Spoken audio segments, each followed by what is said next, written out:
The act of delivering water during military training pales in comparison.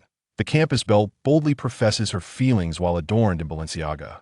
In his previous life, Lin Fei went bankrupt, only to be reborn with a system, returning to a decade ago. In this incarnation, he unexpectedly emerges as a top-tier wealthy heir. His parents from his former life have ascended to become the wealthiest individuals in Asia. Armed with a system, Lin Fei embarks on a journey to the pinnacle of life. Luxury cars, opulent mansions, yachts, and private jets have, in Lin Fei's eyes, transformed into mere playthings. In this life, he intends to indulge freely in the joys of existence. Chapter 1. The flight attendant on the private jet. Above the skies of Jinghai City, young Master Lin. Have you awakened? A delicate female voice whispers near Lin Fei's ear. What transpired? Was I not dead? Startled, Lin Fei sprang from the bed, surveying his surroundings, realizing he seemed to be aboard an aircraft. What's the matter, young Master Lin?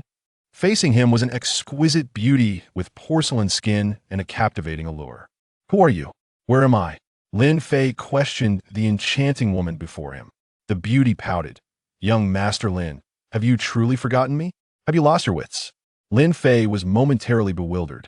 He recalled that in his previous life, he had succumbed to failure in his entrepreneurial endeavors, accruing millions in unpayable debts, ultimately choosing to leap from the Twin Towers to spare his family from disgrace.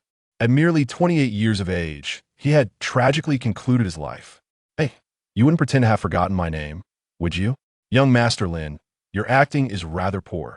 How could I possibly forget you? You are Zhou Jie, are you not? Lin Fei mused, finding the flight attendant before him strikingly reminiscent of a popular online influencer. Zhou, my foot. The beauty, exasperated, tossed a name tag to Lin Fei, revealing a dignified photo with the name Liang Qian inscribed upon it. Ah, so it is you, little Qian. I must apologize for my poor memory. Liang Qian shot Lin Fei an incredulous glance. One moment she had been playfully addressing him as sweetheart, and the next. However, she refrained from expressing her irritation, for this private jet belonged to Lin Fei's family, and she was merely a flight attendant selected for her exceptional appearance and capacity to handle high-pressure tasks. Yet, she never anticipated that this Lin Fei would be not only excessively indulgent, but also prone to denying recognition. Had it not been for his extraordinarily handsome visage, she would have resigned long ago.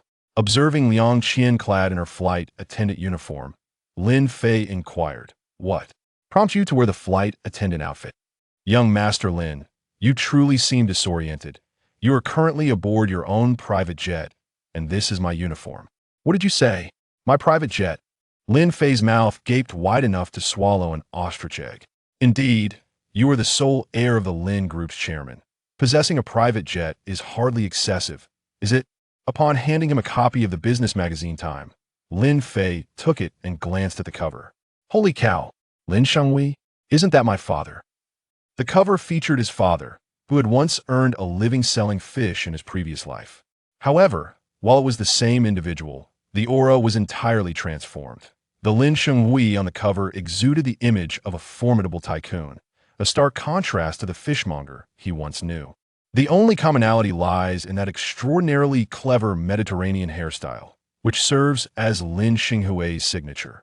Lin Fei gently touched his currently luxuriant locks, pondering whether he too would succumb to such baldness in his advancing years. The weekly publication boldly emboldened the title, The Hidden Tycoons of Huaxia, an interview with the mastermind behind the Lin dynasty worth trillions. Goodness, this newspaper is truly capable of fabricating nonsense. My father sells fish, yet they claim he's the richest? Is he selling fish to the illustrious Tianyuan Dengang? However, as Lin Fei meticulously perused the article, he was taken aback to discover that his father was indeed a magnate. The enterprises under Lin Shenghui's aegis spanned mining, real estate, energy, finance, dining, entertainment, and more, encompassing nearly every sector, with each division possessing its own independent subsidiary, collectively forming a colossal commercial empire valued in the trillions. This reminded Lin Fei of an internet joke. I hung my father up and beat him for several hours, yet he still refused to divulge the truth about his wealth. Nevertheless, this was of little consequence. What truly astonished Lin Fei was the date inscribed at the conclusion of the article, May 20th, 2013. Goodness, have I traversed through time? Have I truly been transported 10 years into the past? Upon uncovering the truth, Lin Fei was elated, never anticipating that he would unexpectedly gain fortune from misfortune, securing a chance for a fresh start. Where is the system? Come forth, system! Lin Fei cried out internally. Everyone familiar with web novels understands the trope. A rebirth necessitates a system. What the hell? I've just leveled up, and the system can't allow me a moment's respite. Good gracious! Lin Fei was bewildered, realizing that his system possessed quite the temper. Nonetheless, regardless of the circumstances, having a system was advantageous. He yearned to experience the feeling of possessing one. Observing others wielding their systems to eradicate obstacles, the sensation was simply exhilarating. To utilize the system, please first deposit 5 million. The system prompted, "What the heck? Are you kidding me? Isn't the system here to assist me?" Lin Fei vented his frustrations inwardly. Haha, merely jesting, dear host. You lack a sense of humor. The perfect rebirth system activated, designed to ensure that the host does not fall into destitution in this new life, providing steadfast protection. Name, Lin Fei. Height, 182 centimeters. Attractiveness, 95. Strength, 70. Speed, 60. Constitution, 80. Personal account balance, 5,800,000. Remaining attribute points, 10. Is it truly that impressive? Upon reading the attributes, Lin Fei found them quite commendable, particularly his attractiveness score of 95, which had reached the realm of relying on looks for sustenance. Presumably, only those dashing individuals who added this book to their shelf could surpass Lin Fei in attractiveness. He entered the washroom and gazed into the mirror, indeed mesmerized by his own handsomeness. My goodness, I am essentially the embodiment of a blend of Wu Yinzu, Jin Chengwu, and Chen Guanxi. His meticulously chiseled visage, with thick eyebrows rebelliously arched upward. Beneath long, slightly curled eyelashes, his dark, profound, icy eyes exuded a wild and untamed allure, captivatingly seductive. The profile of his nose, perfectly sculpted, presented a side view as sharp as a knife, angular yet retaining an air of softness. Coupled with a slightly mischievous smile, he was undeniably a heartthrob for young maidens, mature women, and even the elderly. With such a striking appearance, one could easily survive by relying on charm alone. Furthermore, the balance in his account stood at an impressive 5 million. It is worth noting that Lin Fei had never owed such a sum even during his previous life of bankruptcy. Evidently, his father had indeed become a wealthy man. Young Master Lin, the plane is about to land. Please prepare yourself, Liang Qian said in a sweet voice. Chapter 2 My son, please accept this pocket money. Lin Fei, donned in a luxurious suit crafted by Italy's finest tailor, was perfectly complimented by his attire. Liang Qian leaned in closer to Lin Fei and whispered, Young Master Lin, this journey has been successfully concluded. I wish you a safe journey ahead. See you later. Xiao Qian, Lin Fei replied, gently ruffling Liang Qian's hair as he stood up and slipped on his coat, descending from the aircraft. A neatly arranged line of crew members awaited him at the foot of the plane. Upon noticing Lin Fei's emergence, the captain hurried forward, respectfully stating, Young Master, your father and mother have arrived. At that moment, a silver-gray Rolls-Royce Phantom glided smoothly from the airport's VIP passage. Dad, Mom. Upon seeing his parents, Lin Fei felt a wave of emotion wash over him. He rushed forward to embrace them, nearly moved to tears. Silly boy. It's only been a month since we last saw each other. Why are you crying? It turned out that Lin Fei had spent the past 2 months traveling the globe after graduating from high school. He had gained admission to the most prestigious university in Jinghai City, Jinghai University, renowned as one of the top institutions in Huaxia, particularly noted for its exceptional computer science program. It's nothing, Mom. I'm just a bit emotional after such a long time apart. As Lin Fei observed his parents' attire, he could hardly reconcile their current appearance with the image of the old couple who once sold fish. His father, Lin Shenghui, was a top-tier hidden tycoon, while his mother, Lu Dongmei, ran her own venture capital firm. Their lives had begun with a royal flush. As an entrepreneur, Lin Fei understood the struggles of those at the bottom of the social ladder. Possessing a keen intellect, he had also been admitted to a well-known university in his previous life. However, during his college years, his humble origins subjected him to the scorn of his peers, whose families were all affluent. boasting assets in the tens of millions. The notion that a child from a poor family could rise to greatness seemed increasingly elusive. Feeling alienated from reality, Lin Fei dedicated himself to entrepreneurship after graduation, striving to accumulate wealth. Starting with countless flyers that met with disdain, his restaurant business began to flourish. But the downturn in the economy coupled with poor decision-making led to a catastrophic rupture in his financial stability. In desperation, he sought bridge financing through connections, only to find himself ensnared in a deceptive contract that left him disgraced and in debt. His experiences were merely a microcosm of society at large, where countless individuals yearned to escape their circumstances, unaware that leaving the proverbial mountains did not guarantee freedom from the quagmire of life's burdens, mortgages, car loans, and exorbitant bride prices became the proverbial last straw. Yet, unexpectedly, he found himself bestowed with a second chance at life, and this time, he was born at the pinnacle of fortune. As he sat in the opulent Rolls-Royce, gazing at the breathtaking starry ceiling, it was truly a delightful indulgence. Son, before you know it, you'll be heading off to university. Your father must express his gratitude. I've been too busy with work to attend to you properly. And I regret that, Lin Shenghui concluded, pulling a bank card from his crocodile leather wallet. This card contains 100 million. Use it to purchase whatever your heart desires. How much? 100 million? Lin Fei was taken aback, thinking his father far too generous, presenting such a staggering sum without hesitation. Ding. Triggering selection mode. Choice A. Throw the 100 million in Lin Shenghui's face, proclaiming that he will rely on his own efforts, earning the title of simpleton. Choice B. Graciously accept the 100 million, thanking his father, thus earning the title of good child. Choice C. Spend 5 attribute points to acquire a doubling card, multiplying the 100 million to 1 billion. 1 billion? Lin Fei, nearly choking on his drink, coughed violently. Lu Dongmei, sitting beside him, patted his shoulder, reproaching Lin Shenghui. I told you not to give him so much money at once. He has grown accustomed to being spoiled. Aren't you worried he might go astray? I'm not worried, Mom. I won't go astray. I have my moral principles.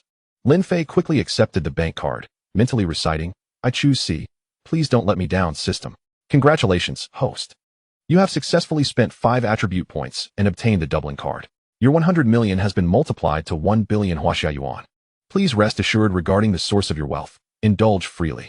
Skeptical, Lin Fei discreetly accessed his mobile banking app, entering his password. The multitude of zeros dazzled his eyes. 10, 000, 000, 000, 000. Indeed, it was 1 billion without a doubt. Although exhilarated internally, he maintained an outwardly composed demeanor, for his mental age was not that of a 19-year-old young man, but rather a mature 28-year-old. Mom, where are we headed? Of course, we're going home. We have properties all over the country. It's normal that you can't keep track. Soon, the Rolls-Royce entered a luxurious villa district, marked by the grand inscription, Ilio Academy. A wealthy young man had previously showcased this area online, inadvertently igniting its popularity. The villas exuded opulence. Designed in a lavish Chinese garden style, complete with small bridges and flowing waters, adorned with rare and valuable flora. Even the rare golden silk namu tree at the entrance was valued at 5 million. As they approached, a young woman clad in a maid's outfit greeted them with a bow. Master, madam, young master, welcome home. Upon closer inspection, Lin Fei was taken aback. What the hell? ISNT that my ex-girlfriend Tang Wenchu? Chapter 3. The maid at the entrance was none other than Lin Fei's former girlfriend from his past life. Though they had once shared a close bond, their relationship ended on a sour note. During their university years, it was Tang Wenchu who, drawn by Lin Fei's handsome appearance, pursued him with fervor. Lin Fei treated her exceptionally well, indulging her every whim, even taking her on trips funded by his hard-earned money from part-time jobs. However, Tang Wenchu's true nature gradually revealed itself. She began to disdain Lin Fei for being a poor boy incapable of fulfilling her material desires, leading her to engage in a double life. While stringing Lin Fei along, she became romantically involved with a wealthy heir. Regardless of the fact that he was a 200-pound behemoth, poor Lin Fei remained oblivious to the betrayal, enduring years of infidelity until one fateful day when he returned home from a business trip and caught the two in the act. In a fit of rage, he confronted the wealthy heir, only to be brutally beaten by a group of the heir's companions. Lin Fei ended up losing both his girlfriend and his dignity, with Tang Wenchu audaciously blaming him for not earning enough money and ultimately breaking up with him. The emotional toll of this betrayal nearly drove Lin Fei into depression. What is Tang Wenchu doing here? Wasn't she supposed to be attending university as well? Lin Fei, it's inconvenient for us to clean the house, so I hired a maid at a high salary for the summer. She has done an excellent job keeping everything tidy. Thus, by a twist of fate, Tang Wenchu had found herself working part-time in Lin Fei's household. This presented an opportune moment for Lin Fei. He was determined to settle the scores from his past life. "Young Master Lin, you are back. Allow me to assist you with your coat." Tang Wenchu approached respectfully, helping Lin Fei remove his coat and suit, hanging them on a rack. Admiration points, 50. Lin Fei observed a line of numbers materializing above Tang Wenchu's head. What could this be? Lin Fei pondered internally. The host can view the admiration index above anyone's head. When the admiration value reaches 80, it indicates that she has developed feelings for you. An admiration value of 90 signifies a deep emotional connection, love that penetrates to the very marrow. When the admiration value exceeds 95, the individual will unconditionally fulfill any requests made by the host. Goodness, this is quite a remarkable tool. With this numerical indication, it's akin to possessing the ability to read minds. In truth, Tang Wenchu's application to be a maid for the Lin family was driven by ulterior motives. She had come across a job listing online offering a monthly salary of 20,000 and had taken the initiative to research the Lin family. This search revealed that the Lin family was, in fact, a hidden affluent clan, and their son was set to become a freshman at Jinghai University, just like herself. With this impure aim in mind, Tang Wenchu applied for the temporary maid position, hoping to latch onto Lin Fei, the quintessential wealthy heir, ensuring her future would be devoid of financial worries.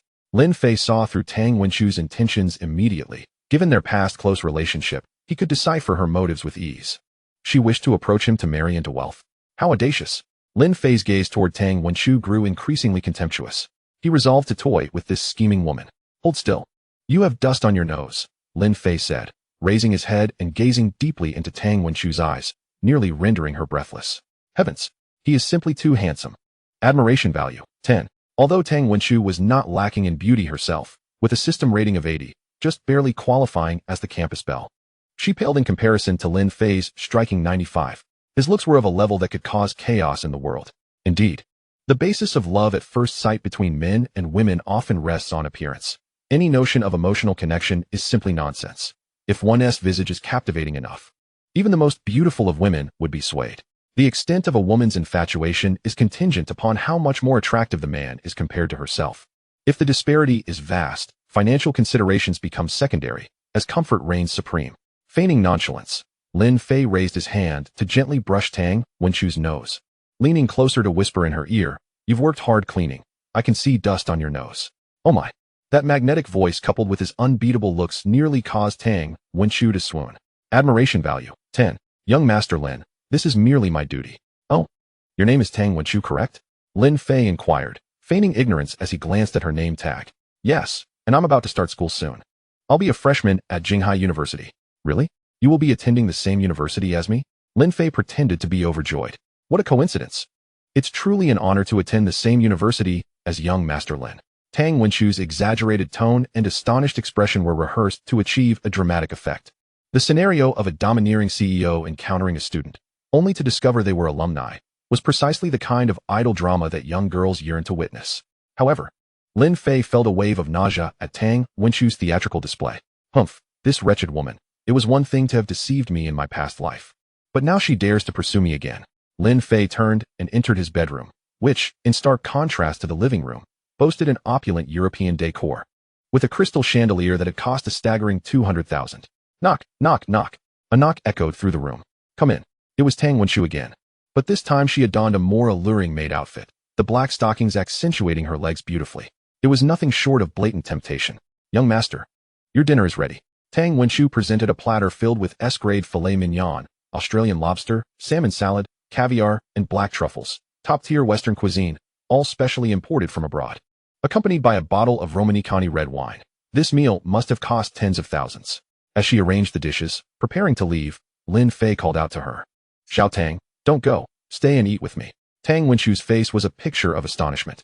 Isn't that a bit inappropriate, young master? What? Are you refusing to obey me? And no, that is not it. Tang Wenchu cautiously sat down, never having tasted such extravagant cuisine before.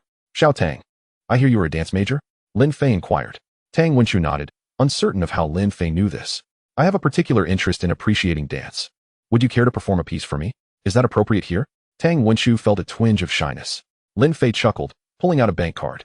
Dance for me, and once you finish, the 50,000 inside will be yours. If you perform well, there may even be an additional verbal reward. Tang Wenchu swallowed hard, resolutely declaring, While I must clarify that I am not a money-driven person, since young master has a fondness for it, I shall gladly dedicate myself to the arts. Chapter 4. Turning back? I'll return to you, damn it. Lin Fei savored the meal, content, for he could enjoy the filet mignon while sipping the finest red wine, all the while being entertained by the captivating dance of the beautiful Tang. Observing her striving for money, Lin Fei finally felt a sense of vindication. Setting aside other considerations, Tang Wenchu's physique and dancing skills were indeed quite impressive. Wenchu, your performance was commendable, but it lacked perfection. I was left wanting more. Next time, do wear something more elegant like Pinru's dress for your dance. Lin Fei remarked, tucking the bank card into his pocket. You think you can earn 50,000 just for dancing? You must be dreaming. Tang Wenchu realized Lin Fei was merely toying with her, which ignited a flicker of annoyance within her, yet she dared not express it. Perhaps this was the Lin family's test for her. Thus, she feigned a dutiful demeanor. It's all right, young master. I shall ensure you are satisfied in the future. With that, she sashayed out of the room. Lin Fei reclined on a Hason's mattress worth 3 million, reminiscent of a certain Xiao Fei, reflecting on everything that had transpired since his rebirth. Although today's events were thrilling, they still felt dreamlike. Under the influence of alcohol, Lin Fei gradually drifted into slumber. The following morning, Lin Fei was awakened by Lu Dongmei. Good boy, mommy is off to Silicon Valley for a meeting. Just prepare for school. She leaned down to kiss him on the forehead. Leaving so soon? Where's Dad? Your father departed for the Magic City last night. There's an urgent meeting requiring his presence. The life of the wealthy is indeed unpretentious, perpetually chasing after money. Mom and Dad, you're already so wealthy. What more is there to strive for? Why not just take it easy? Son, you wouldn't understand. Once your wealth reaches a certain threshold, it becomes merely a number. What truly matters is contributing to the future of humanity. Dongmei's words left Lin Fei momentarily stunned. If such a statement had come from the former fishmonger Lu Dongmei, he would have likely sent her to a mental institution that very day. However, Lin Fei currently harbors no such lofty ambitions. Having endured a life of hardship in his previous existence, he intends to indulge himself in this lifetime. All right, dear, your mother is leaving now. If you need anything, just give me a call, Lu Dongmei reminded him. Take care, Mom. After a while, another knock echoed through the door. Young Master Lin, have you awoken? Tang Wenchu, now adorned in a newly donned JK uniform, seemed intent on fully embracing the allure of her attire. This is the bird's nest porridge I personally prepared for you. Do give it a taste. Come over and feed me. Oh dear, how mischievous of you. At your age, still asking to be fed, Tang Wenchu chided playfully. Yet her body betrayed her as she obediently lifted the spoon to Lin Fei's lips. Delightful. Lin Fei relished this treatment. In his past life, he had toiled for Tang Wenchu for so long. Now, it was finally her turn to cater to him. Observing Tang Wenchu's dutiful demeanor, Lin Fei felt a playful urge to tease her. Seizing the moment while she was feeding him, he suddenly reached out and gave her a playful slap on the backside. Young Master Lin Yu. Tang Wenchu was taken aback by his audacity, causing her to accidentally spill the bird's nest soup everywhere. You are incorrigible, she exclaimed. Though her cheeks flushed a deep crimson, her heart racing uncontrollably. Lin Fei's charm was simply irresistible. In every aspect, looks, physique, charisma, and family background, he was unparalleled. After teasing Tang Wenchu, Lin Fei felt particularly elated. Ding, it has been detected that Tang Wenchu has had a change of heart. Would the host like to offer her redemption? What nonsense is this? This Tang Wenchu has caused me immense pain in my previous life. It would be a mercy if I didn't exact revenge on her. I am not a fool. She will merely serve as a maid to pour tea or act as a mere tool for attribute enhancement. With a fortune in the trillions and billions in cash, alongside a supportive system, how could one expect him to be a virtuous man? I'm sorry, but in this lifetime, I, Lin Fei, swear to be a scoundrel. To lavishly squander my life. Lin Fei flipped through the calendar and realized that only 3 days remained until school commenced. As a wealthy second-generation heir, arriving at school in a luxury car was imperative. How could one flaunt their status without it? Thus, Lin Fei opened his computer to search for nearby luxury car dealerships and discovered a Lamborghini dealership in the city center, planning to place an order. However, going alone felt rather lackluster, so he decided to invite a girl to accompany him. Glancing at Tang Wenchu, who was diligently cleaning while pouting, he found himself lacking interest. Instead, he scrolled through his contacts and dialed Liang Qian's number. At that moment, Liang Qian was lost in thought in her dormitory at the airline company. Reflecting on her unexpected encounter with Lin Fei on the private jet, she couldn't shake the memory, as it had been her first experience. In truth, Liang Qian was not a frivolous person. It was simply that Lin Fei's striking good looks and his status as a young master of a conglomerate had rendered her weak in the knees. If one were to judge by beauty alone, Liang Qian had once been among the most stunning in her large airline company, with large eyes and a high-nose bridge, resembling a certain star. Though she had experienced 2 lackluster relationships in college, she had always managed to guard herself well. Yet this time, she found herself easily ensnared by Lin Fei. Alas, it is said that those who love deeply often suffer from the indifference of others. Liang Qian picked up a rose, tearing off its petals one by one while muttering, "Damn man. What a bad person. Just disappeared like that. Doesn't he even contact me?" Just as Liang Qian was sinking into her melancholy, her phone rang, prompting her to dash over. It turned out to be her mother calling. "Xiao Qian, how has work been lately?" "Pretty good, Mom. This new job pays significantly better than my last one." "That's great to hear." "Xiao Qian, I'm not trying to rush you, but you've been out of university for several years now. It's time to start thinking about finding a partner." "I know, Mom," Liang Qian replied, her patience wearing thin as she ended the call. Her family had been incessantly urging her to find a partner, more reliably than her monthly cycle. Just then, another ring interrupted her thoughts. She glanced at her phone and her eyes widened in surprise. It was Lin Fei calling. Chapter 5, Purchasing the Lamborghini. He really called. Taking a moment to gather her composure, she answered the call in as calm a tone as she could muster. "Hello? Hello," Xiao Qian. Lin Fei's unique, magnetic voice sent a shiver down Liang Qian's spine. "You remembered to call me. I thought young Master Lin might have forgotten me amidst his many affairs," she teased. "How could I ever forget you, Xiao Qian? What are you up to?" "I'm in my dorm, nothing much."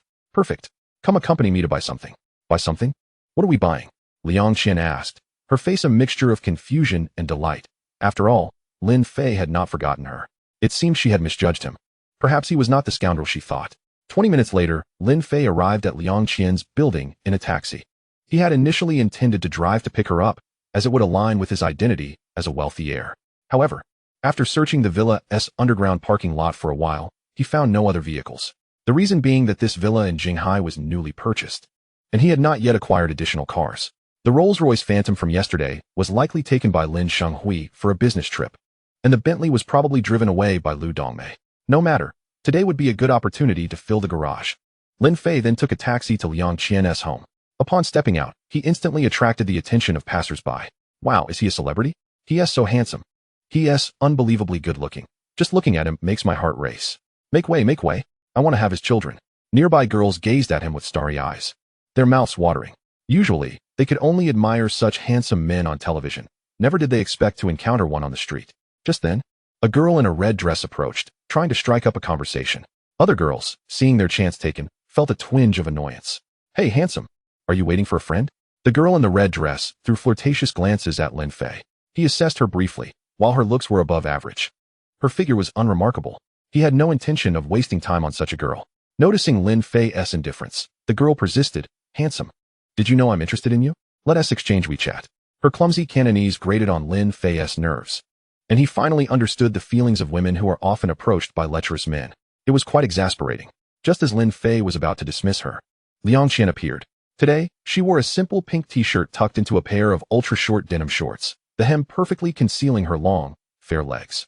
Her long, lustrous black hair cascaded down her shoulders in natural waves, enhancing her already exquisite features. Beneath her high nose bridge were plump, moist lips, and her large eyes sparkled with clarity, as if they could speak. This beauty and poise would undoubtedly stand out in the entertainment industry, rivaling even the most popular stars. Some individuals are simply destined to be the center of attention. Liang Qian's presence effortlessly overshadowed everyone else, creating a scene reminiscent of an idol drama with Lin Fei. The crowd had all but shattered their molars in disbelief. Liang Qian stepped forward, naturally linking her arm with Lin Fei's. "Darling, you've come." The nearby girl with flowing waves instantly felt deflated. Despite her thick skin, she recognized her own standing. The striking beauty before her far surpassed her in both looks and figure. No wonder Lin Fei had been so aloof earlier. "Come on, Xiao Qian." Lin Fei waved down a taxi, and they both climbed in. Coincidentally, this scene caught the eye of a bespectacled man nearby, who thought to himself that this might be his opportunity. He had just read a news article stating that when a girl faces rejection, the chances of success for a man approaching her increase by 80. Mustering his courage, he approached and inquired, "Excuse me, beautiful, may I add you on WeChat?" The girl with flowing waves scrutinized him from head to toe, his middle-parted hair, suspenders, standing at 1.65 meters, a flat nose, and a face dotted with acne. Her already sour mood darkened further. "Get lost." Inside the taxi, Liang Qian asked, "Lin Fei, where are you taking me?" She assumed he intended to take her shopping at the mall. "To buy a car." A car? Aren't you just starting university? Liang Qian's eyes widened in disbelief. How could he afford to drive so soon after beginning school? However, upon reflection, she recalled the Lin family's status. It was hardly comparable to an ordinary household. Purchasing a car was nothing unusual for them. Before long, the taxi arrived at the Lamborghini dealership, the only one in Jinghai. Situated on the bustling, tree-lined avenue at the heart of the city, Liang Qian linked her arm with Lin Fei as they entered the showroom, where a plump salesperson approached them. "Good day, how may I assist you?" The salesperson, noticing their youth, probably in their early 20s, and their non-luxurious attire, assumed they were merely students. Little did he know that the Lin family had long transcended the pursuit of luxury, with all their clothing custom-tailored by top Italian tailors. Every detail, from style to size, down to the smallest button, was meticulously crafted. The family spent millions annually on bespoke garments. Although these clothes were incredibly well-fitted and comfortable, they bore no visible brand, recognizable only to those truly affluent. Seeing Lin Fei in a simple shirt, the self-proclaimed connoisseur quickly categorized him as a poor student. After all, the store had seen its fair share of university students loitering for photos, leading to inevitable damages to luxury cars. In such cases, the salesperson would face reprimands from the manager, but being in the service industry, they couldn't simply eject customers. They could only offer verbal reminders. "I just want to take a look at the car." With that, Lin Fei reached for the driver's door. "Sir, I apologize, but we have a policy against touching the vehicles unless a purchase is made." Although the salesperson's tone remained polite, a hint of arrogance crept into his demeanor. Some individuals working in luxury car dealerships for too long tend to over-identify with their surroundings, imagining themselves as equal to the car owners, forgetting they are merely salespeople. "Have I said I wouldn't buy?" Lin Fei disregarded him, opening the door and settling into the driver's seat. This sleek black Lamborghini Aventador not only boasted a stunning exterior, but also an interior infused with a sense of cutting-edge technology, crafted from high-tech nanomaterials. The densely packed dashboard gave the illusion of piloting a fighter jet, while the steering wheel, designed akin to an F1 racing car, was made for speed. Every man harbors a dream of owning a sports car. Yet, for luxury brands like Lamborghini and Ferrari, if one is not born into it, the likelihood of ever owning one diminishes significantly. "Xiao Qian, why don't you join me up front?" Lin Fei opened the passenger door, inviting her in. The plump salesperson, already vexed, decided to find fault with the two seemingly oblivious university students. "What do you think of this car?" Liang Qian felt a wave of exhilaration. She had never imagined sitting in such a luxurious vehicle, and the experience was utterly thrilling. Watching Lin Fei grip the steering wheel with his perfect profile made her heart race. "Xiao Qian, how about I buy you one too?" Chapter 6. This type is clearly a gigolo. "Huh, what? Buy me one?" Liang Qian was momentarily in disbelief. As the saying goes, no reward comes without effort.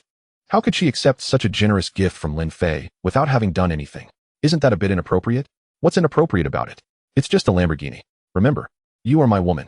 The rush of emotions intensified within Liang Qian. This was the quintessential domineering CEO persona. Though the CEO was a tad younger, he was nonetheless of age, wasn't he? Liang Qian had never contemplated monopolizing Lin Fei, knowing well that a man of his caliber would surely attract multiple admirers. Yet, his words provided her with a profound sense of security. After all, which girl wouldn't yearn for a handsome boyfriend whispering sweet promises of a Lamborghini in her ear? The salesperson outside overheard Lin Fei's words and felt a mix of disbelief and disdain. Who did he think he was, flaunting such extravagant claims? A mere Lamborghini? Let's see you buy one. He was merely feeding the girl fantasies. And as for the girl, she was a classic example of beauty without brains. While the man was clearly a gigolo, likely living off her. Trust him? She'd probably end up losing her underwear. Why are today's girls so easily fooled? Why couldn't he have such luck? The salesperson let out a sigh, lamenting the decline of morals in society. Seeing Liang Qian still entranced, the salesperson felt his teeth grinding together in frustration. "Ahem, sir, this vehicle is the Lamborghini Aventador LP 700-4, commonly known as the Bull, equipped with a V12 engine, capable of a top speed of 380 km/h, and it accelerates from 0 to 100 km/h in just 2.8 seconds. The plump salesperson paused before continuing. However, the price of this car is a staggering 688 million Chinese yuan, not including optional extras. Upon hearing the salesperson's deliberately raised tone, Lin Fei discerned the underlying message. "Stop looking, you can't afford it." Lin Fei smirked. It was all too cliched to slap down such arrogance. He retrieved his bank card and handed it to the salesperson. Upon seeing the familiar black card, the salesperson's expression morphed into one of shock. Could it be the Supreme Black Dragon card from Huaxia Bank? Only individuals worth over 50 billion yuan are issued this exclusive card to highlight their distinguished status. and with fewer than 300 such high-end VIP clients across the nation. The salesperson quickly realized that the striking young man before him was no mere gigolo, but rather a genuine heir to a wealthy family. "I apologize for my inadequate service," the salesperson stammered, bowing deeply to Lin Fei. "Please wait a moment. I will fetch the manager to personally assist you."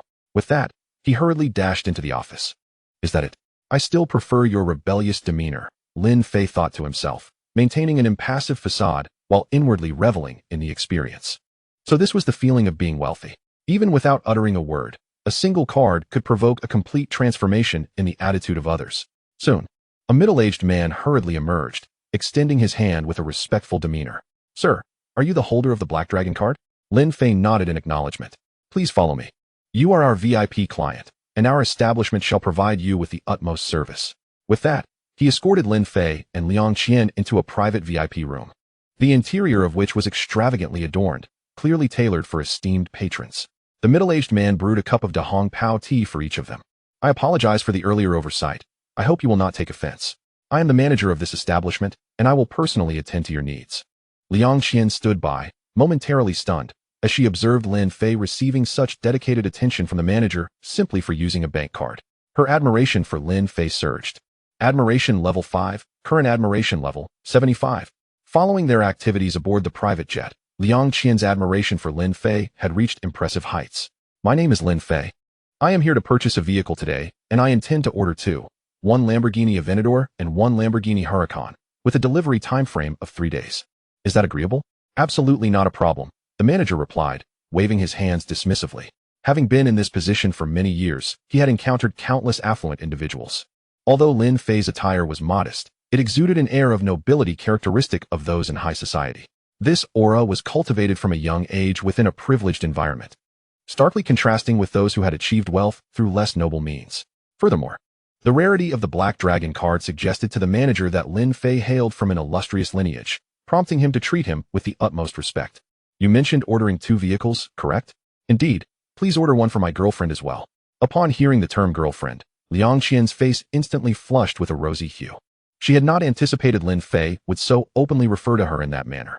Lin Fei, however, remained unfazed. "It is true that I refer to you as my girlfriend, but I never specified how many girlfriends I have."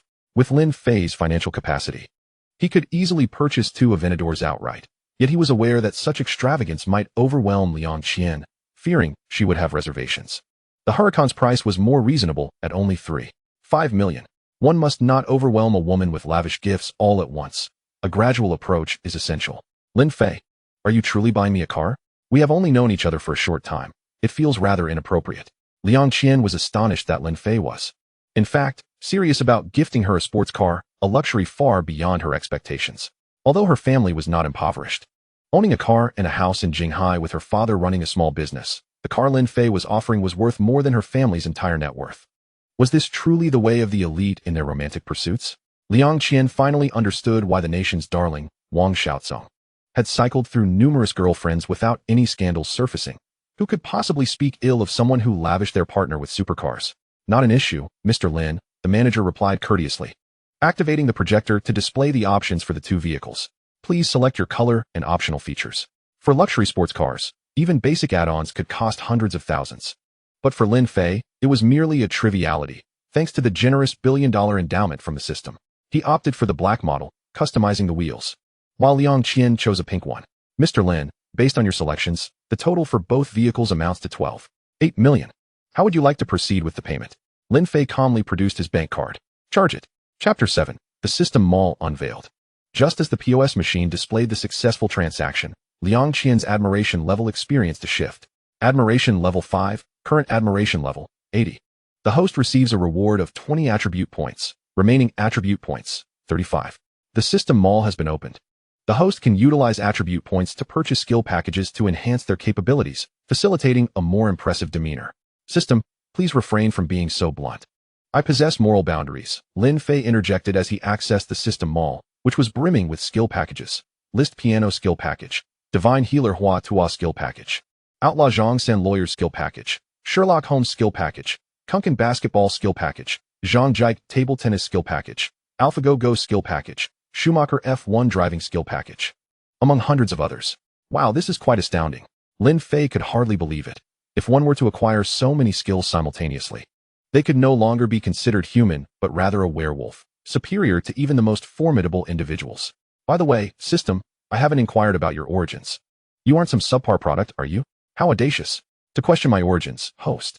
Let me inform you that, with the assistance of this system, many extraordinary talents have emerged. Figures like the medical sage, war god, king of soldiers, and dragon king, all renowned in the realm, have risen to prominence thanks to my system. Lin Fei recognized these titles from numerous popular novels, particularly familiar with the crooked-mouthed dragon king, Yi Chun. Did he also ascend through the system? Could it be that they still possess their systems? Did systems have encounters to compare strength? Rest assured, host, in this world, you are the sole possessor of a system, truly the chosen one. That is a relief. Lin Fei breathed a sigh of relief upon learning this. If every Tom, Dick, and Harry had a system, he would be unable to flaunt his abilities freely. He recalled reading a book where the protagonist hid for millions of years, only to discover he was invincible. Lin Fei, you are so manly. Liang Qian felt that after swiping the card, Lin Fei had become even more charismatic, his allure nearly overflowing. She found herself utterly captivated. By the way, manager, could I possibly have a car for a test drive in the coming days? I need to familiarize myself with the driving experience. Not a problem at all. Our establishment has designated test drive vehicles, and we shall make an exception for you. The manager then produced the keys for a test drive sports car, respectfully handing them to Lin Fei. Though the store had regulations stating test drives could not exceed 1 day, rules were made by people. And for a distinguished client like Lin Fei, the rules were merely guidelines. Once he received the keys, Lin Fei's first order of business was to select a driving skill package, for his driving license was freshly acquired, and his skills were not yet refined. He scrolled through the system mall interface, revealing dozens of skill package options. Beginner Racer Skill Package, Rural Racing Skill Package, Takumi Fujiwara Skill Package, Ayrton Senna F1 Skill Package, Schumacher F1 Skill Package, Guangxi Brother Skill Package, and more. What on earth is this Guangxi Brother Skill Package? Upon inspection, Lin Fei quickly grasped that this driving skill was indeed extraordinary. Ultimately, he opted for the Beginner Racer Skill Package, as the other options were prohibitively priced. This particular skill package was priced at 10 attribute points, while others started at 20 or more. Alright, I choose this one. Please confirm. Will the host spend 10 attribute points to purchase the Beginner Racer Skill Package? Purchase. Successfully acquired the Beginner Racer Skill Package, expending 10 attribute points. Remaining attribute points, 25. The moment he made the purchase, Lin Fei felt an overwhelming influx of driving knowledge flooding his mind. Not only did he acquire extensive theoretical insights into driving, but more importantly, he gained the practical experience of a seasoned race car driver. Lin Fei had now transformed into a competent racer. Mr. Lin, allow me to elucidate the functions of these buttons, the manager said eagerly as he approached Lin Fei, who was already seated in the driver's seat. Given the multitude of buttons in a Lamborghini, he typically spent considerable time explaining them to ordinary car buyers. However, Lin Fei was not listening. He skillfully engaged the gears, ignited the engine, and pressed the accelerator, executing the motions in one fluid motion, leaving the manager in astonishment. As expected of young Master Lin, he appears to be quite the expert. The manager applauded. Xiao Qian, hop in. Let me take you for a spin to experience the thrill of this car, Lin Fei invited. Liang Qian felt a twinge of anxiety. She was aware that Lin Fei had only recently graduated from high school and had just obtained his driver's license. She feared potential mishaps, but despite her worries, her body obediently complied as she entered the vehicle. Liang Qian's long, fair legs nearly overflowed the passenger seat, prompting Lin Fei to steal a few more glances. I've heard the air conditioning in these cars isn't great. I wonder if that's true? He mused. Huh. Liang Qian was momentarily caught off guard as she draped a jacket over herself. I think it's quite nice, and a bit chilly, actually.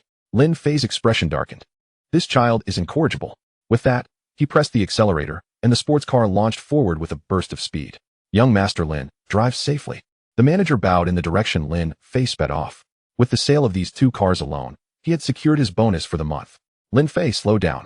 Don't worry, I'm a steady driver. The Lamborghini raced down the street at 180 miles per hour, nearly startling Liang Qian into submission. However, thanks to Lin Fei's exceptional driving skills, the scenery outside the window appeared to move in slow motion. At that moment, he was the king of Aquina Mountain. The sleek Lamborghini drew the attention of passers-by. As such, sports cars were a rarity in Jinghai. Onlookers speculated about which affluent heir had acquired this luxury vehicle. Lin Fei parked the Lamborghini smoothly beneath Liang Qian's dormitory, where she still resided in the old dormitory of her previous airline and had not yet managed to relocate. As her heart rate returned to normal, she breathed a sigh of relief. thankful that she hadn't embarrassed herself. Lin Fei, you're so mischievous.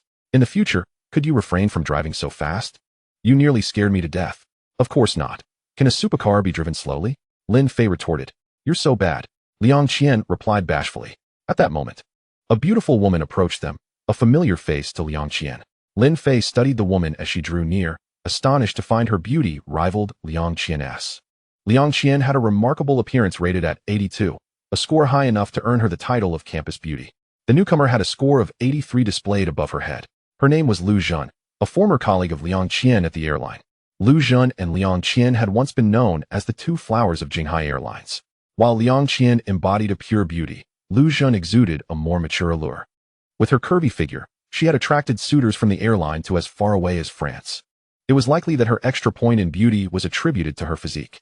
The two women had never quite seen eye to eye, not due to any personal enmity, but simply because they felt threatened by each other's beauty. Upon recognizing the person emerging from the sports car was Liang Qian, Lu Zhen was taken aback. This little girl just left her job. When did she manage to land a wealthy partner? After taking in Lin Fei's striking appearance, her astonishment only deepened. Heavens! This man is extraordinarily handsome. Such a dashing fellow paired with a supercar is simply breathtaking. Though Lu Zhen prided herself on her discerning taste, encountering someone as stunning as Lin Fei left her utterly smitten. Admiration points, 20. Seeing her former colleague with such a remarkable boyfriend made Lu Zhen's teeth nearly grind in envy. She composed herself and waved. Hi, Xiao Qian, long time no see. Since leaving the airline to join Lin's group, Liang Qian had not seen Lu Zhen. She responded warmly, it's Sister Lu Zhen. It's been a while. Humph, little vixen. You could have greeted me without adding sister to my name, Lu Zhen thought, forcing a smile despite her irritation. In reality, she was only a year older than Liang Qian. Not yet 24. Is this your boyfriend, Xiao Qian? Yes, quite the handsome one, Lu Zhen inquired, eager to ascertain whether Lin Fei was indeed Liang Qian's partner, so she could strategize accordingly. Yes, she is my girlfriend, Lin Fei stated, pulling Liang Qian closer and affectionately ruffling her hair. Xiao Qian, you truly are fortunate. Lu Zhen managed a strained smile. Witnessing Lin Fei's affectionate gesture left her feeling slightly disheartened. It was evident that Liang Qian had gotten to him first. She waved goodbye and disappeared around the corner. Lin Fei, I don't think I've officially agreed to be your girlfriend yet, Liang Qian pouted. Lin Fei affectionately tousled her hair again. All right then, I grant you the opportunity to be my girlfriend. You must cherish this chance. Let me ask you, Lin Fei, will I be your only girlfriend? What are you thinking? Of course not, Lin Fei replied without hesitation. Having endured painful lessons in his previous life, where he faced betrayal and heartbreak, he had resolved to embrace a more carefree lifestyle in this new existence. In truth, he was not a rogue. He merely wished to provide a home for every girl. However, Liang Qian surprisingly did not take offense at Lin Fei's response. Humph, I don't care. When you're with me, you must spoil me endlessly, all right? Of course, that's no problem, Lin Fei said, playfully flicking her delicate nose. Admiration points, 2. I can't believe that after all this, my admiration points still increase. What is the principle behind this? Unbeknownst to Lin Fei, the dynamics of his relationship with Liang Qian had always been imbalanced. As the only heir of Lin's group, Liang Qian could only look up to him. Lin Fei's striking looks and remarkable skills captivated her swiftly, while the lavish gift of a multi-million-dollar sports car left her with no chance to resist. Once admiration points exceeded 80, they were notoriously difficult to lower. Psychologically, there is a term known as the primacy effect, which indicates that initial impressions significantly influence subsequent evaluations. Lin Fei had left an indelible first impression on Liang Qian. All right, Xiao Qian, you've had a long day. It's time to rest, Lin Fei said. Liang Qian nodded and, rising onto her tiptoes, planted a kiss on his cheek. I'll head back now, drive carefully. After watching Liang Qian walk away, Lin Fei started the sports car, intending to return home, when someone knocked on the passenger window. Turning his head, he was surprised to find it was Lu Zhen, Liang Qian's colleague from earlier. May I come in? Lin Fei initially contemplated declining, but upon seeing Lu Zhen's insistence, he suppressed his refusal. Come in, then. Lu Zhen, showing no hesitation, elegantly slid into the passenger seat. Due to the host's astute choice, a new system task has been triggered. Choose A. Clearly reject Lu Zhen, informing her that he has a girlfriend, and receive a good person card. Choose B. Engage in friendly conversation with Lu Zhen for a day, without any physical contact, to earn the title of Lu Xiaohui. Choose C. Increase Lu Zhen's admiration value to 80, which rewards 30 attribute points and grants a submission card. P.S. The submission card allows the host to command anyone to perform a legally permissible act, and the commanded will obey unconditionally. This card can only be used once. How intriguing. A submission card? Lin Fei was instantly captivated. It was akin to having a cheat code. If utilized for, well, never mind my wandering thoughts. Such a treasure should undoubtedly be left for the handsome readers to wield. Faced with such generous rewards, Lin Fei naturally felt no inclination to refuse. What brings you here? He asked, flashing a charming smile. Oh my, so handsome. Lu Jun thought, her excitement rendering her hands fidgety. Known as the aloof flight attendant admired by many, she usually maintained a frosty demeanor even amidst numerous suitors. I am the queen, exuding confidence, was her guiding principle. Yet, encountering Lin Fei today, she felt as giddy as a starstruck fan. How embarrassing. I simply wanted to befriend you, little brother, Lu Jun inquired. Chapter 9. Lu Jun's admiration value surged dramatically. Given Lu Jun's innocent intentions, Lin Fei had no reason to decline. Making friends is wonderful. I adore making friends. Really? Lu Jun bit her lip. How old are you? Little brother? I just turned 19, he replied. Oh my, you're so young. Lu Jun gasped, realizing that this dashing gentleman driving a Lamborghini was merely a college freshman. Alas, I'm getting old. I shouldn't be chasing after younger men. Surely, you must find this older woman unappealing? Lu Jun had always believed herself youthful, but learning that Lin Fei was significantly younger left her astonished. Such is the cycle of life, new generations surpassing the old. It's fine. Isn't there a saying that states, a woman 3 years older is worth her weight in gold? Lin Fei couldn't recall the latter part. Hee hee, cheeky little brother. You know how to flatter. Lu Jun teased, fanning herself with her hand. Isn't the air conditioning in this car a bit lacking? It's rather warm. She then began to remove her clothing. Wow, look at how forward she is. Lin Fei thought, impressed by Lu Jun's boldness. However, she stopped after shedding only her jacket, revealing a low-cut top beneath. Lin Fei found it hard to look away, silently reminding himself, restrain yourself, restrain yourself. Form is emptiness. Emptiness is form. Lu Jun pulled out her phone. Little brother, let us add each other on WeChat. Allow me to formally introduce myself. My surname is Lu, as in Lu Qingho, with the given name Jun. Hello, I'm Lin Fei. Lin Fei took out his newly acquired iPhone 5S and added her as a friend. Then I shall save you as little Fei Fei. Lu Jun grinned, playfully waving her phone in front of Lin Fei's eyes. All right, but little Jun, you know I have a girlfriend. Why are you getting into my car? I'm merely curious about you. But would you mind if I had another female friend? Lu Jun chuckled. Wow, are young people so bold these days? Lin Fei marveled. Haha, I was just joking. You're so easy to tease. Lu Jun laughed, preparing to exit the car. All right, I won't disturb you any longer. You go about your business. Wait, I'm about to grab a bite to eat. Would you like to join me? Lin Fei recalled the task assigned by the system that he had yet to complete. He was determined to obtain that submission card. Sure, where are we going? Lu Jun hesitated, retracting her leg that had been poised to exit. Let's go to the Swagger Hotel. I'll set the navigation. The Swagger Hotel was the most upscale Western restaurant in Jinghai City and the only Michelin 3-star restaurant, with chefs imported from abroad. Lin Fei activated the navigation, and with a swift press on the accelerator, the sports car roared to life. Goodness, slow down, Lu Jun exclaimed, having never been in such a car before, astonished by Lin Fei's driving prowess. Relax, I'm an experienced driver. I handle this with ease. Is this car yours? Lu Jun asked, skeptical due to Lin Fei's youth.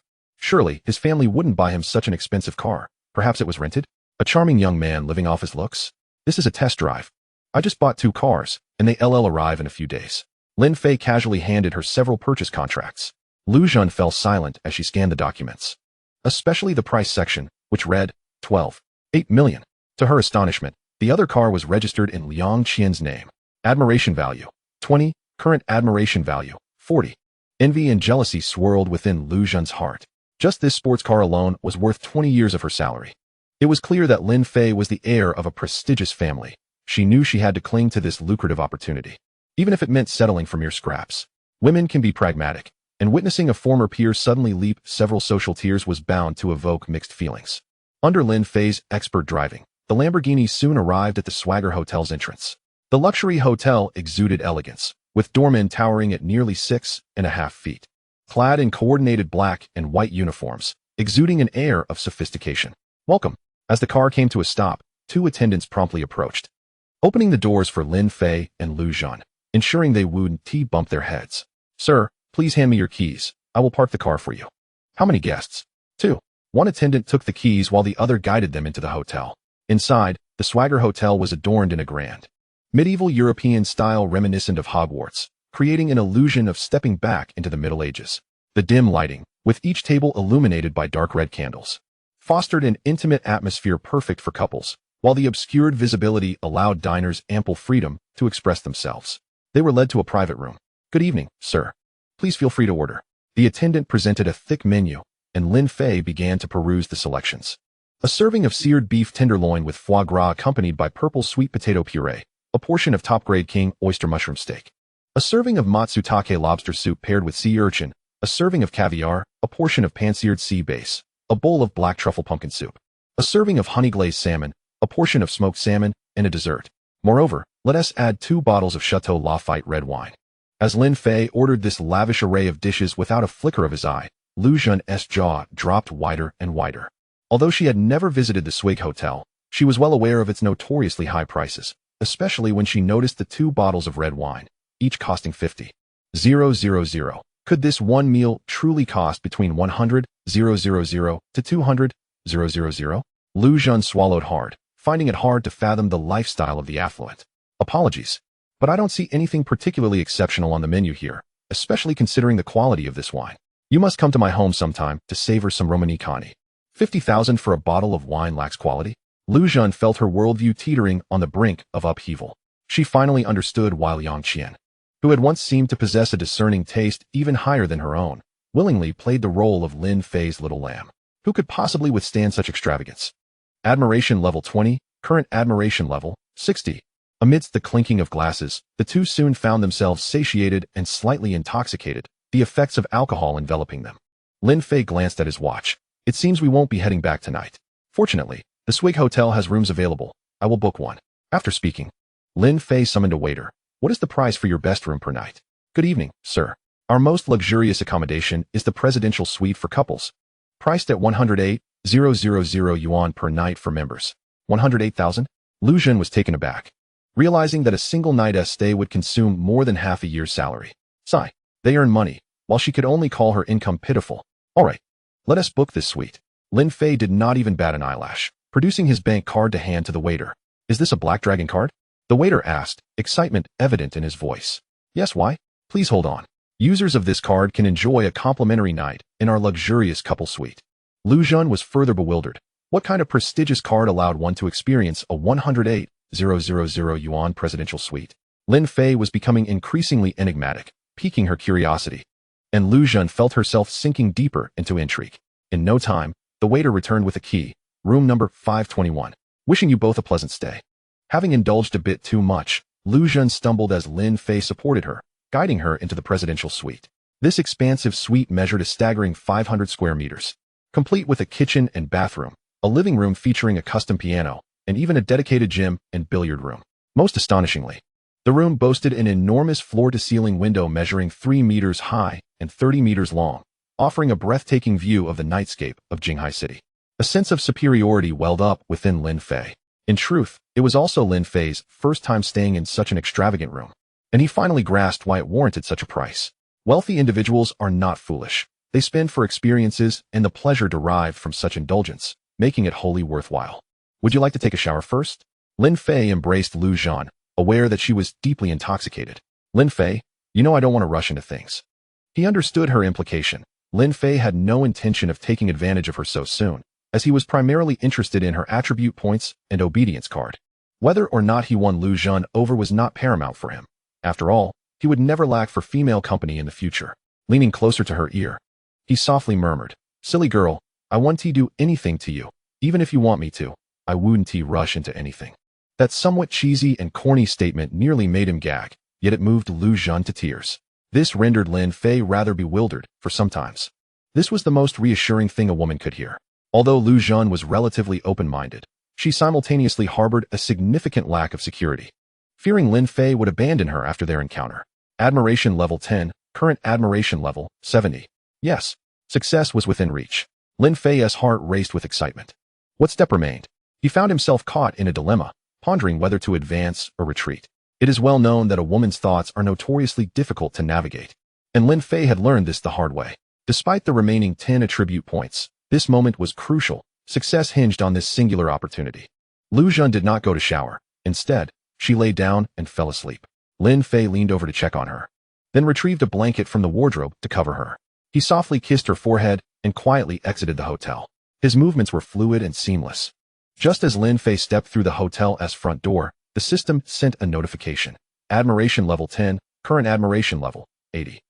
Congratulations to the host for elevating Lu Zhan's admiration level to 80, earning 30 attribute points. Remaining attribute points, 55. Wow, I did it. Lin Fei stayed at the hotel for 3 days, and as the opening of school approached, the 4S dealership finally contacted him. Mr. Lin, your Lamborghini Gallardo has arrived. Please come to collect it at your earliest convenience. Lin Fei nodded and inquired, please deliver the car to my home. I would also like to order another Lamborghini Huracan. After providing the location of his villa, he added, what?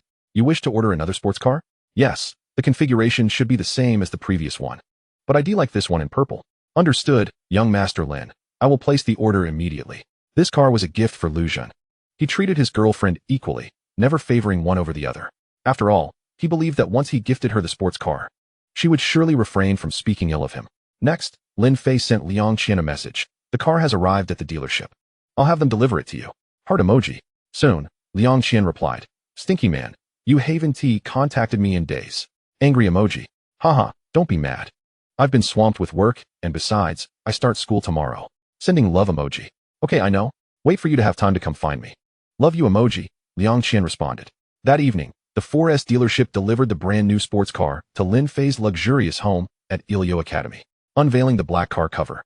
The stunning Lamborghini Gallardo, with its sleek body and aerodynamic lines, gleamed under the lights, and he felt quite satisfied. Lin Fei slid into the driver's seat, started the engine, and sped off towards Jinghai University. Chapter 11. Rescuing a Beauty at the Nightclub. Lin Fei drove the Lamborghini towards Jinghai University. However, his destination was not the school, as classes were not commencing until the next day. Instead, he headed to the Mast nightclub adjacent to the university. Mast is a multifunctional entertainment venue that encompasses a bar, KTV, and nightclub, and is regarded as the premier establishment in Jinghai City. Those who come here to revel are typically the wealthy second-generation elites of Jinghai, while one might not encounter supercars elsewhere. They are guaranteed to spot them at the entrance of Mast.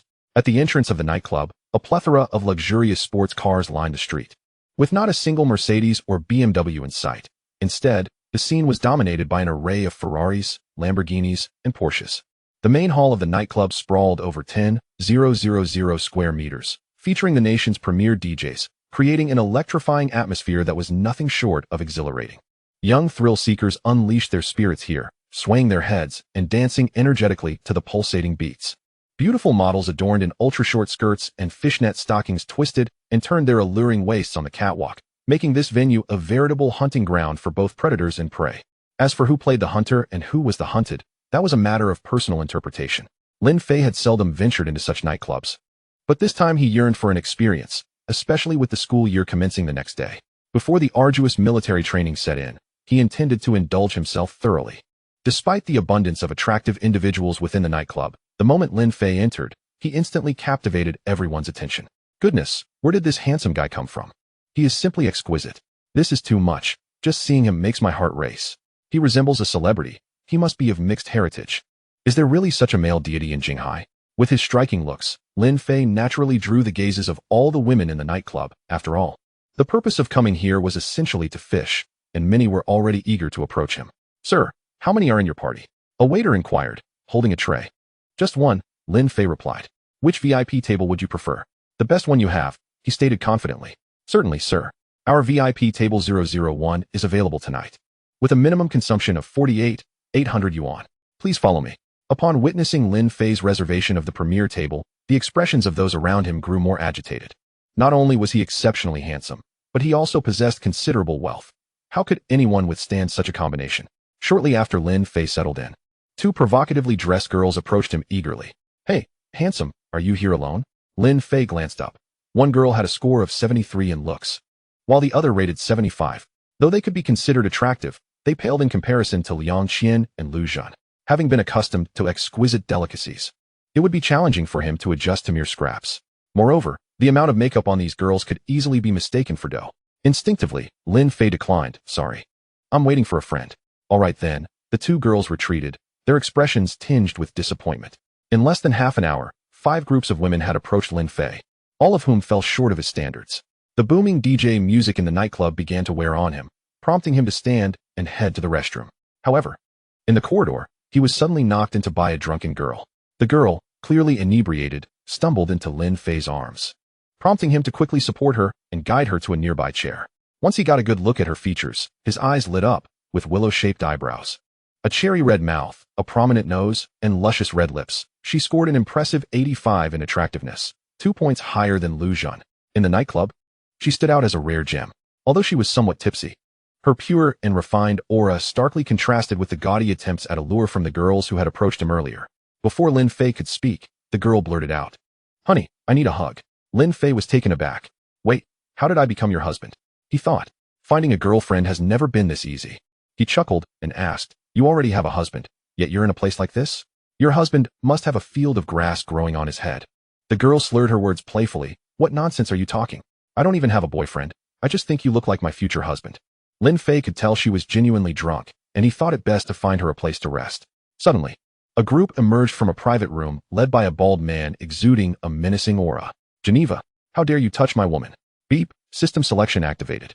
Option A, you've offended the Big Brother-S woman. Quickly apologize to gain the title of Thousand-Year Ninja. Option B, resolve the issue with money, bowing your head from now on, and gain 100 attribute points. Option C, fight back, take them down and earn 40 attribute points, along with a girlfriend acceleration card. Note, the girlfriend acceleration card can instantly raise admiration points to 80. This card can only be used once. Admitting fault was out of the question for Lin Fei. He would never concede, thereby eliminating option A. While resolving the issue with money could yield more attribute points, it did not align with his principles. He chose option C and opened the system marketplace. Lin Fei quickly navigated to the combat skills section, where several skill packages awaited him. Ma Bao's 5-section whip skill package, Wing Chun Yip Man skill package, Wing Chun Zhang Tianji skill package, Tyson boxing skill package, and Bruce Lee's Jeet Kune Do skill package. The options overwhelmed him. With no time to ponder, he selected the ultimate mixed martial arts skill package. The name was impressive, albeit somewhat costly. The other skill packages were 10 attribute points, while this one required 30. However, the urgency of the situation left him no choice. Beep. 30 attribute points consumed. Remaining attribute points, 25. The moment he acquired the combat skill package, an influx of martial arts theories flooded his mind, and he felt a transformation within his body. His fists felt as robust as a cooking pot, and his legs brimmed with agility and power, ready to spring into action. "Geneva, are you deaf?" The thug, noticing Lin Fei's silence, swung his fist at him. "No." The girl shrieked, covering her eyes. It turned out she had come to the bar alone, encountering this group with ill intentions while slightly intoxicated. She had merely intended to excuse herself to the restroom and fortuitously collided with Lin Fei. In the next moment, silence fell. The girl uncovered her eyes to behold an astonishing sight. Lin Fei stood completely still, effortlessly catching the thug's fist, despite the thug's larger frame. The thug attempted to retract his punch, but found himself unable to move, as Lin Fei's grip was unyielding. With a gentle twist, the thug crumpled to the ground in pain. Seeing this, the others rushed forward to gang up on Lin Fei. He swiftly lifted his foot and kicked one of them in the chest, sending him flying several meters, the force causing tables to splinter. The man clutched his chest, likely nursing several broken ribs. Witnessing Lin Fei's extraordinary prowess, the remaining thugs dared not approach. Lin Fei raised his other hand, delivering slap after slap to the thug's face. Chapter 12, The Nightclub Turmoil. Smack, smack, smack. Lin Fei landed over a dozen slaps, transforming the thug's face into a swollen mess. "Oh, please stop. I was wrong." The thug begged. "Don't be like this. I actually prefer your rebellious demeanor," Lin Fei teased. "Brother, there are too many people outside. I truly regret it. Please spare me." The thug, realizing he had provoked someone formidable, could only bow his head in apology. If admitting fault were effective, what need would there be for the police? Lin Fei directly instructed the security personnel to escort the troublemaker to the police station for disturbing the peace and harassing women, advising him to speak with the officer in charge. Once the chaos was resolved, Lin Fei retrieved his bank card, declaring, "I shall cover the expenses for the damages." As a commendable young man, he abhors those who flee after instigating a brawl. After all, who bears the cost of the destruction? If everyone behaved in such a manner, would the nightclub owner not face bankruptcy? As fate would have it, the owner of Mass Nightclub, Lu Sheng, soon arrived upon hearing of the incident. "Who dares to cause a ruckus in my establishment?" he inquired, a young man of approximately 25, radiating an aura of authority beneath his tailored suit. A thug immediately rushed to cling to Lu Sheng's leg, pleading for assistance, as his older brother was a close acquaintance of the nightclub owner. "Lu boss, save me. This guy is sending me to the police." Lu Sheng recognized the thug. "Xiaohu?" and upon glancing at Lin Fei, he realized the face was unfamiliar. It seemed he had not encountered such a figure in Jinghai before. "Were you the one causing trouble in my club?" Lu Xing's tone was accusatory.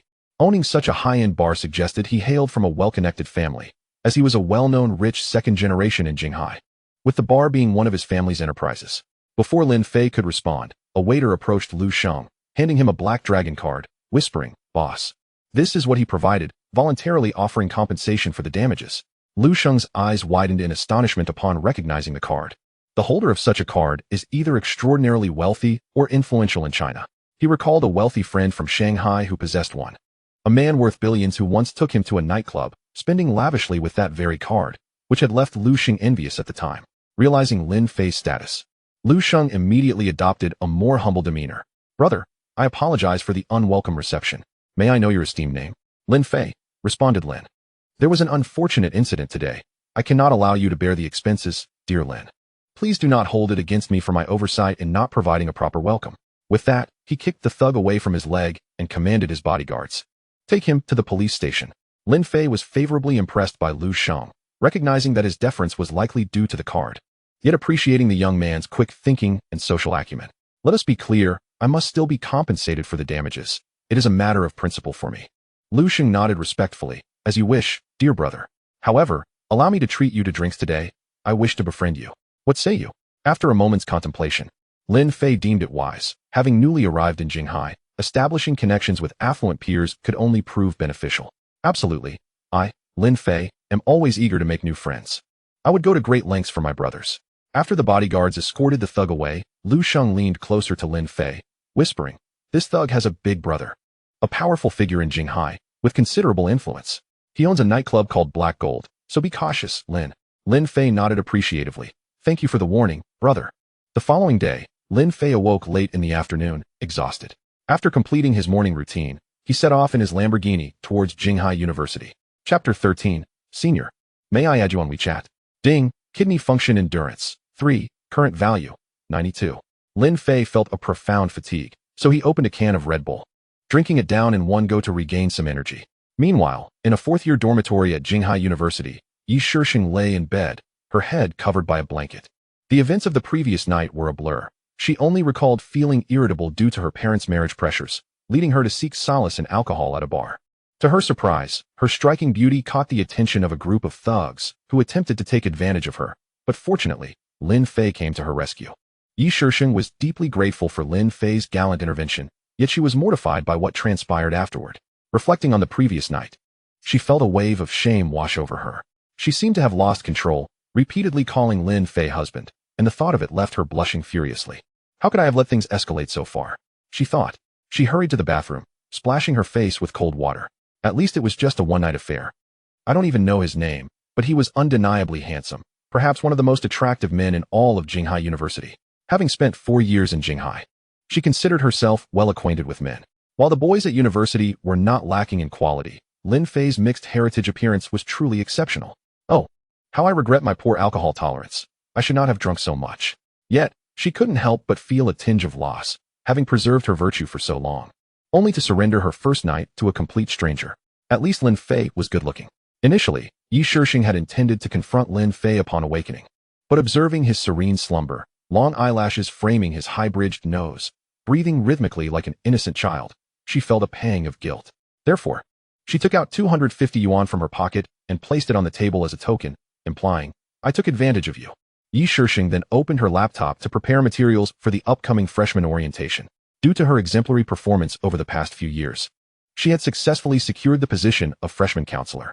Traditionally at Jinghai University, fourth-year students have the opportunity to assist teachers in managing class affairs. If they excel, they may even receive recommendations for postgraduate studies, so she was diligently preparing. As she organized student information, a familiar face caught her attention. The name accompanying the photograph read, Lin Fei. No way, could it be such a coincidence? She gasped in astonishment. She examined Lin Fei's profile closely. The chiseled features and impeccable facial structure were unmistakable. Even in her inebriated state, she could recognize him. His name is Lin Fei. Ridiculously, he turned out to be a student in her own class. This was absurd beyond measure. Just as Yi Shixing grappled with the revelation of Lin Fei's identity, a flashy sports car came to a halt at the entrance of Jinghai University, capturing the attention of all the students. Wait, am I seeing this correctly? A freshman drives a sports car on the first day of school? Where does this rich second generation come from? I'm in awe. Yang Wei, seated in his newly purchased Porsche 911, basked in the admiration of the crowd, a devilish smile gracing his lips. Ah, mere mortals, worship me as you will. Yang Wei's family engaged in foreign trade, boasting an annual income in the tens of millions, categorizing them as a wealthy household.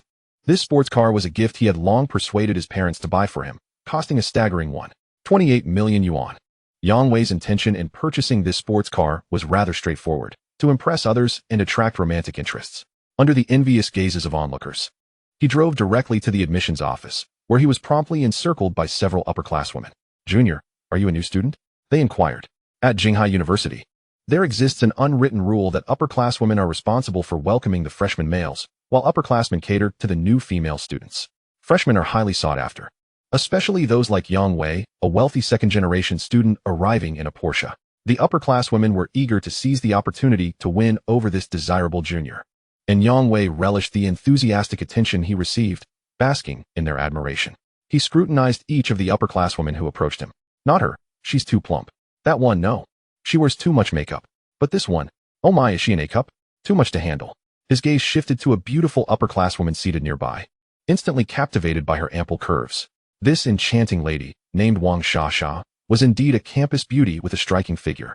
Upon glancing at Yang Wei's less-than-flattering expression, she was disinclined to move from her seat, despite his luxurious vehicle. It appeared that his wealth had yet to win her over. Thus, Yang Wei exited his car, adopting a rather greasy demeanor as he asked Wang Shasha, "Senior, could you please direct me to the freshman dormitory?" Without lifting her gaze, she pointed ahead. "It's in that direction. Might I trouble you to accompany me?" he inquired. "I'm afraid I twisted my ankle and cannot move," she replied. "May I add you on WeChat?" He pressed. "Sorry, I didn't bring my phone," was her swift retort, leaving him momentarily speechless. Nevertheless, he remained confident that with his Porsche, winning over the class beauty was merely a matter of time. Just as he pondered another suitable excuse to engage her in conversation, a far more thunderous roar of an engine resonated from the distance. A stunning black Lamborghini approached, smoothly coming to a halt right beside Yang Wei's Porsche. In stark contrast, the Lamborghini overshadowed the Porsche entirely. Compared to the commanding presence of the Lamborghini, the Porsche appeared utterly mundane, like a countryside worker among city elites. Truly, the adage rang true, comparison breeds envy. Fuming, Yang Wei thought, who does this little brat think he is, stealing my thunder? However, as the car door swung open, a striking figure emerged, donning a pair of chauffeured sunglasses. Lin Fei, the newcomer, instantly captivated everyone's attention, elevating the admiration levels in the vicinity. Damn, this guy's looks might rival my own. Yang Wei spat, begrudgingly acknowledging his unexpected rival on the very first day of school. While Yang Wei seethed with jealousy, Lin Fei remained blissfully unaware of his existence, viewing him as little more than a background character, if not an outright NPC. The upper-class women present could hardly contain their excitement. With several upperclassmen contemplating their own approaches, Wang Shasha, who had previously dismissed Yang Wei, suddenly found herself propelled from her seat, eager to greet Lin Fei first. "Hi, Junior. Are you a new student?" she asked, striking what she believed to be her most alluring pose. Lin Fei appraised her beauty score, 78, even lower than Tang Wenqiu. "Indeed," he replied. Wang Shasha eagerly took his suitcase. "Which department are you in?" "The School of Finance." "What a coincidence. I'm from the art school right next door. Our dorms are adjacent." Lin Fei, unimpressed, replied, "How about I show you to the freshman dormitory?" Wang Shasha inquired with anticipation, confident in her appeal as the beauty of the arts department. Yet for Lin Fei, her score was insufficient.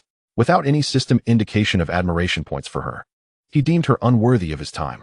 "No, thank you. Senior, I can manage on my own," he politely declined, placing his luggage back in the car and shutting the door. Undeterred, Wang Shasha insisted, "Let me take you. You seem lost." "No, thank you, Senior. Your legs are too long. I can't fit in the passenger seat," he replied. Wang Shasha had never faced such rejection before and was unwilling to concede defeat. She pulled out her phone. "How about we add each other on WeChat then? I'd like to be friends." "Sorry, Senior, I don't have WeChat," he responded, leaving her momentarily speechless. Meanwhile, Yang Wei seethed with envy and resentment, puzzled as to why such a beautiful girl would reject him while dismissing his advances. He couldn't fathom that what some considered a goddess might merely be an ordinary woman in the eyes of another. He was not alone in his frustration. Other male students shared his discontent, thinking, "What is this? Even the class beauty rejected him? He merely has a handsome face and a flashy car." Does he believe all women will flock to him? Clearly, that car is rented. He's just trying to show off. Afraid of being exposed, they whispered among themselves. Unbeknownst to them, Wang Shasha overheard their comments and, believing them, thought, I mistakenly thought he was a high-class gentleman, but he's just a pretentious loser. I almost fell for it. Not all girls are as easily deceived as I was. As if on cue, a greater roar of engines filled the air and 2 Lamborghinis. Not one, but 2, entered the campus of H University, drawing everyone's gaze. They parked flanking Lin Fei's Lamborghini, and out stepped Liang Qian and Lu Zhen. Liang Qian was driving the flamboyant pink sports car Lin Fei had ordered for her, while Lu Zhen, awaiting her new vehicle's arrival, drove a previous test car. The sight of these 2 stunning beauties ignited a frenzy among the crowd. What is happening today? A top-tier handsome guy arrives, followed by 2 campus beauties. The quality of new students at Jinghai University has never been this high. Lu Zhen, she's here too? Liang Qian exclaimed, astonished at the sight of Lu Zhen disembarking from the Lamborghini. What came next left everyone in awe. Clad in a low-cut light blue Gucci ensemble that accentuated her 36D figure, Lu Zhen approached Lin Fei and linked her arm with his. Lin Fei, how could you start school without telling me? I came specifically to see you off. Liang Qian's realization struck her like a bolt. Lu Zhen had indeed stolen her thunder. Determined not to be outdone, she swiftly took hold of Lin Fei's other arm. Lin Fei, it has been quite some time since you last sought me out. I have missed you dearly. Shock, petrification, dumbfounded. This scene left the onlookers utterly astonished, their CPUs overheating in an attempt to comprehend the situation.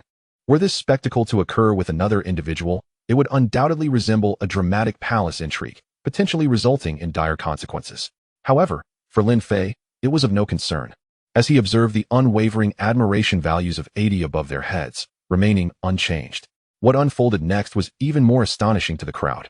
He wrapped his arms around the waists of the 2 stunning beauties and chuckled, since you both long for me so dearly, why not escort me to my dormitory? With that, he ambled toward the freshman dormitory, flanked by the 2 lovely ladies. Geneva, it was as if a little cow had taken flight, truly remarkable. Does Jinghai University possess such talent? You all should be in awe. Yang Wei dropped to his knees, bowing towards the direction Lin Fei had departed, exclaiming, Master. Lin Fei's actions would have caused even the most passionate of romantics from Jiangnan to exclaim in admiration. In truth, Lu Zhen and Liang Qian were engaged in a rivalry, each vying for Lin Fei's attention, a situation that should have warranted blame directed at him. Yet, his unparalleled charm, coupled with his identity as a scion from a prestigious family, along with the extravagant gift of a Lamborghini for each, rendered them incapable of harboring resentment. Instead, they found themselves anxiously pondering whether Lin Fei might cast them aside. Thus, they exerted themselves in an effort to impress him. The ever-increasing admiration values hovering above Lu Zhen and Liang Qian signified their transformation into devoted admirers of Lin Fei. The student dormitories of Jinghai University boast a rich history, characterized by the architectural style of the 1980s, adorned with red bricks and green tiles, enveloped by walls draped in climbing ivy. The dormitory accommodates 4 students, and Lin Fei's roommates had arrived early to tidy up. Wu Tian, take a look at this post at the top of the forum, Li Xiaoqing exclaimed, holding out his phone to Wu Tian, who was preparing his bed in the upper bunk. Upon glancing at the screen, Wu Tian exclaimed, goodness gracious. Shock. On the first day of school at Jinghai University, a rich heir arrives in a luxury car. The photos on the forum were somewhat blurry, merely capturing the indistinct silhouette of Lin Fei, with the Lamborghini stealing the limelight, prompting a cascade of envious comments below. This fellow is rather arrogant, making such a grand entrance on the first day? Heh, upstairs, if you had the money, you'd likely be just as ostentatious. Uft, I value substance over flash. Women prefer inner beauty. Wu Tian remarked, well, I may not have a sports car, but I can still attract a girlfriend. It turned out that prior to enrollment, Wu Tian had already initiated a flirtation with a girl, and it seemed he was close to winning her over. I envy you, Xiao Tian. When will I find myself a girlfriend? Wu Tian flashed a Nike logo smile. First, you must be as handsome as I am. Before he could finish, Lin Fei entered the dorm, flanked by the 2 beauties. 302, this must be the one. Upon witnessing Lin Fei's entrance with the 2 lovely ladies, his roommates were instantly thrown into disarray. What on earth? Am I seeing things? 2 maidens for 1 man. The key factor was that both ladies were exceptionally beautiful, likely unmatched in the finance college. Lu Zhen and Liang Qian continued their competition, unwilling to relinquish their hold on Lin Fei. Disturbed by the tension, he quickly sought an excuse to greet his roommates. Hello, I am Lin Fei, he said, extending his hand to shake theirs. Wu Tian and Li Xiaoqing were left bewildered, unable to grasp the situation, and could only awkwardly shake Lin Fei's hand. Perhaps you two should head back. I need to get acquainted with my roommates. And your presence here might be a bit inconvenient. Oh no, it's quite convenient. Wu Tian and Li Xiaoqing shouted in their minds. Such top-tier beauties were usually beyond their reach. How could they possibly drive them away? Seeing Lin Fei take charge, Liang Qian and Lu Zhen reluctantly complied. Lin Fei, do well in your studies, and call me if you need anything. Liang Qian bestowed a gentle kiss on Lin Fei's left cheek, leaving a faint lipstick mark. Xiao Fei, my phone is always on for you. Lu Zhen added, planting a kiss on his right cheek, also leaving a lipstick trace. Shock, petrification, dumbfounded. What in the world was happening? This was a scene even film directors would hesitate to portray. Witnessing Liang Qian and Lu Zhen bid farewell to Lin Fei with reluctance. While he appeared rather impatient, Wu Tian and Li Xiaoqing were nearly grinding their teeth in frustration. This was more painful than a death sentence. Once the two beauties had departed, Li Xiaoqing tentatively inquired, Dude, were those two your sisters? My girlfriends, Lin Fei replied without hesitation. Then resumed organizing his belongings and making his bed. The revelation left Wu Tian and Li Xiaoqing nearly stunned. Both of them are your girlfriends? Pretty much. They both consider me their boyfriend. Dude, you're like a little cow flying on a wire, truly electrifying. Thankfully, Wu Tian scrutinized Lin Fei's striking features and began to understand why such beautiful women would be drawn to him. Typically, boys are rather narcissistic. And Wu Tian had fancied himself as handsome as Wu Yanzu, but upon seeing Lin Fei's visage, he was overcome with a profound sense of shame. His own pride in his looks was utterly crushed. Li Xiaoqing pondered, why is it that some are sculpted by hand while others are merely molded from clay? Observing their expressions, Lin Fei nearly erupted in laughter, for these two were indeed his roommates from a previous life. He had not anticipated a chance to rekindle old ties in this lifetime. Indeed, fortune had smiled upon Lin Fei. Moreover, he shared a good rapport with these roommates.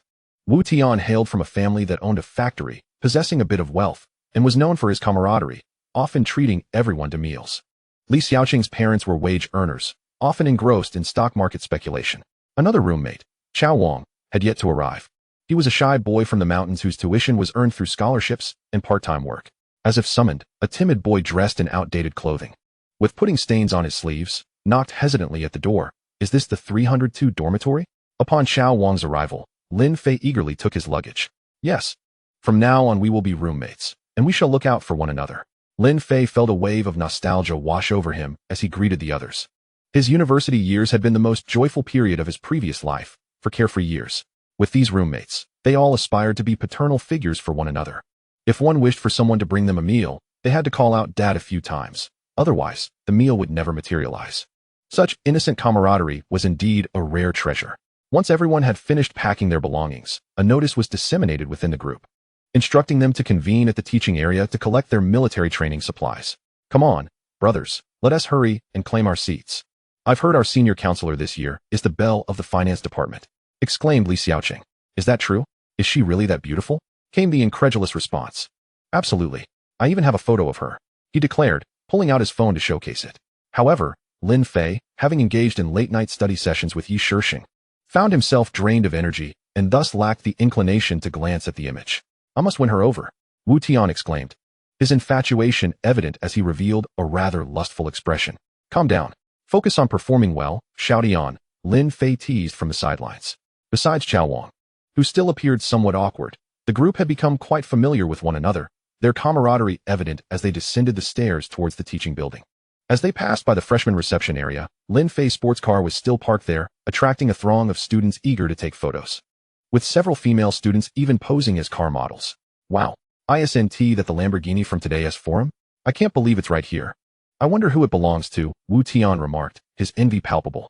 Despite his persistent pleas for his parents to buy him a BMW 3 Series, they had refused. The owner of this Lamborghini was undoubtedly from a wealthy family. Li Xiaoqing, who had a penchant for studying car models, took out his phone and snapped a few pictures, exclaiming, incredible, absolutely stunning. I don't need to own one. I'd be content just to sit in it. What about you, Chao Wang? Do you like this car? Lin Fei inquired of Chao Wang. With a sheepish scratch of his head, Chao Wang replied, I rarely see cars in my mountainous hometown, but this one looks so cool. It must cost tens of thousands, right? Are you kidding? The base model of this car is over 7 million, Wu Tian exclaimed, having just looked up the price on his phone. 7 million? How many sheep would I have to sell to afford that? He lamented, stepping closer to touch the sleek exterior of the Lamborghini. Hey, watch your manners. Is this car something you can just touch? scoffed the girl with dyed red hair, casting a disdainful glance at Chao Wang. Senior, is this your car? Chao Wang quickly withdrew his hand, asking innocently. It belongs to my future boyfriend. You're not worthy to touch it, the red-haired girl retorted dismissively, unable to hide her contempt for Chao Wang's rustic attire. Wu Tian stepped forward in defense of Chao Wang. Ridiculous. It's not even your car, so why are you so concerned? The girl, clearly irritated, shot back. Once I put in the effort to win over the owner of this car, it will be mine. Her intentions were transparent, as she had been waiting for the car's owner to appear, hoping to charm him with her audacity. Are you looking down on people? Who says my friend can't drive this car? This car belongs to him, Lin Fei interjected, parting the crowd to step forward. So cool. The red-haired girl's interest peaked. In front of everyone, Lin Fei retrieved his car key from his pocket and pressed a button. With a beep, the Lamborghini's dazzling headlights illuminated, leaving the crowd in shock. Wait, this is your car? Wu Tian gasped, his mouth agape. Yes, my family bought it for me. Lin Fei replied, handing the keys to Chao Wang. Go on, take it for a spin. I can't, Chao Wang stammered, overwhelmed by the car's exorbitant value, hesitant even to sit in it. Get in, Lin Fei urged, opening the door and nudging Chao Wang inside. What does it feel like? This is incredible. It's like flying a plane, Chao Wang exclaimed, his breath quickening. Wu Tian, you should try it too. At that moment, Li Xiaoqing and Wu Tian were equally bewildered, never imagining that the Lamborghini belonged to Lin Fei. My roommate owns a Lamborghini. I must take a photo for my social media, Wu Tian marveled. This is nothing. You two can earn and buy one, Lin Fei remarked nonchalantly. No. I doubt I could ever afford such an extravagant car. Chao Wang quickly shook his head, the revelation about his new university roommate being a super-rich heir shaking his worldview. Lin Fei, while this car is indeed flashy, we'll probably never afford one even if we get to drive it for free. The fuel and maintenance costs would be prohibitive, Li Xiaoqing rationally assessed, always analyzing matters with a financial mindset due to his interest in stock trading. Meanwhile, the red-haired girl was growing increasingly anxious. She had anticipated that the seemingly awkward Chao Wang was actually a close friend of the car's owner, inadvertently offending someone of significance. Yet, her thick skin allowed her to approach Lin Fei with a flirtatious demeanor. Hey there, handsome, want to exchange WeChat? Lin Fei replied coolly. You can ask my roommate. If he forgives you, I'll give you my WeChat. Undeterred, the girl feigned a coy expression and turned to Chao Wang. Junior, I was rude earlier. Could you please let it slide and add me on WeChat? Chao Wang sheepishly scratched his head, replying, I want to add you. I don't even have a phone. Besides, my mom told me that the prettier a woman is, the more deceptive she can be. The red-haired girl nearly choked, utterly flabbergasted by how this naive freshman had managed to outwit her. Laughter erupted from Lin Fei and the others, who hadn't expected Chao Wang to deliver such a memorable line. Chao Wang, you truly have a knack for saying the most astonishing things, Lin Fei said as he threw an arm around Chao Wang's shoulders, and they continued towards the teaching building, reminiscing about the days spent running under the sunset with his roommates, a poignant reminder of his lost youth. Meanwhile, in a luxurious private room at the Heijinhen nightclub, a thug named Xiao Hu, who had clashed with Lin Fei the previous day, stood trembling at the table, having been detained for causing trouble but subsequently released by his boss through connections. Before him sat a man dressed in black, reclining casually on the sofa with his legs crossed. Come here, the shadowy figure beckoned. Xiao Hu, trembling, took a few steps forward. Although the room's lighting was dim, the outline of the man was discernible. He wore gold-rimmed glasses and sported a slicked-back hairstyle. The man released the beauty he had been embracing and approached Xiao Hu. With a resounding slap, he struck Xiao Hu across the face. Useless. What happened? You dare to cause a scene at mass nightclub? Brother Sheng, I'm sorry. I had too much to drink. It was my fault for misbehaving while intoxicated, Xiao Hu stammered. The bespectacled man was none other than Qin Shixing, the underground emperor of Jinghai City and the proprietor of the Heijinhen nightclub. The competition between Heijinhen and Mass Nightclub, both premier brands in Jinghai City, was fierce. But Qin Shixing's connections were far more intricate, leading to numerous setbacks for Lu Sheng. Recently, Qin Shixing has been devising various schemes to annex Mast, aiming to monopolize the entire underground entertainment industry of Jinghai City. For now, I shall spare you. However, should you dare to act so recklessly again, I will not hesitate to sever one of your hands. Do you understand? Though Qin Shixing spoke in a gentle tone, his words were laced with cruelty. The thug known as Xiao Hu was acutely aware of his elder brother's ruthless nature and repeatedly bowed in apology, exclaiming, Brother Sheng, I was wrong. I will never dare again. Get lost. At that moment, a subordinate leaned in close to Qin Shixing's ear and whispered, Brother Sheng. I inquired further. And it seems that Lu Sheng also intervened during the conflict between Xiao Hu and that individual yesterday. He clearly favored the other party, who is rumored to be named Lin Fei. It appears he has just arrived in Jinghai for his studies and comes from a wealthy family. I fear Mastbar might. Haha, rest assured, in Jinghai, whatever my Chun family covets shall eventually belong to us, Chen Qixing replied, pulling out a cigar as his subordinate promptly lit it for him. Meanwhile, Lin Fei and his roommates had already arrived at the classroom, which was bustling with over 200 students from the financial academy. Upon entering, Lin Fei was taken aback at the sight of a familiar figure on the podium. No way, isn't that the woman I spent the entire night with at the nightclub yesterday? Chapter 17, Miss Ye's Imagination. Lin Fei's arrival instantly stirred commotion among the students, particularly the female classmates who began to whisper amongst themselves. This new student is so handsome. He is totally my type. Ladies, don't get your hopes up. I heard he is a rich second-generation heir who drives sports cars and is juggling 2 relationships at once. What a scoundrel. But if he looks this good, I might just ask him if he can juggle 3. At that moment, Yi Shixing also noticed Lin Fei entering the classroom, and the atmosphere became tense. Oh no, it's really him, the man who took my virginity at the nightclub. Yi Shixing quickly lowered her head, pretending to arrange her PowerPoint slides. Too timid to meet Lin Fei's gaze. What a coincidence. Could she be my senior, or perhaps the new student advisor? Both individuals, each harboring their own secrets, awkwardly avoided each other's eyes as Lin Fei took a seat.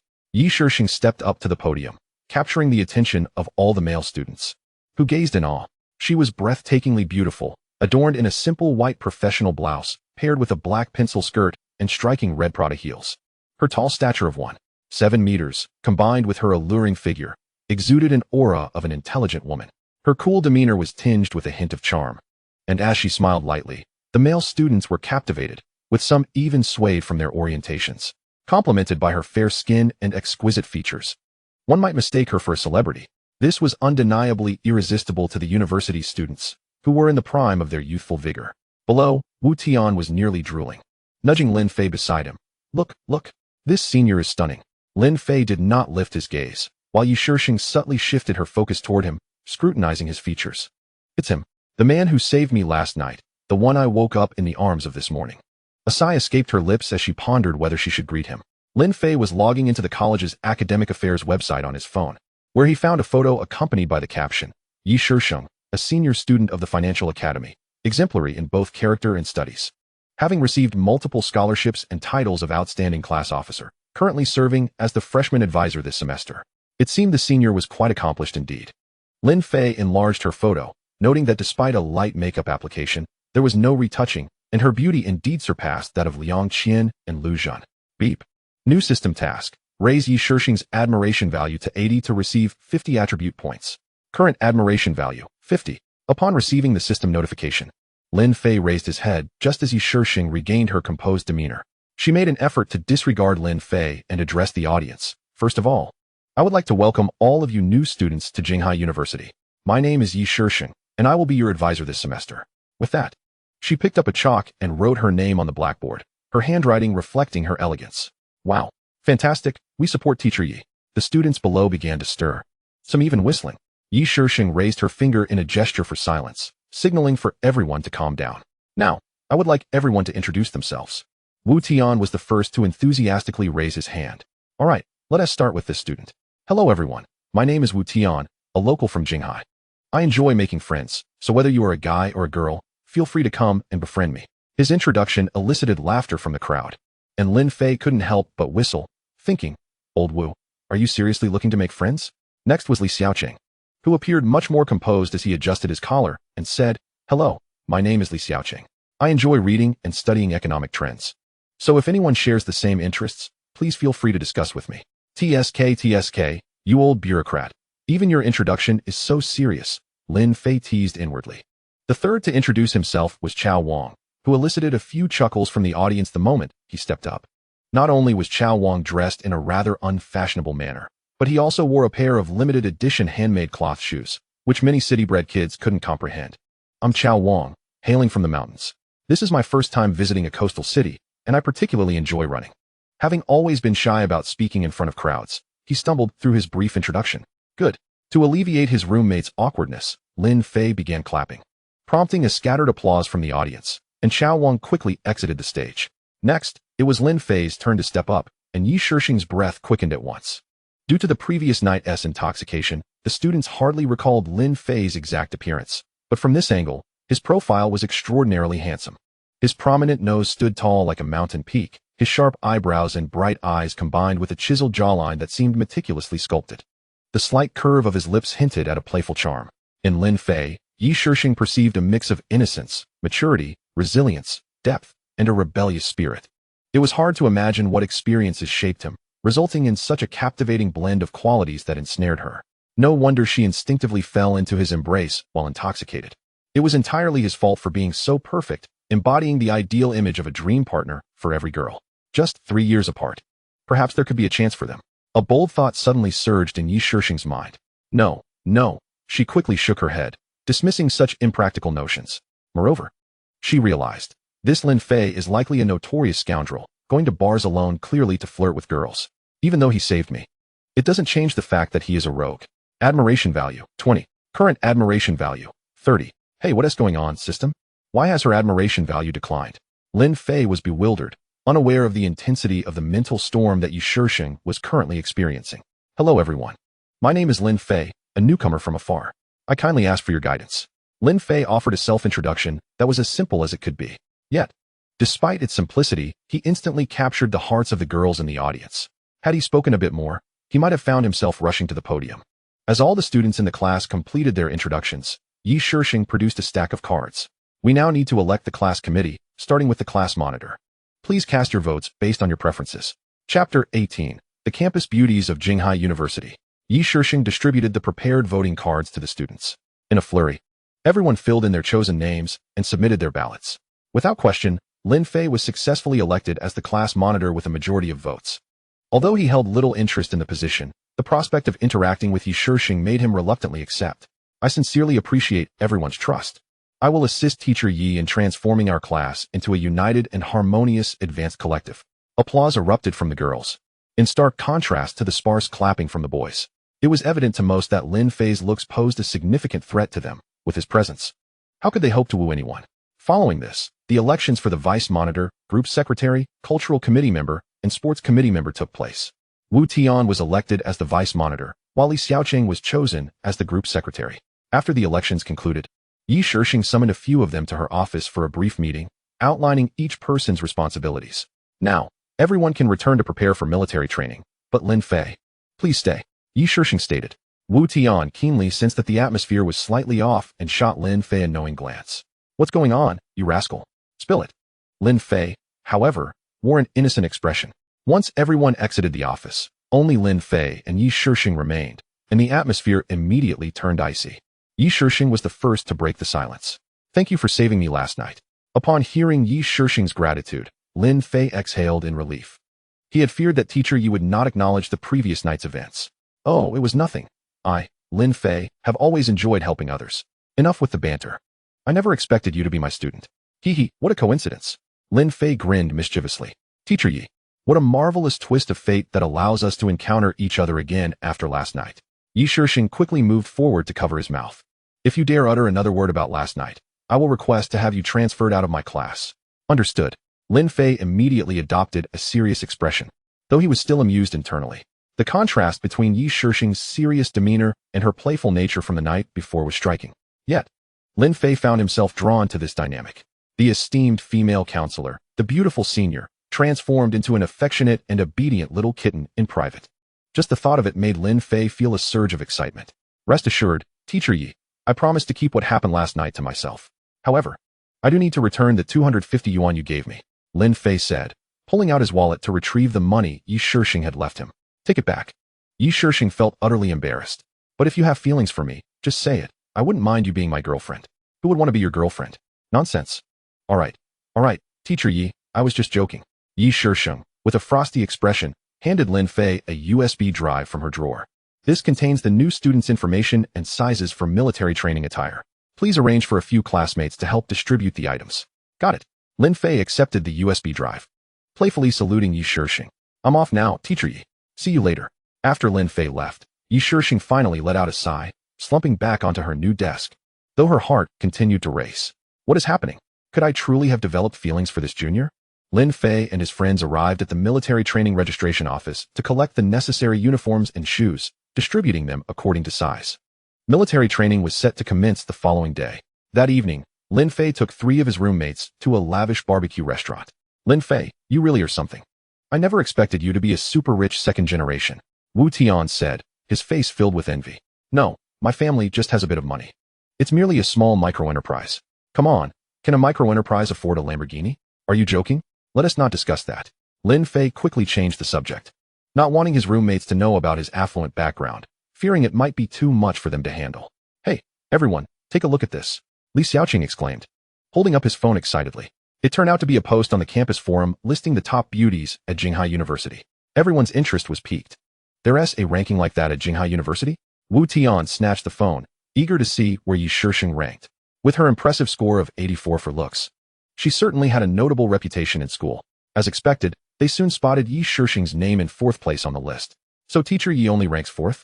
Wu Tian lamented, having expected her beauty to secure the top spot. Let me see who the other 3 are that are more beautiful than our teacher Yi. The innate curiosity of boys was stirred. Although Yi Shixing was already stunning, the thought that there were 3 others more beautiful excited everyone. So, even if teacher Yi rejected me, I still have 3 other options, Wu Tian declared confidently.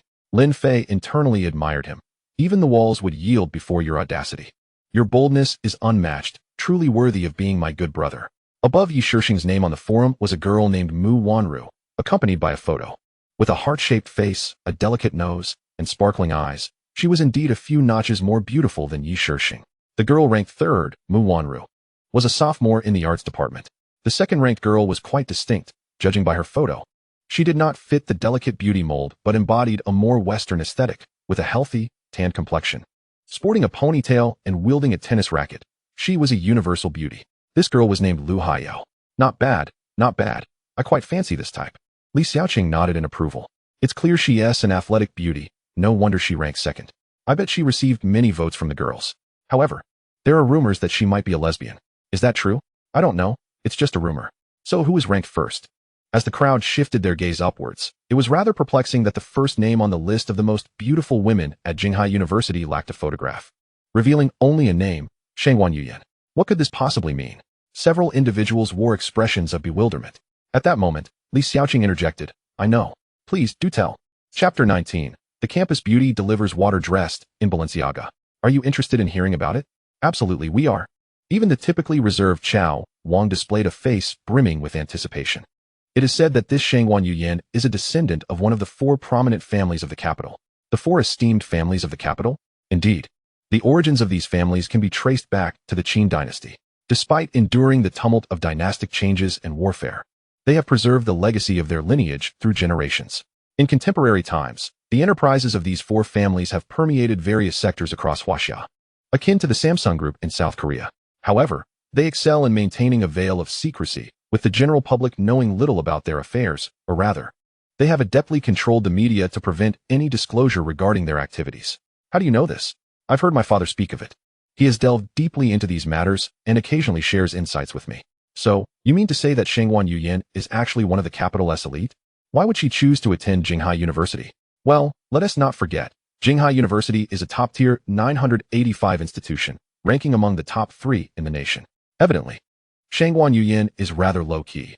Otherwise, she would surely have opted for a university in the capital or in the bustling metropolis. I'm not entirely sure. But from what I gather, when she first entered as a freshman, her breathtaking beauty earned her the title of Campus Beauty. However, she is quite humble and shies away from the mundane squabbles of the world, thus instructing the university administration to erase all online photos of her. Wow. She wields such influence that she can manipulate the administration? Indeed, I recall an upperclassman mentioning that there was a student who stubbornly refused to delete a photo, only to be intimidated by Shangguan Yuyan's bodyguards, who frightened him to the point of nearly soiling himself. Although her photographs have vanished, Shangguan Yuyan's reputation as Jinghai's foremost campus beauty remains intact. However, it is said that she seldom graces the university with her presence these days, as she is merely here to experience life as a privileged young lady. I hope to have the fortune of encountering her before graduation. According to my upperclassmen, she is incredibly beautiful, her looks rivaling even those of the most celebrated stars. As the evening unfolded with playful banter and boastful tales, the group indulged in drinks until the late hours. The following day marked the commencement of military training, and without question, the first order of business was to stand at attention. The sweltering heat of September had yet to dissipate. standing in temperatures exceeding 30 degrees Celsius, soon had students drenched in sweat, with several fainting shortly thereafter. 10-minute break, exclaimed the coach. What a bunch of weaklings. Look at your physical condition, you're all feeble. Lin Fei's military training instructor was a second-year senior named Huang Fakwai, following tradition at Jinghai University. Upperclassmen serve as instructors for the newcomers, and Huang has held this position for several consecutive years, thanks to his uncle being the director of the admissions office. As for his motives for being an instructor, it was primarily to flaunt his authority under the guise of military training while subtly attempting to charm a few girls. Lacking any semblance of genuine military demeanor. Relieved, the freshmen quickly sought shade during their military training. I'm so thirsty. Lao Wu, did you bring water? Li Xiaoqing inquired of Wu Tian, who shook his head. On the first day of military training, everyone was quite inexperienced, and thus, no one had thought to bring water. Lin Fei, too, felt parched, having forgotten to bring any. At that moment, a spirited young man with a closely cropped haircut, known as Li Jun, chimed in. Hey guys, looks like everyone came unprepared. What is that? Did you bring water, Li Jun? Li Jun smiled mysteriously. I didn't bring water, but someone else delivering it to me. With that, he ostentatiously pulled out his phone to send a message. Seriously? When did you get a girlfriend, Li Jun? For the freshly graduated high school students. The daily grind was solely focused on studying and gaining university admission. Few, like Lin Fei, had the luxury of not worrying about romantic pursuits. Sure enough, shortly after Li Jun sent his message, a girl with a chic short haircut and decent looks appeared on the playground. Over here, Li Jun called out to her with an air of triumph. Witnessing this spectacle, the surrounding single men were consumed with envy. Damn it. I'm about to grind my back teeth to dust. I'm so envious. After enduring the scorching military training, being handed a bottle of mineral water personally delivered by one's girlfriend was an exquisite pleasure. Hey, Lin Fei, why didn't anyone bring you water? Aren't you supposed to have several girlfriends? Li Jun provocatively asked, clearly intending to dampen Lin Fei's bravado. It appeared that Lin Fei's enrollment had become common knowledge, and Li Jun's antics were partly motivated by a desire to undermine his confidence.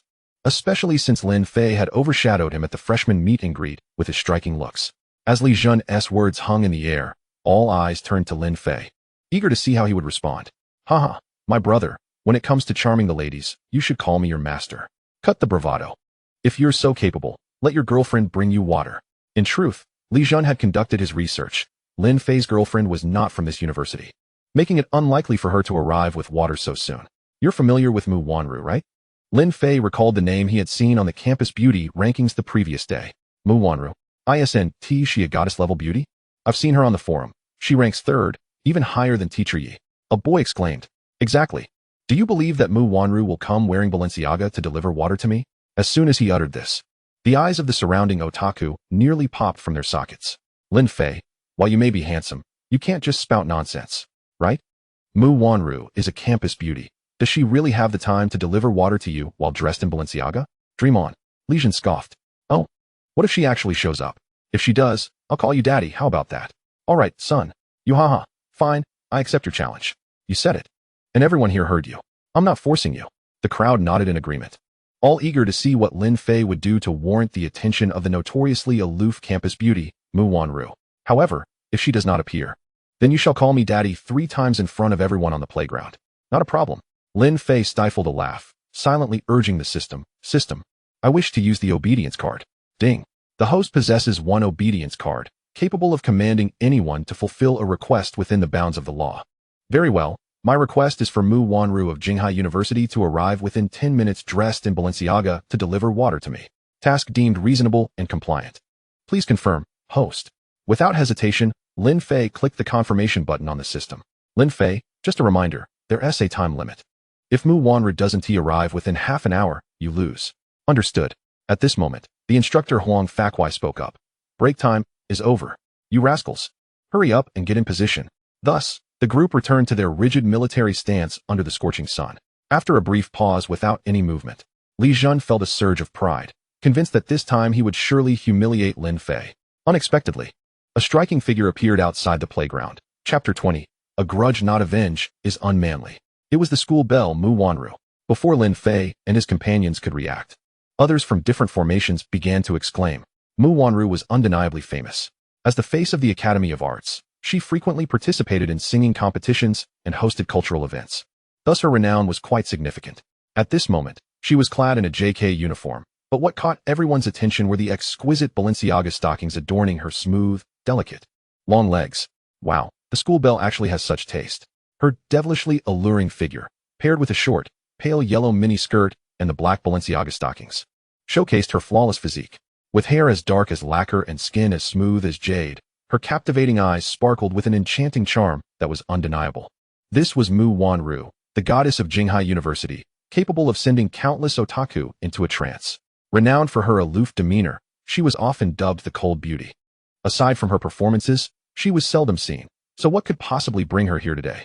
Spotting Lin Fei amidst the crowd while holding a bottle of mineral water, she approached him without hesitation. Could it be true? Is Mu Wanru really here to deliver water to Lin Fei? Li Zhen's jaw nearly dropped in disbelief. Not only Li Zhen, but also Wu Tian, Li Xiaoqing, Chao Wang, and the other otaku in the formation displayed expressions of utter incredulity. The girlfriend who had previously brought water to Li Zhen was completely overshadowed by Mu Wanru in both figure and beauty. Li Zhen felt like a clown. His earlier performance had merely served as a backdrop to Lin Fei, who had become the perfect supporting character. Holding the mineral water, Mu Wanru's face was slightly flushed, revealing her evident shyness. Observing everyone in military stance, she did not immediately hand the water to Lin Fei, but instead inquired of the nearby instructor. "Excuse me, may I give this boy a bottle of water? Damn, this is worse than death." Li Zhen felt utterly humiliated. With her words, the entire playground's attention shifted to Lin Fei. Fortunately, Lin Fei had thick skin. Otherwise, the piercing gazes directed at him could have slain him hundreds of times over. "No, it's military training time. You must wait until it's finished," Huang Fakwai said, his face filled with jealousy, for he too admired Mu Wanru. "How dare she steal my woman? Just wait, I'll show you," he thought. "All right, I'll wait here." Mu Wanru unexpectedly stood in the sweltering sun, maintaining military posture alongside Lin Fei, her sparkling eyes fixated on him. This was not merely an affront. It was akin to mercilessly grinding a dog in a millstone. Soon, Huang Fakwai could no longer bear the sight. All right, dismissed for a break." Mu Wanru immediately wiped the sweat from her forehead and bashfully ran to Lin Fei, offering him the mineral water. "Here, for you." Lin Fei naturally accepted the water and took a sip before asking Mu Wanru, "You must be thirsty too. Have a sip." Remarkably, Mu Wanru showed no signs of refusal, taking the bottle Lin Fei had just drunk from and gulping down nearly half of it. Despicable, shameless scoundrels. What is happening here? I'll call my lawyer. At this moment, not only the boys in Lin Fei's formation, but also those from other formations on the playground glared with gritted teeth at the scene. Yet, everyone had to admit that they made a perfect pair. With a camera present, it could easily pass for a youthful campus idol drama. Lin Fei, with great thoughtfulness, wiped Mu Wanru's lips with his sleeve and gently said, "You've worked hard, Wanru." Unbeknownst to everyone, Lin Fei had not known Mu Wanru prior to this moment. Current admiration value for Mu Wanru, 99. Note, this effect lasts only 3 hours, after which it reverts to 0. Beep, binding with Mu Wanru successful. Upon reaching an admiration value of 80, rewards attribute points of 80. Mu Wanru took the water bottle without responding. Her face flushed as she ran away shyly. "Everyone, stand at attention immediately," Huang Fakwai commanded, initially believing that by applying for the role of instructor, he would shine, especially with the authority to display his might before the freshmen. He thought this would surely mesmerize the naive girls. However, before he could begin to flaunt his charm, Lin Fei had stolen the spotlight, prompting the petty Huang Fakwai to resolve to teach him a lesson. Li Zhen, Lin Fei, stepped forward. Huang Fakwai fixed his gaze on them as he issued the command, and the two promptly stepped out of the formation. "You two, run 10 laps around the playground." "What? Why?" Hearing Huang Fakwai's words, Li Zhen's mouth fell agape, while Lin Fei frowned slightly. "Because you violated military training regulations. Who allowed you to have your girlfriends bring you water?" This severely disrupted the formation's order. Huang Fakwai replied with an air of superiority, intending to let the new students know who was in charge here. Li Zhen, visibly reluctant, protested, "Instructor, there doesn't seem to be such a regulation, right? I've never heard of it." In truth, Li Zhen was correct. The school had no rule prohibiting girls from bringing water to boys during military training. Is that so? "Well, it is now," Huang Fakwai said, hands clasped behind his back, exuding an imposing aura. Last semester, he had dealt with a rebellious freshman in a similar manner. And when that student refused to comply, Huang Fakwai had resorted to physical force until the student begged for mercy. Moreover, the school had not taken any action against Huang Fakwai, as his uncle was the head of the admissions office at Jinghai University. After facing such unjust treatment, the freshman had planned to file a complaint. but Huang Fakui's uncle threatened to revoke his student status and diploma, forcing him to swallow his anger. From then on, Huang Fakui gained notoriety at Jinghai University, being selected as a freshman instructor for 3 consecutive years since his junior year. Under the oppressive training and threats of Huang Fakui, students dared not express their anger. Even more outrageous, Huang Fakui leveraged his authority to demand that girls accompany him on dates, offering them special treatment in return. For those who defied his orders, he was unrelenting, often dragging them to the restroom for a beating. As long as he didn't leave them seriously injured, there would be no repercussions, especially with his uncle shielding him. Little did he expect that just as the freshman military training commenced this year, 2 rebellious spirits would emerge, daring to have their girlfriends bring them water, with Mu Wanru, the very goddess he admired, delivering water to Lin Fei. In the late hours of the night, Huang Faku diligently worked on her photographs in the dormitory, much to the frequent discontent of her roommates who complained about the rapid depletion of toilet paper. Huang Faku gritted her teeth in silent fury, muttering to herself, "You, Lin, just wait for it. Let us see how I'll deal with you today." Chapter 21. I am the law. In the face of Huang Faku's commands, Li Jun was the first to resist. "Why should I? This is utterly unreasonable." Huang Faku approached him, a cold smile gracing her lips. "Unreasonable? Here, I am the law. I refuse," Li Jun retorted defiantly. Without hesitation, Huang Faku delivered a swift kick to his abdomen, sending him sprawling to the ground. "You dare strike me? How dare you?" Li Jun, known for his fiery temper, sprang up, ready to retaliate.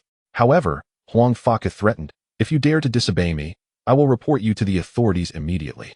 Disobedience to a drill instructor is punishable by reprimand or even expulsion. Upon hearing this, Li Jun's bravado evaporated. Though he hailed from a wealthy family in Jinghai, he knew that if he faced trouble so early in his academic journey, his family would not be able to shield him. Reluctantly, he began to jog around the playground, feeling disgruntled.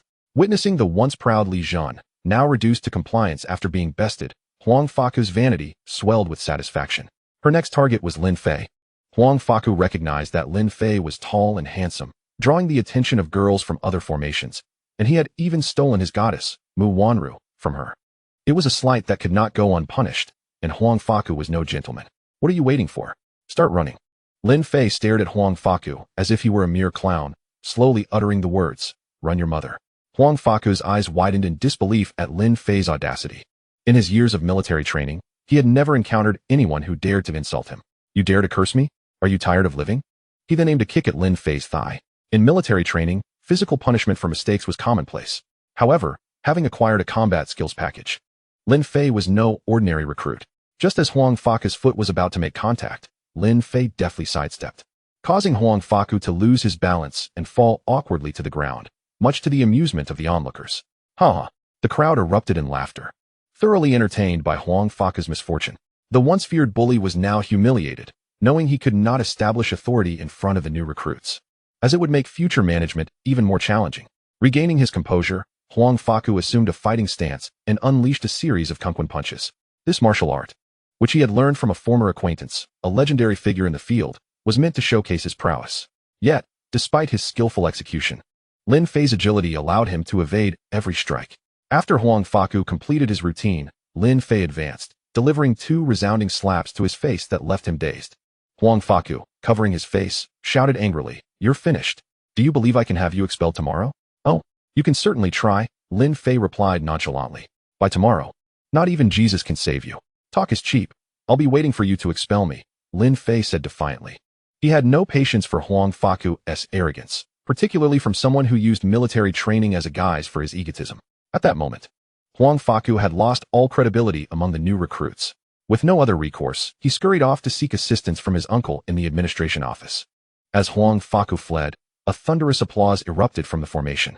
It turned out that the students had long harbored resentment towards Huang Faku, and even the newcomers had heard whispers of his unscrupulous behavior. Each year, numerous young women fell victim to his predatory ways. When Mu Wanru delivered water to Lin Fei earlier, it had ignited jealousy among the crowd, who initially saw him as merely a pretty boy. Little did they know that his recent actions had stripped the school bully of his dignity. Lin Fei had now become a hero among the new recruits, earning their admiration and applause. At that moment, regardless of gender, the admiration for Lin Fei soared, leaving him somewhat bewildered. Could it be? I'm not into men. Why are the boys idolizing me so much? Ding. Male admiration level has reached 80 points. The host can now activate the disciple collection mode, successfully recruiting this individual as a disciple. Such a delightful surprise, Lin Fei thought, exhilarated at the prospect of quickly amassing a legion of disciples. Ugh, I'm exhausted. Li Jun, drenched in sweat, completed 10 laps of punishment running, on the verge of collapse, only to notice that Lin Fei appeared completely unfazed. Lin Fei, why didn't you have to run? The crowd erupted into laughter once more, and after learning the details of the events, Li Jun was both astonished and delighted. Wow, Lin Fei, you've really outdone yourself. Meanwhile, Huang Faku had reached the office of his uncle, Zhou Yujun. Inside, Zhou was engaged in a conversation with a young female teacher, exchanging pleasantries in English. Huang Faku knocked on the door but received no response, so he foolishly barged in. The scene inside was shockingly inappropriate. Ah, the female teacher squealed, hastily covering herself and exiting the office, while Zhou Yujun was left in a state of disarray. Uncle, what the hell? Huang Faku exclaimed, as Zhou Yujun approached him, delivering 2 sharp slaps. Can't you knock? Didn't you see I was in the middle of something important? Apologies, uncle, but something happened during military training. Spit it out. Though Zhou Yujun was caught in an embarrassing situation, he was unperturbed. As the head of the admissions office at Jinghai University, he was a figure of considerable influence on campus. There's a troublemaker among the new recruits who not only refuses to obey orders, but also resorted to violence. Huang Faku pointed to his bruised face. You incompetent fool. You can't even handle a new student? Do I need to step in myself? Zhou Yujun thought of how, if not for his sister, he would have expelled this useless nephew long ago. Huang Faku was not only a disappointment academically, but also indulged in vices. And the graduate school recommendation he received was due to Zhou's connections. Sighing, Zhou Yujun resolved to assist him one last time, after which he would sever ties once his nephew graduated. Now, tell me exactly what happened. Huang Faku, wearing a face of grievance, recounted the events on the playground, shifting all blame onto Lin Fei. Uncle, I'm working hard to instill resilience in them for the sake of the nation, only to be humiliated like this. Bring that new recruit to me. Chapter 22, The Military Training Turmoil. Zhou Yujun cast a sidelong glance at Huang Faku, who had been utilizing his position as a military training instructor to engage in unsavory antics, of which he had heard whispers. However, the manner in which he wore his cap, so high indeed, reflected the traditions of his family.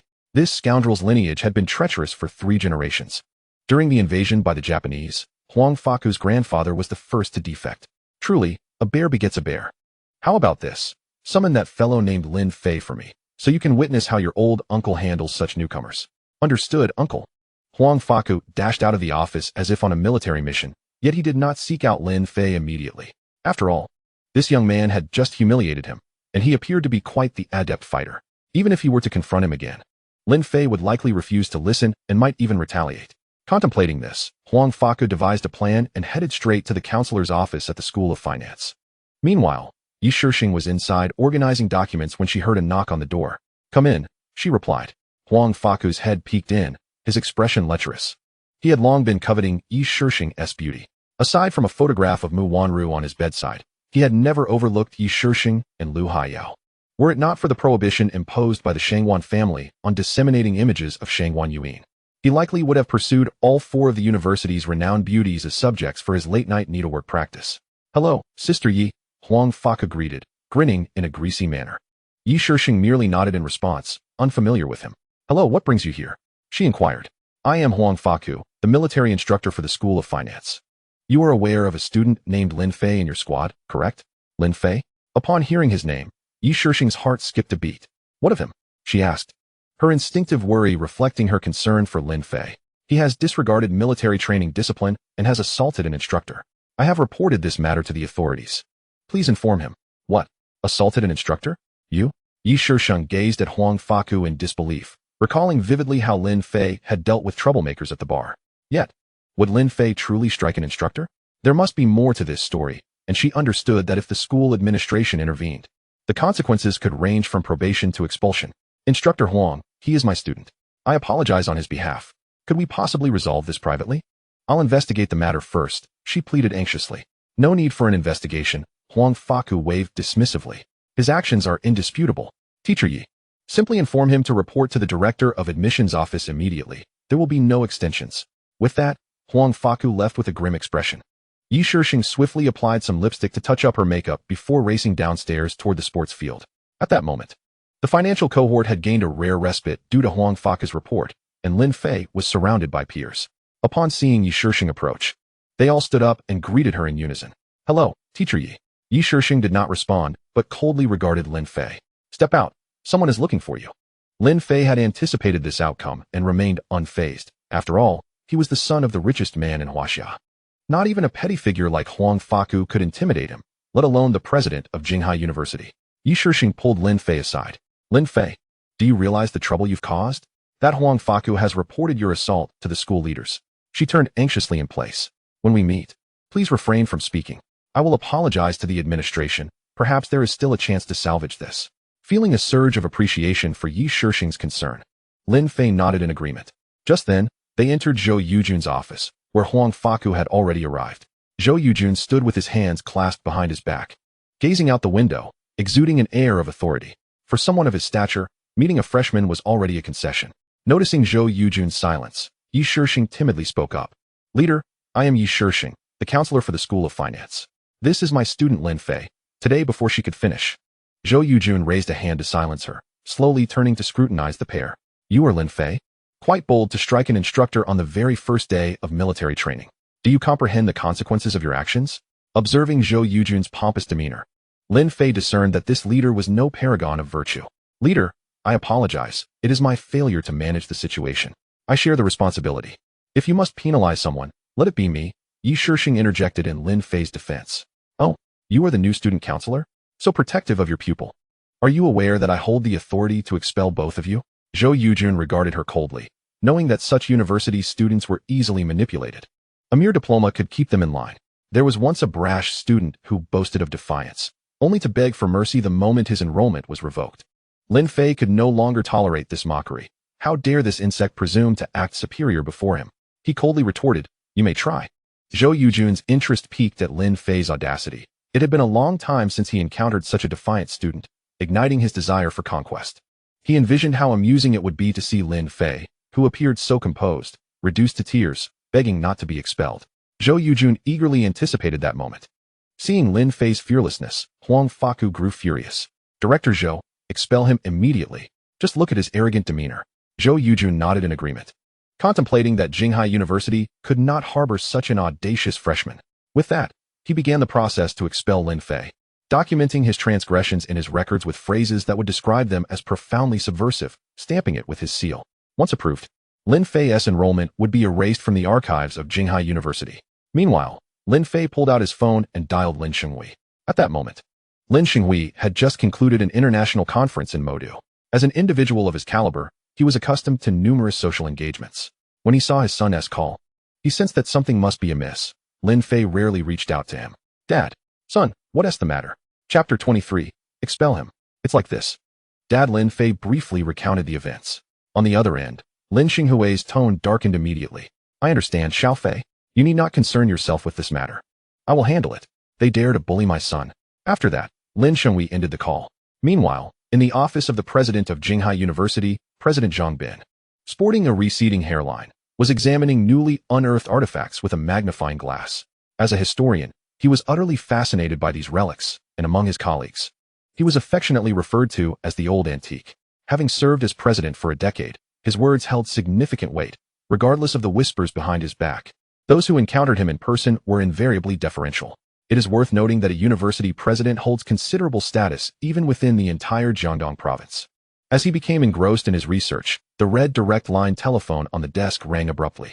Zhang Bin picked up the receiver casually and greeted, "Hello, who is this?" Upon discerning the voice on the other end, Zhang Bin immediately rose to his feet, his demeanor transforming into one of utmost respect. Yes, it's me. Please, instruct me." If any of his subordinates were to witness this, they would surely be astounded, for Zhang Bin typically exuded an air of authority, often stern and unsmiling in front of others. Yet now, he was abjectly submissive over the phone. What? Such a situation has arisen? It is my oversight. I shall reflect on it. Rest assured, I understand what needs to be done. After hanging up, beads of sweat began to form on Zhang Bin's forehead. The call had come from an esteemed senior leader, a significant benefactor in his career. It was due to this senior leader's influence that Zhang Bin's path in politics had been so smooth, barring any unforeseen circumstances. He was set to ascend to a provincial department next year. However, the senior leader had just reprimanded him, demanding a thorough investigation into the chaos occurring during military training at the university, mentioning that a new student with a remarkably formidable family background had enrolled at Jinghai University. which had caused him distress. Zhang Bin could hardly fathom it. If such a powerful figure as his senior leader described someone's background as terrifying, what sort of individual could that possibly be? Yet, there was no time for contemplation. He hastily donned a woolen coat and rushed towards the admissions office. At that moment, Zhou Yujun was in the office, amending Lin Fei's records. With a smug grin, he printed a notice of expulsion and tossed it to Lin Fei, newcomer. Take this notice of withdrawal and hurry up and leave Jinghai University. Huang Fakwai stood nearby, clapping in agreement. Well done, Director Zhou. Such an arrogant newcomer should taste the harshness of society. Lin Fei glanced at his watch, sensing that his father had likely managed the situation. Just then, Zhang Bin kicked the office door open with a resounding bang. Seeing the furious principal, Zhou Yujun was momentarily taken aback. Zhang Bin strode forward, snatching the printed expulsion notice and scanning it. His anger surged upon realizing that Zhou Yujun had dared to expel Lin Fei without authorization. Trembling with rage, he exclaimed, "You little rascal, do you wish to ruin me?" With that, he delivered a swift kick to Zhou Yujun's abdomen, sending him staggering back several paces. Yet still not satisfied, he followed up with 2 resounding slaps across Zhou Yujun's face. Dazed by the blows, Zhou Yujun remained frozen, attempting to explain, "Principal, please listen to me." "Silence. Do you know who he is? Who dares to expel him?" Zhang Bin retorted fiercely. He then approached Lin Fei with a demeanor of utmost respect. "I apologize for the distress you've experienced, young Master Lin. I shall handle this matter personally." "Young Master?" The mention of these words rendered Zhou Yujun and Huang Fakwai completely stunned. Yi Shixing was equally astonished. It was well known that Zhang Bin was the principal of Jinghai University, and for him to deign to address Lin Fei as young master was no trivial matter. "Principal Zhang, please allow me to explain. I truly had no idea," Zhou Yujun stammered, realizing that in the presence of Zhang Bin, his authority as the admissions office director was utterly diminished. Sweat beaded on Zhou Yujun's forehead as he cast a venomous glare at Huang Fakwai, as if to say, "You wretched little creature, why didn't you inform me of this newcomer's formidable background?" Huang Fakwai, having never witnessed such a scene, was bewildered to see his usually imposing uncle reduced to a state of fear, unable to utter a word after being struck. He understood the gravity of the situation he found himself in. Trembling, Huang Fakwai realized that his initial intention to set an example had backfired, making him the subject of ridicule. Admiration value, 20. Current admiration value, 50. Yi Shixing, who had encountered Zhang Bin before, recognized the high status of a university president. Observing the principal's attitude toward Lin Fei, it was clear that the new student possessed an exceptionally influential background. This revelation ignited a profound curiosity within Yi Shixing. She had initially perceived Lin Fei as a reckless, nightlife-loving scion of wealth. However, given the circumstances, it was evident that he was far from an ordinary rich kid. The fact that the principal himself intervened in the military training conflict and even resorted to physical confrontation piqued her interest further. "Hello, Principal Zhang."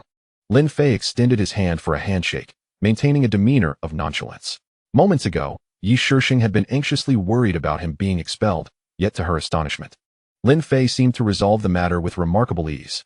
"Young master, I have gathered all the necessary information on your situation. How would you like me to proceed?" Zhang Bin displayed an unexpectedly obsequious demeanor before Lin Fei. "Principal Zhang, I trust your judgment. I prefer not to waste words on such matters," Lin Fei replied, prompting Zhang Bin to speculate on his intentions. He had heard whispers regarding Zhou Yujun's questionable conduct, but had overlooked it, considering the sycophant's relative loyalty. However, the incident involving military training was unprecedented. Zhang Bin could hardly believe such a scandal could occur under his watch.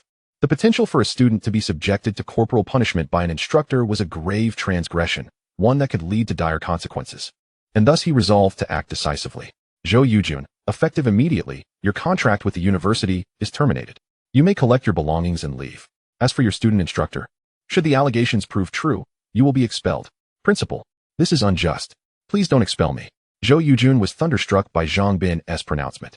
He understood all too well how arduous it had been to attain his position. Being expelled was unfathomable. Huang Fakwai, equally bewildered, realized that his hard-won opportunity to pursue graduate studies was now jeopardized, and the years he had invested in education would be rendered futile. The atmosphere grew tense. In a moment of desperation, Huang Fakwai dropped to his knees, pleading with Zhang Bin, "Principal, grant me a chance. I don't wish to be expelled." Zhou Yujun, while not kneeling, adopted a subservient tone.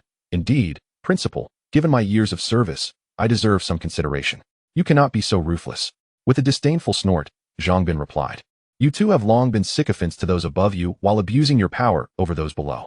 I have long wished to eradicate such toxic elements. Turning to Lin Fei, he inquired, Young master, do you find my handling of this matter satisfactory? Lin Fei nodded. You have done well. For Jinghai University to ascend to the ranks of top-tier institutions, it must employ educators and instructors of high professional caliber. By the way, Principal Zhang, I must return to military training now, so I shall not take up any more of your time. With that, he turned, opened the door, and exited with an air of nonchalance. Yi Shisheng, seeing this, quickly bid farewell to Zhang Bin and hurriedly followed suit. Oh, the air outside was far more refreshing than the stifling atmosphere within. Lin Fei stretched languidly after stepping out of the office building. Lin Fei, how on earth did you manage that? Yi Shisheng blinked, gazing at Lin Fei with admiration, her curiosity about this striking student deepening. Oh, it's nothing. My family knows the principal. I merely asked for a favor, Lin Fei replied casually. He was reluctant to divulge too much about his illustrious lineage. For families of their stature, generally preferred to maintain a low profile. Of course, this was the case during ordinary times, should someone truly provoke them. It was imperative to display one's strength. When Lin Fei returned to the playground unscathed, a chorus of cheers erupted from his classmates. Shortly thereafter, the dean of the Finance Academy, a diminutive man in his 60s, hurried over, panting, to announce, following investigations and student reports, a student instructor named Huang Fakue has been found guilty of physically punishing students during military training and exploiting his position to engage in inappropriate relations with freshmen. He has been expelled. He cast a glance at Lin Fei, aware of the new student's status as communicated by Zhang Rue, and vowed to keep a close watch on him in the future. The academy would promptly arrange for a new instructor, and military training would be suspended for the day. What splendid news! The military training cohort erupted in another wave of jubilant cheers. Even the boys who had previously harbored hostility and jealousy towards Lin Fei were now thoroughly impressed by him. He had merely visited the administrative area, yet had accomplished such a significant feat, even garnering the attention of the dean. Li Zhen too held a quiet admiration. He had initially feared the ordeal of military training under Huang Fakue, yet Lin Fei had effortlessly resolved the issue. Word of this incident swiftly spread throughout the school, and everyone was aware that a remarkable new student had arrived this year, his looks rivaling that of a celebrity. Consequently, in the following days, throngs of girls could be seen lingering by the playground's fence, eager to catch a glimpse of this dashing junior. Meanwhile, Principal Zhang Bin promptly assigned a new instructor to Lin Fei's cohort, one with a pleasant demeanor who got along famously with the students. As for the nefarious duo, Huang Fakue and Zhou Yujun, one was expelled outright, while the other was dismissed from his position. Upon hearing this news, the students of Jinghai University were filled with unbridled joy. Lin Fei, through this act, had ascended to a legendary status, securing the top spot on the school's forum for the most handsome student. The week-long military training soon came to an end, and in an effort to alleviate everyone's fatigue, Lin Fei proposed a barbecue outing. Though he had been reborn as a wealthy heir, certain intrinsic preferences remained unchanged, such as his affinity for the vibrant camaraderie of grilling skewers. Who could resist gathering with a few friends at a bustling street stall on a sweltering summer night, relishing barbecued delights and cold beer while engaging in lighthearted banter? There was no worry that could not be resolved with a skewer of barbecue, if there was. Simply indulge in another. This delightful experience was one Lin Fei had not savored in many years, recalling that such a lifestyle had only graced him during his university days. Xiaoqing, who do you think will win the NBA playoffs this year? Wu Tian inquired, clutching a skewer of grilled squid, his mouth full of barbecued meat, making his question somewhat garbled. I believe it will be LeBron James. After all, who can stop him on this earth? His tomahawk dunks are simply ferocious. Lin Fei responded. And you, Lin Fei? Wu Tian washed down his food with a gulp of beer. I prefer Butler from the Heat. They pulled off a miraculous black 8 this year. If they win the championship, that would be incredible. Hearing Lin Fei's words, everyone looked bewildered. What are you talking about, old Lin? Who is Butler? There's no one by that name on the Heat. It was then that Lin Fei realized it was 2013. And that year's NBA champion was indeed the Heat, led by LeBron James. He quickly diverted the topic. I was just kidding, Lao Wu. Look over there. That girl is quite stunning. Just as the group was enjoying their conversation, an unpleasant scene unfolded. Behind Lin Fei and his companions sat a table of rowdy youths, one of whom, Wang de Biao, boasted a tattoo of a dragon sprawling across his shoulder. Known as Biao Go, he was a subordinate of Qin Qixing, the underground kingpin of Jinghai. Wang de Biao had a notorious weakness for alcohol. While he could not handle his liquor, he also lacked decorum when inebriated, often resorting to harassing young women. Having recently secured a lucrative piece of commercial real estate for Qin Qixing through unspecified means, Wang de Biao was in high spirits, celebrating with his underlings. However, After a few drinks, he began to feel a bit too confident. Standing unsteadily, he scanned the vicinity and spotted a slender, attractive young woman at the adjacent table. Approaching her, he attempted to charm her with a wink, saying, "Hey there, little sister, you look quite lovely. Come over and let your brother take care of you." It is worth noting Wang Debiao's appearance, standing at 168 meters, with small eyes and a flat nose. His speech often revealing gaps in his teeth. It is no wonder that in today's world, looks matter in flirting. Had Lin Fei approached, he might have captivated the girl. But Wang Debiao was another story. As he grew overly familiar, the young woman promptly slapped him across the face. "Perverse scoundrel, what are you doing?" The slap drew the attention of those at surrounding tables, and Lin Fei and his friends turned their curious gazes toward the scene. Wang Debiao, clutching his face, feigned indifference while thinking, "This little girl has quite a strong hand." He swayed his head slightly and approached again, asking, "Do you know who I am?" "I don't care who you are. Go back to where you came from." The beauty remained unfazed, even amused by his audacity. Lin Fei, intrigued, continued to observe her. The system rated this girl's beauty at 86 points, surpassing that of Yi Shixing. Ding. The system has detected the presence of a high-value beauty and offers a reward for aiding her escape from danger, a compliance card, which, upon achieving a worship value of 80, grants a reward of 100 attribute points. How splendid. Since the last time he used a compliance card to get the campus belle Mu Wanru to fetch him water, Lin Fei had relished the sweet taste of the system's rewards. The prospect of obtaining attribute points was indeed enticing.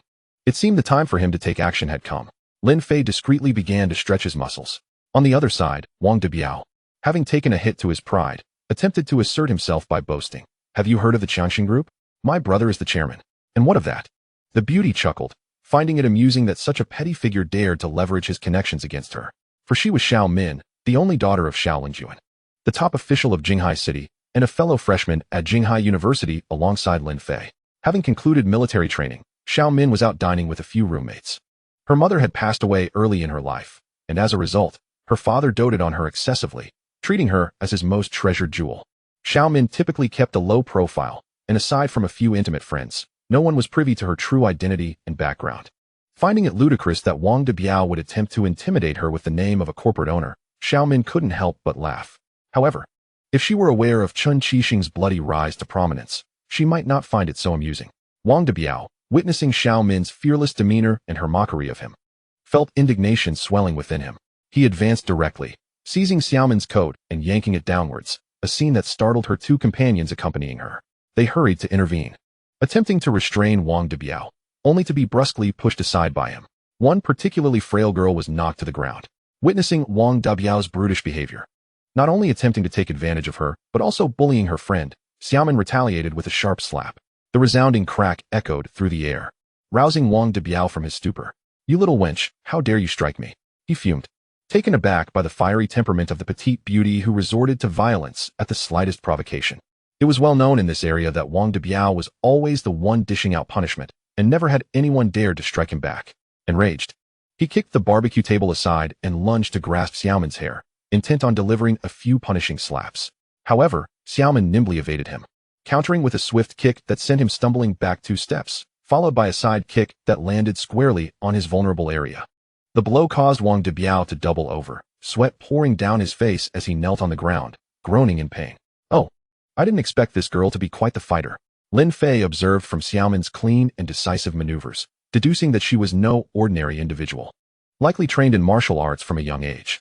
Indeed, Lin Fei's assumptions were correct.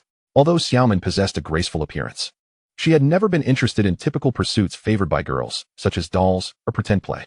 Instead, she harbored a deep fascination for activities associated with boys, such as combat and military tactics.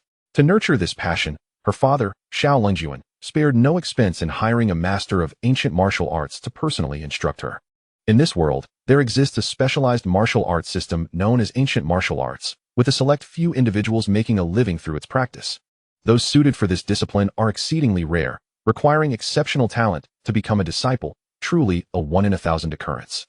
Among them, the most formidable can establish their own schools, earning the title of Grandmaster, while others may serve as bodyguards for wealthy families, enjoying a life of comfort. The ranks of ancient martial artists range from celestial, earthly, mysterious, to yellow, with each category further divided into 3 stages: early, mid, and peak.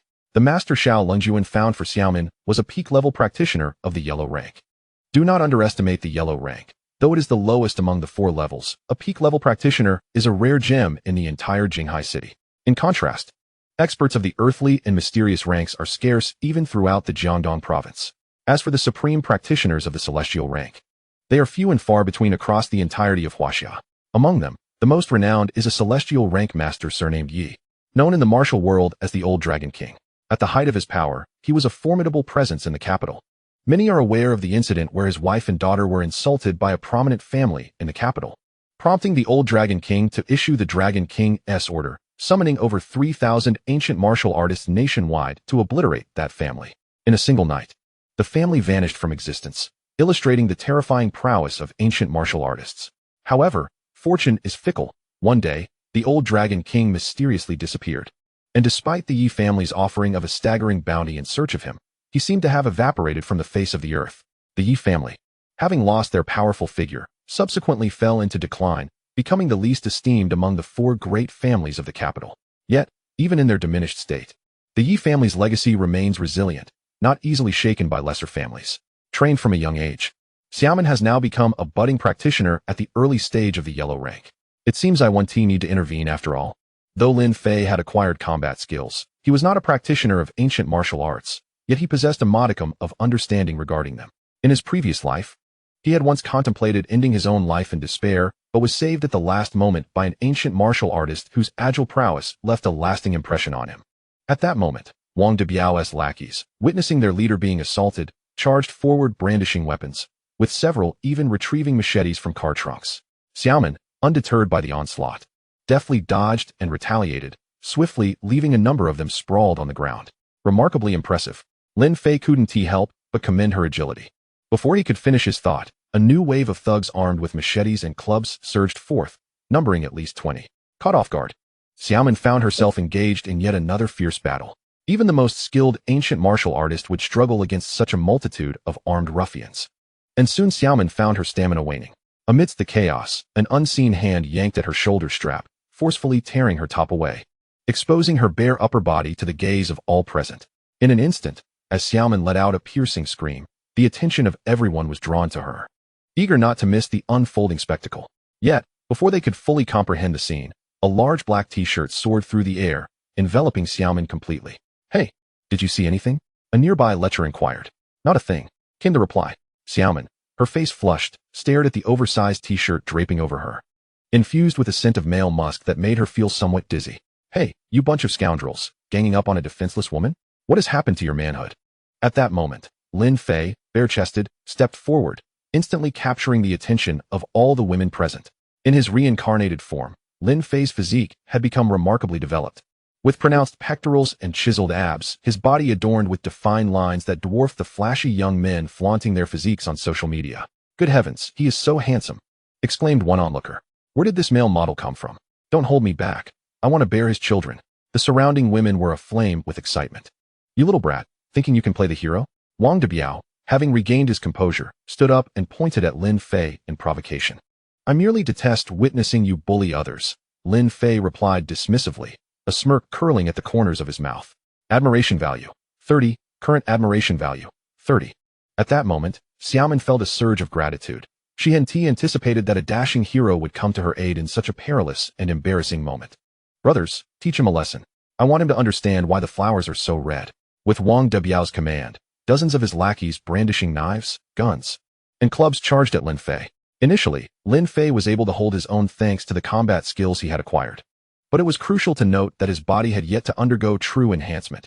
His physical abilities were still that of an ordinary person.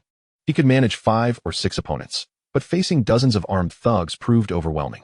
In desperation, he could only appeal to the system. "System, I am on the verge of collapse. Is there any effective solution?" Based on the current situation of the host, it is advised that the host expend 10 attribute points to enhance their strength by 100, which will resolve the combat issue. What are we waiting for? Let us expedite the enhancement. Ding, 10 attribute points consumed. Strength increased by 100. Name, Lin Fei. Height, 182 centimeters. Appearance, 95. Strength, 170. Speed, 60. Constitution, 80. Kidney function endurance, 95.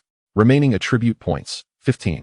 Upon strengthening his body, Lin Fei instantly felt a warm surge ascending from his feet, filling him with an invigorating power. It is worth noting that, according to the system's parameters, a strength value of 99 represents the pinnacle for an ordinary human on Blue Star, akin to the likes of Mike Tyson, capable of delivering a fatal blow to a bull with a single punch. With a strength value of 170, Lin Fei surpassed even the capabilities of typical ancient martial artists. All right, you little rascals, prepare to taste the power of my fist. Lin Fei clenched his fist, as large as a sand pot, and directed it toward the nearest thug. The thug was sent flying several dozen meters by the sheer force, crossing a street and crashing into a small tree before finally coming to a halt. Oh dear. My strength might be a tad excessive. I hope I haven't killed him. Shock, petrification, stupefaction. Lin Fei's punch had left everyone utterly astounded. The most astonished among them was Xiao Min, who was spectating nearby in a t-shirt. Initially, she thought this young man's combat skills were commendable, slightly inferior to her own. But the power behind that punch was beyond her wildest imagination. It was known that even her master, who had reached the pinnacle of the yellow character realm, could not match Lin Fei's singular blow. Xiao Min was certain that Lin Fei's strike had undoubtedly reached the realm of the mysterious character. He is a hidden master. Admiration points, 40. Current admiration points, 70. With just one punch, Lin Fei nearly elevated Xiao Min's admiration to 80 points. Indeed, women often harbor admiration for the strong. Next is you. Lin Fei swiftly approached Wang Debiao, this time holding back slightly, as causing a fatality would undoubtedly lead to complications.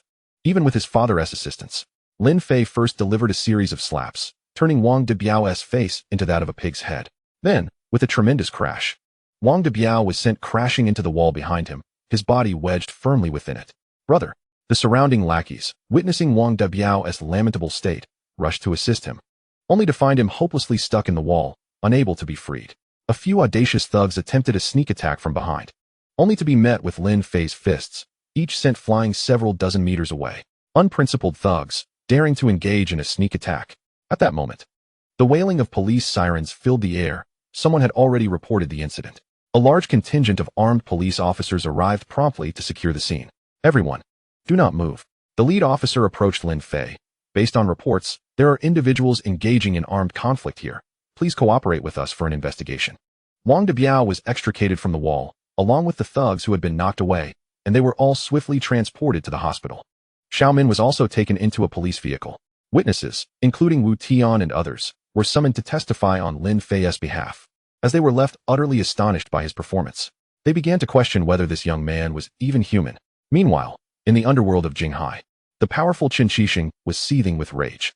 A bunch of incompetent fools. What purpose do I serve in keeping you around? Useless. With that, he slammed the recently purchased fruit to the ground, shattering it into 4 pieces, startling his nearby subordinates. Go inform Director Shun at the police station. Our people have suffered a loss, and this Lin fellow must not be allowed to escape easily. Understood, boss. By the way, boss, could you get me a sturdier new phone? At the police station, Director Shun, who harbored undisclosed secrets with Qin Shixing, began to impose difficulties on Lin Fei. Seeing Lin Fei in person, Director Shun regarded him merely as an ordinary university student, not taking him seriously at all. Hey, confess your crimes honestly. Shun threatened sternly, having already ordered Lin Fei to be handcuffed. Am I mistaken? They initiated the aggression first. What crime have I committed? Lin Fei inquired, perplexed. True. They did initiate the violence, but your actions have resulted in mutual combat, and you have inflicted severe injury. You will bear legal responsibility. Shin brandished the law to intimidate Lin Fei. Enough, enough. I do not wish to engage in petty arguments with you. May I make a phone call? Lin Fei requested. Shin sensed that Lin Fei might have some form of backing, yet he remained dismissive. What could a mere boy like you possibly have? Is your father the mayor of Jinghai? Don't try to pull any tricks on me. I am in charge here, understand? Shin threatened Lin Fei with an air of superiority, showing no regard for him. Just as Lin Fei was about to dial, Shin's phone rang unexpectedly. He answered casually. But after hearing just a few words, his expression shifted dramatically, and his voice began to tremble. Is it true? Was it a direct order? I understand. After hanging up, Shun's demeanor underwent a complete transformation. I sincerely apologize for the earlier offense. Xiao Wang, hurry and release him. Lin Fei was left utterly bewildered, pondering how matters had resolved so abruptly without even making his call. Shin personally escorted Lin Fei to his office. Mr. Lin, I truly apologize. Our investigation was flawed. As for those ruffians, rest assured, they will face severe consequences. Thus, Lin Fei was released on the spot. As he exited the police station, he spotted a striking figure. It was Xiao Min. Upon seeing Lin Fei emerge safely, she broke into a sweet smile. Are you all right? Thank you so much. Lin Fei smiled back, surmising that Shun's sudden change of heart was likely connected to Xiao Min, indicating her background was not to be underestimated. No worries. I'm just a good Samaritan, he replied with a chuckle. I'm Xiao Min, she introduced, extending her hand. Lin Fei, he replied. Their handshake was brief. Yet Xiao Min's cheeks flushed. Despite her usual cool demeanor, she had never held hands with a boy before. May I ask how you acquired such impressive skills? Xiao Min inquired candidly. I have no master. I am self-taught, Lin Fei admitted. Is that true? Why would I lie? Lin Fei, never deceive. Admiration points, 5. Current admiration points, 75. Xiao Min's eyes sparkled with admiration. She revered geniuses, and Lin Fei was undeniably a prodigious talent in martial arts. Having achieved such prowess without formal training, truly remarkable. Would you be able to impart some of your insights when time permits?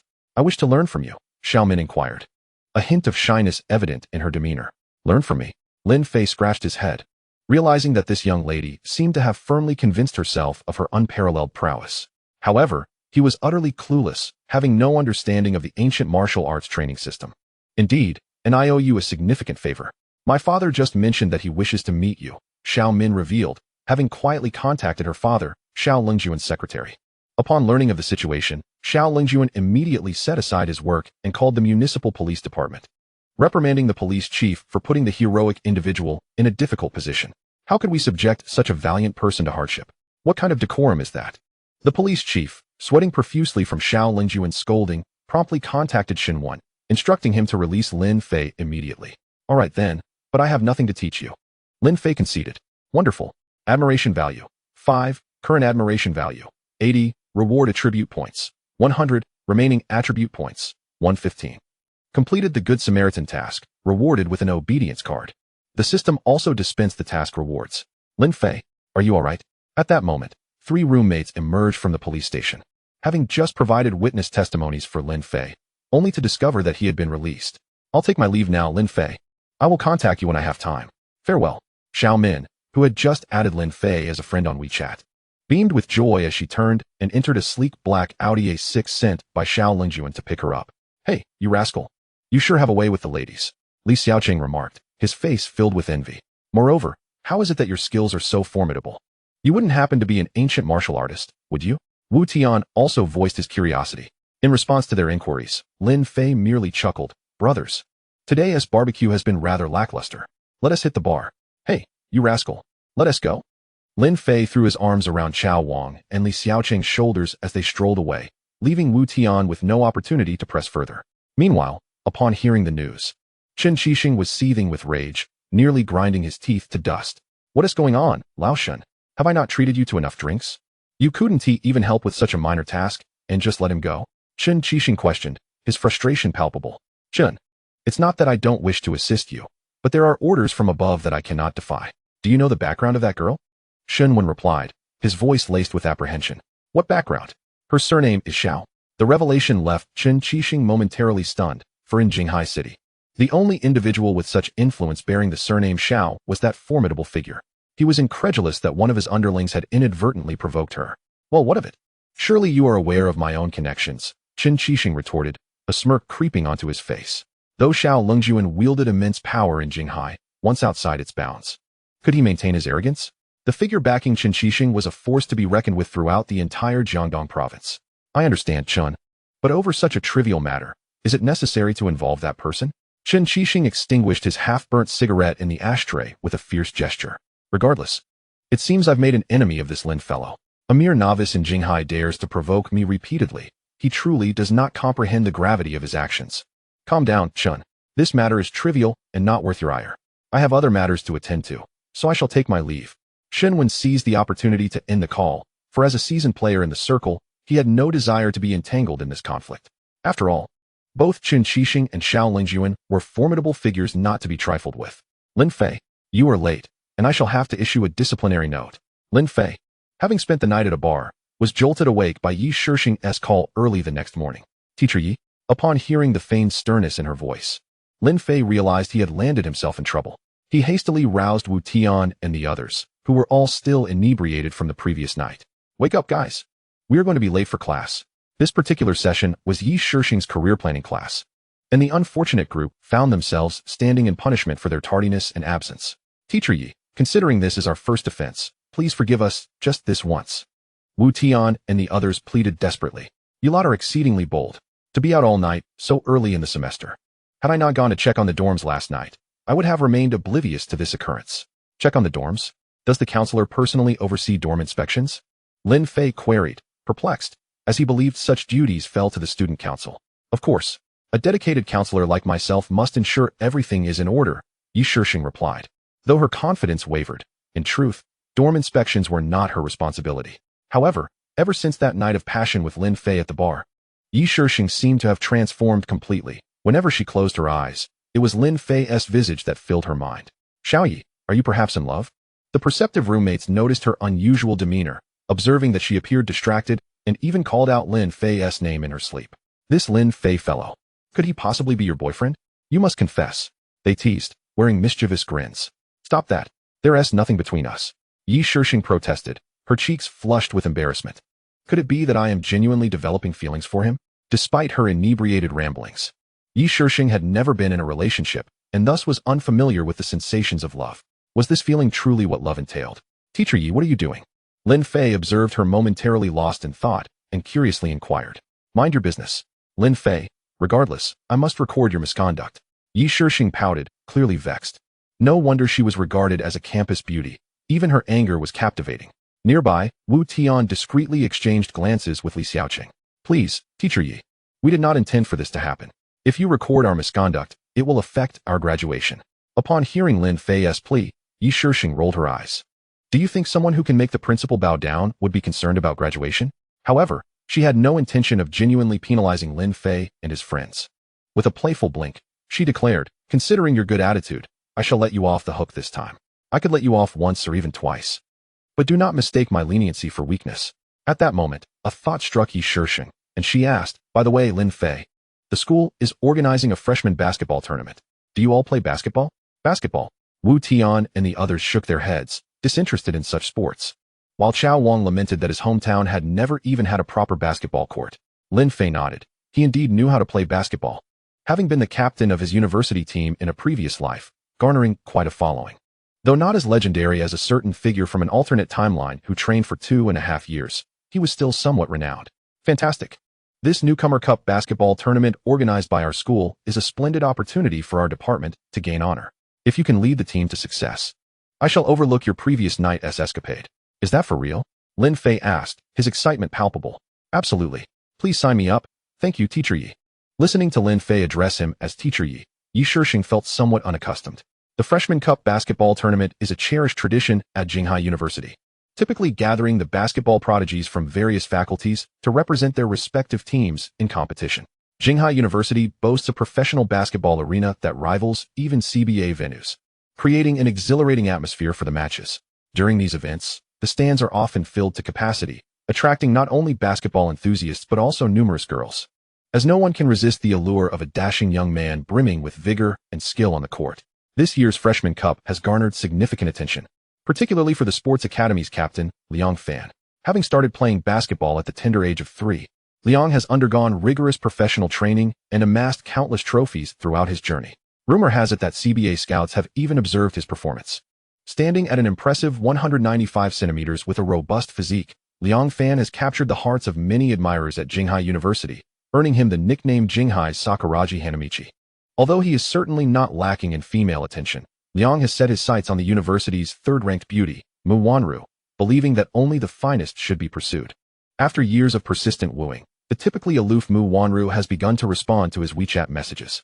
Liang, ever the attentive suitor, showers her with affection, almost akin to a devoted admirer, wishing he could personally deliver her supplies during her menstrual cycle. Just as victory seemed within reach, a freshman named Lin Fei unexpectedly stole his thunder. The aloof campus beauty Mu Wanru was seen delivering water to a male student during military training under the blazing sun, a sight that quickly spread throughout the campus, earning Liang the moniker King of Backup.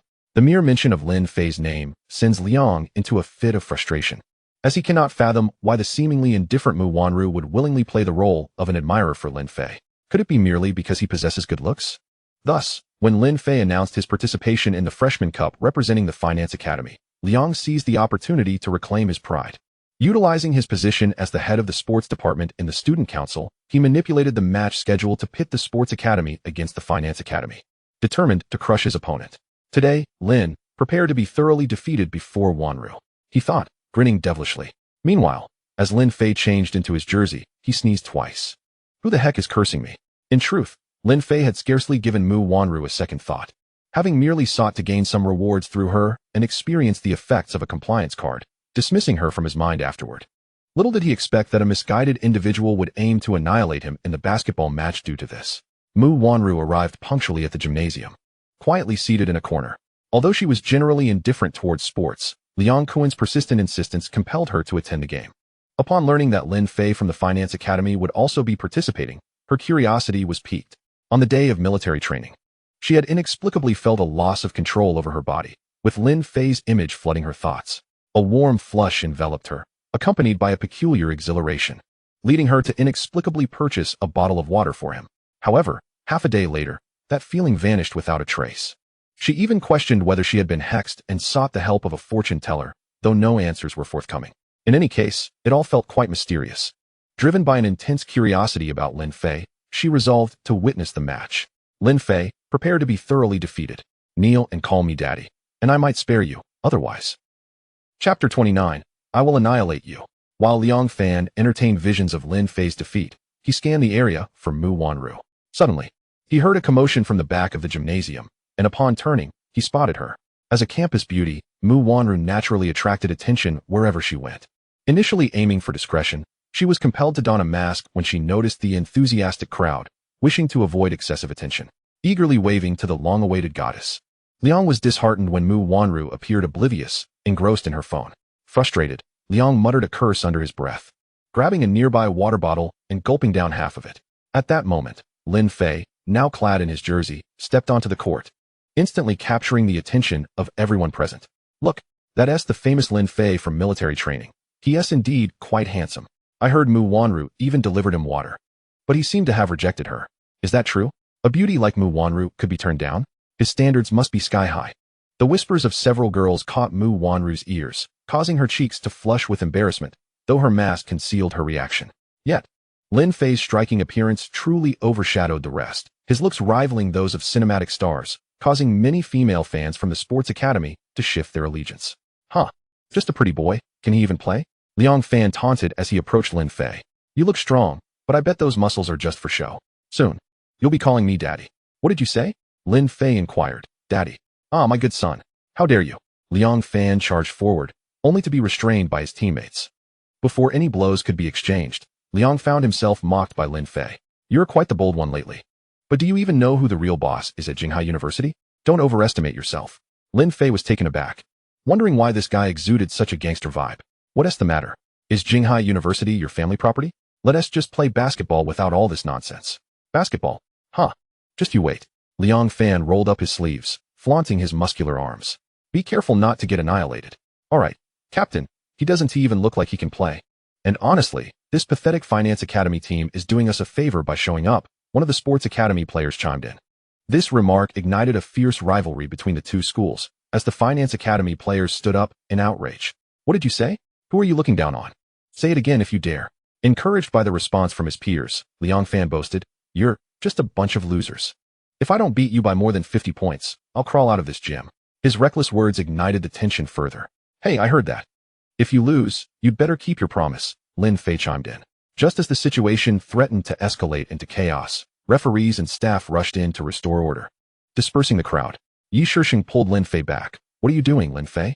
You're here to play a game, not to start a fight. I am acquainted with Teacher Yi, and as you have just witnessed, they were the ones who initiated the provocation. Lin Fei feigned innocence. You could see that Yi Shishing was somewhat irked, prompting Lin Fei to quickly adopt a cute demeanor. Alright. I promise not to engage with this unruly bunch.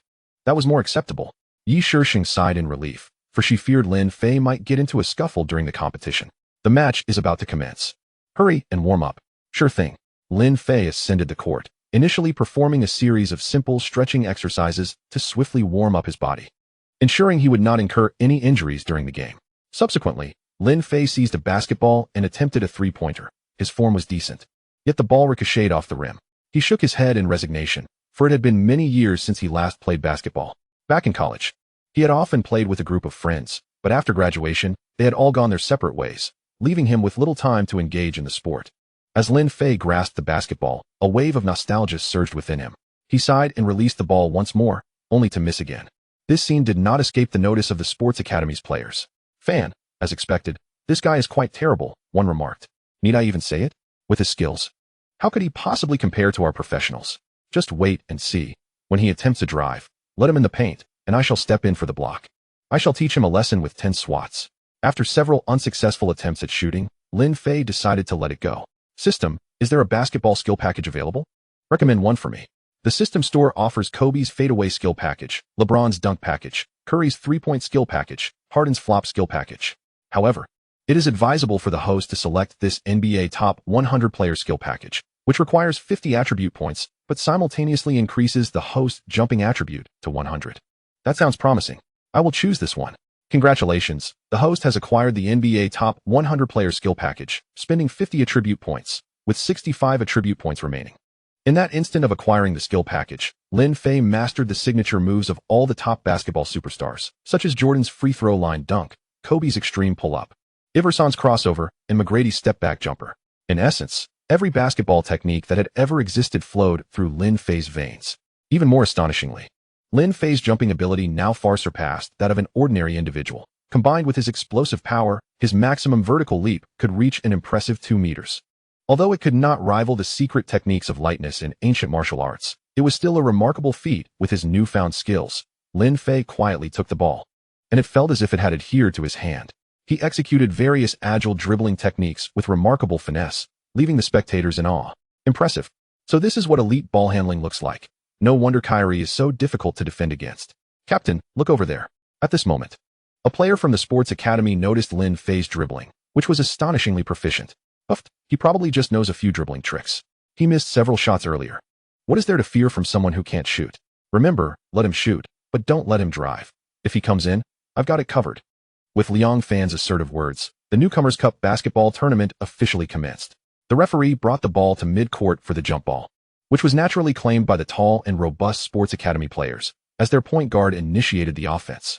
Liang Fan sprinted to the corner to receive the ball, swiftly maneuvered past his defender, and then surged into the paint, rising to score a steady 2-pointer. The audience erupted in enthusiastic applause. Look, that's Captain Liang Fan. So dashing. Indeed. I heard Fan not only excels in basketball, but is also a rap aficionado. Is that true? I must listen to him sometime. When it was the Finance Academy's turn to possess the ball, their players appeared significantly shorter due to their slender builds, standing half a head shorter than those from the Sports Academy. The Finance Academy's point guard attempted to drive and, after evading one defender, chose to go for a layup, only to be met with a powerful block from the center, sending the ball soaring directly into Liang Fan's hands. Upon receiving the basketball, Liang Fan immediately launched a fast break. Allow me to show you what it means to be the premier small forward in Jinghai City. Liang Fan executed a flashy pull-up layup, but just as the ball began its ascent, a dark figure leaped high behind him, delivering a resounding swat that sent the basketball flying. The force of the block knocked Liang Fan to the ground. A chase-down block. Can someone from Jinghai University actually block him? He incredulously turned to see that it was Lin Fei who had made the block. Cheers erupted from the audience. Wow. This guy can jump so high. Not only that, but look how fast he is. He covered that distance in no time. As Liang Fan awkwardly rose to his feet, he complained to the referee, "He fouled me." The referee disregarded Liang Fan's complaint, signaling that it was a good play. The ball had been blocked out of bounds, and the Sports Academy players prepared to inbound the ball. Quickly transferring the ball around, the sports team executed screens and cuts until number 3, the shooting guard, found an opportunity to take a 3-point shot. The Sports Academy was renowned for their accuracy from beyond the arc. If left open, their chances of scoring were exceedingly high. Got it. As number 3 released the ball, he felt certain it would find the net. How naive. Just then, Lin Fei leaped from the side, soaring high to swat the ball away as it reached a meter above the release point, sending it flying into the stands. The crowd was left speechless by the sheer audacity of that block. The commentator quickly called to the cameraman. Quick, did you capture that shot? Wow, looking at the replay, that player jumped at least 1.5 meters. Really? 1.5 meters seems a bit exaggerated. No, if he hadn't jumped that high, there is no way he could have blocked it from that distance. Who is this player? What an extraordinary talent. He is a freshman from the Finance Academy, named Lin Fei. But the excitement did not end there. During the next offensive play, Lin Fei swiftly stole the ball from the sports academy and dribbled past half court. Approaching the three-point line. Let him shoot. He can't make it. Liang Fan shouted at the defender covering Lin Fei. Are you sure? Lin Fei smirked dismissively, raising his hand for a three-pointer. The basketball traced a perfect arc in the air before swishing through the net. Number 23 from the Finance Academy, Lin Fei, with a three-pointer. As the commentator announced Lin Fei's name, the entire gymnasium erupted in applause. In the next possession, the Sports Academy attempted a layup that missed, and Lin Fei once again held the ball near the three-point line. Here's another one for you. Without a moment's hesitation, Lin Fei leaped for another three-pointer, again sinking it effortlessly. In the following round, Liang Fan switched to guard Lin Fei, closely defending him just half a meter from the three-point line. Shoot. Aren't you supposed to be a sharpshooter? Let's see if you can make it from here. Liang Fan began to taunt. Unfazed, Lin Fei took a step back and launched a three-pointer, his shooting form unwavering. In a panic, Liang Fan leapt to contest the shot, but Lin Fei drew a foul for a hand check. The basketball spun gracefully as it swished through the hoop. The ball is in. 31. 3 consecutive shots landed squarely, leaving Liang Fan dumbfounded. Wasn't it said that he couldn't shoot? How could this guy be more accurate than Curry? Liang Fan, visibly agitated, watched as Lin Fei approached the free throw line. Thank you for that point, Lin Fei remarked, adding salt to the wound before confidently sinking the free throw. Liang Fan's face turned green with anger. In the next round, he fixated on Lin Fei, determined to deny him any shooting opportunity. Lin Fei raised his wrist, signaling for another shot. Still hoping to shoot? Not on my watch. Liang Kuan sprang high to block Lin Fei's apparent laziness, only to discover it was a feint. At the moment he leaped, Lin Fei had already accelerated past him with remarkable agility. Just as Lin Fei was about to score effortlessly, a 2-1-meter-tall center rushed forward, raising both hands to defend. Get down. The center bellowed, aiming to block Lin Fei. To his astonishment, Lin Fei soared into the air, his speed akin to a spring-loaded launch, followed by a thunderous slam dunk that sent the center crashing into the rim. Shocked, petrified, stunned. What the hell? Am I mistakenly watching the NBA? Did he just execute a poster dunk? In this caliber of competition, witnessing such a dunk seemed unprecedented. This slam not only captivated the female fans, but also won over a plethora of male admirers. This was the scene every boy dreams of at night. Incredible. I never expected him to be so exceptional at basketball. Yi Shisheng gazed at Lin Fei with starry eyes, filled with admiration. Admiration value 10, current admiration value 60. Even Lin Fei, having just executed the dunk, looked at his own hands in disbelief. The finance team members surged forward, lifting him high into the air to celebrate. Lin Fei's recent performance had earned him their respect, establishing him as the team leader. Though merely a freshman, his prowess on the court spoke volumes. Liang Fan was drenched in cold sweat. His physical attributes were formidable, and he knew he could also achieve such dunks, albeit only during practice. He recognized the immense difficulty of executing such a challenging dunk in a real match. It seemed Lin Fei indeed possessed remarkable skills. He had underestimated him. Liang Fan approached Lin Fei and said, I truly underestimated you. Come on, let us showcase our true abilities and settle this. Settle this? Apologies, but you lack the qualifications. Lin Fei's words struck a lethal blow to Liang Fan's pride. The captain of the Jinghai University team was rendered insignificant by Lin Fei's dismissal, wounding his ego. Liang Fan roared, don't look down on me. I'm going to crush you. The physical education department initiated the ball, with Liang Fan facing Lin Fei directly. Standing at 195 centimeters, Liang Fan possessed remarkable athleticism, towering half a head over Lin Fei at 182 centimeters. He was confident that Lin Fei wouldn't be able to stop his drive. Thus, as he confronted Lin Fei's defense, Liang Fan began to dribble, shifting his weight and seeking an opportunity to break through. However, to Lin Fei, Liang Fan's dribbling appeared riddled with flaws. Your dribbling is too slow. With that, Lin Fei deftly snatched the basketball, leaving all players on the court bewildered by his swift motion. Incredible, someone exclaimed. Damn it. Liang Fan, infuriated, attempted to reclaim the ball, but it seemed as if it were glued to Lin Fei's body, eluding his grasp. Meanwhile, Liang Fan, caught in Lin Fei's playful antics, circled him 3 times, drawing laughter from the audience. So, the captain of the physical education department, is this pathetic? Haha, it looks like walking a dog. Hearing the audience's mockery, Liang Fan became even more enraged. Seizing an opportunity, he lunged forward, attempting a gamble to snatch the ball back.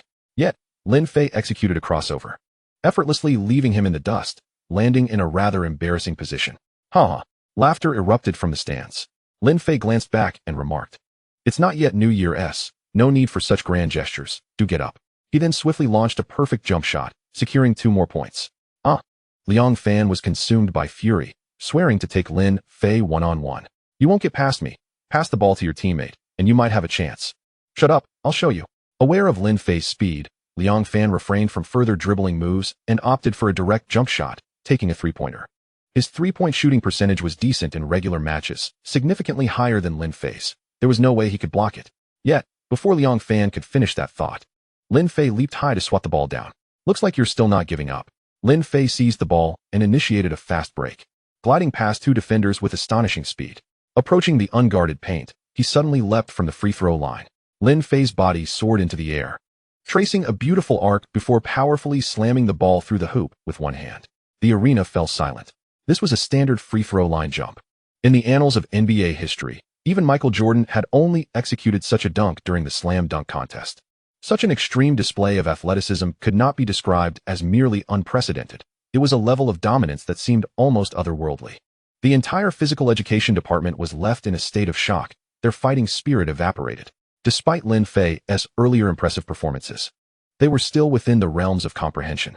But now, witnessing a dunk from the free-throw line in an actual game was simply outrageous. This was not just a dimensionality reduction, it was annihilation. Were we even playing the same sport? Could this guy truly be human? Doubts began to swirl in the minds of the physical education department, as Lin Fei seemed to shatter their dreams. To hell with basketball dreams. Liang Fan, too, stood agape, struggling to accept the reality before him. How could someone just over 1.8 meters tall achieve such a level of dunking? Yet, this astounding feat had undeniably occurred. Everything felt utterly surreal. In the ensuing match time, it appeared to become a solo performance by Lin Fei. Whether it was three-pointers, drives, layups, axe dunks, or 360-degree under-the-leg dunks, he showcased them all. Eventually, Lin Fei, feeling that it had become monotonous, decided to rest on the sidelines, allowing his teammates a chance to shine. Thus, the demoralized physical education department was utterly crushed, with the final score settling at 121-68. The finance department had decisively triumphed over the physical education department, producing the most significant upset in the Freshman Cup basketball tournament. Ding, Yi Shishing admiration value 20, current admiration value 80. Congratulations, host. For elevating the female admiration value to 80, reward attribute points 50, remaining attribute points 115. Ding, Mu Wanru's admiration value 30, current admiration value 30. A single match turned the tide against Yi Shishing, significantly boosting Mu Wanru's admiration from her corner seat. Witnessing her team suffer a crushing defeat, Liang Fan contemplated a hasty retreat, as he had just wagered on the outcome, and now he felt utterly humiliated. However, Lin Fei had no intention of letting him escape. Firmly grasping Liang Fan, "You think you can slip away after losing? What did you say earlier? Crawl for me." Liang Fan certainly wished to avoid the embarrassment of crawling out in front of so many spectators, so he attempted to feign ignorance. "Nonsense. Would you heard me say that? Do you have any evidence?" Seeing Liang Fan's antics, Lin Fei chuckled. "System, I wish to use the obedience card, current requirement. Compel Liang Fan to honor his promise." Then, a jaw-dropping scene unfolded. Just a moment ago, Liang Fan, red in the face and trying to evade responsibility, suddenly found himself on the ground, crawling out of the court under the gaze of thousands in the arena. Strange. Why am I doing this? Damn it. My body seems to have a will of its own. This is so embarrassing. How could I engage in such a humiliating act? Stop. No. Observing Liang Fan fulfilling his promise with remarkable precision, Lin Fei nodded in satisfaction. Although Lin Fei chose to sit out the subsequent matches, he had already made a name for himself, becoming a legend in the basketball community at Jinghai University. Furthermore, someone recorded Lin Fei's performance on their phone, creating a highlight reel that circulated online.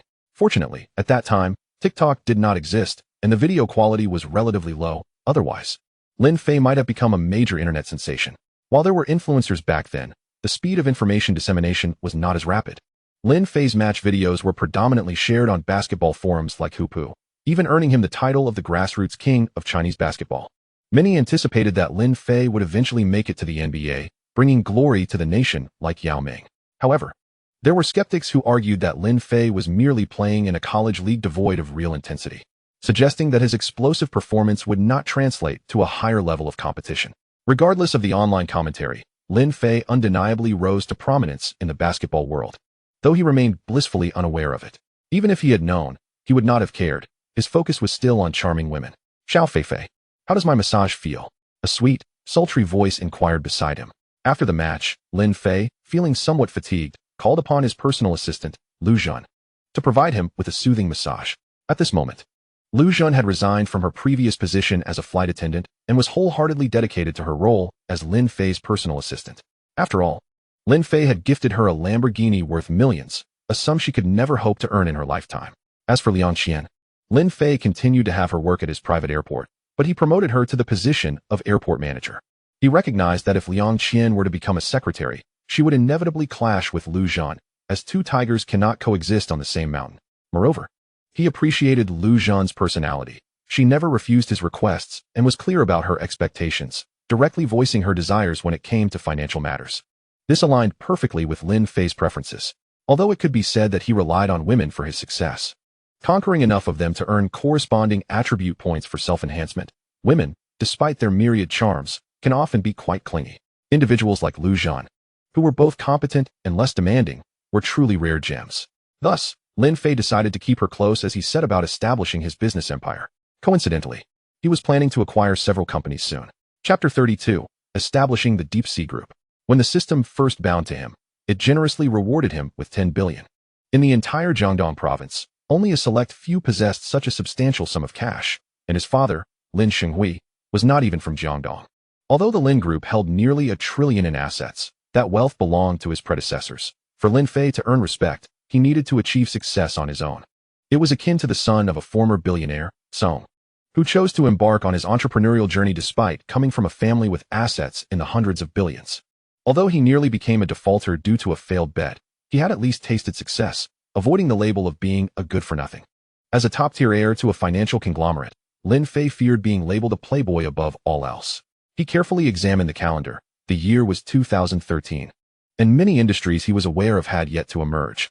For instance, Bitcoin was priced at only 13 at the beginning of 2013, representing a colossal potential opportunity that could appreciate to tens of thousands in the future. Without a doubt, Lin Fei would not miss this lucrative chance. He immediately leveraged all his connections to acquire every Bitcoin available on the market. Other emerging opportunities, such as live streaming, food delivery, short videos, and the self-media industry, were still on the horizon. Nevertheless, Lin Fei was already laying the groundwork. Lu Jun, I wish to establish an investment firm. Please help me recruit a few highly capable individuals. No problem, Mr. Lin. Lu Jun had become Lin Fei's diligent personal assistant, which was one of the reasons he held her in high regard. She maintained a clear distinction between work and personal life, executing tasks with efficiency and responding promptly to his demands. In her personal interactions, she exuded charm and ensured Lin Fei's desires were met without fail. This set her apart significantly from the still-maturing Liang Qian. Mr. Lin, have you decided on a name for the company? Let's call it Deep Sea Group.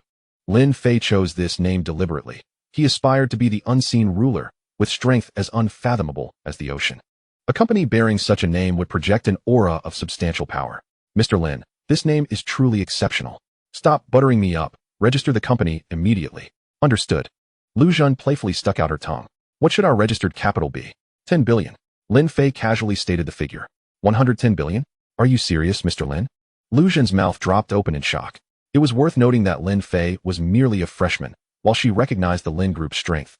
The notion that Chairman Lin would allocate 10 billion for his son's company registration was astonishing, truly terrifying. For perspective, Lin Fei had gifted her a Lamborghini worth millions. Yet 10 billion could purchase a staggering 5,000 such sports cars. Indeed, the world of the wealthy was beyond her imagination. Lu Jun's task now was to firmly attach herself to Lin Fei. Although he was young, he would undoubtedly attract many women in the future. Only obedient and capable women could earn the admiration of such a man. The Deep Sea Group was swiftly registered, and Lin Fei promptly paid the 10 billion capital. Certainly, he would still have access to the funds in the future, but expenditures would be conducted in the name of the company. Meanwhile, Lu Jun promptly reached out to several prominent headhunting firms within the country, enlisting their assistance in scouting the most exceptional managerial talents for the Deep Sea Group. Initially, these headhunting companies had never heard of the Deep Sea Group and dismissed it as a fledgling enterprise. However, their indifference evaporated the moment Lu Jun mentioned the prospect of offering an annual salary in the tens of millions. A company capable of such remuneration must possess formidable strength. Soon, these firms identified several outstanding candidates for Deep Sea Group who were to be personally interviewed by Lin Fei. Taking this interview seriously, Lin Fei tailored an exquisite suit for the occasion. The venue was set at the Lin family villa in Jinghai. As the company had just been registered and lacked a formal office, possessing only a staggering capital of 10 billion.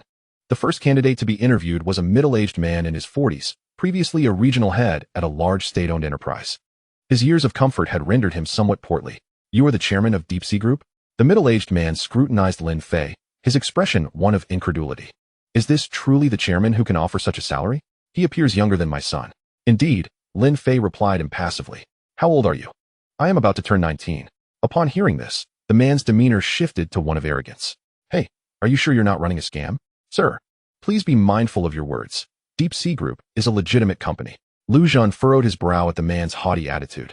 "I must say, you, a mere child, are attempting to run a company? Perhaps you should finish your studies first."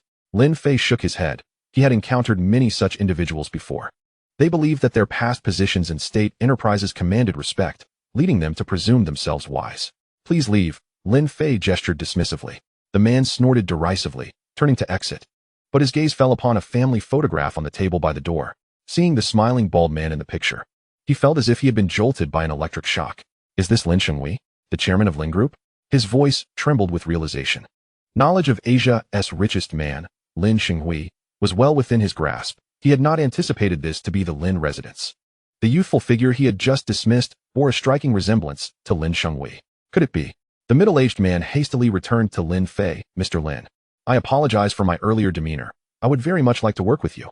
Lin Fei had already observed every nuance of the man's earlier behavior. "Oh really? Yes. Mr. Lin, I will comply with whatever you say."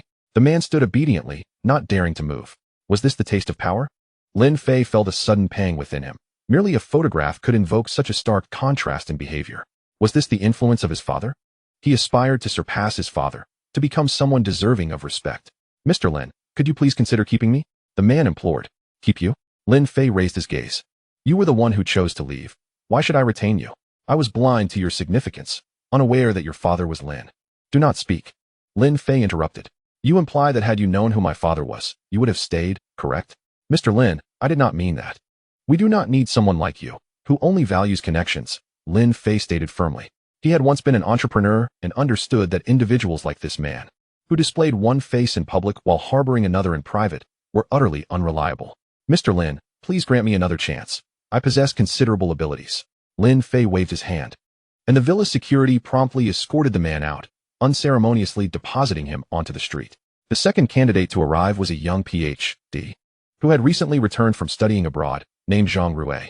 Lin Fei scrutinized his resume and noted that his work experience was relatively brief. He had previously served as a director at a mid-sized internet company. "What prompted you to seek employment with our company?" Lin Fei inquired, eager to gauge the young man's motivations. "Mr. Lin, I was attracted by your company's recruitment message," Zhang Rui replied, donning glasses and exhibiting a courteous demeanor. "Oh, pray elaborate." The recruitment brief of Deep Sea Group states, "Regardless of your age or work experience, if you possess a heart willing to strive, we welcome you to join us." Zhang Rui's voice carried a hint of excitement. "Now, tell me about your reason for resigning," Lin Fei inquired, intrigued. "To be candid, I resigned because I saw no future at my previous company. Everyone was merely tinkering behind closed doors, dismissing my proposals as worthless. They were intent on preserving current operations.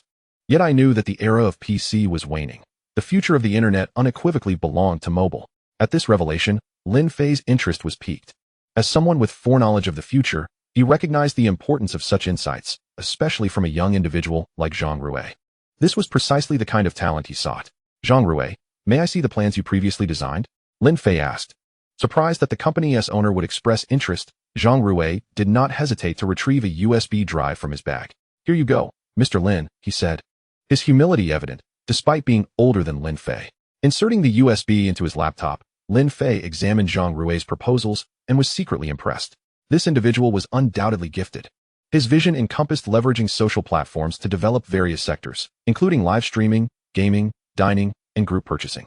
"Is this your concept?" Lin Fei inquired.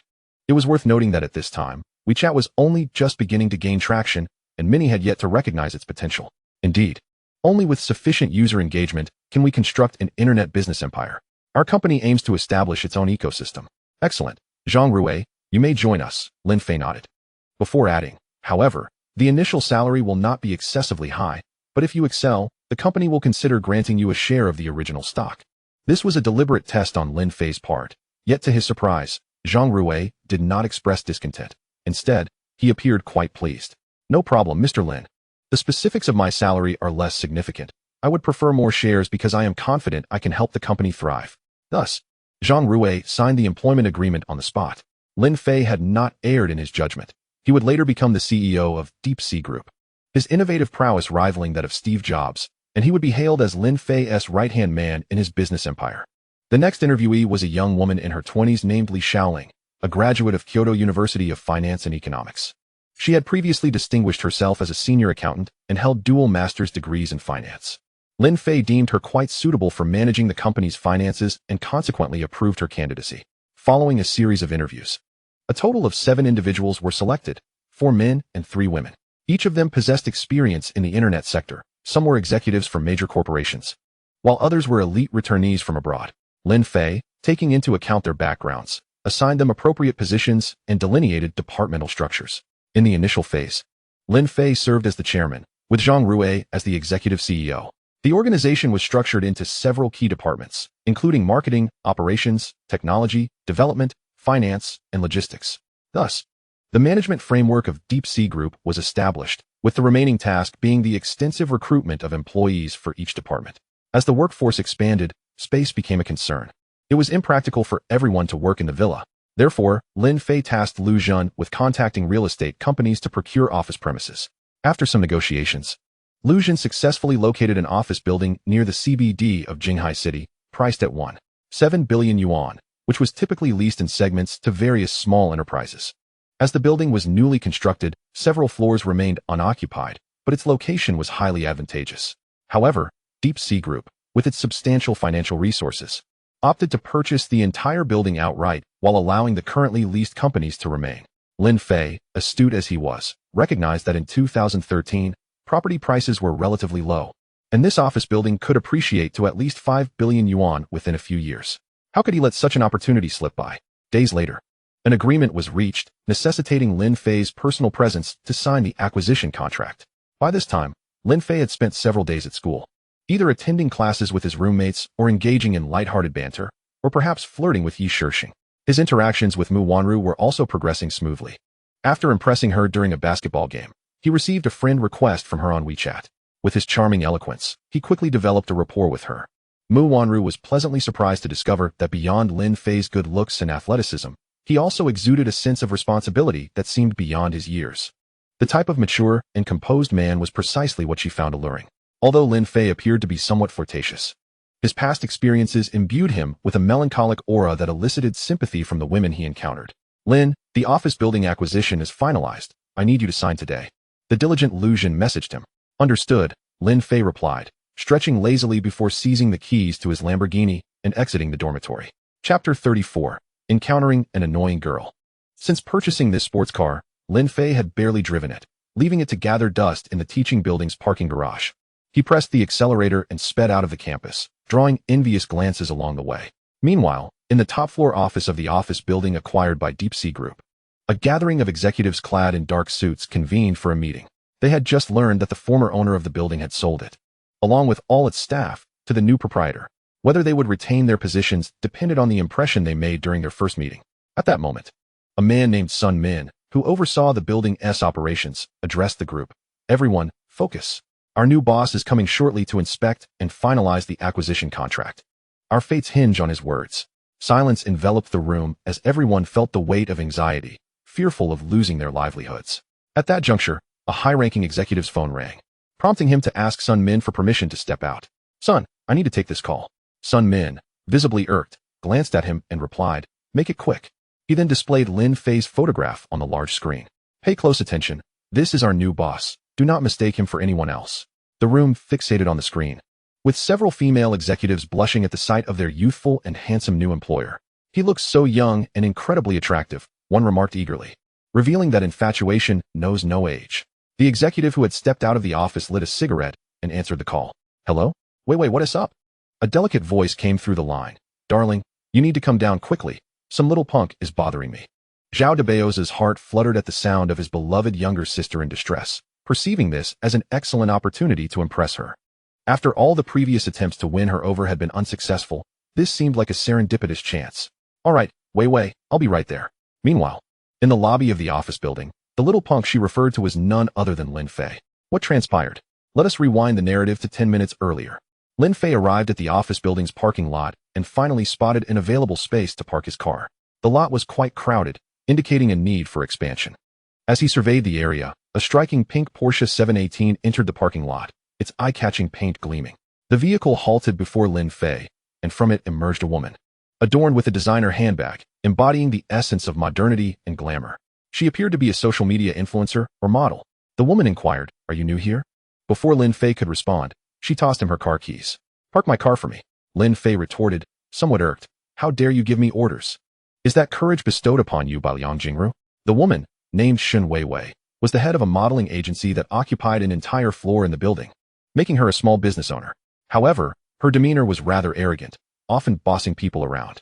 After searching fruitlessly for a parking spot, she mistakenly assumed Lin Fei was a new security guard when she saw him glancing around the vicinity. However, upon rebuffing her, Shen Weiwei realized she might have misjudged him. Although young, Lin Fei's demeanor did not align with that of a mere security guard. Acknowledging her mistake but refusing to apologize, she continued to assert herself. "Hey, your attitude is unacceptable. I simply asked if you work in this building." Shen Weiwei pointed at the very building Lin Fei had just acquired. Lin Fei found her question rather absurd, but since it was indeed his building, he conceded that he was, in a sense, staff, albeit in the capacity of collecting rent.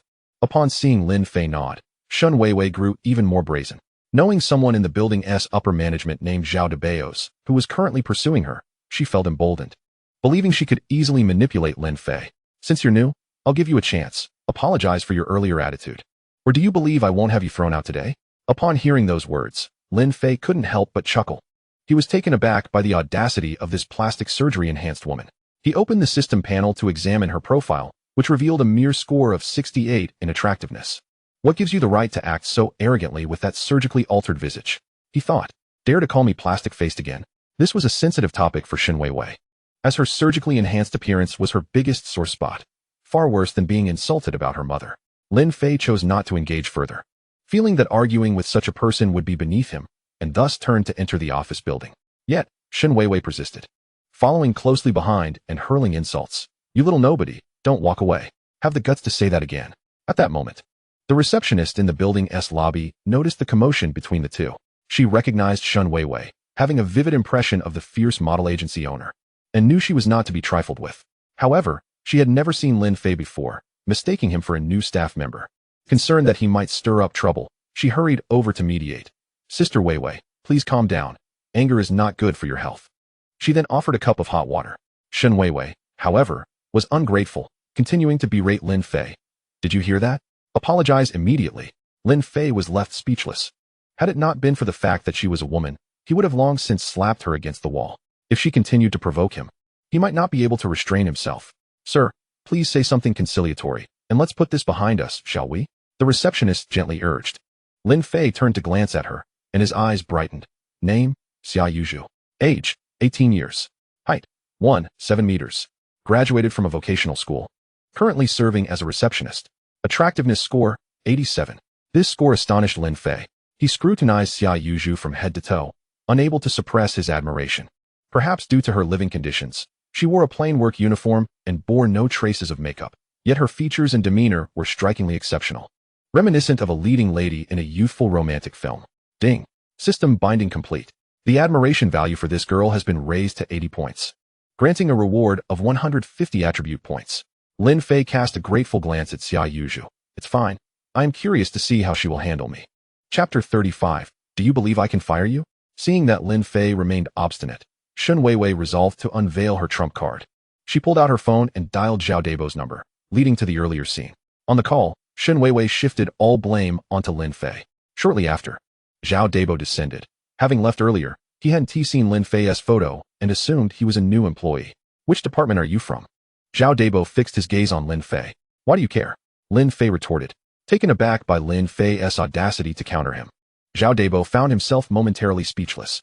"Zhao, take a look at the quality of your newly hired staff," Shen Weiwei chimed in, embellishing the situation. Xia Yuzhu watched anxiously. While she disapproved of both individuals, she worried Lin Fei might suffer as a result. "Very well, you need not come to work tomorrow," Zhao Debo declared, hands on hips, exuding authority. "Are you certain?" Lin Fei raised an eyebrow, thinking to himself that his luck had truly soured, encountering two ill-fated individuals in succession. Let me be straightforward. I am the head of the Human Resources Department. I don't know which HR hired you, but you are now terminated. Huh. I believe it is you who will be dismissed, Lin Fei replied, uninterested in further dialogue. He retrieved his phone and called Sun Min. Hello, I have arrived. Yes. In the lobby. All right, boss, I'll be right down. Seeing Lin Fei making a phone call for assistance, Zhao Dabo scoffed. Let me tell you, aside from Mr. Sun and the new owner, no one can give me orders here. Before he could finish, a group of people emerged from the elevator. Led by none other than Sun Min. Mr. Sun, why are you here? Zhao Dabo exclaimed, puzzled, remembering that they had been in a meeting moments ago. To his astonishment, Sun Min completely ignored Zhao Dabo and respectfully approached Lin Fei. I apologize, Mr. Lin. I didn't realize you had arrived so early. I should have come down to greet you. I hope you can forgive me. Mr. Lin? The words sent a chill down Zhao Dabo's spine. Could this young man be the new owner who had acquired his company? Zhao Dabo, what are you doing here? Aren't you going to greet Mr. Lin? Sun Min was incensed to see Zhao Dabo standing idly by, lacking any sense of urgency. Why you are Mr. Lin? Zhao Dabo stammered, his voice trembling. Indeed. Weren't you just saying you would fire me? Fire you? Sun Min was bewildered by Lin Fei's remark. I was mistaken, Mr. Lin. I failed to recognize your stature. I was speaking out of turn, Zhao Dabo said, beads of sweat forming on his forehead. Shin Weiwei was equally stunned. Could this young man truly hold such significance? Xia Yuzhu was taken aback as well, recognizing Sun Min and being surprised by his respectful demeanor towards Lin Fei. Lin Fei addressed Sun Min. What do you think about this person who just threatened to fire me? What? Sun Min glared at Zhao Dabo. You dare to speak such words to Mr. Lin? Zhao Dabo was now at a loss for words. Mr. Sun, I had no idea. Now, it is you who will be terminated, Lin Fei stated flatly. Instantly, Zhao Dabo felt as though he had been struck by lightning. At his age, with dependents above and below, he had only pursued Shin Weiwei for amusement. If he lost his job over this incident, what would become of him? The more he contemplated, the more frightened he became. Desperation overtook him, and he fell to his knees before Lin Fei, pleading, Mr. Lin, I was wrong. Please give me another chance. Don't fire me. I'm afraid you have no more chances left. As a former entrepreneur, Lin Fei knew that duplicitous individuals like Zhao Dabo could not be retained. Moreover, encountering such a situation upon his arrival signaled a dire need for cultural reform within the company. The presence of such scum was intolerable. Thus, Lin Fei resolved to act decisively and establish his authority. Witnessing her ally groveling before Lin Fei, Shin Weiwei felt a pang of fear. She had intended to bully someone weaker, but had inadvertently crossed paths with a formidable opponent. And you, weren't you quite arrogant a moment ago? Why the silence now? Lin Fei queried, and Shin Weiwei trembled in fear.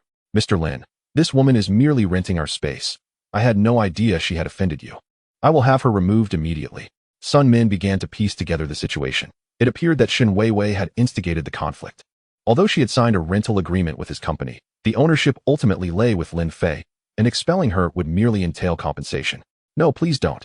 Mr. Sun, my company has just begun to thrive. If you do this, I will lose everything. Shin Weiwei cried out, her courage evaporating upon realizing she was merely a small business owner. Though she often wielded her influence over others, she found herself defenseless against someone more powerful. What use is your apology to me? You ought to address it to President Lin. Sun Min harbored a deep disdain for her. He never anticipated that this jinx would dare to offend his superior. Shin Weiwei immediately approached Lin Fei, bowing in contrition. President Lin, please spare me. It is entirely my fault, and I sincerely apologize. Observing the once confrontational Shin Weiwei now reduced to such a humble state, Lin Fei felt no flicker of compassion within him. He had never tasted the privilege of such authority before. Indeed, power begets everything. I shall not afford you another chance.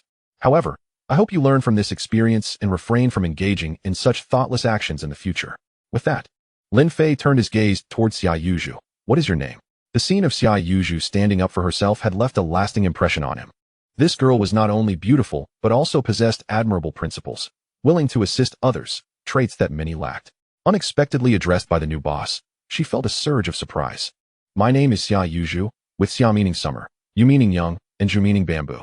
A lovely name indeed. Please follow me, Lin Fei replied, turning and stepping into the elevator.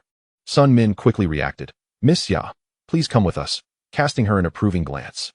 He had taken note of the young lady and was astonished that she had garnered the new boss's favor so swiftly. She was undoubtedly bound for great heights. Soon, Sun Min escorted Lin Fei to the office on the top floor, where Lin Fei signaled for everyone to leave, leaving only Xia Yuzhu.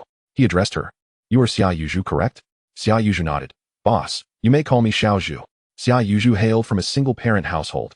Her father passed away early, and she had spent years relying on her mother, unable to afford her tuition. She entered the workforce right after completing her vocational education while her peers were still in university. The prolonged experience of living at the bottom of society had taught her to read the room. You aided me earlier, so I must express my gratitude. Lin Fei stated candidly. Ah, boss, I merely did what I ought to do, Xia Yuzhu replied, slightly flabbergasted. She never expected her luck to shine so brightly. Helping her boss, who was also remarkably youthful and handsome. Do you have any talents? Lin Fei asked unexpectedly. Talents? Xia Yuzhu was somewhat bewildered, unsure why Lin Fei would inquire about such matters, as she was merely a humble receptionist. Singing, dancing, or any other skill will suffice. I might have a little ability, she replied. In truth, Xia Yuzhu had shown artistic promise since childhood. Whether singing or dancing, she could replicate almost anything after watching it a few times. Throughout school, she had always been the class's cultural committee member and had even earned the title of one of the top 10 singers in her high school for her rendition of Warm. Then sing a few lines for me. Lin Fei had his own intentions. For the first project of Deep Sea Group, he planned to venture into the live streaming industry. At this time, live streaming had yet to gain widespread popularity, and those who entered this burgeoning field early could reap substantial rewards. Well, all right then. Xia Yuzhu was uncertain why her boss wanted her to sing, yet she dared not defy his wishes. Clearing her throat, she began to serenade the initial dream.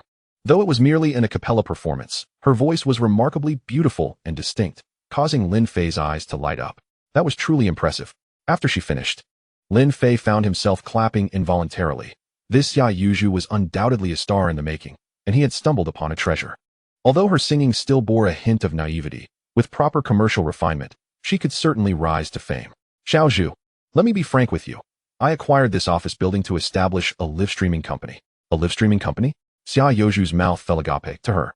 This was an exceedingly prestigious industry.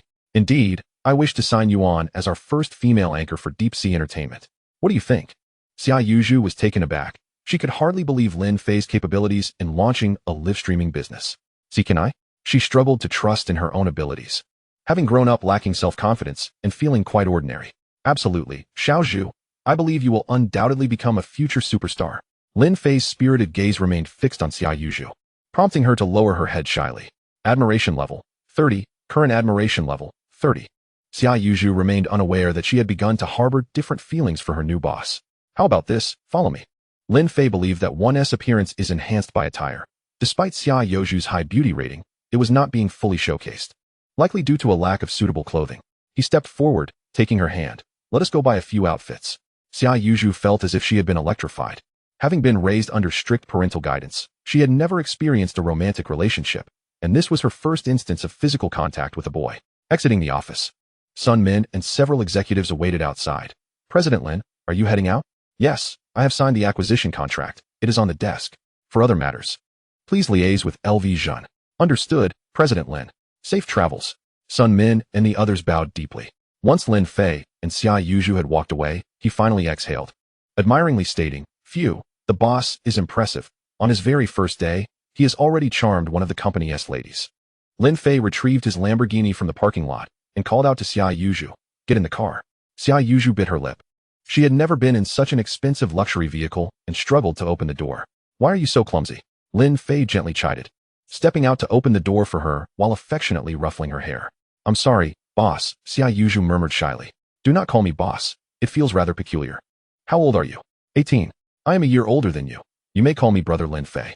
"Brother Lin Fei," Xia Yuzhu repeated, feeling a sense of endearment. Very obedient, Lin Fei patted her little head again, causing her to bury her face in her lap, shyly.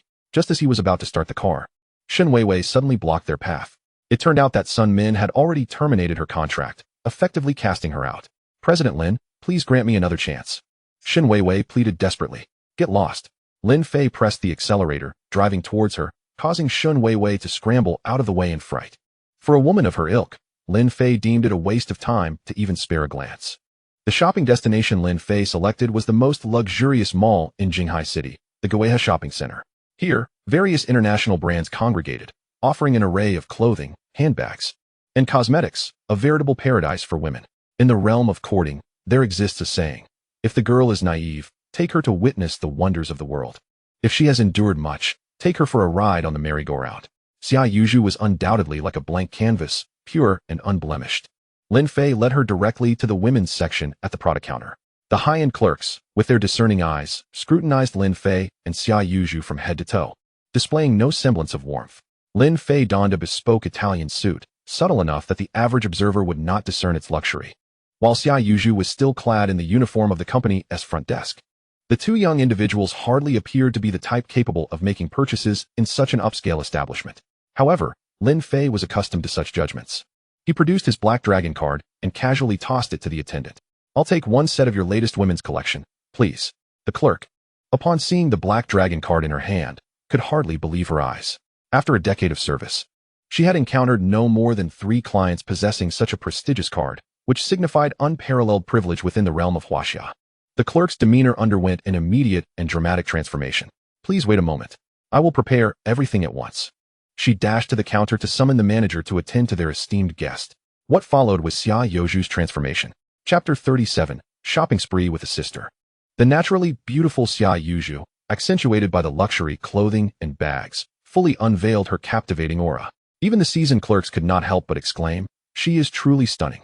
I am not flattering. After years in this job, this is the first time I have encountered a beauty who can effortlessly wear any style. Lin Fei nodded in agreement. Standing at a height of 1.7 meters, her figure was alluringly proportioned. After the clerk applied a delicate makeup, her looks and grace were beyond reproach.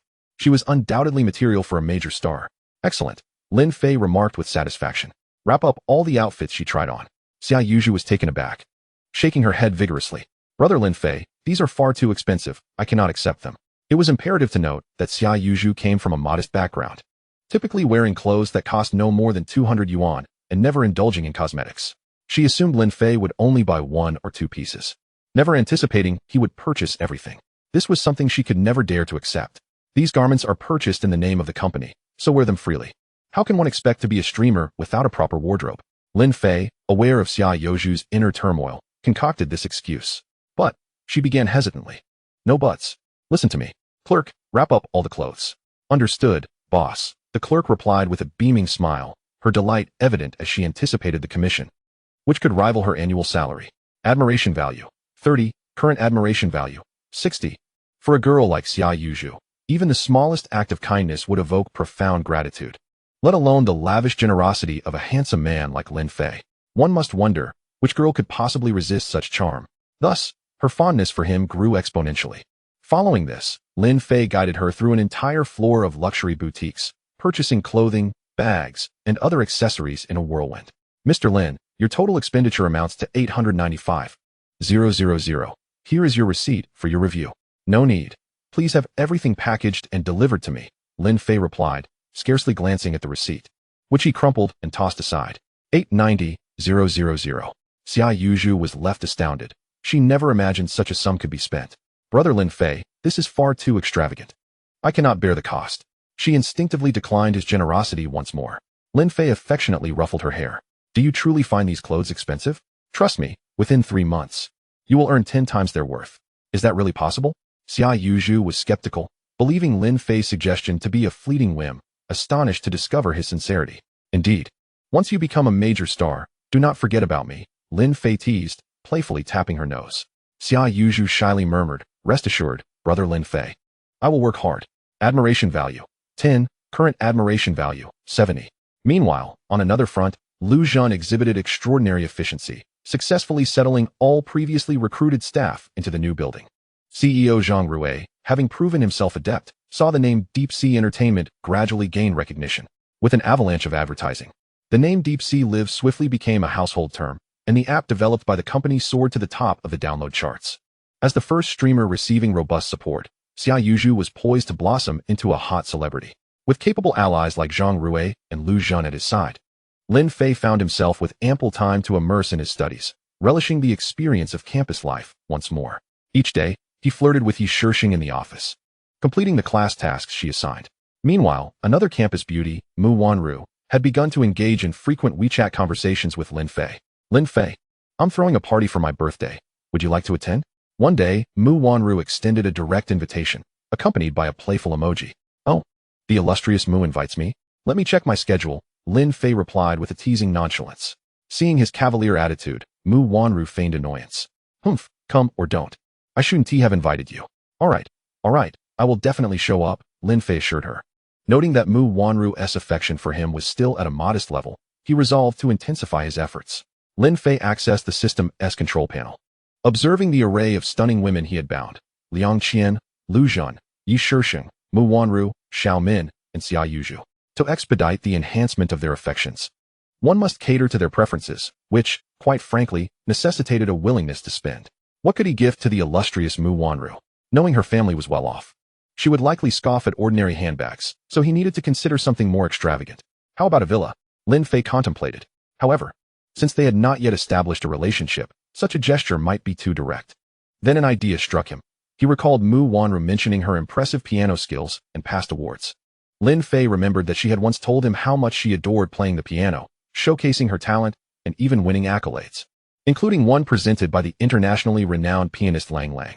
That photograph hung in her social media background, underscoring its significance. What if he gifted her a piano for her birthday? The impact would surely be profound. Thus, Lin Fei reached out to Lu Sheng, the owner of the mass bar, who possessed several exquisite pianos of considerable value. Hey Lin, long time no see. Lu Sheng greeted him warmly. Brother Lu, I hope all is well. Lu Sheng held Lin Fei in high esteem. Despite having investigated Lin Fei's background after the bar brawl incident, he had found nothing. This was precisely what made Lin Fei formidable, an individual whose true essence eluded scrutiny. Lin, when will you come by for a drink? I'll reserve the VIP booth for you. Absolutely, but today I have another favor to ask. Of course, what do you need? I'm looking for a piano. Preferably a limited edition. Do you think you could assist me? Upon hearing that Lin Fei sought him out for this matter, Lu Sheng immediately remarked, what a coincidence. My dear brother, I happen to have a channel through which I can procure a world-class limited edition piano. You know I am also an aficionado of the instrument. I had previously contemplated acquiring one for my shop, but alas, the price was somewhat prohibitive. Money is not an issue. What kind of piano are we discussing? Lin Fei inquired. This piano is quite prestigious. It is a diamond-encrusted Steinway, a collaboration with the world-renowned piano maestro Swift, and there exists but one in the entire world. Splendid. I shall take it, Lin Fei declared. Lu Sheng was momentarily taken aback, then chuckled. My dear brother, your generosity knows no bounds. Do you not inquire about the price when making purchases? How much? 5 million, in U.S. dollars. Very well, the price is rather reasonable. Assist me in acquiring it, and I shall grant you a commission of 1 million. It is worth noting that Lu Sheng is also one of the wealthiest individuals in Jinghai City. Yet he hesitated to spend such a sum on a piano. In contrast, Lin Fei appeared utterly unperturbed, as if he were merely spending $50 rather than 5 million. This demeanor only served to amplify Lu Sheng's respect for him, although he affectionately referred to him as little brother. In terms of capability, Lin Fei undoubtedly held the upper hand. Can you manage to procure it, dear brother? Absolutely. The piano is currently at the dock and will certainly be delivered to your residence within 3 days. Lin Fei calculated the timeline. Coincidentally, Mu Wanru's birthday party was set to occur just 3 days hence. Perfect, I will send you an address, and you can deliver the piano there. Lin Fei forwarded the address received from Mu Wanru to Lu Sheng, who wasted no time in dispatching someone to handle the matter. 3 days later, a grand birthday celebration unfolded at Mu Wanru's villa. Her father ran a publicly listed company in Jinghai City, ensuring a life of affluence for their family. As the sole daughter, Mu Wanru was cherished as the apple of their eye. The guest list included a plethora of wealthy heirs and socialites from Jinghai City. Among them, the most prominent was Su Zhou, the scion of the leading local real estate firm, Hengtai Group. Su Zhou had long harbored feelings for Mu Wanru and, in his pursuit of the goddess, had lavished countless riches. Yet he had yet to thaw the heart of this icy beauty. For her birthday, he had invested heavily in a piano worth several $100,000, hoping to prove his affection. Moreover, Su Zhou had engaged a renowned piano professor to instruct him, dedicating months to mastering a world-famous piece for Alice to showcase at the birthday gala. The combination of a valuable piano and his talented performance was sure to captivate any girl, especially a music enthusiast like Mu Wanru. Su Zhou was confident that this well-orchestrated display would lead to a triumphant outcome in winning her heart. As the birthday party swelled with guests, Su Zhou ostentatiously had a meticulously wrapped piano carried to the center of the villa's grand hall, instantly drawing everyone's attention. Tada, my dearest Wanru. This is the birthday gift I have prepared for you. I trust you will adore it, he declared, poised to unveil the piano's packaging. Just then, a commotion erupted at the entrance. Wow, he's so handsome. Who is he? That's Lin Fei, the freshman from Jinghai University? I've heard of him.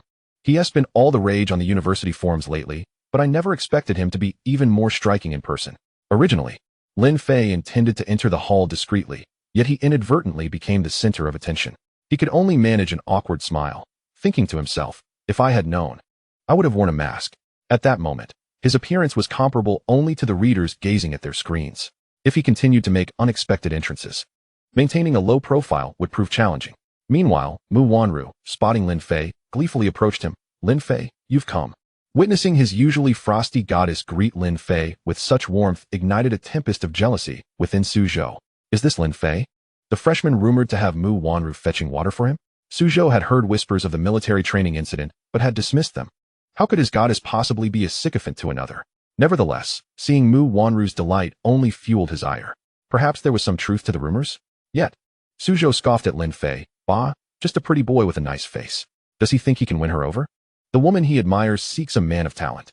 With a determined grip, Suzhou tore open the piano's packaging, eliciting gasps from the crowd. My goodness, is that a Bechstein piano? That must be worth hundreds of thousands. It's nearly equivalent to my annual salary. Suzhou certainly knows how to impress. His birthday gift is nothing short of extravagant. As the crowd gathered around the gleaming new piano, a few knowledgeable attendees recognized it. At that moment, Mu Wanru's eyes lit up. She genuinely adored the piano. Suzhou smirked, relishing the opportunity to look down upon Lin Fei, as if to say, what are you staring at, poor boy? Let me show you how to woo a woman. Just then, several impeccably dressed staff members entered the hall, the lead one inquiring. Is Mr. Lin Fei present? That's me. Please sign for this valuable package. Ensure you inspect it thoroughly before signing. That's fine. Bring it in, and we shall inspect it here. Understood. Thus, a dozen staff members cautiously carried the package into the hall and placed it beside Suzhou's piano. The lead staff member produced a pair of special scissors and, in full view of the audience, began to unwrap the packaging. The diamond-encrusted Steinway piano was revealed before the astonished crowd. Shocked, stunned, flabbergasted. My heavens, is this not the diamond limited edition piano we saw on television? Indeed, the very one. I heard it retails for $5 million. Those in attendance who were knowledgeable immediately recognized the piano. $5 million. In U.S. dollars? Indeed. And it's the only one in existence. I can hardly believe I'm seeing it here. Mu Wanru's expression mirrored the astonishment of the crowd. For a piano enthusiast, nothing could delight her more than this instrument. Lin Fei, you don't mean to say this is your gift to me? Who else would it be for? He replied with a cheerful smile. My goodness, this is truly happening. Mu Wanru exclaimed, eagerly lifting the piano lid and caressing the keys with her delicate fingers. This was undoubtedly the birthday gift she had longed for. Affection level 30, current affection level 60. Mu Wanru's affection for Lin Fei surged in an instant. The scene ignited a fire of envy within Suzhou. How could an outsider steal the spotlight in his own domain? After all, he had yet to showcase his long-practiced talents. Even if one could purchase such an expensive piano, could money truly buy everything? The goddess would ultimately value talent above all else. Chapter 39, a heart-wrenching melody. Where can one find a kindred spirit? Suzhou sauntered over to the piano he had purchased, settling onto the bench. In a voice tinged with a slight timbre, he began, Wanru. May I have the honor of performing a piece for you in celebration of your birthday? At this moment, Mu Wanru had yet to recover from the surprise Lin Fei had prepared, and was completely oblivious to Suzhou's words. Ahem, Wanru. Suzhou awkwardly cleared his throat a couple of times, prompting Mu Wanru to finally respond. What is it, Suzhou? What did you say? I said, may I perform a piano piece for you? You can play the piano? Mu Wanru inquired, her surprise evident. In her eyes, Suzhou was merely a frivolous scion of wealth, a second-generation rich kid who relied on his father's influence, a type she held in disdain. She had only known him as someone who indulged in all vices, but had never heard of his piano skills. Suzhou, noticing the expression on Mu Wanru's face, felt a surge of pride within. I have practiced diligently for this moment, to impress everyone in attendance. Just watch. Suzhou's fingers poised over the keys. He began to play the well-rehearsed Für Elise. In truth, Suzhou possessed a modicum of musical talent. His rendition of the piece was quite commendable, earning praise from several students from music conservatories nearby, truly worthy of Su Xiao, who has concealed his talents so well. His performance was nothing short of masterful. Even I, a professional, feel humbled in comparison. Su Xiao is so charming. I would bear your children. Hearing the accolades from those around him, Suzhou sensed the atmosphere was just right, though most of the compliments were likely bought with his money. So, Wanru, what do you think? Not bad at all. Suzhou, I must admit, I underestimated you. I had no idea you played the piano so well. Mu Wanru offered a compliment in passing. This caused Suzhou's spirits to soar. It was the first time his goddess had praised him in person, making him somewhat giddy with delight. He couldn't resist the urge to taunt Lin Fei in front of everyone. "Hey, Lin, did you hear that? Hurry and take your worthless piano away. Just because you have a bit of money doesn't mean you can show off like this." Suzhou's bravado faltered slightly, while his family was affluent in Jinghai. Purchasing a $500,000 piano would require approval from his father, who was unlikely to agree and would likely berate him for being a spendthrift. Meanwhile, Lin Fei could effortlessly give such an extravagant gift, marking the first time Suzhou felt financially outmatched. Thus, he felt compelled to put Lin Fei in his place. Seeking to regain some dignity. "Why should I take it away? Is this your house?" Lin Fei dismissed him, indifferent, as he was now surrounded by a swarm of admirers. "Haha, do you think mere wealth can win Wanru's affection? You must possess talent like mine." "You? Talent?" Lin Fei nearly burst out laughing. This fool dared to claim he had talent after playing a simple piano piece? There are truly talented individuals who would be crowded at the door. "What? If you're unconvinced, why not play a piece and challenge me?" Suzhou was unwaveringly confident, convinced that Lin Fei, being a pretty boy, would not know how to play the piano. Initially, Lin Fei had no desire to engage with such a person, but then realized that this foolishness was merely a stepping stone for him to elevate Mu Wanru's favor. "Very well, I shall also demonstrate my humble skills." With that, Lin Fei sat before the limited edition Steinway piano he had purchased, mentally commanding, "System, grant me a piano playing skill package." Recommending a master pianist skill package to the host. Acquiring this package will grant 50 years of piano playing experience. This package requires the expenditure of 30 attribute points. "Excellent, arrange it for me." Ding. "Congratulations, host, you have acquired the master pianist skill package, expending 30 attribute points. Current remaining attribute points, 85. At this moment, all eyes were riveted on Lin Fei, anticipation hanging in the air for his performance. Without hesitation, he let the music flow from his mind, and as his long fingers danced across the keys, enchanting notes filled the air. This was an impromptu composition he had crafted, intertwining emotions of joy, sorrow, helplessness, confusion, and loneliness, leaving the audience entranced. To reach the level of improvisation that Lin Fei achieved could not merely be described as talent. It was prodigious genius. As the audience followed the rhythm of Lin Fei's keys, they were transported back to their most unforgettable moments, a sweet first love, a painful breakup, the joy of becoming parents, or the sorrow of losing a loved one. Tears welled in half of the audience's eyes, while the other half wore smiles of bliss. Soon, the performance concluded, and silence enveloped the room. Everyone remained spellbound by the experience. Before long, someone began to applaud, and the sound of clapping swelled into a chorus that lasted a full 10 minutes. I have never heard such enchanting music. It feels like a lifetime of memories in a single performance.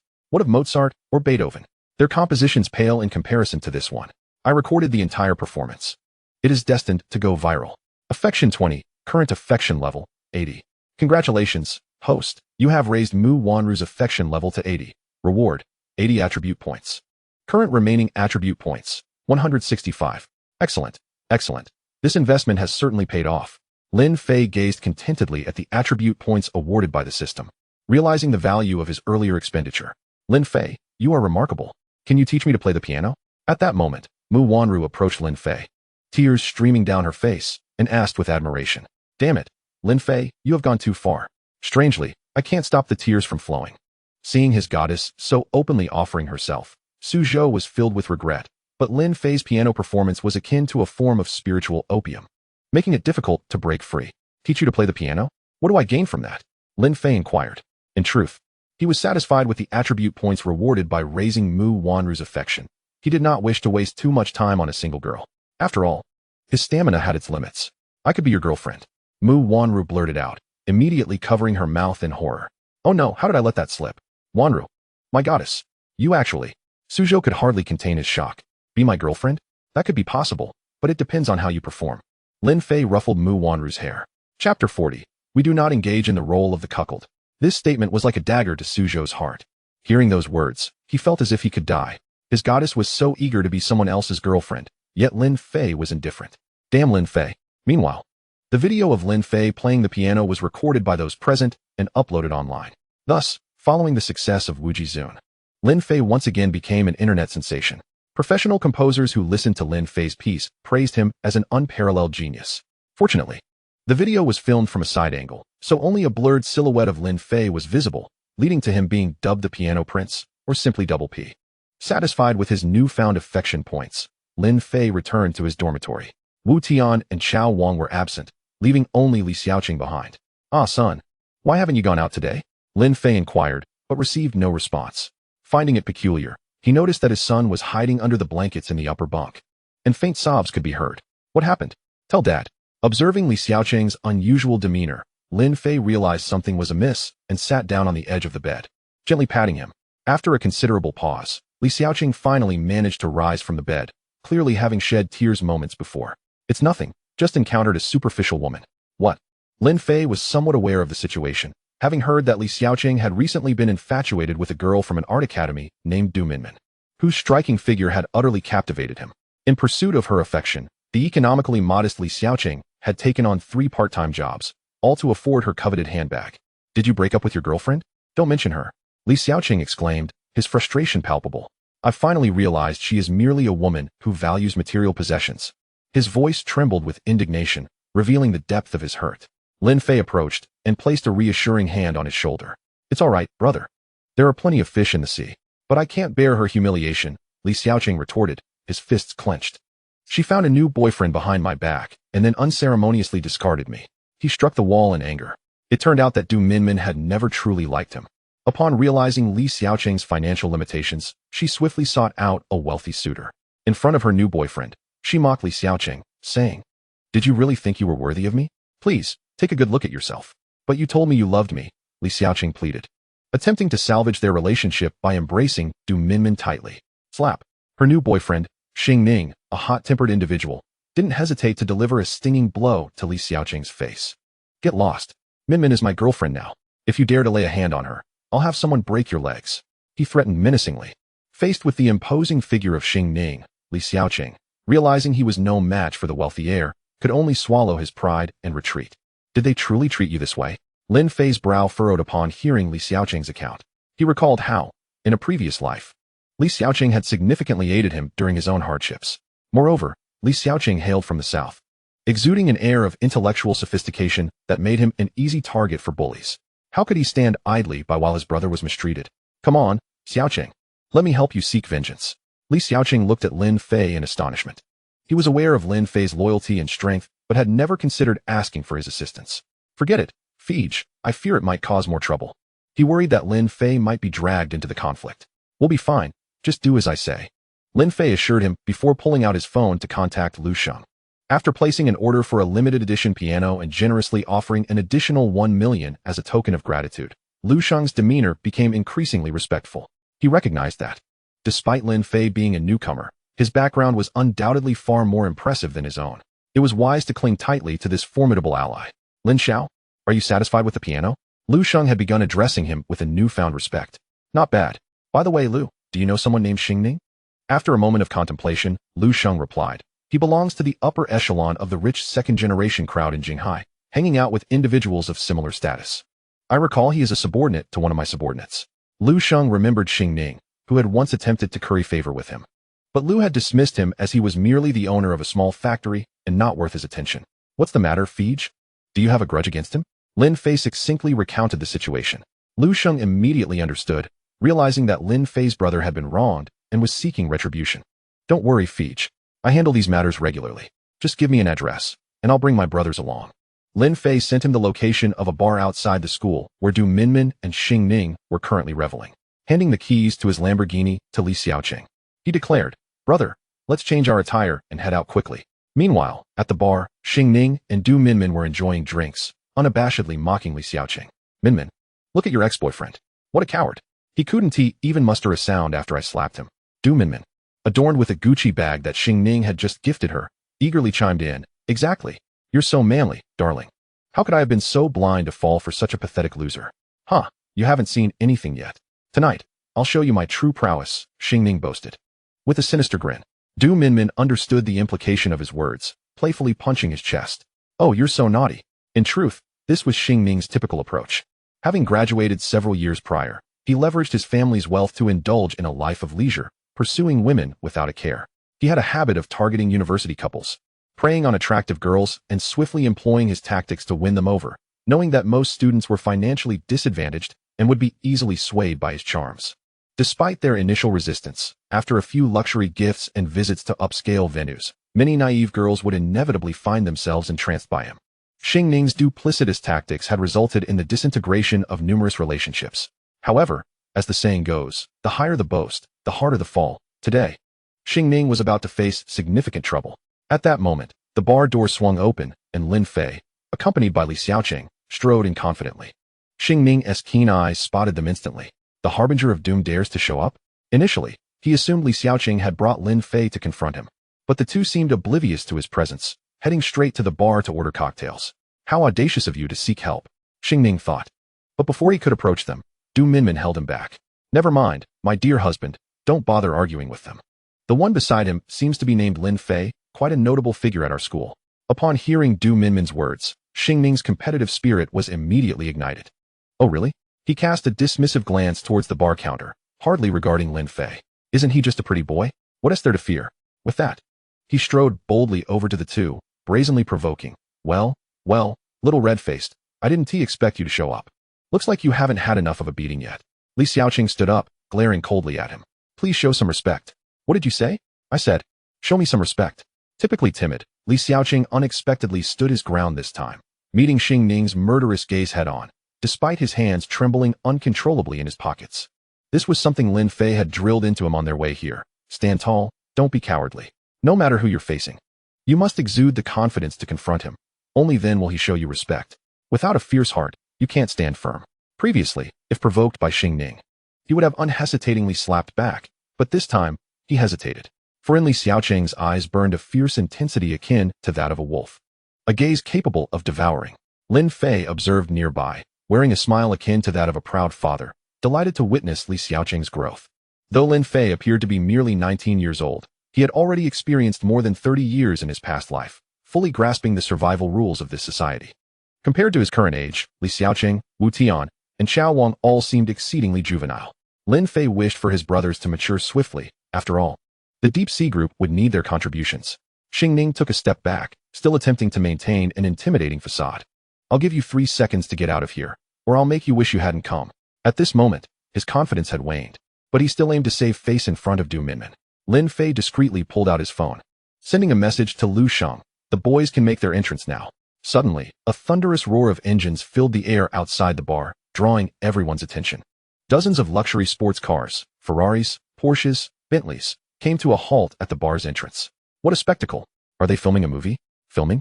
This is the second-generation elite of Jinghai making a collective appearance. Many had never witnessed such an array of luxury cars simultaneously, leaving them in awe. Yet, some recognized the owners of the vehicles, all being prominent young tycoons of Jinghai. Leading the pack was Lu Sheng, who emerged from a Ferrari 488 and confidently guided everyone into the bar. At that moment, the patrons within the bar halted their activities, puzzled as to why so many second-generation elites had gathered in this small establishment. A few small-time thugs trembled in fear, assuming they had crossed paths with these big shots outside. Lu Sheng scanned the room and finally spotted Lin Fei and Li Xiaoqing in the corner. He then led the group to encircle them. Confusion washed over Xing Ning. What was happening? Good day, young Master Chen. Lu Sheng, at the forefront, bowed directly to Li Xiaoqing. Good day, young Master Chen. Good day, young Master Chen. The other second-generation elites echoed in unison, creating a cacophony of greetings. Li Xiao? Xing Ning's mouth fell agape, utterly incredulous. Could this be a dream? Beside him, Du Minmin also stood in shock, bewildered by the sudden turn of events and why a group was addressing Li Xiaoqing as young Master Li. Ah, so it was you, Xing Ning. Trying to show off today? A second-generation youth with bright red hair and earrings interjected.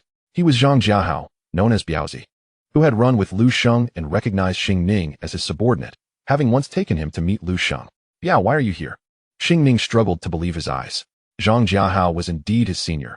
He sometimes sought his assistance to resolve issues, but the usual flattery was a must. Although Xing Ning could put on a facade before ordinary people, he naturally shrank in the presence of these genuine heirs. Do you know this guy, Biao? Lu Sheng inquired, feigning ignorance as he orchestrated this entire scene. Meanwhile, Lin Fei stifled a laugh nearby, pleased with Lu Sheng's acting skills. Yes, brother Sheng. He is one of my little brothers. You've met him before. Lu Sheng cracked his neck and stepped in front of Xing Ning, swiftly delivering a resounding slap across his face. The sharp crack echoed through the previously hushed bar, leaving no dignity for Xing Ning. How dare you? Young Master Chen is not someone you can provoke. Lu Sheng pointed at Xing Ning. Get down on your knees and apologize to young Master Chen. Faced with Lu Sheng's slap and threats, The once arrogant Xing Ning was stripped of all bravado. He realized that Biaozi was his big brother, and Biaozi's elder brother was Lu Sheng, who referred to Li Xiaoqing as young Master Li. The implications of Li Xiaoqing's status were all too clear. Xing Ning trembled uncontrollably. Brother Sheng, I didn't know he was young Master Chun. I thought, what did you think, you fool? Zhang Jiahao stepped forward and kicked Xing Ning, furious that his little brother had caused trouble, especially in front of so many second-generation elites, which was a humiliation for him. Young Master Chun, please forgive him. It is my failure to discipline him. He turned sharply to Xing Ning, scolding. Why aren't you kneeling down to apologize to young Master Chen? What nonsense are you spouting? Zhang Jiahao stepped forward and delivered another punch. I'm sorry. The entire bar's patrons became spectators, witnessing an event they had only ever heard of. Rich second-generation heirs gathering to settle scores, unfolding before their eyes. At that moment, Du Minmin was rendered speechless, profoundly shaken by the revelations shattering her perceptions. Here was Xing Ning, who had boasted of his connections and status in Jinghai, now rendered utterly meek before these individuals, forced to wear a fawning smile despite having just been struck. Du Minmin realized she had backed the wrong horse. Her ex-boyfriend Li Xiaoqing was the true power player. From Xing Ning's reaction, it was evident that these people were not to be trifled with. While Li Xiaoqing seemed to command their utmost respect, he had been playing the part of a wolf in sheep's clothing all along. Hey, are you listening? Are you ignoring what I said? Lu Sheng repeated. At once, Xing Ning shuddered. Lu Sheng was notorious for his ruthlessness in their circle. Despite his youth, he managed several nightclubs with impeccable order, a feat requiring considerable shrewdness. Rumor had it that offending him could lead to severe consequences. Once, a young rich heir had crossed Lu Sheng and was left half dead, unceremoniously dumped in a garbage dump. He subsequently vanished from Jinghai altogether. Even the most formidable underground overlord of Jinghai, Qin Qixing, must concede some respect to Lu Sheng. If one were to offend him today, it would spell disaster for their standing in Jinghai City. With this in mind, Xing Ning steeled his resolve and, to everyone's astonishment, knelt before Li Xiaoqing. This act startled Li Xiaoqing, who exchanged a look of disbelief with Lin Fei. The latter remained ominously silent throughout, yet managed to exact revenge, compelling this arrogant adversary to kneel and seek forgiveness. Lin Fei gestured for calmness, fully aware that by assisting this matter, Li Xiaoqing would henceforth align himself with him. Young Master Lu, I was blind to your worth. Please, show mercy and spare me, Xing Ning uttering such humiliating words in front of his girlfriend. However, he was far too preoccupied with the urgency of preserving his own life. Very well, blind fool. From now on, whenever you see young Master Li, make sure to bow your head. Did you hear that? I heard, came the response. Witnessing Xing Ning's abject submission, Du Minmin felt her heart sink into despair. Today was indeed a monumental embarrassment. Initially, she believed that associating with this wealthy heir would elevate her status, but now, after this incident, she knew all the young elites of Jinghai would recognize her. Oh, isn't that the green TBTCH? How dare she reject young Master Li? Such whispers would surely follow her. The thought made Du Minmin wish she could vanish into the ground. No, she must salvage this relationship. Perhaps Xiaoqing still loves me. She reassured herself internally. Enough, just leave, Lu Xing stated, sensing that Xing Ning had sufficiently humbled himself. Relieved, Xing Ning prepared to rise and flee with his tail between his legs. Hey, watch my lips. I said go wu in, brotherly love. Understood. Xing Ning fell back to the floor, rolling in circles, which incited laughter among the wealthy heirs. Such antics were not uncommon for them. Meanwhile, some patrons at the bar hurriedly departed, eager to avoid entanglements with these fearsome individuals. Xiaoqing, I was wrong. I suddenly realized that you are the one I truly like. Can you forgive me? As soon as Xing Ning had scuttled away, Du Minmin rushed forward to apologize. This left everyone astounded, even the worldly Lu Sheng silently admiring her audacity. This green TBTCH is truly impressive. Just as Li Xiaoqing was about to respond, Lin Fei restrained him, and Li Xiaoqing quickly understood. The best course of action now was silence. He would exit gracefully, leaving this scoundrel to wallow in regret. Li Xiaoqing retrieved the car key Lin Fei had given him and strode out without looking back. Xiaoqing! Du Minmin, undeterred, chased after him. You still love me, right? I know you've always had feelings for me. If she could not reclaim her dignity in front of everyone, her reputation would be irreparably tarnished by the next day. Upon exiting, Li Xiaoqing opened the door of a Lamborghini and elegantly slid into the driver's seat. At that moment, Du Minmin was convinced he was indeed a genuine super-rich heir. Xiaoqing, haven't you always wanted me to accompany you? Let's go to a hotel tonight, shall we? Previously, despite his considerable efforts and expenditures, Du Minmin had hardly acknowledged him, allowing only a hand-holding. Yet now, she was boldly suggesting they share a hotel room? Seething in the car, Li Xiaoqing slammed his palm against the steering wheel. It was all a facade. He could leverage Lin Fei's status to salvage his reputation now. But what about later? He was not truly a wealthy heir. Once the mask was removed, Du Minmin would still look down upon him. Realizing this, Li Xiaoqing vowed to make something of himself in the future, vowing that even if he could not rival Lin Fei, he would not be looked down upon by others. With that thought, he started the engine and sped away, leaving Du Minmin in a state of disarray. So, Lin Xiao, are you satisfied with the arrangements made by your brother? Lu Sheng inquired as soon as the main participants departed. Haha, old Lu, I previously underestimated you. Our acting skills could easily land us leading roles in films. After this exchange, Lu Sheng beckoned everyone over. Allow me to introduce Lin Fei. Though young, his capabilities are nothing short of extraordinary. Henceforth, address him as Lin Xiao. Lin Xiao? Greetings, Lin Xiao. The wealthy heirs all chorused in greeting. To which Lin Fei responded with a hearty laugh. No need for such formality. It is merely your kindness. Lin Fei understood the importance of maintaining a low profile in such gatherings. Although his family's wealth dwarfed that of everyone present, he believed in the necessity of composure. In this age, there were far too many who masqueraded as modest while hiding their true power. One could never tell when a significant figure might emerge. Just then, Zhang Jiahao approached and ingratiated himself. By the way, Lin Xiao, my brothers and I are heading to a racing event. You should join us.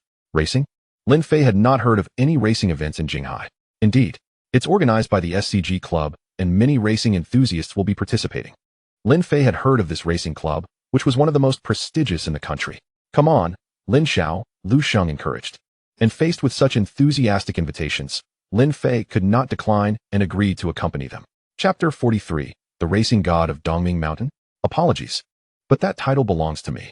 The SCG Racing Club is situated on Dongming Mountain in the outskirts of Jinghai City, where a winding mountain road, known as the Devil's 18 Turns, had been constructed.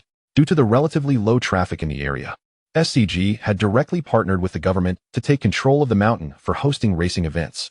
Soon, Dongming Mountain became a pilgrimage site for racing enthusiasts, with competitors flocking to participate.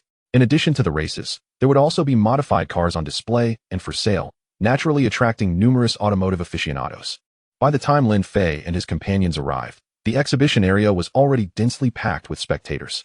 Fortunately, Lu Sheng's entourage was substantial enough to clear a path through the crowd, allowing them to reach the front. Wow, is that a modified GTR? Zhang Jiahao, who had a keen interest in racing, exclaimed excitedly. Xiaohao, don't act like you've never seen anything like this before, Lu Sheng chided, prompting Zhang Jiahao to quickly adopt a more composed demeanor. This vehicle has been equipped with a racing-grade engine and transmission, boosting its performance several times over. While it may not belong to a supercar brand, the Nissan GTR holds significant prestige in the racing community. Not bad at all, Fei Ge. Should we buy it? Zhang Jiahao gushed, admiring the car. However, his family was quite strict with him, and having just acquired a Porsche, they would certainly not approve of him switching vehicles again. Knowing Lin Fei had wealth, he casually suggested it. Coincidentally, Lin Fei was intrigued and agreed. Sure, find the owner. I'll take this car. Seriously? Fei Ge, you're so generous. Zhang Jiahao looked on in envy. To him, it seemed as effortless for Lin Fei to buy a car as it would be to purchase groceries. Lu Sheng then contacted the dealership owner to inquire about the price, which was set at 2 million. The price for the modified vehicle was surprisingly steep, but it was justified given the car's performance, which surpassed that of many other sports cars. Eagerly, Zhang Jiahao popped open the hood to inspect the modifications. Wait a moment. Boss, I shall take this car. Behind Lin Fei and his companions emerged a group of individuals, led by a brash young man with a toothpick dangling from his mouth and tattoos adorning his neck. Han Xiao? Upon seeing the white-haired youth, Lu Sheng's expression altered dramatically. Oh, isn't that Lu Sheng? What wind brought you here? Unlike others, Han Xiao addressed Lu Sheng by name, showing no respect. Ah, it's young Master Han. It's truly been a while. Lin Fei sensed an underlying tension between the two, prompting Zhang Jiahao to quietly elucidate the situation. It turned out that Lu Sheng and Han Xiao were long-standing adversaries. One was a wealthy second-generation heir, while the other was the scion of a prominent official. Han Xiao's father held a significant position, ranking among the top 3 in Jinghai, and his uncle was a high-ranking official in the provincial government of Jiangdong. As the saying goes, wealth cannot contend with power, and Lu Sheng had always been overshadowed by Han Xiao. Yet, he had never truly submitted, maintaining a facade of civility. I apologize, young Master Han, but this vehicle has already been reserved by my brother here, and the arrangement has been confirmed with the owner, correct? The owner nodded slightly, unwilling to offend either party. Your brother? Which one? Lu Sheng promptly introduced Han Chao. This is Lin Fei, young Master Lin. Lin Fei offered Han Chao a smile as a greeting. Huh, I was wondering who you were. Lu Sheng, are you now recruiting any misfit from the street? Han Chao sneered, dismissing Lin Fei as an upstart. What did you say? Lu Sheng's anger flared as he stepped forward, seizing Han Chao by the collar. With his underlings closing in to encircle Han Chao's entourage, however, was equally unyielding, resulting in a standoff. Let go. Dare to lay a finger on me. Han Chao not only remained unfazed, but became increasingly provocative. Lu Sheng hesitated momentarily before releasing his grip. He knew that while he could handle the likes of Xing Ning, this situation was different. Offending Han Chao wasn't frightening. It was his father's wrath that posed a real threat. Lu Sheng's family, though affluent, could not rival the power wielded by Han Chao's father, not to mention the influence of his uncle in the provincial government. Old Lu, there's no need to waste words with him. I am determined to secure this vehicle, Lin Fei declared, stepping forward. He understood the necessity of establishing his position in front of everyone present. What? Repeat that. I said I shall take this car. Lin Fei reiterated, his tone unwavering. You little. Han Chao was taken aback by Lin Fei's audacity, speechless as if he had bitten into something foul. Do you know who I am? Does it matter who you are? Boss, I will offer 3 million. This car is mine. Lin Fei turned to the owner. Instantly raising the bid by 1 million delighted the owner. Yet, Han Chao would not allow himself to be humiliated, especially in front of his longtime rival. Boss, I will offer 5 million. This car belongs to me. Han Chao grimaced, realizing that 5 million was his absolute limit. Given that his family was not in business like Lu Sheng's. 10 million, it's mine. Lin Fei slowly articulated this figure. Shocked. Stunned. The crowd gaped in disbelief at Lin Fei's audacious bid of 10 million, murmuring amongst themselves, speculating about the young man's background. This sum evidently surpassed Han Chao's limits. And he glared at Lin Fei, seething with anger. All right, you've got guts, just wait. No need to wait. If you have the ability, show it now, Lin Fei retorted, refusing to indulge Han Chao's arrogance. A mere second-generation official from Jinghai dared to challenge him? Today, he intended to set a precedent and establish his authority. Boss, are you truly considering selling this vehicle to someone who knows nothing about racing? You should remember how much effort you put into modifying it. Han Chao had been involved with racing from a young age and was now a professional racer, hence his desire to purchase the GTR. Faced with Han Chao's challenge, the owner hesitated not for a moment, recognizing that any delay would be a disservice to the million being offered. The owner, though not particularly interested in the money, could not disregard such a generous offer. Ultimately, he resolutely decided to sell the car to Lin Fei, who had bid an astonishing 10 million, 5 times the original price. To hell with your racing dreams. So, white-haired boy, do you think your driving skills are unparalleled? Care to challenge me? Lin Fei inquired as he accepted the car keys. What? Race against me? Say that again. Han Chao doubted his hearing. In Jinghai, someone dared to challenge him to a race. Truly, it was as if a cow was ringing the doorbell. Young Master Lin, Lu Sheng quickly intervened, though he disapproved of Han Chao's demeanor. He was aware of his driving prowess. This guy is a professional racer. So what? I'm here to prove my mettle, Lin Fei replied defiantly. Chapter 44. Witness the power of a top racer. Seeing Lin Fei's determination to compete, Lu Sheng and the others ceased their objections, trusting that Lin Fei had a solid plan, otherwise he wouldn't be so reckless. What do you say? Are you willing to race? Han Chao couldn't let Lin Fei's provocation slide. Fine, kid. You have guts. Today you will witness the might of a professional racer.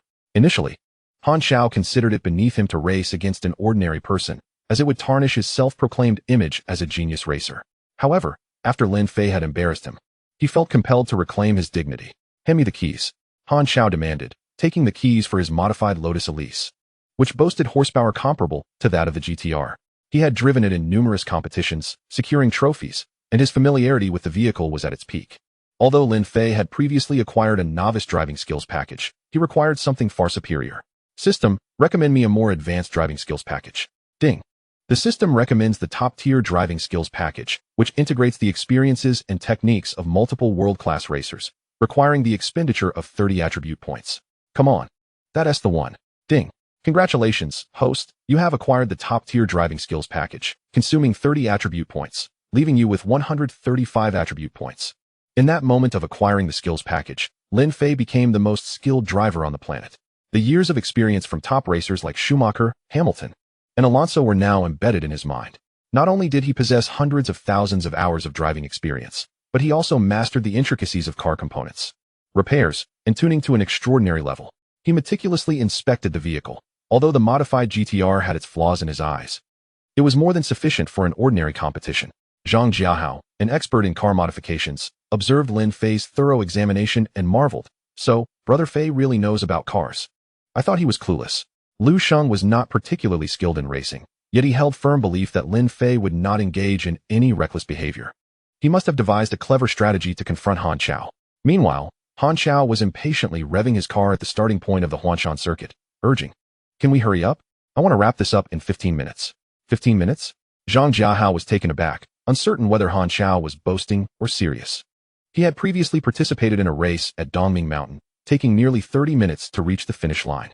Nevertheless, Han Chao was a professional, a man who relied on racing for his livelihood. Whether he was exaggerating or not, he should not be underestimated.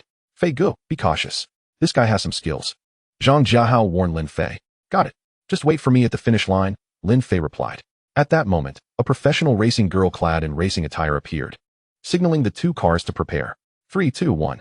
With her gesture, both cars surged forward simultaneously, but Han Chao seized the lead, leaving the GTR in his wake. Huh, you think you can compete with me? You're far from it. Han Chao gleefully glanced at Lin Fei in the rearview mirror, a smug smile adorning his face. In truth, Lin Fei's current prowess should not have allowed Han Chao to distance himself. However, just as the race commenced, Lin Fei's phone rang, compelling him to answer. It was Liang Qian calling. Having been preoccupied with courting women and conducting business, Lin Fei had not been in touch with her for quite some time, leading Liang Qian to feel neglected. Consequently, she had inquired about him through mutual acquaintances and discovered that Lu Zhen had become Lin Fei's secretary and had established her own company. Most intriguingly, Lu Zhen was exceptionally capable, successfully propelling the company forward, which left Liang Qian feeling unsettled. She did not wish Lin Fei to perceive her as merely an ornamental figure. She needed to prove her worth. After much deliberation, Liang Qian dialed Lin Fei's number. Hello, Lin Fei, have you forgotten about me? Lin Fei answered the call, momentarily stunned. Before recognizing her voice, is that you, Xiao Qian? Long time no see. How can you say that? Lin Fei, you no longer love me. Her words left Lin Fei bewildered. He had never professed such deep affections. Moreover, he had always been rather amorous, often pursuing multiple women primarily to gain attributes. There simply wasn't enough time to distribute his affections evenly. Lin Fei responded with vague affirmations, his focus shifting back to driving. Ahead loomed a bend. In racing, bends offered prime opportunities for overtaking, and Lin Fei pressed the accelerator. Han Chao, noticing Lin Fei closing in through his rearview mirror, was taken aback. Unable to fathom how Lin Fei had managed to tail him so closely, he quickly discerned Lin Fei's intention to overtake at the bend. Dream on. Han Chao deliberately positioned his vehicle in the center of the road. The narrow mountain path of Dongming Mountain could only accommodate two cars passing in opposite directions. With a car occupying the center, overtaking was impossible. However, to Han Chao's astonishment, Lin Fei accelerated, utilizing the drainage ditch to surpass Han Chao at the very moment of the turn. Did he dare to use the drainage ditch to navigate the bend? This technique, known as drainage ditch overtaking, involved using the roadside drainage to surpass the preceding vehicle during a turn, a maneuver fraught with peril. One miscalculation could lead to disaster. Even a racing expert like Han Chao would never attempt such a reckless overtaking strategy. Moreover, what shocked him further was that, as Lin Fei passed him, it appeared he was steering with one hand while holding his phone with the other. Is he actually on a call? Han Chao, in a fit of rage, pressed the accelerator to its limit, finally catching a glimpse of Lin Fei indeed engaged in conversation. This revelation filled Han Chao with despair. It became clear that Lin Fei was treating the race with utter nonchalance, merely toying with him. It is well understood that during a racing event, a driver's nerves are taut, making it impossible to afford distractions like answering a phone call. Thus, there could only be one conclusion. Lin Fei's driving skills surpassed Han Chao's by several levels, enabling him to remain unfazed even while distracted. How could he possibly overtake me under such circumstances? Han Chao was furious. Racing was his forte, a domain where no one had dared to mock him before. In his desperation, he pushed the pedal to the metal, employing every tactic to surpass Lin Fei. Yet, no matter how hard he tried, he could not break through the blockade of Lin Fei's GTR. Damn it, finally hung up. Women are so troublesome. Lin Fei had finally managed to brush Liang Qian off, only to realize he was still in the midst of a race. Miraculously, he had maintained his lead purely through instinct. Chapter 45, Lin Fei's terrifying background. Han Chao was beside himself, endlessly searching for an opportunity to overtake, only to find all his efforts in vain. Lin Fei toyed with him like a child, granting him no chances whatsoever. Meanwhile, Lu Sheng and the others, having taken the cable car to the finish line after the race commenced, awaited the outcome. There had been no recordings or commentary throughout the race, meaning the champion would only be revealed upon crossing the finish line. I fear for Fei Ge. He is in grave danger, Zhang Jiahao anxiously remarked, his gaze fixed on the finish line. Before he could finish speaking, a vehicle appeared on the horizon. It was Lin Fei's GTR. Fei Ge. Good heavens, he's in the lead. Lu Sheng and the others erupted in cheers, astonished to see Lin Fei confidently ahead. What? Han Ge is actually trailing behind this guy? Han Xiao's subordinates found it hard to accept, raising a commotion as tensions flared once more between the two factions. With the finish line within sight, Lin Fei floored the accelerator, surging across the finish line. Fei Ge wins. Lin Xiao is the new racing king of Dongming Mountain. The crowd erupted in a fervent cheer. Beyond the finish line lay a stretch to decelerate, designed to accommodate the high speeds of racing vehicles. However, an astonishing scene unfolded. As Lin Fei pressed the brakes, intending to bring his car to a halt, Han Xiao, crossing the finish line behind him, did not slow down. Instead, he accelerated and crashed into the rear of the GTR. The sudden impact startled Lin Fei, but he instinctively steadied the steering wheel and executed a swift drift, managing to bring the car to a halt. Han Xiao, are you out of your mind? Lu Sheng shouted in anger, astonished that the sore loser would resort to such an act. This was tantamount to attempted murder. Even Han Xiao's subordinates were taken aback. They understood his volatile temperament. Knowing he could only accept victory, losing to Lin Fei was undoubtedly a blow to his pride. What happened to the so-called racing king of Jinghai? He couldn't even beat an ordinary person? In a fit of rage, he had driven his car into Lin Fei, a tactic he had employed before against those he deemed inferior, reducing their vehicles to wreckage. Even if the authorities were notified, it would be to no avail. Han Xiao always managed to escape unscathed, thanks to his influential father. As the only child, Han Xiao had been spoiled from a young age. Even when engaging in such illegal activities, his family would excuse his behavior, dismissing it as mere childishness. The more significant reason is that Han Xiaogang has utterly disregarded Lin Fei, perceiving him merely as an ordinary nouveau riche. How could someone of such humble origins surpass a genius like him in driving skills? Infuriating. Extremely infuriating. However, Han Xiaogang had no inkling that he was about to encounter a formidable adversary. Lin Fei, having shaken off the impact to his neck, restarted the engine. Is he really going to? Zhang Jiahao exclaimed. Lu Sheng, panicking, attempted to intervene, fearing that if Lin Fei were to kill Han Xiaogang, it would spell disaster.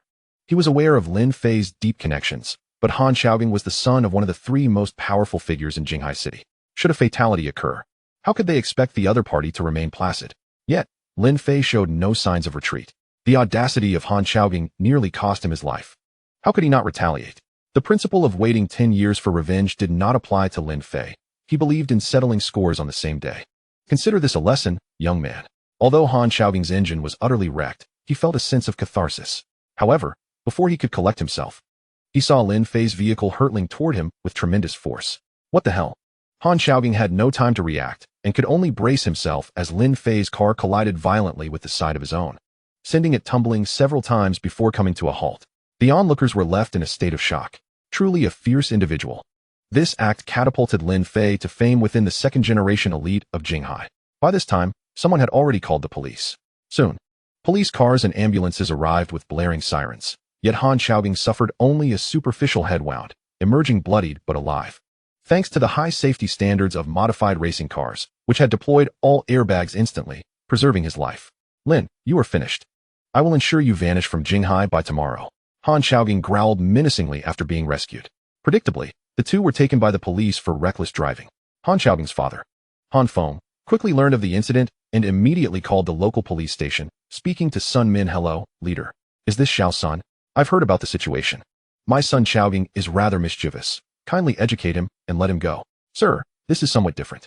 He was the one who drove and collided with another vehicle, making it difficult for me to manage, Sun Min replied. As a police chief imbued with a sense of justice, he had grown increasingly disillusioned with Han Xiaogang's repeated offenses. Difficult? What is so difficult about it?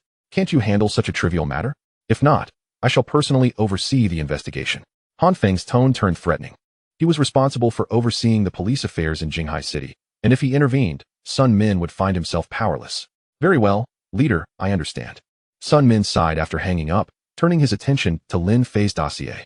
If he followed Han Feng's suggestion and shifted all blame onto Lin Fei, it was likely that this young man would face imprisonment.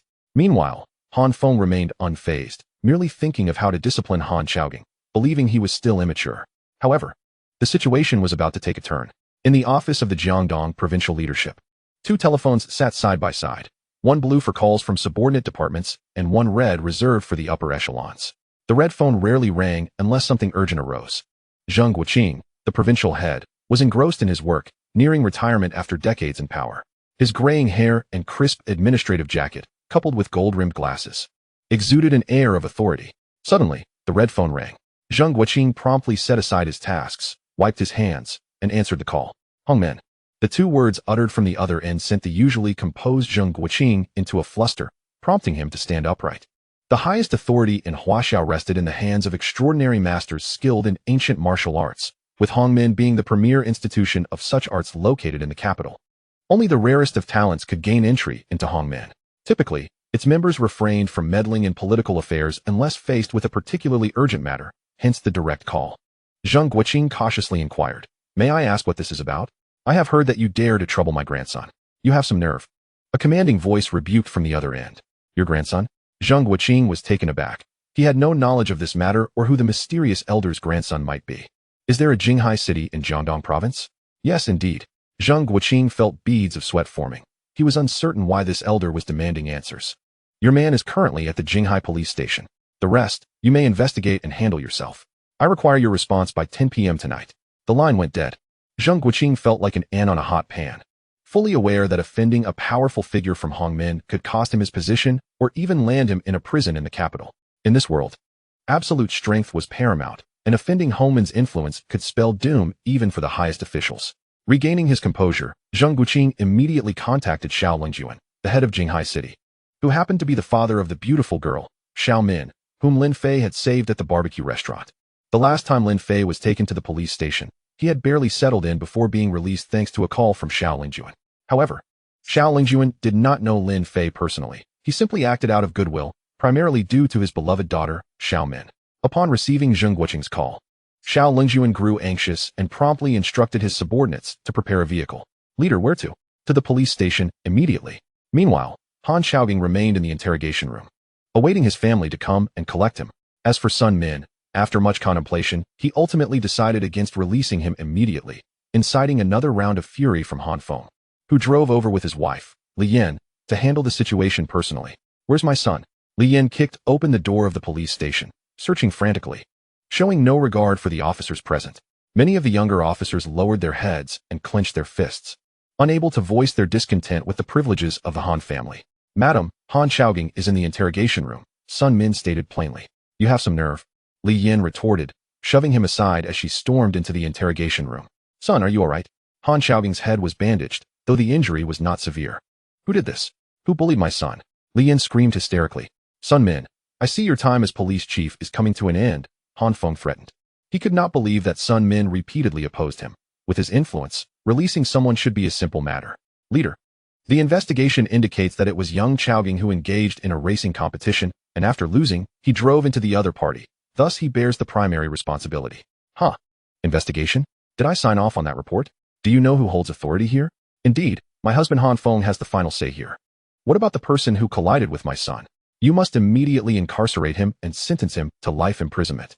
Li Yan shouted vehemently from the side. He is her only cherished son, and she cannot allow him to endure even the slightest injustice. A profound silence enveloped the gathering, as though everyone disapproved of Li Yan's behavior, yet the weight of authority rendered them impotent to oppose her without courting their own misfortune. "Where is the investigation document?" "Bring it to me," Han Feng inquired. Sun Min, with a resigned gesture, instructed his subordinates to retrieve the accident investigation report from the archives. Han Feng swiftly perused the document, his anger intensifying with each line, until he tore the file asunder and crumpled it into a ball, discarding it into the waste bin. "This document is invalid. Draft a new one until I am satisfied." Han Feng's intent was unmistakable. He sought to compel Sun Min to disregard the truth and place the entire blame on Lin Fei, thereby securing his signature on the report. "I am afraid I cannot comply." The steadfast Sun Min could not acquiesce to such corruption.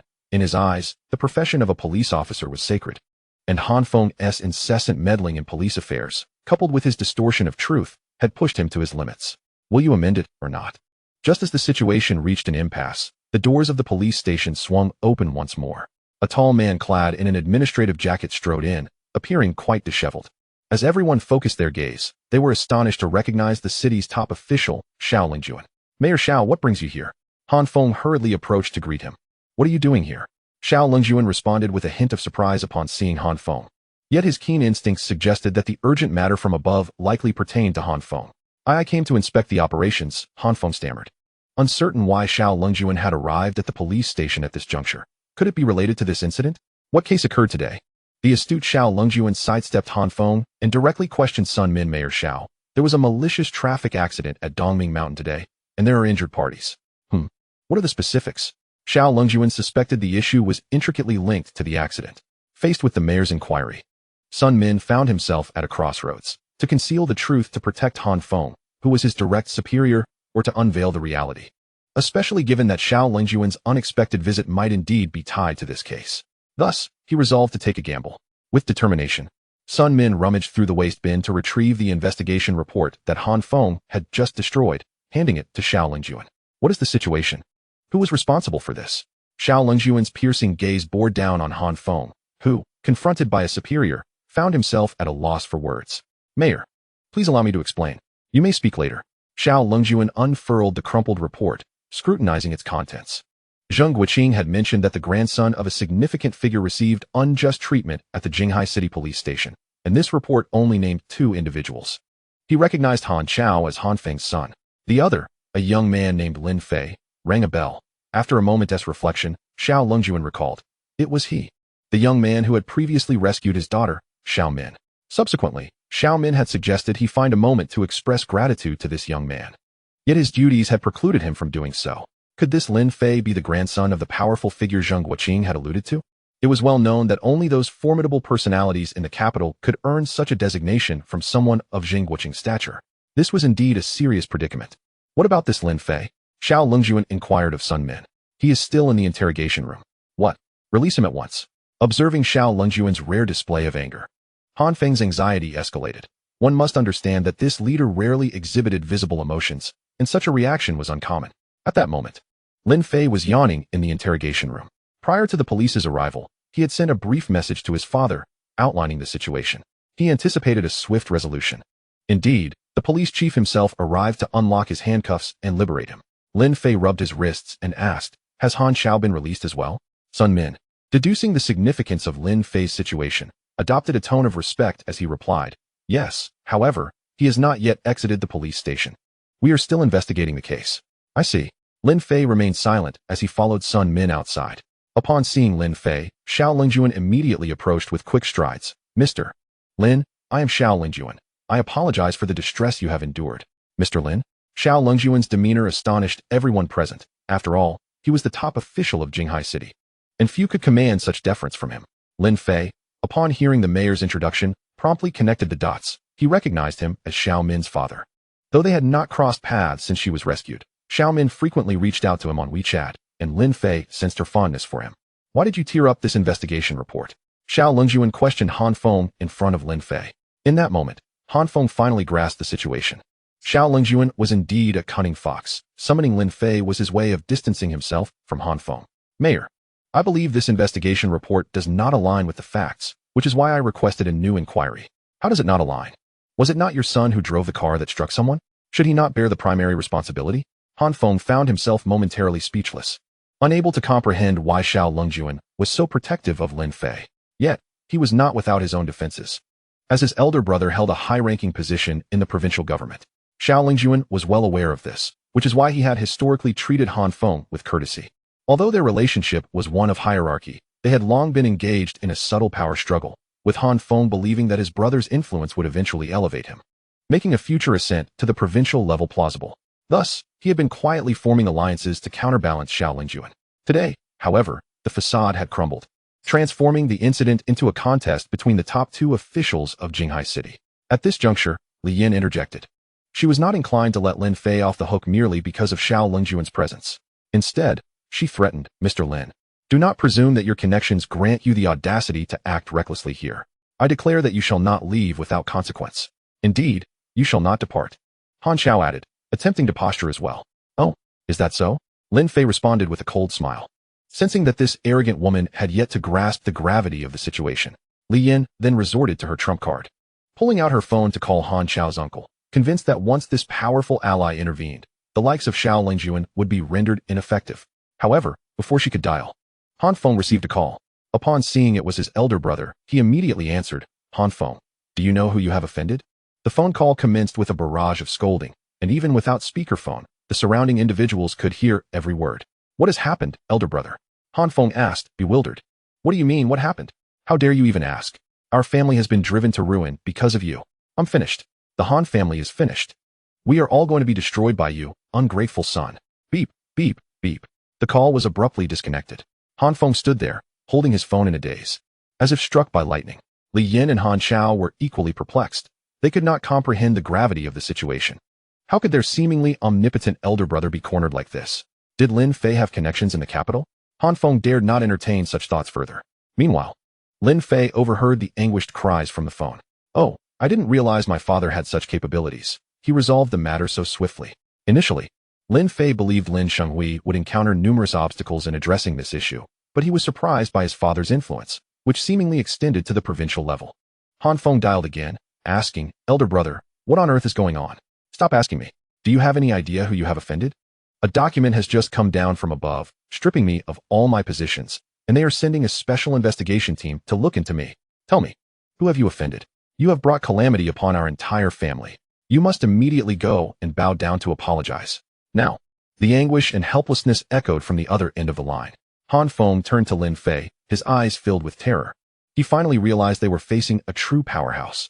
Given Han Feng's previous experiences of cleaning up after Han Xiao, he had thought that his son had merely offended a few rich second-generation heirs from Jinghai City, whose fathers needed to tread carefully around him.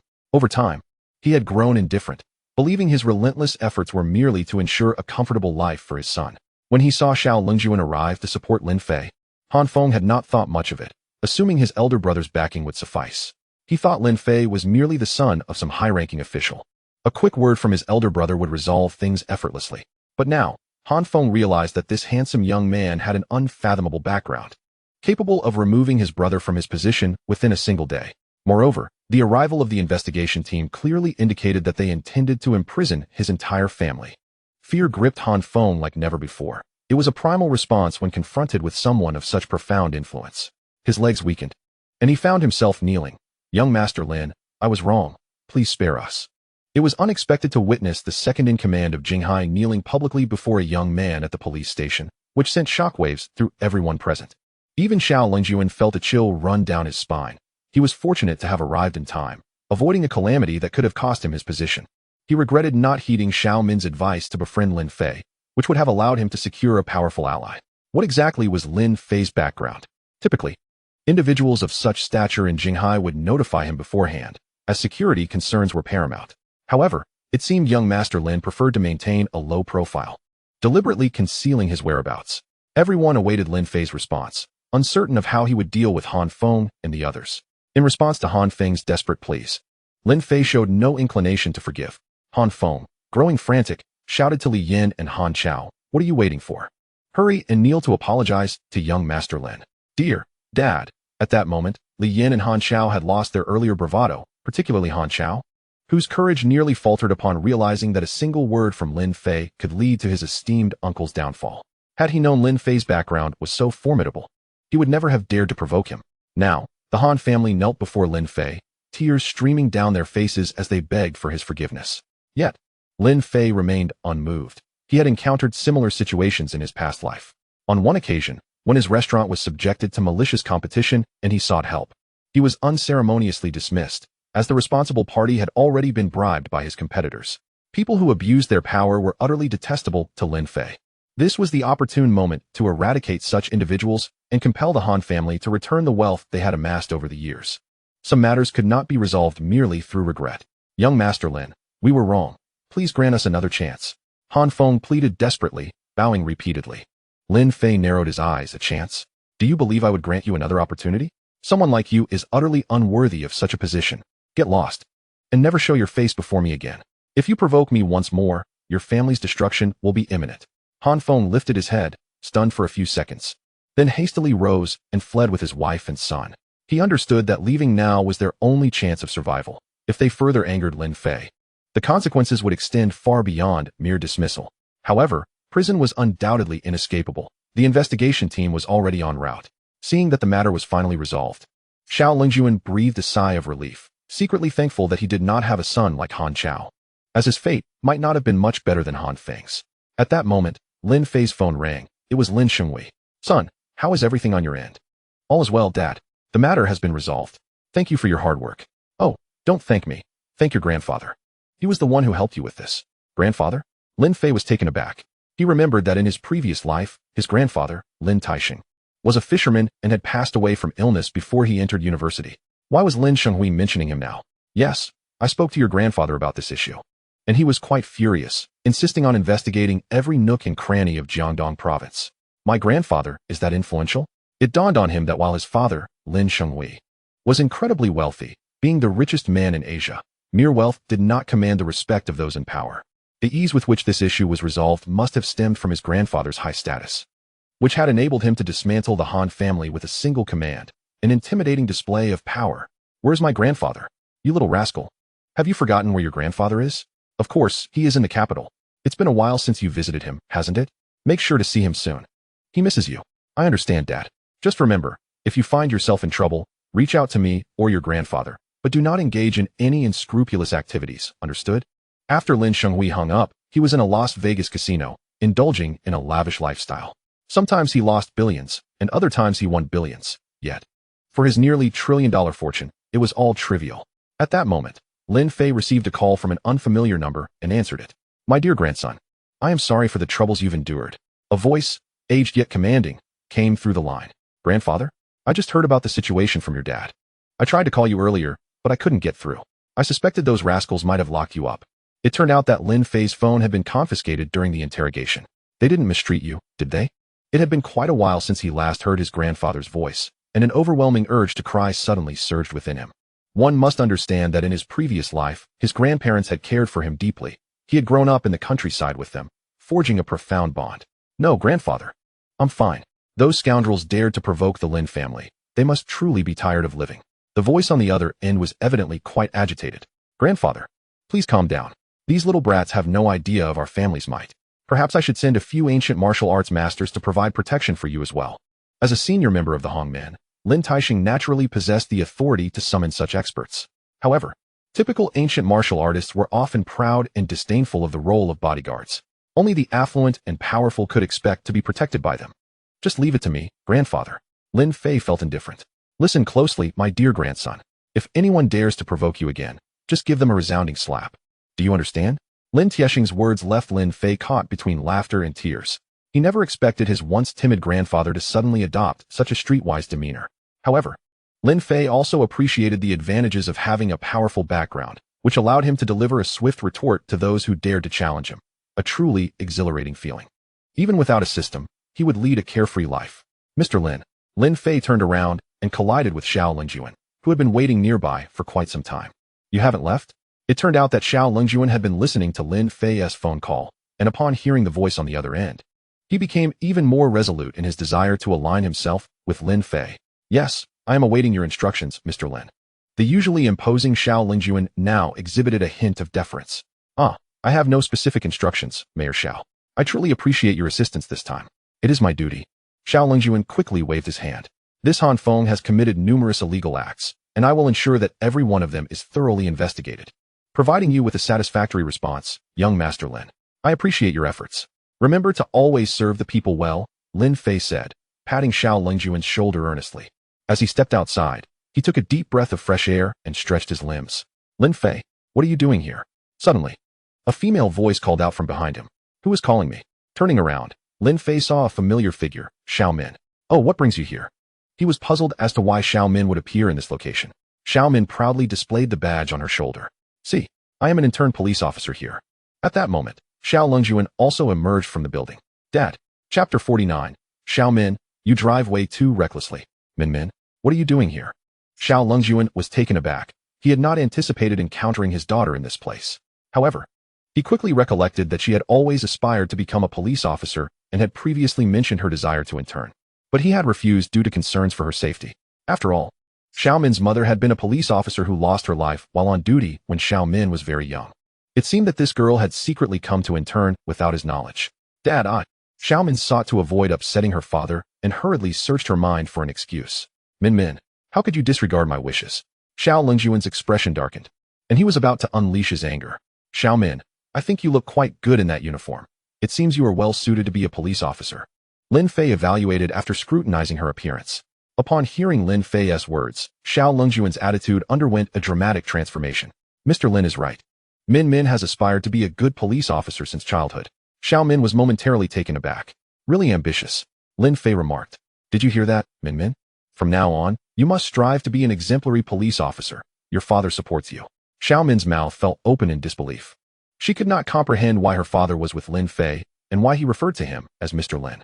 This was not the serious and stern demeanor she was accustomed to. Meanwhile, Xiao Lingjuan was oblivious to the change in Xiao Min's expression, and he began to ponder. Lin Fei not only had an astonishing background, but was also Xiao Min's savior, implying that he was of noble character. Perhaps he should consider fostering a match between them? Yet he worried whether the Lin family status would lead to any shortcomings for his daughter. Regardless, he needed to express his stance. Clearing his throat, Xiao Lingjuan declared, Min, since Mr. Lin has confidence in you, you must work diligently. By the way, I haven't had the chance to thank Mr. Lin for his assistance. I will host a banquet today, so we can express our gratitude properly. Oh no, Uncle Xiao. I think that's unnecessary. Lin Fei quickly waved his hands. Yes, Dad, if you host, Mr. Lin might feel uncomfortable. With your esteemed position, let me treat him instead. Upon hearing Xiao Min's suggestion, Xiao Lingjuan quickly covered her mouth. You mustn't speak out of turn. Discussing authority in front of young Master Lin? I, Xiao Lingjuan, am not worthy. Xiao Min sensed that her father was acting unusually today. He was typically so stern and unyielding. Lin Fei, what do you say? Can we go out for a meal? Lin Fei initially intended to decline, but then reconsidered. After all, this girl was bound to him, and perhaps he could earn some attribute points. All right then, I'm rather hungry. Let us go eat. Uncle Xiao, you may head back. I won't trouble you this time. Hearing that Lin Fei was willing to dine with his daughter, Xiao Lingjuan nodded repeatedly. Very well, you two go ahead. Min, ensure that young Master Lin enjoys his meal. After smiling and waving goodbye, he watched the two depart. Once they were out of sight, Xiao Min finally asked, how did you end up with my dad? Well, it's a long story, Lin Fei replied, not wishing to divulge the events of the day to Xiao Min. Where shall we eat? His stomach rumbled, reminding him that it had been quite a while since he last had a meal. Let me think, Xiao Min said as she pulled out her phone to search for nearby restaurants. Beep, detected that the host has raised the favorability of multiple females to 80. Rewarding ownership of the Balenciaga Pavilion restaurant. Beep, rewarding the host with an invincible defense card. Using this card grants 1 minute of invulnerability, during which no harm can befall the user. Note, this defense card can only be used once. The long-absent system suddenly sent a notification. Well, this little system is quite generous this time, Lin Fei mused. Not only had it rewarded him with the ownership of a valuable restaurant, but it also provided a defensive technique akin to ancient martial arts, a most worthwhile return. Lin Fei had heard of Balenciaga Pavilion. It was reputed to be the most luxurious Chinese restaurant in Jinghai City, housed within a grand, antiquated estate. Shall we go to Balenciaga Pavilion? Lin Fei suggested to Xiao Min, secretly wanting to check out his restaurant while enjoying a meal. Balenciaga Pavilion? Xiao Min was quite familiar with the name. As Xiao Lingjuan's daughter, she often accompanied her father on social engagements and had visited this lavish restaurant many times. You want to have Chinese cuisine? Yes. It has been ages since I savored authentic dishes from the 4 great cuisines. I wish to try them. Very well, I shall take you there. After speaking, Xiao Min produced her car keys, revealing her vehicle to be a Mercedes-Benz E-Class, understated yet replete with sophistication. Well, I didn't expect someone so young to be driving such an impressive car, Lin Fei teased. It's merely an average mode of transportation, Xiao Min replied. Harboring the misconception that Lin Fei was merely an ordinary university student, perhaps with some exceptional skills. She had never laid eyes on Lin Fei's luxurious car. Nonetheless, Xiao Min herself was not materialistic. Purchasing this vehicle was a modest choice for her, as her family could easily afford far more extravagant options. All right then, I shall trouble Miss Xiao, Lin Fei proclaimed as he confidently settled into the passenger seat. It's far more comfortable to ride. Perhaps I should consider acquiring a Rolls-Royce or Bentley one day, and then hire a chauffeur, Lin Fei mused inwardly. Hold on tight. Xiao Min pressed the accelerator, and the car surged forward. Whoa, slow down. Chapter 50, An Unexpected Encounter with the Warrior Yi Hao. Lin Fei was taken aback by Xiao Min's reckless driving. Even he, a self-proclaimed driving expert, found himself exclaiming in surprise. After a wild ride, they swiftly arrived at Balenciaga. How do you think my driving skills measure up? Xiaomin laughed, deliberately inquiring. Thank goodness I hadn't eaten much, otherwise I would have lost my lunch in your car. Lin Fei hastily exited to breathe in the fresh air, the queasiness gradually subsiding. Let us go inside. Today, I'm treating you, Xiaomin declared, waving her hand as she led Lin Fei inside. Balenciaga is the most opulent Chinese restaurant in Jinghai, sprawling across more than 500 acres, embodying traditional Chinese architectural style. The interior gardens had been meticulously crafted by professional designers, each angle presenting a flawless tableau. The chefs were renowned figures from the capital, skilled in various Chinese cuisines, with rumored monthly salaries reaching a staggering 100,000 yuan. Behind the restaurant lay a vast golf course, attracting affluent patrons who share a common passion for the sport. The restaurant's secluded ambience and exquisite ingredients were greatly favored by the wealthy, drawing numerous visitors from far and wide, often allowing one to encounter prominent figures. Good day. How many in your party? A tall, handsome server clad in traditional Han attire inquired politely at the entrance.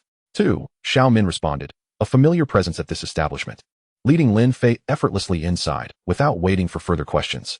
The dining area bustled with patrons of all ages, including several foreign guests with golden hair and blue eyes. As private rooms required prior reservations, Lin Fei and Xiao Min were seated in the main dining area. Hey, isn't that Min? Just as Xiao Min was about to peruse the menu, a gruff voice interrupted. Turning towards the sound, Xiao Min's expression soured. An uninvited guest had appeared. The voice belonged to Yi Hao, a famed warrior. The Yi family is one of the 4 prominent families in the capital. Previously mentioned in relation to the old Dragon King, Yi Hao had been dispatched to Africa on a mission by high-ranking officials, where he became a formidable force amidst the chaos of mercenaries, wielding his prowess to eliminate foes indiscriminately. His mastery of ancient martial arts had reached the initial stage of the Xian realm. Due to the scarcity of martial arts practitioners in Africa, Yi Hao was virtually invincible there, leaving warlords trembling at the mere mention of his name. Thus, he earned the illustrious title of Warrior King. After years of dominance in Africa, Yi Hao returned to China, now at the age suitable for marriage. At a chance high-profile gathering, he encountered Xiao Min, whose spirited demeanor captivated him profoundly. As a warrior, Yi Hao inherently possessed a desire for conquest, despite the countless women vying for his attention. He regarded them all with disdain. In his eyes, none were worthy of him. The woman who could capture his interest must incite a sufficient desire for conquest. Undoubtedly, Xiao Min fit this criterion perfectly. Consequently, Yi Hao launched an aggressive pursuit of her affections, which only served to repulse Xiao Min. She had little interest in the brutish man, aware of his formidable abilities and the influence of the Yi family, yet found his boisterous nature off-putting. Xiao Min preferred the understated strength of Lin Fei, who, despite his capabilities, remained humble rather than boastful about his exploits in Africa. Such conversations left her exasperated, prompting her to avoid him wherever possible. However, fate had conspired against her, as they unexpectedly crossed paths at Balenciaga today. Min, what a coincidence. You're dining here too? Yi Hao called out, ensuring Xiao Min heard him, while eyeing Lin Fei with scrutiny. It seems this young man shares a special connection with Min, but he looks like a pretty boy. Does he dare to compete for her attention? P.S. asking for trouble. Hello, Yi Hao. It's been a while, Xiao Min acknowledged awkwardly, realizing she could not evade him any longer. And who might this be? This is Lin Fei, my friend. Upon hearing this, Yi Hao felt a sense of relief. Thank goodness she referred to him as a friend, not a boyfriend. However, even being friends is unacceptable. Any man in contact with Min must be dealt with. Yi Hao's mind raced with thoughts of how to assert his dominance over Lin Fei. Greetings, young brother Lin. Yi Hao smiled as he extended his hand, suddenly increasing the grip's pressure during their handshake, intending to humiliate him publicly. Ding. Dangerous situation detected. Opponent's ancient martial arts level has reached the initial stage of the Xian realm. Host must expend 20 attribute points to enhance strength to 500 in order to defuse the threat. Strength enhancement activated. Lin Fei did not hesitate. Ding. 20 attribute points expended, strength increased by 500. Name, Lin Fei. Height, 182 centimeters. Appearance, 95. Strength, 670. Speed, 60. Constitution, 240, enhanced synchronously. Kidney function endurance level, 95. Remaining attribute points, 115. Since Lin Fei had yet to embark on the path of cultivating ancient martial arts, he chose the simplest route of strength enhancement. His strength value of 670 was formidable. Even a practitioner at the mid-stage of the Xian realm might struggle to withstand such power. Yi Hao had anticipated that his own prowess would easily subdue Lin Fei, as the latter appeared weak and frail, likely having spent too much time indulging in hedonistic pursuits. Thus, he gripped Lin Fei's hand tightly, hoping to make him look foolish in front of others. However, Lin Fei's previously feeble hand suddenly transformed, becoming as unyielding as steel. "Hello," Lin Fei said, his gaze piercing, smiling at Yi Hao before exerting force. "Ow, that hurts." Yi Hao, known for humiliating others with this very tactic, found himself bested by a mere youth. "What's the matter, brother? I haven't even exerted myself yet." "Let go of my hand," Yi Hao urged, his patience fraying. "Beg me," Lin Fei teased, relishing the moment, thinking, "You thought you could embarrass me. Had it not been for the system's timely warning, I would have been the one humiliated. You bastard." Yi Hao pondered how it was possible to beg for mercy in front of so many onlookers. It would utterly tarnish his reputation as a soldier king. The tension between the two sides was palpable, yet it was Xiao Min who intervened. "Both of you, let go. Lin Fei, aren't you hungry? Hurry up and order." Upon hearing Xiao Min's words, Lin Fei released his grip. "Sure, I'm famished." Yi Hao squeezed his already swollen hand, cursing under his breath. "Damn it. What has this brat been eating to grow so strong?" He had underestimated him. It turned out this pretty boy possessed some skill. Nevertheless, having lost face earlier, Yi Hao was determined to reclaim his dignity. "Shall we share a table? I hope you don't mind." Yi Hao shamelessly pulled out a chair and sat down. Xiao Min shot him a disdainful glance, yet Lin Fei responded, "No problem, but you have to treat us." He then picked up the menu and ordered the most expensive dishes, sautéed prawns, Buddha jumps over the wall, and 8 immortals crossed the sea. "Hey!" Yi Hao had intended to protest why he should treat him, but upon seeing Xiao Min, he swallowed his words. "All right, I'll treat today." He feigned generosity. Spending this money didn't bother him, but the feeling of being a fool was quite unpleasant. "Then let us have a few bottles of fine red wine," he added. "What?" It was known that a decent bottle of red wine here started at no less than 100,000. This meal would cost Yi Hao hundreds of thousands. The thought of spending money to treat a rival only fueled his anger, and he vowed to find an opportunity to humiliate Lin Fei later. A short while later, an array of delicacies was served, and Lin Fei, indifferent to Yi Hao, began to feast heartily. "Eat slowly, no need to rush." Xiao Min smiled as she poured Lin Fei a glass of water. This scene infuriated Yi Hao to the point where he felt he might shatter his teeth. How could Xiao Min, usually so aloof, show such tenderness to Lin Fei? What merit did this pretty boy have? Yi Hao forced himself to remain calm. "By the way, Min, there is something I want to tell you." "What is it?" "I've been selected by the Hongmen. I can join as a disciple." Yi Hao's face was alight with excitement. "Oh, really?" Xiao Min expressed interest, for Hongmen was notoriously selective, and those chosen were exceptional talents. Hearing Yi Hao's words, Lin Fei nearly spat out his food. "Hongmen? Is that the same Hongmen run by your grandfather?" Chapter 51. This is our boss. What do you think? Impressive, right? Yi Hao boasted to Xiao Min, knowing full well her fascination with ancient martial arts. Thanks to her diligent efforts, she had already broken through the genetic lock and entered the early stages of the Huang character realm. At the same time, Yi Hao cast a proud glance at Lin Fei. It was noteworthy that at such a young age, achieving the Xian character realm was quite extraordinary across the entirety of China. The Hongmen selected talents only once every 3 years, aiming to discover those with exceptional gifts. And each time, thousands of ancient martial artists applied, yet no more than 10 were chosen. Although entering Hongmen meant starting from the bottom, performing menial tasks like serving tea and watering plants, it was the power center of all China. Many prominent figures from the 4 great families of the capital hailed from Hongmen. Therefore, gaining entry was akin to soaring to great heights. However, in Lin Fei's eyes, Yi Hao was far from impressive. Firstly, he was not even a practitioner of ancient martial arts. His system of enhancement differed entirely from theirs. Secondly, his grandfather was the very figurehead of Hongmen. There was no need for Yi Hao to flaunt himself. Noticing Lin Fei's lack of reaction, Yi Hao mistakenly believed he had finally gained the upper hand. "By the way, Min, it's too noisy in the dining hall. I know the manager here. I'll have him reserve a private room for us to reminisce." Yi Hao sought to push Lin Fei aside while showcasing his connections. Spending hundreds of thousands on a meal would demonstrate his wealth. Joining Hongmen would display his strength, and knowing the manager of such a lavish establishment would indicate his relationships. With this combination, he aimed to thoroughly humiliate Lin Fei, ideally making him wish to vanish into the ground. He chuckled inwardly, then thumped the table. "Waiter, bring your manager here." Soon enough, a plump middle-aged man arrived. "Manager Ma, quickly find me a private room." "Who are you?" The manager scratched his head, momentarily unable to recall who he was. Yi Hao felt embarrassed. In truth, he had only met this manager once at a drinking party, and they were not well acquainted. Clearing his throat, he said, "I'm Yi Hao. This lovely lady and I require a private room." He intentionally excluded Lin Fei from his request. "I'm sorry, but our private rooms need to be reserved in advance," The manager flatly rejected Yi Hao's request. Yi Hao was displeased, after all. He was used to being treated with respect in Africa, where no one dared to slight him. Once, a warlord from a small African country had angered him, and Yi Hao had swiftly dealt with him. Not even Jesus could stop me. If this were in Africa, he would have smashed the hotel to pieces by now. Yet, in China, Yi Hao refrained from acting recklessly. I can pay extra. I'm sorry, but we have rules at Beixiong Pavilion. Any reservation for private rooms must be made in advance. The manager rejected him once again. At that moment, Yi Hao scanned the surroundings and suddenly noticed Lin Fei, who was engrossed in his meal. He straightened up. Boss, what brings you here? The system had implanted memories in the staff's minds and in their recollections. Lin Fei was the owner of Beixiong Pavilion. Owner? Yi Hao was taken aback, and Xiao Min beside him also looked up. The owner of this top-tier restaurant, valued at over $1 billion, was Lin Fei? How could this be possible? To possess such an establishment indicated that Lin Fei's assets were certainly beyond $100 billion. Boss, what a surprise to see you here.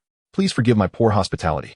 Manager Ma bowed repeatedly, realizing he had made a significant mistake by allowing the boss to dine in the hall. I'm just here for a casual visit. No need to be nervous. Lin Fei waved his hand, but his mouth kept moving. He was truly hungry. I'm sorry, boss. I'll arrange a private room for you right away and bring out a few more dishes. Hey, didn't you just say that reservations are required? You can't make an exception just because he's the boss. Yi Hao interjected, beginning to lose his composure. I'm sorry. Our boss has a dedicated private room that is not open to the public. Manager Ma shot Yi Hao a disdainful glance, uninterested in indulging this foolish man. Well then, let us go, Xiao Min. Let us head to the private room for a bit. Lin Fei stood up, letting out a burp. He was ready for a nap. Yet Yi Hao could not let this go. It had been a long time since anyone dared to treat him with such disrespect. After all, he was a soldier king, a formidable presence in Africa. The audacity of this young brat to mock him repeatedly in front of the woman he admired was intolerable. Stop right there. I challenge you to a duel. Yi Hao stepped forward and seized Lin Fei by the collar. What are you doing? Xiao Min, incensed, hurried to pull Yi Hao away. Bodyguards, assemble immediately. Witnessing Yi Hao's audacity to lay hands on the boss, Manager Ma swiftly grabbed his walkie-talkie to summon the bodyguards. Within moments, a throng of robust young bodyguards descended upon Yi Hao, encircling him. Huh, do you truly believe that you lot could possibly be my adversaries? With that, he released Lin Fei and executed a swift sidekick, sending 2 of the bodyguards crashing to the ground, incapacitated. Damn, this guy is insufferably arrogant. Lin Fei, initially unwilling to escalate matters with Yi Hao, found it intolerable that this individual dared to inflict harm on his own turf. Are you challenging me to a duel? What happens if you lose? Lose? Who do you think I am? Yi Hao, resolute in his determination, vowed to pummel Lin Fei until he begged for mercy. I ask you again, what happens if you lose? Lin Fei's tone turned icy. If I lose, I shall voluntarily leave Min Min and never approach her again. Agreed. It's a deal. Beep, challenge accepted. If the host defeats the opponent and achieves an admiration value of 80, 200 attribute points will be awarded. The system suddenly transmitted a notification. It appeared that admiration values could be accrued not only from the fairer sex. Lin Fei noticed Yi Hao's displayed admiration value was a mere 0. You've brought this upon yourself, Lin Fei thought, already envisioning the rewards that awaited him. Though Yi Hao recognized Lin Fei's strength, he immediately discerned that he lacked any profound cultivation. Relying solely on brute force would never overcome a practitioner of the Xian level. So, where shall we compete? Any open space will suffice. Lin Fei turned to Manager Ma. Lead us to a suitable venue. I intend to thoroughly deal with this guy. Chapter 52, The Warrior King? Just this? You plan to defeat me? Surely my ears deceive me. Yi Hao questioned his own hearing, astonished that someone dared to be so brazen in his presence. After all, he was a revered warrior king, and no one had ever dared to belittle him like this. If this were Africa, you'd be losing your head for such words. Always with the Africa talk. Is your mother a native? Lin Fei's retort nearly sent Yi Hao into a fit of rage. Your mother is the one who's a native. Your whole family is. Hey, hurry and find an appropriate venue for our duel. I demand to face him. A flustered Yi Hao roared at Manager Ma, who merely rolled his eyes and respectfully addressed Lin Fei. Boss, please follow me. Manager Ma escorted Lin Fei and the others to a secluded courtyard within the depths of the restaurant. This century-old courtyard, adorned with moss-covered marble, offered a vast expanse perfectly suited for a duel. Lin Fei, I offer you one last chance to reconsider. If I unleash the full force of my Xian-level prowess, it will be beyond your capacity to withstand. Spare me the theatrics. Unleash your abilities if you possess them. In truth, without the system's reward of the invincible defense technique, Lin Fei would not have had the confidence to challenge Yi Hao. Strengthening his physique further would require additional attribute points, which Lin Fei was reluctant to part with. However, circumstances had changed. Lin Fei resolved to instill a moment of doubt in Yi Hao. Yi Hao, don't you claim to be the warrior king? Here's the deal. I will stand here without moving while you strike me for 1 minute. If I falter, I will concede. What? Yi Hao had never encountered such a demand, someone daring to stand still and allow him to strike. He questioned if his ears had malfunctioned. Lin Fei, don't be foolish. Why would you want him to strike you? Xiao Min, overhearing Lin Fei, grew increasingly concerned. Although she held no fondness for Yi Hao, she recognized his formidable skills, as evidenced by his ascension through the rigorous selection process to become a member of the Hongmen. If Yi Hao unleashed his full potential, it would indeed be terrifying, given that he had already attained the Xian level. How outrageous was this? Take Xiao Min's master as an example. Although he held great respect in Jinghai, he had spent decades attempting to break through to the Huang level without success. In contrast, Yi Hao had surpassed him in less than 30 years. Moreover, Lin Fei was merely standing still while inviting him to strike, a feat even practitioners of equal strength would not dare to attempt. Fear not, I intend to show him that there are indeed greater forces in existence. In Jinghai, whether it is a dragon coiled or a tiger lying in wait, one must address me as Lin Yi in the future. Before Lin Fei could finish, Yi Hao began to gather his internal energy. As he activated his inner strength, a terrifying aura enveloped him, causing the stones around him to tremble. This guy is an ancient martial artist. Manager Ma was utterly astonished and contemplated calling the police, fearing for the boss's life. Prepare to meet your end, Yi Hao bellowed, unleashing his full force upon Lin Fei. System, activate the invincible defense card. The defense card took effect immediately, enveloping Lin Fei in an aura of golden light, rendering his body as hard as steel. With a resounding thud, Yi Hao's fist collided with Lin Fei's face, striking his prominent nose. The force of the blow was such that it could have easily shattered the skull of an ordinary person, and even a mid-level expert of the Xian realm would have been sent staggering back from such an impact.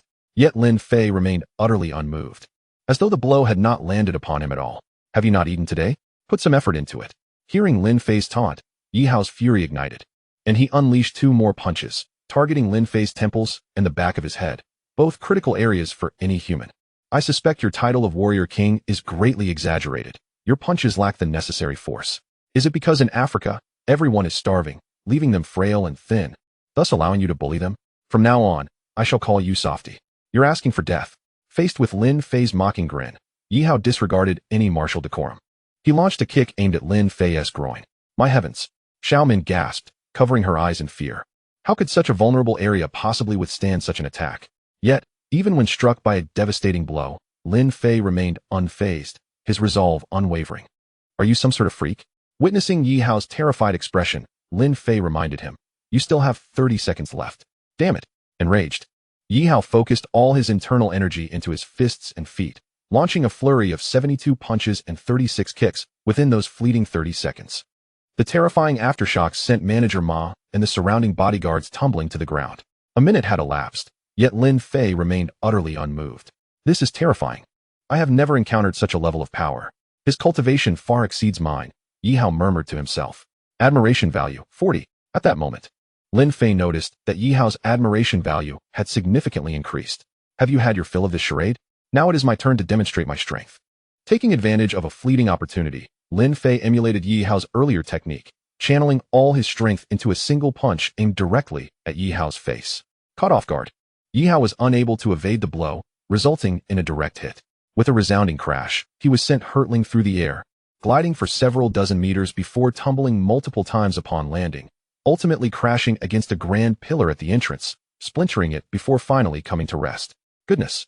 Is the power of this enhancement truly so formidable? Lin Fei had not held back. Had that punch struck an ordinary person, it might well have been fatal. However, as a practitioner, Yi Hao's physical resilience far surpassed that of a mere mortal. Thus, while the blow did not claim his life, it rendered him unconscious for a full half-hour. Is he still not awake? Fetch some water to rouse him, Lin Fei remarked.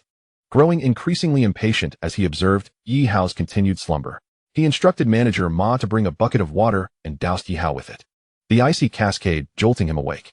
What's happening? Yi Hao exclaimed, suddenly springing up, shivering from the sudden chill. Did I lose? Well, you certainly didn't win. Lin Fei chuckled heartily, giving Yi Hao a reassuring pat on the shoulder. You're a promising young man. Keep striving, the future is bright. Feeling a surge of embarrassment at his earlier arrogance in front of Xiao Min, Yi Hao wished he could vanish into the ground. Despite having humiliated himself today, he felt no shame, for Lin Fei had conquered him through sheer strength. In this world, power reigns supreme, and Yi Hao harbored admiration solely for the strong. Moreover, Lin Fei's prowess was far from being fully realized. Now, a singular thought consumed Yi Hao. As he observed Lin Fei preparing to depart, he immediately knelt before him, imploring, "I wish to become your disciple. Will you accept me?" Chapter 53. Master, please take me as your apprentice. Yi Hao, worship value 40. Current worship value, 80. Reward, 200 attribute points. Remaining attribute points, 315. Apprentice system activated. Accepting the Soldier King Yi Hao as a disciple grants a cultivation enhancement card, allowing one to elevate their cultivation to overpower their opponents within a minute. Note, this enhancement card may only be used once. The system delivered several notifications in quick succession. An apprentice system? I hadn't anticipated such a feature, Lin Fei mused. No wonder both men and women could increase their worship value. It was for this very purpose. Previously, he had been puzzled by the system's encouragement to raise the admiration of women, understanding the natural attraction between the sexes. This was simple enough, as winning over women often involved wealth and power, alongside a touch of tenderness. However, he had questioned the point of boosting men's worship value, considering he was not inclined towards men. Now, with the apprentice system activated, it made sense that elevating men's worship value was also plausible. After all, one significant avenue for conquering men lay in formidable strength. Lin Fei had not anticipated that Yi Hao would be so thoroughly subjugated by his prowess. Though Yi Hao may have seemed somewhat impetuous, his core was not without merit, and he could be nurtured as a competent subordinate. More importantly, having a Soldier King as an apprentice would certainly enhance Lin Fei's reputation. In future confrontations, it would be impressive to have both a Soldier King and a Dragon King standing by to assert dominance. "Are you truly earnest in your desire to take me as your master?" Lin Fei inquired, striking a pose as if an enigmatic sage. "Absolutely. You are the strongest among the younger generation I have ever encountered, and I am wholeheartedly willing to become your disciple in hopes of training under you." Yi Hao responded fervently. Lin Fei nodded. "That is not out of the question, but you must first bow to me 3 times. Before he had even finished speaking, Yi Hao promptly knelt and reverently bowed 3 times against the hard marble floor. It was evident that this young man was sincere. Lin Fei adopted a serious demeanor. "Very well. I, Lin, do not typically accept disciples. However, in light of your earnestness, I will take you under my wing today." "Thank you, master," Yi Hao exclaimed joyously, offering several more bows of gratitude. Yi Hao's desire to apprentice under Lin Fei stemmed not only from admiration for his strength, but also from a yearning for guidance to further elevate himself. However, Lin Fei, lacking a background in ancient martial arts, had little to offer in terms of instruction. As Yi Hao eagerly awaited his master to impart some wisdom, the system chimed in once more. Xiaomin, worship value 5. Current worship value, 85. Reward, 100 attribute points. Remaining attribute points, 415. Rewarding the host with the ancient martial arts technique Xiao Wuxiang Gong, which allows one to break through bottlenecks and reach new realms in a short time. Lin Fei was astonished that his earlier bout with Yi Hao had inadvertently increased Xiao Min's admiration for him. Although Xiao Min displayed little outward emotion at that moment, she was brimming with excitement internally. This man whom she admired was truly extraordinary. Women are innately drawn to strength, and while Xiao Min held Yi Hao in slight disdain, she nonetheless respected his accomplishments, especially given his ability to break through to the Xian level before turning 30. Unbeknownst to her, Lin Fei's cultivation had reached an astonishing level, allowing him to effortlessly dominate Yi Hao. This only deepened her admiration for Lin Fei. Not only was he strikingly handsome and chivalrous, but his skills were unparalleled, truly the perfect boyfriend she had yearned for over the past 19 years. Given Xiao Min's esteemed background, suitors were plentiful. Yet she never sought wealth or status, only valuing formidable strength. This was a sentiment she shared with Yi Hao. Naturally, Lin Fei's striking good looks only intensified her infatuation. "Lin Fei," Xiao Min's thoughts raced, her cheeks flushing as she nearly blurted out her feelings. However, her inherent modesty held her back. Just a little longer, it's too soon. Her heart raced as she contemplated confessing to Lin Fei. Meanwhile, Lin Fei remained oblivious to Xiao Min's turmoil as he rummaged through his pockets, finally retrieving the ancient martial arts book Xiao Wuxiang Gong that the system had gifted him. "Here, master has nothing of great value to offer, but I present this ancient martial arts technique as a token of our meeting." He handed the book to Yi Hao. "Oh my goodness, is this truly Xiao Wuxiang Gong?" Yi Hao exclaimed, his excitement nearly causing him to bite his tongue. He understood that many powerful techniques were closely guarded secrets within ancient martial arts families, most of which resided in the Hongmin's repository. Techniques like Xiao Wuxianggong, being of the highest caliber, were virtually priceless. Lin Fei's generous gift left Yi Hao overwhelmed with gratitude. "Master, I am devoted to you for life," he exclaimed, ready to bow again, but Lin Fei stopped him. "There's no need for that, my good disciple. Focus on your training. I look forward to the day you achieve new heights." To Lin Fei, the ancient martial arts technique held little value, as he was not a practitioner. Giving it to Yi Hao was merely a means of goodwill. "By the way, Master, in a few days, there will be an auction. I wonder if you would like to attend?" "What auction?" "This is a world-class auction held by Jinghai City, featuring many rare and precious treasures." Lin Fei's interest was piqued. However, he recalled that such auctions typically required an invitation, didn't they? "Rest assured, Master, with my status as the King of Warriors, procuring a few invitations is but a trifling matter." "Oh, very well. I shall observe the proceedings when the time comes." Lin Fei had not anticipated that. Upon accepting this disciple, he would swiftly encounter the repercussions. While it may seem that Yi Hao's performance today was lackluster, he was, in fact, a formidable figure in the entire Jiangdong province, and even in the capital. After all, his lineage was from the esteemed Yi family of Beijing, one of the 4 prominent families of the city. The Yi family, along with the illustrious family of the campus belle, Shangguan Yuan, discussed previously in Lin Fei's dormitory, stands among Beijing's elite. Although the old Dragon King had mysteriously vanished and the Yi family's influence had waned, many still relied on the Yi family for their livelihoods and dared not disrespect them. The auction that Yi Hao referred to was indeed of international stature, held once every 5 years, with this iteration being hosted in Jinghai City. Such grand auctions attract not only renowned artworks and antiques, but also a limited number of ancient martial arts cultivation techniques and elixirs, undoubtedly drawing luminaries from all walks of life. However, Lin Fei remained largely oblivious to the intricacies of these prominent families and the disputes among various sections. His primary focus now was to indulge in romantic pursuits and savor the delights of university life while striving to be an exemplary member of society. At that moment, Lin Fei received a phone call from Xia Yuju. As soon as the call connected, he was met with the sound of sobbing. "Brother Lin Fei, help me." Hearing Xia Yuju's cries, Lin Fei's brow furrowed with concern. A sinister premonition gripped him. Something must have gone awry. It turned out that after the establishment of the Deep Sea Group, their first venture was into the entertainment industry, launching Deep Sea Entertainment Company with aspirations to produce several films.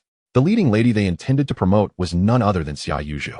Beyond her beauty, Xia Yuju possessed remarkable acting talent, a gift from the heavens.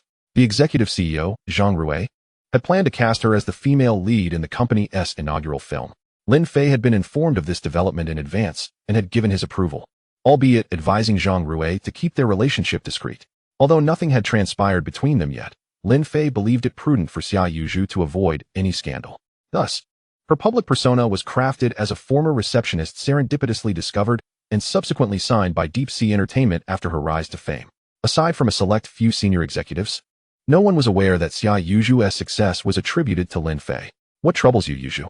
Lin Fei, ever compassionate towards this obedient and understanding sister, felt a profound empathy, as if he could see reflections of his past self in her. I'm afraid to say." Noticing her hesitance, Lin Fei surmised that the issue was likely related to the film. "Did someone bully you during filming?" Upon hearing Lin Fei's inquiry, Xia Yuju could no longer contain her tears. "The director wants me to accompany him." "What?" Lin Fei's anger surged immediately. "How dare he lay a hand on my woman?" "Don't cry, Yuju. Just wait. I'll be there right away." Xia Yuju nodded, currently in the makeup room of the set, surreptitiously making the call. Meanwhile, director Huang Qi lounged outside, casually commanding the crew with a walkie-talkie. Huang Qi was a second-generation figure in the entertainment industry, his father Huang Wenjiang being a renowned third-generation director in Huaxia, known for his numerous acclaimed films. Yet, Huang Qi himself was inept, preoccupied with womanizing rather than honing his craft. His father, exasperated by his son's lack of ambition, devised a plan where he would direct several outstanding films, albeit crediting Huang Qi as the director. Following their release, the films garnered positive reception, inadvertently elevating Huang Qi's status in the entertainment realm. Outsiders believed Huang Qi to be exceptionally talented, but in reality, he was merely a lecherous man obsessed with women. Deep Sea Group, recognizing Huang Qi's notoriety, employed him to helm this film. Upon joining the crew, Huang Qi was instantly captivated by the youthful and radiant Xia Yuju. Her purity and charm far surpassed any starlets he had previously pursued. Thus, Huang Qi resorted to every trick in the book to win Xia Yuju's affection. Yet she had already given her heart to another. Since their brief encounter, Xia Yuzhu harbored deep feelings for her capable new boss, Lin Fei. Although he was merely a year her senior, he emanated a mature aura that provided her with a sense of security. Despite feeling unworthy, she continuously endeavored to improve herself. Conversely, Huang Qi was a greasy middle-aged man, often found swaggering around the set with a protruding belly. Many industry insiders questioned Huang Qi's professionalism, deeming his directorial capabilities lamentable. However, no one dared to offend him, including Xia Yuzhu. Although shielded by Lin Fei, she aspired to earn respect through her own merits and refused to be seen merely as a decorative figure. Shortly after joining the crew, Huang Qi's true nature surfaced. He fabricated an excuse to lure Xia Yuzhu into a private meeting. Xia, I see great potential in you as an actress. Your grasp of the character is commendable. Flattered by the director's praise, Xia Yuzhu beamed with delight. Thank you, director. I will work hard. However, Xia, are you aware that a new actress has joined our ranks? I hear she intends to usurp your role. Huang Qi concocted a lie, fully aware that Xia Yuzhu was the one specifically chosen by Deep Sea Group. To protect her reputation, Zhang Rui had fabricated a backstory indicating she was merely a contestant selected from auditions, devoid of any connections. Naturally, Huang Qi perceived Xia Yuzhu as an easy target, an enticing fruit ripe for picking. Is that true? I hadn't heard anything about it. The news struck Xia Yuzhu like a bolt from the blue. Could her primary role truly be in jeopardy? She had hoped to impress Lin Fei with her performance on the big screen. Xia, you must understand that the entertainment industry is fraught with peril. That actress undoubtedly has connections. As a contestant like you, you must devise a strategy. What kind of strategy, director? Huang Qi, observing Xia Yuzhu unwittingly stepping into the trap he had laid, felt exhilarated. Of course, you need to find a backer. If someone supports you, you can retain your lead role. Xia Yuzhu remained oblivious to Huang Qi's true intentions. Come to my room tomorrow evening. We can discuss the script. That seems inappropriate, director. Although naive, Xia Yuzhu was not foolish. She quickly realized Huang Qi's ulterior motives. He sought to exploit her. She had heard whispers of the industry's sordid underbelly, but never did she imagine it would manifest in her own life. Think it over, Huang Qi said, irritation creeping into his tone as their conversation ended on a sour note. A few days later, Huang Qi barged into Xia Yuzhu's room, just as she had finished her shower and was wrapped in a towel. Overcome by primal instincts, Huang Qi was immediately captivated by Xia Yuzhu's alluring appearance, causing a rush of blood to surge through him as he lunged forward. What are you doing? No. Xia Yuzhu struggled fiercely against him. You should surrender to me. And in return, I will ensure your star shines brightly. You will become the future queen of the entertainment industry. No. Get away from me. I will call the police. Defiantly, Xia Yuzhu summoned all her strength to push Huang Qi away, swiftly following up with a resounding slap to his face. Huang Qi, clutching his cheek, roared in outrage. How dare you hit me? He retaliated with a sharp slap of his own, leaving Xia Yuzhu's delicate, fair cheek red and swollen. Listen closely, Xia Yuzhu. I will give you 1 day to consider. If you refuse, I will ensure you are blacklisted from the entire entertainment circle. With that threatening remark, Huang Qi stormed out, leaving Xia Yuzhu alone, sitting on the floor with her face in her hands. Chapter 55, Blacklist me? Feel free to try. At that moment, Xia Yuzhu's thoughts were consumed by one person, Lin Fei. This led to the earlier scene where Lin Fei received a phone call. Upon hearing of the incident, Lin Fei was filled with fury and immediately borrowed Xiao Min's car keys. Where are you going? Xiao Min inquired. Concern etched on her face as she had never witnessed Lin Fei in such a rage, knowing something must have gone awry. It's nothing, just a small matter. I will handle it and return shortly. Disciple, take good care of her. Understood, master. At this moment, Yi Hao no longer dared to entertain any improper thoughts about Xiao Min. In his subconscious, she was already envisioned as his future mentor's wife. Mentor's wife. Shall we sit inside? Yi Hao gestured invitingly, leaving Xiao Min both amused and exasperated. How singularly focused Yi Hao was. Just before, he had pursued her relentlessly, and now he was addressing her as mentor's wife? Truly a sight to behold. Meanwhile, Lin Fei sped through the streets in a Benz, racing towards the film set. This was the film city being constructed by Deep Sea Group, an investment of billions, covering over 20,000 acres. Destined to become the largest ancient architectural complex in the north upon completion. Even before its full completion, the Deep Sea Film City was bustling, filled with various crews filming. The ancient structures within were perfectly suited for costume dramas, prompting numerous productions to lavishly rent the space, thus providing a substantial rental income for Deep Sea Group. Following the navigation on his phone, Lin Fei arrived directly at Xia Yuzhu's filming location. Her crew was also engaged in a period drama, and Xia Yuzhu was portraying a breathtakingly beautiful consort, her makeup still intact, dressed in period attire. Xiaozhu, are you alright? Upon hearing Lin Fei's anxious inquiry, Xia Yuzhu could no longer contain her suppressed emotions and rushed into his embrace, tears streaming down her face. Brother Lin Fei, I don't want to be an actress anymore.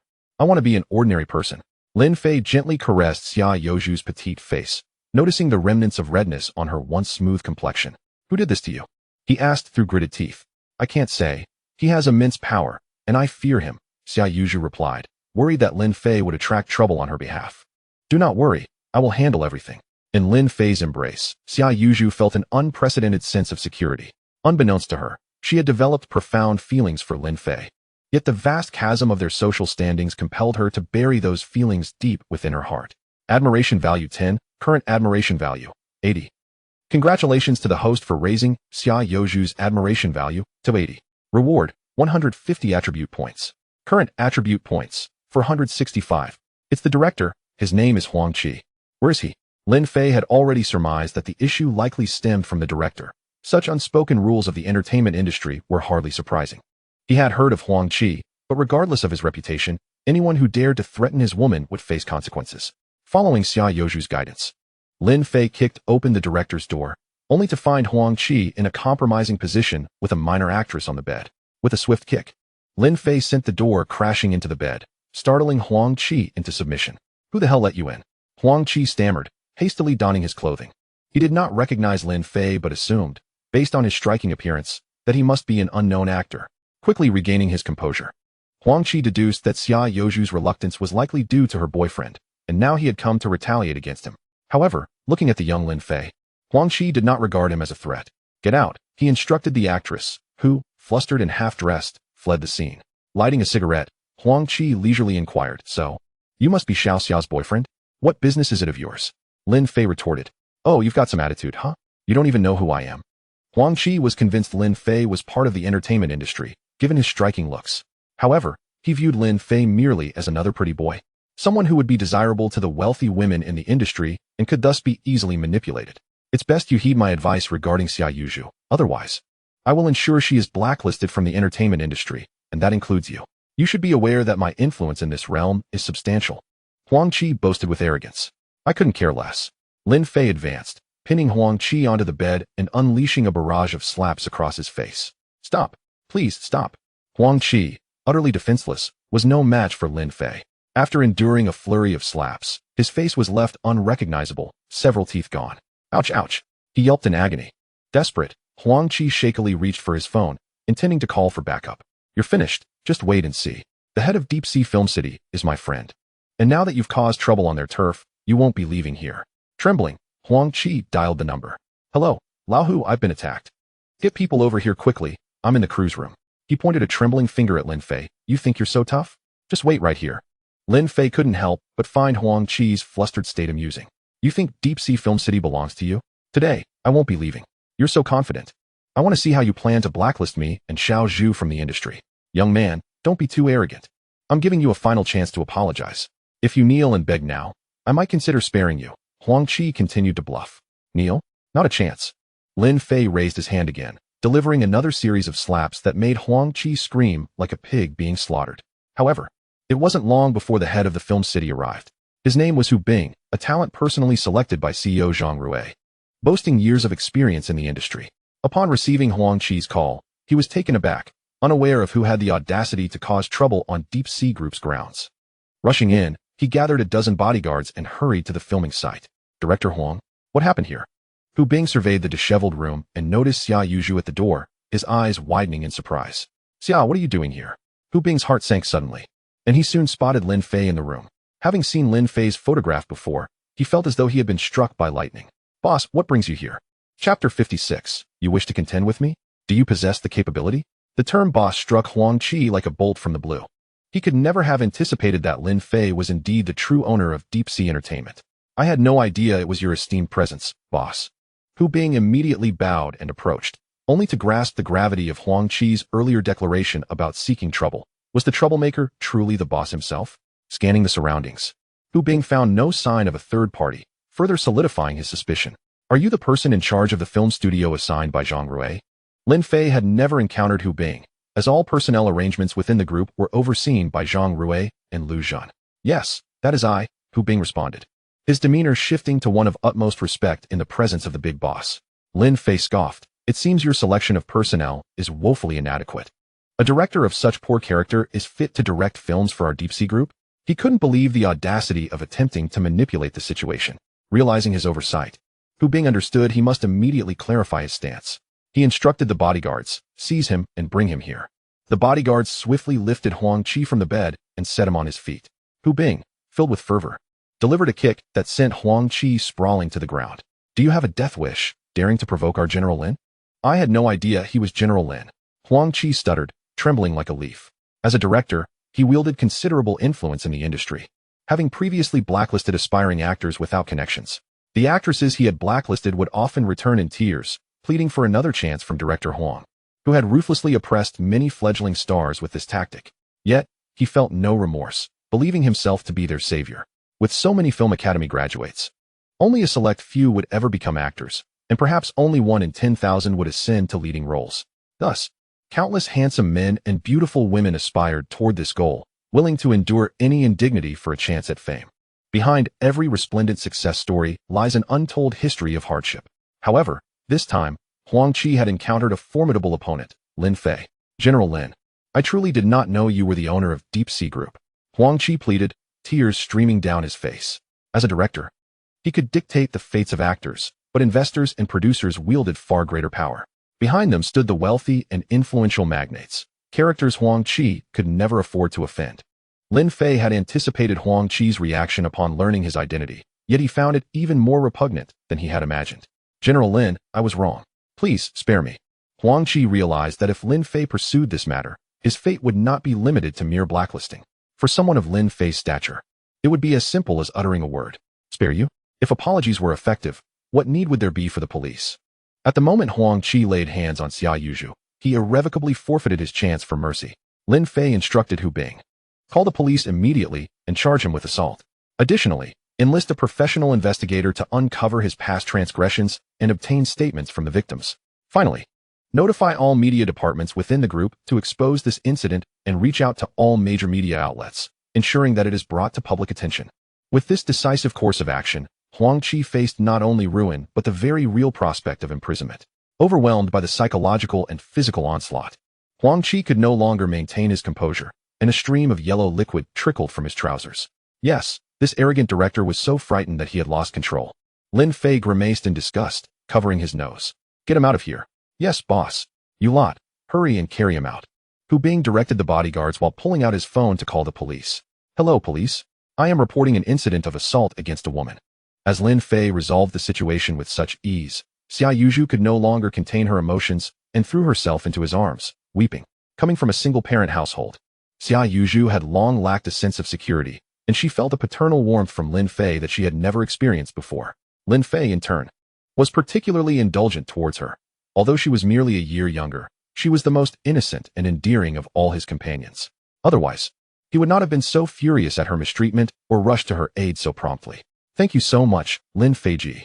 Upon almost inadvertently calling him brother, Lin Fei felt a jolt of alarm. Such terms were not appropriate in public. If she were to call him that, it should be in a more private setting, right? Gazing tenderly at Xia Yuzhu, Lin Fei suggested, why don't you come home with me tonight? Though she was somewhat naive, she was not entirely oblivious to matters of the heart. But I came on my. Lin Fei immediately grasped her implication and awkwardly explained. I merely meant for you to rest at my home. After everything that happened today, you must be exhausted. Where do your thoughts wander? I am a paragon of virtue. Mind you, just as he stumbled through his explanation, his phone rang. Seeing that it was Wu Tian calling, he answered, Hello, Lin. Where have you been these past few days? You Haven't even returned to the dorm. I've been busy with some matters. You need to hurry back. Tonight is the school's welcome party, and we signed you up. What? You lot? Who told you to sign me up? It turned out that each department was required to present a program for the freshman gala, and Lin Fei, being a popular figure, had been naturally chosen. Initially, there had been discussions regarding whether he would decline, as not everyone wished to be in the spotlight. But Wu Tian and the others had waved it off, saying, Don't worry, we know you all want to see the handsome guy. We'll take care of it. They had secretly registered him. I'm not going. Lin Fei declared resolutely. Unless you all. Dad. Wu Tian understood immediately. Good boy, what else? Dad. Dad. Li Xiaoqing and Chao Wang chimed in from the other end. Very well. I shall reluctantly agree to your request. Sons, await your father's return. Chapter 57. A mere necklace worth $1 million, a gift given without hesitation. After ensuring Xia Yuzhu was settled, Lin Fei drove back to campus.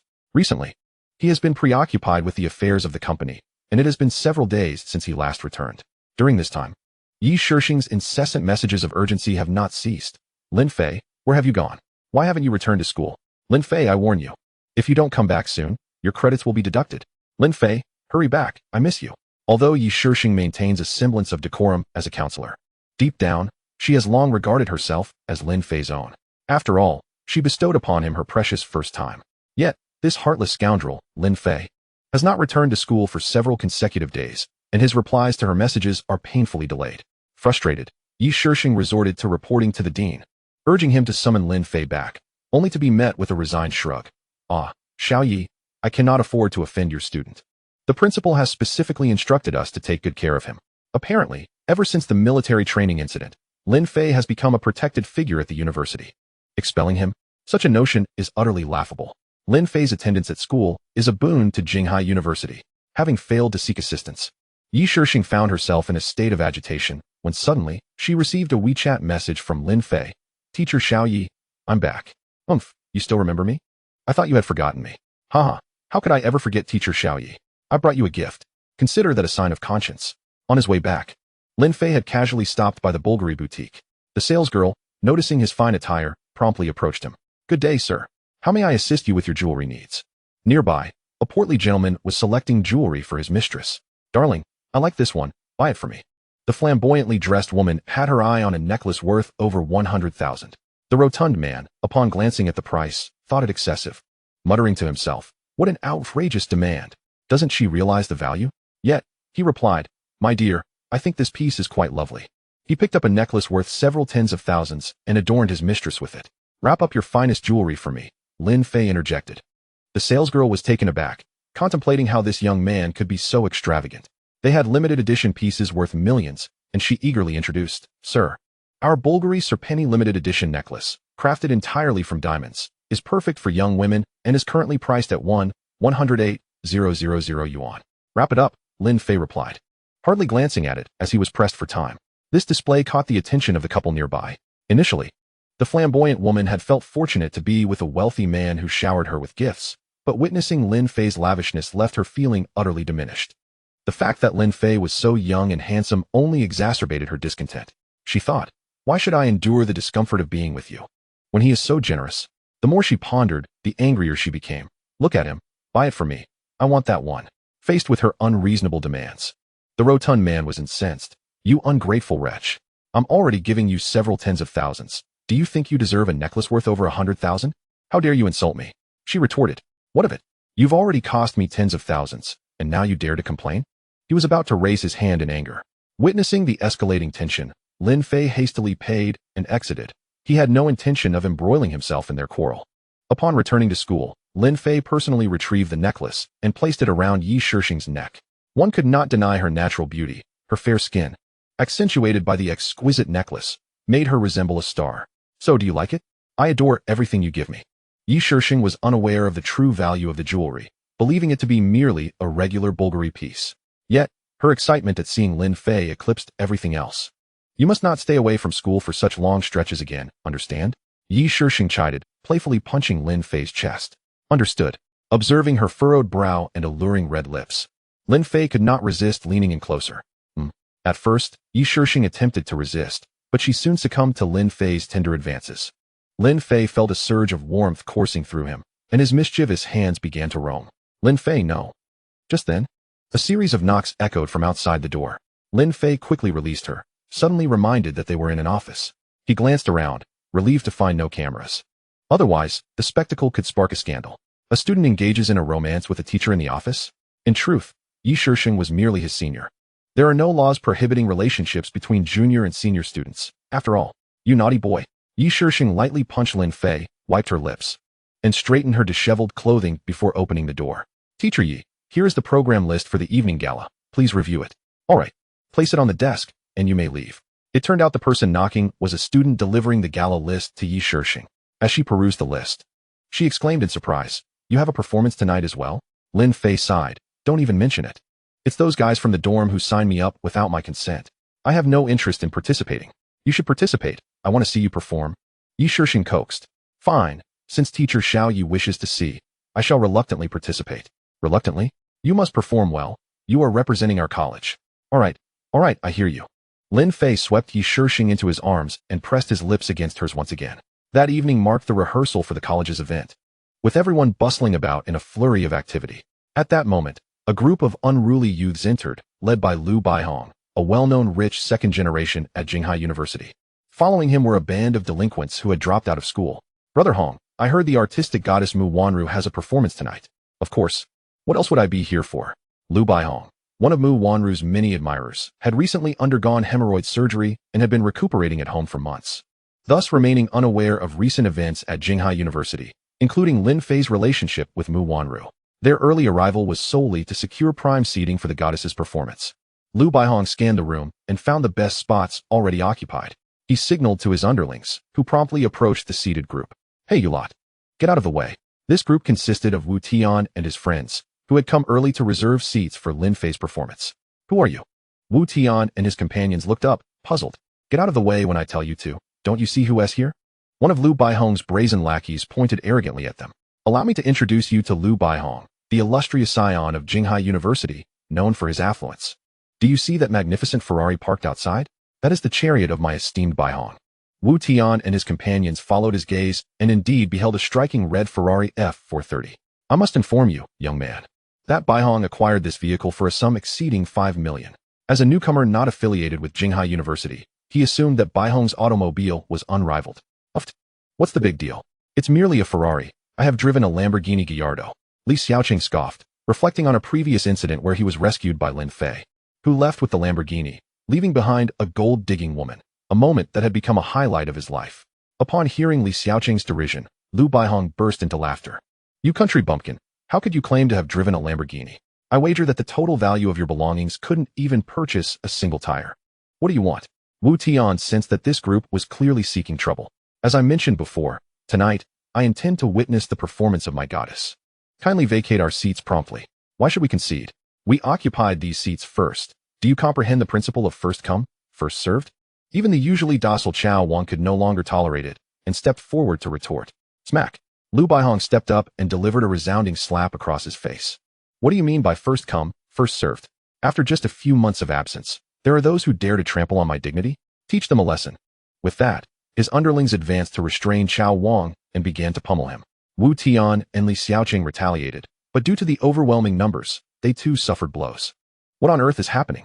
Lin Fei, sipping his milk tea, approached the scene. He had just been rehearsing a performance while the milk tea had been specially brought to him by Mu Wanru. Finally, you have arrived. These individuals insist on seizing our seats. Chao Wang, blood trickling from his nose, appeared quite disheveled. Liu Baihong scrutinized Lin Fei, perceiving him to possess an air of distinction, akin to a leader among the group, and decided to assert his dominance. This does not concern you. Kindly step aside. Lin Fei frowned, harboring a strong distaste for these ruffians. How dare they lay a hand on his companions?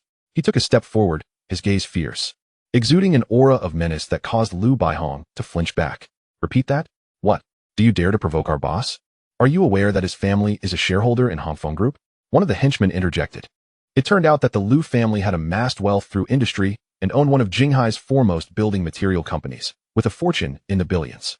Yet, to Lin Fei, such accomplishments seemed trivial. Regardless of their standing in Jinghai, they appeared to him as mere ants. Lin Fei stretched his limbs. Today, unless he made these individuals acknowledge him as their superior, he would not bear the surname Lin. Just then, several individuals entered from outside, with the one at the forefront, possessing striking red hair, standing out prominently. This individual was Zhang Jiahao, who had accompanied Lin Fei in a recent car race and was also a subordinate of Liu Baihong. Currently studying at the nearby College of Arts, Zhang Jiahao enjoyed wandering through other campuses during his leisure time. Today, upon hearing about the cultural evening at Jinghai University, he decided to join the festivities. Brother Hao, Liu Baihong's eyes brightened. Was this not his esteemed elder brother? He hurriedly approached, exuding sycophancy. Brother Hao, what brings you here today? Oh, it's you, Xiaohong. I merely came to take a look. What has transpired here? Zhang Jiahao noted the gathering crowd, intrigued by the commotion. Nothing much, just teaching a lesson to some freshmen who don't quite grasp the rules. Ah, I see. In truth, the wealthy elite are stratified. Zhang Jiahao, who considered himself a socialite, relished collecting subordinates. Recently, He had taken under his wing the individual who had humiliated Li Xiaoqing, and Lu Baihong was also among his followers. He, Zhang Jiahao, was allied with Lu Sheng, the most affluent heir in Jinghai. However, the tides were shifting in Jinghai, with the arrival of a freshman named Lin Fei, who boasted an extraordinary background. Just last time, he had managed to take down Lu Sheng's long-standing rival, Han Xiao, and dismantled his entire household.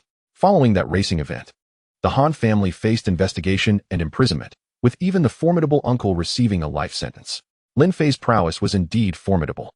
Zhang Jiahao hoped to curry favor with him, which is why he frequently roamed Jinghai University, hoping for a chance encounter. As he pondered this, a familiar figure flashed through the crowd. Oh, is that not my esteemed Lin Xiao? Zhang Jiahao, filled with excitement, almost slipped as he attempted to rush forward, but the crowd hindered his movements. What a stroke of luck to encounter Lin Xiao here. Suppressing his excitement, Zhang Jiahao approached Lin Fei. Lin Xiao, do you remember me? It's your humble servant, Xiaohao. Oh, it's you, Xiaohao. Lin Fei recognized him, recalling how this fellow had stood up for Li Xiaoqing and made a lasting impression, particularly with his knowledge of racing. The sight of Zhang Jiahao addressing this freshman as Lin Xiao, while displaying subservience, left Lu Baihong and his companions utterly astonished. Brother Hao, who is he? You truly lack perception. This is Lin Fei, Lin Xiao. Even our esteemed elder brother Lu Sheng must look up to him. Zhang Jiahao immediately rebuked Lu Baihong, realizing that Lu Baihong had likely clashed with Lin Xiao. Lin Xiao, did this fellow provoke you? Lin Fei, expressionless, gestured towards Chao Wang and the others. You may inquire with them. Zhang Jiahao surveyed the group, including the already wounded Li Xiaoqing, who was now also injured. How did you get involved, Chen Xiao? Zhang Jiahao's fury ignited. Why did all of his subordinates seem to antagonize Lin Fei? Gripping Lu Baihong by the collar, he delivered 2 resounding slaps. Do you even know who he is? With 10 times your courage, you wouldn't dare to provoke him. Do you know how the Han family met its downfall? The tale of the Han family's demise had already spread throughout Jinghai. Upon hearing this, Lu Baihong, who had been so brazen moments ago, turned pale with terror. The Han family held a level of influence capable of bankrupting his family's enterprise with a mere flick of a finger. And this striking young man before him had effortlessly dismantled the Han family. His background was indeed terrifying. To think he had offended the legendary Lin Xiao, what fate awaited him now? Chapter 59, the stage is set. What a spectacle of chaos. Trembling, Lu Baihong, with a quivering voice, pleaded for mercy. Lin Xiao, I was blind and failed to recognize your greatness. Please forgive me. He understood that, given Lin Fei's capabilities, extinguishing him would be as effortless as squashing a bug. Lin Fei squinted. Where has your earlier arrogance vanished? Lu Baihong lowered his head repeatedly. Had I known you were Lin Xiao, I wouldn't have dared to act so boldly even with 10 times my courage. At this moment, Lu Baihong lamented his hedonistic lifestyle, realizing he had been oblivious to such a remarkable figure emerging from Jinghai University. He had inadvertently walked into a hornet's nest. Though Lu Baihong had not directly confronted Lin Fei, he had certainly stirred trouble with Lin Fei's companions. Do you dare to lay a hand on my brother, Lin Fei? One must remember that without the assistance of these few individuals in my previous life, he might have succumbed to despair and taken his own life upon his bankruptcy. Lin Fei inquired, was it Chao Wang who struck you first? Chao Wang nodded in affirmation. Return the favor. Make them pay tenfold. Upon hearing Lin Fei's words, Chao Wang hesitated momentarily. His innate kindness and honesty did not imply that he should be subjected to arbitrary bullying. Strike back. With Lin Fei's command, Chao Wang cast aside his doubts and advanced, swinging his arm with vigor to deliver a resounding slap to Lu Baihong's face. The force of the blow caused Lu Baihong to stumble backward. Stand at attention. At Lin Fei's order, Lu Baihong dared not show any hesitation and immediately straightened his posture. Continue the assault. Slap, slap, slap. The crisp sound of slaps echoed throughout the spacious hall. Everyone present felt an unprecedented sense of oppression emanating from Lin Fei's powerful aura. Only those born to be kings possess such an overwhelming presence. Merely standing there, he instilled fear in others. The illustrious heir of Jinghai University was publicly humiliated by a freshman, unable to muster the courage to retaliate, forced to endure the blows submissively. Witnessing Lin Fei's decisive manner, Zhang Jiahao broke into a cold sweat, relieved that he had aligned himself with Lin Xiao and secured a place on his side. Otherwise, he would be the one receiving the punishment today. Wu Tian, Xiao Chun, you must retaliate as well.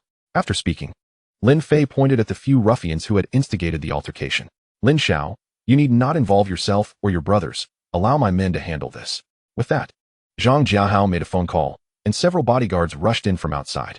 Given his penchant for trouble, his bodyguards were always at his side. Lin Fei nodded, acknowledging Zhang Jiahao's perceptiveness. If a brawl were to break out involving so many people, the repercussions would be unfavorable. Drag them out and disable one of their hands each. After issuing his command, the bodyguards seized the ruffians and dragged them away, their pleas for mercy falling on deaf ears.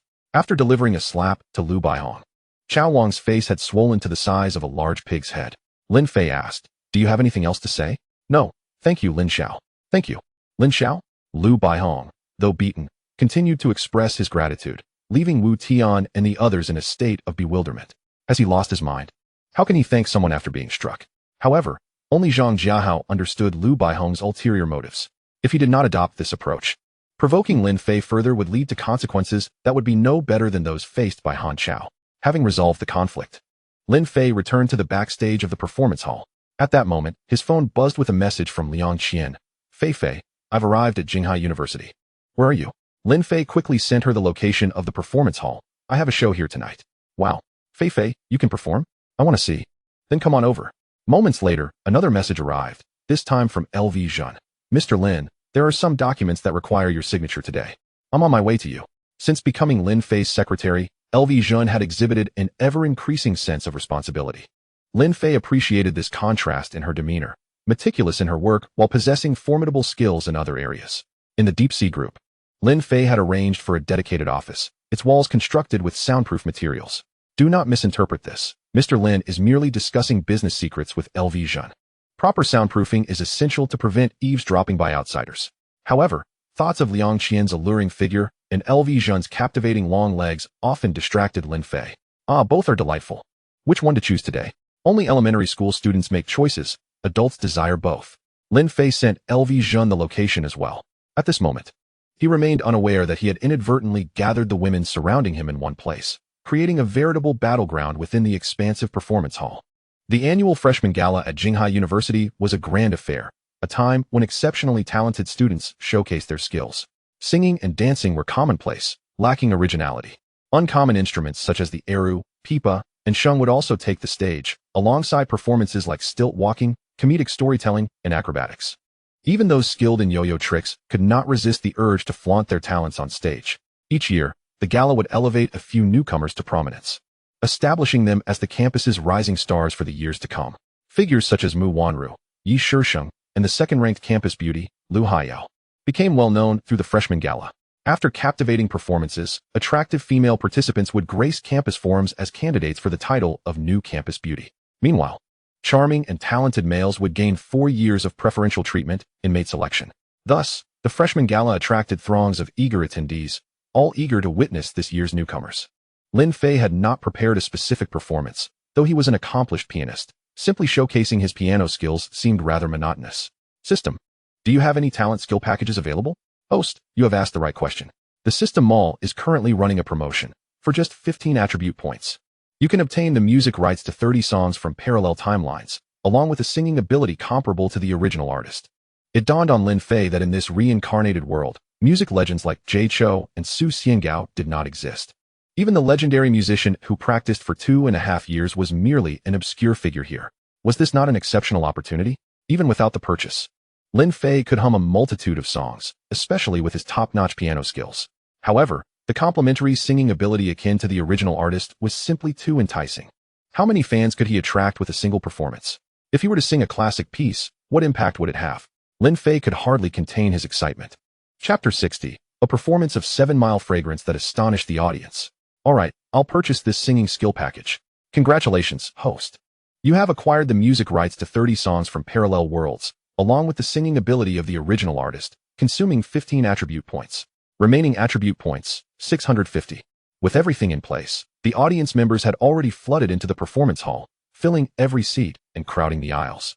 Among them were many students from nearby universities, eagerly anticipating the emergence of new goddesses and ready to transform into ardent admirers, Hercui, and chasing light.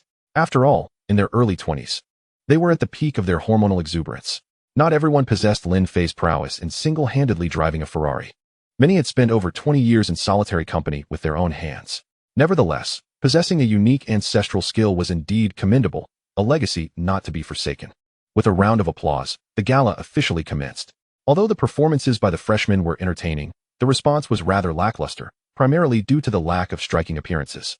In contrast, the performances by the upperclassmen, particularly those of Yi Shisheng and Mu Wanru, elicited thunderous applause from the audience. Yi Shisheng, adorned in a striking herringbone evening gown, commanded the stage as she delivered a resounding rendition of My Heart Will Go On. Her naturally exquisite voice, coupled with an unparalleled physique and beauty, incited a frenzy among the audience of fervent fans. While performing, she scanned the crowd for Lin Fei, yearning for a connection through their gazes, but her search proved fruitless, leaving her with a tinge of disappointment. In contrast, the pure-hearted campus belle, Mu Wanru, donned a JK uniform, captivating all with her innocent allure as she performed Warm. I want to say that you are truly wonderful. Yet, you remain unaware. Your kindness towards me is genuine, without expectation of return. To love someone is to wish for their betterment. From the depths of my heart, it is warm. You are more important than yourself. Upon concluding her song, the crowd of bespectacled boys erupted into a state of delirium.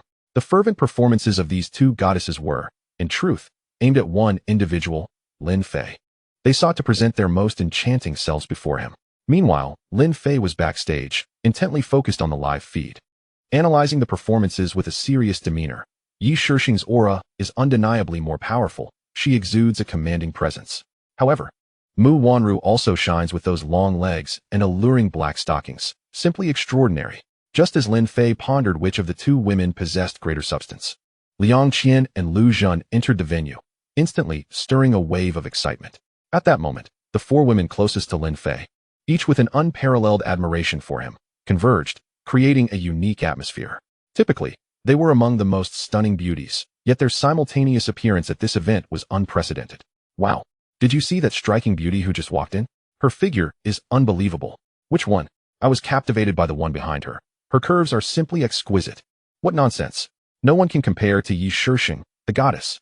I think Mu Wanru is the most beautiful. I adore this two-dimensional goddess. The audience erupted in a lively debate. However, the illustrious ladies were accustomed to such admiration and discussion, unfazed by the attention as they searched for something or someone in the crowd. Next, we welcome Lin Fei from the School of Finance, who will perform an original song, Sevenly Fragrance. The host announcement swiftly redirected everyone's attention. Is that Lin Fei? The piano prodigy? Nonsense. My Fei is also a basketball ace.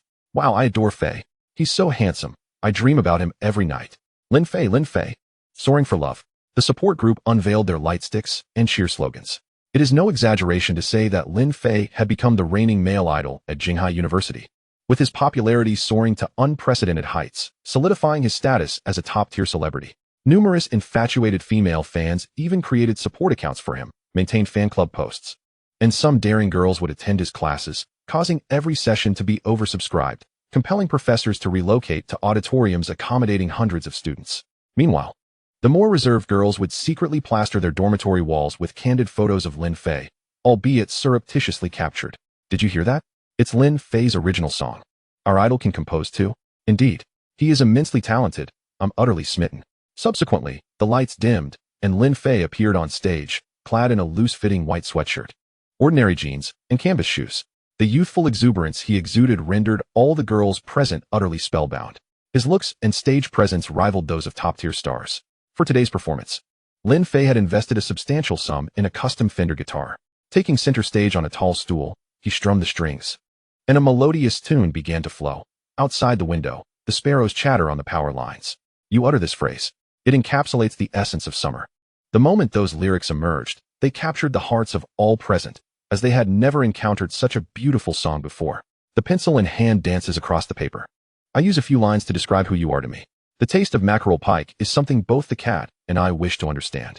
The fragrance of first love is thus reclaimed by us. Upon hearing these lines, the audience erupted in admiration. How marvelous! To weave mackerel pike and cats into a song. And the lyrics are so fitting. Is this a love song? Shush, you're disturbing me. Close your eyes and listen to our idol sing. The crowd quickly fell silent once more. The warm sunlight, like freshly picked, vibrant strawberries. You say you can't bear to let go of this feeling. The rain falls all night. My love spills over like the rain. You say you can't bear to let go of this feeling. As the chorus rang out, the audience was enraptured by the enchanting melody. Each person reminisced about their first love, recalling a rainy night spent alone in the courtyard, gazing up at the sky at a 45-degree angle, longing for someone they loved but could not have. You suddenly told me that the name Sevenly Fragrance is beautiful. At this moment, I only wish to kiss your stubborn lips. I will forever inscribe you into the conclusion of my poetry. You are the only one I wish to understand. As the song concluded, an awe-inspiring silence enveloped the room. No one could break free from the profound impact of Lin Fei's performance. After a lengthy pause, someone finally mustered the courage to applaud, and soon, the applause grew increasingly fervent, lasting a full 10 minutes. Lin Fei rose, beaming as he waved to the audience, then bowed deeply before gracefully exiting the stage. An impeccable conclusion. My goodness, Lin Fei is so talented. Is this poem written for me? Lin Fei is incredibly versatile. How does he excel at everything? How infuriating. This song made my face flush. Lin Fei, you owe me a compensation. Did Lin Fei also endure such heart-wrenching emotional experiences? The most profound shock was felt by Yi Shixing and her companions. They unanimously believed that this song was penned for them, eager to uncover the truth. Subsequently, the four women made their way backstage. Chapter 61. Purchasing a LaFerrari. Men remain youthful until death.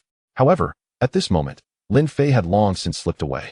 He had sensed something amiss during his performance. To his astonishment, all four women had arrived. As the saying goes, 3 women create a play. 4 women could easily fill a mahjong table. To avoid unnecessary complications, it was best for him to make a discreet exit. Ding. The host has excelled at tonight's gala and has earned the title of rapidly rising star. Reward. Ownership of all commercial properties on Central Avenue in Jinghai. What? There's a reward?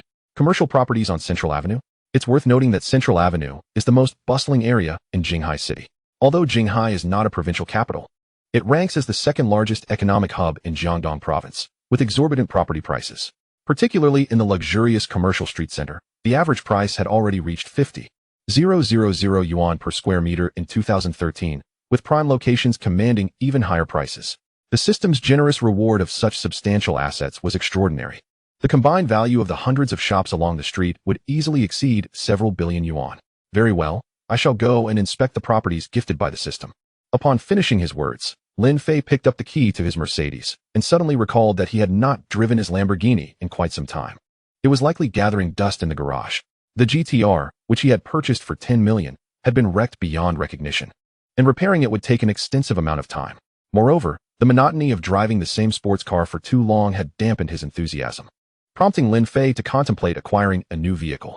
Every man harbors a dream of owning a sports car. As children, they revel in playing with toy car models. And as they mature and gain financial independence, they aspire to own their ideal sports car. A fine automobile not only brings joy to the heart, but also carries significant status and prestige. As men age, their interests may shift towards assembling cars and collecting vintage models. While preferences in automobiles may vary across different age groups, the allure of women remains a common thread. All men are enamored with youthful, beautiful women with long legs. Thus, it is often said that a man remains a boy at heart until the end of his days. Hey, Lao Lu, do you have any channels for purchasing cars? Lin Fei inquired as he dialed Lu Sheng's number, knowing Lu's extensive connections across various industries. Lu Sheng, impressed by Lin Fei's proclivity for changing cars more frequently than women, mused to himself that he had once thought himself one of the wealthiest second-generation elites in Jinghai, but compared to Lin Fei, he felt unworthy. The ominous power that Lin Fei wielded, still shrouded in mystery, was such that a single phone call could bring ruin to the Han family, one of Jinghai's most prominent clans. Consequently, Lu Sheng's demeanor towards Lin Fei grew increasingly respectful. I'm interested in a Ferrari. Do you have any leads? Lin Fei asked. Indeed, I do, Lin Xiao. I possess the contact information for the largest car dealer in Jiangdong province. I will send you the WeChat details. Lu Sheng promptly recommended a contact, whose WeChat card bore the name Guojijia. Guojijia had been in the automobile business for many years, operating dozens of 4S dealerships in Jinghai City, specializing in luxury vehicles, and was known as the Car Emperor.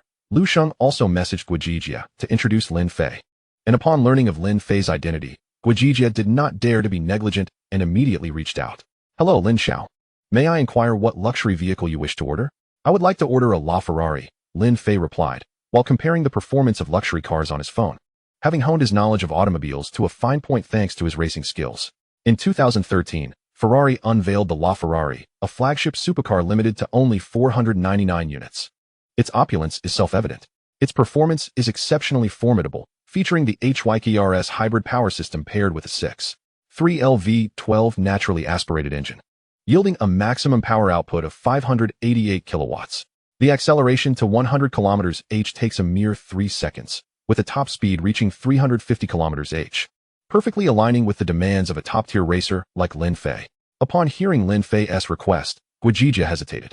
Do you currently own any other Ferraris? No.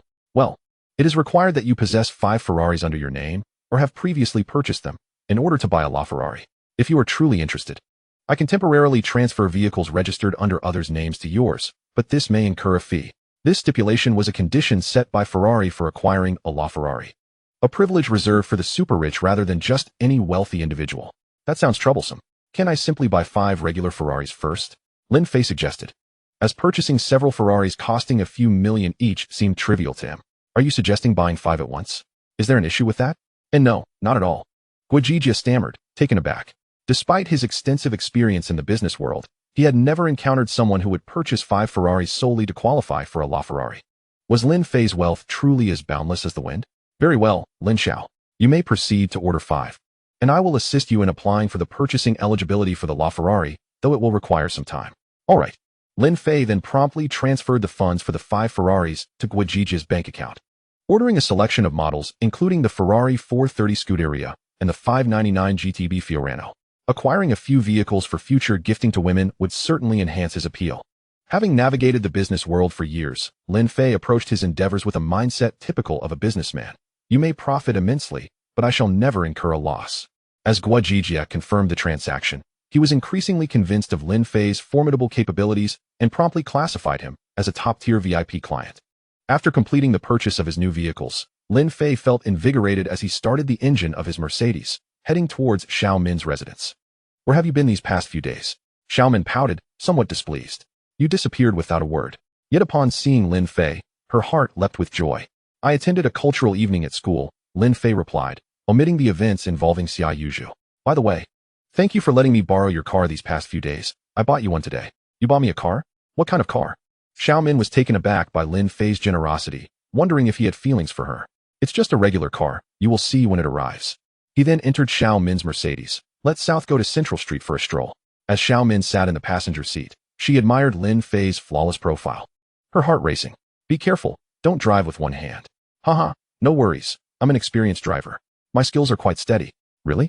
The naive Xiao Min did not grasp the deeper implications of his words. Of course. Driving is my forte. I can teach you personally if you'd like. Sure. Xiao Min beamed with excitement. Ha ha ha. You're so adorable. Seeing her innocent expression, Lin Fei couldn't resist playfully tapping her nose. They soon arrived at the bustling street, where Lin Fei intended to inspect his new assets, only to find a crowd gathered in the commercial center, armed with baseball bats and metal rods. What on earth is happening here? Chapter 62. Hey kid, are you tired of meddling in others' affairs? As Lin Fei and Xiao Min approached, they heard a fierce-looking man with a beard bellow. I've already told you, the increase in rent is the boss's directive. Didn't you understand? Do you dare to oppose fake real estate? Are you looking for trouble? I'll say this one last time. If you don't sign, you will bear the consequences. Upon hearing the bearded man's words, Lin Fei began to piece together the situation. These commercial properties were formerly under the ownership of fake real estate, and now they were forcefully altering contracts against the will of the owners, compelling them to sign under duress even before their lease agreements had expired. Since Lin Fei had recently acquired ownership of these properties, only the upper management was aware of this, while the lower-level staff remained oblivious, continuing to wield coercive contracts to intimidate the proprietors. Why should we? We work hard to earn a living. Why should you suddenly raise the rent? The owner of the hot pot restaurant was the first to voice his grievances. Exactly. We barely managed to keep our small shop afloat. And we've already paid the rent. Another owner chimed in. We can agree to sign a new contract, but it should wait until the current one expires. There is still a year left. Right? We refuse to sign. The property owners erupted in protest, their voices resonating with the surrounding crowd, who could not abide the thuggish behavior of fake real estate. However, the burly man with a beard was not one to be trifled with. He had been employed by fake real estate precisely to handle such disputes, and the most effective means of doing so was through brute force. Without hesitation, he brandished a baseball bat and swung it at the hot pot restaurant owner who had spoken out first, delivering a crushing blow that split his skull and sent blood gushing forth. Ah! The owner cried out in agony, clutching his head and collapsing to the ground in pain. Hit me hard. At this command, the gang of thugs eagerly grabbed their weapons, responding to their leader's call as they launched a frenzied assault on the owners. This unruly bunch dared to wreak havoc in broad daylight on their own turf. Stop this at once. Lin Fei interjected. The thugs paused, turning their attention towards him. Who the hell are you? The bearded man, irritated by the sudden intervention of a youth who resembled a college student, felt a surge of anger. Is this how you treat the property owners? Call your leader here. Despite his youth, Lin Fei exuded an air of authority, his piercing gaze reflecting the demeanor of someone in a position of power. The burly man thought to himself that this young man might possess some capabilities. Yet he was no stranger to confrontation. You think I'll just call him because you ask? Who do you think you are? No matter how imposing your presence, you're merely a greenhorn. After living for over 30 years, do you think I fear you? Call your leader, and then you'll understand your place. Oh, you're quite arrogant, aren't you? The burly man mused, noting that the situation was not unfolding in his favor. With a protest leader among the property owners, and now this meddlesome youth, he decided to make an example of Lin Fei, establishing his dominance to instill fear in the others. Drawing from years of experience in the underworld, he knew that most individuals were cowards who feared the strong. A brutal beating would force them to kneel before him and beg for mercy. Want to be a hero? Today, I'll make you a bear, he declared, picking up a metal rod and swinging it towards Lin Fei's head from mere inches away. Just as Lin Fei was about to react, Xiao Min, unable to contain herself, leaped forward and kicked the burly man several meters away. Xiao Min, known for her fierce aversion to injustice, would not permit such events to transpire before her eyes. Lin Fei's eyes lit up. It seemed her skills had improved. Previously at the initial stage of the Yellow Realm, she struggled against 7 or 8 thugs, yet now with a single kick, she demonstrated formidable power, likely having reached the mid-stage of the Yellow Realm. Indeed, Lin Fei's assessment was correct. Since the incident at the barbecue restaurant, where she had been harassed by a petty thug, Xiao Min had trained rigorously under her master, rising early and practicing late. She had finally elevated her skills to the next level. In reality, once a practitioner of ancient martial arts had entered the fold, the remaining journey involved enhancing their internal strength and cultivation. Advancing within the same realm was not particularly challenging. The real difficulty lay in breaking through to a higher realm, which was often contingent upon one's innate talent. Many practitioners, like Xiao Min's master, had spent decades attempting to break free from the Yellow Realm, but remained stymied at that threshold. Conversely, those with exceptional talent, like Yi Hao, would swiftly transcend such barriers and enter new realms. Min, your cultivation has improved, Lin Fei remarked. Hee, just a little, Xiao Min replied, her heart brimming with joy at the compliment, knowing that her ultimate goal was to catch up to Lin Fei. Observing his unfathomable strength during their encounters with Yi Hao, she realized that Lin Fei was undoubtedly beyond the Xian realm. His power was so formidable that it seemed he did not even belong to the realm of ancient martial practitioners. Upon entering the world of ancient martial arts, one could gauge strength based on the aura they emitted. Yet Lin Fei exuded no aura whatsoever. The absence of any detectable energy, coupled with such overwhelming strength, indicated that he was an extraordinary master. Only by reaching his level of power could one hope to pursue him. Meanwhile, the burly man lay on the ground, unable to rise, while his gang rushed to assist him. What are you all standing around for? Get back in there and hit them hard. With that, the thugs scrambled to arm themselves and encircled Lin Fei and Xiao Min. Leave it to me, Xiao Min said, executing her master's signature move, the shadow leg technique. As she leaped into the air, she harnessed her momentum to create an elegant arc. This technique, while aesthetically pleasing, was highly effective against encircled foes. True to form, a series of strikes left her adversaries sprawled on the ground. Call for help. Call for help. The burly man, now aware that the woman before him was a martial artist, immediately summoned reinforcements. It was important to note that Feet Group also employed skilled practitioners. And in this parallel universe, many prominent families and corporations engaged ancient martial artists, often referred to as guardians. However, the majority of these guardians were within the Yellow Realm, as those who practiced ancient martial arts typically held lofty aspirations and often dismissed roles as mere bodyguards. Suddenly, one of the thugs produced a firework-like device from his pocket, ignited it, and launched a massive firework that illuminated the night sky, visible for miles around. The burly man's antics left Lin Fei momentarily stunned. The scene felt eerily familiar, reminiscent of a scene from a film he once watched, unexpectedly manifesting in reality. Is it the exploding Sky Gang? Reinforcements soon arrived.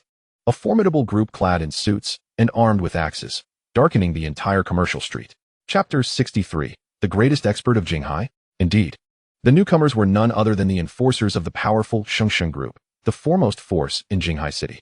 The chairman of Shengsheng Group, Chen Qiqiang, had initially built his fortune through logging but transitioned to more nefarious activities when he realized that chopping down trees was no longer lucrative. In time, he became a feared figure, carving out a path to wealth and establishing a vast empire of illicit riches within a few decades. Chen Qiqiang managed to ingratiate himself with the upper echelons of Kyoto society due to his exceptional networking skills. The reason Qin Shixing in Jinghai City felt emboldened in his lawlessness was the protection of a powerful older brother. Their rise to prominence was not without bloodshed. As they accumulated their first pot of gold with hands stained in crimson, sustaining a cadre of thugs. Given their origins in logging, the emblem of their organization was an axe, and anyone daring to oppose Shengxin Group would undoubtedly meet a gruesome fate at the hands of their henchmen.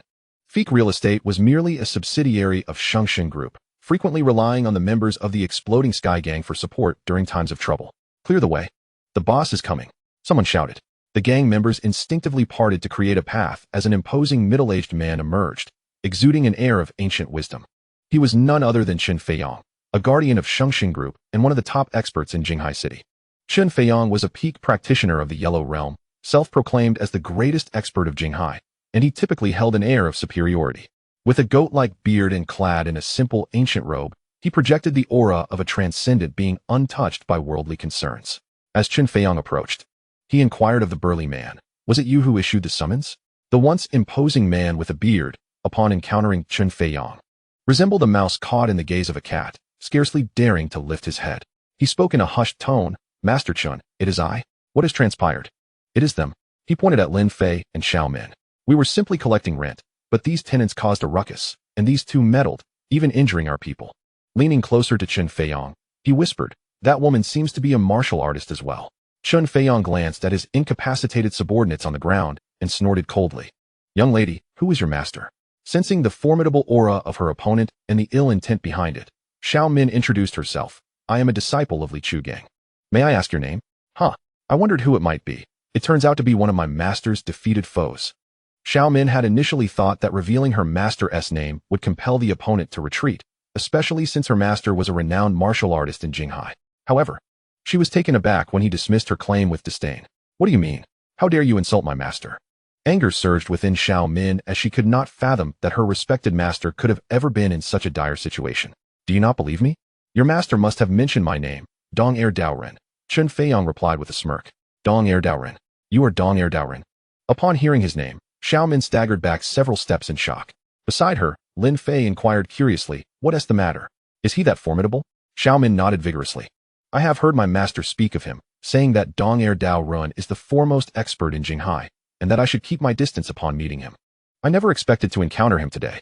Additionally, she recalled that the bearded man had referred to him as Master Chun, and when combined, it indeed formed the name Chun. "Oh, is he truly impressive? What level of skill does he possess?" Lin Fei probed further. "At the very least, he was at the pinnacle of the Yellow Realm. Though that was a decade ago, he may have made further advancements since then." Lin Fei chuckled quietly, having expected a more illustrious figure. After all, he could dispatch even the likes of Yi Hao, who was at the Xian realm, with a single move, let alone someone merely at the Yellow Realm. Moreover, Lin Fei had in his possession a rare treasure, the Cultivation Enhancement Card, which could compel even a master at the Tian realm to stand still and accept a beating within a minute of activation. Patting Xiao Min on the head, Lin Fei reassured her, "Hey, why the nerves? Have you forgotten about me?" With this reminder, Xiao Min suddenly realized that Lin Fei was an unparalleled expert, one whom even the renowned warrior Yi Hao admired. How could they fear a mere pinnacle of the Yellow Realm? "Ah, I was unnecessarily anxious. Thankfully, you are here. It's all my master's fault for painting him as too formidable." "Lin Fei, you must avenge my master today." "Just a trivial matter," Lin Fei responded, flashing an okay gesture. He glanced at his attributes, noticing his strength was recorded as 670. Satisfied, he nodded. "Regardless of whether he is at the Yellow or Xian realm, one punch from me will surely send him reeling." With that, Lin Fei assumed a stance to throw a punch, leaving Qin Feiyang utterly bewildered. In Jinghai, it was customary for others to avoid him. Even the few who dared to confront him would invariably retreat once his name was invoked. Truth be told, he had not engaged in a fight for many years, let alone made any progress in his cultivation, remaining stuck at the pinnacle of the Yellow Realm for a decade without a breakthrough. However, Qin Feiyang was unperturbed. He had adopted a laid-back attitude, enjoying a life of luxury, treated as a guest of the powerful group, and earning millions annually. Wasn't he that preferable to arduous training? After all those years of practice, shouldn't he take the time to enjoy life? In his youth, he had harbored ambitions to venture into the heart of the capital and the magical city, even aspiring to join the Hongmen. Yet, the harsh realities had dealt him a heavy blow. His talent might have sufficed in Jinghai, but in the broader landscape of Huaxia, he was inconsequential. The years spent in the capital were a painful memory, often playing second fiddle to formidable experts. It was no exaggeration to say that he had been thoroughly beaten, so much so that he had soiled his pants, earning himself the moniker King of Shit. Disheartened, Chen Feiyang decided to return to Jinghai, where he could reign supreme and adopt a lofty title for himself, Dong Heir Dao Ren. Better to be the head of a chicken than the tail of a phoenix, was his motto, akin to the contemporary phrase refusing to be part of the rat race. The competition in the capital was simply too fierce. Yet, despite his motto, Jinghai was his domain. Anyone daring to provoke him here would face dire consequences. I shall give you one last chance. Kneel and apologize, and I may consider forgiving you. Otherwise, as he contemplated the audacity of the two young individuals before him, Chen Feiyang began to gather his inner strength, ready to impart a lesson. Master, what brings you here? A voice suddenly rang out, belonging to Yi Hao. Yi Xiao? Chen Feiyang was momentarily taken aback upon seeing the warrior. Immediately apologized to my master. The newcomer was none other than Lin Fei's esteemed disciple, Yi Hao. It turned out that Yi Hao had just been entertaining some provincial leaders at a hotel in the commercial district, and had stepped out for some fresh air after the meal. While some may have found Yi Hao's willingness to call Lin Fei master perplexing, it belied the powerful connections he possessed, frequently mingling with high-ranking officials. Upon noticing the robust, dark-skinned young man before him, Chen Feiyang's eyes widened. Yi Xiao? HM. Hearing someone call his name, Yi Hao turned around and asked, "Who are you?" "It's me. Yi Xiao. Do you not remember me?" At once, Chen Feiyang's demeanor shifted dramatically, transforming from an aloof expert to a subservient, smiling figure. "I cheered for you during your selection for the Hongmen meeting. That duel between you and the Deadpool was simply spectacular." Chen Feiyang recalled vividly witnessing Yi Hao's entire journey through the Hongmen selection process, akin to a martial arts competition where one-on-one battles determined the victor within 3 minutes. Since participants signed a death warrant beforehand, any fatalities during the duels bore no legal repercussions. A rule intrinsic to the Hongmen selection process, it determined both superiority and life or death. Yi Hao, exhibiting remarkable prowess, advanced to the finals, ultimately securing second place after a narrow defeat to the Xian realm master, Hong Xian, known as the Deadpool, thereby earning his rightful place within the Hongmen. The strength Yi Hao displayed during the duel remained etched in Chen Feiyang's memory, and his reputation as the warrior king commanded respect throughout the martial world. "Oh, you were there too? May I inquire your name?" "I am Chen Feiyang, a resident of Jinghai." Yi Hao noticed Chen Feiyang was channeling his internal energy and thus inquired, "Are you also a practitioner of ancient martial arts?" Given that Yi Hao seldom visited Jinghai, he was unfamiliar with individuals like Chen Feiyang, who proclaimed themselves as the foremost expert. "Indeed, though I merely possess the yellow class skills, compared to you, Master Yi, I am vastly inferior." "Oh, Jinji is harvesting vegetables." Yi Hao, disinterested in engaging in trivial banter, turned to face Lin Fei. "Master, the book Xiao Wuxiang Gong you gifted me last time was simply extraordinary." Yi Hao eagerly approached Lin Fei, wishing to share his training accomplishments. Master. Upon hearing these words, Chen Feiyang's countenance instantly paled. The cacophony of voices around them had masked Yi Hao's earlier utterance of master, leading Chen Feiyang to believe he had misheard. Who here could possibly be worthy of being the master of the king of soldiers? Little did he expect that the young man, with whom he had just clashed, was indeed Yi Hao's master. "As long as it proves useful, we can discuss this later. Don't you see that I am currently in a predicament?" Lin Fei shot Yi Hao a glance, exasperated that the naive youth seemed oblivious to the throng of menacing figures surrounding them. "What predicament?" Yi Hao, oblivious to the gravity of the situation, then noticed the gang members clad in black nearby, his demeanor sobering as he turned to Chen Feiyang. "Hey, are these your people?" "Ah, yes." No. Chen Feiyang, alarmed, hastily denied any association. "Still denying it? These are your men. You threatened to break our legs and make us kneel before you." Xiao Min interjected from the side. "Ah, no. Please, allow me to explain. There is a misunderstanding." Chen Feiyang had not anticipated such an unfortunate turn of events today. He typically dealt with minor nuisances, easily boasting and departing thereafter. Little did he know that this young man was so formidable, being the master of the king of soldiers. What implications did that hold, given Yi Hao's current prowess? Confronting him would be akin to battling a kindergarten child. Thus, his master-s abilities must indeed be fearsome. Yet, this seemingly unremarkable youth bore no resemblance to an ancient martial artist. "You dare to bully my master? You must truly be tired of living." Yi Hao, who had not been well-versed in eloquent speech, expressed himself with a crude vigor that, under the circumstances, carried an oddly satisfying resonance. "I am merely an employee of the Qiangxin Group," he exclaimed, gripping the dazed bearded man by the collar. "You will explain yourself to the king of soldiers." The bearded man, having never encountered such a predicament, usually being the one to intimidate others, found the tables turned and stammered, "We were wrong." We shouldn't have signed a predatory contract with the tenants. We shouldn't have raised the rent. We shouldn't have resorted to violence. Is wrong all you have to say? Lin Fei observed coolly, deeming these societal scoundrels unworthy of leniency. Did I not hear you say that you wanted my master and his companions to kneel in apology? How dare you utter such words? Yi Hao delivered a sharp slap to Chen Feiyong's nape, the force sending him sprawling. This old man still sought a scapegoat? You too, kneel and apologize to my master at once. Yi Hao, while appearing foolish, was quite astute. He recognized the necessity of impressing his master to garner favor, perhaps even earning more ancient martial arts manuals. The bearded man, sensing the gravity of the situation, realized these individuals were not to be trifled with. He promptly crawled to Lin Fei, bowing his head while pleading, "Brother, I was wrong. Please forgive me. Sister-in-law, I was wrong. Please pardon me." Xiaomin, hearing the bearded man refer to her as sister-in-law, felt a twinge of joy rather than anger. It seems everyone believes that Lin Fei and I are quite the match.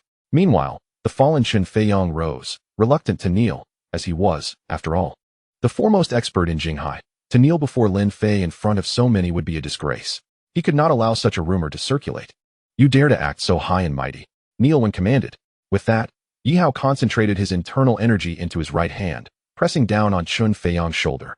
Initially, Chen Feiyong attempted to resist, but the overwhelming pressure from a Xian-class expert caused his knees to buckle, forcing him to the ground. Apologize to my master. Chen Feiyong soon realized that resistance was futile. The vast disparity in their abilities left him no choice but to yield to Yi Hao. I was wrong, great leader. Chen Feiyong suddenly realized he did not even know the young man's name. For this attitude of yours, 2 broken legs. Each of you will break one. Lin Fei stated impassively. To deal with enemies, one must be ruthless, and Lin Fei would show no mercy. He understood that the number of adversaries would only increase. And to instill fear, one must act decisively. Chen Feiyong trembled, astonished at Lin Fei's mercilessness, despite his youthful appearance. What are you hesitating for? Allow me. Yi Hao exclaimed, channeling his strength to shatter Chen Feiyong's legs. A piercing scream shattered the night as Chen Feiyong's legs bent at a horrifying angle, collapsing to the ground in agony. No need to thank me. I derive joy from helping others. Now it's your turn. Yi Hao turned to the bearded man, terrified. The bearded man scrambled to hit his own legs with an iron rod, but due to his anxiety, he faltered, resulting in a catastrophic miscalculation. Chapter 65, Lin Fei, the pragmatist. It hurts like hell. My little brother. The bearded man, drenched in sweat, clutched his groin, writhing on the ground. The surrounding crowd murmured in astonishment, particularly the men, who felt a pang of sympathy for the bearded man's unfortunate fate. How excruciating must it be to suffer such a fate? There had been tests suggesting that a mosquito bite equated to level 1 pain, diarrhea to level 3 to 4, childbirth to level 8 to 9. And the sensation of having one's manhood crushed was deemed the most excruciating pain imaginable. However, the majority of onlookers, witnessing the downfall of both the bearded man and Chen Feiyong, erupted in applause, for this gang represented the underbelly of Jinghai, who, emboldened by their numbers, had long trampled upon the innocent. Many unfortunate tenants and small business owners had endured their extortion, and the Qiangxin group had risen to prominence through such disgraceful means. Although the populace feigned respect towards them, they privately loathed such criminal elements. Unfortunately, the leader of the Qiangxin group wielded immense power and had bribed numerous government officials, leaving the citizens to seethe in silence. Yet today, someone dared to stand against them, and though unspoken, the hearts of the people rallied in support. The remaining gang members, witnessing the ancient martial artist Chen Feiyong laid low, were struck with fear and attempted to flee, only to be halted by Lin Fei's command. I dare anyone to move. All of you, put your hands on your heads and squat down. He then dialed the police station. Upon learning it was Lin Fei making the report, the police chief, Sun Min, immediately mobilized all available forces, dispatching dozens of police cars racing to the scene. Mr. Lin, it's been a while. Sun Min spotted Lin Fei and promptly approached him for a handshake. His commendable handling of the car accident case involving Lin Fei had garnered him considerable favor from Xiao Linjuan, leading to an imminent promotion. Therefore, Sun Min regarded Lin Fei as his benefactor, displaying profound respect. Hello, Director Sun, Lin Fei greeted politely, shaking his hand and briefly outlining the situation. All right, take all these individuals to the police station. Upon hearing Sun Min's command, the officers swiftly acted, escorting the miscreants who had been hiding on the ground into police vehicles. Director Sun, I will accompany you, Xiao Min, an intern police officer, interjected. Very well, Min, do take care. Before departing, Xiao Min glanced at Lin Fei, noticing his lack of reaction, and pouted slightly. Hey, don't you have anything to say to me? Be careful, Min Min, Lin Fei reiterated. Upon hearing Lin Fei call her by her nickname, Xiao Min's heart swelled with joy. He actually called me by my little name, so affectionately. He must have feelings for me. Hee hee. However, she feigned indifference in her response. Humph, got it. Admiration value. 3. Current admiration value. 88. Upon reaching 90, the host will receive 500 attribute points. Congratulations to the host for unlocking the Champion of the Week title. Rewarded with a substitution card, which can be used 3 times to replace any specified item with one of the host's choosing. This is quite impressive. The system indeed harbors many treasures. Are there any cards for peeping or the like that I could purchase with attribute points? Please be mindful of your image, esteemed host. This system is quite earnest. Rewards can only be obtained by completing tasks. Wow, you actually have such items? I've outsmarted you, haha. The system fell silent. TCH, I'm not that sorted to enjoy peeping at others. I am a man of action. Mr. Lin, what is the situation with these two? Sun Min inquired, observing the agonizing Chen Feiyong and the bearded man still lying on the ground. They were in a truly pitiful state. One with a broken leg and the other with a severe injury. Oh, they did this to themselves. Did it to themselves? Indeed. You can ask them if you don't believe me. Lin Fei shrugged, indicating that he had no involvement in the matter. Hey, you two deaf? The master is inquiring about what happened. Did you do this to yourselves? Chen Feiyong and the bearded man replied painfully. Yes, it was our own clumsiness.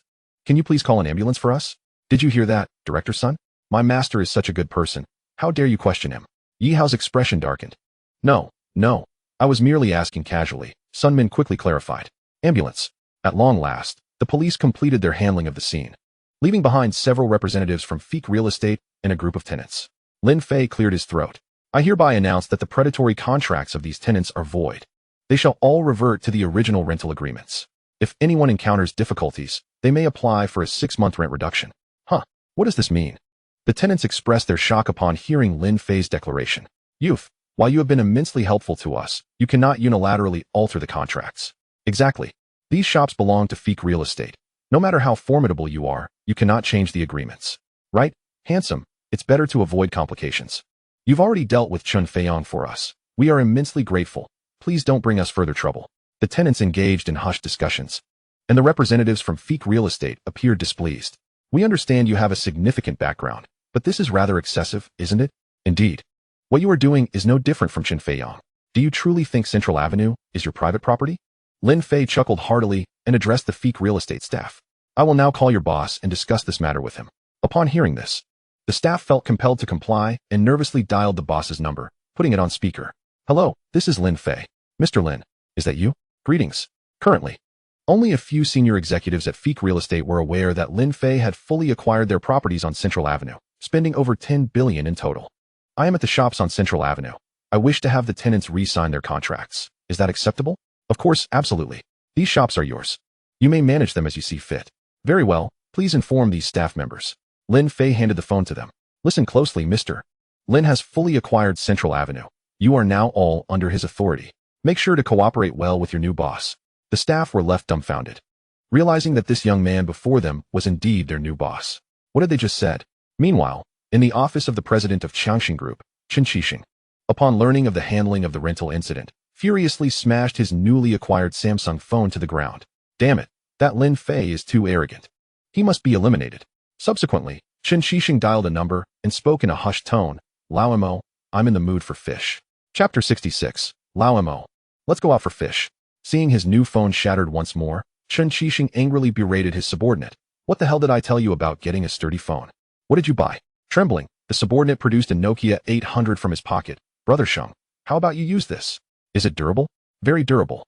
After saying this, the subordinate placed 2 walnuts on the table, and with a single smash of the phone, the walnuts were obliterated while the phone remained intact. You truly are a talent. Chen Qixing kicked the subordinate away. Get me a phone that can use WeChat. Taking several deep breaths, Chen Qixing gradually calmed his rage.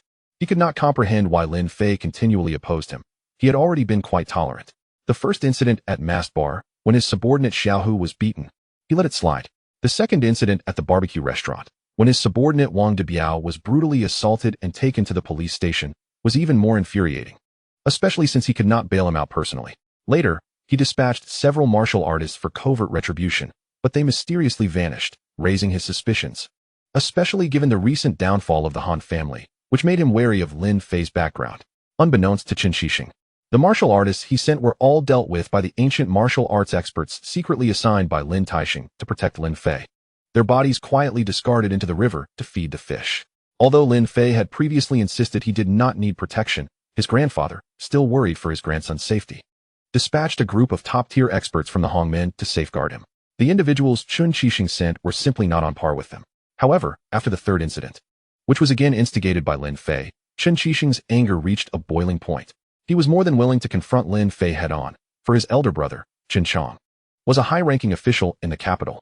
For many years, Qin Shixing had refrained from developing in the capital, opting instead for a low-profile approach in Jinghai to amass wealth and financially support his brother's ascent. Now, Qin Shixing was filled with confidence, with his brother's current position. Even Xiao Lingjuan from Jinghai could easily be disposed of. At present, Qin Chong occupies a position that places him above all yet beneath none. As long as the representatives are not from the Hongmen, he can resolve matters at the ordinary societal level with ease. He has also ascertained that Lin Fei's father, Lin Shenghui, is the wealthiest individual in Asia. His power is undeniable, yet at the end of the day, he is merely a businessman. How could a mere merchant possibly compare to his elder brother? Furthermore, regardless of Lin Fei's profound background, he could never be associated with the Hongmen. Some might inquire about Lin Taixing, Lin Fei's grandfather. However, the identity of Lin Taixing is not known to the public. It remains a state secret, and few are aware of his connection to the Lin group. Those who do know have been silenced. Feeling self-assured in his meticulous preparations, Qin Shixing picked up the telephone on his desk and dialed a number. This call reached a secluded courtyard in Jiangmen, the capital of Jiangdong province, where a man clad in black and wearing a baseball cap answered. "Who is it?" "Hello, is this old Mo?" "Brother Sheng, I have a task for you. There's someone who needs to be eliminated. Come to Jinghai immediately." "Understood." The man who answered the call is named Qin Mo, one of the skilled subordinates of the Qin brothers, having reached the mid-stage of the Xian realm. An orphan by birth, he was taken in by the Qin family at a young age and trained at great expense. After completing his training, Qin Mo dedicated himself to the Qin family, with his hands stained with the blood of over 100 individuals.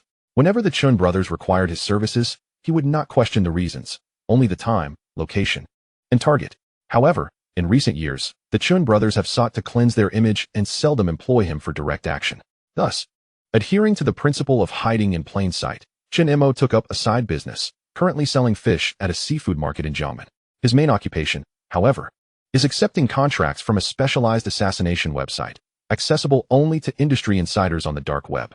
The site boasts numerous lists of bounties, ranging from high-profile assignments to eliminate political heavyweights, business magnates, and warlords, to lower-tier contracts targeting unfaithful partners or mistresses.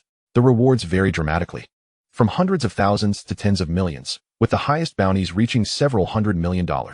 Through years of diligent effort, Qin Mo has ascended to the third position on the assassin leaderboard, carrying the codename Fishmonger.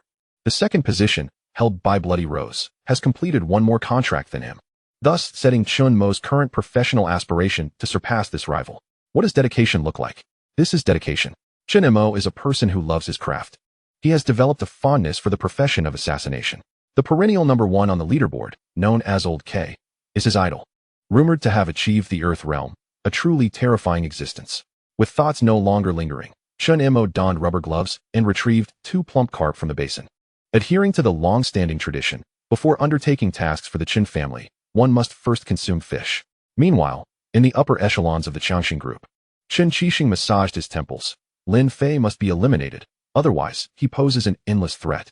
He pondered, with an auction approaching in Jinghai in a few days, featuring several coveted treasures, particularly one legendary pill known as the Soul Pill, reputed to enhance one's cultivation by 1 to 2 levels upon consumption. In fact, Qin Shixing is also a practitioner of ancient martial arts, yet his aptitude is lacking, though he trains alongside Qin Mo. He remains at the initial stage of the Huang realm, while Qin Mo has already reached the mid-stage of the Xian realm. The chasm of talent is insurmountable. Hence, Qin Shixing has resolved that, regardless of the cost, he must acquire this pill that promises to elevate his cultivation. Meanwhile, as Qin Shixing plotted the assassination, Lin Fei remained blissfully engaged in courting. Fei, how do you like my Balenciaga black stockings? Image. JPG color. JPG quite nice. You should wear that for our next encounter. I like it, Lin Fei responded, filled with admiration upon receiving the images from Liang Qian. He had not anticipated that Liang Qian would evolve so adeptly. Previously shy, she revealed herself to be a woman of both icy exterior and passionate interior. They say when a woman becomes seductive, men become irrelevant. If I wear this, what is my reward? Of course, there's a reward. Does a verbal commendation count? Oh, you're so wicked. And there's worse. Would you like to try? Wicked grin. JPG, by the way, Fei, was that song you sang at the literary gala a few days ago written for me? Of course, who else would it be for? Really? That song 7 Mile Fragrance was truly wonderful. Is it? Just average. I can compose even better. Is that true? I want to hear it. With that, Lin Fei cleared his throat, ready to sing a few lines from the 30 songs gifted by the system. Just then, Lu Jun sent another message. President Lin, this little assistant wishes to hear you sing. Could you grant this humble request? Anticipation. JPG Chapter 67. With dimples and long eyelashes, you are truly incorrigible. Lu Jun has always maintained her position firmly. She understands that with Lin Fei's circumstances, he cannot possibly have only her as a woman. Yet, she is astute enough to recognize what type of woman he favors. Thus, she supports him in his career while knowing when to be assertive in their personal life. How is the situation at the company? Lin Fei did not respond to her inquiry, but posed a new question instead. All is well. Progress at the film and television city is proceeding smoothly, and the deep-sea video app our company is developing is currently in the beta testing phase. Indeed, short video live streaming is a massive opportunity of the future. We must seize it now. Yes, but the company's funds are somewhat lacking at the moment. The investment in the film city and the app development has cost several billion. That is easily resolved. Lin Fei accessed the system. Little system, I'm low on funds. Exchange some for me. After the system update, it became possible to convert attribute points directly into currency. Dear host, each attribute point can be exchanged for 100 million Huaxia currency. How much would you like to exchange? Wow, that is quite a sum. Lin Fei mused. If I can just spend my days courting women, earning attribute points, and converting them into money, I could become the world's richest. No. Lin Fei quickly dismissed this notion. His ambition is to establish a top-tier internet company. Relying solely on the system would strip away the joy of the journey. He recalled a saying from Stephen Chow, without pursuit, what's the difference between a person and a salted fish? Sighing, he reflected on the fleeting pleasures of life, filled with indulgence and revelry. What meaning does it hold? Exchange 20 billion. Ding, 20 billion has been credited to your account. Please check. This transaction cost 200 attribute points, remaining attribute points, 400. Upon receiving the notification from his mobile banking app, Lin Fei nodded in satisfaction. Tell Zhang Rui that money is not an issue. Have him expedite the process. If funds are insufficient, he can come to me. The deep-sea video app, for which Lin Fei has invested heavily, is modeled after Douyin from his former world, designed as a short video and live streaming platform, having been developed several years in advance. According to reliable sources, the new generation of the Fruit smartphone, the Fruit 6, is poised for release, boasting robust performance that is more than sufficient to meet the memory requirements of short video applications. The advent of the deep-sea app is certain to ignite a wave of short video trends, thereby reshaping the landscape of the internet. Furthermore, akin to other sectors such as group buying and food delivery, these industries are currently in a blue ocean phase. However, the corresponding app software from the deep-sea group is also under development. It is undeniable that Lin Fei's recruitment of the talented Zhang Rui has proven to be extraordinarily effective, demonstrating remarkable foresight. Lin Fei previously engaged in an in-depth discussion with him. Firstly, the current e-commerce giants, such as a certain Treasure and a certain East, have monopolized the online shopping market. Yet the downstream market has been largely overlooked.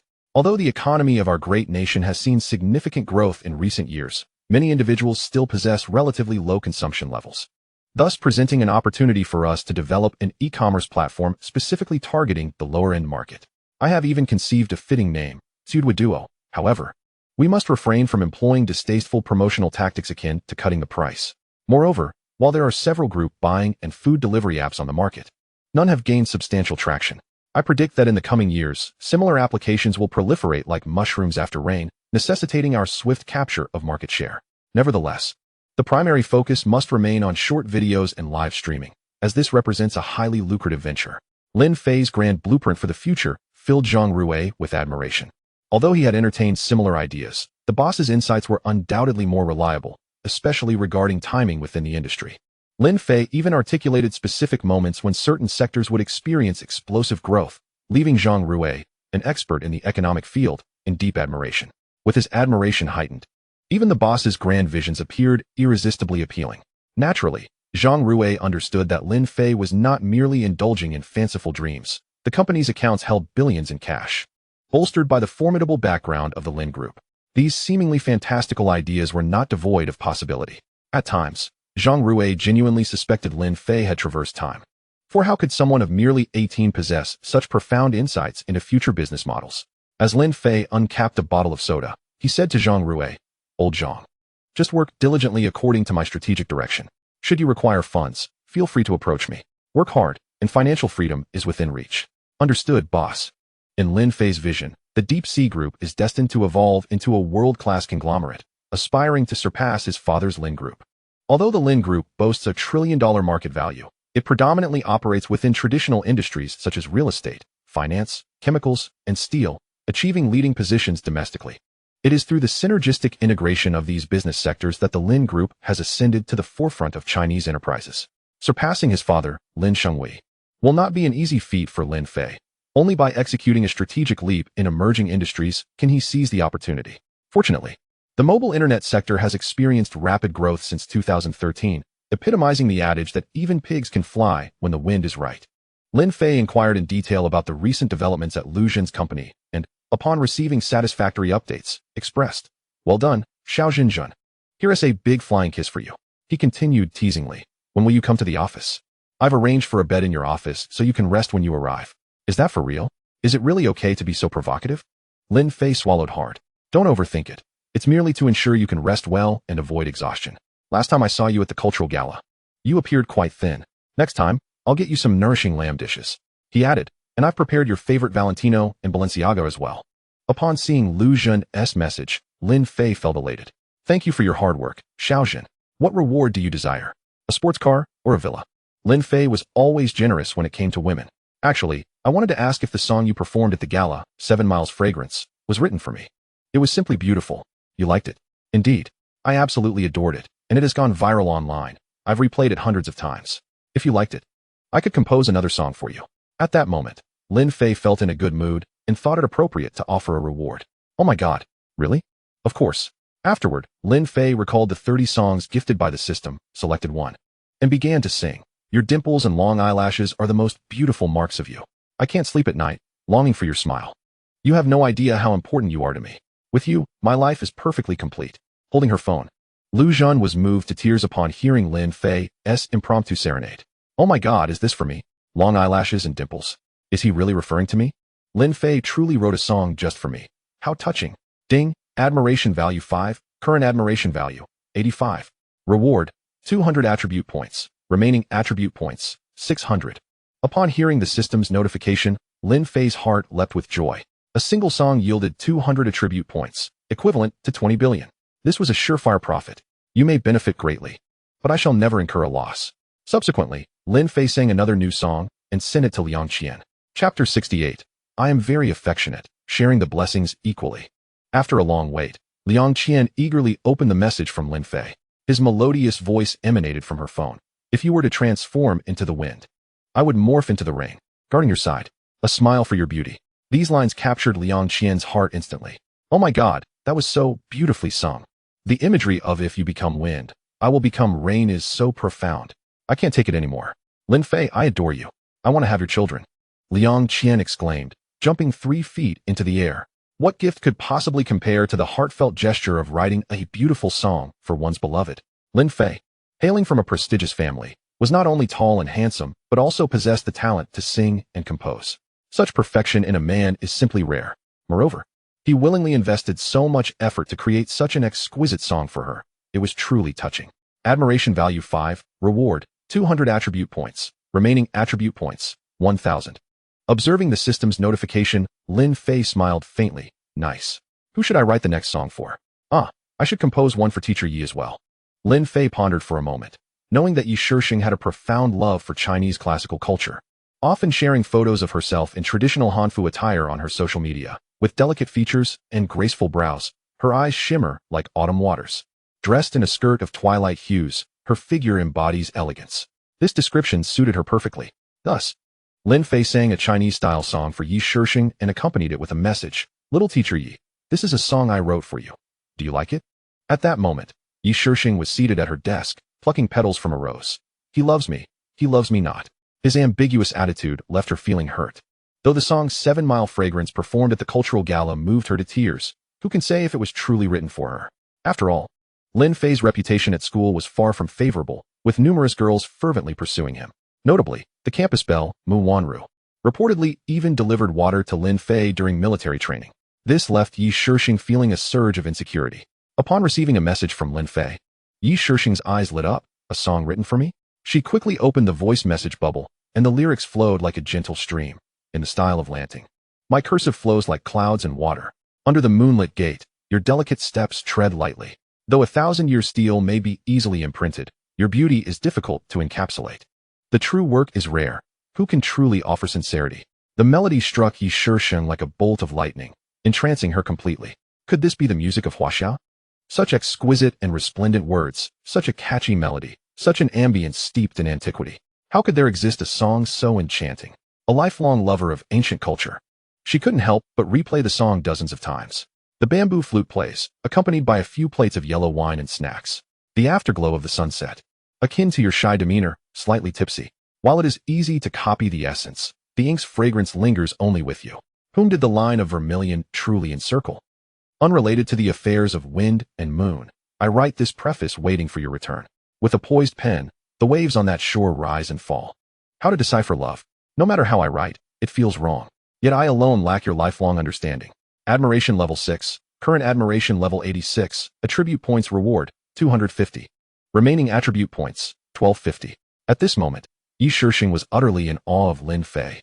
She found it hard to believe that a mere freshman could compose such profound lyrics.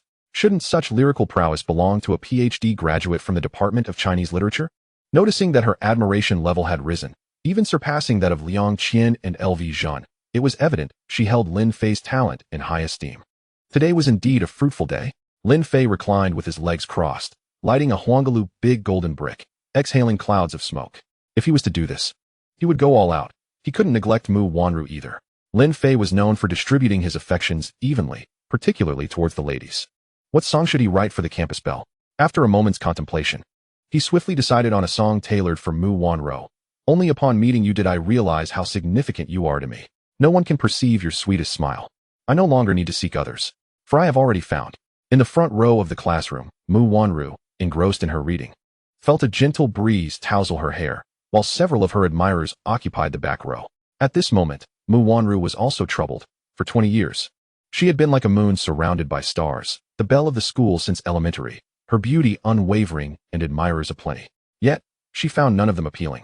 Be it the piano prodigy Su Zhou or the basketball captain Liang Fan. At times, she questioned whether there was something amiss with her orientation until she encountered Lin Fei. Following that military training incident, when Lin Fei forcibly elevated her admiration level to 99 with a submission card, she experienced what it truly meant to love someone. That feeling was profoundly etched in her heart. She could even sacrifice her life for someone. Previously, she had doubted such sentiments, but now she believed.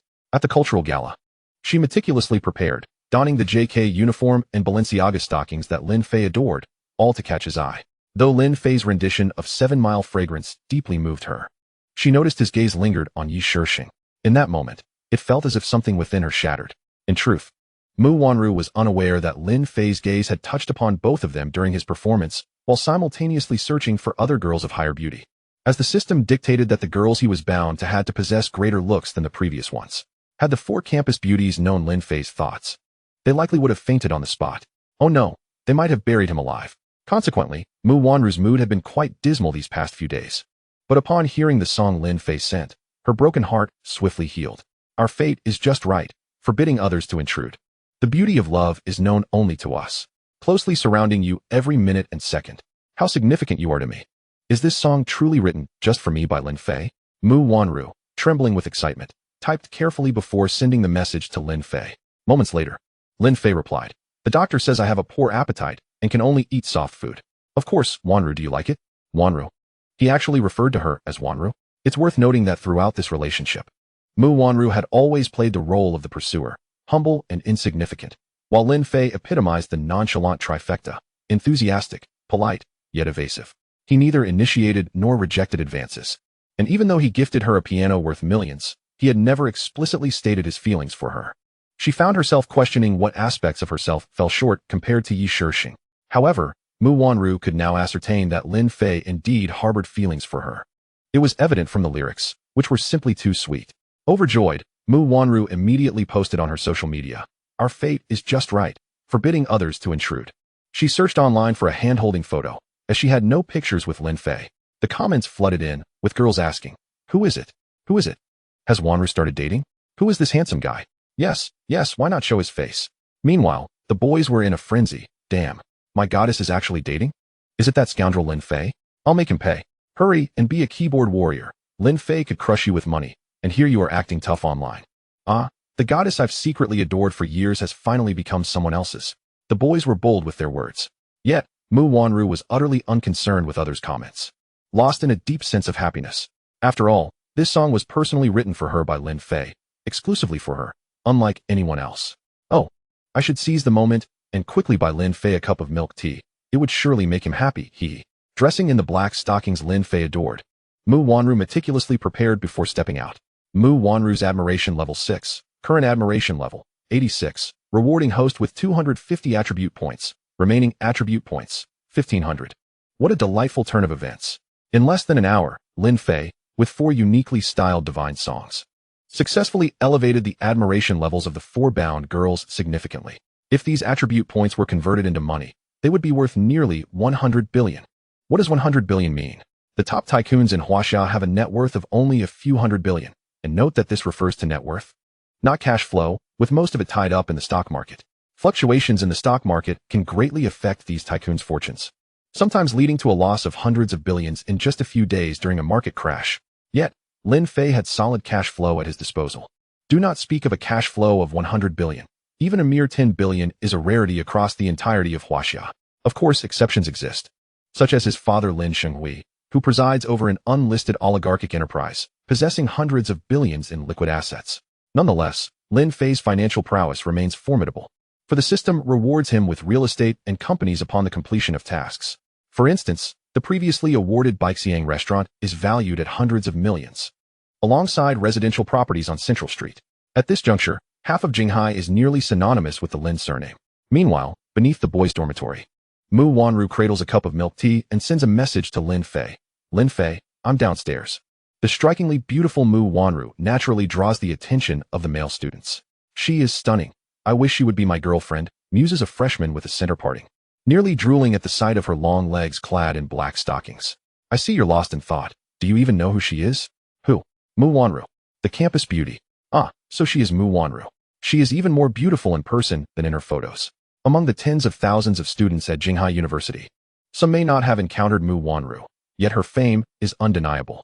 "Hey look, ISNT that the campus beauty downstairs." Li Xiaoqing, who is hanging clothes on the balcony, notices the gathering crowd below. "Haha, she must be here for me," Wu Tian states confidently. "Old Wu, your audacity is astounding. I bet she is here for Lin. Come on, can a guy dream a little?"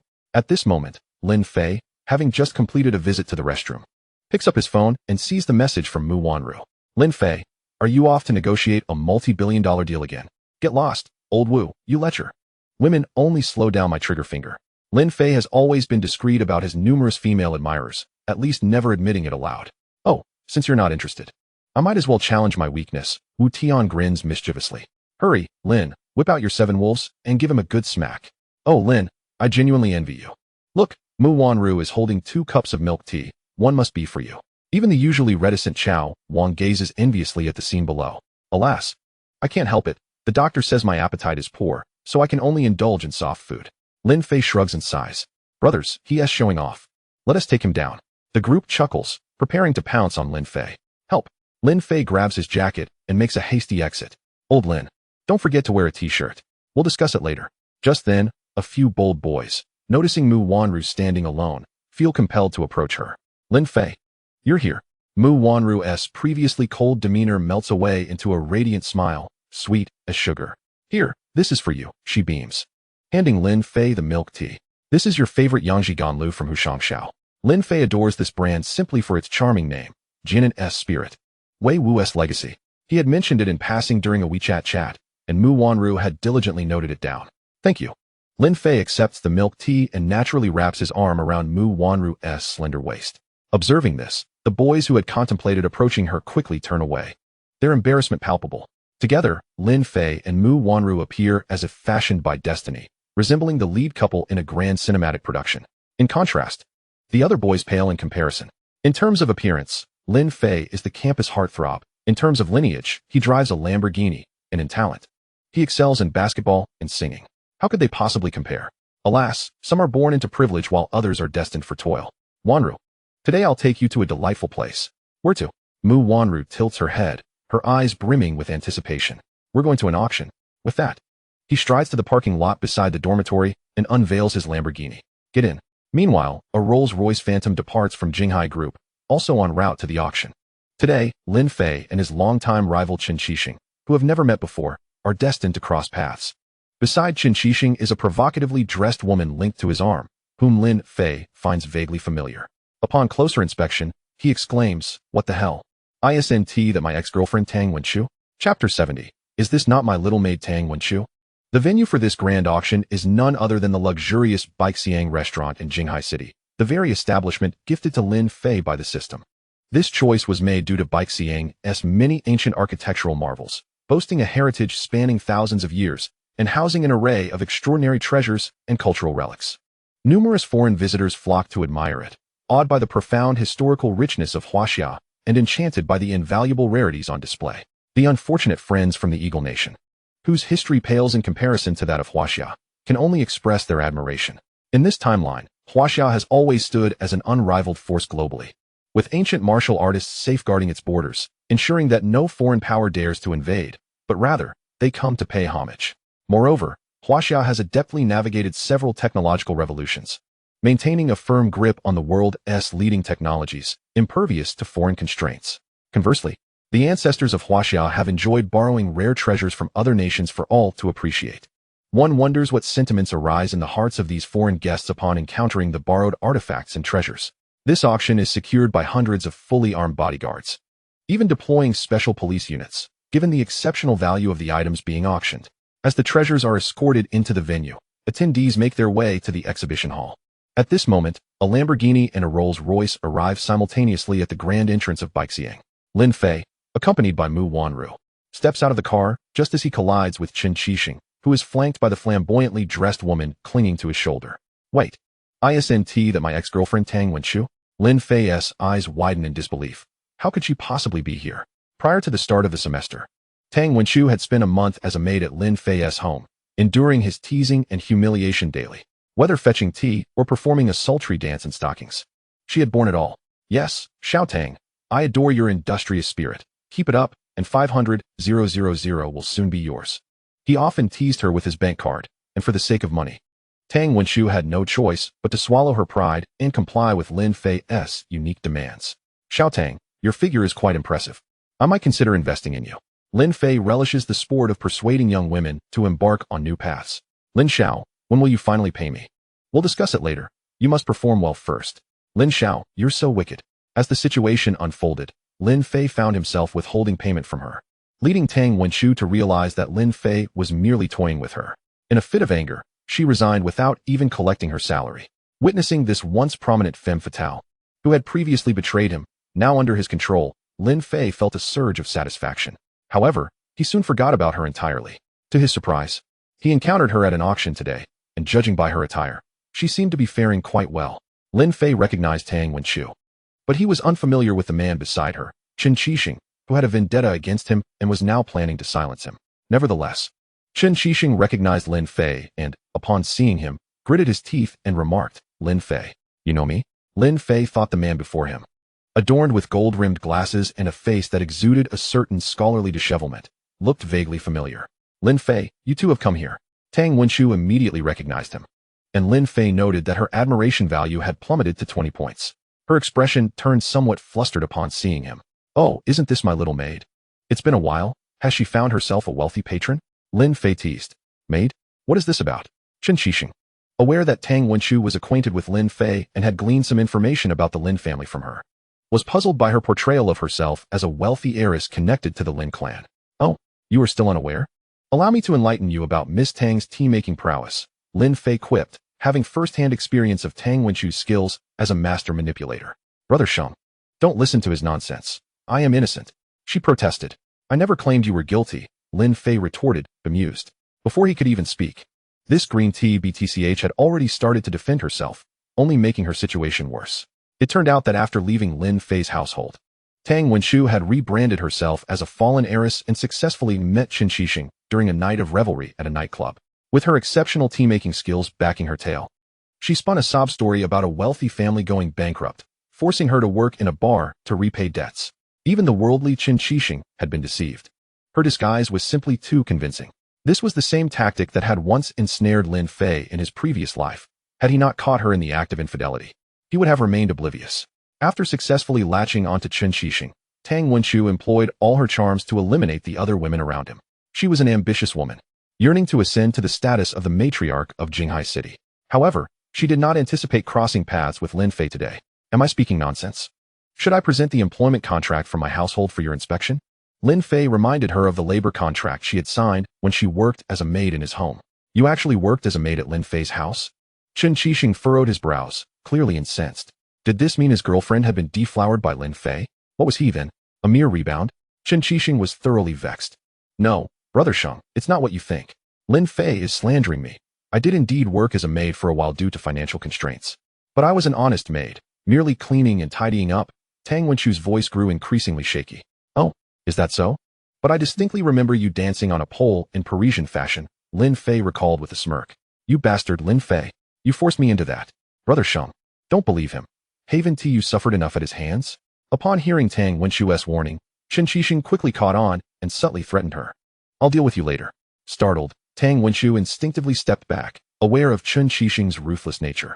Qin Shixing then turned his gaze back to Lin Fei, stating, Today we finally meet. Let's settle old scores and new ones alike. What old and new scores? Lin Fei was left utterly bewildered. Just wait and see. Qin Shixing replied cryptically, knowing that Lao Mo would take care of Lin Fei. With that, he strode confidently into the auction hall, while Tang Wenshu cautiously followed behind. Lin Fei, who are those two? Mu Wanru inquired with curiosity. Ah, this young lady is an old acquaintance of mine, Lin Fei replied, feigning mystery. Old acquaintance? Why does it seem like you two are at odds? And didn't you just mention she was your maid? Mu Wanru's keen intuition made her suspicious of the nature of Lin Fei's relationship with Tang Wenshu. Huh, don't speculate, Lin Fei said, playfully ruffling Mu Wanru's hair before wrapping an arm around her slender waist. This feels delightful. Ah, Lin Fei, don't be so forward. This is a public setting. Mu Wanru, experiencing her first visit to such an upscale venue, displayed a bashful demeanor. What is there to worry about? This place is mine, Lin Fei casually remarked. What did you say? You own this Balenciaga? Though aware of Lin Fei's affluent background, she would never have guessed that the most luxurious restaurant in Jinghai was among his possessions. Haha, Lin Fei chuckled, choosing to remain silent. You're definitely lying. If you're caught deceiving me, you'll be in trouble. Mu Wanru pouted, hands on her hips in mock anger. Let us go, we'll be late otherwise. Lin Fei took her delicate, fair hand and led her inside.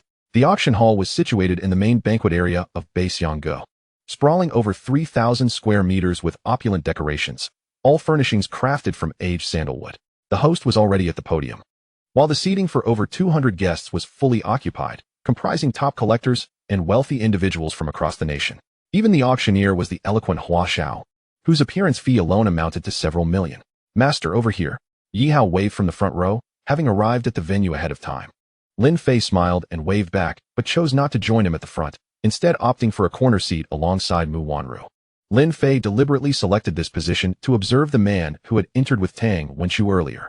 From the reaction he had displayed, Lin Fei sensed that this newcomer harbored a significant animosity towards him. Brother Sheng? That name sounds familiar. Lin Fei recalled Tang Wenshu repeatedly addressing the man as Brother Sheng. Suddenly, it clicked. Lin Fei remembered that he was Qin Shixing of the Changxing group. During a previous altercation at the masked bar, the thug named Xiao who had mentioned that his older brother was Qin Shixing. Furthermore, after rescuing Xiao Min from the police station, she had warned him to be wary of this individual. The events of a few days ago involving Chun Feiyong and the bearded man were directly related to the Changxing group as well. No wonder he loathed Lin Fei so intensely. Coupled with the fact that he had been publicly humiliated, it was clear that Qin Shixing would relish the opportunity to see him utterly destroyed. That this man could endure repeated provocations without retaliating was indeed unexpected. Your disposition is rather commendable. If Qin Shixing were to overhear Lin Fei's remark, he would undoubtedly be infuriated. I have sought numerous individuals to deal with you, and yet my men have vanished? It is utterly perplexing. Were he not entrenched in the underworld, Qin Shixing would have likely already contacted the authorities. Little does he know that the so-called experts he dispatched have long since been consigned to the depths of the sea by the bodyguards of the Hongmen. At this moment, Qin Shixing's heart is a tempest of emotions. His brothers have been beaten, his territory ravaged, and now even his girlfriend has been taken. He is the esteemed leader of Jinghai. What mockery would ensue if this became public knowledge? When did Qin Shixing become so inept? This cannot be tolerated. He absolutely cannot endure any longer. Qin Shixing seized his phone and sent a message to Chen Mo. Old Mo, where are you? At that very moment, Chen Mo was indulging in a lavish massage at the Night Paris Club, having just ordered a 299 package, a customary form of relaxation before undertaking a task. Brother Sheng, I have thoroughly investigated Lin Fei's background. Although his family is affluent, he has never practiced ancient martial arts. At most, he knows a few flashy moves. Rest assured, Brother Sheng, I am fully confident in eliminating him. The advantage lies with me. Chen Mo confidently set down his phone, igniting a high-end cigar. As he surveyed the attractive masseuse before him, my dear, I am quite irate, so please bear with me. Meanwhile, the warm-up entertainment commenced, featuring several foreign women clad in short skirts, energetically swaying their hips, their seductive dances igniting the desires of certain prominent figures in the audience. It appears that this evening, some individuals will be seeking to learn a foreign language. Following a performance, host Hua Xiao stepped onto the stage. Esteemed guests and leaders, good evening. The auction we are hosting today has surely been long anticipated. What treasures shall we unveil? Allow me to keep you in suspense for a moment. Damn. Enough with the superfluous chatter, let us get to the point. Qin Shixing, seated in the front row, wore a fierce expression, though his voice was low. It exuded an undeniable aura of intimidation. Hua Xiao, well aware of this underworld figure's reputation, quickly truncated his lengthy introduction. Without further ado, let us delve directly into the matter at hand. The first item up for auction is the long-lost medical classic, the Qing Nong Jing. Upon hearing this announcement, a stir swept through the hall. Did I hear correctly? The Qing Nong Jing? Is that not the unparalleled work of the medical sage Hua Tuo? Is it genuine? Hasn't this medical scripture been lost to time? What a worthwhile journey this has been. Such a precious artifact gracing the opening auction suggests even rarer treasures lie ahead. The Qing Nong Jing of the medical sage Hua Tuo has indeed been lost in parallel dimensions, with tales suggesting that it was inadvertently destroyed due to the negligence of Hua Tuo's disciple, leaving only a few pages salvaged, those which became the 5-animal play and the Ma Fei San. Who would have thought that in this world, it still exists? Lin Fei mused. Ding, detected the emergence of the Qing Nong Jing fragment. Task initiated. Acquire this book to receive an invulnerability card against poisons. Upon using this card, any lethal toxin shall be rendered ineffective against the host. Note, this card is single use only. Upon obtaining the Qing Nong Jing, the host may utilize its attributes, refining and absorbing it, and combining it with the medical skill package provided by the system, thereby enabling the treatment of any perplexing ailments in the world. Such potency? It is well known that medical prowess is indispensable in thrilling narratives. Take, for instance, the likes of Dragon King Yichun, who invariably showcases his medical skills before flaunting his prowess. Thus, Lin Fei too desires this. Moreover, the invulnerability card sounds exceptionally formidable. It may prove invaluable at a critical juncture. Let us commence the bidding for the Qing Nong Jing, with a starting bid of 10 million. Bidders, please begin. I bid 20 million. Before Hua Xiao could finish his sentence, Qin Shixing had already raised his bidding paddle. I bid 25 million. At that moment, a pharmaceutical group owner raised his paddle. The owner, Zhu Wenyan, hailed from a lineage of healers dedicated to the art of medicine, and his ancestor was contemporaneous with Hua Tuo. Faced with such a precious artifact, Zhu Wenyan was eager to secure it, even though a 25 million bid was substantial for his relatively modestly sized enterprise. Yet, the intrinsic reverence for medical classics compelled him to make that bid. Is there truly someone daring enough to compete with me? Have they a death wish? Having lived a life akin to that of an emperor in Jinghai, Qin Shixing was accustomed to acquiring whatever his family desired. Today would be no exception. Qin Shixing took out his phone and sent a message, and immediately, 2 men in black from the back of the hall approached Zhu Wenyan, whispering something in his ear. What? Zhu Wenyan's face paled in shock. The bidder was none other than Qin Shixing of the formidable Qin family. Even those not from Jinghai had heard of the Qin brothers' infamous reputation. Tales abound of their ruthless methods. One moment, you might inadvertently provoke them, and in the next, face utter ruin. This is no exaggeration. Countless powerful figures have fallen victim to the Qin brothers over the years, instilling fear in all who merely hear their names. I regretfully retract my previous bid. Confronted with Qin Shixing's intimidation, Zhu Wenyan cowered. Even though he yearned for the Qing Nong Jing, he prioritized his family's safety in his own life. I apologize, sir. But our auction has regulations. Once a bid is placed, retraction is not permitted. Violation will result in immediate blacklisting and potential legal repercussions. I am sorry, even so, I shall not proceed. Terrified by Chen Qixing, Zhu Wenyan, despite the potential legal troubles, dared not continue bidding. Bodyguards, escort this gentleman out.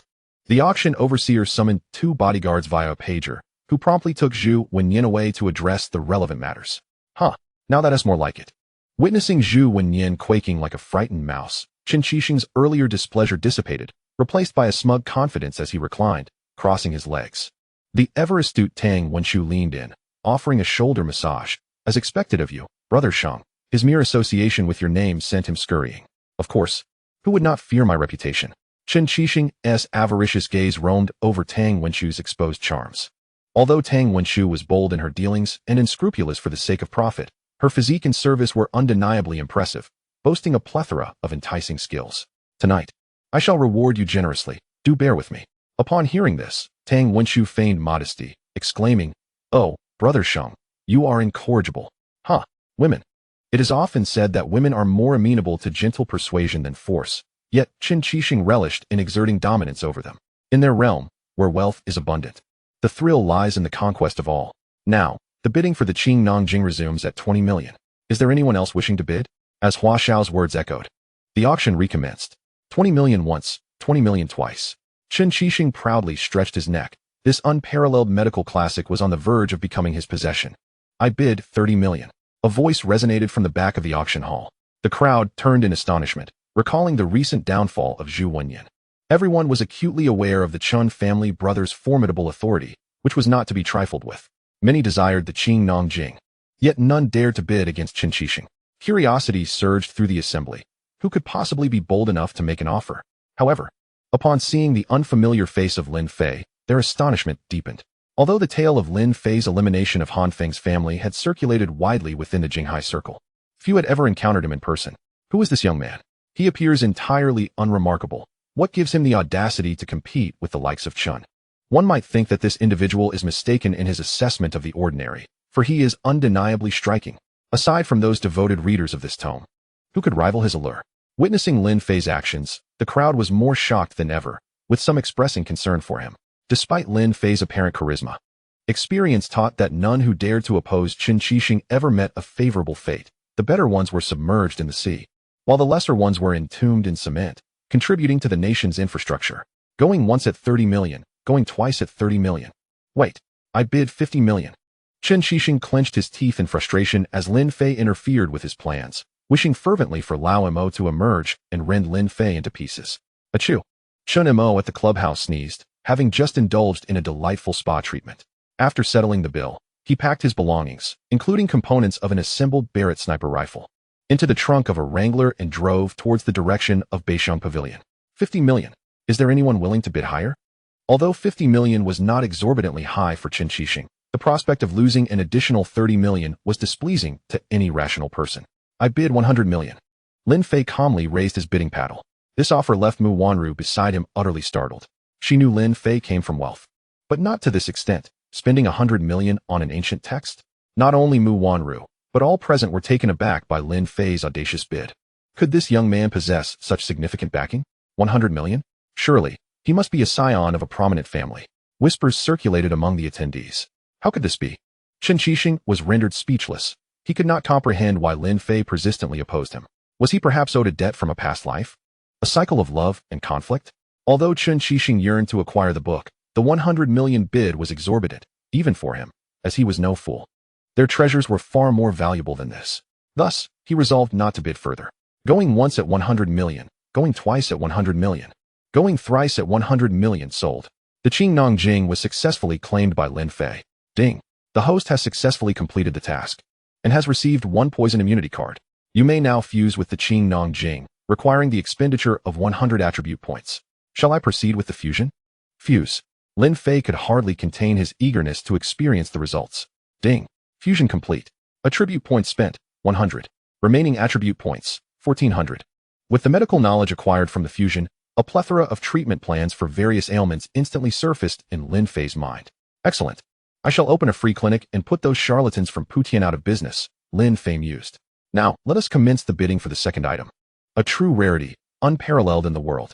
The crowd's anticipation surged as they eagerly inquired about this new treasure, rumored to be even more precious than the Qing Nong Jing. Chapter 73. 500 million for a piece of dull jade? Under the expectant gazes of the crowd, a stunning beauty clad in ancient maidservant attire gracefully approached the stage. Her appearance rated at around 75 points. She held a fan to her chest, exuding an air of mystery. What is this? Where's the treasure? Why is it a woman? This beauty suits my taste. Let us hear her price. Hello, police. I wish to report a case of suspected human trafficking. Various voices erupted from the audience, creating a lively atmosphere. Hua Xiao clapped his hands to signal for silence. This treasure only reveals its true value when accompanied by this beauty. Please observe. As the lady unveiled the fan from her chest, a thumb-sized piece of jade, striking in its brilliance, was revealed. Gasps of astonishment echoed throughout the hall. Oh my! You cannot be suggesting this is the legendary Imperial Green, can you? What a joke. A piece this size must be worth a fortune. An elderly gentleman, after donning his reading glasses and scrutinizing the jade, concluded, if I am not mistaken, this is indeed a top-tier Imperial Green, valued at no less than 300 million. Upon hearing this figure, the audience was left speechless. This worthless trinket is worth 300 million? If it were up to me, I'd say it's not even spherical enough to be considered for a marble. A dandy in the crowd scoffed disdainfully. Imperial Green is exceedingly rare among jades. Considering the quality, it's worth every penny. Do you understand that Imperial Green is the finest color and highest value of jade, also referred to as grandmother green? Renowned for its elegance, this jade displays a profound lake green under sunlight, appearing nearly azure at first glance, but transforming to a vibrant green under strong light and a lively green under digital flash. Its hues are ever-changing. Moreover, it belongs to the glutinous variety of Imperial Green, a true gem among modern jades, with a fine texture and a sparkling brilliance, with green threads suspended within. Can you doubt its worth? Only after hearing the elder's expert analysis did the crowd begin to comprehend the rationale behind the jade's staggering price. After all, rarity dictates value. All right. You've made your point, the dandy conceded, silenced by the elder's insight. Chen Qixing thought to himself, this old man has an impressive eye. This jade is precisely what my brother desires. I must secure it. It turned out that this piece of jade had been specifically commissioned by Chun Qiqiang in Kyoto, who insisted it must be acquired to forge connections with the Hongmen, as it was intended to curry favor with the female apprentice of a Hongmen bigwig. Despite Chen Qiqiang's high-ranking position, he understood the precariousness of his status. Only with the support of the paramount power of the Hongmen could his standing be assured. Therefore, he sought every possible means to ingratiate himself with the influential figures within the Hongmen. However, to them, he was but an ant among men of authority. Even the lowliest disciples within the Hongmen, who performed menial tasks, were not to be trifled with, let alone the elders of the Wangyue Pavilion. The Wangyue Pavilion, a haven for martial masters, was revered within the Huaxiao realm, akin to deities among mortals. To command respect among such figures was Chun Qiqiang's ultimate aspiration, particularly to win the favor of the esteemed disciple Zhongli. As long as he could charm Zhongli, his position would be unassailable. Thus, the acquisition of this precious grandmother green jade was imperative for Chen Qixing, who was determined to secure it for his brother. Well, I believe the expert has covered the essentials, so I shall not elaborate further. This is, in fact, the largest piece of Imperial Green jade in all of Huaxia. Often referred to as the King of Jade, Huaxiao briefly introduced the attendees. The auction commenced with a starting price of 2.5 billion. Lin Fei, having listened to the jade expert's professional exposition, found himself intrigued by the emerald and turned to the elegant Mu Wanru beside him, asking, Wanru, do you like it? I could buy it for you. Buy it for me? Mu Wanru's jaw dropped in disbelief, as if she could fit a whole Changsha meat stick into her mouth. Lin Fei, this emerald is worth a staggering 2.5 billion, not just 2.5. Never mind, as long as you like it. A smile from a beautiful woman is priceless, Lin Fei replied nonchalantly. However, he had no intention of giving such an extravagant gift without reason. He had noticed her affection for him had already reached a commendable 86. If it rose a few more points, he could gain a significant number of attribute points. Upon hearing Lin Fei's words, Mu Wanru felt a surge of emotion. Could it be that I am Lin Fei's most beloved woman? It must be so, otherwise. How could he possibly gift me such a priceless treasure? In a woman's eyes, a man's willingness to spend money on her is a clear sign of love. Moreover, Lin Fei's lavishness exuded an air of confidence that suggested he could easily regain any fortune spent. Mu Wanru's admiration, too. Current admiration, 88. Achieving 90 points in affection grants 1,000 attribute points. I bid 2.6 billion. Chen Qixing called out. raising his bid by 1 million while casting a smug glance at Lin Fei, thinking, why don't you compete with me, kid? Although the Lin family is wealthy, that fortune belongs to your father, Lin Shengwei. My wealth is something I control myself. This is the distinction between us self-made individuals and you pampered second-generation rich kids. Deep down, Chen Qixing looked down on Lin Fei, seeing him as a mere beneficiary of his family's riches. Heh, Lin, why aren't you bidding? Aren't you supposed to be capable? No matter how rich your family is, can they give you 2 billion to buy an emerald? If they can, I'll eat dirt. Lin Fei overheard that remark. 5 billion. He lifted his bidding paddle. Shocked, stunned, dumbfounded. Just moments ago, Lin Fei had spent 1 billion to secure the Qingnong Jing, and everyone thought that was his limit. Little did they know this young man still had resources to spare. Apart from Tang Wenqiu and Chen Qixing, no one was aware of Lin Fei's true lineage. They merely considered him an ordinary rich second-generation youth. Even Chen Qixing, who was aware of Lin Fei's background, could hardly believe an 18-year-old college student could possess such wealth. 5 billion. Chen Qixing was taken aback, not expecting Lin Fei to actually bid, and he raised the stakes by 25 million. 5 billion once. 5 billion twice. Hua Xiao, excited, wished to bring down the hammer quickly, as he was entitled to a commission from this auction. He feared Lin Fei might back out like Zhu Wenian. Wait, I bid 5 billion and 1 million.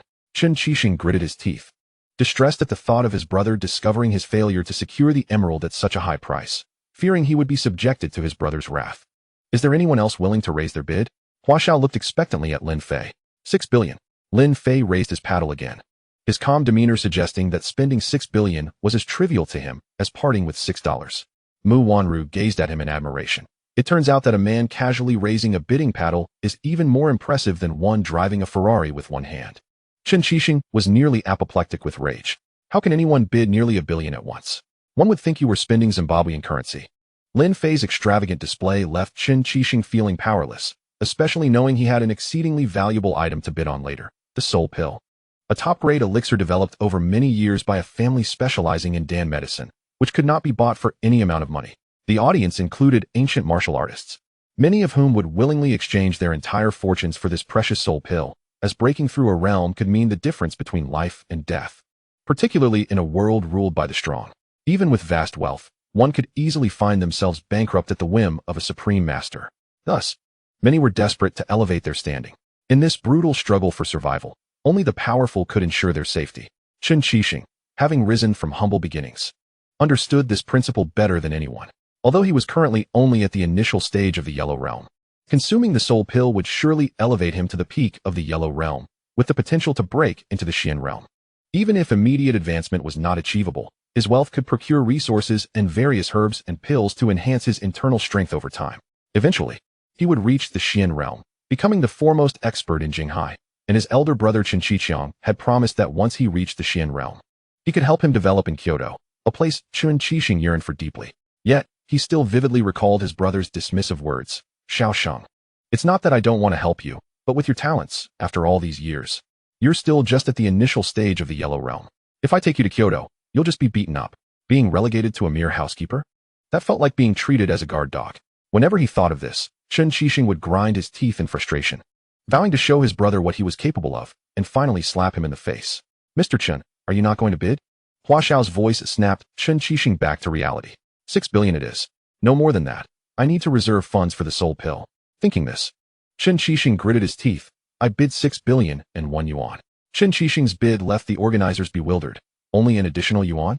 Mr. Chen, this is quite difficult for us. Hua Xiao said, somewhat awkwardly. Difficult? If it's difficult, then don't bother. In a fit of agitation, Chen Qixing almost stood up to flip the table, only to realize there was no table in front of him, leaving him to sit back down awkwardly. You auctioneers have no rule against increasing a bid by a single yuan, do you? While he said that, Hua Xiao hesitated. But your mother, I'm telling you, I'm only bidding this amount. Try selling it to someone else. Chen Qixing revealed his true colors. He was willing to sacrifice his dignity, raising the price of a 1 billion emerald to 6 billion, an increase of 5 billion. This was more painful than swallowing dog excrement. Seeing Chen Qixing's exasperated demeanor, Lin Fei chuckled. Chen, don't be so upset. It's not a big deal. Just call me daddy, and I'll let you have it. You bastard. Chen Qixing nearly drew his knife to attack Lin Fei, but was restrained by several peak Yellow Realm experts. You're finished, Lin. You won't survive today. Not even Jesus can save you. Knowing the auction was heavily guarded, Chen Qixing refrained from causing a scene and instead took out his phone to message Lao Mo. Where are you? Why haven't you arrived yet? Apologies, Brother Sheng, but my vehicle has broken down on the road, and I am at a loss as to who could have punctured my tire. At this moment, Chen Mo is anxiously scratching his head by the roadside, while his Jeep Wrangler lies stranded beside him. He is a professional when it comes to inflicting harm, but car repairs are not within his expertise. Despite his attempts, changing the tire proved too troublesome, and time is of the essence. Chen Qixing has tasked him with eliminating Lin Fei as he exits the auction venue. With no other options available, Chen Mo reluctantly activated his Los Santos 5-star citizen mode, borrowing a Honda Civic from an unsuspecting driver. The unfortunate driver, witnessing his car being taken, could only weep silently as he reached for his phone to call the authorities. If you don't call for help, then I shall continue to raise my bid. I'll offer 600 million and 10 million. Lin Fei is aware that 600 million is the upper limit set by Chen Qixing. Thus he promptly increases the bid by 10 million. In truth, he could have escalated it to 700 million or even 1 billion. Many protagonists in popular novels tend to spend money recklessly without a thought. However, having experienced bankruptcy in his previous life, Lin Fei is cautious with his finances. Although his wealth has come easily, he understands the necessity of securing greater returns while spending. He has never hesitated to splurge on women, as his upgraded attributes stem from their affections. He cannot afford to neglect the ladies, lest they find solace in another's embrace. Lin Fei's 10 million increment in the bid is a strategic move, knowing Chen Qixing cannot afford to raise it further, so he refrains from making a larger increase. After deliberating for some time, Chen Qixing ultimately decides to relinquish this piece of jade. While his brother's woman is significant, his own future is paramount. Very well. 600 million and 10 million. Deal. Hua Xiao retrieves the jade and hands it to Lin Fei, who promptly pays the total of 710 million, including the previous 100 million from the Qingnong Jing, using his Black Dragon card. As the payment confirmation resonates through the venue, a wave of excitement ensues. Who is this young man to have spent 700 million in one fell swoop? Are you unaware? His name is Lin Fei, and he is connected to the matter concerning the Han family. Shoo, do not mention that. Be careful not to attract unwanted attention among the audience. Some recognize Lin Fei and are well aware of his capabilities. Spending 700 million is hardly an issue for him. Lin Fei personally adorns the exquisite jade worth over 600 million around Mu Wanru's neck, exclaiming, "Wanru, you look stunning." Mu Wanru, overwhelmed with emotion, finds herself at a loss for words, aware that she is now wearing a piece worth more than 600 million. Now, let us resume the auction. Chapter 75. Mu Wanru's admiration value surpasses 90.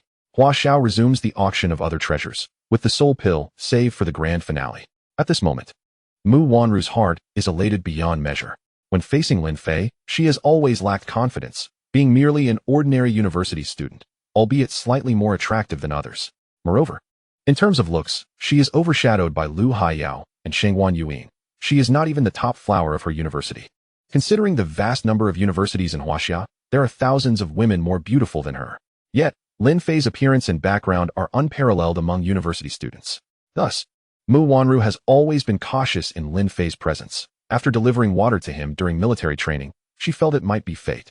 How else could she have mustered the courage to act so boldly? In the past, she would have never dared to deliver water to a boy in front of everyone. Subsequently, she was astonished to discover Lin Fei's myriad talents. In terms of piano skills, he is nothing short of extraordinary, and his basketball prowess is second only to that of another man. Furthermore, he can compose and sing, even crafting a sweet love song titled Exclusive Flavor. Such an exceptional man leaves Mu Wanru feeling utterly unworthy. However, today's events have completely captivated her. A jade worth 600 million is now draped around her neck. Only emperors of yore would have been capable of such extravagant romance. Some may claim they are indifferent to money, yet when faced with billions, how many can truly resist? The most significant aspect is that Lin Fei is willing to gift her such a valuable item, indicating her importance in his heart, at least more so than Yi Shixing. Contemplating this, Mu Wanru feels an overwhelming sense of fulfillment. Today, she is the happiest person in the world. Admiration value 5, current admiration value 93, reward, 1,000 attribute points. Current attribute points, 2,500. This jewelry enhances her beauty so splendidly. If someone were to buy me such a piece, I would immediately leave my husband for him. Some affluent women suddenly felt their Cartier and luxurious Laoshik jewelry paled in comparison. Oh, just think about it. It's better to let it go. It's one thing to fantasize, but do you even fit the bill? Just look at their beauty and then compare it to your own stout figure. Indeed, it's as if Guan Yu himself descended to bestow such a gift. they are truly stunning. Witnessing the enchanting Mu Wanru adorned with the imperial green jade, women unanimously agree that the jewelry is exquisite, while men continuously proclaim Mu Wanru's beauty. The admiration value of 93 has reached an exceptionally high level, signifying that the bound woman has completely fallen for Lin Fei, with this love's validity extending for 10,000 years. Everyone, please be quiet. Let us continue the auction. There are many treasures yet to be unveiled. Hua Xiao takes control of the proceedings, and in the following moments, dozens of rare and exotic treasures are auctioned, including some highly valuable items as well as some rather peculiar ones. For instance, there are the chest hairs of soccer legend Messi, Marilyn Monroe's undergarments, and a biscuit from the Titanic. Even more astonishing is a painting that seemingly depicts the oath of the Peach Garden, purportedly crafted by the renowned Chinese painter Ba Shanren. Goodness, what on earth are they auctioning off? Let's get to the main event. However, I have a question. Who did Lu, Guan, and Zhang swear their brotherhood to? That goes without saying. They must have sworn to Guan Yu. He is the epitome of loyalty. Upon reflection, that does seem quite reasonable. Of course, all these bizarre items serve as a means for the organizers to lighten the atmosphere. Throughout the auction of these items, Chen Qixing remained silent, while Lin Fei merely made token purchases of a few necklaces and jewels, saving them for future encounters with women. Excellent. Now we arrive at the highlight of the event. Surely, everyone is eager for this moment, as the final treasure is a peerless gem, one of a kind in the world. Enough with the chatter, let us bring out the soul pill. The ancient martial artists in the audience have grown somewhat impatient. They have traveled from afar, with some having mortgaged their entire fortunes and others even resorting to high-interest loans, all for the chance to bid on this soul pill. Naturally, the ancient martial artists are not naive. Upon acquiring the soul pill and consuming it, their realms and cultivation levels would soar, ensuring that no one would dare to pursue them for repayment later. Their plans are meticulously calculated, yet Chen Qixing clenches his fists tightly, threatening, "This soul pill is mine, and none of you shall contest it."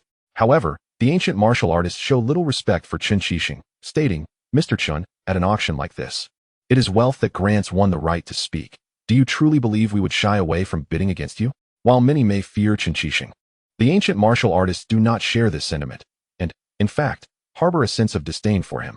After all, he relies solely on his influential brother. Observe your cultivation level. After all these years, you remain merely at the initial stage of the Yellow Realm. What audacity fuels your arrogance?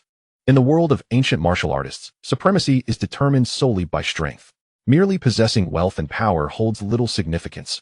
Only by defeating me will I genuinely acknowledge you. Much like Yi Hao, the esteemed disciple of Lin Fei, who willingly bowed to a stronger opponent after his defeat. Very well, let us see how much resolve you possess. Chen Qixing let out a boisterous laugh towards the heavens. This group of rustic ancient martial artists, serving as offerings, earning meager sums through sheer exertion, how much can they truly accumulate? To put it bluntly, they are akin to gatekeepers. It is not that Chen Qixing looks down upon anyone. In terms of cash flow, all present are but trifles, Lin Fei included. Although he hesitated to spend 600 million on a piece of jade, it does not imply he lacks funds. He could readily muster tens of billions in cash, all for the sake of acquiring this soul pill. Now, let us commence the auction. Hua Xiao clapped his hands, and two fully armed SWAT officers brought forth an enormous safe, which was unlocked by a professional staff member. From within emerged a small, exquisite wooden box. The security level alone indicates the immense value of this soul pill. Let us now declare the starting bid. Given the extraordinary worth of the soul pill, the initial price may indeed be rather steep. The agreed-upon starting bid is set at 1 billion. At this announcement, the crowd became visibly agitated. What? 1 billion? Some ancient martial artists were left utterly stunned, having never anticipated such a high starting price. The ensuing bidding war is bound to be fiercely contested. All right, may I have your bids? I offer 5 billion. At this moment, an ancient martial artist raised his hand. He was a prominent businessman from Modu, owning several foreign trade companies, and his initial bid was a staggering 5 billion. The onlookers could not help but exclaim, "It appears there are indeed hidden wealthy individuals among us." All eyes turned towards Chen Qixing, curious to see how much he would bid. Chapter 76. Since Chairman Chen has placed a high bid, let us concede to you. This ancient martial artist from Modu, named Meng Qingyu, possesses profound depth. He had remained inconspicuous until now, yet his bid soared to 15 billion. Heh, there's some skill there. Chen Qixing clapped his hands. Then I shall raise it by 1 billion. I bid 16 billion.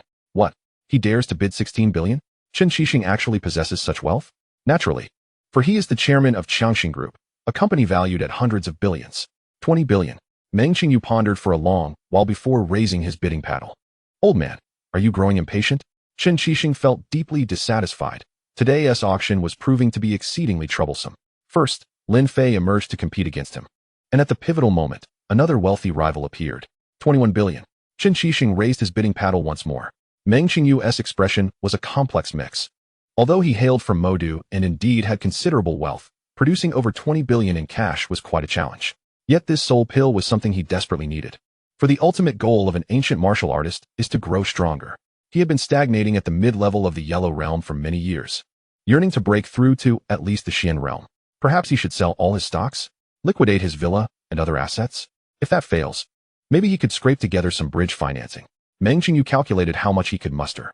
After coming to a decision, he gritted his teeth and declared a figure, 25 billion.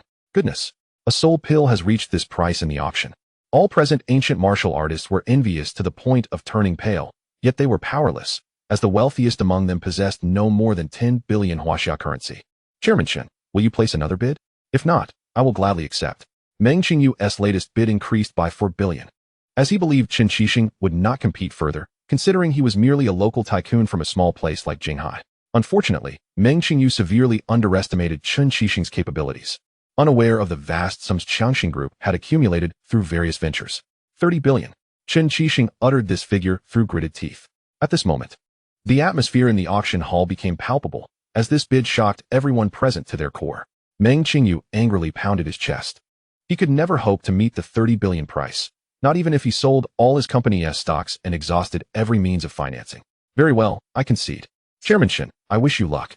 That bastard. If only I had known sooner, I could have avoided all this trouble. Once I reach Kyoto, the first person to be eliminated will be you. For this meddlesome old man who thwarted his plans, Meng Qingyu vowed to take his revenge. All right, 30 billion once. 30 billion twice. 30 billion. Just as Hua Xiao was about to bring down the gavel, Lin Fei raised his bidding paddle at the perfect moment. Wait, I bid 50 billion. Shock. Stunned. Speechless.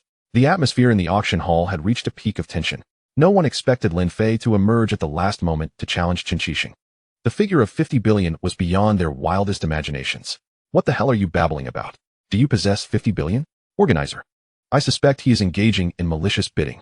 Chen Qixing had thoroughly investigated Lin Fei's background.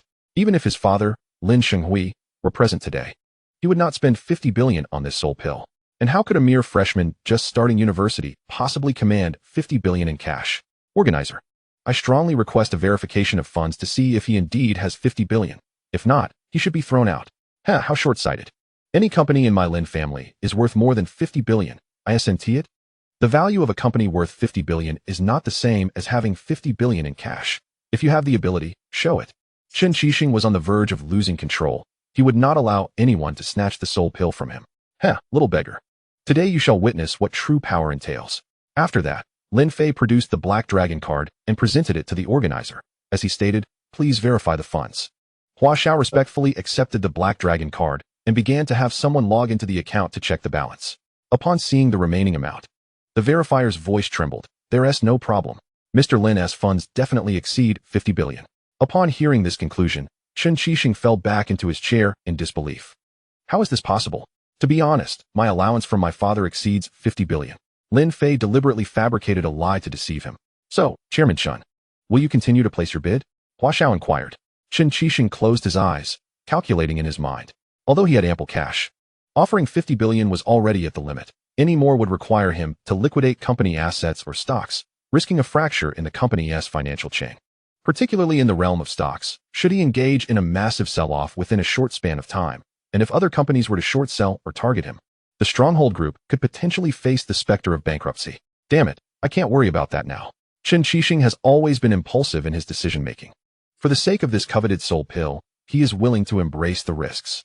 I'll bid 60 billion. Lin, no matter what. Today I must acquire this soul pill. Very well, I'll raise it to 70 billion. Lin Fei opened a bottle of Nongfu spring mineral water beside him and took a gentle sip. 75 billion. Although Chen Qixing's expression remained inscrutable.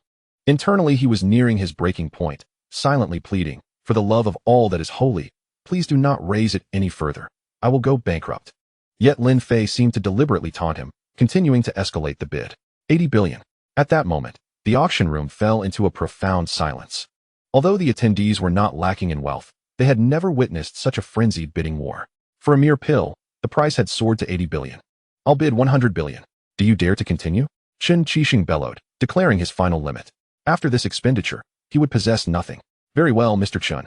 It seems you are quite formidable. I underestimated you. I withdraw. Upon hearing Lin Fei's words, Chen Qixing felt an urge to extinguish his thoughts of retaliation. Yet he begrudgingly accepted that the soul pill was now his. At that moment, Lin Fei silently murmured within himself, "System, I wish to utilize the card for substitution." Chapter 77. What's wrong with the flavor of this pill? Ding! This card can be used thrice. During use, any item can be replaced with that which the host desires. Do you wish to proceed? Yes, I wish to exchange it for the soul pill in the safe. What does the host wish to replace it with? In response to the system's query, Lin Fei glanced around, contemplating what he could substitute for Chen Qixing. Something particularly outrageous. What could he possibly exchange it for? His gaze then fell upon a lady holding a teddy dog, and an idea struck him. Meanwhile, Chen Qixing, who had just spent a staggering 100 billion to acquire the soul pill, felt as though his heart was bleeding. Everything was gone. He had exhausted nearly all his savings for this, and to secure the bidding funds, he had to borrow a substantial sum at exorbitant interest rates and sell off a significant portion of his company as shares to amass the 100 billion. Nevertheless, Chen Qixing's wish had not been in vain. The elixir he had long yearned for to elevate his cultivation was finally his. As for Lin Fei, he wouldn't survive the day. At that moment, Chen Mo was speeding down the highway in the Honda Civic he had acquired for $0. Mr. Chen, please promptly settle the payment. Once the funds are received, we shall transfer the soul pill to you. What is the rush? When have I ever defaulted? After making several calls, Chen Qixing finally gathered the funds. Subsequently, professionals opened the safe, carefully retrieving the wooden box and handing it to Chen Qixing. Mr. Chen, it is yours. Hand it over quickly. Chen Qixing eagerly snatched the box, brushing off the dust that had accumulated over the years. Merely the exterior wooden box, crafted by a master artisan, could easily fetch several million at auction.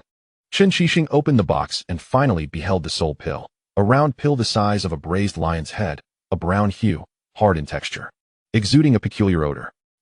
Why is this pill so large? He appeared bewildered. Having consumed pills before, they were never larger than a marble. Why was this one so immense? Regardless, having spent 100 billion, a larger size only made it seem more valuable. Chen Qixing reassured himself, then took a tentative lick as if savoring the finest delicacy in the world. Why does it taste so strange? It emitted a somewhat foul odor and had a slightly bitter taste. He couldn't help but question, turning to the organizers. Hey, you're not trying to deceive me, are you? This is genuinely the soul pill? The assurance is absolute. We guarantee the authenticity of all our auction items, especially something as precious as this. In truth, the soul pill was concocted by the alchemical chamber within the Hongmen, created from an arduous selection of 81 rare medicinal herbs sourced from around the globe, requiring 49 days of meticulous refinement to yield this exceptional elixir. Out of 10,000 potential soul pills, only one could be perfected, truly a rarity. Very well. I doubt you would dare deceive me. Chen Qixing took another tentative lick. This time it doesn't seem quite as foul. Meanwhile, Lin Fei observed this scene with barely contained amusement. It turned out that the card he had just used had substituted the soul pill with a concoction made primarily of dog feces, supplemented with other animal excrement, creating a truly revolting feces pill. Additionally, he had added ingredients like mustard, stinky tofu, and canned herring, showcasing considerable effort in his mischief. Watching Chen Qixing savoring the pill while praising it filled Lin Fei with laughter to the point of tears. All right, I shall partake now. After finally acquiring this treasure, Chen Qixing was determined to consume it immediately to avoid any ill effects later. Resolute, he took a small bite. Gag, what does this taste? Why is it so peculiar? Damn, this flavor is overwhelming. Although he had only taken a small bite, the moment he bit into it, the stench permeated the entire hall. In an instant, the ladies covered their noses and fled the scene, while the gentlemen furrowed their brows. How could it be this foul? It was far more pungent than any restroom odor. Was this what they referred to as fighting poison with poison? Upon hearing this phrase, Chen Qixing found it somewhat plausible. His stagnation in cultivation was due to being stuck at a bottleneck, and to break through, he must endure a more intense stimulus. Thus, it made sense that the soul pill's foulness held its own rationale. If it were fragrant, how could it possibly serve as a remedy for toxicity? With this in mind, Chen Qixing steeled himself against the nausea and took another bite. Gag. That mouthful nearly made him expel the remnants of last night's meal. It was horrendously foul. I can't vomit. I spent 100 billion on this. One mouthful lost me tens of billions. With that thought, Chen Qixing forced himself to swallow the mouthful down. Lin Fei couldn't help but give a thumbs up. Impressive. Anyone who can endure this is certainly a tough character. At that moment, much of the audience had been driven away by the stench, and Mu Wanru covered her nose. Lin Fei, let us leave. This odor is unbearable. Not so fast, let us see him finish it.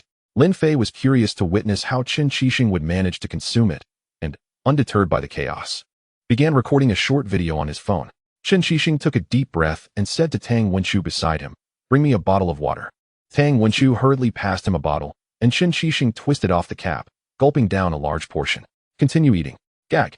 With that, half of the lion head-sized soul pill was already consumed. Tang Wenchu hurriedly patted Qin Shixing's back. "Brother Shang, slow down, don't choke. Water. I need more water." Qin Shixing consumed an entire 2 bottles of mineral water before he managed to swallow the large morsel. He then turned to Tang Wenchu and remarked, "Well done." However, a foul odor emanated from Qin Shixing's mouth, reminiscent of years without dental care. Tang Wenchu quickly covered his nose and replied, "Of course, Brother Shang, take your time eating. I must use the restroom." With that, he fled the scene in haste. At this point, only a few individuals remained, including Lin Fei, who had initially hoped to witness Qin Shixing's reaction post-consumption, but it seemed there was no longer any need for such anticipation. It took Qin Shixing a full half-hour to finish the foul concoction, during which he vomited several times. "Ugh, I feel a bit bloated," he burped, then took a seat with a chair, awaiting the effects of the soul pill. Chapter 78. Brother Chun, how does the taste of dog excrement compare? Oddly enough, there was no immediate reaction. After a while, Qin Shixing's body remained unchanged, prompting him to grow anxious. The soul pill was supposed to produce immediate effects, enhancing the density of his internal energy and elevating his prowess. In this parallel universe, everyone possessed a form of energy akin to the power generated during a Super Saiyan transformation, but for 99 of ordinary individuals, this energy was exceedingly weak, rendering most incapable of becoming martial artists. Only those with extraordinary talent could step into the realm of martial arts and enhance their internal energy capacity through traditional training. For instance, a novice at the Yellow Realm possesses an energy capacity equivalent to that of a grape, but upon reaching the pinnacle of the Yellow Realm, it expands to the size of an apricot. Advancing to the Xian Realm further enlarges it to the size of a peach. Once the energy is depleted, it requires a certain duration to refill this reservoir, which is the principle of advancement for martial artists. Through the enhancement of energy, combined with various ancient martial arts techniques passed down over millennia, this world has established a hierarchical system. The martial artists stand at the pinnacle of society, with greater strength bestowing greater power and wealth. Thus, talented youth flock to the path of martial arts, much like students preparing for a pivotal examination in our reality, albeit with a different selection system. However, after consuming the soul pill, Qin Shixing felt no change in his grape-sized reservoir of energy. He began to panic. What is happening? There should be a reaction. Why do I feel nothing? He glared at the responsible party, demanding, "Tell me, has someone tampered with this soul pill?" The official naturally denied any wrongdoing. "No, it has never been opened. You are the first." Why? Qin Shixing bellowed. Is my spiritual root truly so inadequate that even after consuming 100 billion worth of soul pill, my realm shows no improvement? Lin Fei, who had been observing the spectacle, could no longer contain his laughter and burst out. Qin Shixing, sensing the impending mockery, glared menacingly at Lin Fei. "You, Lin, are you behind this? Hey, watch your words, or I shall accuse you of slander. If you assert I am behind this, you must provide evidence." Although Qin Shixing had no proof, he firmly believed Lin Fei was involved. This soul pill was evidently a counterfeit. "Lin, you had best reveal the truth to me, otherwise I will make your life a living hell," Qin Shixing threatened in his usual manner. "Make my life a living hell? You ought to grasp your current predicament. As it stands, you possess nothing.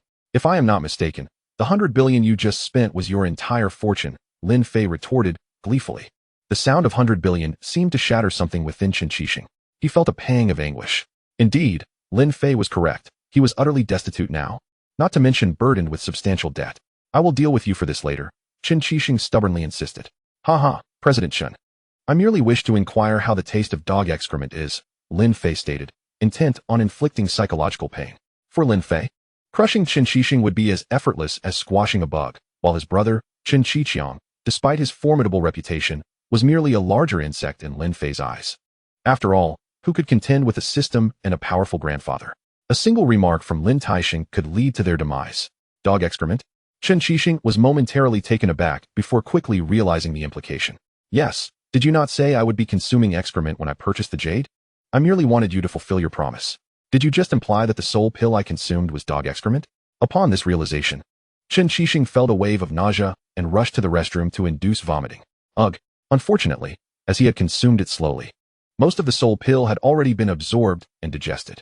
Lin Fei, I swear I will kill you. At this point, Chen Qixing was in a frenzied state. Unable to wait for Lao Mo to intervene, he needed to eliminate Lin Fei immediately. Just then, a swarm of bodyguards entered, dispatched by Beixiang Pavilion specifically for this auction, each possessing strength at or above the initial yellow realm. What are you doing?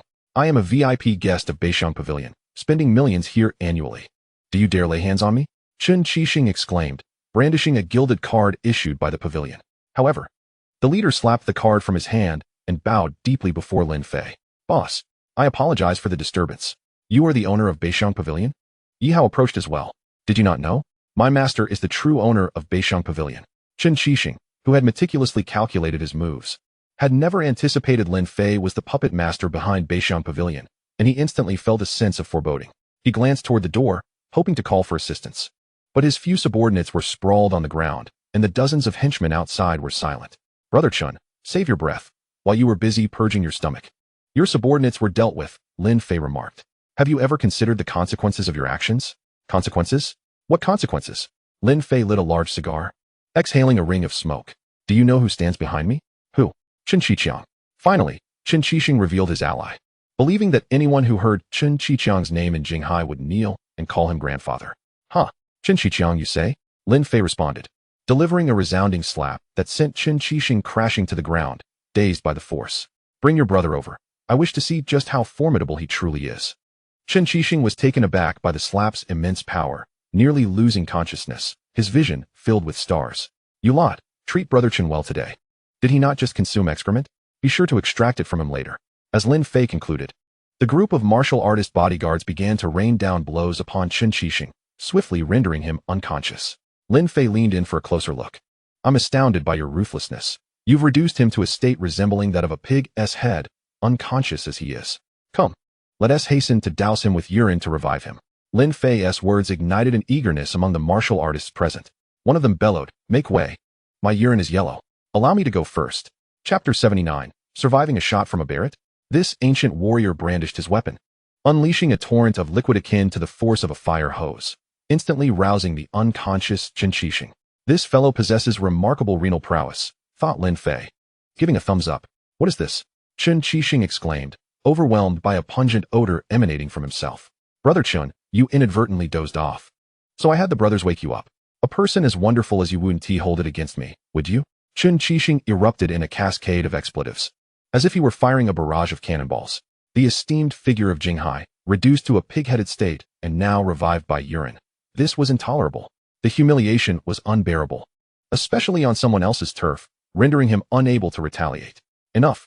Carry him out and toss him onto the road, aiming for the center. If he happens to be crushed by a vehicle, it will simply be deemed an unfortunate fate, Lin Fei instructed. Understood, Boss Lin. Thus, before the prominent figures of Jinghai, for burly men hoisted Chen Qixing out as if he were a deceased dog and discarded him onto the street. Lin Fei's reasoning behind this display was to assert his dominance in front of the elite of Jinghai. Although Han Feng had been dealt with, whispers and rumors lingered. Aside from the wealthy heirs present, no one had truly regarded Lin Fei with seriousness. However, today was different. Chen Qixing was a figure of significant stature in Jinghai, and Lin Fei had not only humiliated him at the auction, but had also effortlessly resolved the provocation he attempted to initiate. All of this transpired in the time it took to smoke a single cigarette. The long-standing prestige of the Qiangxin group and Chen Qixing's fearsome societal standing evaporated in an instant. Even his brother, rumored to be an extraordinary figure in the capital, saw his stature plummet in the eyes of the public. Such is the nature of humanity. When one is in a position of power, respect is abundant. Yet in times of misfortune, ridicule and scorn often prevail.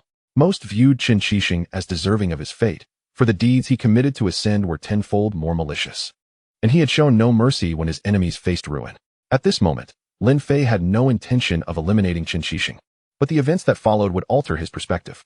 Meanwhile, Chen Mo, arriving in a vehicle for a free purchase, found a suitable sniping position across from Beixiang Pavilion. He extracted his Barrett sniper rifle, swiftly assembling it and locking onto the exit of the pavilion. However, he soon witnessed Chen Qixing being carried out like a dead dog, filling his mind with confusion. What is happening?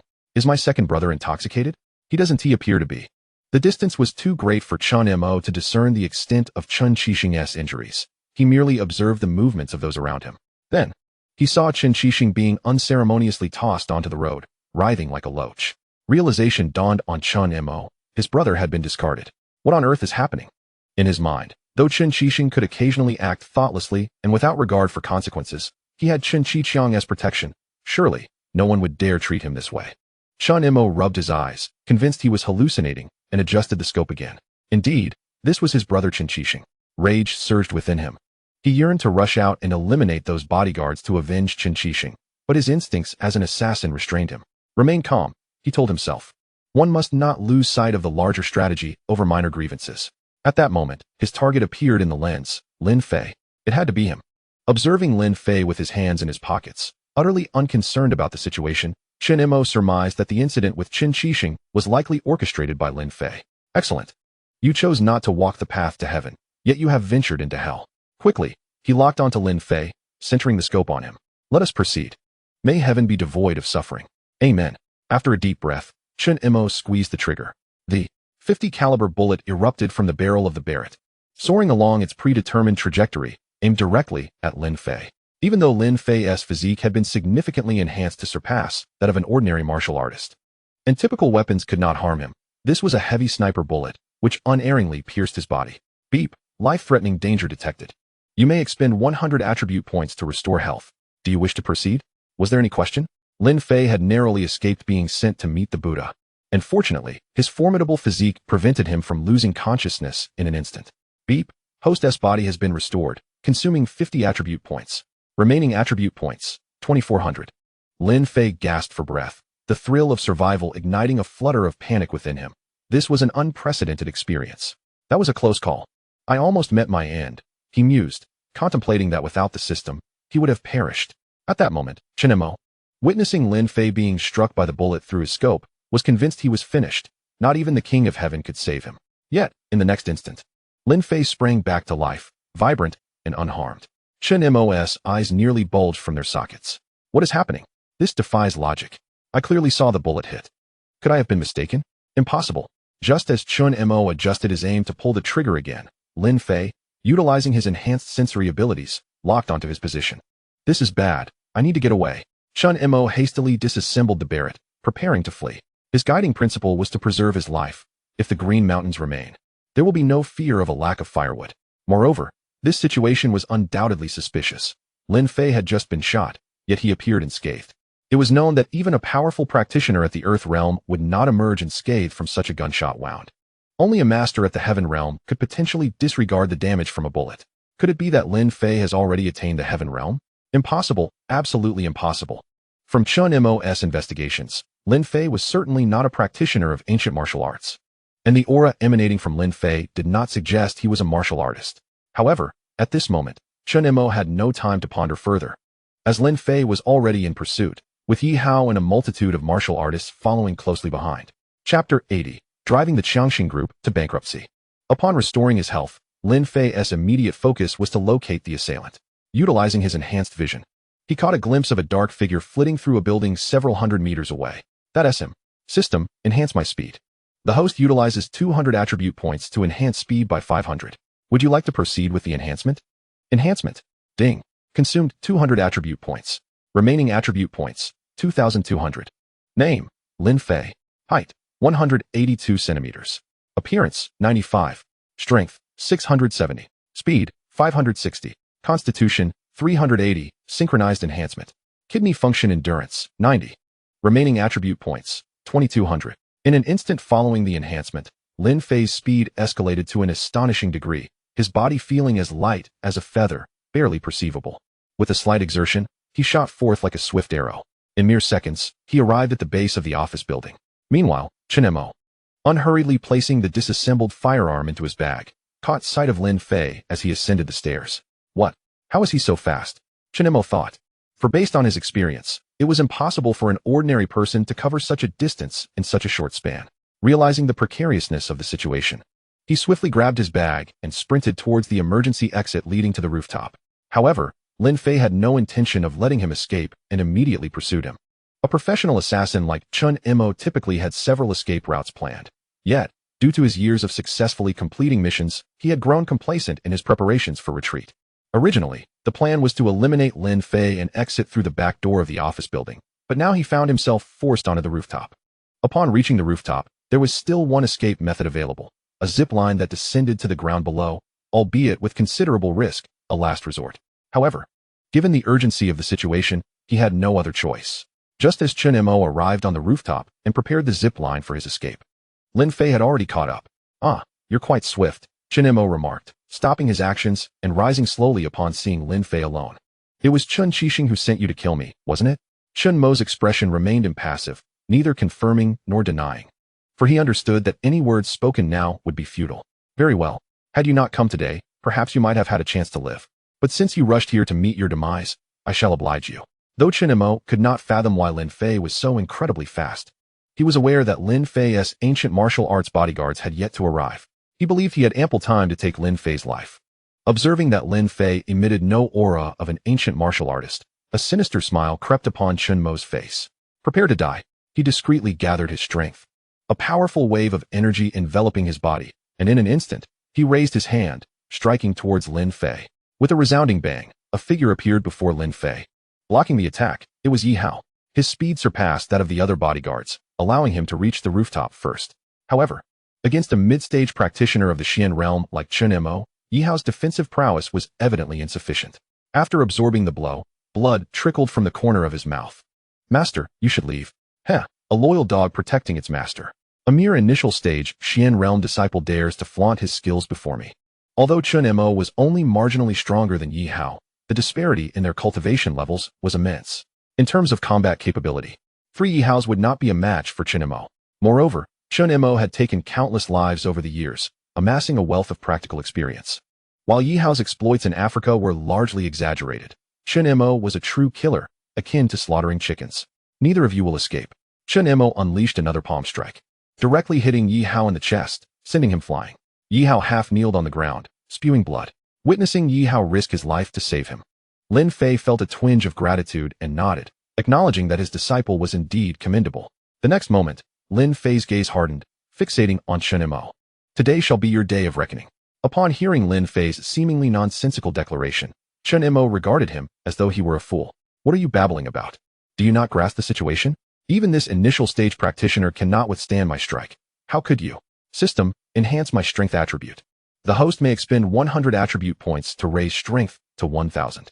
Would you like to proceed with the enhancement? Enhancement. The host has increased strength to 1,000. Consuming 100 attribute points. Remaining attribute points, 2,100. Lin Fei had previously enhanced his strength twice, with the last enhancement bringing it to 670, equivalent to a mid-stage Xian realm strength. This time, however, his strength surged to 1,000, placing him at the pinnacle of the Xian realm. "Oh, when you reach the other side, please send my regards to Jesus." Chen Mo soared into the air, drawing 2 daggers from his waist, aiming straight for Lin Fei's heart. "I apologize, but matters in Huaxia are not within Jesus' jurisdiction. Should you have issues, consult the Buddha in the West." In the next moment, Lin Fei forcefully grasped Chen Mo's dual daggers, rendering him immobile despite Chen Mo's desperate struggle. "What in the world? Why is your strength so immense?" Chen Mo sensed his mid-stage Xian realm inner power being utterly suppressed by Lin Fei. "Are you truly at the Tian realm?" "I'm afraid I have no interest in your ancient martial arts. I do not practice immortality." Indeed, all the ancient martial arts, inner power, and true energy paled into insignificance before absolute power. Lin Fei aimed a punch at Chen Mo's jaw, sending him hurtling away. Chen Mo's body skidded across the ground for dozens of meters before coming to a halt, though he had only taken a single punch. He was already on the brink of death. Why are you so strong?" At this moment, the other ancient martial arts bodyguards charged onto the rooftop. Witnessing the fierce battle between Lin Fei and Chen Mo, they rushed forward in an attempt to subdue Chen Mo. "Heh, Lin Fei, we shall meet again." Chen Mo produced a dark object and hurled it forward, instantly enveloped in a dense fog. Everyone was left choking and gasping. "What is this? Rotten eggs? It stinks." This was Chen Mo's specially developed smelly grenade, akin to Lin Fei's fecal pill, designed solely for escape. Seeing Chen Mo vanish, Lin Fei's lips curled slightly. Yes, he had indeed developed a murderous intent. All who provoked him must perish. "Where is Chen Qixing?" Lin Fei inquired. "He was just taken away by his subordinates. A group of good-for-nothings. Relay the message. a bounty of 100 million for the head of Qin Shixing. Let everyone search for his whereabouts with all their might, regardless of the cost. Subsequently, Lin Fei retrieved his phone and dialed Zhang Rui. Mobilize all available company funds. Within a month, I want the Qiangxin Group to go bankrupt. Chapter 81. Young Master, your maneuvering of Han Xin is truly remarkable. Mr. Lin, are you referring to the Qiangxin Group in Jinghai City? Zhang Rui was taken aback by Lin Fei's words, perplexed as to why the Qiangxin Group had offended their boss, prompting him to ask for clarification. Is there another Qiangxin Group? Zhang Rui nodded, his greatest virtue being obedience. He would overcome any obstacles to fulfill Lin Fei's commands unconditionally. Mr. Lin, how shall I proceed? Qin Shixing of Qiangxin Group spent a staggering 1 billion at an auction to acquire a pill, a move that now seems to have exhausted his resources. To settle his debts, he plans to liquidate his stocks, immediately purchasing all shares of Qiangxin Group available on the market, along with his other enterprises, employing any means necessary to merge them into Deep Sea Group. Although Lin Fei's words were unembellished, a cold sweat broke out on Zhang Rui's back. The boss was leaving no escape route for Qiangxin Group. Nevertheless, Zhang Rui couldn't help but admire his boss's decisive approach. Even though he was unaware of the grievances Qin Shixing had caused Lin Fei, he understood that one must uproot their enemies entirely. Understood, President Lin. I will act on your instructions immediately. After hanging up, Lin Fei lit a prestigious cigarette. The once formidable local tyrant of Jinghai City, Qiangxin Group, would soon cease to exist. Upon returning to the dormitory, Lin Fei was greeted by his exuberant roommates. Old Lin, you truly are like a dragon that appears only at rare moments. One exclaimed. Indeed, we never know what you're up to day after day. Just look at all this. Wu Tian exclaimed, producing a cardboard box filled with colorful notes and various small gifts. These are from your fans, including many rather attractive girls. Your romantic luck is quite extraordinary, Old Lin. Li Xiaoqing held up a crystal ball, switching it on to reveal an LED screen flashing the words, Lin Fei. I love you. The spectacle left Lin Fei both amused and bewildered. Just the three of us walking down the street, and we're practically celebrities. People are constantly asking for our WeChat, he chuckled. Initially, he thought it was the girls drawn to his charm, only to find they were all seeking Lin Fei's WeChat. After a few years of university life, Chao Wang had become more open and often cracked jokes. As they chatted, everyone pulled out their phones, and simultaneously, a familiar voice echoed, Timmy, what is that voice? It sounds so familiar. Lin Fei leaned in curiously. What is this? Old Lin, don't you know? This is the new game developed by Penguin Company, King of Farmers. King of Farmers? He had certainly heard of it. During his previous college days, he had played it often. Alongside classic games like LOL, frequently teaming up with these guys for marathon gaming sessions in internet cafes. Before they knew it, the camaraderie would lead them to take separate cars back to campus after a night of gaming. Old Lin, you should download it too, so we can all play together. Alright then.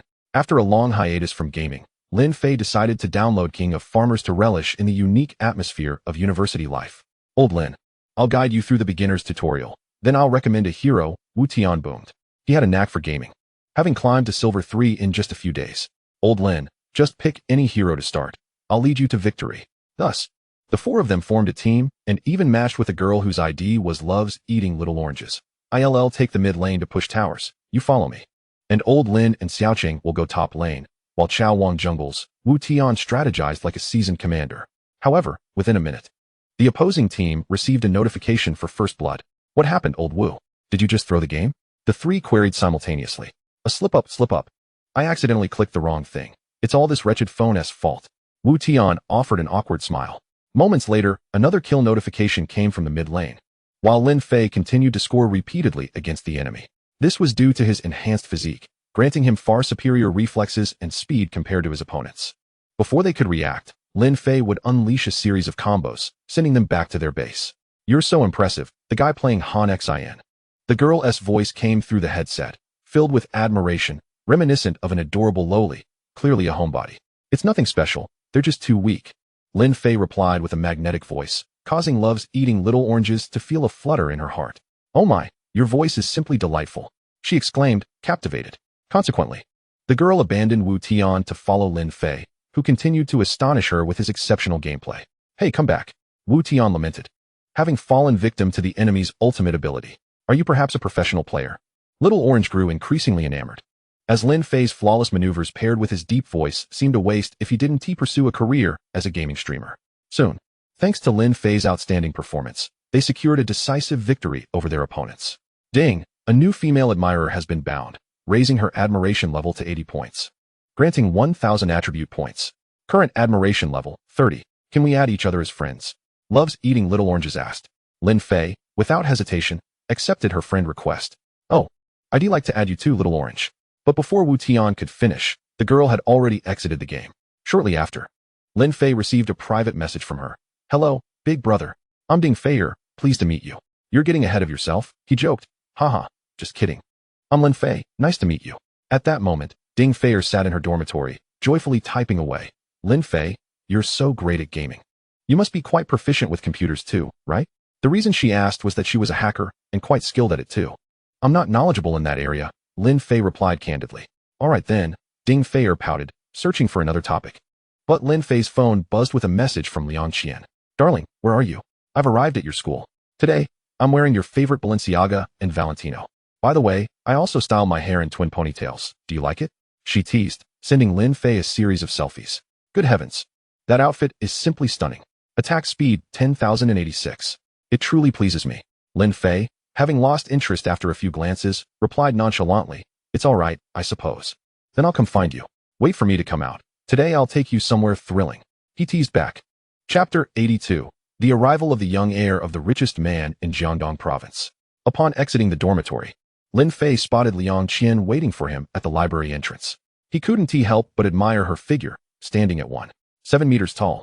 Her short denim skirt paired with black attire accentuated her long legs to perfection. Within moments of her appearance on campus, she had attracted the attention of numerous admirers. Lin Fei quickly hopped into his Lamborghini and sped off to Mast Bar with Liang Qian. As she sat in the passenger seat, her long legs, clad in black, subtly drew Lin Fei's gaze. Unable to resist, he reached out. Hey, focus on driving. Liang Qian playfully scolded, her breath tickling Lin Fei's ear, eliciting a newfound respect from him. It's been a while since I've indulged. I'm a bit hungry, he muttered to himself. Bear with me, brother. I'll treat you to a feast soon. Lin Fei reassured his companion. What are you talking about, darling? Noticing Lin Fei muttering to himself with his head bowed, Liang Qian felt a tinge of curiosity. Haha, it's nothing. My brother said he's hungry. Brother? What brother? Liang Qian was momentarily taken aback. Of course. It's your dear brother that you think about day and night. Realization dawned upon Liang Qian, a visible blush creeping onto her cheeks. Oh dear, you're so wicked. By the way, why didn't you come in your Lamborghini? Oh, please don't mention it. Owning a sports car is not something just anyone can afford. The maintenance and fuel costs have completely drained my wallet. Why didn't you tell me sooner? While waiting for the traffic light to change, Lin Fei took out his phone and transferred some money to Liang Qian. Ding. Your account ending in 4862 at Jinghai Bank has received 10,000,000. Please check. Liang Qian's eyes widened in disbelief. Lin Fei, what are you doing? Maintenance costs. Take it and use it. Due to the roar of the engine, Liang Qian didn't quite catch what Lin Fei said. Was it maintenance fee or a support fee? Does it even matter? Oh my, this is $1 million. Lin Fei. I can't accept this. Although Liang Qian admitted to being somewhat materialistic, Lin Fei had previously gifted her a few million in supercars. Now, he was handing her another $1 million, which was a bit overwhelming for her heart. Initially, Liang Qian thought Lin Fei was merely toying with her. However, after he wrote her a song recently, which left her utterly moved, and now he was throwing money at her without a second thought. What kind of celestial boyfriend was this? How many girls could resist such temptation? Liang Qian had heard whispers about Lin Fei's affairs at school. He claimed to be indifferent, but that was surely not the case. After all, every girl dreams of possessing a man all to herself. Yet, she also understood that a man as exceptional as Lin Fei had countless admirers. And just knowing him had already exhausted all her luck in this lifetime. Admiration level 3, current admiration level, 88. Though she verbally refused, her admiration level continued to rise steadily. Lin Fei chuckled. Use it for now. Let me know if you need more. Lin Fei was always quite generous when it came to spending money on women, for in a sense, these bound companions were his benefactors. Without the attribute points they bestowed upon him, how could Lin Fei indulge in his extravagant lifestyle? Soon, the car arrived at the entrance of the Mast Hotel, where Lin Fei received a call from Zhang Rue. Boss, everything with Qiangxin Group is settled. Qixing is indeed selling stocks in bulk, leaving Qiangxin Group's foundation quite fragile. Good, proceed as planned. Any news on Qixing? Not yet, boss. This guy has quite the network in Jinghai. Although he's down on his luck now, there are still places he can hide. All right, send someone to search for him diligently. Lin Fei entered the bar with Liang Qian, where the staff recognized him immediately and promptly called the boss. Shortly after, Lu Sheng emerged with several young ladies from a private room to greet him. Brother Fei, You've arrived. How's everything with Changxing Group? Do you need any assistance? It seemed the events that transpired at the auction had spread through Jinghai's affluent circles. No need. He won't last much longer. Lin Fei waved his hand dismissively. Come on, quickly prepare a VIP booth for Brother Fei and bring out some Divine Dragon sets. Lin Fei was escorted to the bar's most luxurious booth, and soon the music began to play, accompanied by the spectacle of the Divine Dragon sets. The patrons in the bar turned their heads in curiosity, wondering what distinguished guest had arrived. It was well known that even at Mast, the Divine Dragon sets were not an everyday indulgence. Brother Fei, enjoy your drink. I'll go prepare a private room for you. Lu Sheng discreetly exchanged glances with Lin Fei, admiring the stunning woman by his side.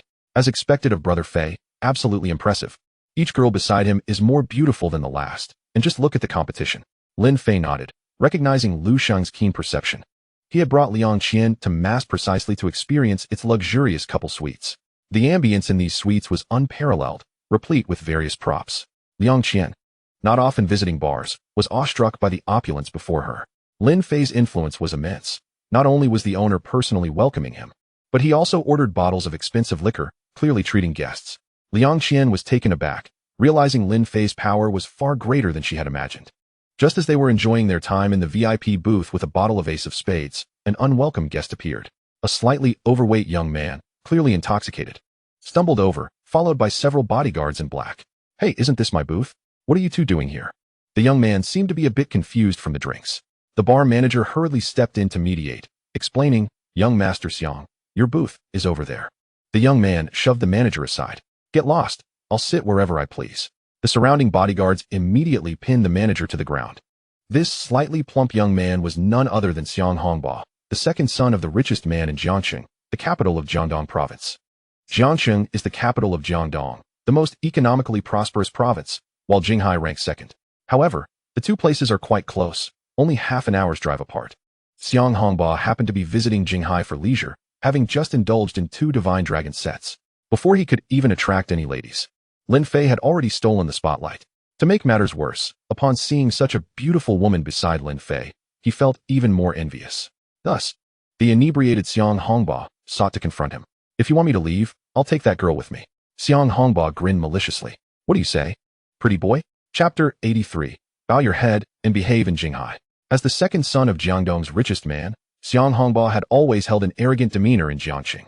Naturally, he looked down upon the inhabitants of Jinghai. Unfamiliar with the recent happenings in Jinghai, he mistakenly perceived Lin Fei as just another wealthy second-generation heir from a local small group. For Xiang Hongbao, who belonged to the Xianyang group, valued at several hundred billion, everyone else appeared inferior. It was only when encountering the second-generation heirs from more powerful cities like Shanghai and Kyoto that he would put on a smiling face. As the second in command of the Xianyang group, Xiang Hongbao was born of his father's remarriage and often found himself overshadowed by his elder brother, Xiang Hongwan. Their father, Xiang Jin, favored Xiang Hongwan, the legitimate son, which left Xiang Hongbao feeling belittled. After returning from studying abroad, Xiang Hongwan began taking charge of the Xianyang group, while Xiang Hongbao was relegated to a nominal position as the manager of the Foreign Affairs Department, often dispatched on business trips to keep him away from the core management of the company. Disheartened, Xiang Hongbao resorted to squandering his fortune, spending his days in bars and nightclubs, earning him the nickname Cannon Brother. Today, Xiang Hongbao arrived in Jinghai, intending to flaunt a couple of Shenlong suits and perhaps scout for some attractive ladies. However, his plans were thwarted by Lin Fei. What now, pretty boy?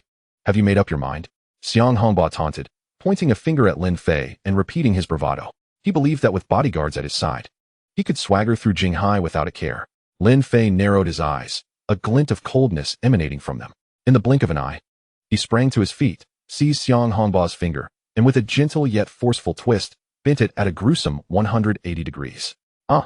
Xiang Bowen shrieked in agony, reminiscent of a slaughtered pig. The bodyguards, witnessing their master being assaulted, immediately grabbed wine bottles to rush to his aid. Lin Fei dispatched them effortlessly with swift kicks, sending each one flying several meters away. The fortunate ones crashed into walls, while the unfortunate ones shattered windows and were flung out into the void, their fates uncertain. Meanwhile, Lu Sheng, alerted by the commotion, hurried out, flanked by a cadre of bodyguards from the masked bar. What is happening, Fei Ge? Lu Sheng was taken aback that someone would dare to cause trouble here, especially targeting Lin Fei. Just a misguided youth needing a lesson, Lin Fei replied, still gripping Xiang Hongbao's finger, which was likely rendered useless. Let go of me. Xiang Hongba persisted defiantly. Do you know who I am? I am Xiang Hongba of the Xiang family from Jiangqing. You will pay dearly for this. Poor Xiang Hongba remained oblivious to the gravity of the situation. Lin Fei turned to Lu Sheng and inquired, what is the Xiang family standing? Are they formidable? Lu Sheng explained. He must be referring to the Xiang family of Jiangqing's Xiangyang group, purportedly the wealthiest in Jiangdong province. They possess some influence, but in your presence, they are utterly insignificant. What? Xiang Hongba was taken aback, incredulity washing over him as he looked at Lu Sheng, realizing that his family's name held no weight here. Who was this young man with such terrifying connections? Lin Fei released Xiang Hongba and resumed his seat on the booth sofa, wrapping an arm around the shaken Liang Qian. The earlier scene had greatly rattled her nerves, leaving her trembling. It's all right, darling. Relax. Lin Fei comforted her softly, and slowly, Liang Qian began to regain her composure. At that moment, Xiang Hongba had collapsed to the ground, clutching his injured finger, cold sweat pouring down his face. Lin Fei looked down at him with a condescending gaze and remarked, I was not pleased with your earlier words, so you must face the consequences of your actions. Regardless of your origins, once you step into Jinghai, you must learn to conduct yourself properly. He then gestured to Lu Sheng, break his legs, confiscate his wallet and phone, and dispose of them. Although Masked Bar was Lu Sheng's territory, his admiration for Lin Fei had reached an impressive 85, and he always complied with Lin Fei's directives. You heard the boss. Carry out his orders. He commanded a few bodyguards who swiftly dragged Xiang Hongba away. Lu Sheng then leaned close to Lin Fei and whispered, Fei Gu, I've heard the Xiang family has some clout. Lin Fei chuckled, dismissing the notion. In his eyes, the Xiang family was less than an ant. Annihilating them would require no effort on his part. A couple of days prior, Lin Taixing had called Lin Fei, informing him that he was aware of the incidents in Jinghai and assured him that he would handle the situation. Thank you, Grandpa. Oh, my dear grandson. No need for thanks. While I still draw breath, anyone who dares to threaten you will face my wrath, Lin Taixing said, hanging up the call. He beckoned a master clad in white to approach. Master, what is your command? Is there a lad named Chun Chiqiang in Kyoto? Lin Taixing stroked his beard. I'm not aware, Master. There are countless such insignificant figures outside the Hongmen. Investigate him and have him fed to the fish in the river, he ordered. Understood, Master, replied the white-clad expert as he set off. Meanwhile, Chun Chiqiang, sensing trouble ever since Chun Qingxing's incident, had a nagging suspicion that Lin Fei might be linked to the Hongmen. Although he wielded considerable power in Kyoto, so much so that even the wealthiest, like the Xiang family of Jiangcheng, lacked the qualifications to meet him, he knew that crossing the Hongmen could spell his doom, regardless of his status. Thus, he hastily packed his belongings and prepared to flee abroad. Had he known Lin Taixing had personally ordered his assassination, he might have lost the courage to escape altogether. Lin Fei, I'm a bit scared, Liang Qian confessed, resembling a frightened little rabbit as she nestled into Lin Fei's embrace. Lin Fei gently pinched her delicate cheek. Don't worry, with me around, no one can take you away. Liang Qian's admiration level. 2. Current admiration level. 90. Host awarded 1,000 attribute points. Current remaining attribute points. 3,400. Seeing the group of bodyguards accompanying Xiang Hongba had indeed frightened Liang Qian, worried for Lin Fei's safety. Yet, his actions had instilled in her an unprecedented sense of security. Host rewarded with the indestructible skill, kidney function restored to 99. Wow, is it really that effective? Lin Fei nearly leaped in excitement, for he had previously been anxious about his kidney function, as the system store lacked any healing potions. There's a saying that youth is ignorant of certain values, only to lament them in old age. Lin Fei lifted Liang Qian into his arms, and she shyly buried her head in his chest. Lu Sheng, understanding the unspoken cue, promptly stepped forward to lead the way. This way, Fei Gu, Lin Fei declared. Today, I must test the reliability of my indestructible skill. Chapter 84. Liang Qian, Lin Fei is truly amazing. That night was fraught with intensity. Fortunately, the private rooms at Masked Bar were equipped with specially designed soundproof materials, rendering any noise within imperceptible outside. Alas, the poor little spider in the southwest corner of the room had a restless night. Each time it painstakingly climbed onto its freshly woven web, it was jolted down by an inexplicable tremor, repeating this ordeal all night long. The following day, Liang Qian lay nestled in Lin Fei's arms, trembling as she dialed Xiao Zhongrui. Recently, Lin Fei had arranged for her to join the group's entertainment division. Liang Qian was generally quite diligent, never having been late or taken a leave of absence. However, this time was different. After a night spent with Lin Fei, she felt utterly drained. If the previous Lin Fei was akin to a fierce tiger, the current one resembled a ravenous wolf, seeming as though he would tear her to shreds. She couldn't fathom what Lin Fei had experienced recently, Could it be a second puberty? But how could such a transformation occur in such a short span? If this was his rate of evolution, she feared she might not be able to keep up. Hello, is this Mr. Zhang? I'd like to request a day off. I'm feeling a bit unwell. Lin Fei lit a cigarette, gazing at her with a beaming smile. Why not tell the truth? You're insufferable. How can I possibly say that? Liang Qian playfully pouted, her small fists playfully thumping against Lin Fei's muscular chest. Lin Fei chuckled heartily. By the way, you should try styling your hair in twin ponytails next time. Why would I do that? Isn't that a style for little girls? I'm not that young anymore. The innocent Liang Qian was perplexed. I just prefer that style. It's nothing special, she admitted. Upon hearing Lin Fei's suggestion, Liang Qian obediently nodded. Tying her hair into twin ponytails was of little consequence, as long as Lin Fei ceased to torment himself thereafter. In the past, Liang Qian had a penchant for reading those domineering CEO novels, finding the tales of characters like Yang Qilong rather hard to believe. Yet now, she found herself convinced. Lin Fei was no mere Yang Qilong. He was akin to the legendary 13 Guardians. Gurgle. Liang Qian's stomach began to protest. Hungry? She shyly nodded. Since last night. Aside from some drinks and a few pieces of fruit, she had consumed no other food. Perhaps we should order takeout? How about a meal from Balenciaga? Liang Qian paused momentarily. Are you referring to the most luxurious restaurant in Jinghai? But I recall they do not deliver. Who told you that? Humph. I dare you to try. I've dined there before. Liang Qian pouted. Shall we wager? What if they can deliver? You can dictate the terms. Liang Qian remained skeptical. Even if Lin Fei possessed extraordinary abilities, it seemed improbable that he could persuade the establishment to make an exception, as high-end restaurants like Balenciaga typically adhered to strict guidelines and principles. Then I would like to, No, I can't move. Let us think of something else. Liang Qian shook her head vigorously. Perhaps just a couple of BB calls would suffice? That Liang Qian felt her cheeks flush. Lin Fei relished teasing her.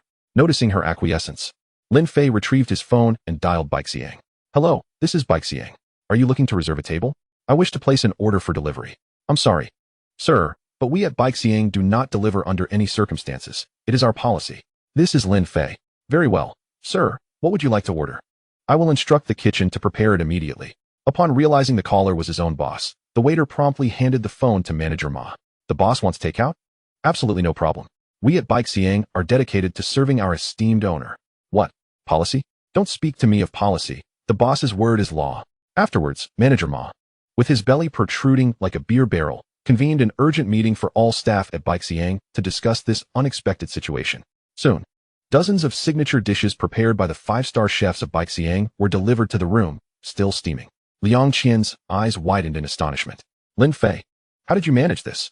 It's quite simple. I acquired Balenciaga. Lin Fei maintained an air of nonchalance, as if he were discussing the purchase of an ordinary eatery. You acquired Balenciaga? You are the owner? Liang Qian had anticipated various scenarios, even considering that Lin Fei might be well acquainted with the owner. But never did she imagine that the proprietor was Lin Fei himself. Reflecting on it, the fool was none other than me.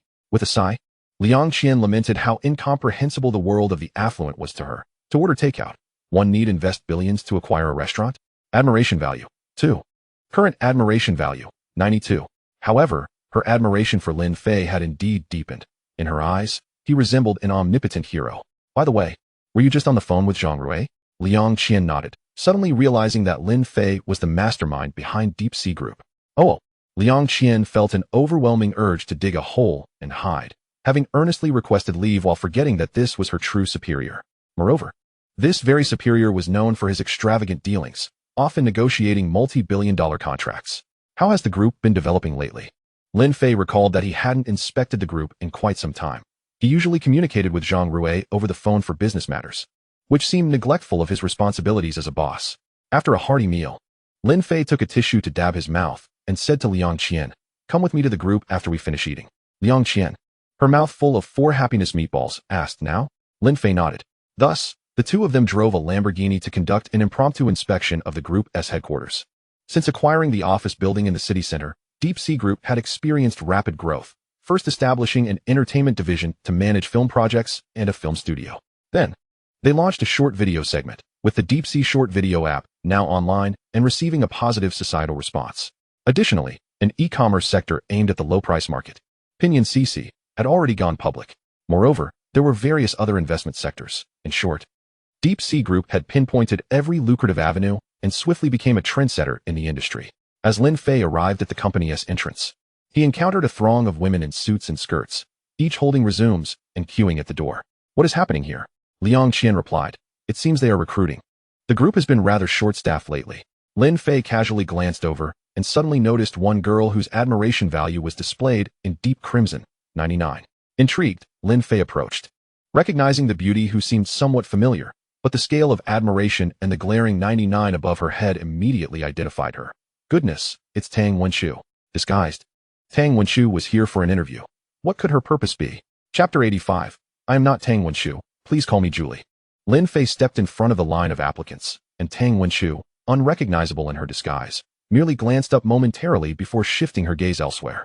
How bold. To dare disguise herself. To avoid raising her suspicions, Lin Fei lingered only briefly before turning to enter the company, summoning the human resources manager, a capable middle-aged woman. Chairman, how may I assist you? What positions are those individuals downstairs applying for? There are various positions. Chairman, our group has been expanding rapidly, and we are in need of more staff, hence the recruitment. It was the manager's first time meeting the chairman, and she felt a bit nervous. She hadn't expected the elusive owner of Deep Sea Group to be so youthful, resembling a college student at first glance. Lin Fei nodded. The group was indeed expanding rapidly, and recruiting new employees was entirely reasonable. He pointed towards the window. Do you see that girl? I noticed her earlier. She seems quite impressive. I need a secretary assistant. Please arrange an interview for her. The seasoned human resources manager immediately comprehended the chairman's intentions. He was clearly interested in the girl. However, this was not unusual. There is a saying that goes, if their S work, the secretary does it. If their S no work, she is still there. Moreover, the chairman was young and accomplished at the peak of his vigor. So it was only natural for subordinates to be considerate of their superior. Thus, she quickly affirmed, no problem, Chairman, I will arrange the interview immediately. Typically, such minor interviews would not necessitate the presence of the human resources manager, but since this was a direct request from the chairman, she dared not be negligent. The line of applicants soon reached Tang Wenqiu. The human resources manager looked her over and couldn't help but exclaim, the chairman certainly has a discerning eye. She is quite attractive. Although Tang Wenqiu was disguised, she appeared even more stunning than before. What is your name? Julie. Tang Wenqiu had chosen a trendy English name for herself. Ah, so your name is Julie. Julie, which university did you graduate from? Tang Wenqiu extracted her diploma from the folder, having deliberately invested 500 yuan to procure a counterfeit certificate from a professional. Upon glimpsing the resplendent letters spelling University of London on the diploma, the HR manager nearly burst into laughter, thinking to herself, the naivety of this forgery is astonishing. It's evident she has been duped by unscrupulous vendors. However, she refrained from exposing Tang Wenqiu, for the task assigned by her superior was to ensure the candidate passed the interview. Do you possess any special skills? Special skills? Tang Wenqiu paused, momentarily perplexed. Did one truly require exceptional abilities to apply for a position? Is being competent considered a skill? Julie, don't overthink it. I believe you are quite remarkable, and I would like to assign you to the position of the chairman's secretary. What do you think? Upon hearing this, Tang Wenqiu was nearly propelled from her seat with excitement, for she had painstakingly disguised herself and ventured into the interview at great risk, all with the intention of getting closer to Lin Fei and secretly administering poison to him. Of course, all of this was at the behest of Chen Qixing. Now, Chen Qixing resembled a rat scurrying through the streets, evading capture while still clinging to the hope of a comeback. He believed that if he could poison Lin Fei, he would reclaim all that he had lost. I am capable, exceptionally so. I can do anything. Tang Wenqiu responded immediately. Very well, Julie. Please make your arrangements and proceed to the chairman's office. Tang Wenqiu suppressed her elation, repeatedly expressing her gratitude. The HR manager then called Lin Fei. Chairman, she has passed the interview. Her name is Julie, and I have instructed her to report to your office. Julie? What a rather mundane name, Lin Fei remarked dismissively. Meanwhile, Tang Wenqiu, having completed her interview, turned to enter the restroom, where she stealthily retrieved a small pouch of powder from her bag, examining it in her palm. Oh, I didn't anticipate the opportunity would arise so swiftly. Lin Fei, you shall pay for your past deeds. With the poison in hand. She had thought it would require considerable effort to approach Lin Fei, but the chance had presented itself sooner than expected. However, in the next moment, the janitor unexpectedly pushed the door open, causing it to collide with Tang Wenqiu, who stumbled and inadvertently made intimate contact with the poison pouch. Miss, are you all right? Seeing Tang Wenqiu collapsed on the floor and frothing at the mouth, the janitor was alarmed, wondering if she had encountered a case of fraud. Meanwhile, Lin Fei, waiting in the chairman's office, grew increasingly impatient as the minutes dragged on without Tang Wenqiu's appearance. Why the delay? He began to fidget. pulling out his phone to play a game of Honor of Kings. Just as he logged in, he received a private message from a girl he had played with previously, named Xiao Juzi. Hey there, you finally showed up. You logged off last time before I could add you on WeChat. So unfair. Really? My apologies, I didn't notice. Lin Fei replied, scrolling through their previous conversation. The last time, Liang Qian had visited him at school, prompting his hasty departure. Lin Fei sent Xiao Juzi his WeChat ID and inquired, Your name is Ding Fei, correct? Yes, that's right. Let's team up for a game. Lin Fei chuckled, glancing at Ding Fei's rank. To his surprise, she had ascended from Silver 5 to Gold 2 in just a few days, clearly an avid gamer. I take it you've been playing non-stop these past few days? You guessed it. I've even skipped meals and lost weight. Impressive. Is the game truly that captivating? Absolutely. I must reach Diamond this month, Ding Fei declared, clenching her small fist in determination. Best of luck, Lin Fei replied, though he only indulged in gaming occasionally. Witnessing Ding Fei's fervor provided him with newfound insight. Come on in, handsome. I've set up the room. Faced with Ding Fei's enthusiastic invitation, Lin Fei felt compelled to join her for a match. As before, his skills dominated the game, swiftly obliterating the opposing team's crystal. Ding Fei's barrage of 666 comments flooded the chat. Lin Fei, you're incredible. Such talent should not go to waste in casual play. Oh, this level of talent is hardly noteworthy. Admiration points, 15. Current admiration points, 45. Lin Fei grew curious about Ding Fei. Aware that the girls bound to the system were becoming increasingly attractive. Perhaps he could arrange to meet her in person. Just as he pondered how to propose a meeting, a knock sounded at the office door. Come in. The next moment, a disheveled Tang Wenchu staggered through the doorway. Chapter 86. Julie, a promising position awaits you. It turned out that Tang Wenchu had inadvertently come into contact with the poison in the restroom, nearly succumbing to its effects. Fortunately, she had managed to shout, Quick! My pocket! The janitor, bewildered, rummaged through her belongings and produced a small vial. Open it. The janitor quickly deduced that the girl must have been suffering from some acute ailment, perhaps a heart condition. Without hesitation, she administered the antidote to Tang Wenchu and filled a bucket with water using the toilet cleaning mop. Without a second thought, she poured the contents of the antidote into Tang Wenchu's mouth, urging her to drink. Careful now, don't choke. Thank you, madam. You're quite kind, Tang Wenchu gasped. Finally pulled back from the brink of death. Sitting on the floor, she breathed heavily, but a peculiar taste lingered in her mouth, bitter with a hint of foulness, reminiscent of the scent she had encountered from Chun Qixing not long ago. Madam, what kind of water is this? Tang Wenchu inquired, noticing a black plastic bucket nearby, from which she had just drank. The janitor scratched her head. I apologize, dear. The water is fine. It's just that this bucket is what I use to rinse the mop. Ugh, what did you say? This bucket is used to clean the toilet mop? The janitor nodded.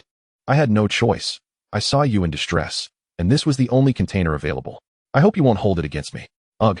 Tang Wenchu's complexion turned pale, her stomach churning. Get away. She shoved the janitor aside and rushed to the toilet to expel the contents of her stomach. The janitor muttered under her breath, Ungrateful wretch. I saved your life, and this is how you repay me? Thus, while Lin Fei and Ding Fei joyously engaged in Honor of Kings, Tang Wenchu faced a harrowing brush with death. When Tang Wenchu, her hair disheveled and clothes askew, finally arrived at Lin Fei's office, he looked perplexed. How could she have changed so drastically in such a short time? Good afternoon, Chairman. The HR manager sent me. She mentioned you were in need of a secretary, Tang Wenchu stated, deliberately tugging at her collar to enhance her modest cleavage. Indeed, and what is your name? Lin Fei inquired, reclining with his feet propped up on the desk, exuding an air of a domineering CEO. My name is Julie. Julie? Such an unimaginative name, Lin Fei bluntly remarked. Tang Wenchu silently rolled her eyes in her mind and proceeded to curse Lin Fei's ancestors once more. Her disdain for Lin Fei had reached a boiling point, as she had not encountered a stroke of good fortune since their paths crossed. However, with her mission still unfulfilled, Tang Wenchu dared not reveal her emotions. With a smile, she said, It's Julie, boss. It's a lovely and common English name for a girl. She deliberately emphasized her name with an American accent. All right, Julie. Lin Fei adjusted his demeanor. You see, Julie, I am in need of a secretary for work. And if you can be of assistance in life as well, I wouldn't mind offering a double salary. Absolutely, boss. I excel in both work and life. As I am a professional, Tang Wenchu affirmed her capabilities. Haha, I know you are a professional, Lin Fei thought to himself. What is it? Do you expect an award for that? He scrutinized Tang Wenchu's current visage, noting that it indeed appeared as if her face had been skillfully altered by a master. For there was no trace of change to be seen, more astonishing than the cosmetic surgeries prevalent in South Korea. Lin Fei speculated that Tang Wenchu had gone to great lengths to infiltrate his circle, likely at the behest of Chen Qixing. The strong group was now on its last legs, with its benefactor, Chen Qiqiang, having long fled abroad, leaving only Chen Qixing to struggle in vain. Well then, he thought, I can utilize Tang Wenshu to draw Chen Qixing out and stage a dramatic showdown. Julie, Lin Fei began, while I am indeed short-staffed, I won't accept just anyone. You must prove your competence. Upon hearing this, Tang Wenshu nodded fervently, akin to a chick pecking at rice. I am capable, truly capable. I can do anything. Her current objective was to remain by Lin Fei's side, and, when the moment was right, poison his drink. Imagining Lin Fei in agony, begging at her feet for the antidote, an involuntary grin crept across her face. Lin Fei playfully kicked her behind. What's this, Julie? If you don't wish to stay, you may leave. Your demeanor suggests you are disinterested. There are plenty of others who would gladly take your place. He pretended to call the HR manager. I will do anything at all. My apologies, Lin. I was momentarily distracted. Lin Fei scoffed lightly. The most crucial aspect of being by my side is maintaining focus and learning to read the room. It seems your skills are lacking and require further honing. With a serious expression, he continued, you may start by cleaning the restroom. Perform well, and there will be opportunities for advancement. I've already arranged for a cleaning lady to assist you. What? Cleaning the restroom? Tang Wenshu was taken aback. She was unaware that Lin Fei had recognized her, as her disguise had been crafted by a master of ancient martial arts, costing her a staggering 500,000. Even her own parents would not recognize her. Thus, she assumed her earlier demeanor or entrance must have displeased Lin Fei, and she was unwilling to squander this rare opportunity. What's the matter? Do you not want to work? Then you may leave, Lin Fei said, feigning indifference. I want to work. It's just cleaning the restroom. I can manage that. Good. Then tidy up and change into that cleaning uniform over there, he instructed, pointing to a pristine set of cleaning attire he had just sent for. Understanding. Tang Wenshu reluctantly made her way to the fitting room to change into the humiliating outfit. Very nice, Julie. That uniform suits you perfectly, Lin Fei remarked, maintaining a facade of indifference while secretly reveling in the irony of the situation. Just then, a series of knocks interrupted them. It was the cleaning lady who had earlier rescued Tang Wenshu, carrying the mop and bucket. Chairman Lin called for me. Yes. Hand her the tools and instruct her to clean thoroughly. Julie, work diligently. I will come down to inspect shortly. Tang Wenshu had no choice but to accept the cleaning tools from the lady with a reluctant expression and stormed off to clean the restroom. Chapter 87. Is this heiress so competitive? As Tang Wenshu diligently scrubbed the toilet, her phone rang. Upon seeing it was a call from Chen Qixing, she cautiously locked the restroom door and answered the call. Hello, Brother Sheng. How is the situation proceeding? The voice on the other end sounded weary. The consecutive blows had aged Chen Qixing prematurely. I almost succeeded just now, but there was a minor setback. However, the overall situation remains under control. Rest assured, Brother Sheng. I hold the advantage. In truth, Tang Wenshu had no intention of following Chen Qixing's orders. After the auction incident, witnessing Chen Qixing's downfall made her consider fleeing at the first opportunity. However, she had been apprehended by Chen Qixing's subordinates and subjected to severe coercion. Previously, under Lin Fei's relentless persuasion, Chen Qixing had come to believe that Tang Wenshu had betrayed him. Despite her numerous explanations, Chen Qixing refused to believe her innocence. He subsequently forced her to ingest a type of poison, threatening that if she failed to obtain the antidote within a set time, she would succumb to a horrific fate. Thus, he coerced her into assassinating Lin Fei, claiming that only by poisoning him could she secure the antidote, even going so far as to use his last remaining funds to alter her appearance. Now, in a state of madness, Chen Qixing found himself cornered, having been swindled out of billions and facing hostile capital attacks. Even his brother, Chen Qiqiang, had gone silent, likely facing dire consequences. Chen Qixing believed that eliminating Lin Fei, the root of his troubles, was his only chance at resurrection. However, with his subordinates either dead or defected, no one was willing to serve a disgraced crime lord.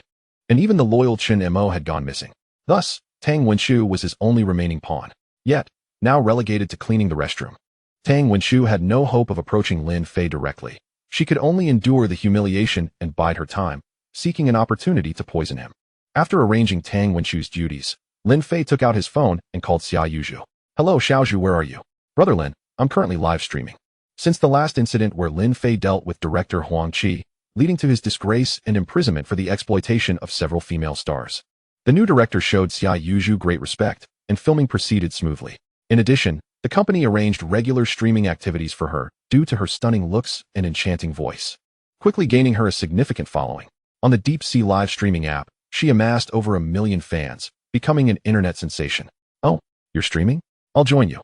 With that, Lin Fei opened the Deep Sea live streaming app, admitting he hadn't used the platform much since the group's development. He created an ID named the best top laner in Jinghai, as he had recently become enamored with the game Honor of Kings, particularly enjoying the top lane. As Lin Fei entered Xia Youju's streaming room, he found her adorning an adorable Lolita outfit, singing a well-known anime song.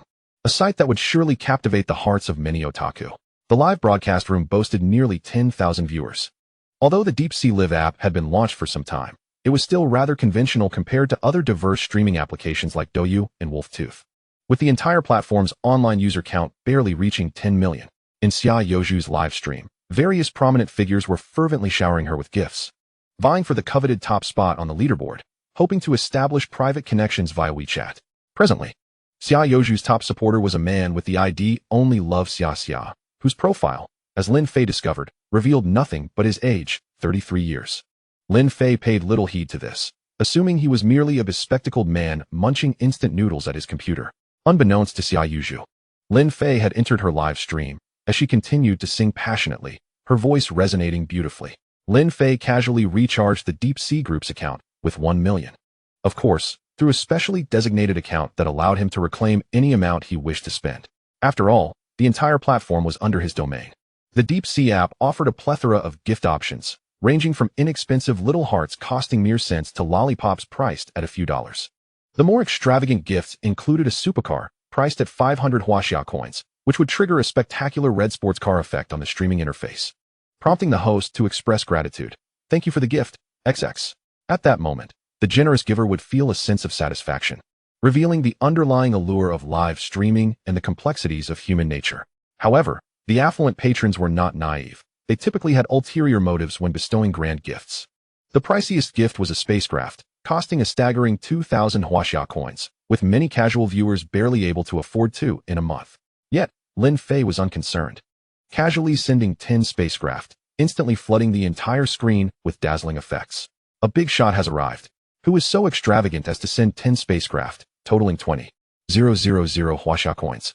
The chat buzzed with excitement, speculating about the identity of this illustrious figure, noting that the name suggested youth. Thank you for the spacecraft from the top supporter. Xia Youju graciously acknowledged the gift without displaying excessive excitement, for she had already garnered a modicum of fame and had encountered larger spectacles before. Oh, Xiao Zhu has grown. She remains unperturbed by wealth. Lin Fei gave a thumbs up, launching another wave of spacecraft, this time a total of 50. Impressive. Is this the mogul of Jinghai? Such an outstanding individual exists here, murmured the viewers. 50 spacecraft amount to 100,000 Huaxia coins. Wouldn't that money be better spent donating to underprivileged children? Donate my foot. Always talking about donations. How much have you given? Faced with such a substantial display of generosity, the live stream viewers could hardly contain their excitement. Xia Youju, too, was taken aback. Fans who could afford such lavish gifts were few and far between, especially since she was still a relatively new star. At that moment, Xia Youju's top supporter, Only Love Xia, observed Lin Fei's extravagant gifting and immediately felt a surge of indignation. What? Someone dares to compete with me for Xiao Zhu? Let us see who has deeper pockets. Chapter 88. A mere few million, a drop in the bucket. Only Love Xia, whose real name was Zhao Jing, a wealthy heir from Jiang City, had initially intended to save his considerable balance of 1 million Huaxia coins for a more strategic approach. From the moment he laid eyes on Xia Youju, he was captivated by her unique charm and exceptional talent, leading him to resolve to win her over. After persistent efforts, he had finally secured the top spot in her live stream and recently acquired her WeChat. Yet, despite his generous spending, Xia Youju seemed indifferent, offering only polite replies without any indication of further interest. In a fit of frustration, Zhao Jing recharged the platform with 1 million Huaxia coins, a significant sum for him. Realizing that even if he spent it all, the goddess would only receive half. This thought led him to curse the owners of Deep Sea Live for pocketing the money. However, seeing the goddess working hard on screen, he felt a pang of sympathy, not wanting to witness her sweat during punitive measures after a losing PK. Soon, a flurry of spacecraft began to descend on the screen, overwhelming viewers with their magnificent effects. Look, the top supporter is making a move. This individual truly possesses strength. However, Lin Fei, while slicing an apple, was focused on the comments scrolling across the screen. Zhao Jing unleashed a barrage of 100 spacecraft, doubling Lin Fei's earlier contribution, and followed up with a provocative message in the live chat. Jinghai's top supporter? What are you even? Just a pathetic loser trying to compete with me for Xia? Xia Yuzhu was taken aback by Zhao Jing's sudden display of generosity, but she was well aware of his insidious intentions and remained cautious. Thank you for the gifts from the top supporter. Now let's sing a popular song, 7 Mile Fragrance. The sparrows outside chatter on the telephone poles. After streaming for a while, she had become adept at navigating such situations and sought to divert the topic to avoid escalating tensions. As the two continued to unleash a total of over 150 spacecraft, the live stream surged with excitement, drawing nearly 100,000 onlookers. The spectacle of affluent patrons competing to shower gifts was a favorite among viewers, all eagerly awaiting Jinghai's top supporter's response. In response to Zhao Jing's taunts, Lin Fei found the situation amusing. He knew that the gifts he sent could be refunded, while Zhao Jing's contributions were non-refundable. Moreover, part of his expenditure would directly benefit him, making Zhao Jing's provocations seem utterly foolish. He typed a few lines. My dear fellow, it seems you possess quite the prowess. How about we engage in a friendly competition to see who truly deserves the title of Xia Yozhu's top supporter? Upon reading this, Zhao Jing erupted in laughter. Thinking to himself, I've invested 1 million. You dare to challenge me? Huh. You're just a pathetic loser who has only spent a few thousand on gifts. Before his message could linger on the screen for more than 3 seconds, a stream of spacecraft began to descend relentlessly in the live broadcast. 1, 2, 3. This time, Lin Fei sent an astounding 1,000 spacecraft, with gifts exceeding 2 million huaxia coins. Certainly, upon noticing the insufficient balance, Lin Fei recharged a staggering 10 million. Shocked, petrified, dumbfounded, the comments section of the live stream fell eerily silent. And the launch of these 1,000 spaceships catapulted Xia Yuzhu to the pinnacle of Deep Sea Live's leaderboard. Not only did this event captivate the Deep Sea Live audience, but viewers from other platforms, eager to witness the clash of the wealthy, flocked to the broadcast, rapidly pushing the viewer count beyond 2 million, making it the top live stream across all platforms during that time. Lin Fei's audacious maneuver inadvertently attracted nearly 1 million new users. Many who had never ventured into Deep Sea Live downloaded the app solely to witness this spectacle firsthand. Calculating the customer acquisition cost, Lin Fei's actions could easily be regarded as a case study in the world of capital. Although Lin Fei incurred minimal expenses, Zhao Jing found himself in dire straits. Refusing to concede defeat, he was determined not to lose face. If he failed to surpass Lin Fei today, his pursuit of Xia Yuzhu would undoubtedly be in vain. Thus, Zhao Jing resolutely maxed out several credit cards, determined to rival Lin Fei. In a desperate bid to maintain his pride, he unleashed a total of 2,000 spaceships. The gift's total value exceeded 4 million, though this would surely lead to a severe reckoning from his father, who would likely break his legs for such extravagance. Fool! Keep spending if you dare. Xia Yozhu's #1 position belongs to me, and it shall always be mine. Xia Yuzhu was equally astonished by the fervor of the two givers. She had no idea who this top player from Jinghai was, or why he was showering her with such lavish gifts. Wait, could this top player from Jinghai be? Xia Yuzhu excused herself to the restroom, then promptly called Lin Fei. Brother Lin Fei, is that you, the top player from Jinghai? Lin Fei, not one to hide the truth, replied. Oh, little Zhu, you've grown clever. How did you deduce it was me? Xia Yuzhu remained silent, her emotions overwhelming her. She had not anticipated that Lin Fei, her Lin Fei, would spend lavishly for her sake, competing with a rival for the top spot. Previously, she had felt a tinge of dissatisfaction because Lin Fei had not spent time with her. It dawned on her that in Lin Fei's heart, she had always been the most important one.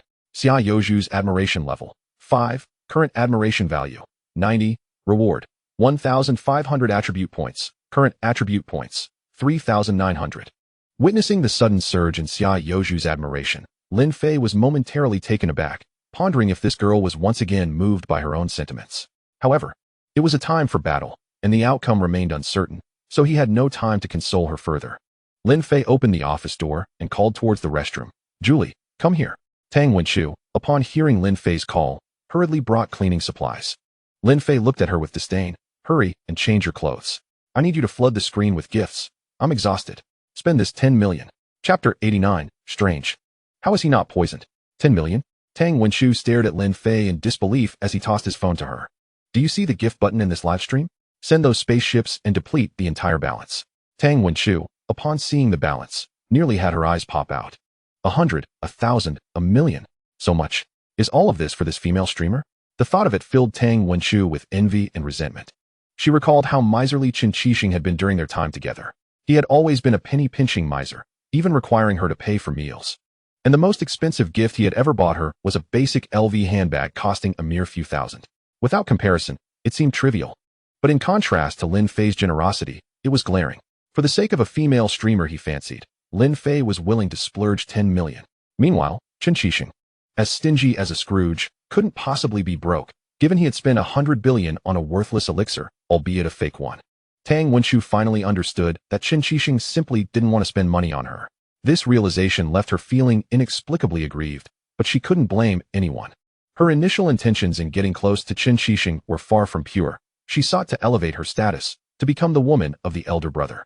Who that elder brother was mattered little. Her goal was to become the sister-in-law. They were merely using each other. Now, however, Chen Qixing's once scant trust in her had vanished, and he resorted to poisoning and controlling her. Tang Wenqiu sighed, contemplating how much better it would have been had she chosen Lin Fei from the start. If she had remained by his side, perhaps that 10 million would have been hers. What am I thinking? Get back to work. Lin Fei delivered a light smack to her head. Tang Wenqiu hurriedly began frantically clicking the gift button. The top mid laner from Jinghai can't handle it. It's been quite a while without a response. Perhaps he's run off in fright. I thought he was impressive. Our top brother is incredible. He just sent nearly 5 million. I hereby declare, this gift war is officially over. Just as millions of viewers in Xia Youju's live stream were engaged in lively chatter, the heartfelt spaceships from Jinghai's top player began to rain down like a cosmic storm. One after another, they descended, seemingly endless. This gift-giving showdown reached its zenith, with platforms like Weibo and various social media applications broadcasting this grand event with fervor. Consequently, an increasing number of viewers downloaded the DeepSea Live app, crowding into the live stream to witness the spectacle, nearly overwhelming the platform's servers. Ultimately, the viewer count surpassed 10 million, a genuine 10 million audience, devoid of any exaggeration, marking the highest popularity in the history of live broadcasts. The top player from Jinghai became an overnight sensation. This unprecedented live stream showdown primarily benefited the DeepSea group, bringing in nearly 10 million new users. Even after accounting for Lin Fei's 10 million expenditure, the average customer acquisition cost was less than $1.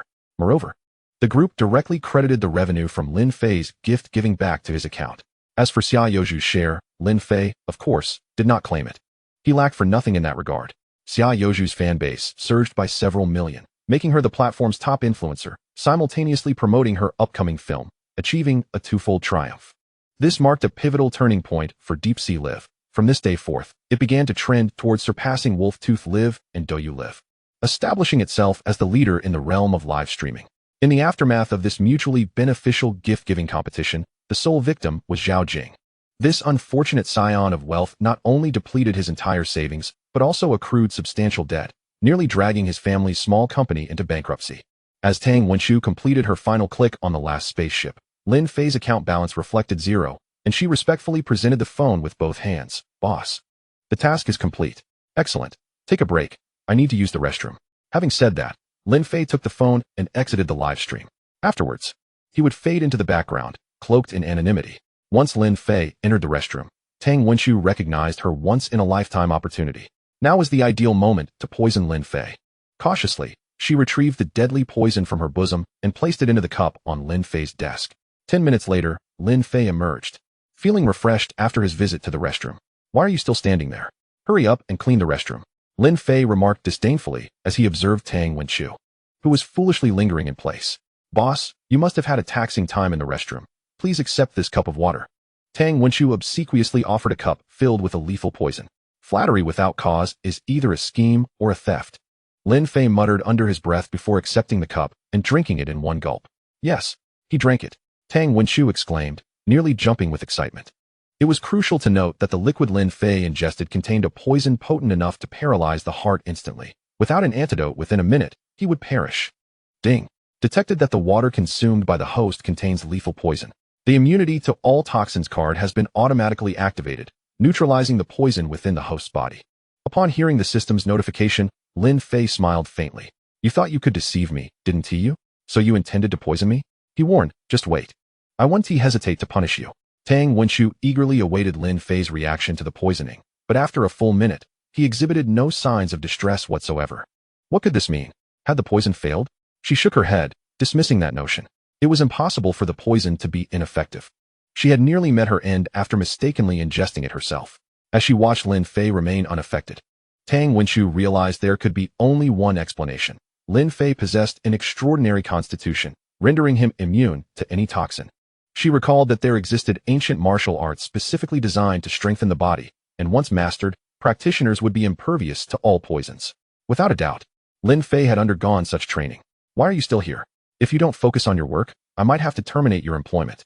Lin Fei threatened. My apologies. Boss, I'll get to it right away. Tang Wenchu hastily donned her work attire, grabbed the toilet brush and mop, and made her way out. Once in a secluded corner, she pulled out her phone and dialed Chen Qixing. Hello, Shenggu. Trouble has arisen. Lin Fei is completely unaffected by poison. After conveying the situation with embellishments, Tang Wenchu detailed the events. Meanwhile, Lin Fei was calling Xia Yuzhu.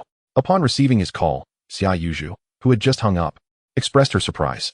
Thank you for the gift earlier, brother Lin Fei. Why are you thanking me? Lin Fei perceived that Xia Yuzhu's admiration for him had significantly increased and felt it was time for a deeper conversation. Chapter 90. Kid, without a Ferrari. Do you think you deserve Xia Yuzhu? Upon receiving Tang Wenchu's call, Chen Qixing was filled with rage. He knew she had no reason to deceive him. It seemed Lin Fei had indeed mastered some form of toxin resistance technique. However, he understood that Lin Fei needed to be eliminated. Evading him was not an option. One of them had to die. It appeared he would have to take matters into his own hands. Chen Qixing began devising a sinister plan in his mind. At that moment, Xia Yuzhu was live-streaming from the Jiangxing branch of Deep Sea Group. Due to the company's development strategy, departments related to the internet had relocated to Jiangxing, the capital of Jiangdong Province. As one of the top 10 cities in the country, Jiangxing offered greater traffic and resources compared to Jinghai. After discussing with Lin Fei, Zhang Rui decided to move most of the deep sea live streaming team to Jiangxing and purchased a new office building there. Initially, Zhang Rui planned to rent a space to save costs, but Lin Fei disagreed. On one hand, Deep Sea Group was financially robust. On the other, real estate prices were relatively low at the moment and were expected to soar in the coming years. Thus, acquiring more substantial assets now would benefit the group's future growth. Lin Fei was grateful to have recruited a talented management team like Zhang Rui, as their leadership was pivotal to the group's thriving development. He drove directly to the company's entrance, where Xia Yuzhu was already waiting, having made herself look stunning for his arrival. After applying her makeup, Xia Yuzhu exuded a blend of youthful innocence and the allure of maturity, having donned the Balenciaga and Valentino outfits that Lin Fei favored. During their chats on WeChat, Lin Fei had occasionally revealed his preferences, and Xia Yuzhu had taken note. However, when she first wore such attire, she felt somewhat out of her depth, wondering why the seemingly serious Lin Fei would have an affinity for such outfits. Despite her doubts, Xia Yuzhu's body was honest. She had never even held a boy's hand in all her years, and Lin Fei had unintentionally brushed against her thigh while driving, leaving her flustered for quite some time. Dressed beautifully, Xia Yuzhu awaited Lin Fei at the company entrance when a Ferrari SF90 roared to a stop right in front of her. Frowning, she realized it was an unexpected visitor, Feng Hao. Feng Hao was a moderately well-known rich second generation from Jiangxing, whose family operated a chemical business. He had first encountered Xia Yuzhu at a chance business event, and his infatuation with her led to an aggressive pursuit. Unlike Zhao Jing, who only showered gifts in the live streaming room, Feng Hao had far greater resources and means. Initially, he showered Xia Yuzhu with gifts, but when she refused them, he resorted to other tactics, bribing her colleagues to report her whereabouts, allowing him to appear before her whenever she was alone. Today, Feng Hao had donned a striking white suit and opened the Ferrari's hood, retrieving a large bouquet of vibrant roses. Xiaozhu, please agree to be my girlfriend. You know I started my own company before turning 30, and my family owns the largest chemical enterprise in Jinghai, valued at hundreds of billions. You've seen my talents. I excel in singing, dancing, and rapping. How could I possibly be unworthy of you? Feng Hao bombarded her with questions, completely oblivious to the fact that he had devolved into a lovesick puppy, an affluent one at that. Xia Yuzhu shook her head. I'm sorry, Mr. Feng, but I've told you numerous times that I have someone I care about. Feng Hao persisted obstinately, but you said he is merely someone you like, not your boyfriend. That means I still have a chance, right? Xia Yuzhu resolutely shook her head. I'm sorry, Feng Hao, but I do not have feelings for you. We are not compatible. Since rising to fame, Xia Yuzhu had been inundated with harassment from fans, which left her feeling helpless. Just as Feng Hao continued to press on, a taxi pulled up slowly in front of them, and Lin Fei stepped out while yawning. Brother Lin Fei, you're here? Upon seeing him, Xia Yuzhu joyfully rushed towards Lin Fei. Lin Fei embraced her tightly. Let me see if my little Zhu has grown taller. Why have you lost weight? He glanced down. Thankfully, that part hasn't changed much. Xia Yuzhu playfully punched Lin Fei's chest. You're so annoying. I haven't seen you in ages. Are you really that busy? Lin Fei pinched Xia Yuzhu's little nose. Your brother has been swamped lately. The pressures of work and study have been overwhelming. Xia Yuzhu believed him. Then I'll treat you today, and make sure you get plenty to eat. Sounds good. As the affectionate duo basked in their moment, the sidelined Feng Hao felt utterly embarrassed. This guy is Xiao Zhu's boyfriend? And he even took a taxi? Clearly, he was just a poor fellow. Though Feng Hao was reluctant to admit it, Lin Fei undoubtedly surpassed him in terms of physique, demeanor, and attractiveness. Consequently, Feng Hao sought solace in his financial superiority. What use is a handsome face without wealth? Lacking financial backing, one is merely a kept man, he mused. With a confident flair, Feng Hao brandished the key to his Ferrari and approached Lin Fei. Young brother, you must be the beloved one that Xiao Zhu mentioned? Lin Fei turned his head dismissively. And you are. Who I am is inconsequential, but I must inform you that heroes adore beautiful women. I too have affections for Xiao Zhu, and frankly, I believe you are unworthy of her. What are you saying? Feng Hao retorted, as Xia Yuzhu bristled with anger, unwilling to tolerate any disparagement towards her brother Lin Fei. Oh, and what makes you think you are deserving of her? Feng Hao taunted, producing the Ferrari key and pressing it, causing the headlights of a nearby SF-90 to flicker twice. Did you see that? This is power. In this world, money reigns supreme. I advise you to keep your distance from Xiao Zhu. She is a rising star, and you cannot offer her happiness. Feng Hao's underlying message was clear. With his Ferrari, he possessed the wealth and influence to pave the way for Xia Yuzhu. She may not comprehend it now, but in time, she would understand his good intentions. Amused by Feng Hao's bravado, Lin Fei chuckled. I thought you had some special talent. You startled me. Do you truly think a Ferrari is impressive? Coincidentally, my newly ordered car is about to arrive. I wonder if it will catch your eye. Before he could finish, 6 tow trucks slowly approached, halting before the group, each bearing a Ferrari. Chapter 91. Xiao Zhu, choose a sports car as a gift. Stunned, petrified, dumbfounded, Feng Hao's expression morphed into one of disbelief. Could these cars be ordered by Lin Fei? Impossible. Absolutely impossible. At that moment, a shred of hope lingered in Feng Hao's mind, convincing him these must be exhibition vehicles from a dealership. Xia Yuzhu gleefully inquired, Brother Lin Fei. No wonder you didn't bring your Lamborghini today. It turns out you have bought a new car. Hearing her words shattered the last remnants of Feng Hao's hope and left him utterly astounded. What kind of person could afford to purchase 6 Ferraris at once? As the drivers of the tow trucks disembarked, each carrying a folder, they respectfully addressed Lin Fei. Are you Mr. Lin? Lin Fei nodded. Please proceed with the inspection and sign here. The items are exceedingly valuable, and should any damage occur, we wouldn't be able to compensate. Lin Fei smiled. No need for concern. You may unload the cars here. The drivers then began to carefully unload the vehicles. The 6 fiery red Ferraris lined up in a stunning display. This captivating scene naturally drew the attention of passers-by, who eagerly stopped to take pictures, quickly gathering a crowd. While the latter vehicles were impressive, the first Ferrari, with its unique allure, nearly made Feng Hao's eyes bulge. Is that a LaFerrari? Although Feng Hao had some assets and had ordered Ferraris before, they were merely the basic models worth a few million. A LaFerrari, the coveted dream car, was something he had only ever seen in dreams. Moreover, he had heard that one must own 5 Ferraris to even be eligible to purchase a LaFerrari. Otherwise, one wouldn't qualify at all. Could it be that he ordered the other Ferraris merely to qualify for the LaFerrari? Such extravagance was beyond comprehension. The self-proclaimed elite, Feng Hao, was thoroughly crushed. The Ferrari SF-90 he relied on for status was merely a tool for Lin Fei. My friend, you only guessed half the truth, Lin Fei remarked, gently patting Xia Yuzhu's head. Xiao Zhu, feel free to choose any car. It is your birthday gift. During a live stream PK, Lin Fei had inadvertently noticed viewers discussing Xia Yuzhu's upcoming birthday, coinciding with a call from the car dealership. Hello, Mr. Lin. Your ordered Ferraris have arrived and are currently in Jiangxing. Would you like them transported to Jinghai? No, just send them to this address, Lin Fei replied, providing the location of the Deep Sea Group's Jiangxing branch. And so, this remarkable scene unfolded today. Xia Yuzhu's beautiful eyes widened in disbelief. Brother Lin Fei, you want to gift me a Ferrari? Though no longer merely a front desk girl, Xia Yuzhu's income was still modest, and the idea of owning a sports car was something she never dared to dream of. Yet Lin Fei effortlessly gifted her one. Admiration value, 2. Current admiration value, 92. Xia Yuzhu, overwhelmed with excitement, leaped forward to embrace Lin Fei. Thank you, Brother Lin Fei. Once I earn money from acting, I'll buy you a car too. In truth, Xia Yuzhu had been saving diligently for months, hoping to accumulate $1 million to gift Lin Fei a watch worthy of his status. She was a person who understood gratitude. She knew she owed her success to Lin Fei. Thus, she willingly opted for cheaper clothing and inferior cosmetics to save money for his gift. Brother, I was overly presumptuous earlier. I wish to apologize. Feng Hao approached Lin Fei, bowing respectfully. Oh, Lin Fei regarded him, finding the man somewhat intriguing. Today, I grasped the meaning of the saying, there are always greater talents and mountains beyond the mountains. I am unworthy of Xia Yuzhu, and I voluntarily withdraw. I sincerely apologize for my earlier remarks. Lin Fei nodded, indicating he would not pursue the matter further.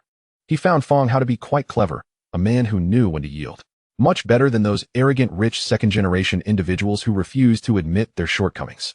Of course, Fang Hao's willingness to humble himself stemmed from a genuine recognition of his disparity in status compared to Lin Fei. Thousands in Huaxiao might own a Ferrari, but those eligible to purchase a LaFerrari numbered fewer than 100, and Lin Fei was among them. Thus, it was wise not to underestimate Lin Fei's capabilities based solely on age. In the presence of such a mogul, it was prudent to respectfully acknowledge one's errors. Seeing that Lin Fei bore no ill will, Fang Hao bowed deeply and swiftly drove away in his Ferrari. Xiaozhu, have you made your choice?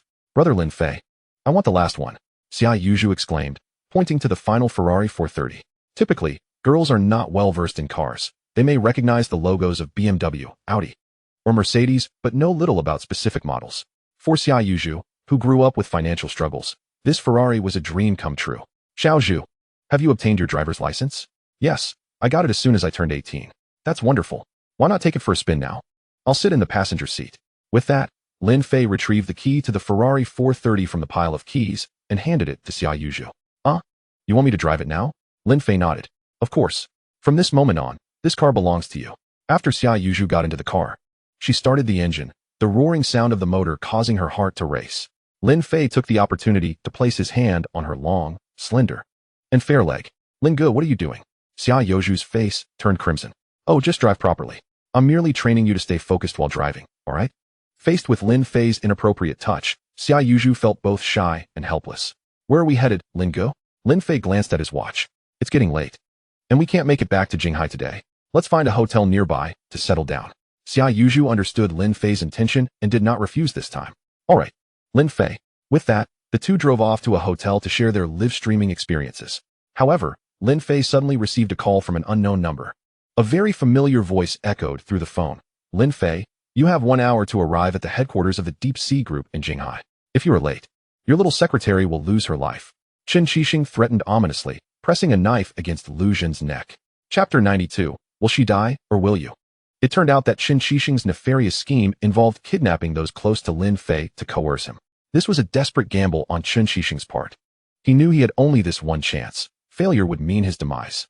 Naturally, given the high level of security surrounding Lin Fei's parents, Chen Qixing could not approach them. So he resorted to investigating all individuals closely associated with Lin Fei. Ultimately, he set his sights on Lu Zhen, Lin Fei's current personal secretary and a senior executive at the Deep Sea Group.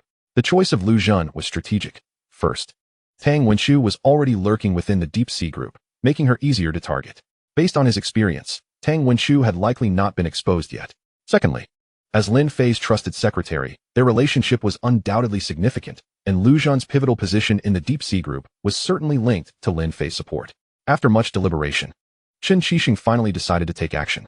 Initially, he disguised himself as a delivery worker, but he was promptly expelled by security before he could even enter the company's gates.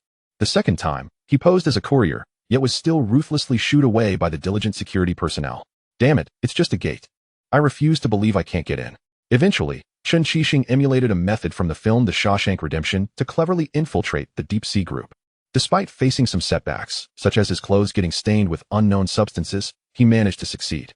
Hey, Wenqiu, I've successfully entered the Deep Sea Group. Report Lu Zhen's current location immediately. Brother Shang, Lu Zhen has already left work. Chen Qixing exclaimed, what is going on? I just got in. Actually, Brother Shang, you could have kidnapped her after she left work. There was no need to act in her office. Frustrated, Chen Qixing realized that as the boss, he had become foolish. Typically, he assigned tasks to his subordinates, but now that they had abandoned him, he found himself unable to handle things alone. Thus, despite spending an entire day infiltrating the company, he had not seen Lu Zhen. He had no choice but to hide in a restroom, waiting for Lu Zhen to return to work the next day. Poor Chen Qixing spent the night in the restroom, reflecting on his life. Although he had never been particularly bright and lacked talent in martial arts, he was fortunate to have an exceptional older brother. As an elder brother, Chen Qiqiang had been diligent, entrusting the group to Chen Qixing after leaving Jinghai, hopeful that his younger brother would achieve something. However, due to a moment of reckless behavior that provoked Lin Fei, the entire Qiangxing group was uprooted. Qin Shixing's guilt towards his brother grew with each passing day, as he imagined that Qin Shixiang was either feeding fish or washing dishes in Eagle Sauce country. Of course, Qin Shixiang was not dead. He would eventually make a comeback and become a formidable adversary for Lin Fei, but that was a tale for another time. So, Qin Shixing waited an entire night. And when morning came and everyone was heading to work, he stealthily entered Lu Zhen's office.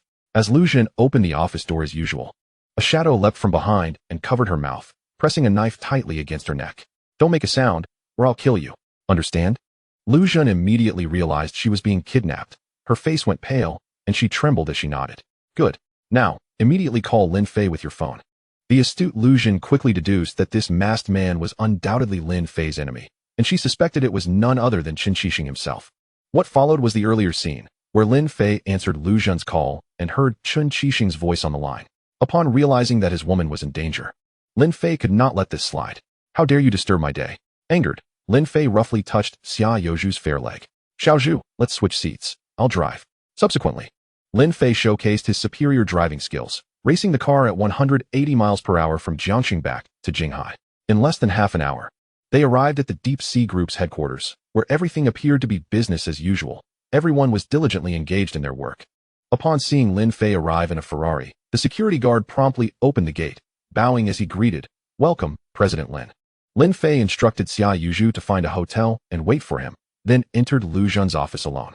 At that moment, Lu Zhen was tied up tightly to the chair at her desk. This scene seemed oddly familiar to Lin Fei, reminiscent of something frequently seen in certain films from island nations. Observing the expertly tied knots on Lu Zhen, Lin Fei couldn't help but click his tongue. Well, Qin Shixing, you seem to have quite the flair for this. However, Lin Fei was not the slightest bit concerned that Qin Shixing would have any nefarious intentions towards Lu Zhen. After all, his current objective was to eliminate Lin Fei, and in a state of heightened tension, the young Qin Shixing would naturally be unable to perform.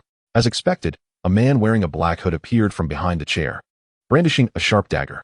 Qin Shixing, are you really still wearing that hood, thinking I wouldn't recognize you? Haha, Lin Fei, long time no see, Qin Shixing replied, removing the hood to reveal his pale face covered in stubble. Oh dear, Brother Chun, you seem to be doing poorly lately. You've lost quite a bit of weight. Isn't that all thanks to you? Lin Fei shook his head. Qin Shixing, you are mistaken. You believe that the grievances between us stem from me. In fact, it was your subordinates who sought trouble first. I have done nothing wrong. Individuals like you only highlight the faults in others without reflecting on themselves. Destined for a short-lived path. Qin Shixing was infuriated. Damn, do you even realize the situation? How dare you lecture me? You're just a brat relying on your family's background, right? Now your woman is in my hands, and you still dare to shout at me? Qin Shixing pulled out a handgun from his pocket and tossed the dagger to Lin Fei. Without further ado, you are well aware of the rules of the underworld. I shall count to 3. Upon the third count, you will either take your own life or I shall claim the life of this woman. At this moment, Lu Zhen's mouth was bound with tape, rendering her voiceless, her delicate face flushed with a deep crimson hue. Given her overwhelming admiration for Lin Fei, she would rather sacrifice herself than see him suffer harm. Ah, splendid. Then by all means, pull the trigger, Lin Fei chuckled. Qin Shixing was taken aback by Lin Fei's apparent ruthlessness. Very well, Lin Fei, I shall kill her first, then you. Can your speed rival that of a bullet? With that, Qin Shixing aimed at Lu Zhen's heart and pulled the trigger. In that fleeting moment, as Qin Shixing squeezed the trigger, Lin Fei silently invoked, System. I wish to use the switcheroo card to replace Lu Zhen with Tang Wenqiu. The switcheroo card could be utilized 3 times, having already expended one at the auction. 2 remained.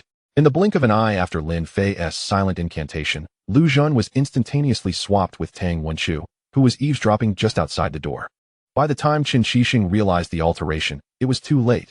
The bullet had exited the chamber, striking Tang Wenqiu directly in the heart. Alas, poor Tang Wenqiu, whose intricate schemes had ultimately led to her own demise. Witnessing her lifeless form, Lin Fei sighed. This woman had remained unchanged. In his previous life, she had nearly caused his death, and now, in this life, she had plotted to poison him. Her heart was indeed deserving of condemnation.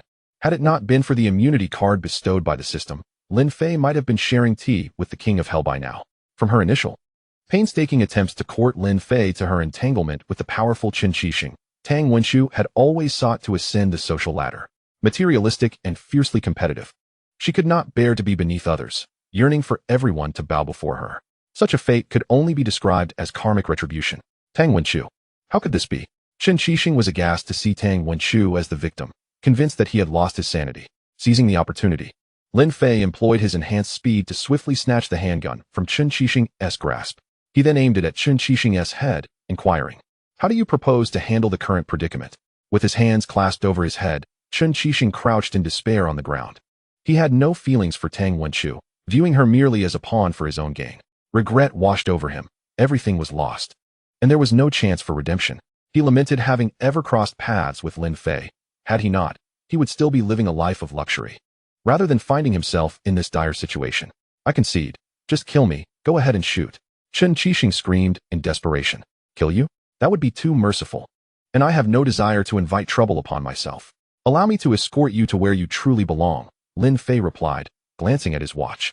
Feeling that the appointed time was nigh, as anticipated, the door swung open, revealing a squad of fully armed police officers, led by Sun Min, the chief of the Jinghai Police Department.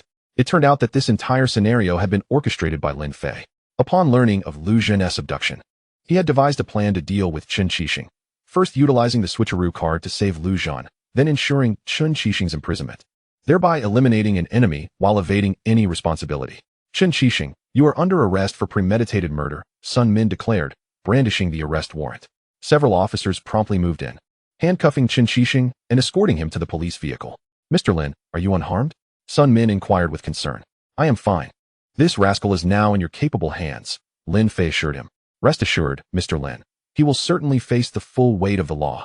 Thus, the notorious underworld kingpin of Jinghai, Chen Qixing, was apprehended and subsequently sentenced to death months later. Meanwhile, in a private villa in a small European nation, a burly middle-aged man clutched a photograph of Chen Qixing, mourning deeply. "Brother, rest easy. I shall avenge you." After the police departed, Lu Zhen entered, throwing herself into Lin Fei's embrace. "Lin Fei, I thought I would never see you again." The usually strong Lu Zhen had tears streaming down her cheeks. She had not cried during her kidnapping, but now, having been rescued, her emotions overwhelmed her. Lin Fei held her tightly, relishing the comforting softness of her form. "Isn't everything all right now?" "Oh dear boss, don't cling so closely. We are in the office." "And so what?" "This is the chairman's office. I dare anyone to enter. Only I am permitted." Lu Zhen's cheeks flushed crimson, her admiration for Lin Fei's audacity evident. "By the way, Xiaozhen, my abilities in that regard have significantly improved recently. I wonder if there might be an opportunity for us to delve deeper into that topic?" Recalling her previous struggles to rise from bed, Lu Zhen quickly shook her head. No, you were already quite formidable before. How much more so now?" Lin Fei playfully pinched her beautiful face. "Where did your mind wander?" "I meant to say that I've been studying diligently and have greatly enhanced my management skills. We should discuss this matter sometime. There are several billion-dollar deals to be made." "Lu Zhen, speaking of which, there are indeed areas where I need to learn from Chen Qixing. Such as? What could you possibly learn from a scoundrel like him?" Lin Fei glanced at the chair where Lu Zhen had been bound. "Chen Qixing may not excel at much, but he was quite adept at kidnapping. I should have consulted him before he met his end." Lu Zhen suddenly understood, recalling the skill with which Chen Qixing had tied her to the chair during her abduction. "Ugh, Lin Fei, you're becoming increasingly wicked." Lu Zhen, well aware of the techniques Lin Fei referred to, felt her face heat up, resembling a ripe tomato. "By the way, Xiaozhen, I apologize for the fright you experienced, and given your long-standing contributions to the group, it's clear that the organization cannot thrive without your efforts. Today, I intend to properly compensate you." "Oh dear, not today, I'm indisposed." Lin Fei playfully flicked her forehead. "What are you thinking?" "I meant to take you shopping." "Oh, that is what you meant. Did you think otherwise?" "And no, not at all. Let us hurry." As a woman, Lu Zhen immediately forgot the previous events upon hearing the word shopping. "Let's south hit the road." Lin Fei recalled that Xia Yuzhu had already driven to the hotel, but it wouldn't hurt to keep her waiting for a bit. He would first accompany Lu Zhen on a shopping spree before seeking her out. Good things come to those who wait. Xiao Zhu is still young. She should take her time to prepare. With that, Lin Fei drove the Lamborghini out of the underground garage. "Where are we headed?" "Let us go to Hang Lung International. I've heard they have quite an array of luxury goods." Hang Lung International is one of the premier shopping districts in Jinghai, where affluent individuals often flock to purchase designer brands or luxury items. Before long, the eye-catching Lamborghini arrived in front of Hang Lung International, drawing the attention of numerous passers-by. "Look, which wealthy heir is out shopping today?" Ah, the car owner turns out to be a woman, yet seated beside her in the passenger seat is a man, presumably a kept man, living off her bounty. The crowd began to murmur amongst themselves. Chapter 94. How to Win a Woman's Heart. Just indulge her whims. Lu Zhen couldn't help but chuckle upon overhearing. "Did you hear that, big boss?" Someone just referred to you as my sugar baby, she teased. Lin Fei feigned a pitiful expression. What they said is true. The doctor informed me that my stomach isn't in good shape, and I can only consume soft food. From now on, I shall depend entirely on your support. Lu Zhen shook her head vigorously. No, I can't afford to keep you. Although Lu Zhen's annual income had soared to $1 million, in Lin Fei's presence, she felt like a mere fledgling. This was precisely why she worked so tirelessly, striving to earn more and bridge the gap between them. She understood that only a truly financially independent woman earns the respect of men. With her arm linked through Lin Fei's, they commenced a spree at luxury boutiques. Lin Fei was never frugal when it came to spending on her. After all, his wealth was, in essence, derived from women. Upon entering the Gucci flagship store, the proprietor promptly approached them, bypassing any condescending or pretentious attitudes. In high-end establishments like this, staff are meticulously trained. Even if one were to stroll in wearing nothing but undergarments, they would receive a professional smile. Good day to you both. What may I assist you in purchasing? Lin Fei waved his hand nonchalantly. Choose whatever you like. Lu Zhen playfully responded, you select for me. Let us see if your taste aligns with my aesthetic. As a quintessential straight man, Lin Fei had little understanding of fashion. Thus, he resorted to the simplest approach. Beautiful lady, I would like one complete set of all the latest clothing, shoes, and bags in every color and style you have. Sir, are you certain you wish to purchase every style? The attendant inquired, her surprise evident. Lin Fei nodded affirmatively. Although the staff had encountered numerous affluent patrons throughout their tenure, it was rare to witness such generosity from a man accompanying his girlfriend. After all, no one's fortune comes easily, and would he truly wear all these garments? If you proceed like this, I might have to offer myself to you, Lu Zhen mischievously remarked. Oh, haven't you already become mine? Lin Fei replied, instructing the attendant to wrap up all the garments and deliver them directly to Lu Zhen's residence, before departing with a flourish after swiping his card. The entire shopping excursion barely lasted 10 minutes. Thus, gentlemen, take heed. Cease to fault your girlfriend for her indecisiveness while shopping. If you were to purchase the entire store's inventory, she would no longer keep you waiting. Following this, they visited Prada, Louis Vuitton, and several other luxury boutiques. Lin Fei continued to sweep through the stores, clearing the shelves of all new arrivals. Ultimately, Lu Zhen had to intervene. Darling, we can't buy any more. I'm afraid I might work my entire life just to repay this. Lin Fei quipped, if it's about being a beast of burden, I'm not interested. But I might consider being a steed. Where on earth did you learn all this, Lin Fei? After indulging Lu Zhen for several million, Lin Fei felt that this compensation might suffice to alleviate the psychological trauma caused by Chen Xixing's abduction. Observing Lu Zhen happily carrying her numerous bags, humming a tune, he sensed that perhaps all was well. Initially, he worried that the incident would leave her with lasting scars, but it seemed this woman had already forgotten her troubles. Oh, women, Lin Fei sighed, his gaze landing on a Patek Philippe boutique ahead. Generally, Lin Fei was engrossed in work and study, seldom indulging in shopping. His greatest expenditure was merely a few million on sports cars. As the saying goes, the poor indulge in cars, the rich in watches, and the destitute in computers. The remnants of Lin Fei's former impoverished self were gradually fading, replaced by a yearning for luxury. Perhaps I shall enter and acquire a timepiece. Glancing at his empty wrist, it would indeed be unbecoming for someone of his stature to venture out without a prestigious watch. Patek Philippe, a renowned Swiss watchmaker established in 1851, upholds a philosophy of meticulous craftsmanship and perfection, producing a mere 50,000 pieces annually. Such esteemed timepieces are exclusively sold at the world's elite boutiques, maintaining a leading edge in horological technology. Thus, to sport a Patek Philippe is to be undeniably affluent. Good day, sir, which timepiece catches your eye? A stunning saleswoman inquired promptly. Lin Fei scrutinized the display cases before pointing to a golden watch. I'll take this one. The attendant beamed as she retrieved the watch. Sir, you have excellent taste. This model is the Patek Philippe Nautilus 59801 AR001, a gold and stainless steel masterpiece, perfectly suited for you. And the price? Currently, we can offer you a special rate of just under 2 million. Very well, I'll take it. Lin Fei exhibited no hesitation. Though his knowledge of watches was limited, he understood that limited edition timepieces would inevitably appreciate in value. Xiaozhen, would you like me to buy you one? He inquired. Lu Zhen shook her head. I'm not particularly interested in watches, and this one seems excessively priced. Its mere size is equivalent to the total of everything we've purchased today. Lin Fei countered. That notion is misguided. Expensive items possess their intrinsic worth. Everything in this world is marked at a price, and the higher the value, the greater the benefits it brings. Lin Fei rambled on, but Lu Zhen found his reasoning compelling, her admiration for him deepening. At merely 19 years of age, how could he possess such wisdom? Lu Xun reflected on her own youth, when she too was a naive girl, merely indulging in shopping and socializing.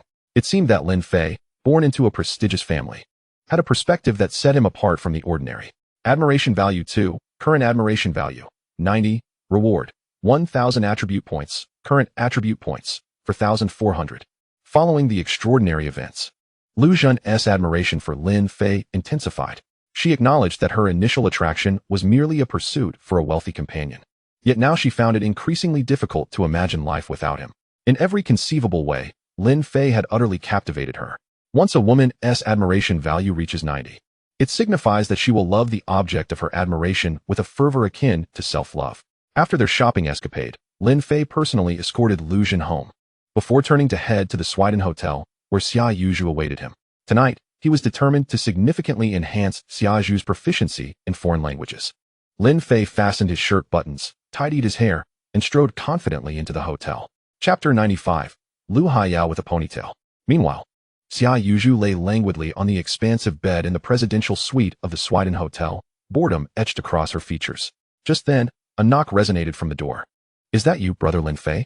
Xia Yuzhu exclaimed eagerly as she flung the door open, only to be greeted by a hotel attendant. "Greetings, esteemed lady. The dinner served in the presidential suite has arrived." With that, the attendant meticulously arranged an array of culinary delights upon the exquisite dining table of the suite. The Swiden Hotel stands as the epitome of luxury in Jinghai, where a single night's stay in the presidential suite commands a hefty sum. Yet Lin Fei enjoys VIP status here. Spanning an impressive 300 square meters, the presidential suite far surpasses the dimensions of an ordinary spacious flat, boasting an expansive living room, a fully equipped kitchen, and 3 sumptuous bedrooms. From the grand floor-to-ceiling windows, one can behold the enchanting nightscape of Jinghai City. Xia Yuzhu reminisced about a time not long ago when she was merely a humble receptionist. It was through a fortunate turn of events, wherein she aided Lin Fei, that he took notice of her. Subsequently, she learned through various channels that Lin Fei's father, Lin Xinghui, is the chairman of the Lin Group, often referred to as the invisible Asian billionaire. Empowered by Lin Fei's resources, Xia Yuzhu transformed from a mere receptionist into a highly sought-after star, reigning as the queen of deep-sea live streaming, and even starred as the lead in a film. Sitting in this presidential suite felt surreal. She lay on the bed, eyes closed, hesitant to sleep, fearing that upon waking, she would return to her former life in a cramped dormitory with her mother. "Where is brother Lin Fei? Has he forgotten about me?" Just as Xia Yuzhu could no longer resist the urge to call Lin Fei, a knock echoed from the door. It was indeed Lin Fei. "Brother Lin Fei, you finally arrived. I thought you had forgotten about little Zhu." Lin Fei swiftly lifted Xia Yuzhu into his arms. "How could I forget? You are such a good girl. How could I possibly overlook you?"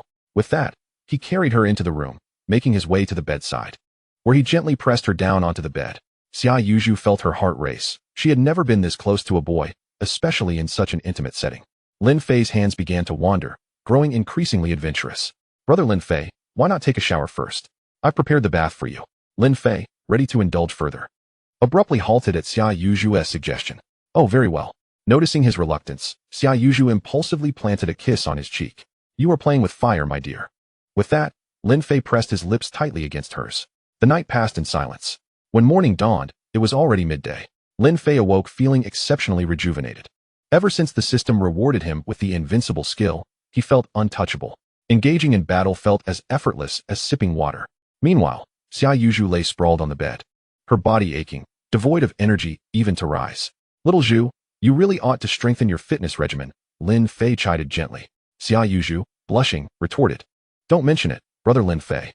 I do exercise regularly. It's just that you are too formidable." "Are you Iron Man?" Lin Fei ruffled his hair nonchalantly. "I'm just average. Perhaps it's due to my consistent training." Xia Yuzhu nodded, somewhat understanding. This exchange led to her taking an entire week off from work, neglecting even her live streaming, which left her fans worried, speculating about her health, eagerly commenting on her posts in hopes of receiving a response from their goddess. Meanwhile, Lin Fei arranged for the Ferrari he ordered to be delivered to the Swiden Hotel parking lot before heading straight to Jinghai University.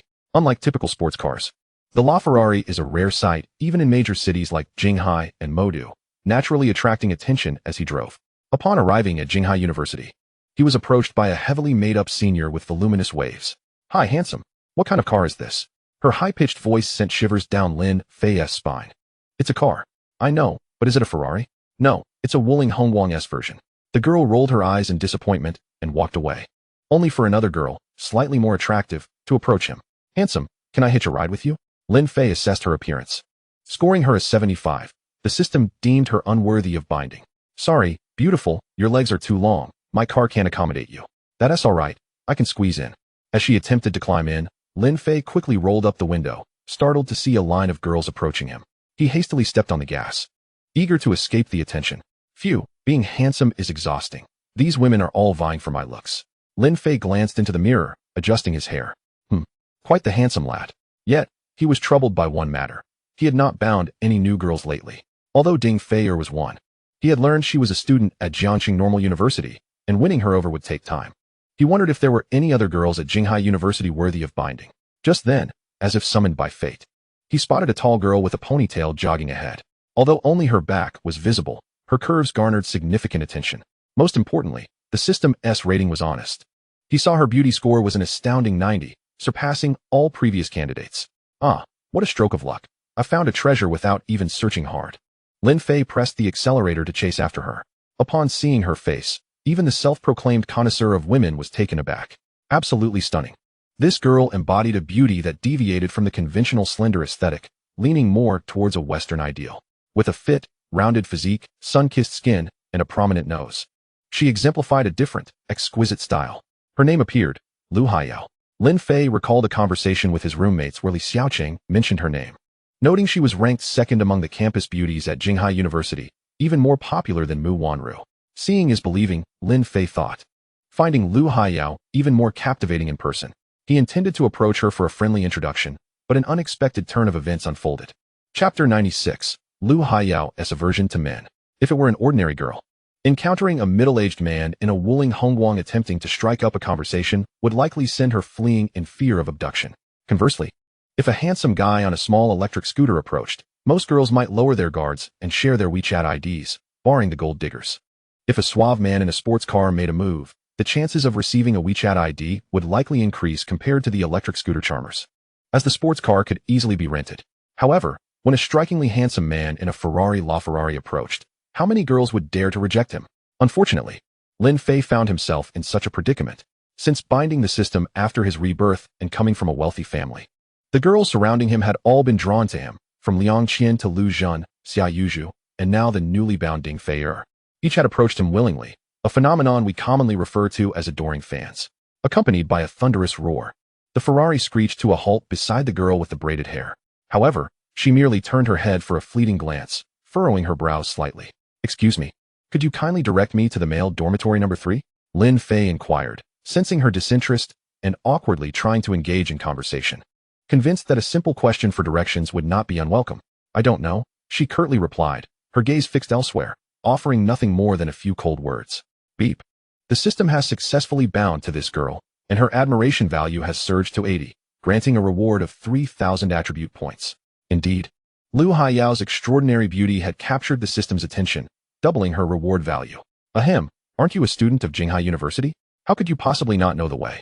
Lin Fei pressed on, trying to maintain the conversation. Are you not one as well? Why are you asking me? This question left Lin Fei momentarily bewildered. It seemed that Lu Haiyao recognized him, which was not surprising given his high profile at Jinghai University as a basketball prince and a singing sensation. It was only natural that many would know him. Yet, he pondered the cause of her aloofness. Had he inadvertently offended her?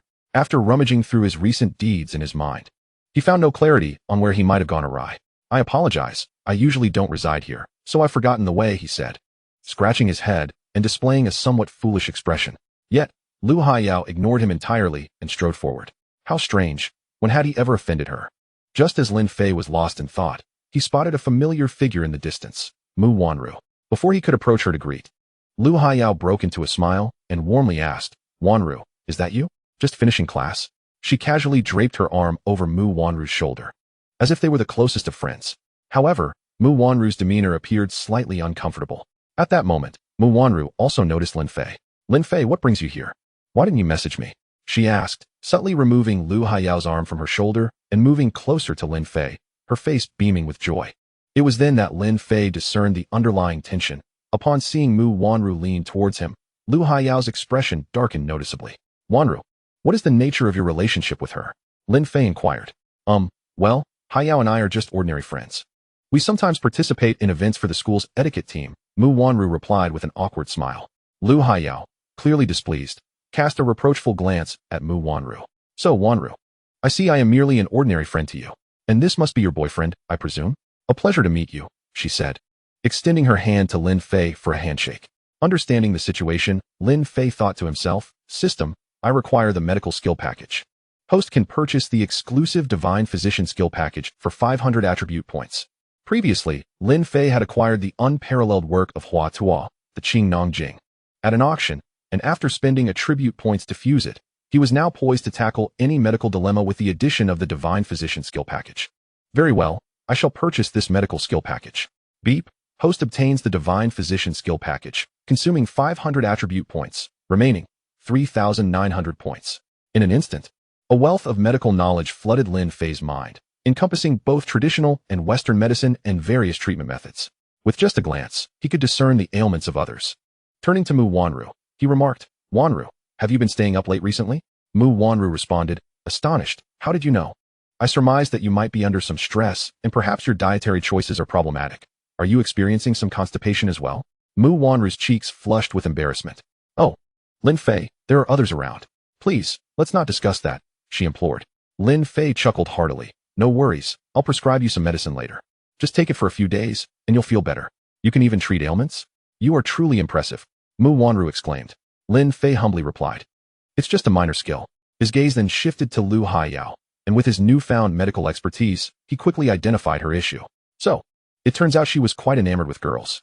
Earlier, Lin Fei had sensed something off about Lu Haiyao's gaze towards Mu Wanru, reminiscent of a boy's infatuation. To confirm his suspicion, he had purchased the Divine Physician skill package, and it appeared his conjectures were indeed accurate. No wonder Lu Haiyao was so indifferent towards him. She had no interest in boys and subconsciously viewed him as a rival for Mu Wanru's affection. However, this was of little consequence. With the Qing Nong Jing in his possession, Lin Fei felt confident he could sway even the most stubborn of straight girls. Deliberately, Lu Haiyao draped her arm over Mu Wanru's shoulder once more. Come on, Lin Fei, let's grab a bite to eat.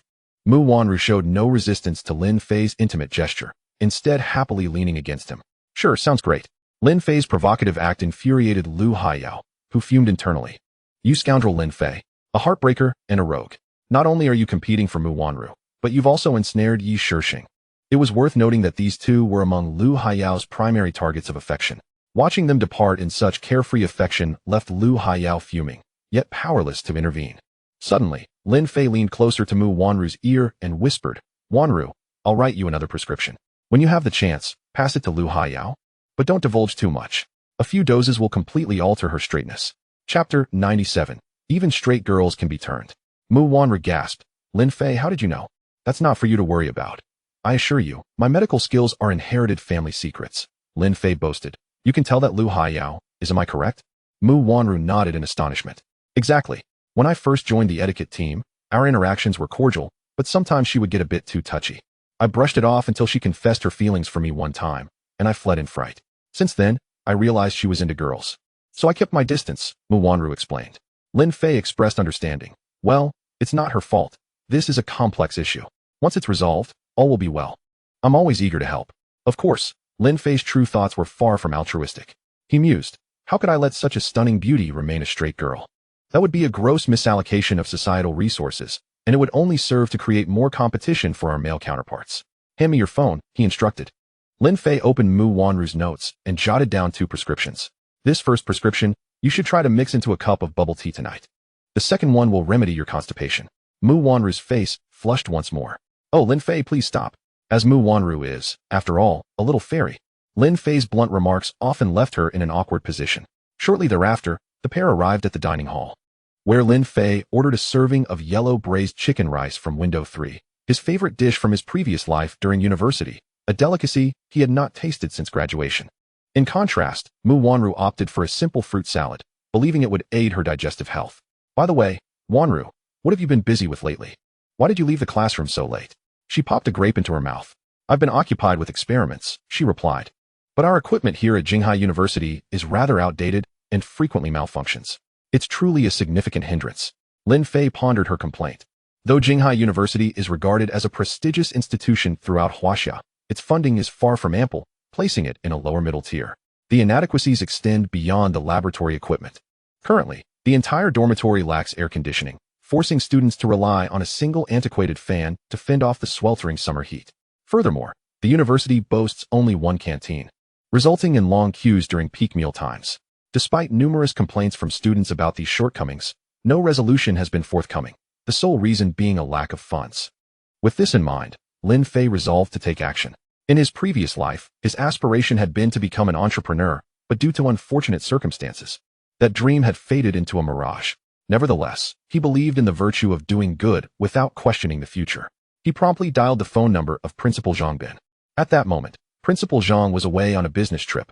Following the incident during military training, he had saved Lin Fei's contact for emergencies. Upon seeing Lin Fei's name flash on his screen, Zhang Bin answered cautiously, uncertain of what trouble this well-connected student might have stirred. "Hello, Principal Zhang," Lin Fei greeted.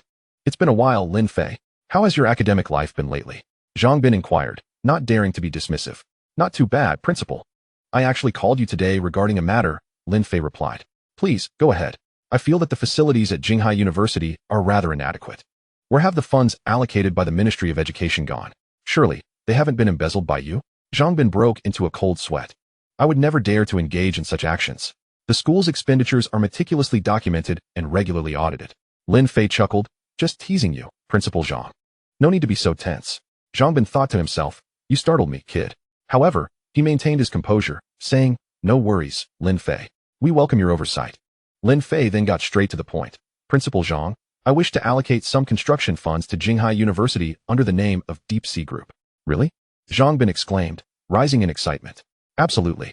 However, I would like the funds to be managed by my team, specifically for the renovation of our educational facilities, as well as the expansion and refurbishment of the dormitories and canteen." Of course. I never expected you to be so responsible, contributing to our alma mater even before graduation. The issue of construction funding has long been a difficult one." Zhang Bin could not help but feel a surge of joy.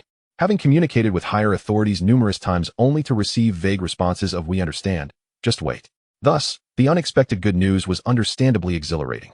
"By the way, Lin Fei, how much are you planning to donate?" Zhang Bin inquired, recalling that alumni contributions typically hovered around 1,000,000 yuan. "I'm considering a donation of 100 million Huaxia yuan." "What?" Zhang Bin nearly leaped from his seat, astonished by the figure, while Mu Wanru beside him gasped in surprise. "Are you referring to 100 million Huaxia yuan?" He sought confirmation, unable to believe his ears as the number far exceeded his expectations. "Yes, Principal Zhang, you heard correctly. Consider it a modest contribution to the university." After hanging up, Lin Fei immediately instructed Zhang Rui to transfer 100 million Huaxia yuan from the company account. Upon receiving the donation, Zhang Bin promptly decided to honor Lin Fei by designating him an honorary alumnus on the university's wall of recognition. Unbeknownst to Mu Wanru, her casual remark had inadvertently set off a monumental change at Jinghai University. "Lin Fei, you're truly impressive. That's a staggering donation of 100 million, she exclaimed, though she wasn't overly surprised. After all, Lin Fei had previously spent billions at an auction to procure a jade piece for her, making 100 million seem less remarkable. As she savored a piece of cantaloupe, she continued, "By the way, Lin Fei, have you heard about our school's upcoming sports event?" Lin Fei shook his head. He was not particularly informed about university happenings. "The girl, Lu Haiyao. From earlier, she's our star sprinter for the 100 meters in the sports meet." "Really?" Lin Fei expressed interest. "Absolutely. She consistently wins first place at the school sports events and has a whole fan club cheering for her." Upon hearing this, Lin Fei contemplated. If this were the case, he might consider participating in the sports meet, perhaps even enhancing his admiration rating from Lu Haiyao. Just then, Lin Fei's phone rang. It was Lu Xing calling. "Bro, I received an invitation to a top-tier private gala in Jiangxing. Are you interested in attending?" "No, but I heard that the first belle of Jinghai University, Shengwan Yuan, will also be there." Lin Fei remained unfazed. "When is the gala? Send me the details." "All right. It's in 3 days' time, in the evening. Don't miss it." Chapter 98. Lin Fei Gidge, take me to play chicken. To be honest, Lin Fei did not take Lu Sheng's so-called top-tier gala in Jiangxing seriously. Although the Lin family maintained a low profile, their wealth was among the top in Huaxia. Not to mention, Lin Fei had the Deep Sea Group, an internet-based enterprise, whose future prospects likely rivaled those of the Lin family. In terms of net worth, if Lin Fei were to convert the thousands of points remaining in his system, it would amount to billions, securing his position as a definitive world billionaire. To him, the wealthy individuals of Jiangxing appeared as mere minor players. However, Lu Sheng's mention of Shangwan Yuan's presence at the gala struck a chord within Lin Fei. He may have been indifferent to many things, but he could not feign disinterest in attractive women. Aside from his innate male instincts, the most significant factor was the substantial attribute points gained from binding with them. The higher a woman's beauty, the more attribute points he would acquire, rendering courting women Lin Fei's primary concern. As for the renowned belle of Jinghai University, Shangwan Yuan, he had only heard of her name. This time, he was eager to behold her beauty. Unbeknownst to Lin Fei, this so-called top-tier gala was, in fact, a trap specifically set for him, a meticulously planned ambush, of which even Lu Sheng was unaware. After finishing their meal, Lin Fei accompanied Mu Wanru to the pharmacy, personally preparing 2 prescriptions for her.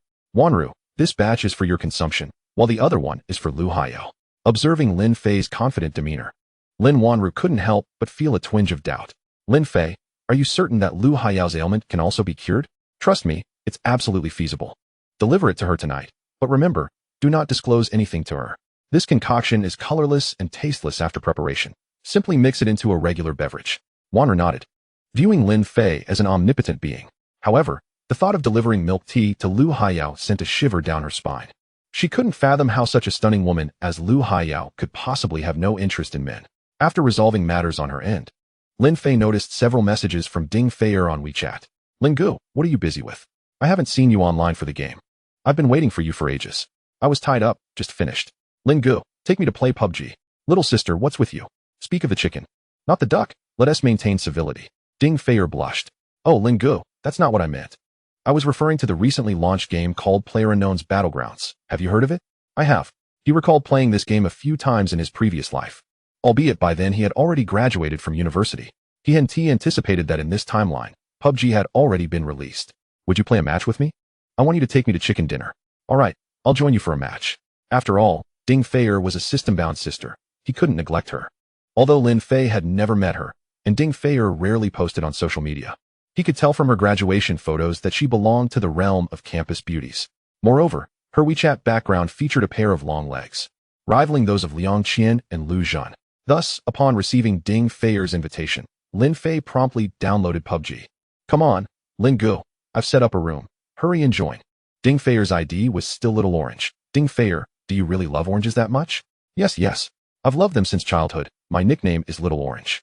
Haha. Then I'll call you Little Orange from now on. Sounds great. Ding Feier readily agreed, sending a shy emoji. Ling Gu, you've played this game before, right? The two selected duo mode and boarded the transport plane. I've played a few times, but I'm not very skilled. No worries. I'm an expert. When we land, just stay close to me, and I'll cover you. Alright, where shall we jump? Let's drop at Peace City. It has abundant resources. Lin Fei was surprised that this young girl had such boldness, choosing the most crowded location right off the bat. Once they landed, they quickly sought refuge in a building to scavenge for supplies. Just as Ding Feier rushed to the second floor, she was shot down by an enemy hiding inside. Hurry! Ling Gu, there's someone on the second floor. Come save me. Grabbing the pistol he had just picked up, Lin Fei dashed upstairs. With his enhanced reflexes, he dispatched the enemy before they even had a chance to react. Watch out, there's another one outside. Ding Feier cautioned. Without hesitation, Lin Fei bolted outside and eliminated the foe with a clean shot. Wow, Ling Gu, you're quite skilled. Quickly revive me. Ding Feier assumed Lin Fei was merely lucky. However, his subsequent actions left her utterly astounded. After collecting supplies, armed with a shotgun, Lin Fei became an unstoppable force, eliminating every enemy in Peace City. Heavens! Ling Gu, are you really this good at PUBG? As a gaming enthusiast, Ding Feier typically reveled in various games. Lin Fei's previous prowess in Honor of Kings had already impressed her, but his performance in PUBG surpassed that of professional players. In that duo match, Lin Fei single-handedly secured 39 kills and successfully led Ding Feier to victory. She erupted in joyous exclamations. Ling Gu, you are my idol. I admire you so much. Admiration level, 15. Current admiration level, 60. Shall we play another round? In the second match, they opted for a stealthy approach, donning ghillie suits and hiding in the fields. Lin Fei wielded a sniper rifle, taking out opponents with precision. As the poisonous circle shrank by half, he claimed another 30 kills. Wow, Ling Gu, you're amazing with the sniper too. Teach me how to control recoil. I'm not too sure. It's just a natural response. Hearing Lin Fei's words, Ding Feier felt envious, realizing that some individuals indeed possess a natural talent for gaming. By the way, Ling Gu, you should consider live streaming your gameplay. I believe your skills would attract many fans. Lin Fei shook his head. I'm usually too busy with studies to play games frequently. Today was just to keep you company. Ding Fei sent a sigh emoji. Lin Gu, when can we finally meet? You're in Jiangxing, right? Yes, indeed. I'm actually heading to Jiangxing in a couple of days. If time permits, we could meet up. Really? That would be wonderful. After which, Ding Fei sent her address to Lin Fei. I'll be waiting for you, Lin Gu. Let's not miss each other. After finishing the game with Ding Fei, Lin Fei yawned widely. Shortly thereafter, he received a recent business report from Zhang Rui pertaining to the Deep Sea Group, revealing that the business sectors, including live streaming, had completed their angel round of financing. Although the group was not currently in need of funds, necessary financing was essential for future preparations for going public. Nevertheless, Lin Fei had already mapped out the A and B rounds of stock, ensuring that he retained firm control over the company. He had no desire to end up like Steve Jobs, ousted from the very company he founded. In the following days, Lin Fei resided in the dormitory, attending a few professional classes in a systematic manner. Although there was no longer any necessity for him to remain in school, having become an honorary alumnus of Jinghai University, he still cherished his university days. Whenever time allowed, he would attend a few lectures, occasionally reminiscing about the carefree days spent with roommates, engaging in idle banter and boasting. Soon, the third evening arrived, and Lin Fei drove his Ferrari LaFerrari straight to Jiangxing. This particular banquet was a secret event hosted by the Xiang family, the undisputed wealthiest family in Jiangdong province. If everyone recalls, the arrogant second-generation rich kid, Xiang Hongba, whom Lin Fei had confronted at the masked bar, was indeed the second son of the Xiang family. At this moment, Xiang Hongba lay in a critical care unit, reduced to a mere shell of his former self. The elder brother of the Xiang family, Xiang Hongwen, organized this clandestine banquet specifically to avenge his younger brother. He cunningly deceived Lu Shang, who shares a close relationship with Lin Fei, into inviting him. Moreover, the second miss of the Shangwan family, Shangwan Yuan, is also expected to grace the occasion. As one of the four prominent families in the capital, the Shangwan family boasts a vast array of enterprises spanning real estate, finance, and energy sectors, rivaling the Lin Group in stature. However, looming above the four great families is the Hongmen, a formidable entity that none dare to challenge. Many present are aware of Lin Fei's confrontation with the Qin family, yet they perceive his connections as merely those of the four families, refraining from delving deeper into speculation. Thus, Xiang Hongwen has orchestrated this scheme to demand accountability for his brother, asserting that even Lin Fei, no matter how formidable, cannot act with impunity. The venue for this gathering is a traditional courtyard located in the very heart of Jiang City, an area where land is immensely valuable, surrounded by towering skyscrapers. Symbolizing its prestige, only those of high status are deemed worthy to enter. Soon, Lin Fei's LaFerrari arrived at the entrance, where Lu Sheng had been waiting for quite some time. "Brother Fei, you finally arrived," he exclaimed. Lin Fei nodded, spotting an old acquaintance, Yi Hao. "Little Yi," he called out. Upon hearing his name, Yi Hao turned around. Visibly delighted, "Master, you have come too." It turns out that the renowned warrior Yi Hao was also invited to this banquet. "Master, I have perfected the Xiao Wuxian Gong you gifted me, and my level has now surpassed the mid-stage of the Xian realm." Lin Fei acknowledged this with a nod. Recalling that he had initially deemed the system's reward of Xiao Wuxian Gong as somewhat insignificant, thus casually passing it to Yi Hao, who unexpectedly managed to achieve a breakthrough. "Master, please go ahead. I shall wait for someone here and join you shortly." "Are you waiting for Shangwan Yuan?" Lin Fei queried. "Master, you know her as well?" Yi Hao asked in surprise.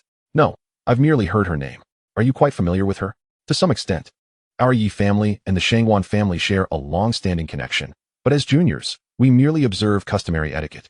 "Very well, little Yi, you wait here while I proceed." Lin Fei and Lu Sheng produced their invitations and entered the courtyard. However, upon entering, Lin Fei sensed an unsettling atmosphere. The courtyard, designed in a traditional three-entry layout, had an unusually stringent security presence. Upon entering the main hall, they were subjected to thorough searches to prevent anyone from smuggling weapons into the venue. The opulence of the main hall starkly contrasted with the exterior. It could easily be described as resplendent. At this moment, dozens of influential figures from Jiangdong province had already gathered, and the arrival of Lin Fei and his companions drew everyone's attention. Who is this? How can he be so young?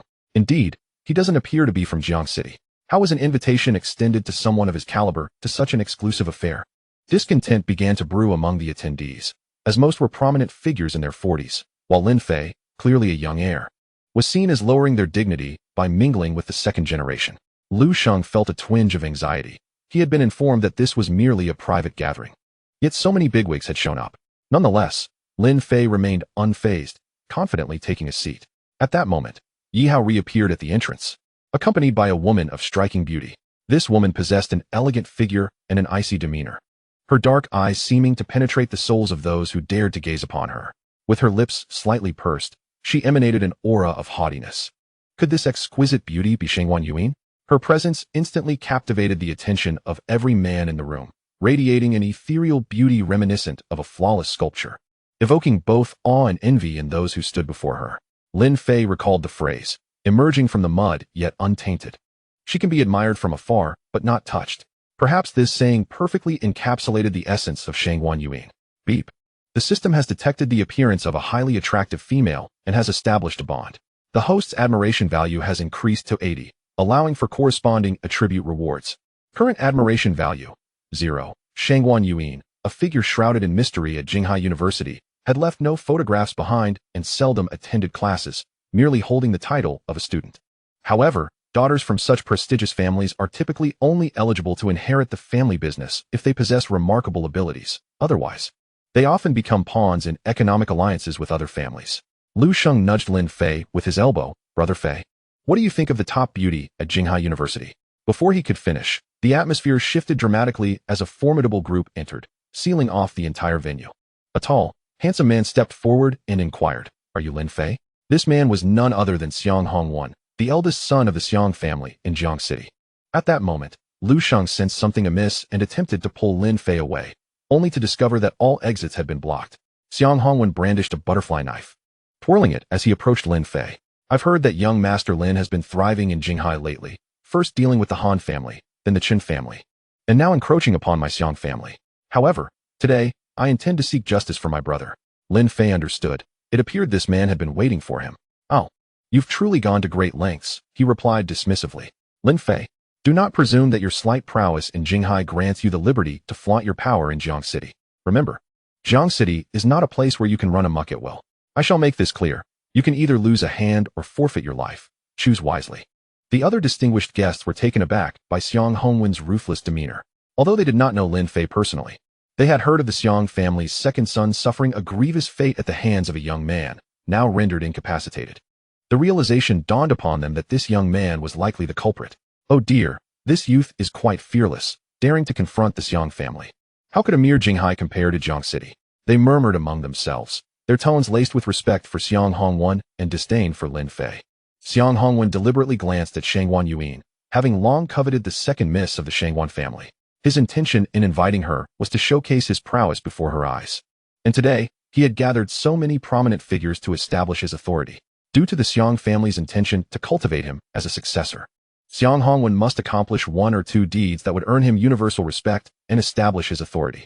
Thus, today he has resolved to target Lin Fei, avenging his brother and creating an image of loyalty and righteousness. So what say you, Lin? Have you made your decision? If you do not leave your hand here today, you shall never walk out of this place alive. After all, this is our Xiang family's territory. The atmosphere was suffocating, everyone awaiting Lin Fei's choice.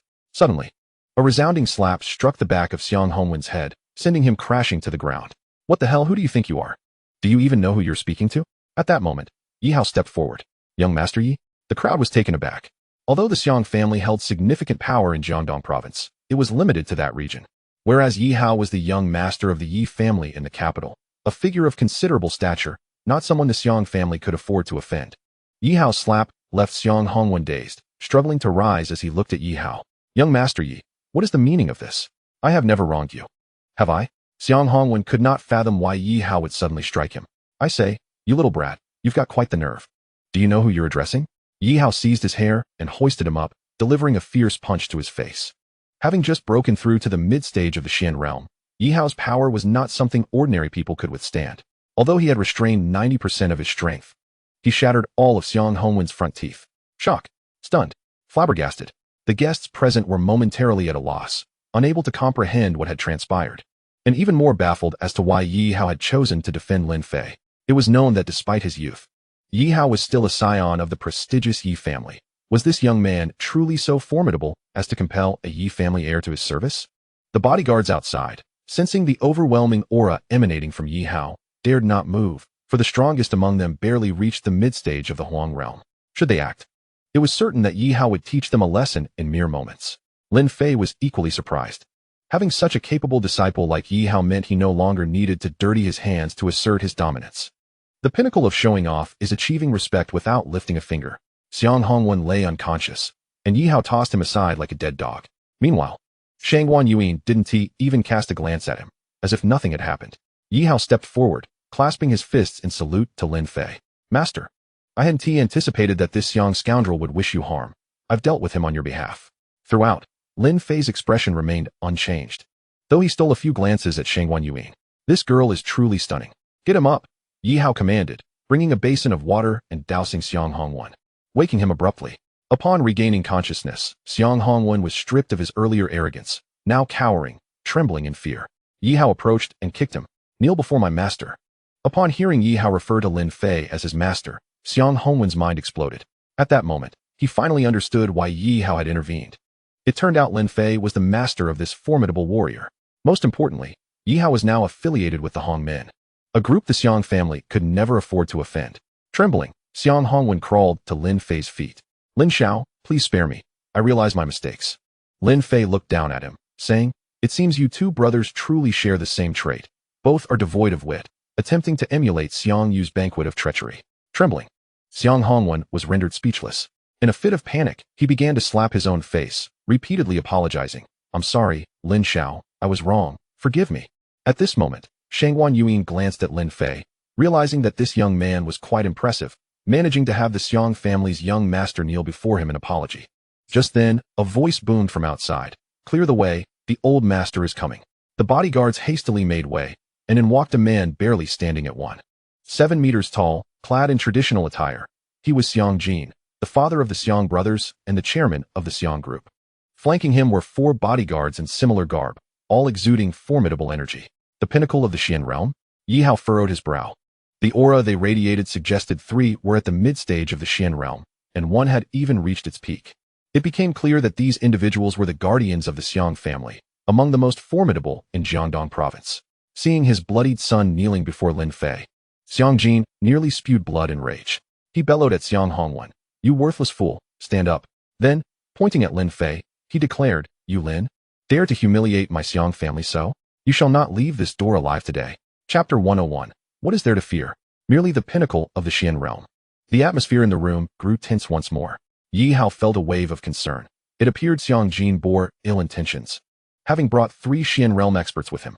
If a confrontation ensued, even he might not stand a chance. Yet Lin Fei remained utterly unfazed, pulling out a cigarette from his pocket and lighting it. And you are? Here on my Xiang family's turf, and you dare claim not to know me? You have severely injured my 2 sons. This enmity cannot go unpunished. No matter how profound your Lin family's background, you shall not walk out of here alive today. Lin Fei dismissed his words with a scoff. You think I'm easily intimidated? You believe you can hinder me with these ragtag misfits? At that moment, the Xian realm guardians besides Xiang Jin were visibly agitated. Having always prided themselves as masters, they were accustomed to respect wherever they went. They never expected Lin Fei to respond with such insolence, seemingly disregarding their presence entirely. Feeling weary of standing, Lin Fei pulled up a chair and sat down, crossing his legs as he said, let us discuss this matter. Your second son, Xiang Hongba, caused a ruckus at my table in a bar in Jinghai, even attempting to steal my woman, which is why I had him taught a lesson. Sparing his life was already a courtesy. Yet, not only do you refuse to amend your ways, but you also condone your eldest son, Xiang Hongwen, in setting up this banquet of treachery, attempting to take my life. Do you truly believe my Lin family is so easily bullied? Lin Fei's words, laced with a sardonic smile, sent shivers down the spines of all present. Although they were all prominent figures, they could not help but reflect, if they were in Lin Fei's position, facing Xiang Jin's intimidation and the threat of several Xian realm martial artists, would they possess the courage to utter such words? The answer was a resounding no. Regardless of how Lin Fei's night would unfold, his demeanor had already captivated everyone. To stand unyielding against authority and confront threats at such a young age foretold a future of greatness. Even the usually composed Shangguan Yuan could not help but nod in approval. As the daughter of a top family in the capital, she had witnessed many grand spectacles. But Lin Fei was the first to remain so composed in the face of life and death. Today, Xiang Jin was consumed by fury. His meticulously nurtured 2 sons, one had become a wastrel, while the other had been publicly humiliated by Lin Fei, rendered the Xiang family utterly ashamed to show their faces in Jiangqing. Consequently, in a bid to restore the family's honor, Xiang Jin felt compelled to ensure that Lin Fei would pay dearly. Stepping back, he gestured for his men to attack. Instantly, several ancient martial arts practitioners from the Xian realm sprang into action. Yi Hao immediately positioned himself in front of Lin Fei, ready to confront 4 adversaries alone.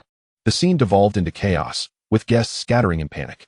However, Yi Hao, despite his valiant effort, found himself unable to fend off the onslaught of 4 assailants.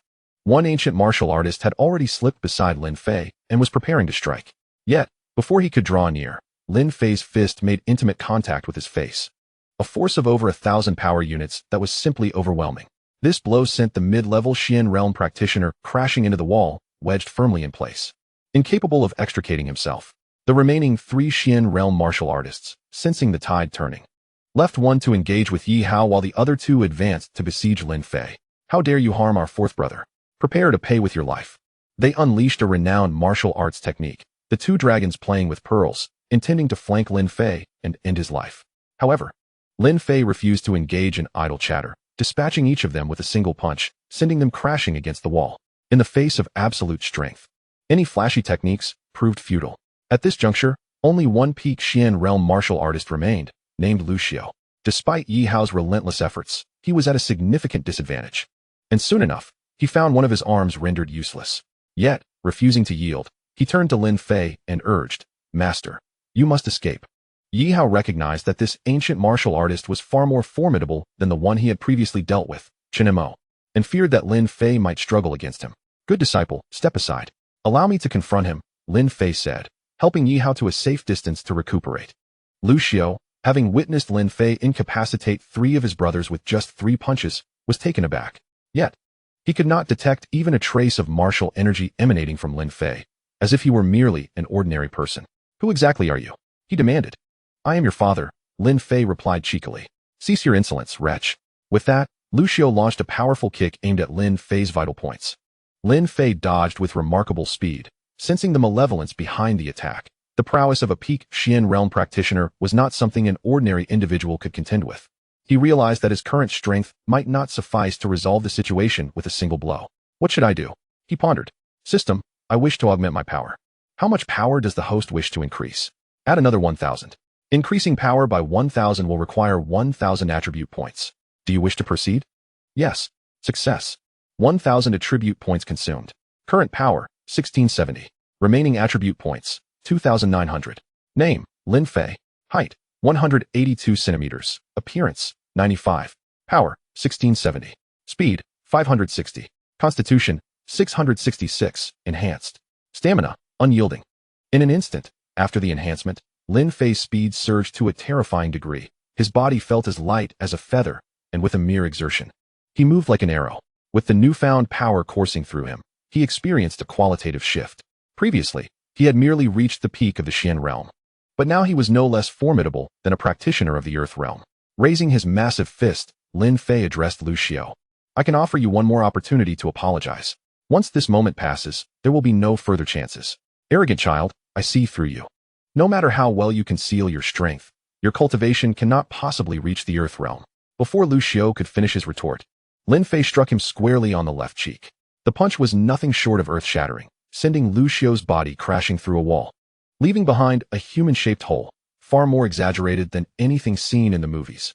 Su Guanyu's admiration value, 20. Current admiration value, 20. Lin Fei's prowess had piqued the interest of the proud second daughter of the Su family. Clapping his hands, he turned to Yi Hao and raised an eyebrow. "What do you think, disciple? Was that punch satisfactory?" Yi Hao's jaw dropped, his mouth agape as if he could fit a pigeon egg inside. He was utterly bewildered by his master's true realm and how he could dispatch even the mightiest foes with a single blow. Meanwhile, Xiang Jin, who had once radiated confidence, found his legs weakening as he witnessed Lin Fei eliminate 4 Xian realm experts in mere minutes. Lin Fei approached Xiang Jin with a slight smile. "Now it is your turn." Chapter 102. Lucio's background is not simple. Xiang Jin had lost the ferocity he once held in seeking vengeance for his sons. He could hardly fathom that Lin Fei had so swiftly dealt with the elite practitioners he had relied upon for years. These men had been instrumental in establishing the Xiang family's status in Jiangdong province. Given the Xiang group's vast enterprise, they often found themselves embroiled in fierce competition with rival factions, and Xiang Jin had always dispatched these warriors to handle such situations, never once failing in their endeavors. Regardless of how formidable or ruthless the adversary, they invariably succumbed to Xiang Jin's might, for strength was paramount. Yet today, the very protectors he had depended upon for so long could not withstand even a single punch from Lin Fei. At that moment, Yi Hao, clutching his injured arm, inquired, "Master, how should we deal with Xiang Jin? Perhaps I should directly contact the families in Kyoto for assistance?" While Yi Hao could handle the likes of Xiang Hongwen and Xiang Hongba with ease, Xiang Jin was the chairman of the Xiang Group, the wealthiest individual in Jiangdong. With considerable connections in Kyoto, Yi Hao feared the situation would not be so straightforward. Lin Fei did not respond immediately. Instead, he approached Yi Hao to assess his injuries and expressed concern. "Your arm is quite severely injured." Yi Hao chuckled lightly. For martial practitioners, injuries are commonplace. "It is but a minor wound." Lin Fei placed his hands on Yi Hao's arms, applying just the right amount of pressure. "All right, try moving it now." To Yi Hao's astonishment, he found he could move his arm again, realizing that Lin Fei possessed medical skills as well. "Thank you, master. You are truly amazing." Admiration value, 5. Current admiration value, 85. Reward, 500 attribute points. Remaining attribute points, 3,400. Yi Hao's admiration value surged as well. Lin Fei nodded in satisfaction, thinking to himself that top-tier medical skills were incredibly useful and allowed him to display his prowess at any time, saving lives on the spot. At that moment, Lu Xiu limped back into the room, clutching his chest and looking grievously wounded. Throughout his life, he had encountered countless foes. And while he had certainly crossed paths with many formidable masters, the majority of ancient martial arts experts were predominantly concentrated in the capital and the magical city, seldom seen elsewhere. Particularly, one as young and exceptionally talented as Lin Fei was an anomaly he had never heard of. Though he couldn't discern Lin Fei's cultivation level, he speculated that the power behind that punch was undoubtedly inferior to that of the early earthly realm. Lu Xiu retrieved a palm-sized token from his pocket, crafted seemingly from pure gold. With a disciple of the Hongmen present, no one shall take Mr. Xiang away today. Hongmen? Yi Hao was taken aback. Could it be that Lu Xiu was also a disciple of the Hongmen? "Why, you are also from the Hongmen?" Lu Xiu smirked. "You are quite right, Yi Hao. I've heard you passed the selection of the Hongmen Grand Tournament and entered the Hongmen. I did the same back in the day, and by seniority. You must address me as senior brother. So, kneel down quickly." In disbelief, Yi Hao took the token and scrutinized it closely. Indeed, Lu Xiu was genuinely a disciple of the Hongmen, and of considerable standing, no less. Yi Hao, who lacked the qualifications to possess such a token, found himself at a loss. "Senior brother." Yi Hao reluctantly knelt on one leg. According to the strict hierarchy of the Hongmen, it was customary to pay respects to higher-ranking seniors. "Haha, Yi Hao. Even if the head of the Yi family were to come here today, he would still have to bow to me," Lu Xiu declared. He was not mistaken. No matter how formidable one might be in the capital, they must bow to a Hongmen member, even if they were merely the lowest-ranking disciple serving tea. Qin Shiqiang from the capital was a living example. After years of toiling from the bottom, he had finally clawed his way to a high position. Yet when the Hongmen intervened, he found himself with no means to resist and fled overseas in disgrace. Fortunately, his keen instincts allowed him to escape. Had he delayed, even slightly, he might have found himself hiding beneath the depths of the sea by now. This was the reverence that the Hongmen had accumulated over thousands of years in the land of China. When the Hongmen decreed death, one had no claim to life. They commanded the world, and none dared defy them. Upon witnessing Lu Xiu reveal his identity, Xiang Jin's demeanor hardened. He was aware of the Hongmen's reputation, but had not anticipated that Lu Xiu harbored such a concealed identity, one he had remained oblivious to for years. "Old Lu, I never imagined you were with the Hongmen. Ha ha ha, heaven is truly aiding me." Just moments before, when Lu Xiu and his companions were being utterly dominated by Lin Fei, Xiang Jin had relinquished all hope, fully prepared for the Xiang family to face total defeat. However, Lu Xiu's unexpected revelation brought him a surprise akin to a group of bronze-level fighters suddenly confronted by a king, resulting in a devastating disparity. Xiang Jin was certain of his triumph. Even if the head of the Yi family were to intervene personally, he would show no mercy. Today, not only did he seek Lin Fei's life, but he also intended to deal with Yi Hao thoroughly. At this moment, the guests had already scattered like birds and beasts, leaving only Shangwan Yuan behind. Upon witnessing Lin Fei's strike, she couldn't help but feel astonished. She had not anticipated that this young man's cultivation level could rival her own. Indeed, Shangwan Yuan was a rare gem of ancient martial arts, coupled with the top-tier resources of the Shangwan family. She had broken through to the earthly realm within a mere 20 years, a feat unparalleled in the past century within the nation. Even the legendary Dragon King Yi Chun from the Yi family had not achieved such a breakthrough by the age of 20. Thus, Shangwan Yuan held an immense sense of pride, looking down upon those of lower realms, including even the talented youth, Yi Hao. She revered only the strong. Yet Lin Fei's sudden emergence ignited a flicker of intrigue within her. With Lu Xiu's backing, Xiang Jing grew increasingly arrogant, barking at Lin Fei. Boy, if you wish to survive today, there is but one way. Kneel before me and slap yourself 100 times, then willingly offer your hands and feet. Only then will I reluctantly spare your life. The thought of another son, Xiang Hongbao, reduced to a mere cripple tortured Xiang Jin's heart. Lin Fei chuckled derisively. A mere disciple of the Hongmen? Is that supposed to be impressive? This provoked an immediate fury within Lu Xiu. Ignorant child. How dare you utter such words to insult the Hongmen? Are you tired of living? Before Lu Xiu could finish, a middle-aged man clad in white robes entered, radiating an aura unmistakably akin to that of the earthly realm. Lu Xiu, it is you who seems to be tired of living. Do you know whom you are addressing? Chapter 103, The Fall of the Xiang Family. Master Uncle? What brings you here? Lu Xiu trembled, collapsing to the ground with a thud. Master Uncle? The utterance of this title caused the hearts of everyone present, save for Lin Fei, to tremble. Could this man in white also belong to the Hongmen? Ignoring Lu Xiu, the white-clad man approached Lin Fei and knelt with one leg, performing a deep bow. Young Master Lin, forgive my late arrival. Please punish me as you see fit. Upon witnessing the white-clad man's appearance, Lin Fei understood the situation. It seemed that his grandfather, Lin Taixing, had dispatched a Hongmen bodyguard for his protection. Unable to shake off his worries. What is your name? The white-clad man replied respectfully, I am Mo Chun. Lin Fei nodded. Please, rise. It was evident that Mo Chun held a significant position within the Hongmen. This was apparent from Lu Xiu's reaction. The same man who had previously exuded arrogance now knelt like a servant, trembling uncontrollably. Moreover, the address of Master Uncle clearly indicated Mo Chun's standing within the Hongmen. Although Yi Hao did not recognize Mo Chun, he too performed the same kneeling salute, discerning from Mo Chun's aura that he was undoubtedly a top-tier master. Mo Chun, approvingly, helped Yi Hao to his feet and patted his shoulder, saying, Well done, your loyalty to young Master Lin is commendable. I shall report your performance. From this statement, Yi Hao discerned an implicit suggestion. Lin Fei's backing was even more formidable than Mo Chun's. If even Mo Chun needed to report to someone concerning Lin Fei, what kind of terrifying existence could that be? Meanwhile, Lu Xiu harbored hopes that Mo Chun might show leniency, considering they were both members of the Hongmen. According to the Hongmen's regulations, internal matters were typically resolved discreetly. However, it seemed the Xiang family might truly be beyond saving. After today, they could very well cease to exist. I'm sorry, Mr. Xiang, though you have treated me kindly over the years and have cultivated my talents. Provoking someone like Mo Chun leaves no alternative but death. With this thought, Lu Xiu resolved to abandon the pawn to protect the king. He scurried to Mo Chun's side. Grasping his leg, and with tears streaming down his face, he pleaded, Master Uncle, I truly did not know that young Master Lin was under your wing. For the sake of my master, please overlook my transgressions this once. Lu Xiu was astute. He too had backing within the Hongmen, his master named Lu Shan, who, while not as high-ranking as Mo Chun, was still a person of influence. If he were to be taken back for punishment, perhaps, with his master's intercession, the outcome would not be too dire. At least he might preserve his life. It was crucial to remember that the hierarchy within the Hongmen was exceedingly strict. The disciples selected through the Hongmen assembly are the lowest-ranking members, often relegated to serving tea and water.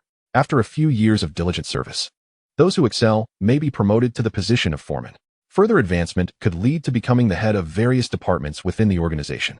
The Hongmen comprises numerous cabinets, each with distinct responsibilities. Some focus on the collection of scriptures, others on the gathering of medicinal herbs, some on the alchemical creation of elixirs, and yet others on the cultivation of disciples. Above these roles stand the four elders of the Hongmen, who are the de facto decision-makers, overseeing the daily affairs of the organization. However, above the Hongmen exists a prestigious institution known as the Wanhua Pavilion. Within its confines reside the pinnacle of martial prowess, and its leader is indisputably recognized as the top in the Huaxia nation. Lu Xiu still harbored a flicker of hope, believing that if Lin Fei were affiliated with Mo Chun, he would only face internal reprimands. If Lin Fei's backing were the four elders, however, his cultivation would likely be rendered null, though he might be spared his life. To his astonishment, Mo Chun leaned in close to Lu Xiu's ear and whispered softly, causing Lu Xiu's eyes to widen in disbelief as he stared at Mo Chun. Just as he was about to articulate his thoughts, a sudden paralysis gripped his heart, and he collapsed, convulsing briefly before lying motionless. What happened to this guy? Lin Fei wondered, puzzled. Mo Chun responded nonchalantly, It's nothing, young Master Yi. He may have simply been scared to death. Lin Fei and Mo Chun dismissed the incident lightly, Yet it profoundly unsettled Yi Hao and Xiang Jin, who were nearby. Particularly for Yi Hao, witnessing a peak expert of the Xian realm perish from fright before his eyes was utterly shocking. Admiration value 5. Current admiration value 90. Rewarding the host with 1,000 attribute points. Remaining attribute points for 1,400. Yi Hao, even with his eyes closed, understood that this was due to Lin Fei's association with a figure that was an absolute taboo to mention. Simultaneously, he felt fortunate for having allied himself with Lin Fei, realizing that his quick wit in turning an enemy into a friend and becoming a disciple had potentially saved his life. Apprentice system initiated, binding Mo Chun. When admiration value reaches 80, the host will receive corresponding attribute points. Lin Fei observed Mo Chun with keen interest, pondering that it had been a while since the apprentice system had bound a new disciple, and this one appeared to possess greater intellect than Yi Hao. Mo Chun appeared to be in his 30s, though this could be attributed to the effects of his cultivation, making it difficult to gauge the true age of such extraordinary beings. Shangguan Yuan admiration value 20, current admiration value 40. The shock brought forth by Mo Chun's appearance had even instilled a sense of admiration in the traditionally proud second Miss Shangguan. Indeed, despite her exceptional talent and the formidable status of the Shangguan family, these attributes held little weight in the grand scheme of the world. The Shangguan and Yi families, among the four great families of the capital, wielded immense power, becoming figures of reverence among the common populace. Yet they were acutely aware that they were not the true rulers of Huaxia. In comparison to the Hongmen, they were insignificant. Witnessing Lin Fei's ability to frighten an ancient martial arts master to death was undeniably extraordinary. At that moment, Xiang Jin knelt before Lin Fei, tears streaming down his face as he pleaded, "I was wrong, young Master Lin. Please show mercy and spare my life, and let the Xiang family go." The once formidable Xiang Jin now lacked any semblance of bravado, fully aware that he had provoked a person of immense consequence, and even his last hope, Lu Xiao, had been terrified to death. At this juncture, Yi Hao and Shangguan Yuan fixed their gazes intently on Lin Fei, understanding that the fate of the Xiang family rested entirely in his hands. Lin Fei's decision would determine whether the Xiang family would be eradicated or granted a reprieve. Slowly, Lin Fei spoke. Chapter 104. Heir, be cautious when meeting online friends. He did not even look at Xiang Jin, stating, "After attempting to take my life repeatedly, you expect me to grant you mercy? You must be dreaming." Then, addressing Mo Chun, he declared, "Eradicate them completely. Wildfires may not consume all, but the spring breeze will surely bring new life." Mo Chun immediately nodded, "Understood, my lord." Consequently, the following day, the Xiang family, which had stood firm in Jiang City for many years, inexplicably vanished, including Xiang Jin and his two sons, as if they had evaporated from existence. This prompted rampant speculation among outsiders. Some suggested the Xiang family had fled in fear of prosecution, while others surmised they had amassed enough wealth to live a life of leisure abroad. There were even rumors that the family had collectively transcended to another realm. Regardless of the conjectures, the Xiang family had undeniably disappeared from this world, as if they had never existed, causing not a ripple of disturbance. However, a select few who knew the truth remained tight-lipped, unwilling to divulge what they knew. The industries under the Xiang group were swiftly divided and either dissolved or restructured. After resolving matters with the Xiang family, Lin Fei finally enjoyed a rare respite. Over the course of 6 months, he had dealt with the Han, Chun, and Xiang families. Yet very few truly understood him. Lin Fei's name became a taboo topic among the wealthy circles of Jiangdong province. No one dared to discuss him, and even mentioning him required careful consideration. With the Deep Sea Group facing no further obstacles, it began to flourish rapidly, eventually securing its place as one of the top internet enterprises in the nation. Following the resolution of the Xiang family affair, Lin Fei deliberately lingered in Jiang City for 2 days to meet someone, Ding Fei. He sent her a message, "I've arrived in Jiang City." At that moment, Ding Fei had just awakened, rubbing her sleepy eyes and preparing to head to the bathroom. Upon seeing Lin Fei's message, all traces of drowsiness vanished, and she leapt with excitement. "That's wonderful. Brother Lin Fei is coming to see me." Her roommate approached, puzzled, and touched her forehead. "Fei, you're not sick, are you? Why so excited?" "Oh, you have no idea. The best top laner in Jinghai is here to find me." "The best top laner in Jinghai? That name sounds familiar. Is it the one you play games with?" Yes. And his voice is so charming," Ding Fei said dreamily. "Have you met him? There are many bad people online. Be careful not to get tricked into going to northern Myanmar and lose a kidney." Her roommate, Su Qing, was cautious due to her past experience of being deceived by her boyfriend. That won't happen. Brother Lin Fei is wonderful, and he is excellent at games," Ding Fei replied confidently. Watching this naive girl lost in her gaming fantasies, Su Qing could only shake her head in resignation. Among the dormitory, Ding Fei was the youngest, and everyone treated her like a little sister. Sujia, come help me see if this outfit looks good. I want to wear this to meet brother Lin Fei. Ding Fei changed into a full Lolita outfit, resembling a protagonist from an anime. Su Qing nodded approvingly. Fei, you look beautiful in that. Though both were women, Su Qing had to admit that Ding Fei's beauty was at the level of a campus goddess, with very few peers at Jiang City Normal University capable of matching her looks. Nonetheless, her sole drawback was her underdeveloped physique, leading to playful teasing among the girls in the dormitory. Furthermore, Ding Fei stood at a modest height of about 162 meters. Yet, this did not diminish her status as a two-dimensional goddess in the hearts of otaku across Jiang City. Despite the relative scarcity of male students at the Normal University, every time Ding Fei steps out, she inevitably draws an extraordinary amount of attention, largely due to her striking resemblance to a beloved anime heroine, exuding an irresistibly adorable lowly charm. Although she has received approval from Su Qing, Ding Fei remains dissatisfied and continues to try on several outfits before finally selecting one she deems satisfactory. Fei, are you a bit too caught up in this? Su Qing thinks to herself, as she harbors some reservations about Ding Fei's upcoming meeting with her online acquaintance, suspecting it may end in disappointment. Where's that little brother of yours waiting? Su Qing inquires casually. He said he would come to pick me up at the school gate shortly. Ding Fei replies cheerfully. As it happens, I need to step out too, so let us go together. I'd like to meet your little brother and broaden my horizons, Su Qing suggests. Sure, let us hurry. Ding Fei agrees with delight. Observing Ding Fei's eager demeanor, Su Qing internally sighs, fearing that disappointment may soon follow. Before long, the two girls walk hand in hand from the dormitory to the entrance of Jiangxing Normal University, only to find no sign of Lin Fei. Fei, what is going on? Where's your little brother? Ding Fei glances at her phone and says, he just messaged me, saying he's stuck in traffic and will be late. Traffic? Is he driving here? Isn't he a university student? Su Qing questions. Ding Fei nods. He mentioned he studies at Jinghai University. Su Qing can't help but feel a twinge of curiosity, as it's rare for university students to drive, yet she considers that Lin Fei might be taking a taxi, which could also be caught in traffic. Besides, she knows the few boys at their university who own cars, and they all fit the stereotype of wealthy, arrogant second-generation rich kids.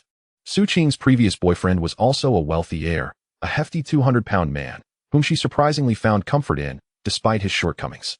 However, he turned out to be a scoundrel, juggling multiple relationships, and when Su Qing discovered his deceitful ways, he unjustly cast her aside.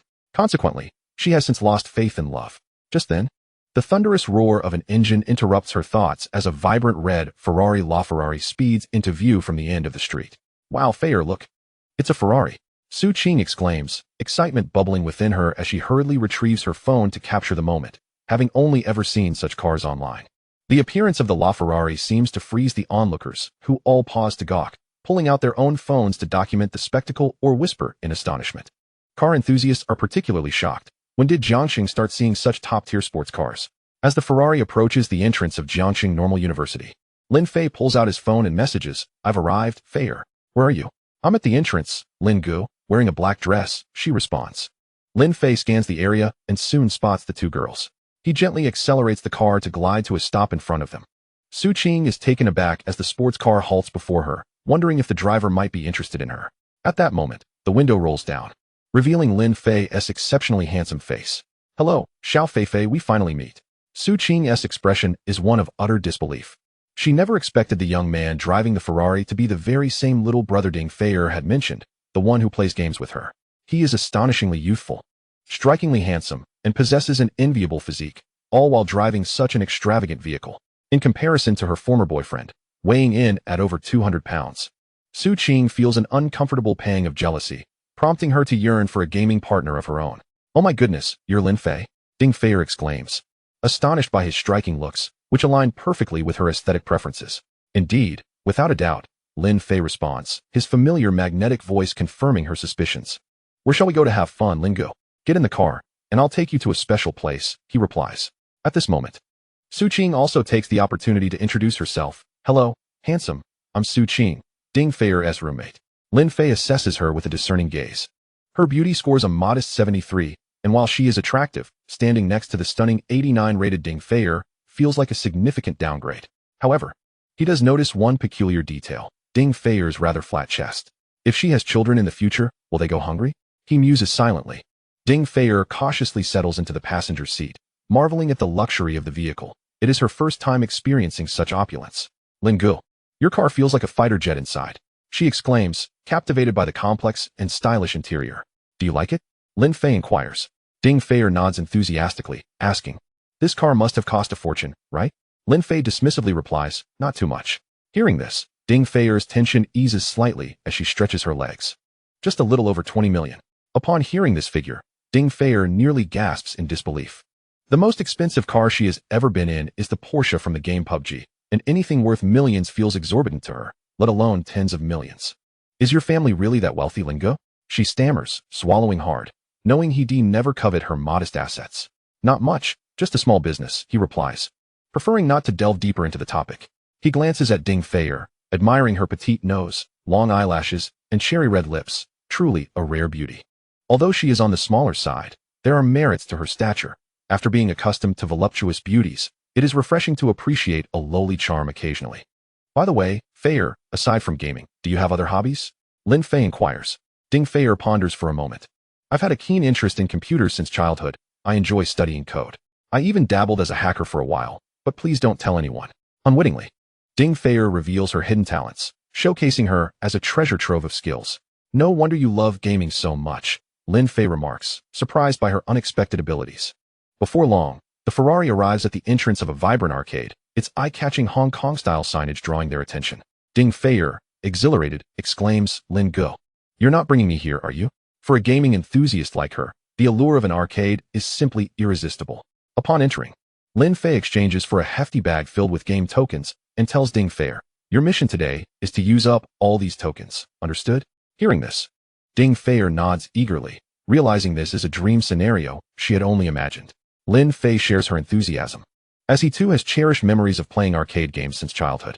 As a young boy, he would beg his father, Lin Shengwei, for some coins after helping himself fish, rushing to the arcade to indulge in a few rounds. His favorite game was the King of Fighters, often playing for entire afternoons, only watching others when funds ran low. This also encapsulates the childhood memories of many individuals born in the late 80s and 90s. Subsequently, internet cafes emerged, giving rise to a plethora of classic games such as Counter-Strike, Dota, Dungeon Fighter, and Need for Speed. After tiring from gaming, one would instruct the network administrator to prepare a bucket of aged sauerkraut noodles, complemented by a couple of grilled sausages, and indulge in a short film. Such was the epitome of life's simple pleasures. Lin Fei also discovered that within this arcade, there existed a rather sizable internet cafe. Now rebranded as a net cafe, the decor was quite opulent, truly keeping pace with modern trends. The two friends initially engaged in a few rounds of King of Fighters, with Lin Fei opting for the most magnanimous character, Mai Shiranui. After a flurry of combos, Ding Fei found herself defeated numerous times. Pouting slightly, she exclaimed, I don't want to play anymore. I can't win against you. Subsequently, Lin Fei guided Ding Fei to the claw machine. Yet even he found himself at a loss with such games. The probability mechanics of these machines were rigged by the proprietor, and despite expending a significant number of game tokens, they managed to grasp a few plush toys, reveling in their enjoyment. Ding Fei gleefully clutched several Stitch dolls, relishing the fact that Lin Fei was the first boy to accompany her in this endeavor. After a while, feeling somewhat fatigued, Lin Fei suggested they take a brief respite at the net cafe. To their surprise, it was bustling with activity, seemingly hosting a gaming competition, complete with a banner. Ding Fei, what brings you here?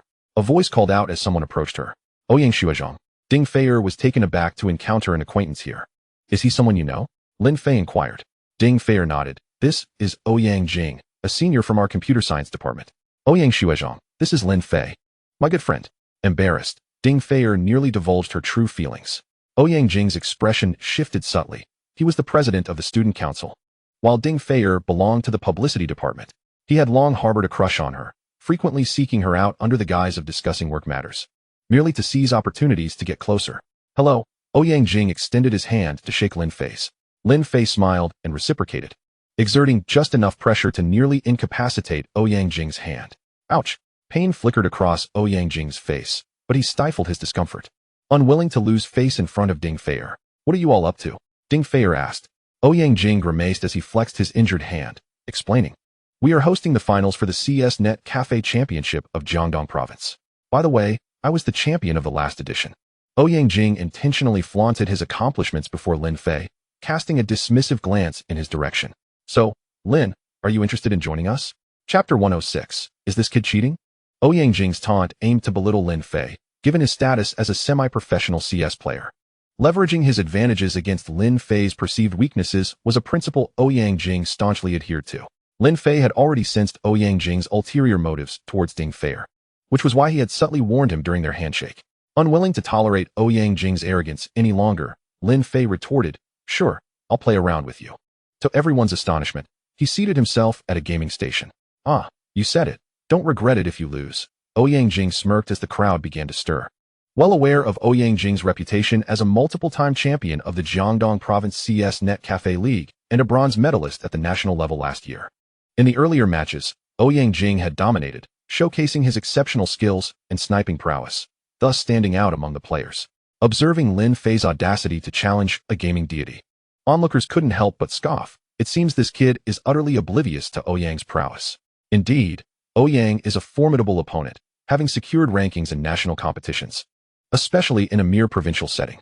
They eagerly anticipated Ouyang Jing teaching this naive newcomer a lesson, instilling a sense of humility in him. Not a single person in the crowd believed in Lin Fei's chances. Yet, Lin Fei remained unfazed, silently murmuring to himself, "System, I require a gaming skill package." The host may select from multiple skill packages, including the Shy Top-Tier Operation Skill Package, 50/50 Stand-Up Skill Package, Uzi World's Best AD Skill Package, among hundreds of others. Wow, System, you are quite the merchant. Why sell these game packages separately? Is there not a combined option? There is, host. But merging skill packages will require a higher expenditure of attribute points. Given your current reaction capabilities, a single top-tier gaming experience skill package will suffice, costing 500 attribute points. Alright, I choose this one. Confirmed, host has acquired the top-tier gaming experience skill package, costing 500 attribute points. Remaining attribute points, 3,900. Although Lin Fei's enhanced reflexes set him apart from the average individual, mere speed was insufficient in such elite gaming competitions. Extensive experience was paramount. Factors such as optimal positioning for securing kills or selecting heroes that effectively counter opponents were insights gained only through time and practice. Upon acquiring the top-tier gaming experience skill package, a wealth of operational knowledge from every game surged into Lin Fei's consciousness. Previously, he had only been able to dominate casual gamers, but now, armed with this experience and his superior reflexes, he felt ready to challenge any champion in the world. What are you waiting for? Are you ready? Ouyang Jing had already launched the game, growing impatient. "Let us get started," Lin Fei replied as he entered the game room. "Very well, according to the rules, we shall select the Dust 2 map for a one-on-one duel. The winner will be the one who secures the most kills within the allotted time. What do you say?" Ouyang Jing asked with a condescending smirk. In his mind, if not for the desire to impress Ding Feier and crush Lin Fei's bravado, he would never stoop to compete with an unknown novice. Ouyang Jing possessed absolute confidence in his CS skills, relishing the thrill of eliminating opponents swiftly, typically dispatching them before they could react. Such was the demeanor of a true champion. Confidently, Ouyang Jing chose the AWM sniper rifle, a weapon he wielded with expertise, then positioned himself at an elevated vantage point, awaiting Lin Fei's arrival. Suddenly, a gunshot rang out, and Ouyang Jing's character collapsed to the ground, the system indicating a kill. What just happened? Ouyang Jing was taken aback, as were the spectators nearby. How could he be eliminated so swiftly at the very beginning of the match? Even Ouyang Jing failed to discern Lin Fei's location. After respawning, he cautiously peeked from his spawn point. With a resounding gunshot, Ouyang Jing fell to the ground once more. Lin Fei took a sharp breath, astonished by the skill displayed before him. What was happening? Had this young man somehow cheated? That seemed implausible. These computers were on his home turf, after all. Meanwhile, a portion of the onlookers who had been gathered around Ouyang Jing, absorbing his techniques, now gravitated towards Lin Fei. They marveled at his prowess. Incredible. Just look at that aiming speed. His reflexes. His control over the recoil. Ouyang Jing, though verbalizing his reluctance to concede, resolved to be more cautious upon his next respawn. Suddenly, he spotted a flickering figure ahead and rushed forward, gun in hand. "Hey kid, I've found you," Ouyang Jing exclaimed, firing a shot. To his bewilderment, he missed. How could this be? How had his opponent reacted so swiftly? Despite being in close proximity, Ouyang Jing fired several more rounds, yet still failed to secure a kill. The spectators were increasingly astonished. Lin Fei's reflexes seemed almost superhuman, evading bullets with remarkable agility as Ouyang Jing fired. Frustrated, Ouyang Jing felt cornered. Never before had he been so toyed with. Could this individual truly be invulnerable? At that moment, Lin Fei abandoned his playful taunting. stealthily maneuvering behind him and delivering a decisive headshot.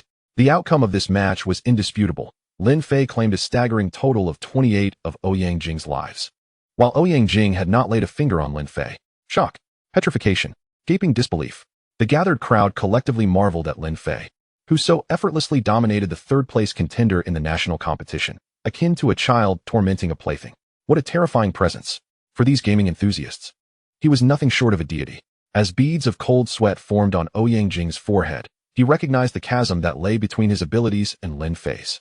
Yet, in the presence of his fans and the goddess Lin Fei, he was reluctant to suffer such a humiliating defeat. Let us switch to another map and have another match. If I lose this time, I will accept my defeat gracefully, he declared. Although he still outwardly resisted Lin Fei's superiority, Ouyang Jing could not deny the evident skill displayed in their earlier contest. Not one to be foolish, he sought to prove his own capabilities. Given Lin Fei's exceptional marksmanship, Ouyang Jing proposed a more open map for their duel, restricting themselves to pistols. It was well known that a single shot to the head from a pistol at a distance was nearly impossible, requiring multiple shots to secure a kill. Thus, even the most skilled marksmen would find it challenging to showcase their prowess. Soon enough, they chose a medium-sized map, a classic underground parking lot from CS. Come on, Lin Fei, show me what you can do. Ouyang Jing taunted, equipping a Desert Eagle, a pistol with considerably greater firepower than standard sidearms. Come out if you dare. Don't hide. Ouyang Jing shouted, though his nerves were taut with tension. Suddenly, a shadow darted from his peripheral vision. He barely had time to react, firing wildly until his magazine was empty. Seizing the opportunity, Lin Fei feigned a shot. Then, while Ouyang Jing reloaded, he aimed for his head and struck true. Why? Why is the disparity so vast? Despite exerting every ounce of effort, Ouyang Jing could not secure a single kill against Lin Fei. Enough. You are no match for me. Losing interest after repeatedly eliminating Ouyang Jing, Lin Fei felt the thrill of the game dissipate. Such is the nature of online gaming. When one is not yet at the top, they yearn to level up and conquer. Yet, upon achieving mastery, one discovers the profound solitude of invincibility. After a prolonged period of dominance, the experience grew tedious. I admit defeat, Lin Fei. However, I have a request. After years of playing CS, I have always considered myself among the elite, yet today, I have genuinely lost. In the near future, our country will hold an international exchange competition with Sakura and Kimchi nations, and I hope you will represent us and bring glory to our nation. The onlookers echoed their support. Yes, you play so well, you should represent our country and decisively defeat those foreign players. Indeed, with you in the competition, our nation is certain to claim victory. The collective acknowledgement of Lin Fei's prowess resonated throughout the crowd. In the gaming world, strength reigns supreme. True respect is earned through skill. After a moment of contemplation, Lin Fei smiled at Ouyang Jing and replied, if you wish to take me as your mentor, I might consider participating in the competition. Take you as my mentor? Ouyang Jing was momentarily taken aback, though he had been thoroughly impressed by Lin Fei's competitive abilities, and his admiration points had reached a significant level. He had never contemplated the idea of seeking mentorship. What do you say? Think it over, under my guidance. You may surpass me. Really? If I become your disciple, will you train me? Should time permit, I certainly would. Without further hesitation, Ouyang Jing clasped his hands in reverence and bowed deeply to Lin Fei. I am willing to become your disciple. With that, the system announced, ding. The host has accepted a second disciple, awarding top-tier computer skills. Upon acquiring this skill, Lin Fei felt an exhilarating surge of knowledge flooding his mind. In 2013, the concept of artificial intelligence was only beginning to take shape, yet with his newfound hacking abilities, Lin Fei conceived the idea of creating his own AI. He inquired of Ouyang Jing, do you have access to a high-performance computer? Ouyang Jing nodded. Yes, master, it's in the adjacent room. It boasts the most advanced processor available.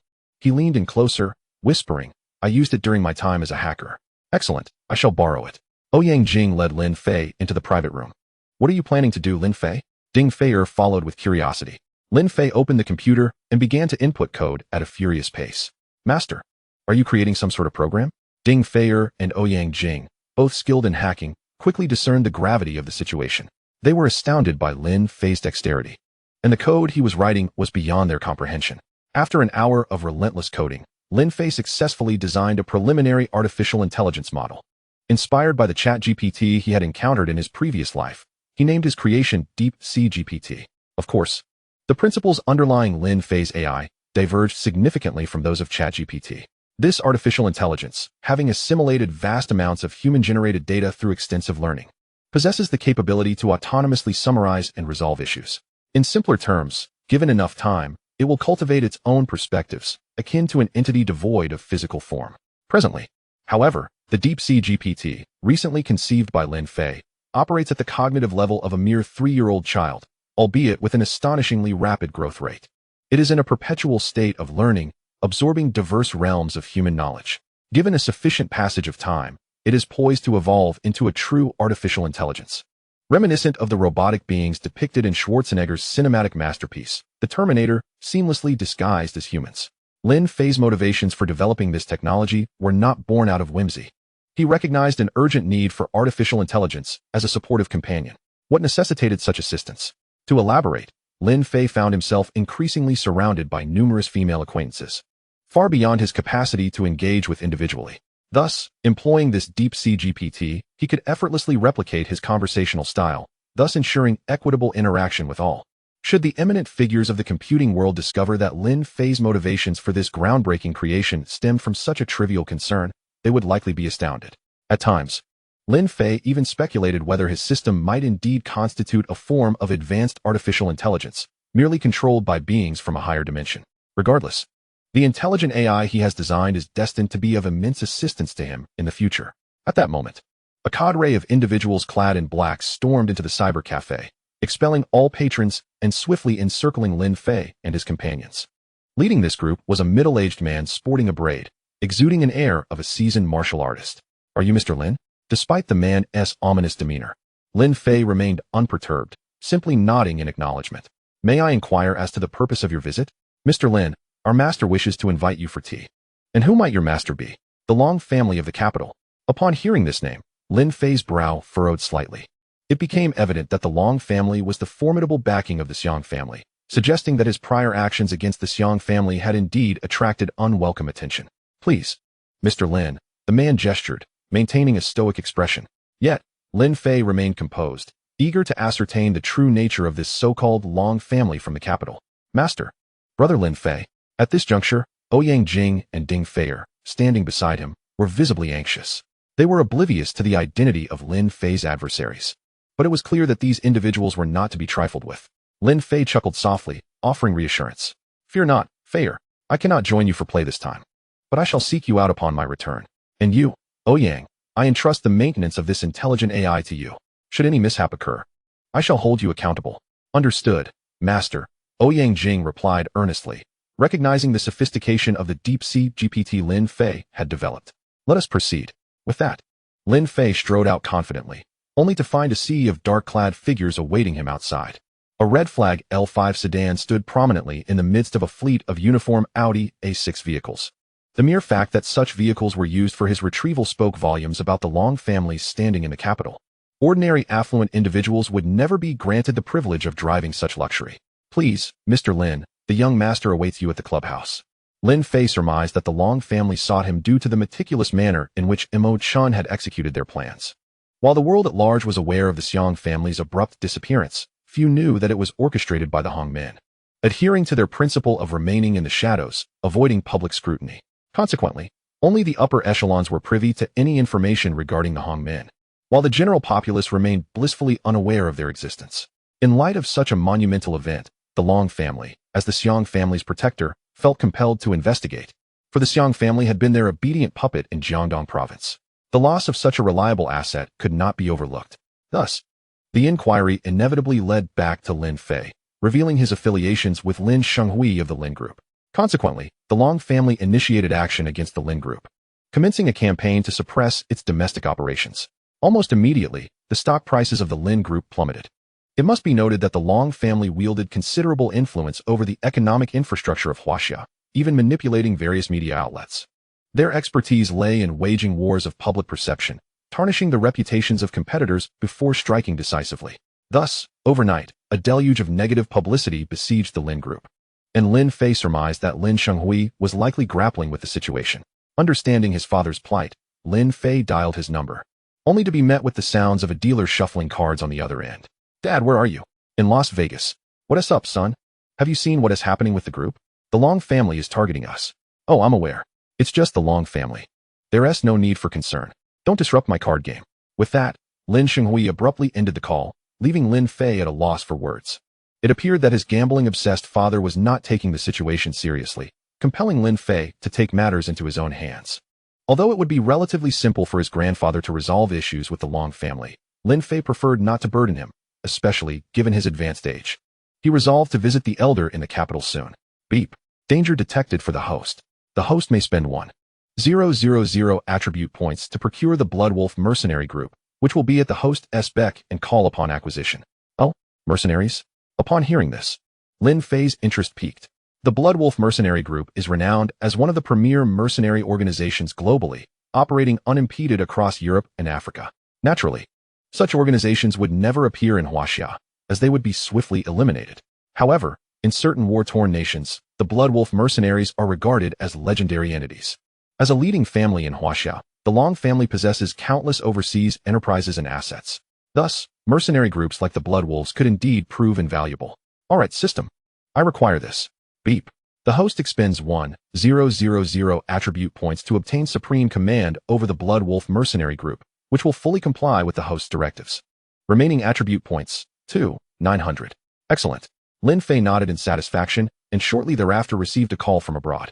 Chief, this is Ogenilov, ready to obey your commands. Lin Fei remained silent, aware that he was in the Long family's vehicle, making it inconvenient to speak freely.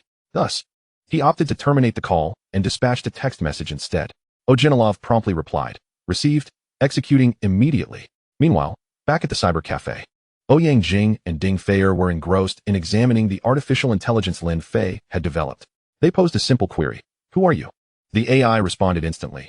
I am DeepSea GPT, an artificial intelligence program created by Lin Fei, and I am pleased to serve you. Can you write code? Indeed. Then please demonstrate. In an instant, the computer screen displayed lines of code as if an unseen hand were orchestrating their appearance, all of which were original creations. Oh my god, this is astounding, Ding Feier exclaimed, fully grasping the implications of this artificial intelligence. Although the code itself was not particularly complex, it was indeed crafted by an intelligence of its own. Can you act as a hacker?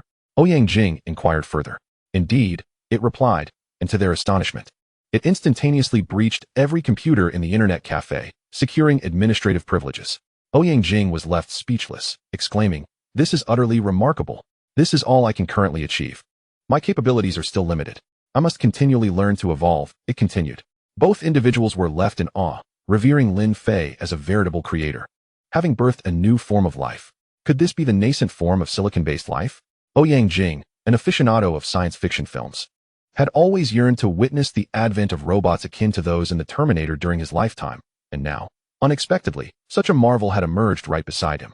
Meanwhile, Lin Fei's convoy of Hongqi vehicles glided to a halt before the entrance of a premier private club in Jiang City. This establishment was yet another asset of the Long family in Jiang City, sprawling over tens of thousands of square meters. The possession of such a grand venue in the heart of the city underscored the formidable influence of the Long family. At that moment, Long Zhe, the third son of the Long family, awaited Lin Fei's arrival, a cigar dangling from his lips. Mr. Lin, I hope you will consider collaborating with me. Long Zhe began as the butler with long braids opened the car door for Lin Fei. Please, Mr. Lin. Lin Fei adjusted his attire before stepping into the luxurious clubhouse owned by the Long Group. To his surprise, upon seeing Lin Fei, Long Zhe rose from the sofa, a broad smile illuminating his face as he extended his hand in greeting. Little brother Lin Fei, it is a pleasure to finally meet you. I hope you do not hold it against me for inviting you so boldly. Lin Fei maintained an expressionless demeanor. Your choice of words is rather inappropriate. Long Zhe immediately rebuked the butler beside him. What is going on? Wasn't I clear in instructing you to extend a proper invitation to Mr. Lin? How could you have failed to satisfy him? The butler, though unflappable, appeared slightly flustered as he replied, No, young master. I did indeed invite Mr. Lin with the utmost courtesy, and the convoy was arranged with the highest honors. Long Zhe seemed to recall something and added, My apologies, brother Lin. I forgot that Butler Long has a condition that prevents him from displaying emotions. He cannot help his lack of expression, so please do not take his demeanor amiss. Lin Fei nodded, realizing that the butler's condition could easily lead to misunderstandings. One might assume he owed him millions. It appeared that Long Zhe bore no ill intentions. Yet sending a stoic butler to extend an invitation could certainly lead to misinterpretations. Thus, Lin Fei inquired, Let us get straight to the point. What is the purpose of this invitation? Long Zhe glanced at the butler, who promptly exited and closed all the doors and windows of the room. Now you may speak freely. Why the secrecy? Longzhe inhaled deeply, as if wrestling with his thoughts. After considerable contemplation, he finally spoke. Brother Lin, what I am about to share could impact both our lives. The reason I invited you here today is that I am prepared to betray my family. To be frank, our family intends to take down the Lin family. A decision made by my brother, Long Feng. Take me down? Your brother must think highly of himself. There are very few in this world capable of that. Lin Fei scoffed. Do not be so confident. I am aware that your Lin group possesses considerable strength, but do not forget that our Long family is far more powerful. Longzhe asserted. To be candid, our family's greatest ally currently resides within the Hongmen. You've heard of them, I presume? Lin Fei nodded. It sounds familiar. What of it? Longzhe boasted. Our family head is one of the 4 elders of Hongmen. Brother Lin, do not assume that by leveraging your father's connections you can easily dispatch the Xiang family. They have always been aligned with us. Since you have taken such action, you must be prepared to face the consequences. Lin Fei sighed. I am already aware of all this. I will remain vigilant. Lin Fei, are you even paying attention? I am risking family betrayal to inform you of this. Longzhe exclaimed. Lin Fei retorted. Why are you divulging this information to me? Surely you have ulterior motives. He saw through Longzhe's facade of sincerity. As a member of the Long family, daring to warn his adversary was tantamount to courting death. There must be secrets at play. It's a long story, Longzhe sighed. To speak frankly, I am nearing the end of my stay within the Long family. I am not a direct descendant. I have an older sister, Long Mushi, who is the second child. I am the illegitimate son of the Long family. Although my father restored my status after his legitimate wife's passing, I am still considered inferior, especially to Long Feng. To outsiders, Long Feng is seen as the rightful heir. While I am nothing. You have a sister? Lin Fei's interest was piqued. Is she beautiful? Hey, what are you doing? We are discussing serious matters here. And yet you are already eyeing my sister? Longzhe chided. Do tell, Lin Fei urged, curious. I'm not exaggerating. My sister is breathtakingly beautiful. Have you heard of Shangwan Yuan from the Shangwan family? The campus belle of your Jinghai University? My sister surpasses her in beauty. What? You claim your sister is more beautiful than Shangwan Yuan? Do you have a photo? I want to see. Just as Longzhe was about to pull out his phone to share, he hesitated. What are you doing? We are discussing serious matters. Our lives are hanging in the balance. We are in the same precarious situation. Who the hell is in the same situation as you? Lin Fei countered. I know your purpose for seeking me out. It's likely your brother wants to eliminate you as well.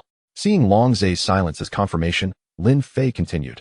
He fears that you will grow stronger and no longer be under his control, hence his concern that he might find an excuse to eliminate you. Am I correct?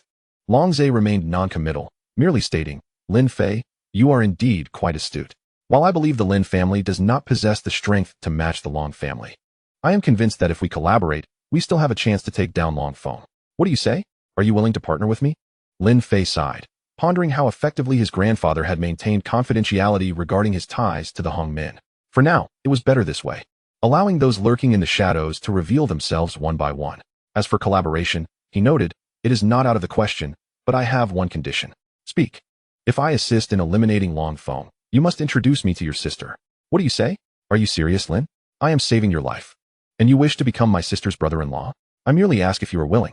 Longzhe scrutinized Lin Fei's appearance, conceding that he was indeed quite handsome, perhaps just a shade more so than himself.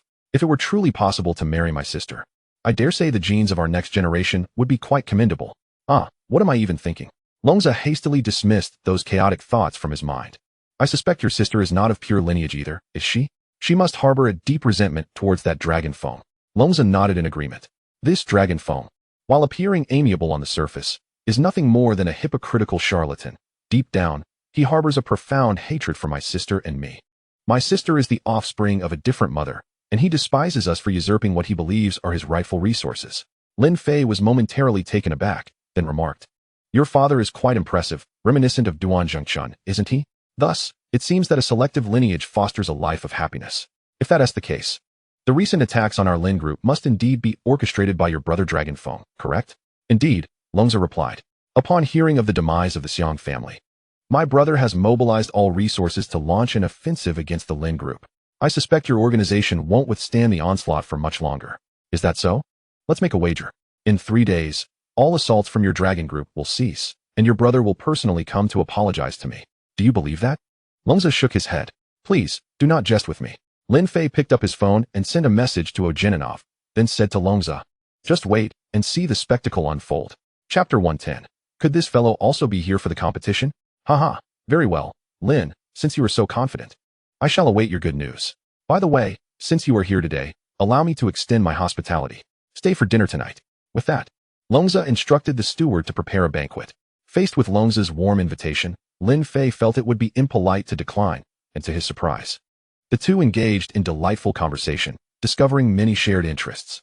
Longza was not the debauched scion he initially appeared to be. Rather, he was a man of considerable ambition, albeit one unable to realize his aspirations. I must say, Lin, I did not expect us to resonate so well. I hope that in the future, we can truly become friends. Lin Fei lifted his glass. Your willingness to share this information with me at such risk indicates you are not merely a slacker living off your family's fortune. I prefer to befriend those with vision.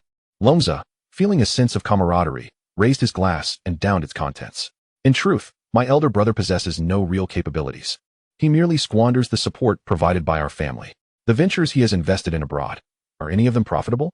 It became evident that the Dragon family's assets had been declining due to Dragon Feng's obstinacy in funneling the majority of their funds into mining and oil fields in Africa and Europe. Although these appeared as assets, their weight rendered them illiquid in the short term, creating a substantial burden even for the sizable Dragon family. Oh, you must thank your elder brother. Otherwise, resolving this matter may not have been so straightforward. What do you mean? You'll find out soon enough. After a hearty meal, Lin Fei bid farewell to Longza, who arranged for a special car to escort him home. Lin Fei did not linger in Jinghai, but returned directly to Jinghai University, where the annual school sports meet was in full swing. Before that, Lin Fei encountered Lu Haiyao once more, this time at a tea shop in Shanghai. As he was about to order a cup of mango sago, he unexpectedly spotted a familiar figure clad in employee attire. Was that not Lu Haiyao? Lu Haiyao was working here. Although he only glimpsed her from behind, her tall, athletic frame, alluring curves, and signature ponytail made her instantly recognizable to Lin Fei. During recent conversations with Mu Wanru, he had inquired about Lu Haiyao's situation. Lin Fei, you won't believe it, but recently I've sensed something peculiar about Lu Haiyao. Has the medicine you prescribed truly worked? Mu Wanru had always been skeptical about whether medication could cure such ailments. In actuality, the medicine Lin Fei had provided could only offer temporary relief. Permanent healing would require his personal intervention through acupuncture. However, this method necessitated complete disrobing, a prospect that might provoke an immediate backlash from Lu Haiyao. Of course it works. You must be feeling less constipated now, right? Ugh, how annoying. Though she protested, Mu Wanru's health had indeed improved remarkably. Her spirit was vibrant, and her complexion radiant, far surpassing her previous state. Admiration level 1, current admiration level 93. Unbeknownst to her, Mu Wanru's admiration for Lin Fei had reached a considerable height. Upon encountering Lu Haiyao, Lin Fei decided to greet her. Hey, long time no see. Having just finished preparing a cup of jasmine milk tea for a customer. Lu Haiyao turned and was somewhat taken aback at the sight of Lin Fei. Hello, long time no see. Indeed. Lu Haiyao's demeanor was markedly different from their last encounter. She exhibited no signs of disdain or aversion, but rather a hint of shyness. How peculiar. Why was her heart racing? He is just a man. Confronted with Lin Fei's strikingly handsome visage and his disarmingly innocent smile, even the most indifferent woman would find it hard to resist. Lu Haiyao, who typically harbored a strong aversion towards men, realized her heart was racing. Lin Fei, what brings you here? Lu Haiyao quickly composed herself, reverting to her usual indifferent expression. Of course, I'm here for milk tea. Please make me a cup just like that one. Lin Fei pointed at the customer who had just been served. I'm tired, let the other staff handle it. Lu Haiyao shot him a glare. You want to make it for me? I'll complain right now and have the boss fire you. You. Seeing Lin Fei's teasing expression, Lu Haiyao raised her hand as if to strike him. However, her hand froze in midair as she noticed that everyone in the shop was watching them. Wait a moment. Why does this atmosphere feel a bit ambiguous? To outsiders, Lin Fei and Lu Haiyao appeared to be a pair of flirtatious young lovers engaged in light banter. Lu Haiyao. Snap out of it. He is the Lin Fei you loathe. He is the one who has taken away your beloved Mu Wanru and Yi Shixing. You should despise him. Realizing this, Lu Haiyao retracted her hand and chose to ignore Lin Fei entirely. Checking the time, she addressed the store manager. Wang Jia. I'm heading off to the competition. Go on, Haiyao, bring back a good result. Came the manager's voice from within. After Lu Haiyao departed to change into her sports attire, Lin Fei observed the changes in her demeanor. The system had indeed not misled him. The medicine had proven effective. Now, it was time for him to showcase his talents. He called his roommates, Wu Tian and Li Xiaocheng. Hey, Lao Wu, Xiaocheng, are you ready? We're all set. Hurry up, Lin, we're waiting for you. According to the tradition at Jinghai University, each college was required to recommend a few students for participation in the sports meet. and Lin Fei had enlisted his roommates to register him, ensuring they had a proper set of sports attire ready. By now, the sports field was teeming with people, all eagerly anticipating the commencement of this grand annual event. At this moment, Feng Shui, renowned as the foremost flyer of Jinghai University, had already made his appearance, warming up well in advance, and all eyes in the arena were fixated upon him. Look, that fellow in the red shorts, isn't he Feng Shui? The fastest runner in our school. Fastest? What nonsense are you uttering? This speed is incomparable to that. Indeed. I heard Feng Shui secured a top 3 finish at the provincial games. That is impressive. Doesn't that mean he effortlessly clinched the championship at this school sports meet? Of course. Just look at who my senior Feng is. How could any small fry hope to outrun him? It was evident that Feng Shui had amassed quite a following, and he relished the attention, particularly in such crowded settings. The exhilaration of basking in the crowd's adulation and the thrill of outpacing his rivals brought him immense joy. However, a sudden commotion swept through the crowd, diverting everyone's gaze to another individual. Look, Lin Fei is here. He is so handsome. Yes, that is my husband. How did he end up here? He was just napping beside me. Ladies, are you not embarrassed to say that? He is clearly my boyfriend. All of you step aside. Lin Shun is mine. The appearance of Lin Fei instantly eclipsed the spotlight that was rightfully Feng Shui's. Feng Shui glared fiercely at Lin Fei, contemplating. Could this guy be here to compete as well? Chapter 111. The overwhelming popularity of Lin Fei. Naturally, Feng Shui, whose spotlight had been stolen by Lin Fei, harbored immense resentment. Although he recognized Lin Fei as the undisputed heartthrob of Jinghai University, with a formidable background and a burgeoning online presence, he knew he could not compete with him in terms of looks or wealth. Yet, in his domain of sprinting, he felt an unwavering confidence. It wasn't that Feng Shui underestimated Lin Fei. In a race among ordinary individuals, he possessed absolute assurance. Of course, ancient martial artists were prohibited from participating in competitions. Some possessed astonishing speed, and if caught impersonating competitors, they would not only be disqualified but also permanently blacklisted, with severe consequences. In this world, ancient martial artists only compared themselves with their peers. Indeed, those below the Xian level might not even match the speed of professional athletes. Feng Shui, an ordinary person with a genetic predisposition for short-distance running, had faced virtually no rivals throughout his life and was even a national first-class athlete. With this in mind, he donned a sinister smile, thinking, this Lin Fei has no idea what he is getting into by carelessly entering the competition. He will soon learn what it truly means to be a flyer. Meanwhile, Lin Fei donned sports attire that showcased his well-hidden muscles beneath a sleeveless t-shirt and shorts, instantly igniting the enthusiasm of the female admirers present. Phones whipped out to capture the moment, followed by a frenzy of screen licking. Lin Fei is so handsome. And he is so fair. I want him as my little puppy. Little puppy? Have you seen those muscles? I bet even the fitness trainers pale in comparison. I'm in love. I thought he was the delicate type, but turns out he is all muscle when undressed and slim when dressed. Still in love? Let us be honest, aren't you embarrassed? Your fandom has long been tarnished by time, while I remain the genuine article. Lin Fei, I adore you. One girl confidently declared, raising her chin, leaving the boys beside her utterly shocked. What on earth is this nonsense? This isn't even kindergarten. Someone get me off this bus. Lin Fei had long acclimatized to such fervent fans. There is a saying, with great power comes great responsibility. And the same applies to those blessed with beauty and wealth. One must accept everything that looks and riches bring, including troubles, while also enduring the pressures that come with adulation, such as the infatuation of fans. Sometimes being a celebrity is truly challenging, Lin Fei sighed. Beside him, Wu Tian, who was tidying up his belongings, felt an urge to leap up and slap him. Old Lin, are you being serious? Have some shame. If you're tired of money, my friends wouldn't mind taking on that burden. Li Xiaoqing and Chao Wang nodded in agreement. At that moment, another wave of excitement rippled through the crowd. Lin Fei and his companions turned toward the source of the commotion, discovering that it was Lu Haiyao, the goddess of athletics. Naturally, she was here to compete in the women's 100-meter race, and clad in shorts and a sports bra, she unabashedly showcased her perfect physique. Her long legs, sun-kissed skin, and immaculate ponytail, combined with her flawless features, left the boys of Jinghai University utterly captivated. Equally mesmerized were a group of girls, for Lu Haiyao's beauty was universally appealing. For boys, her slightly androgynous look ignited a sense of conquest, while for girls, it evoked feelings of being captivated. Is that the second belle of Jinghai University, Lu Haiyao? I believe she should be ranked first. That Shangwan Yuan hasn't even been seen, probably just a fluke. Indeed, with her looks, Lu Haiyao could certainly make it big in the entertainment industry. She is incredibly distinctive. But I heard she prefers girls. Is that true? Before the race even began, The crowd buzzed with discussions about Lu Haiyao's past, as if they were in the presence of a star. Really? Such beauty, and she is a lesbian? What a shame. In that case, I feel that Mu Wanru and Yi Shixing exude more femininity. You're fickle, just a moment ago. You were saying you wanted to have Lu goddess babies. Hearing the chatter about her, Lu Haiyao furrowed her brow, but her gaze quickly settled on a familiar figure.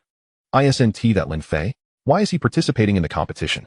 Upon spotting Lin Fei, her heart inexplicably raced. What is happening? Why do I feel nervous upon seeing him? He is just a guy? Lu Haiyao shook her head vigorously in denial. Yet she couldn't shake off the peculiar changes she had experienced in recent days, including the peculiar dreams that had become more frequent. Hey Haiyao, long time no see. Are you going to claim the championship again?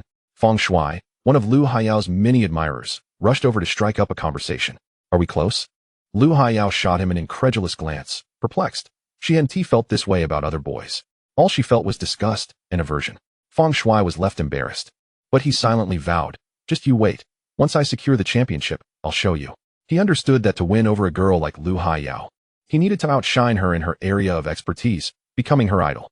True femininity requires no pursuit, it requires attraction. When you bloom, the gentle breeze will come. Before long, the women's 100-meter race commenced, taking place prior to the men's heats. Lu Haiyao adjusted her attire, tightened her shoelaces, and assumed a proper starting position. Didn't he expect her to be quite professional? Lin Fei praised.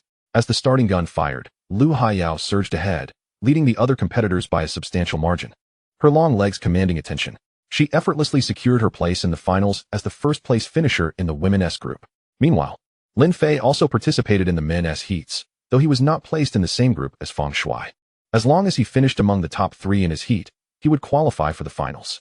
At present, Lin Fei's speed has reached an astonishing 560.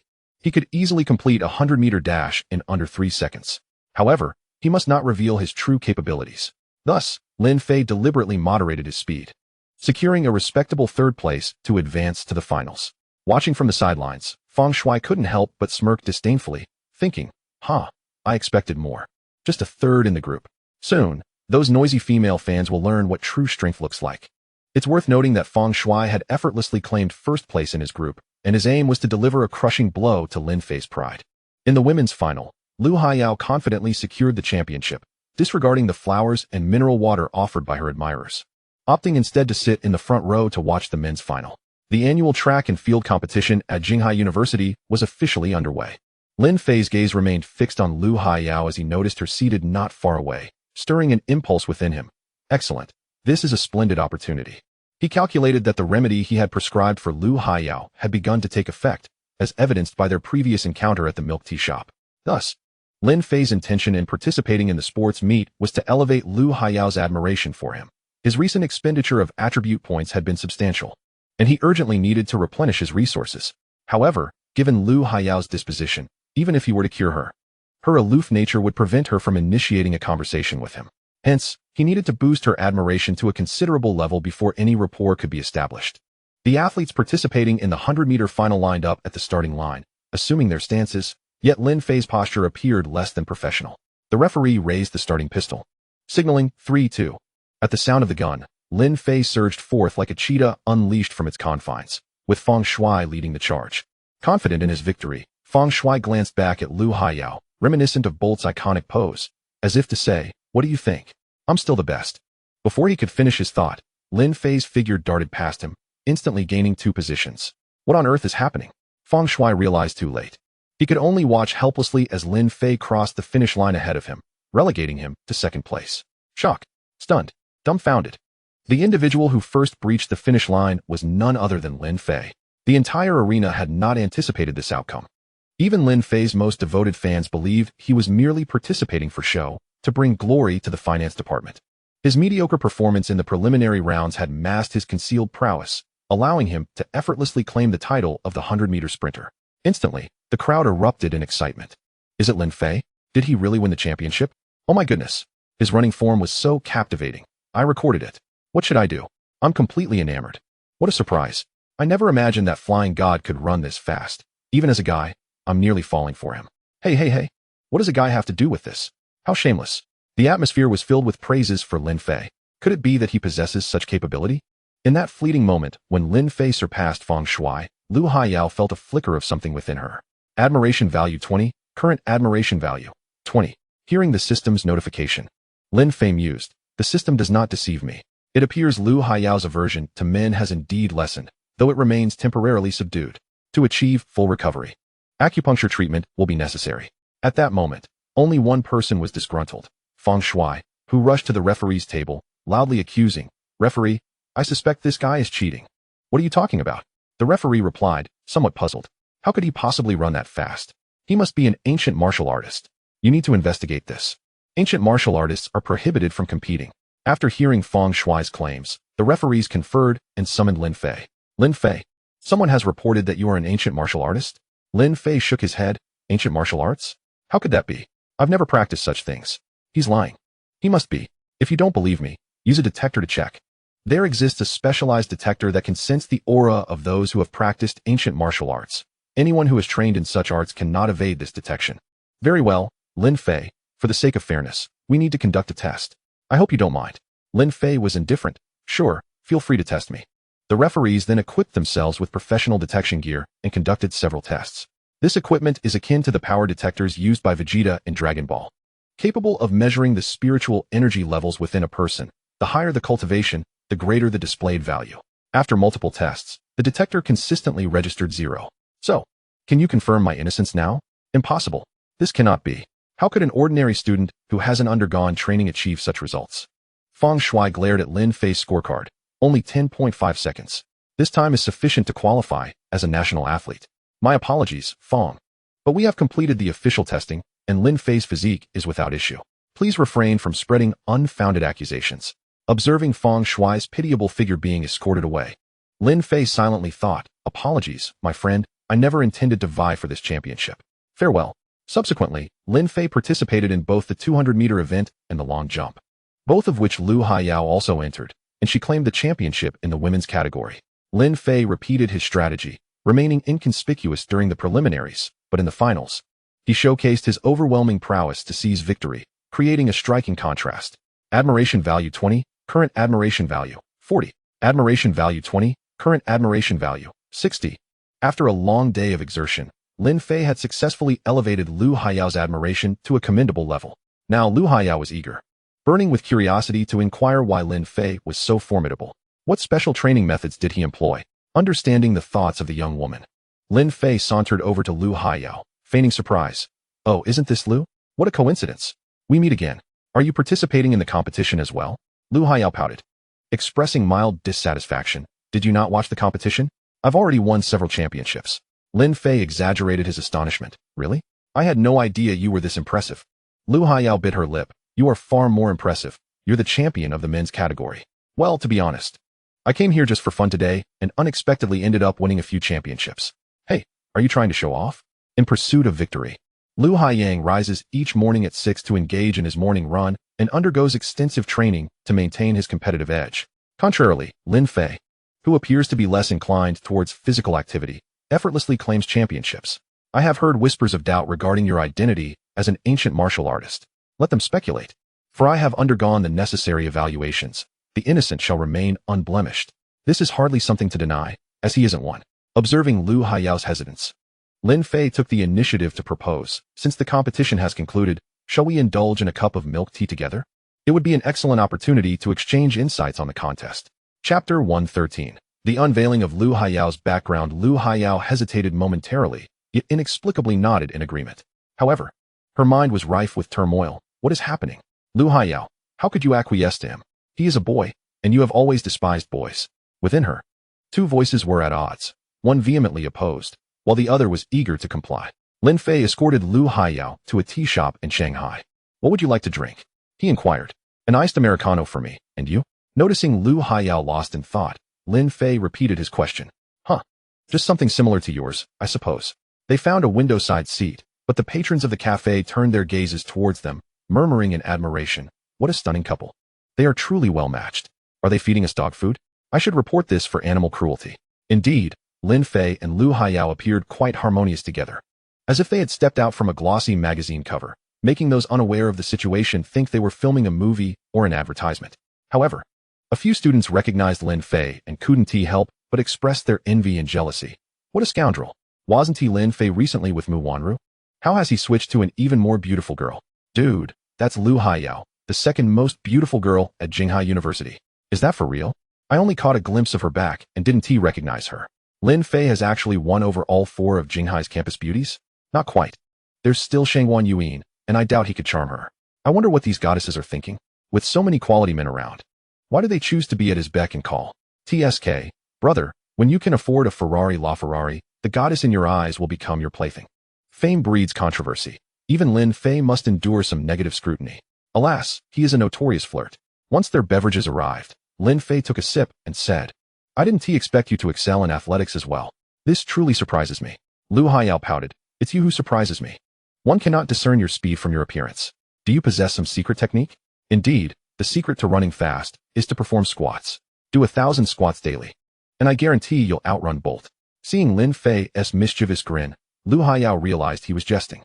Lin Fei, did you know I have always despised you? Of course, you resent me for competing with you for girls. Lu Haiyao's face flushed a deep crimson, resembling a ripe apple. You knew? Naturally. The illustrious Lu de Xiaohua is quite well known at Jinghai University, rumors abound. Lu Haiyao sipped her coffee and asserted, it's not a rumor. I have always hated men. Ever since I was a child. As a skilled healer, Lin Fei discerned that the roots of Lu Haiyao's misandry appeared to stem from psychological trauma. Hated since childhood? I find that hard to believe. From what I observe, it seems you have endured some psychological trauma that has led to your intense loathing of men. Am I correct? Upon hearing Lin Fei's words, Lu Haiyao seemed electrified, trembling. You men are all scoundrels. She suddenly stood, shouting at Lin Fei, before bursting into tears and fleeing outside. Admiration value 80, current admiration value 20. Lin Fei glanced at the onlookers and thought, well, that was a wasted effort. I suppose I'll be making headlines on the campus network for a while.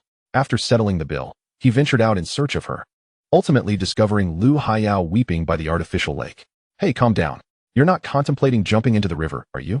Just so you know, I can't swim. Lin Fei had nearly drowned as a child, which had instilled in him a fear of water. Fear of water? This seemed to resonate with Lu Haiyao's experience, both stemming from sudden, intense stimuli that incited fear or aversion. You can confide in me. I promise to keep it confidential. Who is the person that hurt you? Lin Fei sensed the severity of Lu Haiyao's condition. The previous remedies had lost their efficacy. To truly heal her, he needed to delve into her heart and encourage her to open up. Only then could he employ comprehensive acupuncture techniques to secure her recovery. Lu Haiyao ignored Lin Fei, continuing to sob as he waited patiently beside her, unaware of how long it had been, until the sun dipped below the horizon. Lin Fei retrieved a cloak and draped it around Lu Haiyao, offering comfort. All right, if you don't wish to speak, that's fine. It's getting late. Let us return before you catch a chill. At that moment, Lu Haiyao stood, tears glistening in her eyes, and finally began to share her story. It turned out that Lu Haiyao's misandry originated from her abusive stepfather. Her parents had divorced when she was very young, leaving her to rely solely on her mother. Lu Haiyao had always been well-behaved, and though their life was not affluent, it was filled with warmth. Everything changed when her mother remarried. Lu Haiyao initially felt joy at having a new father. However, she soon discovered that this stepfather was a monster who attempted to violate her while her mother was away. Fortunately, Lu Haiyao's desperate cries alerted the neighbors, preventing the horrific incident from occurring. The beastly stepfather was apprehended and sentenced to many years in prison. Nonetheless, the trauma profoundly affected Lu Haiyao, leading her to develop severe misandry. She became nauseated at the sight of men, ultimately altering her sexual orientation. After hearing Lu Haiyao's harrowing tale, Lin Fei felt a deep sense of sympathy. I never imagined you had such a story hidden beneath your beautiful exterior. The stark contrast between her experience and her captivating beauty was striking. But have you noticed that recently, you seem to be less averse to men? Would you like to uncover the reason? Lu Haiyao looked up in surprise. Could it be that the milk tea Mu Wanru gifted you was delightful? Lu Haiyao's eyes widened. You were the one who prepared it? No need to thank me. I never take credit for my good deeds. Before he could finish, Lu Haiyao playfully slapped him, causing Lin Fei to dodge hastily. At that moment, Lu Haiyao's heart was a tumult of emotions. Anger at Lin Fei's meddling, gratitude for his healing efforts, and even a hint of something more profound. Admiration value 60, current admiration value 40. Just as Lin Fei was about to say more, his phone rang. It was Long Zhe. Damn it, Lin Fei, you truly are something else. My brother and the big shots from the Kyoto Long family are utterly flustered by your actions. You need to tell me how you managed all of this. Indeed, the Long family in Kyoto was in turmoil. Chapter 114. The Long family's overseas assets? They all belong to me. Upon hearing the urgent voice of Long Zhe, Lin Fei immediately discerned that Ojinov had successfully executed the task at hand. It transpired that upon learning of the Lin family's predicament at the hands of the Long family, and coincidentally receiving a reward of the Blood Wolf mercenary group from the system, Lin Fei commanded the Blood Wolf to indiscriminately strike at the Long family's overseas enterprises, including mines and oil fields, among others. Given that the bulk of the Long family's assets were concentrated in Africa and the Middle East, totaling no less than trillions, Lin Fei's directive to Commander Ojinov was unequivocal: attack all industries affiliated with the Long family that could be targeted. The Blood Wolf, a mercenary force ranked among the world's elite, boasted a vast manpower exceeding 10,000, along with armored vehicles and tanks as heavy weaponry. Although many of the Long family's mines were guarded by armed security forces numbering in the hundreds, they were no match for the heavily armed Blood Wolf, resulting in a catastrophic dimensional strike. Within a mere few days, 80% of the Long family's overseas assets suffered varying degrees of assault, with lighter losses involving the complete plunder of valuable resources and heavier losses resulting in the outright occupation of numerous mines, heavily fortified by troops. The direct and indirect financial damages exceeded 500 billion. For the members of the Long family, accustomed to a life of luxury, this was akin to a bolt from the blue. Long Zhe, you must be cautious with your words. I could very well sue you for defamation, Lin Fei retorted. What happens to your Long family is of no concern to me. I am currently engaged in providing psychological counseling to my sister. Kindly refrain from bothering me. Long Zhe pondered. Is your counseling even legitimate? Well, my dear young Master Lin, this matter is indeed astonishingly impressive. I am simply curious as to how you managed to orchestrate such control over foreign mercenary groups. Though Lin Fei refrained from admitting it, it was evident to the discerning eye that the recent actions of the Lin family against the Xiong family prompted a swift retaliatory response from the Long family. The Lin family, not particularly renowned domestically, had successfully concealed many of their enterprises under Lin Xinghui's careful stewardship, resulting in only a select few being aware of his status as Asia's wealthiest individual. In stark contrast, the Long family, ranked second among Beijing's four prominent families and second only to the Xiao family, led by the formidable warrior Xiao Yin, enjoyed immense notoriety. Any mention of the Long family would invariably evoke descriptions of a colossal entity, and thus, no one could have anticipated the extent of the Long family's losses in this conflict. In the wake of these events, the upper echelons of the Long family convened an urgent meeting, a rare occurrence outside of significant holidays, as each member wielded considerable power, exerting extraordinary influence across military, political, and commercial spheres. The second-generation member, Long Gang, was the first to rise and reproach Long Feng. Long Feng, your actions against the Lin family, merely for the sake of the Xiong family, have left us in dire straits, and you must take responsibility for this debacle. The young man with a resolute visage and icy gaze standing at the head of the table was Long Feng, the third-generation heir groomed by the Long family. Since his father, Long Hua, had fallen ill and stepped back, Long Feng had taken charge of the family's significant affairs. Unfazed by Long Gang's reproach, Long Feng retorted, Uncle, refrain from pointing fingers. If you are so capable, why not resolve this matter yourself? Long Gang fell silent, aware that the Lin family had engaged mercenaries. And despite his prowess, he could not contend with such forces. Long Feng let out a sigh, acknowledging, I understand that this gathering is to hold me accountable. I concede that my decision was indeed flawed. We should not have rashly attacked the Lin family. At that moment, a member of the Long family interjected. What is the true background of the Lin family? Why did they annihilate the Xiong family? And how do they wield such formidable power abroad? Our investigations reveal that the conflict arose between Lin Fei, the Lin family scion, and the Xiong family's two brothers, ultimately leading to the latter's downfall. To obliterate the Xiong family with such terrifying force, could the Lin family's origins be connected to the Hongmen? Long Feng dismissed this notion with disdain. What are you worried about? Our family head, Long Outyin, is one of the 4 elders of the Hongmen. I have already inquired, and he has never heard of Lin Fei. At that moment, someone seemed to recall something and, trembling, inquired, could this Lin Fei be connected to that place? The assembly collectively inhaled sharply. While ordinary individuals might not grasp the implications, the Long family members understood that that place referred to the Wangyue Pavilion. Within the Wangyue Pavilion reside the pinnacle of martial prowess in Huaxia, yet the specifics remain veiled in secrecy. Even the 4 esteemed elders of the Hongmen, formidable masters in their own right, lack the privilege to inquire about the inner workings of the Wangyue Pavilion. Impossible, utterly impossible. If Lin Fei is associated with the Wangyue Pavilion, I, Long Feng, shall eat excrement on the spot. The Long family's inquiries into the Lin family ceased at Lin Xinghui, leading them to define Lin Fei merely as the second generation of a top-tier businessman in Huaxia.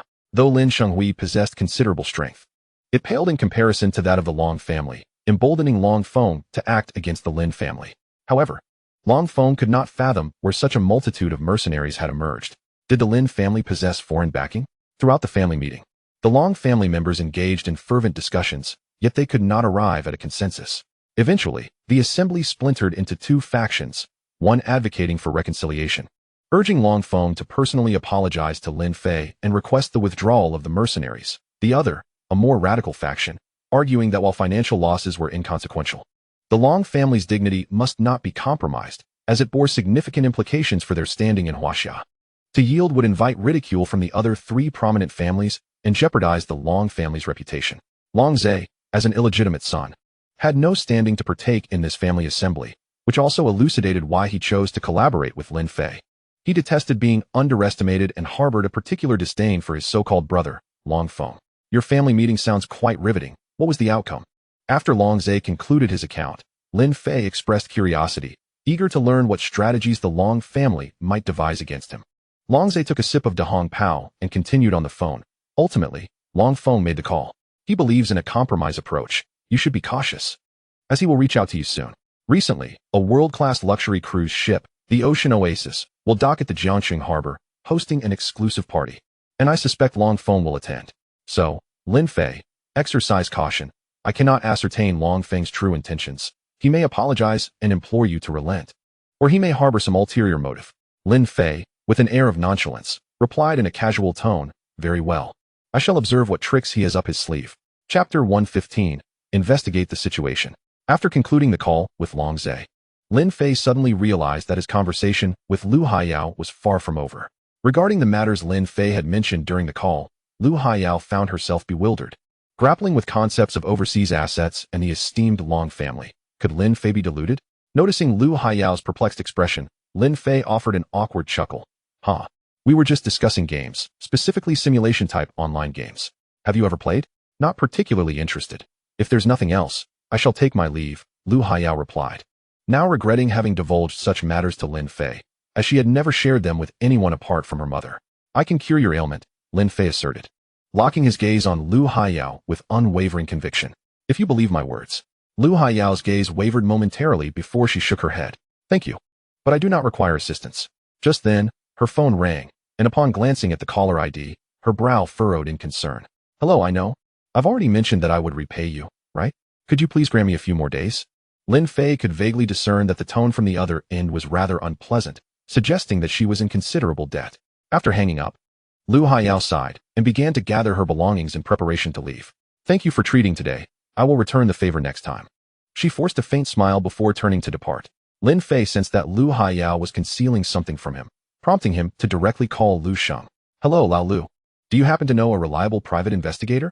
Lu Sheng, who was feeling anxious due to matters concerning the Xiang family, having been deceived himself, had invited Lin Fei to a trap set by Xiang Hongwen.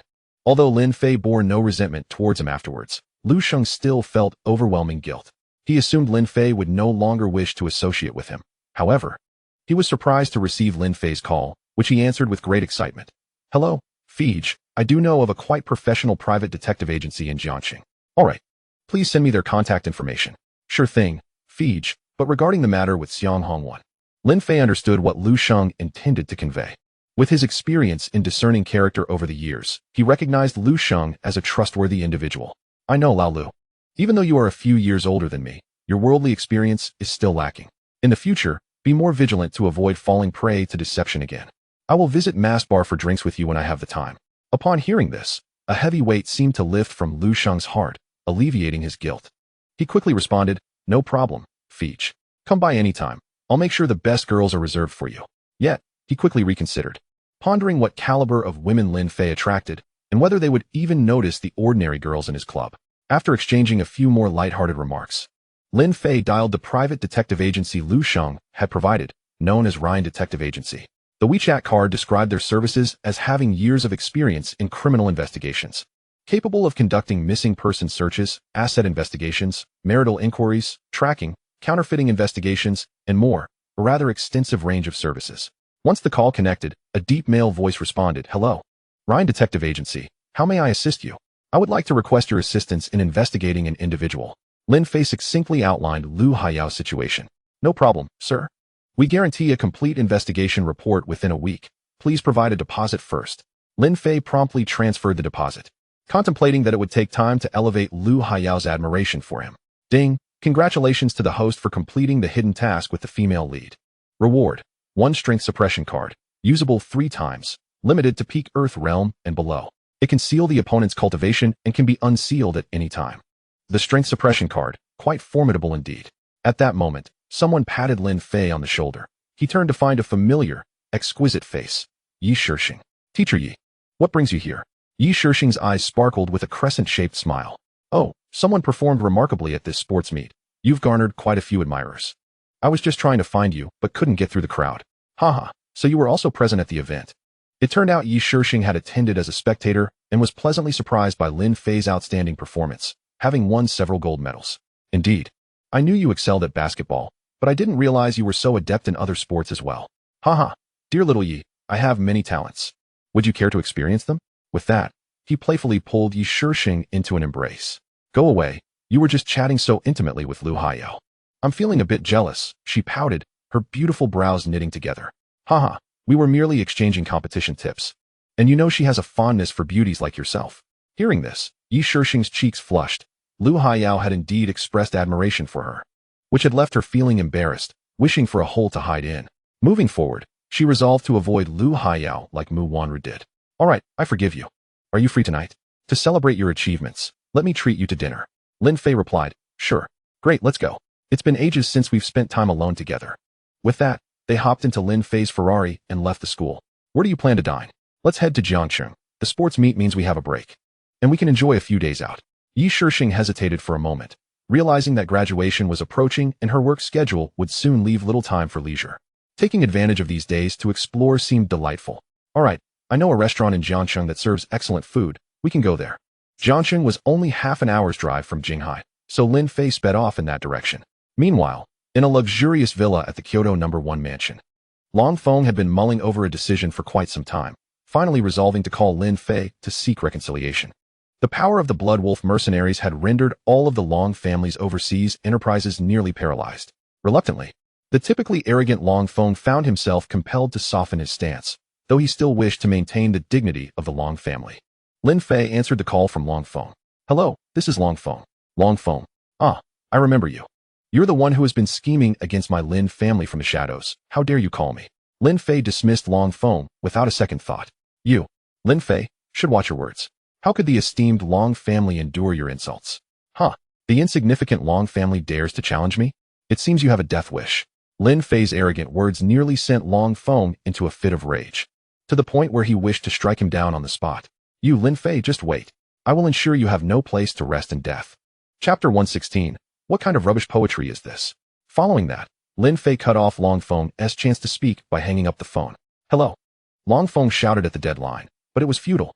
Lin Fei, I will make you understand the consequences of provoking the Long family. One must understand that a top-tier family like the Longs wielded immense influence. Even high-ranking officials and dignitaries bowed their heads before them. No one had ever dared to be so disrespectful in front of Long Feng, so he swore to repay this insult tenfold. Initially, Long Feng had planned to lower his posture, as Lin Fei was merely a junior, and he was the power holder of the Long family, the future head. To be humiliated by a youth under 20 was utterly unacceptable, and he couldn't fathom how he would face others if word got out. Thus, Long Feng immediately contacted the overseas head, stating, immediately recruit mercenaries at any cost. No matter the expense, we must eradicate the Lin family's mercenary force. The overseas head of the Long family, Long Heir, frowned upon hearing this. Young master, you may not be aware, but the mercenary group we are dealing with is Blood Wolf, not just any ordinary mercenaries. Long Heir's words were articulated with great tact, the implication being that they were ill-equipped to deal with the Blood Wolf, a mercenary legion consisting of tens of thousands. Unless a military superpower intervened, the strength of a single family would be utterly futile. Long Heir perceived that young Master Long Feng and his kin, accustomed to a life of luxury and comfort within the homeland, mistakenly believed that the world outside, particularly Africa, would be as amenable as their native Huaxia. However, the perilous nature of international relations meant that missteps could lead to dire consequences. Although there were ancient martial arts masters within the country, there existed formidable experts abroad, trained in different disciplines, whose prowess was often beyond imagination. Long Heir had personally witnessed a striking blonde beauty overpower a peak expert from Huaxia, forcing him to kneel and plead for mercy to spare his life. Thus, Long Heir wished to convey, "The waters abroad run deep, young Master Long, you cannot fathom them." Yet, the arrogant Long Feng dismissed such counsel with a wave. "You will do as instructed, no more needless chatter. The Long family can afford any price." Upon hearing Long Feng's command, Long Heir chose to remain silent, for it was not his wealth at stake. He was merely an employee of the Long family. Although he shared the Long surname, he had never been regarded as one of their own. "Understood, young Master Feng. I shall commence immediately." After hanging up the phone, Long Feng crushed his glass of whiskey in a fit of rage, vowing to ensure Lin Fei paid dearly for his transgressions. Meanwhile, Lin Fei remained unaffected, having driven with Yi Shisheng to a restaurant in Jiang City. This establishment, known as Chaoran Tower, was the largest Chinese dining hall in the city, surpassing even the famed Bei Xianggu in opulence. The 12-story traditional building stood majestically in Jiang City's most bustling area, its value immeasurable. Chaoran Tower frequently hosted international guests, who lauded the exquisite flavors of Huaxia cuisine. Today, however, it buzzed with an unusual excitement, as it appeared to be hosting a special event. As Lin Fei and Yi Shisheng entered the grand hall, they approached a banner that proclaimed, "The third Huaxia Cup Poetry Competition." Below, detailed rules indicated that patrons could participate by composing a poem or verse on a designated board, which would then be judged by a panel. Recognized works would not only earn the author a complimentary meal, but also trophies and monetary rewards, with the grand prize reaching as high as 1 million. A poetry competition? Lin Fei understood that in this alternate reality, many things differed from his previous experiences, much like the absence of a superstar akin to Jay Chou, which allowed his rendition of 7 Mile Fragrance to sweep the internet. Similarly, this world lacked the great poets such as Li Bai and Du Fu, let alone literary giants like Su Shi and Li Qingzhao. Although there were indeed remarkable works, the overall literary landscape appeared rather barren, likely because most individuals devoted their efforts to mastering ancient martial arts. Yi Shisheng, a devoted enthusiast of traditional Huaxia culture, fascinated by ancient Han attire, traditional songs, and classical poetry, was immediately drawn to the event and eagerly approached to partake in the festivities. Amid the crowd, applause erupted as a poet received accolades for his impressive composition. What poem could elicit such acclaim? Lin Fei, unable to restrain his curiosity, moved closer, nearly dropping his jaw in astonishment. On a redwood board, 4 lines of poetry were inscribed: 1 piece, 2 pieces, 3, 4 pieces, 5 pieces, 6 pieces, 7, 8 pieces, 9 pieces, 10 pieces, 11 pieces. Flying into the flower cluster, never to be seen. This seemingly simple piece of doggerel had garnered enthusiastic applause from the audience and high scores from the judges. "This poem is truly evocative. I feel as if I can see snow drifting into my eyes," one onlooker remarked. Indeed, the poem's simplicity coupled with its subtle depth made it a rare gem in contemporary poetry. Who is the esteemed poet behind this masterpiece? Such exquisite talent. The author, Eisenjoro Zhao, basked in the praises, knowing he had dedicated years to honing his craft and had saved this exceptional work for a moment just like this. His creation had indeed sparked a fervent response at the prestigious Huaxia Cup Poetry Competition. Observing the fervent admiration for the poem, Lin Fei displayed a perplexed expression. "This poem is good? Are you jesting?" he thought to himself. "I could easily compose 300 such doggerel verses in a day." Presenting this as poetry is a grave insult to our Huaxia culture. Growing up immersed in the teachings of the great poets, Lin Fei naturally held a disdain for such trivial verse. Hearing Lin Fei's critique, Zhao Ci's devoted fans were incensed and began to retaliate. Who is this upstart daring to disparage our great poet's work? Indeed, how could such a masterpiece escape your discerning eye? What are your credentials, anyway? If you're so skilled, why not show us? The crowd erupted in a cacophony of derision. In response to the criticism of his poem, Zhao Ci stepped forward to taunt, "Young man, if you think my work is subpar, why not compose a piece of your own? If you can craft something superior, I, Zhao, will gladly retire from the literary world." Lin Fei felt compelled to demonstrate what true Huaxia poetry entailed. Bring me a brush. Chapter 117. A Preface to the Pavilion of Prince Tung that stuns the world. Upon hearing Lin Fei's declaration, the staff quickly prepared a writing board for him, along with a complete set of brush, ink, paper, and inkstone. The crowd's curiosity was piqued, eager to witness what this boastful young man might produce. Most, however, held little faith in Lin Fei's poetic prowess and were already concocting ways to humiliate him thoroughly. As Lin Fei gathered his thoughts, he recognized the vast wealth of exquisite poetry in Huaxia's literary heritage. Selecting one to recite was no small feat. Suddenly, inspiration struck. He recalled the illustrious preface to the Pavilion of Princeton. Lin Fei seized the brush, dipped it in ink, and began to inscribe. Yuzhong's ancient county, Hongdu's new estate. Stars divide the wings of the chariot. The earth connects to Hung and Lu. As the audience beheld these lines, their interest was piqued. What genre is this poem? I have never seen anything like it. They murmured. The beginning is promising, but why only 4 characters? This cannot be poetry. Silence. Let him continue. Lin Fei pressed on.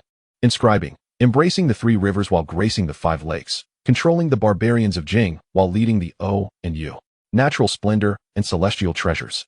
The dragon's light piercing the bull and dipper's resting place. Human heroes and earthly spirits. Su Ru descending from Chen Fan's couch. Fog blankets Xiongzhou, talents like shooting stars. As these lines flowed forth, the audience and judges alike were thrown into a frenzy. My word, what exquisite lines. The imagery is breathtaking. They exclaimed. This is a piece of parallel prose, and the antithesis is flawlessly executed. Excuse me, may I admit that I am unfamiliar with several characters? The judges widened their eyes.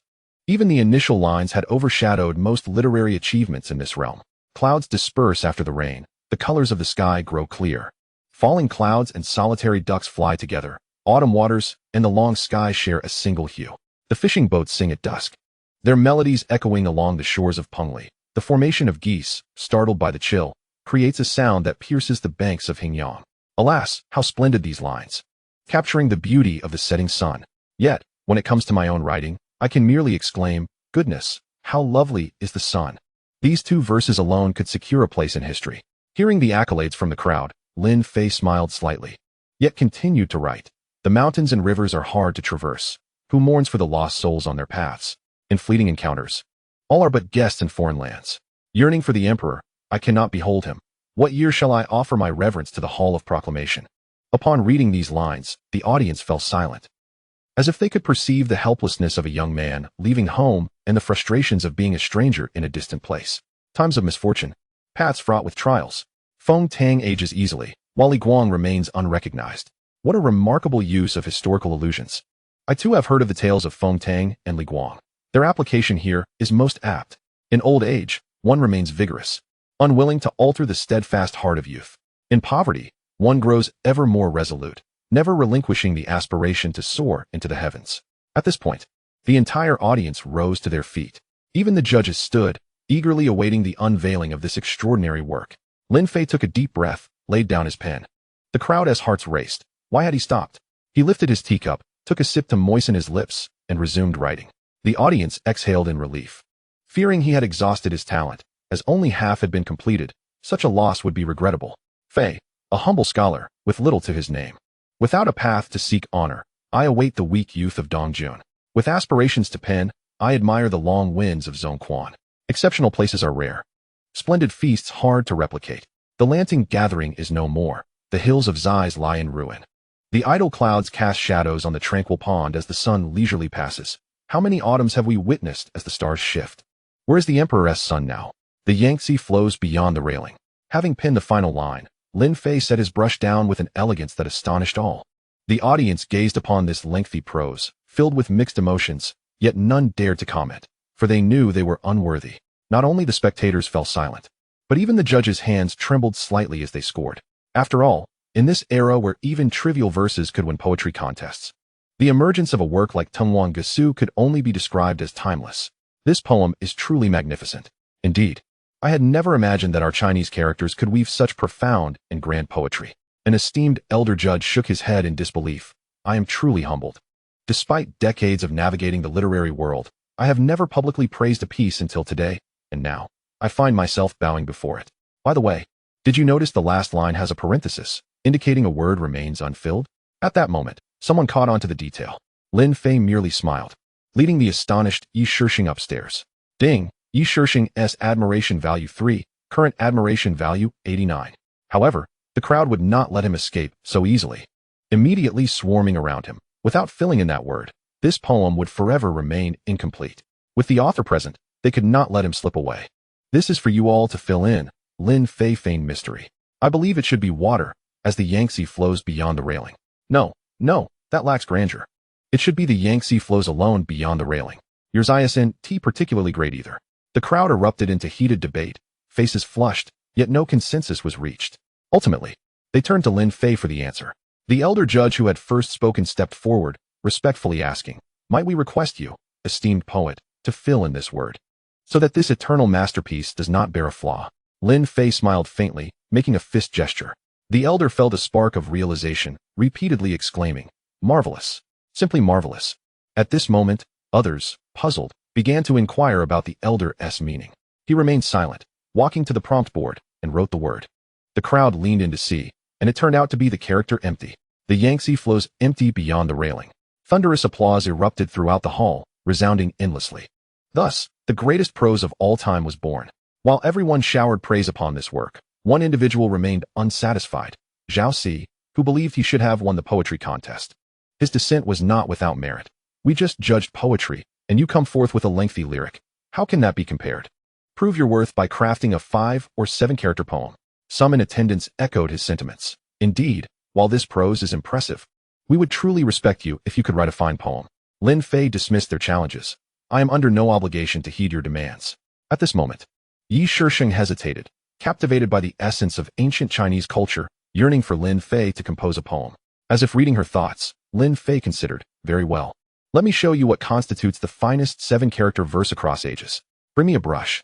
Chapter 118, Just Call Me Kunkin. Initially, Lin Fei had spontaneously crafted Tengwang Gusu out of disdain for Zhao Si's mediocre poetry winning the contest. Indeed, in a world where literary artistry is scarce, life feels dull.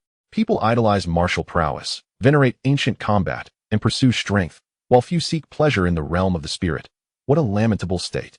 "Teacher Xiao Yi, do you wish for me to compose another poem?" An excited Yi Shisheng nodded vigorously, still in awe from the impact of Tengwang Gusu, akin to a destitute child unexpectedly feasting on a grand banquet. In that moment, she could hardly process the experience.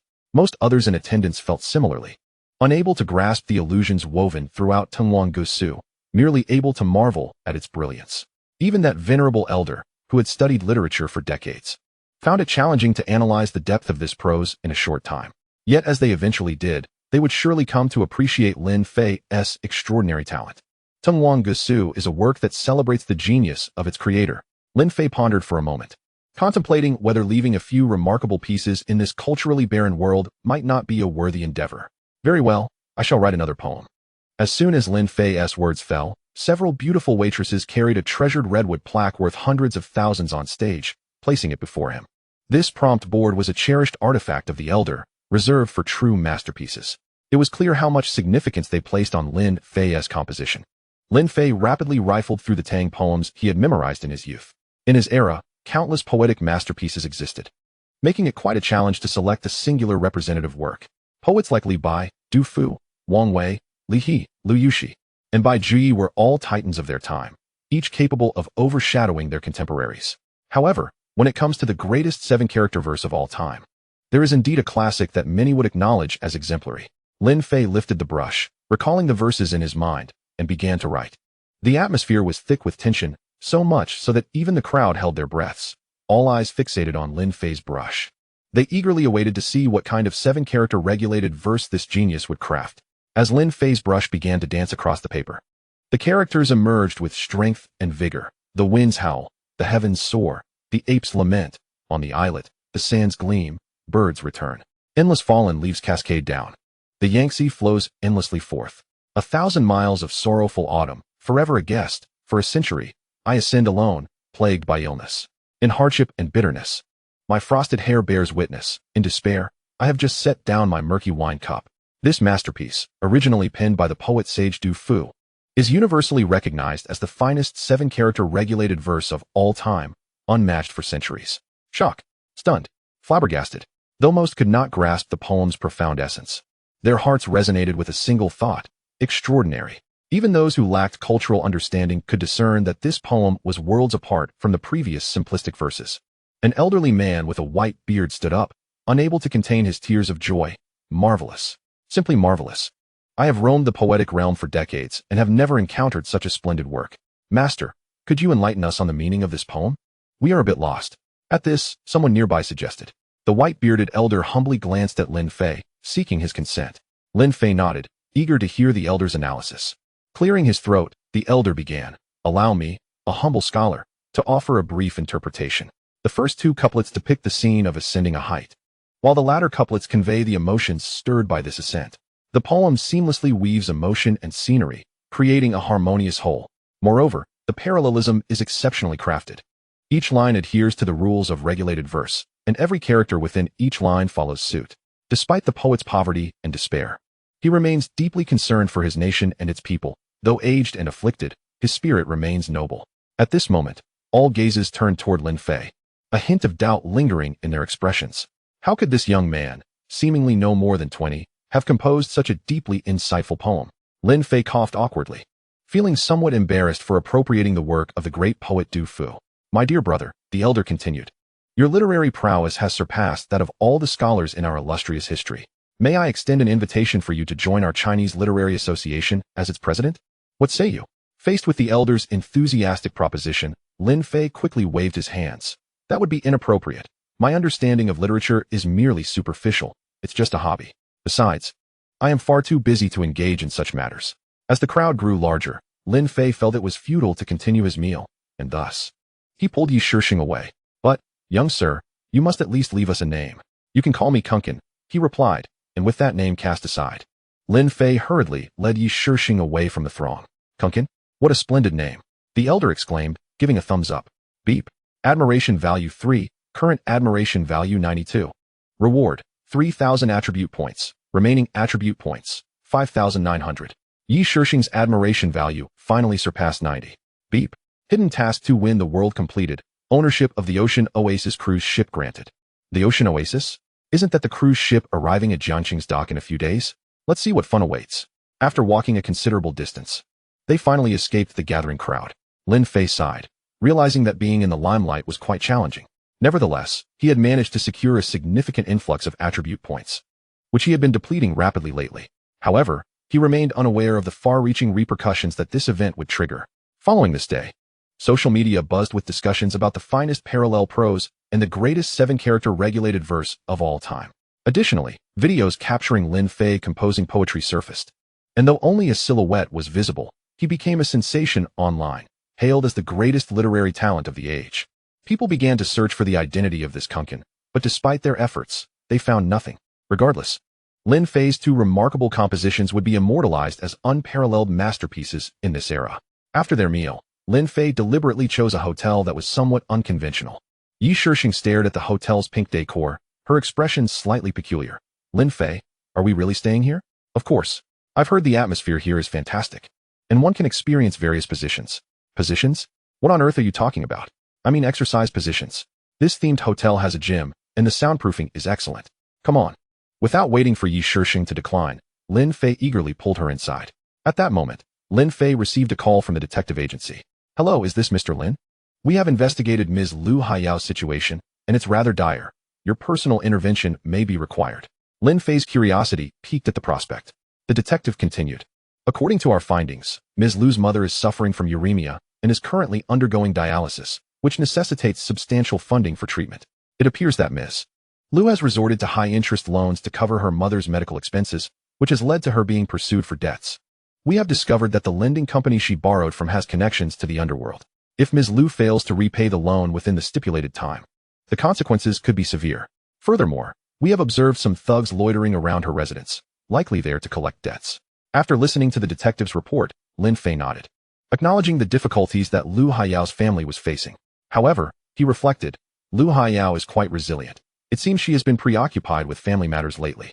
Participating in the sports event was likely an attempt to secure the 5,000 yuan prize for her school, which Lin Fei had also received. Recognizing this situation, Lin Fei realized it could be an opportunity to enhance Lu Haiyao's admiration value, but he needed to approach it delicately. Otherwise, it might backfire with someone like her. After some contemplation, Lin Fei instructed the private detective, please continue to keep a close watch on Lu Haiyao. If she encounters any trouble, notify me immediately. Understood? Understood, Mr. Lin. The private detective was always eager to provide extra services for clients like Lin Fei, who were prompt in their payments. Meanwhile, Lu Haiyao remained fraught with anxiety over her mounting debts. Winning the 5,000 yuan prize was merely a drop in the bucket. Unbeknownst to her, she was already under the watchful eye of a gang leader. This group of loan sharks was affiliated with an organization known as the Lioha Society. a notorious gang in Jiangdong province, boasting thousands of members and a tightly knit gray business network. Their operations included lending, collecting debts, extortion, and gambling, all executed with remarkable professionalism. Despite multiple crackdowns by the police, they had remained largely unscathed. The leader of the Liuhe society, Jiang Tianming, was a figure of considerable renown throughout Jiangdong province, rumored to disregard even the four prominent families of the capital. Certainly, the ostentatiousness of Jiang Tianming can be attributed fundamentally to the formidable support he receives from a powerful figure, one who resides not in Kyoto, but in the bustling metropolis of Shanghai. This situation is emblematic of a peculiar distribution of power across time and space. While the four prominent families and the Hongmen in Kyoto wield considerable influence, they occasionally find themselves unable to penetrate the depths of Shanghai, which is bolstered by substantial foreign interests. These foreign entities, while hesitant to overtly antagonize the Hongmen of Kyoto, prefer to operate in the shadows, sowing discord and nurturing their own factions. Jiang Tianming serves as a mere pawn in their grand scheme within Jiangdong province. It is for this reason that the Liuhe society, under his command, behaves with such audacity. Should a member transgress, arrangements can be swiftly made for their escape abroad via clandestine routes. However, the foreign forces in Shanghai are also experiencing turmoil, as it is rumored that the Hongmen are poised to take decisive action to eradicate them entirely. Among these foreign factions is an organization known as the Skull Society, a long-standing adversary of the Hongmen, boasting numerous masters of ancient martial arts within its ranks. For centuries, the Skull Society has coveted the martial resources of China, frequently instigating conflicts, yet has consistently been suppressed by the Hongmen, suffering more defeats than victories. But I digress. Let us return to the main narrative. Jiang Tianming, the head of the Liuhe society, has long harbored desires for Lu Haiyao, and his orchestrated scheme to have her loan money to her mother is but a trap he has laid. Ostensibly, he presents it as assistance to Lu Haiyao, charging a mere pittance in interest, yet he has surreptitiously manipulated the contract. With compounded interest, the sum she owes has escalated to an untenable figure. Jiang Tianming has now issued an ultimatum to Lu Haiyao, his intentions unmistakable, to coerce her into submission. Furthermore, he is a ruthless individual. Indifferent to whether Lu Haiyao is involved with Baihe, her mere beauty suffices in his eyes. Meanwhile, Lin Fei has arrived at the couple's suite of a themed hotel with Yi Shixing, and upon observing the room's decor and arrangement, he exclaims in awe at its lavishness. Some of the props he had only encountered in educational films from Sakura Country, and he can hardly believe he now has the opportunity to experience them firsthand. Yi Shixing, her cheeks flushed, is taken aback by the existence of such a hotel and desires nothing more than to flee the scene. However, Lin Fei, quick-witted, shuts the door and adopts a demeanor of righteous indignation, declaring, "What sort of establishment is this? How dare they assign us, respectable individuals, to such chaotic arrangements? Were it not for the late hour, I would certainly lodge a complaint." He then continues, "Humph, I want to even lay a finger on these items. I shall cover them all with sheets." The naive Yi Shixing believes him, responding, "Very well, it is indeed a bit late. Let us endure this for one night.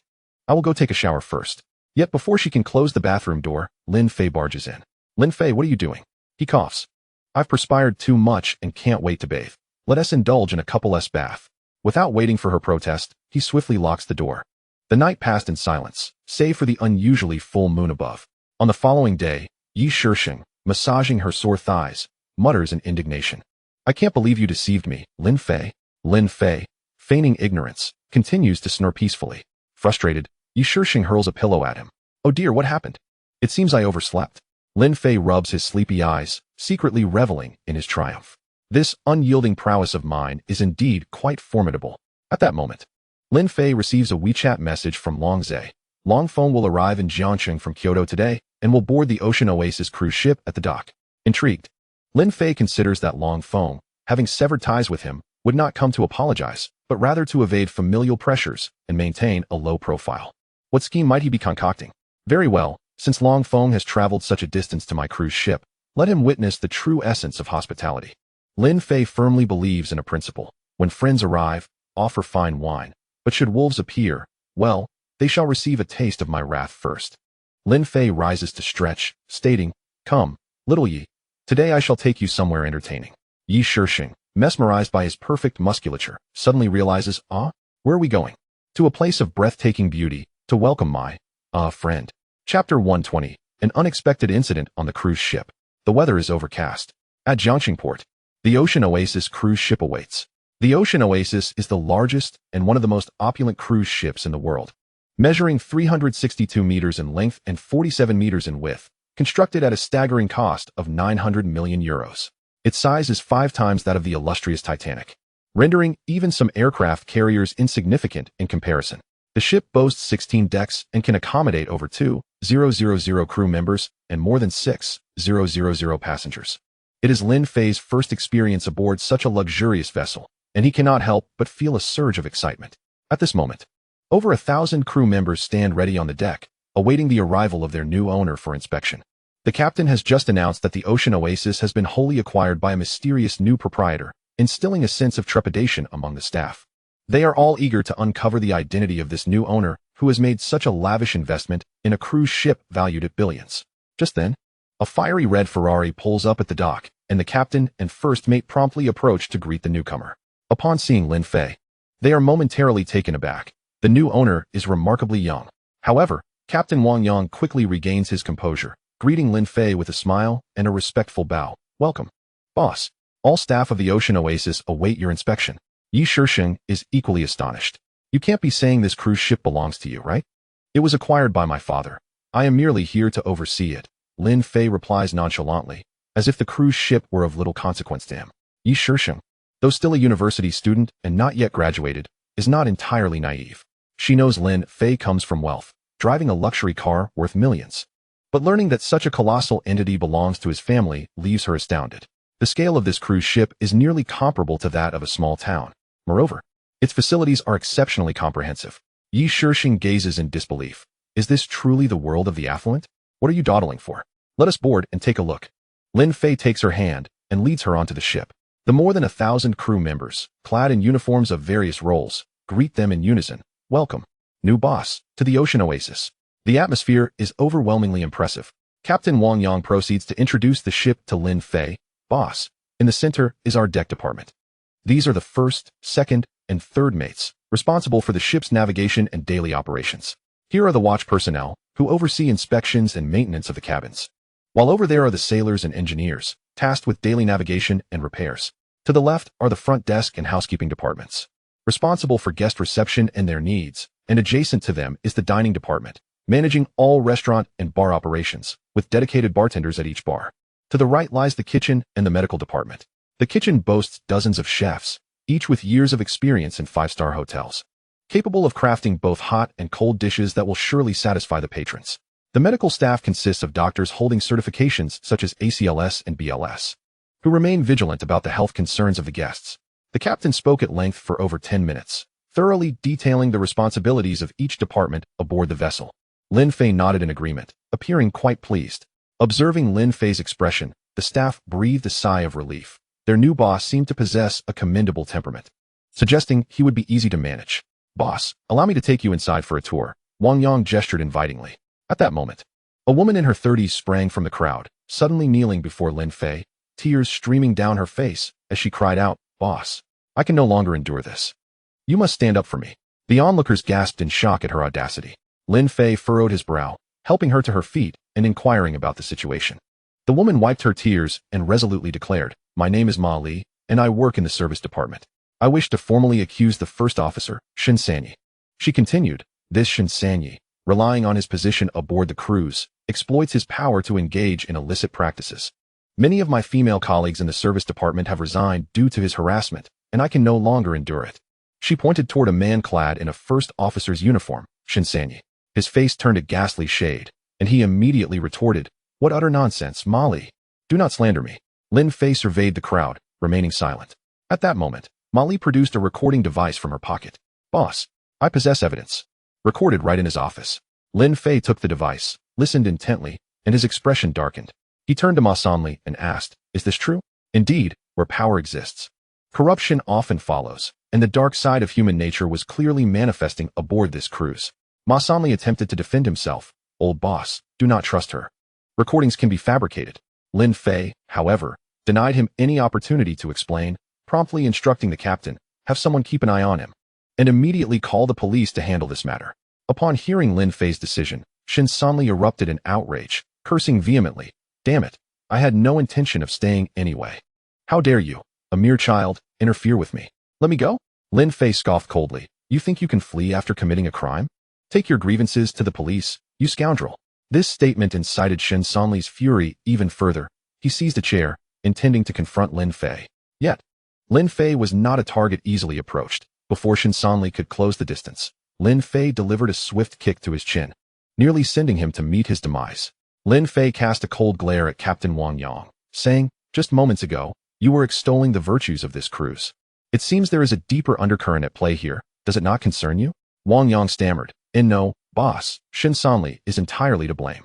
I have long harbored disdain for such scum. It's just unfortunate that he had some connections with the previous owner, so. The implication was clear. The captain was aware of the situation but felt powerless to intervene.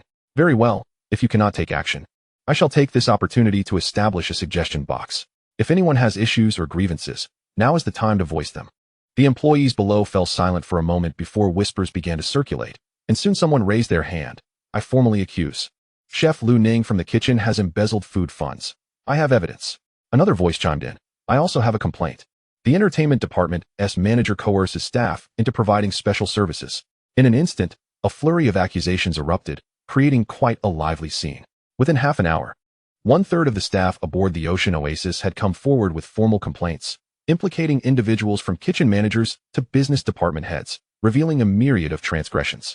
Nearby, Yi Shixing observed the unfolding situation, feeling a sense of anxiety for Lin Fei, uncertain how he would navigate such a challenging predicament. With only part-time experience as a counselor, she felt utterly at a loss in this scenario. However, Lin Fei remained unflustered. From his experience, environments rife with nepotism were particularly prone to corruption. The previous owner of the Ocean Oasis had undoubtedly erred gravely. It is said that there are two things in this world one cannot face directly, the sun and the human heart. Lin Fei calmly surveyed the crowd and proclaimed, what has transpired today is evident for all to see. I do not concern myself with how your former boss managed affairs, but under my leadership, all shall be treated equally. He then pointed out several employees who had not been accused, signifying their integrity. I hereby appoint you to form an investigative committee. Within 1 week, uncover the truth. Should any allegations be substantiated, immediate dismissal shall follow. The collective gasp from the audience echoed in the air. None had anticipated that the seemingly gentle Lin Fei could act with such decisiveness. Witnessing Shen Sanli's downfall had already served as a warning, establishing Lin Fei's authority. Thus, no one dared to defy his orders. Furthermore, do not shield anyone. I will conduct a thorough investigation afterward. If any favoritism or corruption is uncovered, immediate expulsion from the ship will follow. Do you understand? A weak chorus of affirmations arose from below. Lin Fei's gaze sharpened as he demanded, do you understand? Understood, boss. All employees stood at attention, responding loudly to Lin Fei's address. Excellent. Now let us proceed to explore the facilities aboard the ship.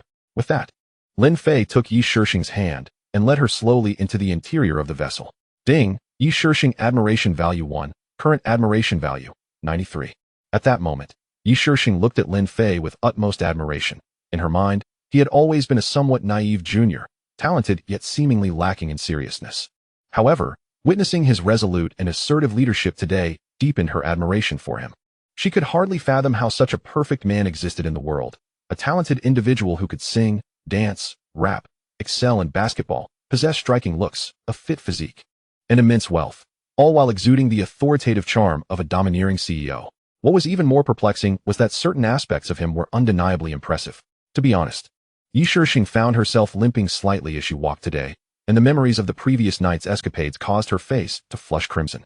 No, Lin Fei did have a flaw, his overwhelming lechery, as though he were a human pile driver. Who could withstand that? Yi Shixing limped along, linking her arm with Lin Fei's, as they began their tour of the entire Ocean Oasis, guided by a female attendant. Upon entering the cabin, Yi Shixing's beautiful eyes widened in astonishment as she exclaimed, this cruise ship is truly luxurious. The attendant began to introduce the amenities. Boss, our Ocean Oasis features a total of 696 guest rooms, including 400 standard rooms, 172 suites, 28 deluxe suites, and 2 royal suites, all adorned in a lavish decor. This is the restaurant area of our cruise, which boasts 7 themed dining establishments, each offering a diverse array of culinary delights, including traditional Western dishes, pasta, Japanese cuisine, and Chinese fare. All restaurants employ the finest ingredients and culinary techniques to cater to the discerning tastes of our travelers. On board the Oasis of the Seas, we also feature an abundance of entertainment facilities, including 4 swimming pools, 10 hot tubs, 2 surf simulators, an ice skating rink, and a basketball court, along with a golf practice area, among others. Furthermore, the cruise provides a spa, fitness center, casino, theater, children's playroom, library, and much more, fulfilling the varied desires of our guests. In addition, we host an array of entertainment events each year, encompassing performances, concerts, cinemas, scooter tracks, and zip lines, among others. As Lin Fei and his companions ventured towards the heart of the Oasis of the Seas, they encountered an entire Central Park. The attendant continued to elaborate, "Sir, this is the Central Park of our Oasis of the Seas, spanning an impressive 12,000 square meters, featuring trees and flowers of real size, along with a serene little lake. Here, we can fully indulge in the beauty of nature and experience the tranquility and comfort on board." The two followed the attendant's explanations, exploring and experiencing the myriad facilities within the cruise. Even the well-versed Lin Fei could not deny that this world-class luxury cruise indeed possessed an undeniable charm. For Lin Fei, owning such a vessel was a fitting reflection of his status. In comparison, other luxury items like high-end cars, prestigious watches, yachts, and private jets seemed trivial beside this cruise ship. Meanwhile, Yi Shishing felt as though she were in a dream, pondering the surreal nature of possessing a cruise ship. While many recent university graduates were embroiled in the stress of securing autumn recruitment offers, Lin Fei, who had just entered university, was already the owner of a luxurious cruise. Truly, all roads may lead to Rome, but some are born into privilege while others toil like beasts of burden. The disparity between individuals is often greater than that between humans and dogs. After completing their tour, as they intended to retire to their lavish suite, a striking figure clad in a red evening gown suddenly appeared before Lin Fei. His gaze sharpened. This woman is exceptionally beautiful. She appeared to be in her early 20s, tall and graceful, with hair as dark as ink and skin as smooth as jade. Her captivating eyes sparkled with an indescribable charm in her every smile and frown. However, the beauty emanating from her was tinged with an aggressive allure, akin to a thorny red rose, ready to inflict pain on anyone daring to approach. In a simple comparison, Yi Shishing, one of the 4 campus beauties of Jinghai University, with a score of 85 for her looks, paled in comparison to this woman, resembling an ugly duckling. Indeed, beauty is best appreciated in contrast. Even Yi Shishing, another woman, could not help but exclaim, "She is so beautiful." Lin Fei sensed a foreboding connection, realizing that this woman was likely intertwined with the watchful Long family. Chapter 122. The arrogant young lady. It was evident that the stunning woman recognized Lin Fei as well. A flicker of surprise crossed her beautiful eyes, but she quickly masked it with poise. Clearly, she was familiar with Lin Fei and had not anticipated encountering him here. Ding. High-value female detected, bound successfully. Host's admiration value raised to 80, earning corresponding attribute point rewards. Current admiration value, 20. Upon encountering such a beautiful woman, the LSP system promptly bound to Lin Fei, as if fearing to lose even a moment. Lin Fei activated the system detector, and, indeed, he was correct. This enchanting woman was none other than Long Mu-shi, the second daughter of the Long family, boasting an astonishing beauty score of 92. This rating surpassed that of the first campus beauty, Shangwan Yuan, by a point and eclipsed all the previous women Lin Fei had encountered. No wonder the usually praised Yi Shishing appeared diminished in her presence. It was clear why the newly bound beauties exhibited such an air of superiority. With a beauty score nearing Lin Fei's own 95, it seemed imperative for him to find ways to enhance his attractiveness. In the realm of women, beauty is the greatest asset. The more stunning a woman, the broader her selection of suitors. If a woman finds herself in the presence of a significantly more attractive man, she may inevitably feel a sense of inferiority, treading carefully around him for fear of displeasing him. Such a humble disposition often evolves into an unrequited admiration. One need only observe the fervent fans at concerts, many of whom lack striking beauty, for attractive women exude confidence and are less likely to become mere admirers. Of course, as a man, there are myriad ways to elevate a woman's admiration value. Beyond physical appearance, wealth, power, background, talent, and even unfaltering skills can serve as enhancements. Women assess a man's overall attributes to assign a composite score, unlike men, who are often overwhelmed by beauty alone without delving into a woman's character or inner qualities. This highlights the fundamental differences between men and women. That said, if Lin Fei possessed a beauty score of 1,000, it was likely that Long Mu-shi would readily succumb to his charms. Alas, he did not. Thus, after a fleeting moment of surprise, the second daughter of the Long family swiftly regained her haughty demeanor. She glanced disdainfully at Yi Shishing beside Lin Fei, a derisive snort escaping her lips. Thinking, it seems this Lin Fei is not as formidable as the family rumors suggest. He appears to be merely an ordinary young man, as evidenced by the woman accompanying him. Lin Fei, discerning the calculating thoughts of Long Muxi, chose to break the mold and directly inquired, Miss Long, with your family facing dire straits, do you still find time for leisure? At that moment, Long Muxi was unaware of Lin Fei's alliance with Long Zhe. Thus her loyalty still lay with her family.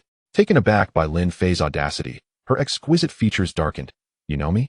Isn't it quite normal to be acquainted with the second daughter of the Long family? Lin Fei feigned a playful expression, seemingly dismissive of the Long family's status. Long Muxi retorted with a cold laugh. Recently, there have been rumors circulating about the Lin family of Jinghai, boasting of their might, even employing mercenaries against us. Yet upon meeting you today, you strike me as nothing but an arrogant child. Lin Fei silently scoffed at her naivety. Your own brother has betrayed your family, and yet you remain blind to the situation. It appears the intelligence of this second daughter of the Long family does not match her beauty. Lin Fei, since we have crossed paths today, I believe there are matters to clarify. Although the Long family is not under my purview, you have touched upon our family's sore spot. I hope you will reconsider. Perhaps there is a chance for salvaging this situation. If you were to plead with me, I might soften and intercede with my family on your behalf, granting you a chance for survival. Upon hearing this, Lin Fei could not help but chuckle. Long Muxi truly embodied the essence of a queen, commanding and threatening with every gesture. However, Lin Fei had no intention of engaging further with her. After all, the outcome of their encounters in the coming days would soon be revealed. As Long Muxi observed Lin Fei's refusal to engage, a wave of frustration surged within her.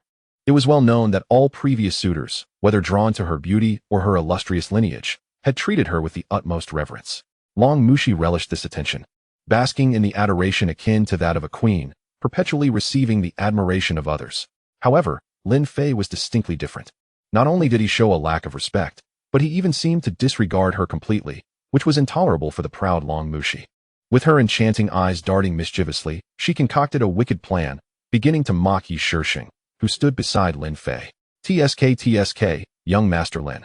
Your taste leaves much to be desired. It appears that with your standing, the best you can manage is a woman of such modest beauty. Yi Shishing, who had just been extolling Long Muxi's beauty, was taken aback by her venomous words, his face flushing crimson. Long Muxi's gaze, devoid of courtesy, scrutinized Yi Shishing from head to toe, lacking in both assets and allure, with an air of pettiness. Even if you were to serve tea to the Long family, I would scarcely consider it. Yi Shishing, inexperienced in the ways of such humiliation, found himself at a loss for words. Noticing his bewilderment, Long Muxi raised an eyebrow in triumph, taunting Lin Fei. Yet, in an unexpected turn, a sharp slap echoed through the air, landing squarely on Long Muxi's delicate cheek. Mind your words. My woman is not someone you can insult, Lin Fei declared, his shocking action causing onlookers to halt, whispering amongst themselves and pointing at Long Muxi, speculating about the unfolding drama. Beep. Yi Shishing's admiration value.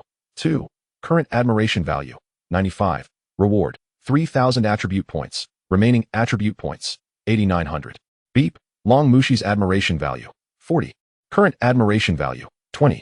Upon hearing the system's notification, Lin Fei was momentarily stunned.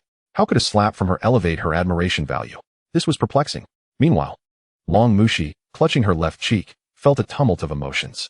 Having been pampered since childhood, she had never faced such indignity, especially not in front of a crowd. The humiliation was palpable, yet strangely, a peculiar thrill coursed through her. Chapter 123. Long Muxi's admiration value continues to rise. At this moment, alongside her overwhelming sense of shame, Long Muxi experienced a flicker of exhilaration.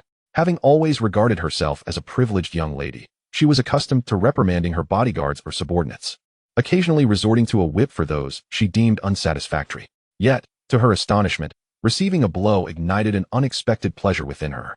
Long Muxi was bewildered. Could she possibly be? Meanwhile, Lin Fei began to discern a subtle clue. Could the second lady of the Long family harbor a penchant for submission? Otherwise, how could her admiration value increase after being struck? This was decidedly illogical. Before Long Muxi could regain her composure, several undercover bodyguards emerged from the crowd, encircling Lin Fei, their strength at the initial stage of the Xian realm. It was evident they were Long Muxi's personal guards, and upon witnessing someone daring to strike their mistress, they were quick to retaliate. How dare you lay a hand on our second lady? One shouted. Brother, stop talking. Let's beat him together. Seeing the fierce group, Yi Shishing felt a pang of fear. Lin Fei, what should we do? Lin Fei gently urged her back. Don't worry, step behind me. Just then, the bodyguards launched their assault. Huh, this is just perfect. The crowd witnessed Lin Fei's swift movements, followed by a series of loud thuds as the bodyguards fell to the ground like discarded rag dolls. Silence enveloped the scene. Impressive. I didn't expect you to possess such skill, Long Mushi remarked, taken aback by Lin Fei's prowess. Nonetheless, the humiliation of being publicly bested by him was unacceptable to her. A cold smirk graced her lips. You shall face my wrath. Prepare to perish. With a slight bend of her knees, she summoned her inner energy. Oh, so you are also a practitioner of ancient martial arts? Lin Fei was taken aback to discover that the seemingly delicate Long Mushi was indeed a skilled martial artist. Her cultivation, at least at the mid-level of the Xian realm. In prestigious families like the Longs, the offspring often inherited exceptional genes, akin to the prodigious lineage of Sun Wukong. Although Long Mushi had not shown much interest in ancient martial arts, unlike her friend Shangguan Yuyan, she had nonetheless attained the initial stage of the Xian realm through her upbringing. The Long family's superior training resources, including rare elixirs and herbs, were beyond the reach of ordinary families. They indulged in them as if they were mere candies. Recently, she had consumed top-tier elixirs, forcibly elevating her strength to the mid-level of the Xian realm. In such an environment, even the most inept child could be molded into a martial arts expert. While the initial stage of the Xian realm might not be remarkable in the capital, here in Jiangcheng, it was sufficient to command respect. Long Mushi swiftly launched a punch at Lin Fei. Her unexpected speed would confound most, but to Lin Fei, it was trivial. In the blink of an eye, he seized her wrist, but she swiftly retaliated with a vicious kick aimed at his vital points. This strike was undeniably malicious. Should it connect, it would spell doom for Lin Fei's future happiness. Moreover, her technique was remarkably refined, suggesting that many male adversaries had already suffered at her hands. Lin Fei grasped Long Mushi's slender leg, mere centimeters from his body. Rage surged within him. Initially, he had refrained from retaliating, considering her a girl.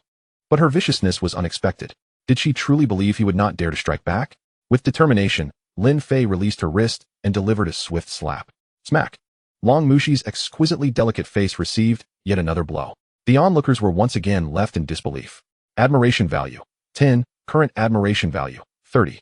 Upon hearing the system's prompt, Lin Fei was convinced. Long Mushi truly possessed a masochistic disposition. You dare strike me again? Long Mushi covered her reddened right cheek, her voice trembling. Yet defiance remained in her expression. Nonsense. Your bodyguards lie prostrate while your skills are laughable. How can you question my strength? How dare you call me weak? Infuriated, Long Mushi executed a high kick aimed at Lin Fei's face, which he easily evaded.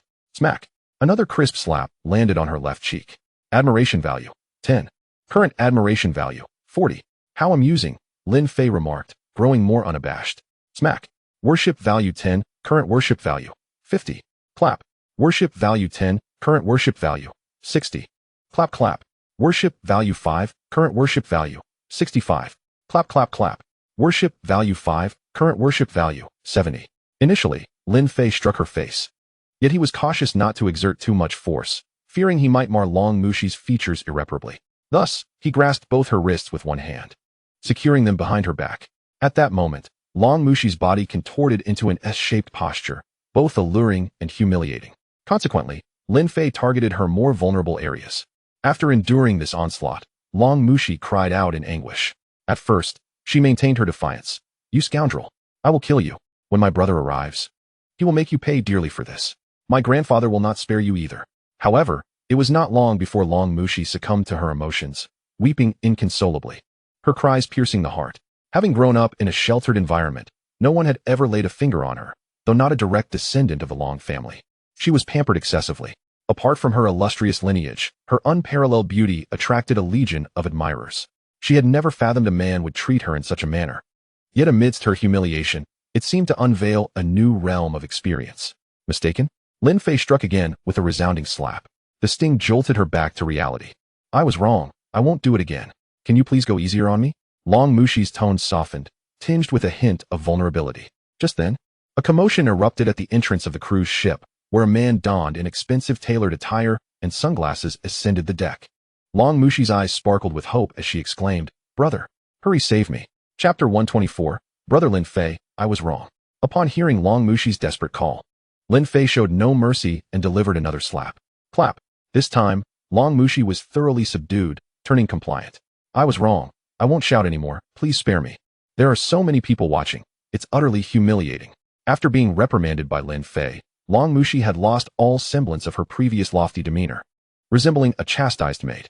Good, behave yourself, or else. I will be obedient, I promise. Long Mushi closed her mouth, her pitiful appearance rendering her former arrogance unrecognizable. Indeed, Lin Fei was correct. This woman possessed a tendency towards submission, though she likely remained unaware of it, merely triggered by Lin Fei's actions.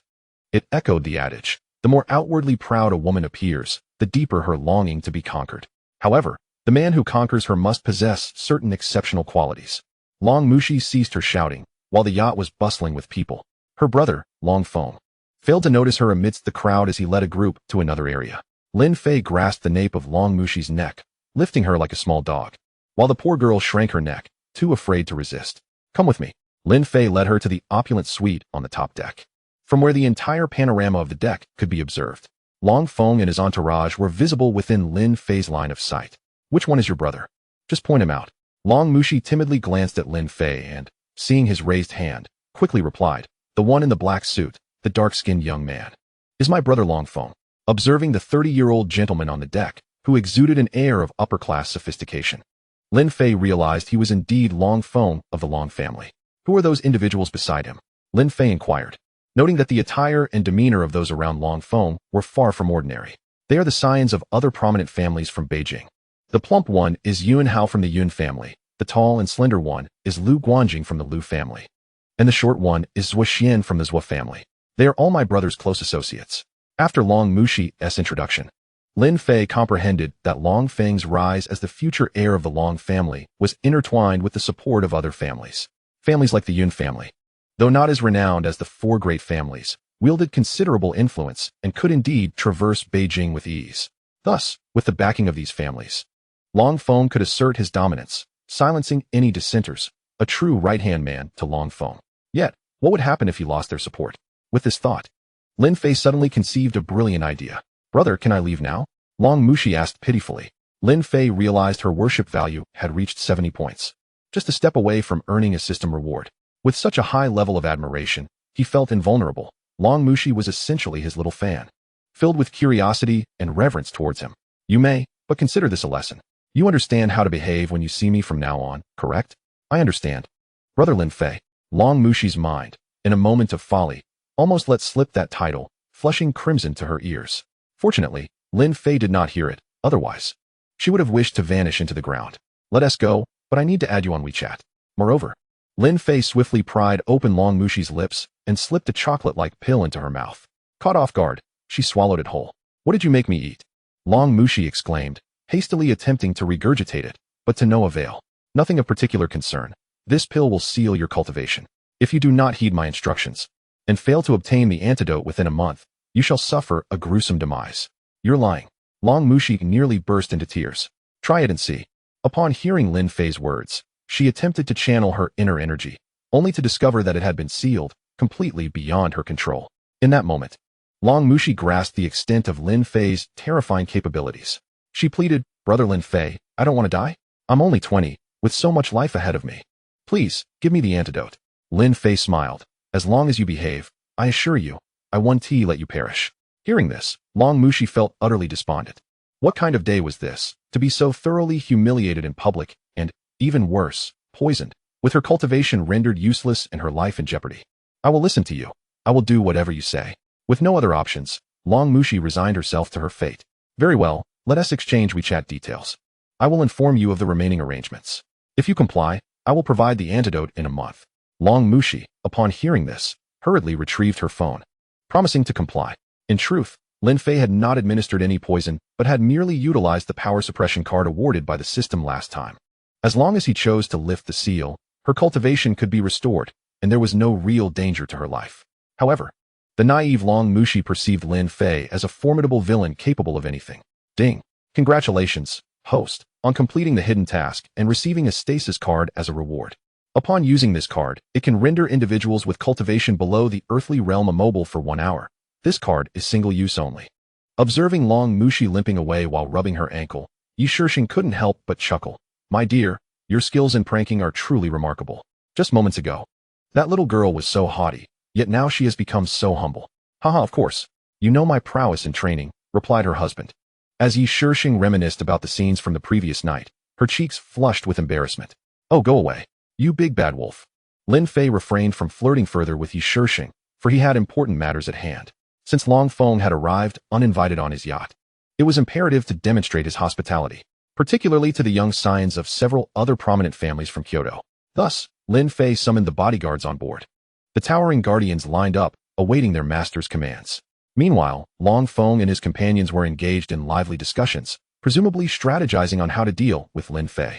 Lin Fei pointed towards several individuals on the deck and instructed the bodyguards. Do you see those 3 on the deck? Bring them out of their respective suites tonight. I wish to invite them for tea. Chapter 125. Do not be anxious, there will be no live broadcast. The scene shifts back half an hour. Yun Hao, Lu Guanliang, and Zhuxian encircled Long Feng, indeed plotting against Lin Fei. Long Feng had brought them from Kyoto to Jiangsheng primarily to escape the pressures from their family elders, as the Long family's overseas assets were incurring daily losses amounting to billions. Moreover, the negotiations between Long Feng and Lin Fei had utterly failed, leading to an irreparable rift. Resolute, Long Feng decided to take matters into his own hands, bringing Yun Hao and the others to Jiangsheng to confront Lin Fei personally and discern the true nature of this individual who had emerged from a humble background, capable of even mobilizing mercenaries. Yet, Long Feng was not as apprehensive as others might have imagined. After all, he had weathered many storms. One could not become the heir of the Long family without possessing substantial skills. Long Feng's current confidence rested on 2 pillars. Firstly, Long Heir overseas was actively recruiting, and it was believed that the lost assets would soon be reclaimed. Secondly, the Long family's foundation within China was remarkably secure, bolstered by the presence of their formidable patriarch, Long Outyin, who served as the Grand Elder of the Hongmen. At this moment, a few of his followers offered suggestions. Young Master Feng, why not dispatch a few masters of ancient martial arts to deal with Lin Fei? It would save us from future troubles. Indeed, this Lin family is audacious. Having already extinguished the Xiang family, they dare to provoke the Long family. If he is not eliminated, who will be? I concur with my brother's opinions. As long as you command it, our Lu family is ready to assist at any time. These 3 loyal subordinates staunchly supported the Long family, understanding that they were all in the same boat. If the Long family's reputation suffered, so would theirs. At that moment, Long Feng removed his sunglasses, and an attendant promptly stepped forward to take them, then lit a cigar for him. After taking a draw, Long Feng remarked, I appreciate your eagerness. However, we must not rush into this. Haste makes waste. During this visit to Jiangsheng, I plan to stay for a while, and you shall accompany me. At this, Yun Hao's face reflected concern. Young Master Feng, my father has been unwell and is currently hospitalized. I must visit him. Hearing this, Long Feng's brow furrowed. What? Have you suddenly become so filial? I suspect you merely wish to see your father for financial reasons. Yun Hao chuckled. Nothing escapes your keen eye, young Master Long. Long Feng snorted dismissively. We are in a critical period. Without my command, none of you are permitted to leave Jiangsheng. With that, he swept away, leaving the 3 in a state of bewilderment. As night fell, the luxurious suites on the ocean oasis had been pre-booked by the Long family, allowing Yun Hao and the others their own rooms. Just as they were sound asleep, the bodyguards arranged by Lin Fei set their plan in motion. The well-trained guards, working in pairs, stealthily infiltrated the 3 suites. They swiftly subdued them with ether-soaked cloths, rendering them unconscious, and discreetly transported them to the basement of the yacht. The basement, located at the lowest level, was essentially isolated from the world, with dim lighting that evoked a horror film ambience. Lin Fei had been waiting below for some time. Upon seeing the bound trio, he gestured, and several burly men promptly lifted a bucket to douse them with water. Splash! The trio was instantly jolted awake by the icy deluge. Where are we?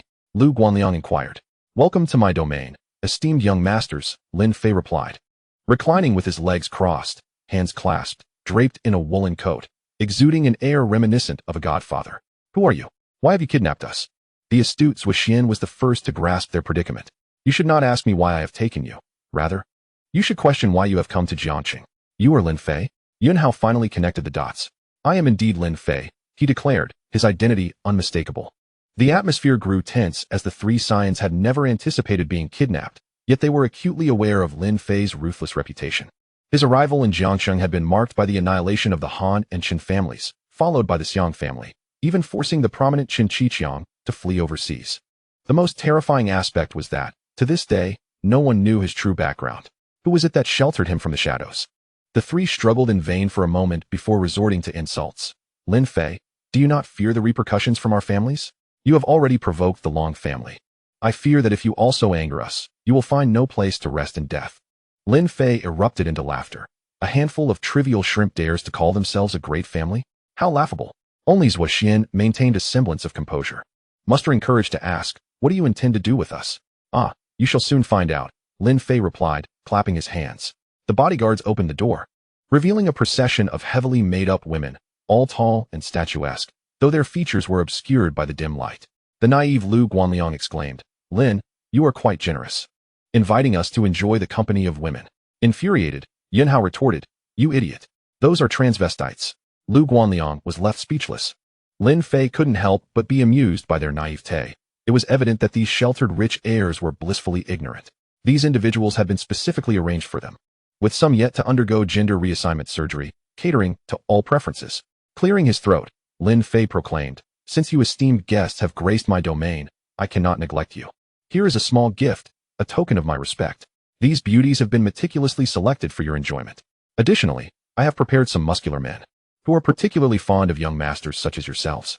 Lin Fei grinned mischievously, gesturing toward the muscular men behind the transvestites, who were clearly eager to engage. Then Lin Fei queried the bodyguard beside him, is the camera ready? If all is well, let us commence a live broadcast. The bodyguard produced a brand new Sony HD camera, thumping his chest as he assured, boss, no problem at all. Upon witnessing this spectacle, Yunhao and his companions hastily pleaded for mercy, exclaiming, Lin Xiao, we were wrong. You cannot jest with our reputation. If this goes live, our honor will be utterly ruined, and our families will cast us out. Lin Fei waved his hand dismissively. Rest assured, my mention of a live broadcast was merely in jest. Do you see any internet in this basement?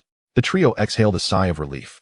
However, Lin Fei immediately added, while the live broadcast is off the table, the recording remains non-negotiable. Now, I'm feeling a bit weary. Please attend to the 3 young masters well.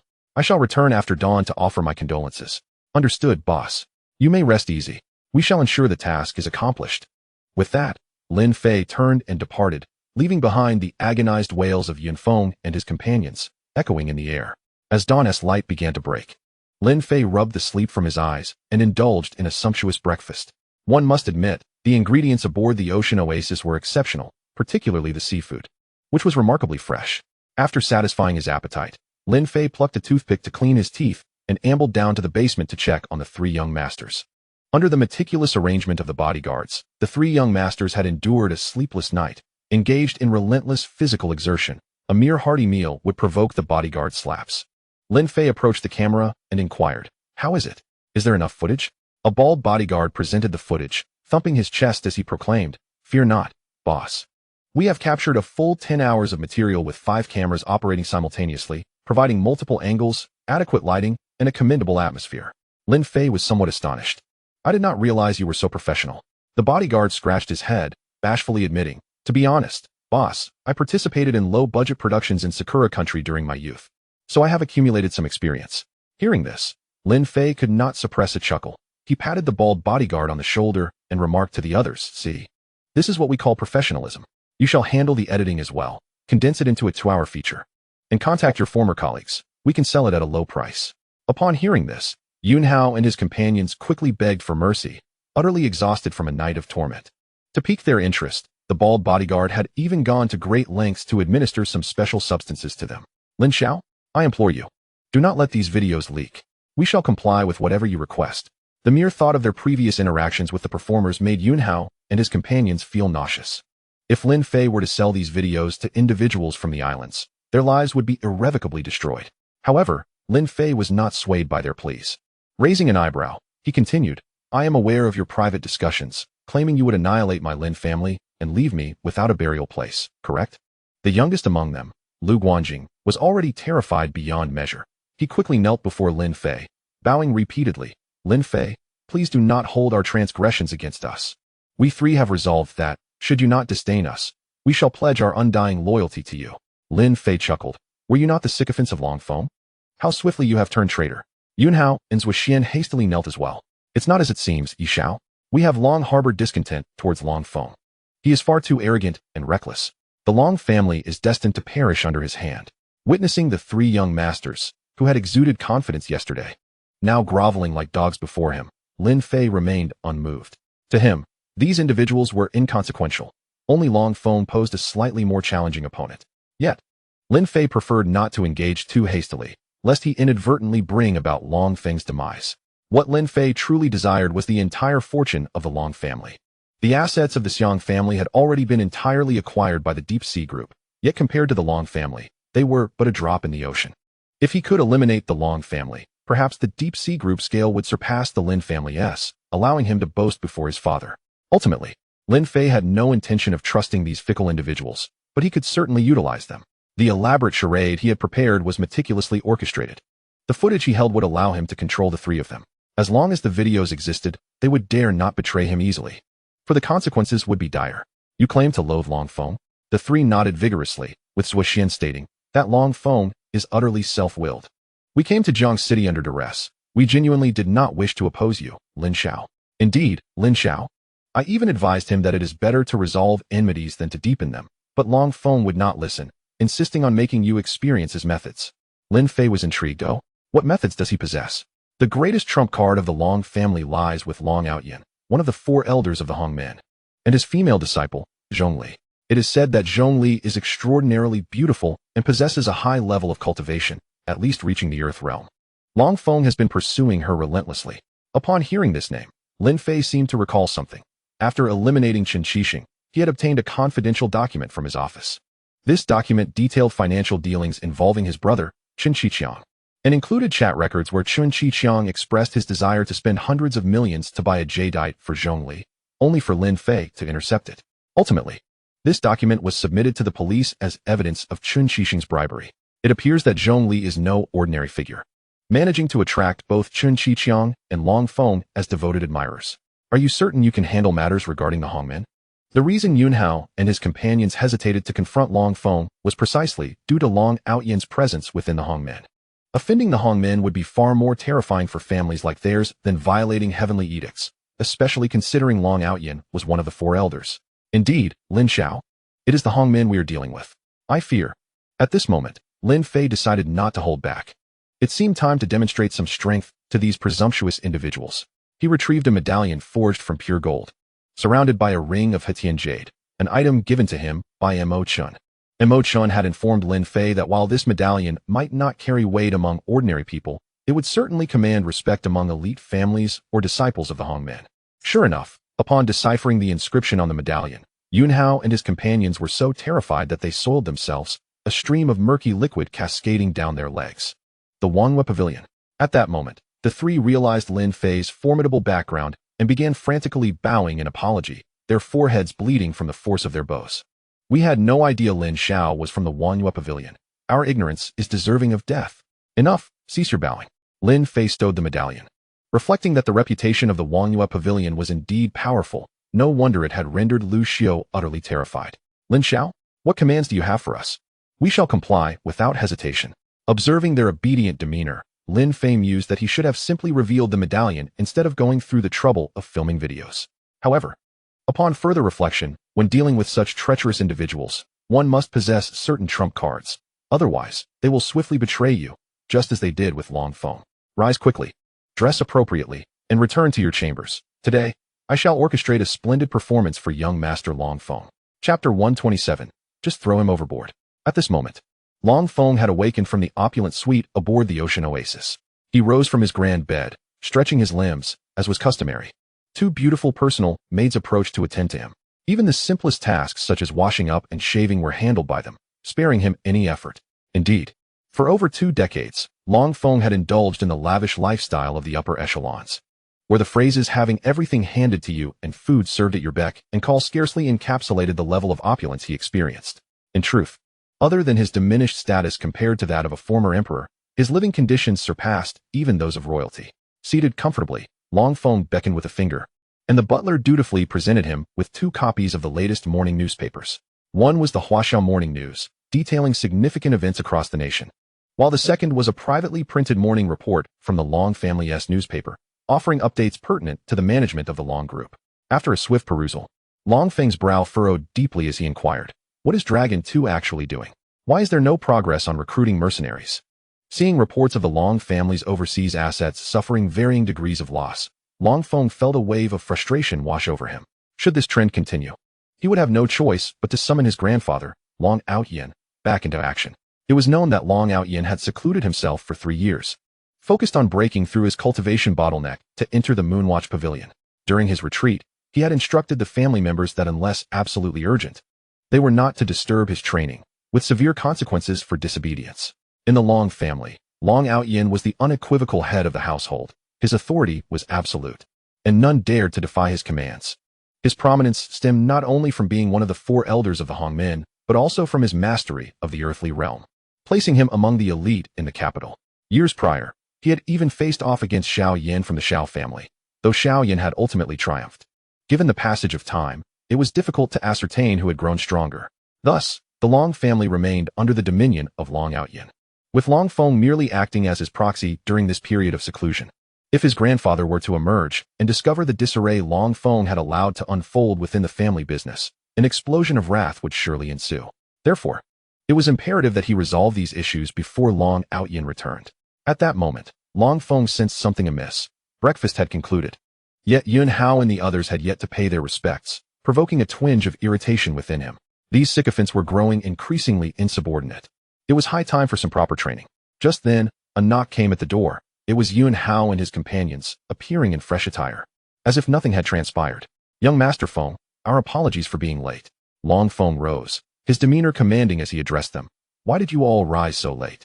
My apologies, young Master Feng. We are still adjusting to this new environment and had trouble sleeping last night, hastily explains Wuxian, who was always quick to offer an excuse. I suspect it's the ladies aboard the cruise ship who do not meet your standards? Upon hearing this, Lu Guanjing nearly retched, recalling the previous night's regrettable experiences. Yun Hao and Zui Xian also reminisced about the rather distressing scenes from the night before, forcing themselves to suppress their discomfort. Without young Master Feng, the ladies aboard the cruise are indeed quite charming. Long Feng remained blissfully unaware of the events from the previous night. Had he known, he would have been utterly astonished. He then earnestly advised his companions, you are all of marrying age. Do not follow the example of Wang Xiaocong from Yida Group. Instead, find suitable partners as a priority. The trio nodded in agreement, though internally they cursed, damn it, if it weren't for you, we would not be in this wretched place. If last night's video were to leak, it would ruin our chances of finding wives. Their concerns were not unfounded. Families of their stature placed immense value on reputation and could not tolerate any blemishes. While minor indiscretions could usually be managed, this situation was entirely different. Furthermore, with the internet's pervasive reach, a single leak could spell disaster, especially as the technology for deepfakes had not yet matured, leaving them without a viable scapegoat. After finishing breakfast, Long Feng elegantly wiped his mouth and stated, let us go up to the deck for some fresh air. Upon reaching the deck, Long Feng relaxed his body and soon noticed a tall, familiar figure ahead. Rubbing his eyes to dispel any doubt, he confirmed, damn it, isn't that Lin Fei? He.S. here as well? The family's informants had shown Long Feng Lin Fei's photograph, and the striking visage of Lin Fei was etched in his memory. Damn. Not only is he impressive, but he's also quite handsome, almost rivaling me. Long Feng had always possessed a high degree of confidence in his own looks, and had often playfully teased women with the line, my dear, are you trying to entice me with a game of cat and mouse? Nevertheless, it was said that when enemies meet, their eyes blaze with rivalry. Long Feng charged towards Lin Fei, who seemed to anticipate his approach, turning to face him directly, their gazes colliding with electric intensity. Ah, Lin Fei, how dare you come here? You've truly chosen the path of folly, entering through the gates of hell when heaven offered you a way out. Lin Fei feigned astonishment. Oh, could it be that you are the infamous scion of the Long family? What did you just say? Long Feng could not abide disrespect. It was a surefire way to provoke his wrath. Is my statement inaccurate? I had considered granting you a chance at survival, but it appears you have persisted in flaunting yourself before me. If a flea cannot resist jumping around, it ought to be swatted away. Lin Fei's words dripped with provocation, which Long Feng found utterly intolerable. However, he restrained his temper, for he was a diamond VIP aboard this ship, and had connections with Captain Wang Yang. At this juncture, a mere phone call could see Lin Fei tossed overboard. Such an act would serve to embarrass Lin Fei while maintaining his own dignity. Thus, Long Feng retrieved his phone, intending to have Lin Fei unceremoniously ejected from the vessel, relishing the opportunity to teach him a lesson about the privileges of the elite. As expected, shortly after he placed the call, Captain Wang Yang, accompanied by a throng of crew members, approached with great fanfare. Chapter 128. Treat young Master Long with the utmost respect. Upon seeing Wang Yang, Long Feng's spirits soared, and he exclaimed, "Captain Wang, it has been too long. Please do me a favor and promptly throw this scoundrel overboard." Given Long Feng's status as a valued guest aboard the Ocean Oasis, his annual membership fee in the hundreds of thousands was not in vain. The captain typically treated him with utmost courtesy, for wealth dictated authority. Long Feng had hoped to finally subdue the loathsome Lin Fei and relieve his pent-up frustrations. However, to his surprise, Wang Yang completely disregarded him and walked straight up to Lin Fei, bowing at a 90-degree angle and greeting him, "Mr. Lin, how did you sleep on the ship yesterday? If there are any areas for improvement, please feel free to point them out." Lin Fei waved his hand dismissively. Overall, it was quite satisfactory. The amenities and entertainment options were commendable, and the seafood was delightful. By the way, if I must offer a suggestion, it would be to install Wi-Fi in the basement area, as it may be inconvenient for some users. Upon hearing Lin Fei's words, Yun Hao and the others visibly lost their composure, hastily retreating to the side, fearful of revealing inappropriate expressions. "Not a problem, boss. We will rectify it immediately, boss." Upon hearing Wang Yang's respectful address towards Lin Fei, Long Feng's face displayed a large question mark. What was going on? Wasn't he the owner of this cruise ship a foreigner? When did it become Lin Fei's? Yet, if he wasn't he the owner, why would the esteemed captain of the Ocean Oasis show such deference to a young man? "Captain Wang, did you just say he is your boss?" At Long Feng's inquiry, Wang Yang turned and shot him a disdainful glance, his previous respect evaporating, replaced by an expression akin to looking at a fool. "What do you think? If Mr. Lin is not the boss, then are you?"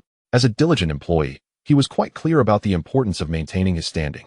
He wouldn't offend his new superior for the sake of a so-called esteemed guest. Long Feng's face shifted between shades of anger and embarrassment as he realized that the usually reverent Wang Yang now dared to mock him. He turned to seek support from Yun Hao and the others, only to find them unwilling to stand up for him, rendered speechless by the current situation. "Wang Yang, handle this matter. This Long Feng just spoke arrogantly, threatening to throw me overboard. What do you think we should do?" Upon hearing this, Wang Yang immediately threw down his hat and shouted at Long Feng, "How dare you speak to our captain like that? Are you looking for trouble?" Then, he gestured to the bodyguards behind him. "You lot, throw this guy overboard and revoke his VIP privileges. He shall never set foot on this ship again." "Understood." Several tall and burly bodyguards immediately surrounded Long Feng, ready to lift him and toss him overboard. But Long Feng coldly laughed. "You think you can throw me overboard? Dream on. No one in this world can slap my face." With that, he discarded his sunglasses and began to radiate an overwhelming force. "This is bad. This guy is a practitioner of ancient martial arts, and his cultivation level is not low." It's worth noting that Wang Yang was also a martial artist. At the initial stage of the Xian level, but sensing Long Feng's aura, he estimated it to be at least mid-stage Xian, possibly even peak Xian. Although the bodyguards were skilled, they were no match for ancient martial artists, so Long Feng easily dispatched them, leaving them sprawled on the ground. At this point, Wang Yang no longer concealed his own strength and stepped forward to engage Long Feng, but the disparity in their cultivation levels was vast. Within mere moments, he was struck in the chest by Long Feng's palm. Wang Yang staggered back several meters, spitting out a mouthful of blood. "Cough. This guy's cultivation is indeed extraordinary. Boss, you should leave quickly and not worry about me." Seeing Wang Yang's determination to sacrifice himself to delay Long Feng, Lin Fei couldn't help but feel moved. Initially, he had intended to remove Wang Yang from his position as captain due to the numerous irregularities that had occurred under his management aboard the Ocean Oasis. Although Wang Yang had not been reported, he could not evade responsibility.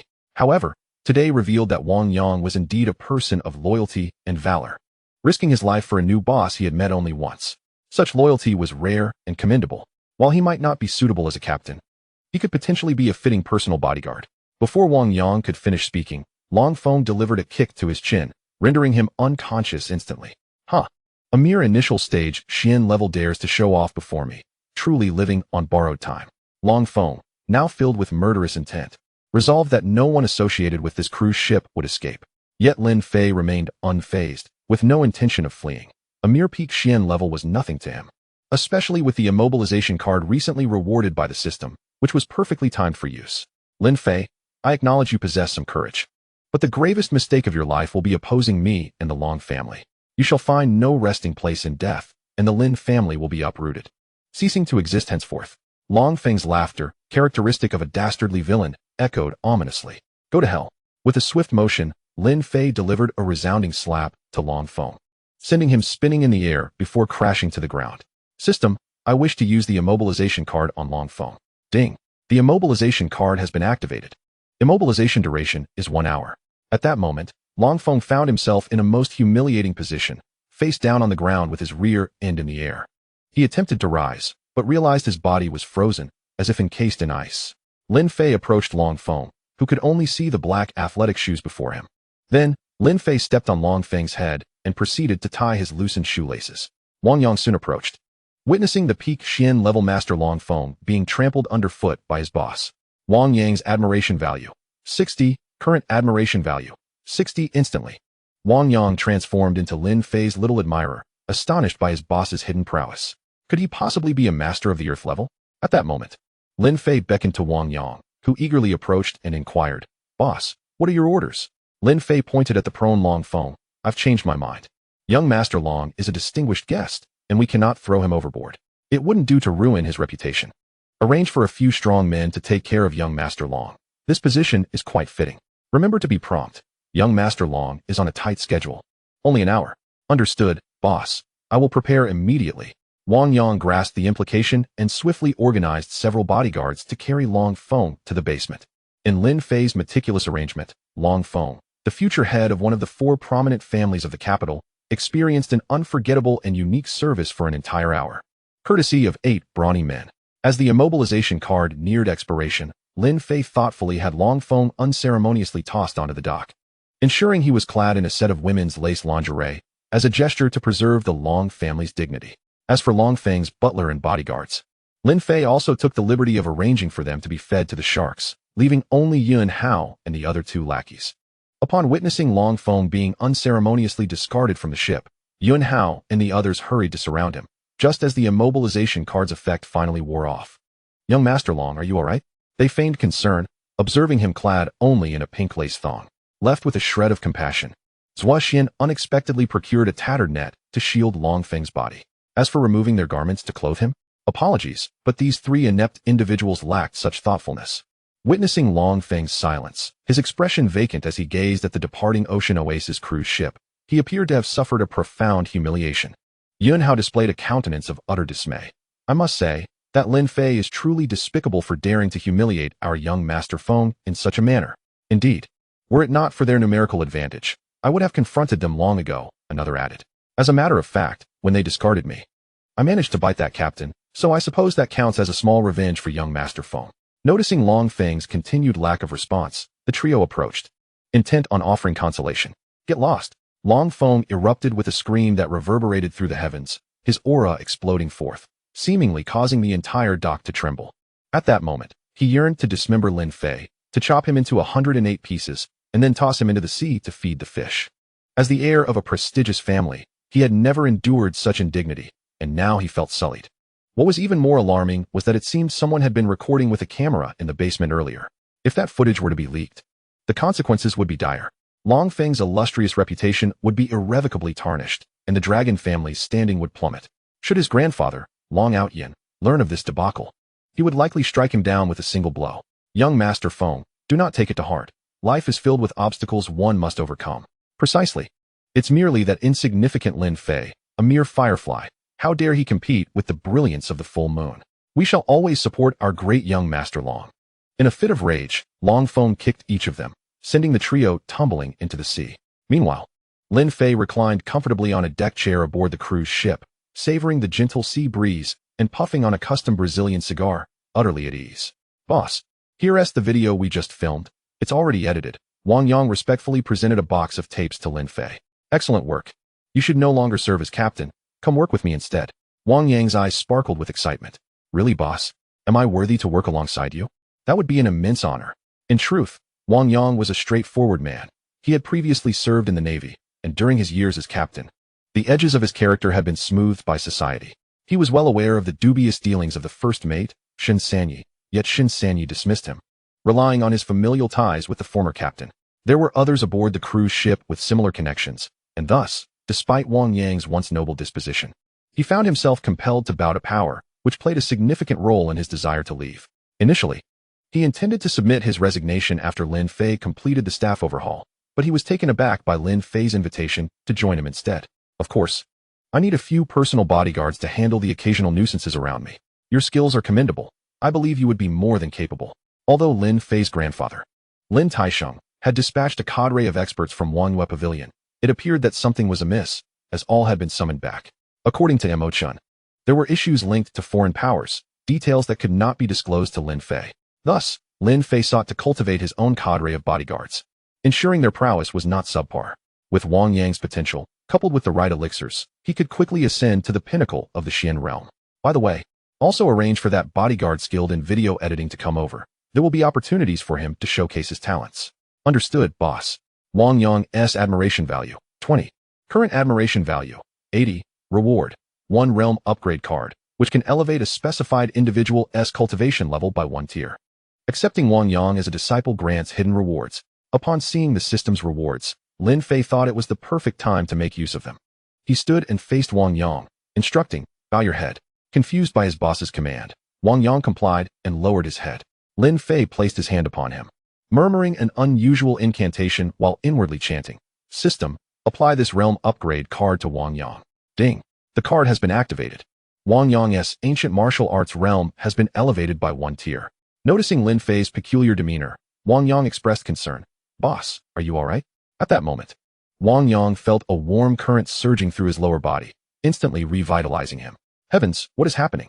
Lin Fei stood with his hands clasped behind his back, exuding authority as he stated, I observed that your cultivation had reached a bottleneck, so I provided a little guidance. Now, try sensing your aura again. Wang Yang focused intently, and he distinctly perceived a significant enhancement in his energy. I've actually advanced to the mid-stage of the Xian realm, and I'm merely a step away from the pinnacle. His elation was boundless. He had thought his innate abilities would confine him to the early stage of the Xian realm for life. Yet Lin Fei's casual guidance had led to this breakthrough. Could it be that his boss was an unparalleled master? Without hesitation, Wang Yang knelt on both knees. Boss, I wish to become your disciple. He earnestly bowed several times. Lin Fei nodded. Typically, I do not take on disciples, but seeing your extraordinary talent, I shall reluctantly accept you. Wang Yang expressed his gratitude with several more bows. Just then, Lin Fei's phone rang with a call from a private investigator. Mr. Lin, the situation is dire. Ms. Lu Haiyao is in danger. Chapter 130. Lin Fei. My father indeed possesses remarkable abilities. Upon hearing this, Lin Fei furrowed his brow. What has transpired? We have been monitoring Ms. Lu Haiyao around the clock, but yesterday, a group of people from the Lioha Society kicked down her door and barged in. Our agents managed to eavesdrop from outside the wall and vaguely overheard them say they would give her 3 final deadlines. If she failed to repay her debt, they would sell her to a nightclub. This situation was, in fact, anticipated by Lin Fei. The loan sharks were connected to the Lioha Society, which engaged in numerous illegal activities, and their leader, Jiang Tianming, seemed to harbor some interest in Lu Haiyao. Hence, they would first pressure her for repayment. And once she discovered discrepancies in the loan contract, it would be too late to argue, leaving her vulnerable and at their mercy. However, Lin Fei awaited precisely such an opportunity. With Lu Haiyao's personality, she found it difficult to accept the goodwill of others, so to enhance her favorability, he had to step in at a critical moment. This was an opportune moment. How is Lu Haiyao's mother's condition? Not stable. After all, she suffers from uremia. It is said that a complete recovery would require finding a suitable kidney source, but without connections, that is nearly impossible. Understood. Continue monitoring closely and report any developments immediately. Certainly, Mr. Lin. After ending the call with the investigator, Lin Fei promptly dialed Lin Shenghui. Hello, Dad, where are you? You're not in Las Vegas gambling again, are you? Lin Fei felt a sense of helplessness regarding his father, the wealthy tycoon, in this new life. Although the previous Lin Shenghui was merely a fishmonger, he had been diligent and hardworking. However, it seems that my father has become somewhat unreliable lately. How is that possible? A little gamble is merely for amusement, but a significant one can lead to harm. I have long returned home and am currently collaborating with your mother to tackle the Long family. That wretched Long family dares to short sell our Lin Group stock. I have dispatched various forces to besiege them with full vigor. This time, we shall ensure that this audacious little clan learns the might of the Lin family.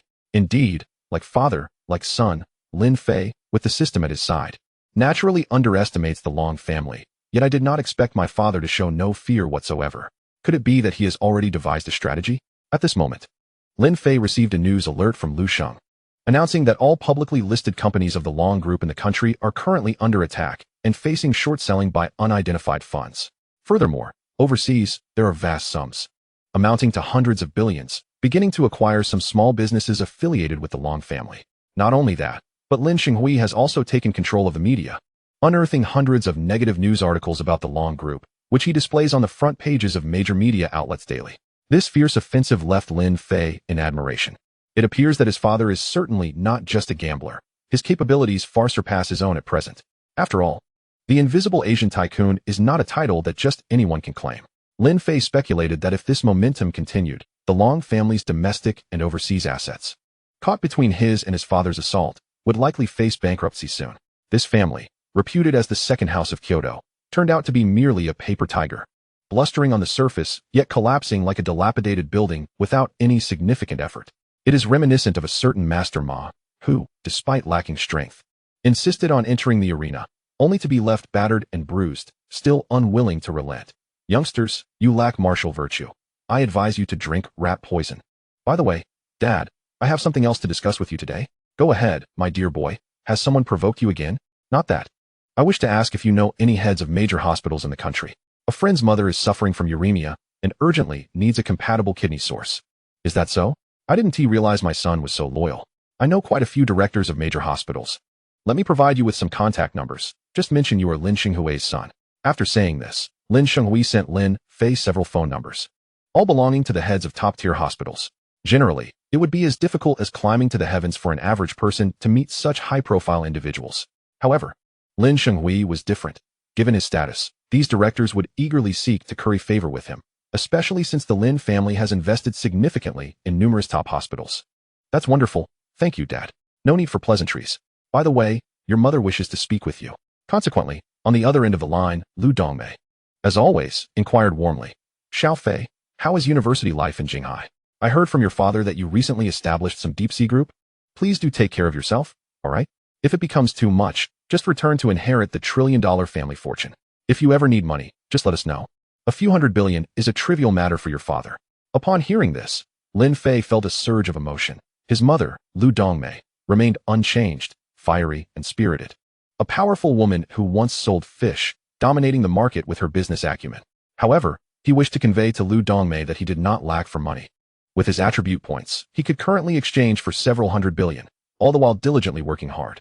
Striving to woo girls and earn the affection of numerous girlfriends is, in fact, quite arduous. If any readers wish to experience such a challenging life, feel free to leave a comment in the section below. Sometimes, a life of opulence can become mundane. What use is an abundance of wealth? In losing worries, one also forfeits joy. It becomes utterly tedious. Subsequently, Lin Fei dialed these phone numbers, and indeed, upon mentioning he was Lin Xinghui's son, the director's attitudes turned exceedingly respectful, almost addressing him as brother. Each director vowed to ensure that within a week, they would secure the kidney source for Lin Fei, asking him to relay the patient's condition. The fervor of their responses made Lin Fei wonder if they were considering a group effort to procure a kidney. Joking aside, once all matters were resolved, Lin Fei instructed Wang Yang to adjust the course of the ocean oasis to dock at Jinghai City. Meanwhile, Yi Shixing strolled onto the deck, yawning. Adorned in a snug bikini, her fair skin and long, straight legs immediately captured the attention of the tourists. Darling, why are you awake so early? Upon seeing Yi Shixing nestle against Lin Fei, the tourists were filled with envy, their teeth nearly grinding in frustration. The most exasperating thing in the world is to find oneself enamored with a woman who has become another's wife, only to observe from afar, unable to intrude. Meanwhile, Long Mushi appeared, clad in an adorable bikini and a limited edition women's straw hat, approaching Lin Fei. Brother Lin Fei, where has my brother gone? I've been looking for him everywhere. Chapter 131. Mushi, I didn't realize you were quite capable. Lin Fei chuckled and replied, I have already met your brother. He is quite amiable and physically fit, although he may have overexerted himself during yesterday's workout. He has disembarked and will need to rest for a few days to recuperate, so you need not worry about him. Long Mushi displayed a naive expression. Really? That's great. My brother is indeed quite strong. Hearing this, Lin Fei almost laughed aloud. Truly, what a ridiculous notion of strength. By the way, Mushi, are you studying in the Magic City? Long Mushi nodded. Yes. I'm studying philosophy at the University of Magic City. I'm a freshman this year. Oh, so we are in the same year. I'm 18. How about you? Brother Lin Fei? I'm 19 and about to celebrate my 20th birthday. Long Mushi was astonished. Wow, I didn't expect you to be my older brother. When will you give me the antidote? Lin Fei shot her a sidelong glance, thinking, you wish for the antidote before even doing anything for me? You must be dreaming. Yet, Lin Fei did not voice this thought. Instead, he teased her. That depends on whether Mushi listens. Long Mushi eagerly nodded like a chick pecking at grains. I will listen, I promise. Under the dual influence of Lin Fei's guidance and the poison, Long Mushi seemed to transform into a different person, obediently following Lin Fei's words, even more so than his previous girlfriends. That's good. By the way, are there any powerful families in the Magic City now? Long Mushi pondered briefly before responding earnestly. If we're speaking of prominent families, several new forces have indeed risen in recent years, such as the Gu family. Their power is now quite formidable in the Magic City. Although their family background may not rival that of our Long family, the Gu family has thrived in the entertainment and service industries, both of which are highly lucrative. Moreover, foreign influences are rampant, and the Gu family undoubtedly has the backing of overseas clans. Are you referring to the Skull Society? Lin Fei recalled having heard this name before. It resembled an organization akin to the Hongmen, populated by many skilled individuals. I'm not too sure, but I've heard from my family that there are likely multiple factions involved. My grandfather has mentioned that the Hongmen is attempting to eradicate them, but with little success. In university, my experiences have been somewhat muted. However, it is undeniable that there are indeed some adept individuals from abroad at the Magic City University. Yet, their categorization of realms differs significantly from mine. In our ancient Chinese martial arts, we delineate 4 levels: heaven, earth, mysterious, and yellow, whereas abroad, the concept of ancient martial arts does not exist. They classify individuals based on their prowess into ranks such as Viscount, Earl, Marquis, and Duke, which, in essence, is quite similar to our system. Upon hearing this, Lin Fei felt a twinge of curiosity. This temporal realm was indeed fascinating, as it categorizes titles based on strength. Have you engaged in sparring with those experts at Magic City University? He inquired. Long Mushi nodded. I once had an encounter with a fellow named Lucas, who seems to be a marquis, though I am not entirely aware of the specifics of his rank. And what was the outcome of that contest? Did you emerge victorious? Of course, Long Mushi proclaimed proudly, lifting her chin. How could I bring shame upon my fellow countrymen? Let me tell you, I thoroughly thrashed him, leaving him in utter disarray, and stood upon his head, demanding he call me dad. Did he comply? Haha, that coward actually did. At this, Lin Fei clapped in admiration. Well done, little Mushi. I didn't expect a woman to rival the prowess of men. You are a modern-day Hua Mulan. Naturally. But I still cannot surpass my brother Lin Fei, she giggled. Indeed, to triumph over me, you would likely need another decade of training. Upon hearing this, Long Mushi pouted. Humph, I am merely a girl, and frankly, I have little interest in ancient martial arts. It is solely my family that compels me to practice. With a heavy sigh, she furtively glanced at Lin Fei, seemingly seeking his sympathy. However, Lin Fei feigned ignorance. All right, you shall remain on the ship for now. I will ensure your needs are met. When the time arises, I will call for you. With that, he turned and departed without looking back. Fuming, Long Mushi muttered under her breath, that insufferable Lin Fei. Just wait until I craft a voodoo doll to curse you. Soon. The ocean oasis docked at the port of Jinghai City. Lin Fei instructed Wang Yang to escort Yi Shixing home while he drove directly to Lu Haiyao's residence. Lu Haiyao lived in an old 2-story building within a village in Jinghai City. Following the detective's directions, Lin Fei navigated through winding alleys until he discovered the dilapidated structure. Its door battered and the interior in utter disarray. At that moment, the loan sharks had yet to depart. They had cornered Lu Haiyao in her home, insisting she repay her debts today. If she were unable to do so, her only alternative would be to spend a night with Jiang Tianming, the leader of the Six Harmonies Society, which would effectively annul her debts. Boss, we've searched her house thoroughly. There's nothing of value here, a scruffy thug, cigarette dangling from his lips, disdainfully tossed Lu Haiyao's backpack outside. Hey, can you stop stalling? If you have no money, come with us. Boss Jiang is waiting for you. Exactly. You should consider this a rare opportunity. Spend a night with Boss Jiang, and your debts will be cleared. If it were me, I'd go without hesitation. Huh. Huang Mao, you better clean yourself up first, and see if Boss Jiang would even want you. Enough with the jokes. We have business to attend to. Naturally, Lu Haiyao was unwilling to comply. Although she had recently softened her stance towards men, she would never resort to such actions. Get out of my house now, or I will call the police. Oh dear, who do you think you're scaring? If the police arrive, we'll just run. Once they leave, we'll return. Exactly. This isn't our first rodeo. Do you really think the police can do anything to us? Make a choice quickly. If it weren't for Boss Jiang specifically wanting you, my friends would have already given you a good slap. After some back and forth, the thugs grew impatient. Though Jiang Tianming had instructed them not to harm Lu Haiyao, they found her temperament too fiery. Regardless, today, they were determined to take her with them, even if it meant resorting to force. At that moment, Lin Fei entered the courtyard, picking up the backpack that had been discarded by the thugs and dusting it off. Hey, where do you think you're going? Before he could finish his sentence, Huang Mao was sent flying out the door by a kick from Lin Fei, landing several meters away like a lifeless dog, seemingly lifeless. How dare you strike my brother? With that, the cigarette-smoking thug was also sent sprawling, leaving two lifeless bodies on the ground. The leader of the group, now frightened, immediately knelt and pleaded, "Please, spare me, brother. I'm merely carrying out orders." Without uttering a word, Lin Fei dispatched another thug, believing that sending such societal scum to meet their end was a service to the community. "Lin Fei, what brings you here?"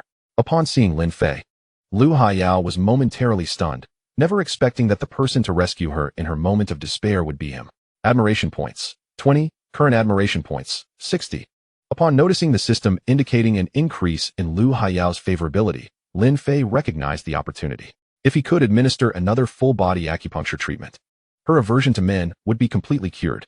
With his hands in his pockets, he adopted a nonchalant demeanor. "What a coincidence. I was just passing by, intending to buy some soy sauce at the nearby supermarket, and accidentally walked through the wrong door." Lu Haiyao found his clumsy excuse both amusing and endearing, but she felt a surge of gratitude. "Why are you so kind to me?" "You know, because I like you," Lin Fei replied with utmost seriousness, his gaze filled with deep affection, as if he had harbored feelings for her for an eternity. Yet, internally, he marveled at his own acting skills, lamenting that he was wasting such talent by not pursuing leading roles. "Do you truly mean it?" Lu Haiyao asked, genuinely touched. Despite her previous disdain for men, Lin Fei's appearances had consistently brought her surprise and emotion. Could it be that she was truly beginning to harbor feelings for him? "Indeed. From the moment I first laid eyes on you, I was captivated. If I could be with you, I would gladly let all the stars in the sky fall. For your eyes are the brightest light in my life. Haiyao, you must know that one cannot hide their feelings. Loving you is the most correct decision I have ever made in my life. You can entrust your future to me. I would gladly occupy every word of affection in my heart for you. If it were possible, I would wish for this love to last for 10,000 years. Lin Fei's deep, resonant voice, laden with heartfelt declarations, completely ensnared Lu Haiyao's heart. Admiration points, 19, current admiration points, 79. The host must promptly administer acupuncture treatment. Perfect. Lin Fei rejoiced inwardly, having searched for several sappy love declarations online earlier that were now proving invaluable. Seeing the dazed expression in Lu Haiyao's eyes, he wasted no time in embracing her, their lips meeting in a fervent kiss. The night passed in silence. At last, Lu Haiyao ceased her resistance, fully opening her heart. After an entire night of acupuncture treatment, her admiration points skyrocketed. Lu Haiyao's admiration points, 15, current admiration points, 94. Reward. Host gains 10,000 attribute points. Remaining attribute points, 18,900. Frog fun. This wave of profit is astonishing. I never expected Lu Haiyao's admiration value to continuously break through the thresholds of 80, 85, and 90, soaring directly to 94. Truly, silence can be deceptive, but when one speaks, it astounds. At this moment, Lu Haiyao on the bed had completely reverted to her demure self, shedding the previous indifference. She nestled in Lin Fei's embrace and softly inquired, "Darling, what exactly was the acupuncture treatment you performed last night?" "I felt an overwhelming warmth throughout my body afterward." Lin Fei smiled enigmatically and replied, "Oh, it's nothing much. Merely intended to invigorate blood circulation and enhance immunity. You've been exerting yourself too much lately. It's beneficial to do this from time to time. Don't you feel much better now? By the way, I must commend you on your squatting form yesterday. It was remarkably precise." Lu Haiyao's cheeks flushed crimson. It was her first time attempting such squats, and she couldn't help but acknowledge that Lin Fei was indeed a seasoned expert. "Oomph, Lin Fei, you're incorrigible. I shall ignore you." With that, Lu Haiyao rose to dress. "Where are you going?" "I'm making you breakfast." Lu Haiyao stuck out her tongue at him. At that moment, a call from Wang Yang interrupted. "Boss, those individuals from yesterday have been dealt with. You can rest assured they've been fed to the sharks." Meanwhile, in a luxurious private room of a nightclub in Jiangcheng, a middle-aged man with a hawk-like nose and black-framed glasses furiously smashed his wine glass to the floor. Crash! The glass shattered into countless pieces, startling the surrounding hostesses. The man slowly rose and thundered, "Who dares to oppose our Liuhua association?" A trembling subordinate replied, "I'm not certain yet. I'm currently investigating." "What a bunch of useless fools. How could you let that girl I had my eye on slip away? Send more people. Regardless of who is responsible, they must be eliminated." This imposing figure was Jiang Tianming, the leader of the Liuhua association. As someone who had clawed his way up from the bottom, his methods were notoriously ruthless. The so-called underground overlord of Jinghai, Chen Qixing, was but a younger brother in his presence. Over the years, anyone daring to provoke Jiang Tianming in Jiangdong province had been expunged from the household registry. On the other end, Lin Fei was driving Lu Haiyao to a hospital in Jinghai, preparing to arrange her mother's transfer to a top-tier hospital in Modu. Just moments ago, the director of a Modu hospital had sent news that a matching kidney source had been found. To increase the chances of a successful surgery, he recommended transferring the patient to the state-of-the-art medical facility in Modu for the kidney transplant.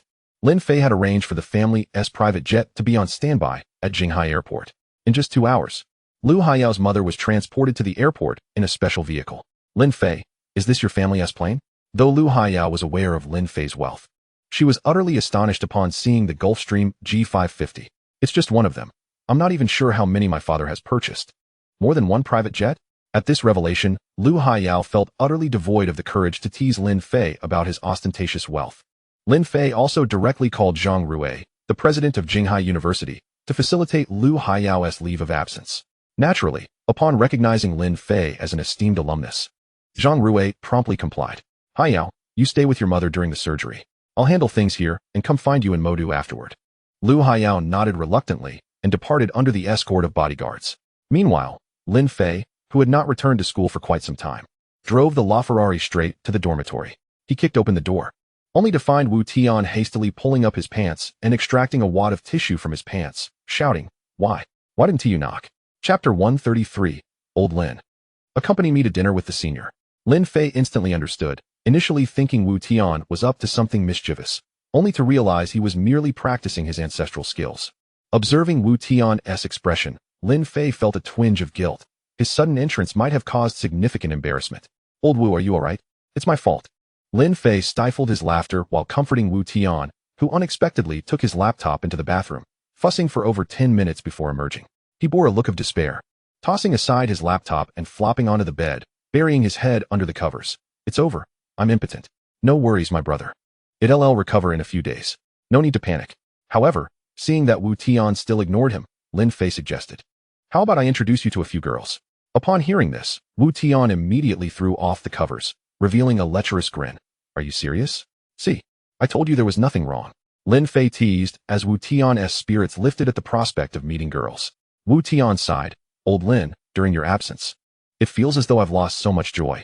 When we used to go out together, we attracted quite a bit of attention. Now, it's just the three of us, and no girls approach us.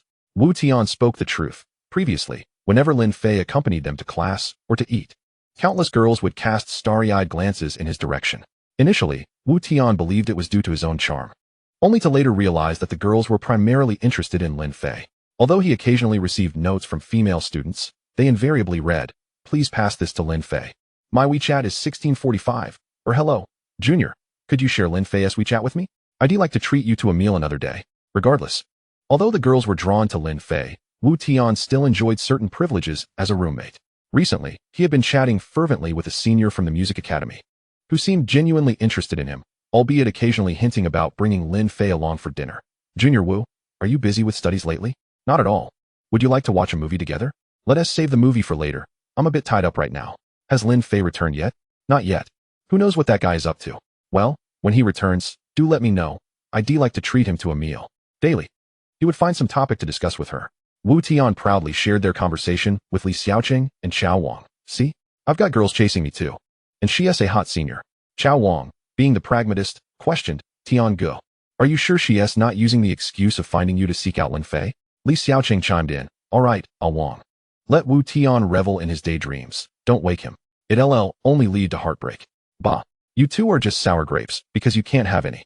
The senior has already said she's merely a fan of Lin Fei. Her true interest lies with me. Thus, amidst their banter, Li Xiaoqing and Chao Wang became immune to Wu Tian's boasts. Wu Tian clung to Lin Fei's leg. I say, Old Lin, you've hurt me deeply. So you must make it up to me. Accompany me to dinner with the senior. Lin Fei, unable to refuse Wu Tian, relented. All right. Seeing as your brother has been scared into impotence by me, I'll help you out just this once. Great. Thank you, Lin Fei. With that, Wu Tian hurriedly changed into a flamboyant attire, having procured a flashy white suit and even pinned a rose to his chest. Additionally, he intentionally applied mousse to his hair, styling it into a middle part akin to doves, and narcissistically inquired of Lin Fei, Isn't this incredibly cool? Do you see how impressive I am?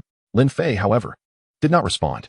Wu Tian, despite Lin Fei's silence, felt rather pleased with himself. By the way, old Lin, I forgot to mention something. I bought a car, Wu Tian said, pulling out his car key with a hint of pride and waving it in front of Lin Fei. Nice. What kind of car? Lin Fei asked. A BMW 3 Series. It can't compare to your Lamborghini, but it's certainly sufficient for attracting girls at Jinghai University. Not bad at all. I just got a new car too. What is it? Wu Tian asked curiously. Oh, just an ordinary vehicle. Nothing worth mentioning. 3 minutes later, the two stood before a Ferrari LaFerrari parked at the base of their dormitory. Old Lin, don't tell me this is the ordinary car you just got, Wu Tian exclaimed. Yes, it is quite ordinary, Lin Fei replied nonchalantly. What? This is a LaFerrari. A top-tier supercar worth over 20 million. And you call it ordinary? Wu Tian exclaimed in disbelief. Lin Fei scratched his head. Knowing that compared to the private jets and the ocean oasis his family owned, this car could indeed be considered quite average. Old Lin, just how wealthy is your family? Any chance you could share a bit of that knowledge with a struggling guy like me? Wu Tian's BMW 3 Series key suddenly felt less appealing. It's not much. Just a small enterprise, Lin Fei replied. By the way, have you arranged a date with your senior yet? If not, you might as well drive your 3 Series. Wu Tian, feeling slightly embarrassed, replied, Come on, old Lin, don't belittle me. My 3 Series is hardly worthy compared to your car. Wouldn't you feel embarrassed riding in it? In truth, Lin Fei was indifferent to the type of vehicle he drove in his previous life. He often rode a bicycle during his university days. Also, could I experience the legendary 3 divine cars? I want to feel that massage sensation too. Brother, are you going to a spa or something? Want me to get you the 299 package? Lin Fei retorted. That sensation you refer to is actually called a back massage sensation. Right. It's basically the same feeling, massage, back massage, Lin Fei shot Wu Tian a glance, noticing his recent weight gain, which indicated he had been frequenting spas quite a bit. Nervously, Wu Tian took the passenger seat, eager for the experience, but suddenly realized a problem. Old Lin, doesn't this car only seat 2? Obviously. Can your supercar fit 3 people? Lin Fei replied. This could be a problem. I need to pick up my senior from Mingshi Haoting. Otherwise, I'll just drive my car. Whatever works. Thus, Wu Tian carefully drove his brand new BMW 3 Series onto the road, while reminding Lin Fei, Old Lin, remember, I want to experience that back massage sensation when we return. Yes, just hurry up, my schedule is tight. Upon hearing Lin Fei's encouragement, Wu Tian pressed the accelerator, and the car surged forward. Whoa, old Wu. When did you get your driver's license? You're driving a bit recklessly. I just got it last week and haven't had much practice yet. Wu Tian replied with a grin. Watch out ahead. Bang. Wu Tian's BMW collided with the rear of a Bentley. Chapter 134. Old Wu, how's your kidney? When Wu Tian realized he had rear-ended a Bentley, sweat immediately beaded on his forehead, and he hurriedly exited the car to assess the damage. What the hell? Can't you see? How did we crash from this distance? A rotund man with a prominent LV belt emerged from the Bentley, exuding an air of intimidation. This man, Niele, nicknamed Stone Brother, was the vice general manager of a powerful group acquired by the Deep Sea Group. Sorry, brother. I just got the car and am still getting used to it, Wu Tian stammered, attempting to appease the man as he produced a soft Chinese cigarette. How dare you crash into my car, you little brat, Niele shouted, delivering a swift kick to Wu Tian's side. Poor Wu Tian, already intimidated by Lin Fei, now faced this harsh blow. He groaned in pain, clutching his side as he collapsed to the ground, drenched in cold sweat. What happened, old Wu? Lin Fei initially thought Wu Tian could simply call an insurance company to resolve the issue. He was engrossed in comparing pictures of Balenciaga tights sent by Liang Qian and Lu Jun, 2 stunning long-legged beauties, one in black and the other in white, each exuding their own charm. If only he could experience a double date with them, he mused. Just as Lin Fei was lost in thought, Wu Tian was struck. Hey, why are you hitting him? Lin Fei demanded. Hit you? In Jinghai, I can hit whoever I want. Driving a pathetic 3 Series and daring to rear-end my Bentley? Hurry up and pay up. I won't let you leave without $1 million, Niele boasted, clearly used to being arrogant and dismissive of young men driving BMW 3 Series. Did you hear me? I said pay. Before he could finish, Lin Fei kicked Niele in the side, sending the hefty man flying over 10 meters, his face meeting the ground abruptly. Ah! Niele cried out in pain. Clutching his side, Lin Fei had held back his strength. Had he gone all out, Niele might have already met his end. However, it seemed his kidneys were not likely to recover. Struggling to pull out his phone, Niele exclaimed, Chun, I've been attacked. I'm at the company building. Bring people down quickly. Lin Fei approached Wu Tian. Are you all right, brother? Where does it hurt? Wu Tian forced himself to stand, asking with a hint of worry, Old Lin, you don't think I'm really done for, do you? This is just my luck turning for the worse. Lin Fei nearly laughed, but restrained himself. as he rarely laughed unless faced with something particularly amusing. Don't worry, my dad knows some specialists in urology. I can take you to see them soon. Is that for real? It can't be fake, right? With that hospital-esque capabilities, they could probably add a few centimeters if needed. Wu Tian hugged Lin Fei tightly. Old Lin, I'm entrusting my happiness for this lifetime to you. At that moment, Niele managed to rise again. You two little punks. No one is leaving today? Oh, you're not dead yet? How about another kick? Lin Fei threatened, readying himself for another strike. Seeing this, Niele quickly knelt. Please spare me. I was just being rude earlier. Please forgive me. Lin Fei, surprised by the swift change in Niele's demeanor, decided to relent. He had slapped many people, but this was the first time he had seen someone change their tone so quickly. Just then, reinforcements arrived, led by Kong Chun, the current general manager of the Strong Group. Although Lin Fei had acquired the Strong Group's assets after defeating Gao Qixing, the rapid acquisition meant new management had been hastily arranged, primarily sourced from the Deep Sea Group. Kong Chun, having been recruited by Zhang Rui through a headhunting agency, had yet to meet Lin Fei. Upon seeing Kong Chun, Niele felt a surge of confidence, rising again and pointing at Lin Fei, shouting, You little brat. That was just a ruse. Watch how my brother deals with you now. Kong Chun, a refined-looking man, spoke with an air of decorum. What has transpired, Niele? Speak the truth. Kong Chun did not immediately show unreserved favoritism towards Niele. Rather, he began by inquiring about the situation, which led Lin Fei to regard him as somewhat sagacious. After hearing Niele's embellished account, Kong Chun gestured for him to cease, and then politely asked Lin Fei and Wu Tian, Gentlemen, could you enlighten me as to the veracity of my brother's claims? Wu Tian, infuriated by Niele's slander, retorted, He is merely spouting nonsense. While it is true that I rear-ended him, he initiated the altercation. If you doubt my words, why not involve the police to adjudicate this matter? Kong Chun was acutely aware of Niele's character. His ascent to the position of vice president at the Changxing Group was largely facilitated by his influential brother-in-law, Yang Pengqing. Following Chun Qixing's downfall, he not only evaded dismissal but also secured a prominent role at the Deep Sea Group by betraying company secrets, with Niele being one of his protégés. Kong Chun, with a hint of remorse, assured Wu Tian that they would thoroughly investigate the matter without necessitating police intervention. At this juncture, Niele grew anxious, exclaiming, Brother Chun, you must ensure justice is served. This young man here attacked me without cause. Is there no law to uphold? Oh, my back. Wu Tian, clutching his lower back in apparent agony, left it ambiguous whether his distress was genuine or feigned. Kong Chun sighed and approached Lin Fei, inquiring, Young brother, did you strike him? Indeed, I did. That rotund fellow deserved it, Lin Fei replied. This declaration caused Kong Chun's brow to furrow. He perceived Lin Fei as a brash youth, unacquainted with the world's realities. Thus, he kindly cautioned, Young man, do not be too impetuous. He is the vice president of Changxing Group, and his brother-in-law is a high-ranking executive at Deep Sea Group. I would advise you to adopt a more conciliatory approach. Kong Chun was a congenial individual, and in truth, he held a certain admiration for Lin Fei, as he saw a reflection of his younger self in him. In his own early days in society, Kong Chun had also been inclined to champion others, but had learned to temper his fervor through the trials of life. However, Kong Chun's words led Lin Fei to discern a deeper implication. It seemed that the Changxing Group and Deep Sea Group were riddled with internal corruption. Lin Fei flashed a smile at Kong Chun, stating, I appreciate your good intentions.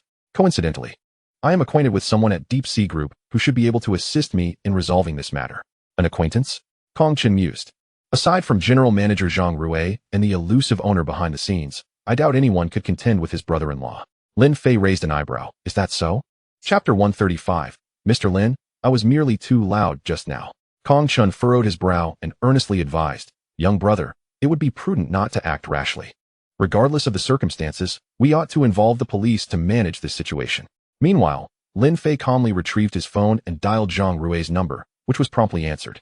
General Manager Zhang, do you require my assistance? Indeed, where are you currently? Zhang Rui provided a location not far from the scene of the incident. Lin Fei commanded, Good. Arrive at Changxing Group's headquarters within 10 minutes. I need to see you. Zhang Rui immediately sensed the urgency of the matter, realizing that Lin Fei would not contact him without cause. Understood, boss. I will be there shortly. At this moment, traffic police arrived to assess the situation, with both Wu Tian and Niele nursing their injuries. Wu Tian insisted that Niele had struck first, while Niele countered that Wu Tian had rear-ended him before resorting to violence. As the traffic police deliberated whether to handle the matter formally or informally, Niele insisted on a formal procedure and began to dial the police, intending to have Lin Fei arrested. Just then, a luxurious Alpha MPV sped onto the scene. And as the door swung open, Zhang Rui rushed out, his jacket unbuttoned and clearly in haste. Noticing Niele, Kong Chen quickly approached him, respectfully inquiring, "General Zhang, what a coincidence. What brings you here?" Before Zhang Rui could respond, Kong Chen realized that he must indeed recognize the young man before him. As anticipated, Zhang Rui ignored Kong Chen entirely and dashed towards Lin Fei, bowing deeply. "Boss, my apologies for my tardiness." Lin Fei waved his hand dismissively. "No matter. Your arrival is timely. This subordinate of yours is attempting to have me taken to the police station." "What? This is outrageous. Who would dare act in such a manner?" At this point, the previously arrogant Niele shrank before Zhang Rui like a mouse confronted by a cat, his demeanor transformed into one of sheer terror. He could hardly fathom that the young man before him was the superior of Zhang Rui, the CEO of Deep Sea Group. Only the chairman behind Deep Sea Group would have the privilege of being called boss. "I had no idea he was Mr. Lin. My apologies. General Zhang, I was blind to the truth." Niele had completely lost his earlier bravado. Acutely aware that he had provoked a formidable figure and could not retain his position, Kong Chen hurriedly approached Lin Fei, extending his hand in apology. "Mr. Lin, I was unaware of your identity and hope you can forgive my earlier transgressions." Lin Fei waved his hand again. "You conducted yourself adequately. You did not show bias and sought to ascertain the truth of the matter. This incident does not concern you." Upon hearing this, Kong Chen breathed a sigh of relief, grateful that his principled nature had spared him from complicity with someone like Niele. Though his tenure in a senior position was brief, Niele had repeatedly attempted to corrupt him with money, hoping to bind him in mutual wrongdoing. However, Kong Chen had remained steadfast, refusing to accept any bribes and insisting on proper conduct. Lin Fei then addressed Niele. "Well then, hurry and contact the police to have me taken away." Niele shook his head vigorously. "And no, I was merely jesting. I would never actually call the police." Wu Tian interjected. "Huh? You, who relies on your connections. We're just about to dial the number. I clearly saw your finger hovering over the button." In response to Wu Tian's comment, Niele could only force a smile. "Young brother, oh no, I mean, big brother, it's just a minor fender bender. I accept full responsibility. There is no need for you to compensate me. If you are still unsatisfied, feel free to strike me again." Faced with such duplicity from Niele, Wu Tian had no desire to engage further. Regardless of the police's involvement, it was evident that Niele was the aggressor, as the dashcam footage would confirm. Yet, before Lin Fei, Niele dared not utter another word, instead pleading for forgiveness, hoping that the esteemed boss would show him mercy. At that moment, Zhang Rui interjected, "Boss, this is my fault. I will have Niele dismissed from the company immediately." Lin Fei nodded, but then shifted the conversation. "I fear that there may be more than one corrupt individual within the group. Am I correct?" This remark sent chills down the spines of both Zhang Rui and Kong Chen, as they were left bewildered by whom the chairman might be referring to. After all, Lin Fei was the actual controller of the group, and his words carried significant weight. "Our group has only just been established, and already numerous societal miscreants have infiltrated. If this continues, we may face bankruptcy within a few years." Hearing this, Zhang Rui and Kong Chen exchanged apprehensive glances, with Zhang Rui tentatively asking, "Mr. Lin, what do you mean?" Meanwhile, Lin Fei was formulating a thorough plan for a cleansing of the internal pests plaguing the group. Zhang Rui, promptly summon all mid-level executives and above within the group to gather in the president's office within 15 minutes. "Understood, Mr. Lin." Zhang Rui immediately disseminated the notice in the work group, while Lin Fei turned and entered the Alfred. "Lao Wu, today as plans have changed. Is it acceptable if we meet your senior later?" Wu Tian certainly understood the significance of Lin Fei's matters. "No problem. I will message my senior right away to explain the situation." Lin Fei nodded, and then instructed Kong Chen to arrange for someone to take Wu Tian's BMW 3 Series to the repair shop. Although it was merely a headlight issue, repairs would still take at least a week. Meanwhile, the senior executives of Deep Sea Group had all learned of Mr. Lin's impending inspection. They quickly donned formal attire and assembled in the president's office on the top floor of the building, which offered a breathtaking view of the entire Jinghai city. "Lao Zhou, what do you think prompted Mr. Lin to convene this urgent meeting?" "I am not certain. To be honest, I have never even met Mr. Lin. He is quite enigmatic. Indeed, he seems to appear and disappear like a dragon, but I have heard whispers that he is the illegitimate son of Lin Shenghui. No wonder Deep Sea Group has risen so rapidly. It turns out he is a wealthy heir. Shoo, the chairman is here. Quickly, close your crow's mouth." As the office door swung open, Zhang Rui entered first, gesturing for everyone to take their seats, followed closely by Lin Fei, who strode confidently into the meeting room, with Wu Tian peeking timidly behind him, creating a striking contrast.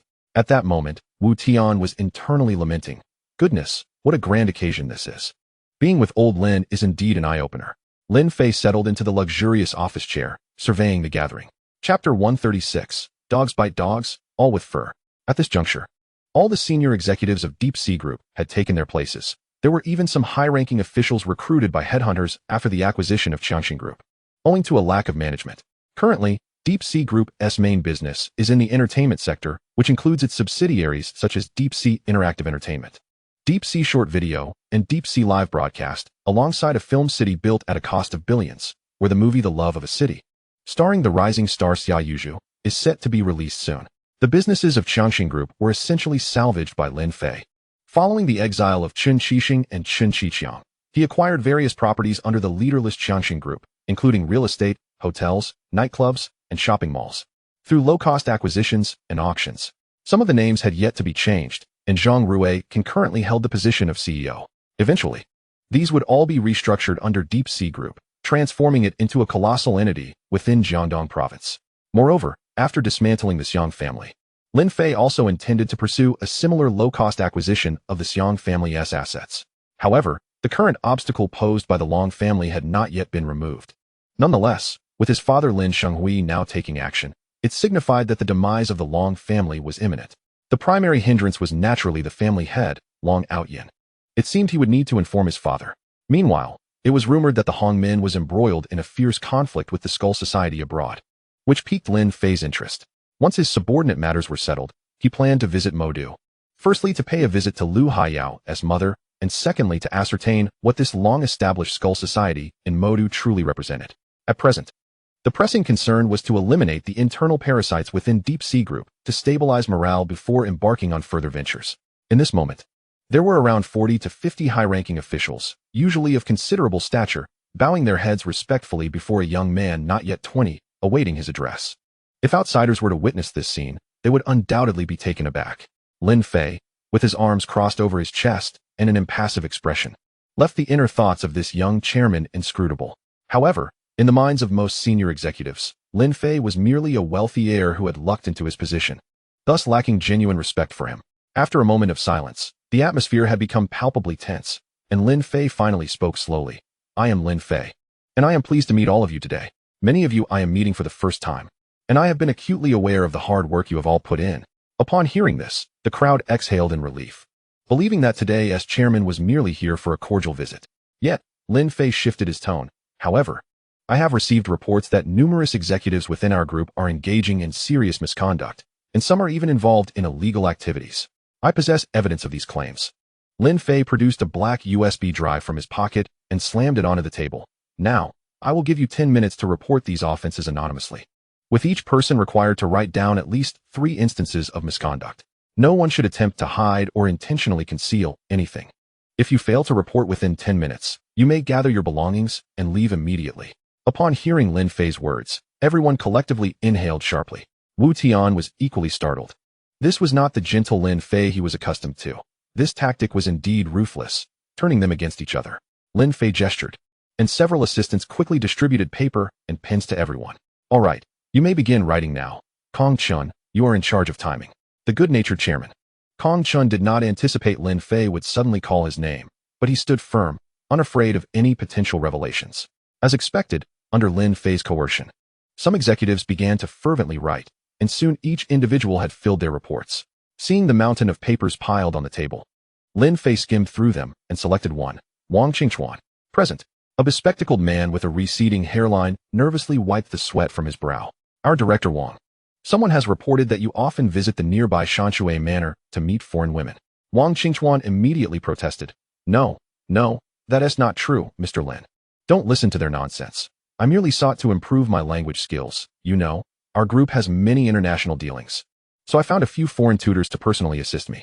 Wu Tian, overhearing this, nearly burst into laughter, thinking, these individuals, dressed impeccably, are, in fact, deeply entangled in vice and debauchery. Lin Fei shook his head. A passion for learning is part of your private life, but compromising company secrets is your transgression. And the informant claims to possess concrete evidence. I have none, Mr. Lin. Wang Qingchuan, spare me your absurdities. I have video evidence of you with the foreign women, complete with sound, that can serve as proof. At this moment, The informant could no longer tolerate Wang Qingchuan's shamelessness and decided to confront him directly. All right, please submit the evidence to me later. Lin Fei then picked up another report and continued reading. Zhao Xiaolu, someone claims you have a penchant for hairstyling. How do you explain this? At this juncture, Zhao Xiaolu, the general manager of the business department, stepped forward to defend herself. Chairman, it is a woman's nature to desire beauty. Is there anything wrong with getting my hair done? I frequently go for beauty treatments. Before Lin Fei could respond, Zhao Xiaolu's husband, Ge Zhuang, erupted in anger. You shameless Zhao Xiaolu. No wonder you come home so late every day. It turns out you have been sneaking around behind my back. It turned out that both Ge Zhuang and Zhao Xiaolu were senior executives at Deep Sea Group. Ge Zhuang, cease your baseless accusations. You are hardly a paragon of virtue yourself. Director Lin, this individual has betrayed our company by selling core technology to our competitors. I possess irrefutable evidence. With that, Zhao Xiaolu produced a pink USB drive from her bag and placed it upon the table. You shameless traitor. How dare you sell me out? I will not let this slide. Without hesitation, Ge Zhuang seized Zhao Xiaolu by her hair, igniting a fierce altercation that rendered the office a chaotic battleground. Meanwhile, Lin Fei methodically read aloud the contents of the whistleblower letters amongst the assembly of executives. Dozens had been named in these allegations, yet many remained untarnished by scandal. Lin Fei sat quietly, observing the unfolding drama of mutual destruction. When order was finally restored, Lin Fei rose from his chair, and all eyes turned toward him, brimming with anticipation for the chairman's verdict. His voice resonated with authority. Those among the accused for whom there is substantial evidence shall be dismissed immediately. As for those lacking such proof, Kong Chun, you will oversee a thorough investigation. Kong Chun, caught off guard by Lin Fei's directive, quickly responded with determination. Understood, General Han. I will ensure that no innocent person suffers unjustly, nor will any wrongdoer escape consequence.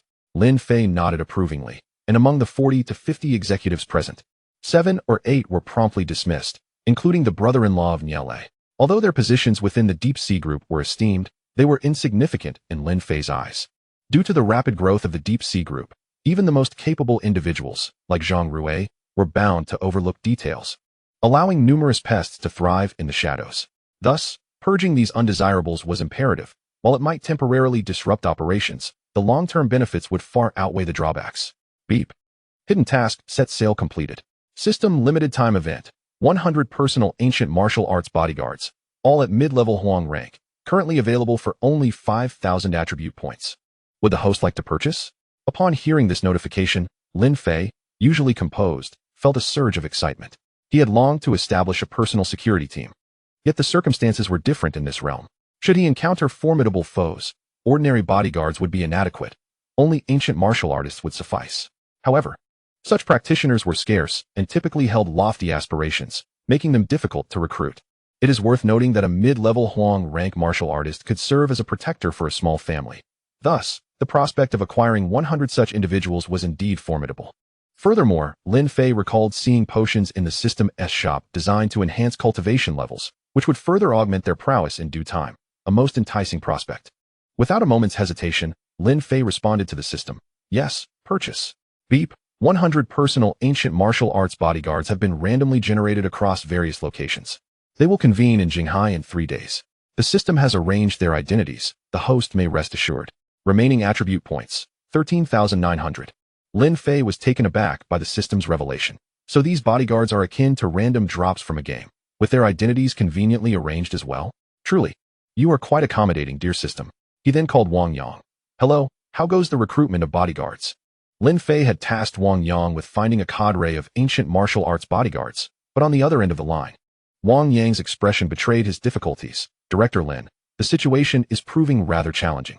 I have approached several candidates, yet none wish to take on the role of bodyguard. Wang Yang's observations were accurate. As a master of the Xian rank, he was willing to serve as a bodyguard in gratitude for Lin Fei's recognition. But others of the ancient martial arts community were not as amenable. Very well, return promptly. I have already identified 100 candidates, all of mid-level Huang rank. You will be responsible for their management and training. 100? Wang Yang was visibly startled. The notion of assembling such a contingent of ancient martial artists seemed implausible, even across several cities. Nevertheless, he dared not question further, merely nodding. Understood, Director Lin. I shall return immediately. At last, Lin Fei felt a sense of relief. The skilled aides, such as Mo Chun, arranged by his grandfather, had been summoned back, and he would soon face the Long family and the Lioha society. Without his own forces, he would undoubtedly encounter difficulties. Although he had expended a significant 5,000 attribute points, investing in quality was undeniably worthwhile. Once he had finalized matters concerning the company and security detail, Lin Fei glanced at the Patek Philippe on his wrist and inquired of Wu Tian. What of your senior sister? Is she still waiting? Wu Tian nodded affirmatively.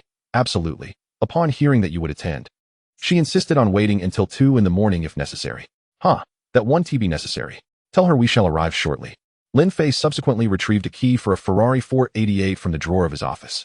He had purchased 6 vehicles in one go, and with limited personal usage. They were parked in the company's underground garage. Meanwhile, Wu Tian's BMW had been rear-ended, and it would be weeks before repairs were completed, necessitating the use of a sports car. Sitting in the passenger seat, Wu Tian gazed at Lin Fei with admiration. Old Lin, you are impressive. Those executives who usually look down on others now appear like obedient children before you. Your domineering CEO persona is captivating. Not only would young women be enamored, but I find myself nearly infatuated as well. Upon noticing Wu Tian's fervent gaze, Lin Fei feigned disgust. Get lost. And do take a look at your hairy legs.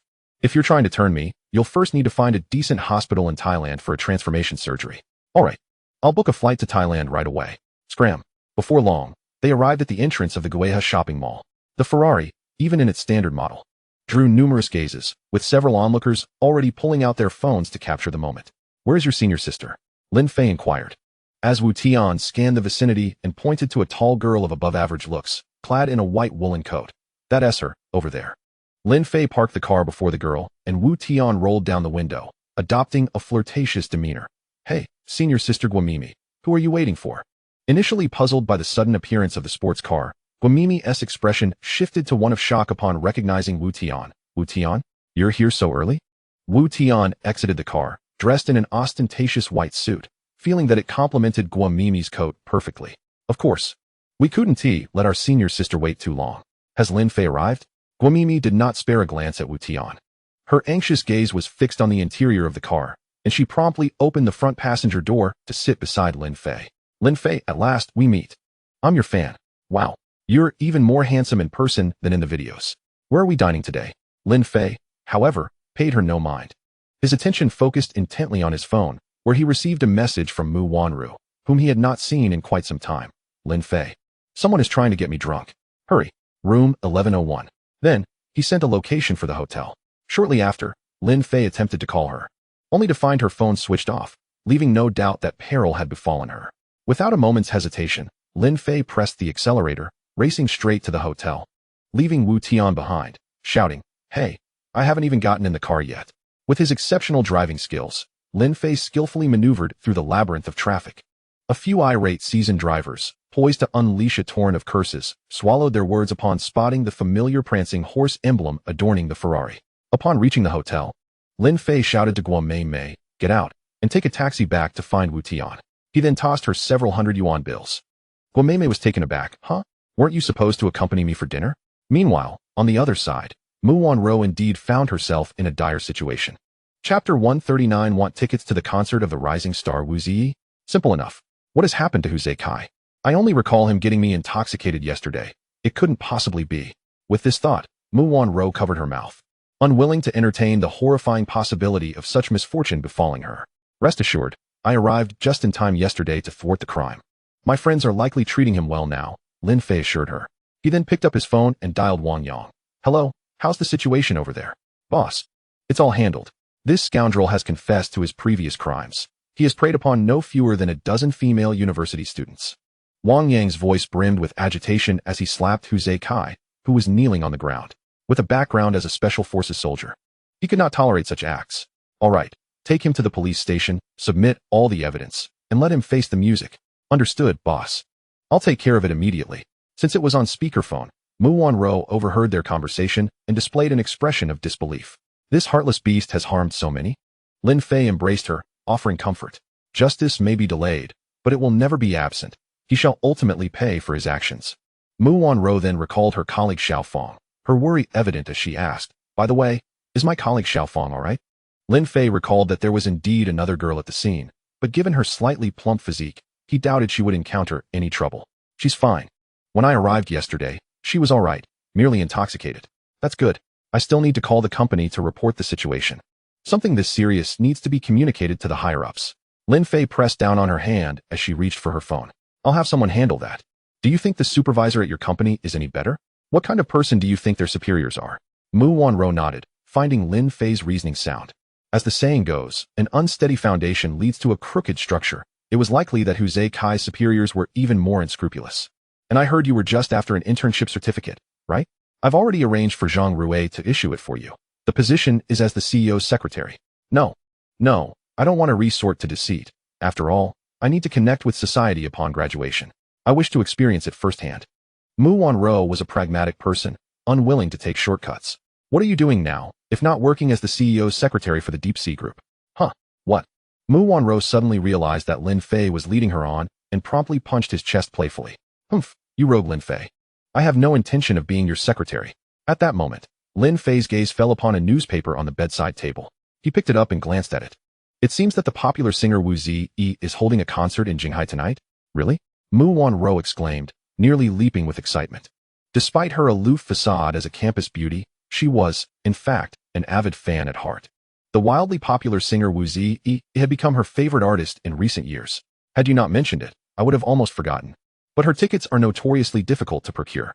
My roommate and I spent ages trying to grab some when they went on sale, but to no avail. What a pity. I had intended to buy 2 tickets to accompany you. Lin Fei raised an eyebrow. Do you really want to go? Of course. It's Wu Ziyi. Her songs are absolutely captivating, and her dancing is phenomenal. All right, I'll arrange for 2 tickets right now. Mu Wanro appeared skeptical. Her tickets are notoriously hard to come by, and the concert starts tonight. Will we make it in time? Hearing this, Lin Fei smiled slightly. Knowing it was time for his underling, Lu Sheng, to step in. Hello, Sheng, I need your assistance with something. Upon hearing that it was the esteemed Lin Fei, Lu Sheng immediately responded, Boss, just tell me what you need. If it's within my power, consider it done. It's nothing too serious. Just help me secure 2 front-row tickets for Wu Ziyi's concert tonight. That shouldn't be too difficult, right? No problem, boss. A piece of cake. I'll have an answer for you within 10 minutes. After ending the call, Lu Sheng promptly messaged the Jinghai second-generation group.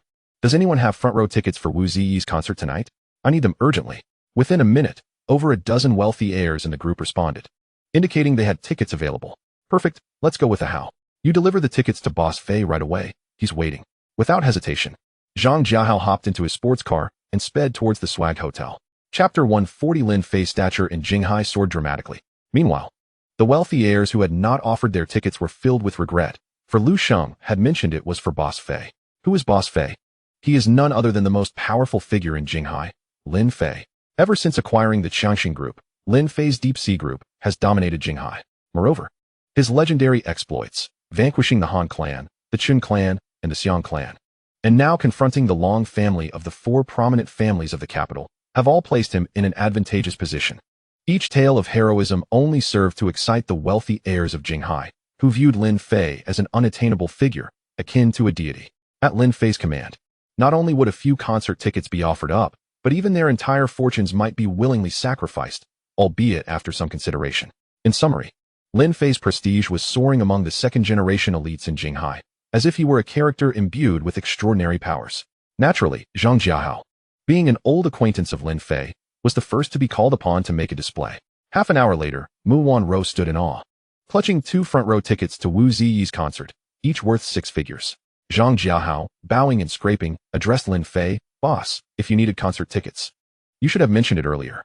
My family's group is one of the organizers for this concert. Not just 2, but even 10 or 20 VIP tickets would be a mere word from my grandfather. Upon hearing this, Mu Wanro was even more envious. While her family was also quite wealthy, they had struggled to secure tickets, while Lin Fei could have his subordinate deliver them personally. And this subordinate happened to be one of the concert's organizers? It was simply outrageous. Fortunately, having accompanied Lin Fei to auctions and witnessed grand events, Mu Wanro had a sense of composure. Had she not seen Lin Fei nearly spend 100 billion on a single elixir, she might well have been utterly astonished today. The exquisite imperial green jadeite, valued at several hundred million, which Lin Fei gifted her, was promptly entrusted to a security company for safekeeping, under the vigilant watch of dedicated personnel. Parading through the streets adorned with such opulent jewels, she harbored fears of being abducted to Myanmar by the following day, envisioning her very life being jeopardized. Having become accustomed to Lin Fei's extravagant displays of wealth, a few VIP concert tickets hardly seemed remarkable anymore. Indeed, You have truly exerted yourself this time, Xiaohao. Should your family business require any assistance, do not hesitate to reach out to Zhang Rue at Deep Sea Group. Zhang Jiehua left a favorable impression on Lin Fei. Despite both he and Lu Xing being elite second-generation affluent youths of Jinghai, they were not debauched and conducted themselves with decorum. Thus, extending a modicum of assistance was entirely reasonable. After enduring the tribulations of entrepreneurship in his previous life, Lin Fei had gleaned profound insights about existence. In this ruthless world, solitary endeavors are futile. Though lions and tigers are formidable, they cannot contend against a horde of cunning wolves. He must cultivate his own power, with Jinghai as his stronghold. Understood. Zhang Jiehua nodded earnestly, displaying an unusual degree of respect. When he first met Lin Fei, he was merely a rather impressive scion of wealth. Yet in a remarkably short span, he had showcased an alarming prowess. If the Lin family could triumph over the Long family, then Zhang Jiehua had undoubtedly latched onto an exceptionally advantageous alliance. What is paramount in society? Undoubtedly, it is the importance of choosing the right side. After bidding farewell to Zhang Jiehua, Lin Fei received a call from Wang Yang. Boss, our brothers have discovered traces of the Liuhe society in Jiangchen. After interrogating a few informants, they have disclosed the whereabouts of their leader, Jiang Tianming. How many of them are there? Approximately 200, but they are merely small-time thugs, posing little threat. By the way, boss, the informants mentioned that Jiang Tianming has also been searching for you. Haha. I am in the light while he lurks in the shadows. Does he think he can find me? Prepare the brothers. At the opportune moment, we shall eradicate them all. Understood, boss. We are gearing up as we speak. At that moment, Mu Wanru had finished her preparations and applied a delicate layer of makeup, instantly elevating her aura. She was truly a vision of beauty, with bright eyes and pearly teeth, an allure that was simply irresistible. Lin Fei could not help but plant a gentle kiss on her cheek. Oh, how annoying. I just applied makeup, and now you've smudged it. We can fix it later. It's still early. You look absolutely stunning. I can hardly resist the urge to take a bite. With that, Lin Fei lifted Mu Wanru into his arms and headed towards the bedroom, a scene too risque to elaborate upon. An hour later, Mu Wanru could no longer endure her hunger and pleaded, Lin Fei, I'm starving. Let us grab something to eat. Consequently, Lin Fei halted his activities and pulled out his phone. How about some Chinese cuisine? Let us order takeout from Balenciaga. Balenciaga? Is that the place we visited during the auction? Such a high-end hotel shouldn't offer delivery, right? Lin Fei shook his head, having heard this question from her thrice. He gently tapped her forehead. Have you forgotten who I am? Oh, I remember now. She slapped her forehead, exclaiming, oh my gosh. I forgot that Balenciaga is also owned by you. What kind of celestial boyfriend are you, Lin Fei? Half an hour later, a variety of delectable dishes, personally delivered by the manager of Balenciaga, adorned their table. Boss, please enjoy your meal. Lin Fei casually inquired, how is business at Balenciaga lately? Thanks to you, boss. Our revenue this year has exceeded last year by several million. Excellent. Keep up the good work. Meanwhile, as Mu Wanru savored the lobster, she marveled at Lin Fei's overwhelming boyfriend prowess, feeling immensely content. Tickets to her idol's concert arrived by special delivery, and gourmet meals were brought personally by the manager. Not to mention, he was incredibly handsome with a chiseled physique. Mu Wanru pondered whether she had saved the galaxy in her past life to deserve such a perfect boyfriend. After their meal, Lin Fei, feeling too relaxed to drive, summoned a Rolls-Royce Phantom from Deep Sea Group to transport them to the concert at the Olympic Sports Center. The venue was already teeming with a sea of spectators, and outside, throngs of university students who failed to secure tickets surrounded the entrance. A testament to the immense popularity of the young diva, Wu Zi. Linking arms with Lin Fei, Mu Wanru entered through the exclusive VIP passage to the inner arena, where their seats were centrally located in the front row. As night fell, the moon discreetly employed a telescope to catch a glimpse of the concert's splendor. Meanwhile, Lin Fei, feeling drowsy from a day of driving, engaged in idle chatter, showing little enthusiasm for the idol-centric event. Little did he anticipate that following this night, he would ascend to become a nationwide sensation. Chapter 141. This man seems somewhat familiar. The Olympic Sports Center in Jinghai can accommodate over 100,000 spectators. A staggering capacity. Even so, the concert venue was overflowing, with tickets for the most obscure corners sold out well in advance. Except for the viewing blind spots behind the enormous stage, the entire sports center was filled to capacity. Wu Zi's fan club sported deep pink as their support color, and the organizers thoughtfully provided each audience member with a heart-shaped handheld light.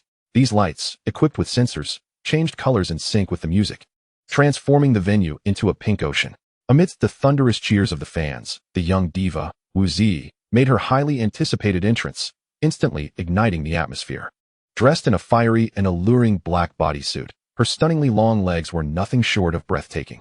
Lin Fei couldn't help but glance at her, subconsciously comparing her to Mu Wanru, ultimately concluding that stars are indeed extraordinary. Even their legs possess an unparalleled beauty. Initially, Lin Fei believed Mu Wanru's long legs were sufficiently captivating, yet in contrast to Wu Zi's, they seemed rather ordinary.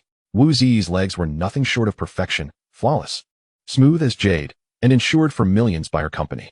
The value of her legs alone surpassed the life savings of an average person. Can you believe it? Curiosity piqued. Lin Fei activated the system's detector and found that Wu Zi's beauty rating had reached a staggering 93, exceeding that of the illustrious daughters of the Jingqing aristocracy, Long Mushi and Shengwan Yuan. Such beauty, achieving this score, is exceedingly rare across the entire nation, further emphasizing that the entertainment industry is indeed a realm abundant with stunning individuals. Remarkably, the young diva, Wu Zi, not only possessed breathtaking beauty but also excelled in singing and dancing, each skill at a professional level. Ding! Detected a high-value female, bound to the host. Increasing admiration points by 80, granting a reward of 10,000 attribute points. Lin Fei exclaimed, wow, such a high attribute point reward. Celebrities truly are exceptional. He accessed the binding panel, reviewing all the women bound to the system. Liang Qian, LV Zhen, Yi Shisheng, Mu Wanru, Xiao Min, Xia Yuzhu, Ding Feier, Lu Haiyao, Shengwan Yuan, Long Mushi, and today S. Wu Zi. Just these few. Lin Fei nodded in satisfaction. After over 100 chapters, I finally managed to bind a girl who has just reached double digits. It seems that I, Lin Fei, am not as unscrupulous as one might think. Furthermore, these bindings were all enforced by the system. There were times when Lin Fei wished to evade these women, yet he was powerless to do so. He possessed an innate charm that attracted attention wherever he went. Currently, Lin Fei's greatest dilemma was the overwhelming number of women surrounding him, to the point where he often felt the urge to let the handsome readers experience this pressure for themselves. However, there was a silver lining. His former esports disciple, Ouyang Jing, was recently collaborating with Ding Feier to fine-tune the deep-sea GPT developed by Lin Fei. This nascent artificial intelligence was progressing rapidly and could now mimic human speech, engaging in conversations on WeChat. By analyzing Lin Fei's chat habits through big data, it could flawlessly simulate his tone and discuss the profound truths of life with different girls, leaving them unable to discern the authenticity. Hello, dear fans. Thank you for traveling such a distance to attend my concert. I adore you all. The moment the petite diva, Wu Zi, grasped the microphone and uttered a single sentence, a wave of deafening screams ensued. Yibao Yi, we love you too. Finally, we've met. Goddess, you are stunning. Zi, the beautiful lady, I want to have your children. Hey, what are you doing here, male fan? If anyone is having children, it should be us female fans. The cheers from the audience drowned out the sound from the stage, and Mu Wanru was beside herself with excitement. Wu Zi raised her delicate hand, signaling for silence, and the fans instantly complied. Today, we are going to have a blast. First, I present to you my hit single, Calories. Upon hearing this title, Lin Fei was instantly engulfed in a sense of foreboding. It appeared he had overestimated the musical standards of this realm. How could such a trivial song become popular? And to think it was the signature piece of the petite diva. Lin Fei felt an overwhelming urge to snatch the microphone and belt out GNI Tai Mei to enlighten them on what true music is. Wu Zi changed into a pink JK uniform to suit the theme of her song, a common practice for stars who often switch outfits numerous times during a concert. Adorned in her JK attire, Wu Zi exuded a unique charm, and despite her fame, she was merely 22 years old this year, having debuted as a child star. Additionally, Wu Zi was also a university student at the Kyoto Conservatory of Music. As the infectious rhythm of Calories pulsated through the air, Lin Fei discreetly retrieved his earplugs and stuffed them into his ears. Having been accustomed to the music of artists like Jay Chou and JJ Lin, he found this ear-piercing tune unbearable. Observing Mu Wanru and other fans fervently singing along, Lin Fei suddenly mused. Perhaps my lack of eccentricity is why I feel so out of place in this world. Before long, the song concluded, and whether it was from the heat or excitement, a subtle flush graced Wu Zi's exquisite face. Hello to my friends on the left. You on the right, I want to hear you sing loudly soon. The next song is another original, The Magic of Love Turns Around, dedicated to everyone. The fans responded with a chorus of discontent. As she prepared to continue singing, Lin Fei could no longer endure it. Ahem, Wanru, you enjoy it. I'm going to the restroom. At that moment, Mu Wanru was entirely absorbed in the performance, oblivious to Lin Fei's words. Stepping into the restroom, he removed his earplugs, lit a cigarette, and inhaled the fresh air, finally feeling liberated. Just then, He encountered a young man wearing a duckbill cap, with a head of black curls and small, piercing eyes, exuding an air of cool detachment. Lin Fei couldn't help but glance at him a bit longer, only to widen his eyes in shock. "No way, is that Jay Cho?" He patted the young man's shoulder and inquired, "Hey, what's your name?" The man replied, somewhat indistinctly, "I'm Zhou Xiaoluan, the guitarist for the concert." "What's up?" Lin Fei swallowed hard. Indeed, it was him. Although the name was different, the looks, voice, demeanor, and that distinctive charisma were unmistakable. "Little Zhou, why are you smoking here?" Zhou Xiaoluan discarded his spent cigarette, and crushed it underfoot. "The songs they're performing are an affront to music. I didn't want my ears to suffer. So I came to hide here." Lin Fei excitedly grasped Zhou Xiaoluan's hands tightly. "Oh my goodness, a kindred spirit. Have you ever written songs? You seem quite talented." Upon hearing this, Zhou Xiaoluan sighed. "I've written a few, but they don't use my songs and say they're trash." The bitterness in his tone was palpable. "However, I've recently discovered that a rising star in the music scene has a style very similar to mine, and his songs have become immensely popular." He then pulled out his phone, retrieved the song's 7-Mile Fragrance, and pressed play. "Listen, this melody, this composition, these lyrics are simply a match made in heaven." Unfortunately, it was only a live version, the sound not very clear, and the performer appeared to be a university student who had not written any more songs afterward. Hearing this, Lin Fei coughed awkwardly. "Ah, I see. May I take a look at your songs? You understand music?" Zhou Xiaoluan eyed Lin Fei skeptically, but still retrieved his composed pieces from his phone and handed them over. A bit. Lin Fei examined the score closely. With his top-tier piano skills and other abilities, he could easily discern that Zhou Xiaoluan's compositions were of genius caliber. Moreover, the songs he created in this realm were entirely different from those in Lin Fei's, showcasing fresh originality. While they might not reach the heights of 7-Mile Fragrance or Sunny Day, they certainly maintained a top-tier standard. "However, I've lost a bit of confidence lately." "Why do you say that?" Zhou Xiaoluan sighed, wanting to light up another cigarette, but found his pack empty. Observing this, Lin Fei offered him one of his own. "Thanks, man. I used to be quite arrogant, believing myself to be an unparalleled musical genius in Huaxia. But after hearing 7-Mile Fragrance, I felt like I was living in his shadow. Although I don't know who the creator is, his composing skills are on par with mine, and his lyricism is seamlessly integrated with the songs. Ahem, actually, he's not as formidable as you think." Lin Fei mused that what Zhou Xiaoluan truly needed was a lyricist like Fong Wenshan. Together, they could create a synergy that transcends the sum of their parts. Meanwhile, the multi-talented Wenshan was likely enjoying instant noodles on some construction site. "Actually, I can recommend a place that could help you maximize your potential." "Really? Where?" Zhou Xiaoluan gazed at the younger man before him with a hint of skepticism. "Have you heard of Deep Sea Entertainment?" Zhou Xiaoluan immediately nodded. "I know that company, though it hasn't been around long. The newcomers they sign are all rising stars." "Are you also one of their artists?" Lin Fei's strikingly handsome appearance led people to instinctively think of him as a celebrity. No. I have a friend who works as an executive there." Continuing, Lin Fei produced a gilded business card, upon which only his name and phone number were inscribed. No other titles adorned it. He handed the card to Zhou Xiaoluan, saying, "Take this card and seek out a woman named Lu Zhan at the Deep Sea Group headquarters. She will sign you." Zhou Xiaoluan's admiration value, 20. Current admiration value, 20. Upon receiving Lin Fei's card, Zhou Xiaoluan grasped it as if it were a lifeline. For he could perceive from the unique aura emanating from Lin Fei that this man was extraordinary. What he desperately needed now was a platform, an opportunity to prove himself. "Thank you, Brother Fei. I will cherish this opportunity," Zhou Xiaoluan said repeatedly, visibly excited in the presence of someone younger than himself. "I'm sorry, Brother Fei, but I must hurry to the stage. It's my turn to accompany the next song." Extinguishing the half-finished cigarette, Zhou Xiaoluan seized his guitar and rushed out. Indeed, today he had uncovered a rough gem for the company, Lin Fei thought with satisfaction. Before turning on the faucet to wash his hands and retrieving his coat to return to the audience, before he could settle into his seat, the moving spotlight on stage suddenly illuminated Lin Fei, prompting him to instinctively raise his hand. "What is happening? Congratulations to this fortunate guest, who has been randomly selected for the opportunity to perform alongside our little diva, Wu Zi. Let us give a warm welcome." It turned out that during Lin Fei's brief absence, the interactive segment of the event had commenced, wherein a lucky audience member would be drawn to sing alongside the goddess. Coincidentally, Lin Fei, who had slipped out to use the restroom, was chosen. Phew. Damn, I thought I was surrounded by an army. Lin Fei exhaled in relief upon learning the situation, his handsome face projected onto the big screen, which instantly incited a wave of screams. "Wow, he is so handsome. Who is he?" Observers noted that he was seated in the front row, a VIP area where tickets were not inexpensive. He appeared to be a high-class gentleman. Why does he remind me of that military training youth? During military training, Lin Fei had sung Sevenly Fragrance, and someone had captured a blurry image of him that circulated online, revealing only a vague outline. Faced with this unexpected surprise, Lin Fei felt little excitement.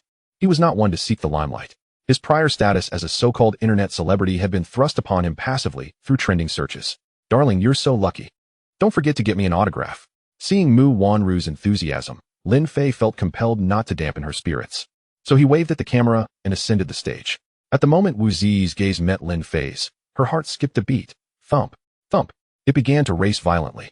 Accustomed as she was to grand occasions, she could not comprehend why her body reacted in such a manner.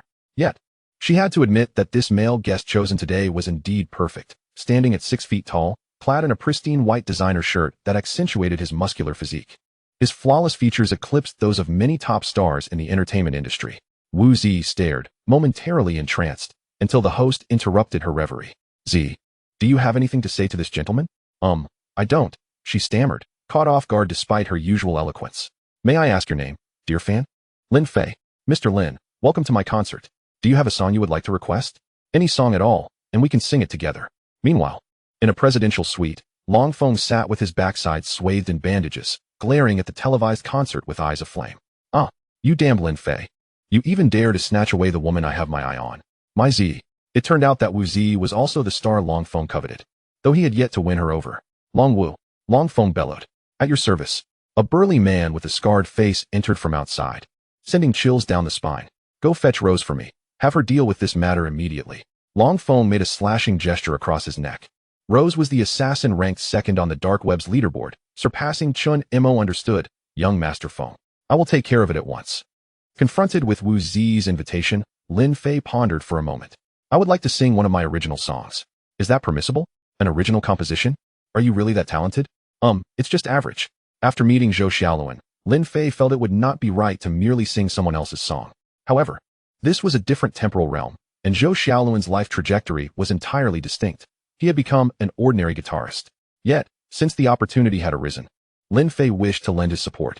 He believed that with the right platform, Zhou Xiaoluan's musical talents could truly shine. Silence can be golden, but a single note can astonish all. Wu Zi's admiration value, 40. Current admiration value, 40. Wu Zi's admiration for Lin Fei surged instantaneously. "Excellent. So, what song will you sing?" Lin Fei retrieved his phone, searching for a song he had composed recently, titled Little Love Song, and handed it to Wu Zi. Upon reviewing it, her beautiful eyes sparkled with excitement as she exclaimed, "This song is amazing. You are incredibly talented, Lin Fei." Wu Zi's enthusiasm ignited the crowd, leaving them eager to discern what divine melody could elicit such a reaction from their musical goddess. No matter how delightful the song, could it truly rival Calories or the magic of love? "This song is extraordinary. Please grant us 10 minutes to familiarize ourselves with how to perform it," Wu Zi declared, almost anxiously, as she wished to deliver a complete rendition. "No," Lin Fei gently declined. "I only wish for one person to accompany me on stage with the guitar." "Who shall it be?" Wu Zi inquired with a puzzled expression. "I would like Zhou Xiaoluan, the guitarist from your band, to accompany me." Zhou Xiaoluan. The name was somewhat unfamiliar to Wu Zi, as she had not encountered the same backing band for every concert. It was normal not to recognize a mere guitarist. However, she had no idea that Zhou Xiaoluan had once penned a song titled Rewind for her, which had been rejected by an unappreciative manager. "You, a guitarist, should focus on honing your skills rather than attempting to write songs. Is your musical prowess truly that exceptional?" Nonsense. This was not the first time his compositions had been dismissed. After numerous setbacks, he had long since become disheartened, and his songs remained buried in a box. Lin Fei's gaze scanned the room and fortuitously landed on Zhou Xiaoluan, cowering in a corner. "Xiao Zhou, come up," Lin Fei called out joyfully. Zhou Xiaoluan, apprehensive, stepped onto the stage and greeted the audience. "Hello, everyone. I am Zhou Xiaoluan, a guitarist and music creator." The addition of this title elicited a chorus of jeers from the crowd, who were skeptical that this unremarkable young man could produce anything noteworthy. Lin Fei, however, appeared quite convincing with his striking features and expressive eyes. Thus, the fans are indeed superficial. Even before Lin Fei took the stage to sing, he had already captivated a multitude of female admirers, with some even having contemplated what to name their future children. In stark contrast, Zhou Xiaoluan, donning a cap and bearing an air of timidity, seemed anything but a musician. "Fear not. Believe in yourself. You can do it," Lin Fei encouraged, patting Zhou Xiaoluan's shoulder. who then exhibited a glimmer of determination in his eyes and nodded affirmatively. Lin Fei handed him his phone, saying, "Play according to this sheet music with your talent. It should pose no challenge, correct?" Upon glimpsing the composition, Zhou Xiaoluan's eyes sparkled with realization. So, Lin Fei's musical prowess is truly remarkable. Admiration level 20. Current admiration level 40. No problem, I can do it right now. Merely after one glance, Zhou Xiaoluan had memorized the melody, while beside him, Wu Zi was diligently trying to remember the lyrics. 10 minutes later, the trio was ready. Alright, next. Lin Fei and I will present you with a delightful song, Little Love Song. We hope you enjoy it. Zhou Xiaoluan took a deep breath and, guided by the melody echoing in his mind, began to strum the strings. Lin Fei joined in, humming along. This is a simple little love song, singing of the twists and turns of the human heart. I believe I am quite happy. When your warmth is near, the air at my feet shifts. Upon completing these lines, the atmosphere in the venue transformed dramatically. I love it. What a treasure of a song. Why am I kneeling at this concert? Why kneel? Everyone, please rise. The concert's ambience surged to a fever pitch, and Lin Fei gestured for Wu Zi to continue singing. This is a simple little love song, singing of the doves in our hearts. I believe I am quite suited to be a bard. Youth drifting in the wind. Although Wu Zi's voice quavered slightly due to her unfamiliarity with the song, her exceptional vocal quality masked any technical shortcomings. The two then entered the chorus, propelling the audience to a climax. You know, even if the heavy rain turns this city upside down, I will embrace you. Unable to bear the sight of your retreating figure, riding down my torturous longing, where each second feels like a year. Even if the whole world is held hostage by loneliness, I will not run away. Unable to escape the inevitability of aging, riding down my castle, where time intertwines with melody. Once the song concluded, the concert venue nearly erupted into chaos, with many female fans attempting to scale the barriers to embrace Lin Fei, only to be restrained by security.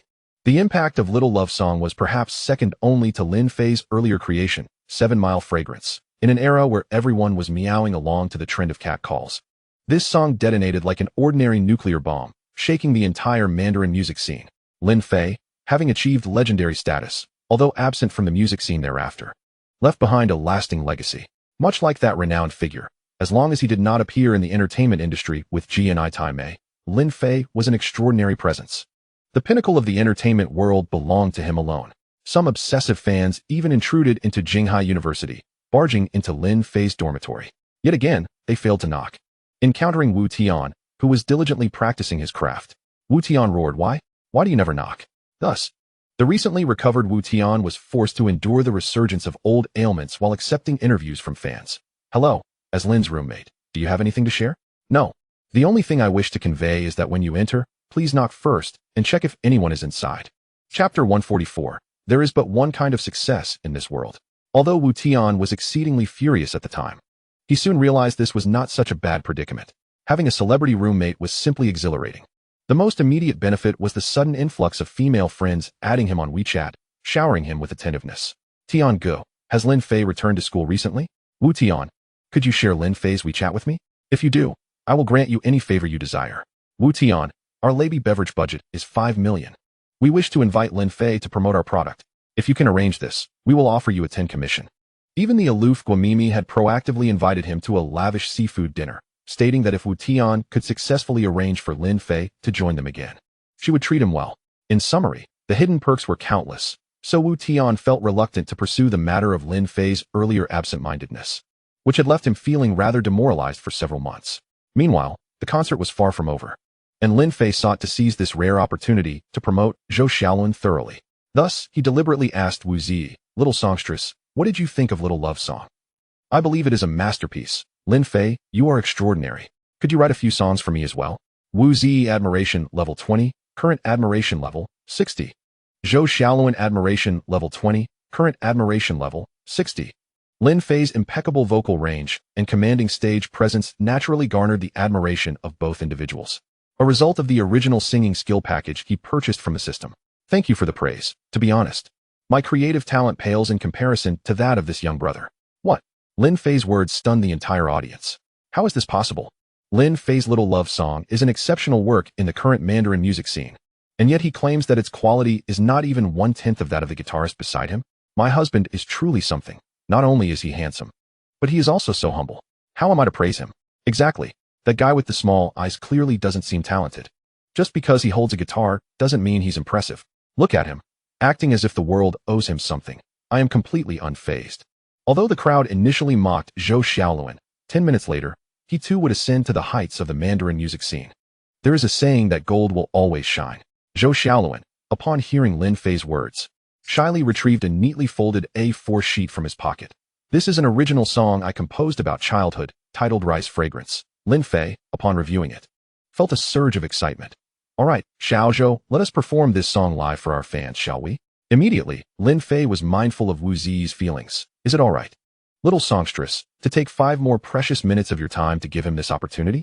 Given Wu Zi's current admiration for Lin Fei, she readily agreed. Of course.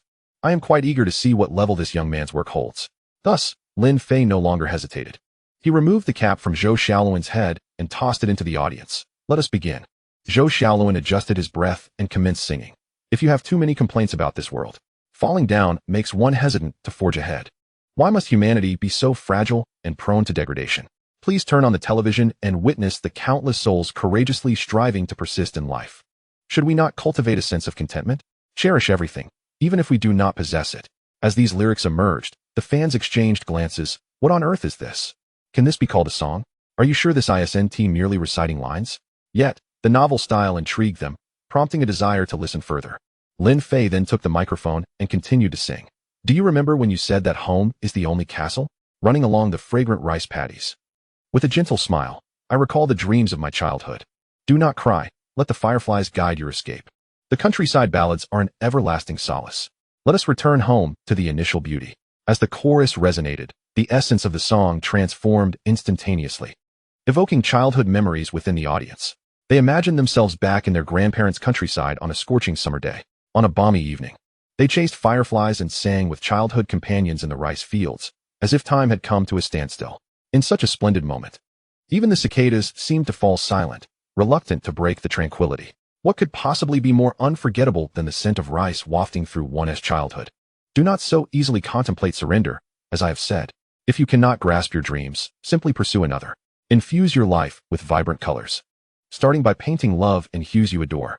Smile, for achieving fame is not the ultimate goal. Finding joy within oneself is the true essence of meaning. The paper airplane of childhood has now finally returned to my hands. The closing lyrics sung by Zhou Xiaoluan elevated the entire theme of the song. In this intensely competitive era, rice fragrance has become a speed bump on the road of life, reminding people to embrace contentment and joy. As Mingwei once remarked in matters of the Ming dynasty, there is but one true success in life, living it in accordance with your own terms. Wu Zi's admiration value, 20, current admiration value, 80, host gains 10, 000 attribute points, current attribute points, 23, 900. Zhou Xiaoluan's admiration value, 20, current admiration value, 80, rewards the host with an erasure card, which can unconditionally erase all traces of a person or a family from Blue Star. With a limit of 999 individuals. With this song Rice Fragrance, Zhou Xiaoluan ascended to the pinnacle of the Chinese music scene, producing countless subsequent works. Grateful for his recognition, he chose to sign with Deep Sea Entertainment. The duckbill cap that Lin Fei had tossed into the audience was later auctioned for an astonishing $1 million. Although Lin Fei enjoyed a brief period of fame, his mind was not preoccupied with such trivialities. He treated singing and composing as mere pastimes. His immediate priority was to eliminate Jiang Tianming and the Long family's influence to prevent further complications. At that moment, Wang Yang sent a message. Boss, we have apprehended several assassins sent by Jiang Tianming. After interrogation, they revealed he is at a certain upscale health club in Jiangqing. Should we proceed with immediate execution? Chapter 145, Jiang Tianming. These traitorous scoundrels dare to betray me. I'll be there shortly, then we'll take action. Lin Fei discreetly sent a message. Meanwhile, Wu Zi pondered for a long time, wishing to acquire Lin Fei's contact information. However, being a prominent pop diva, she found it undignified to ask directly. Thus, she chose a different approach. Today, we are grateful to our lucky guest Lin Fei for bringing us such outstanding music and uncovering a talented newcomer. As a reward, I would like to share my personal WeChat ID with you. Of course, don't get too excited, as I don't log in often. Yet, she worried Lin Fei might misinterpret her intentions. Of course, I still check occasionally, and I will respond if you message me. Lin Fei saw through Wu Zi's subtle scheming but chose not to expose it, nodding with a smile. Thank you, Goddess Wu. Wu Zi thought, how splendid. I've effortlessly obtained his WeChat ID. I truly am clever. After the concert, Lin Fei returned to the hotel with Mu Wanru. Darling, you were incredible. I never imagined you would perform alongside Wu Ziyi, singing a song you composed. Mu Wanru was well aware of Lin Fei's talent, evident from the song exclusive flavor he had written for her. She had previously encouraged him to pursue a career in the entertainment industry, but he had dismissed her advice. Little did he know, fate would lead him to fame at an idol's concert. Of course, I've even composed a dance hit for you titled Compendium of Materia Medica. Let us practice. Compendium of Materia Medica? Is that a song? It sounds like the title of a traditional Chinese medicine book. Don't worry, allow me to guide you. Lin Fei grinned mischievously and began to instruct Mu Wanru on dancing.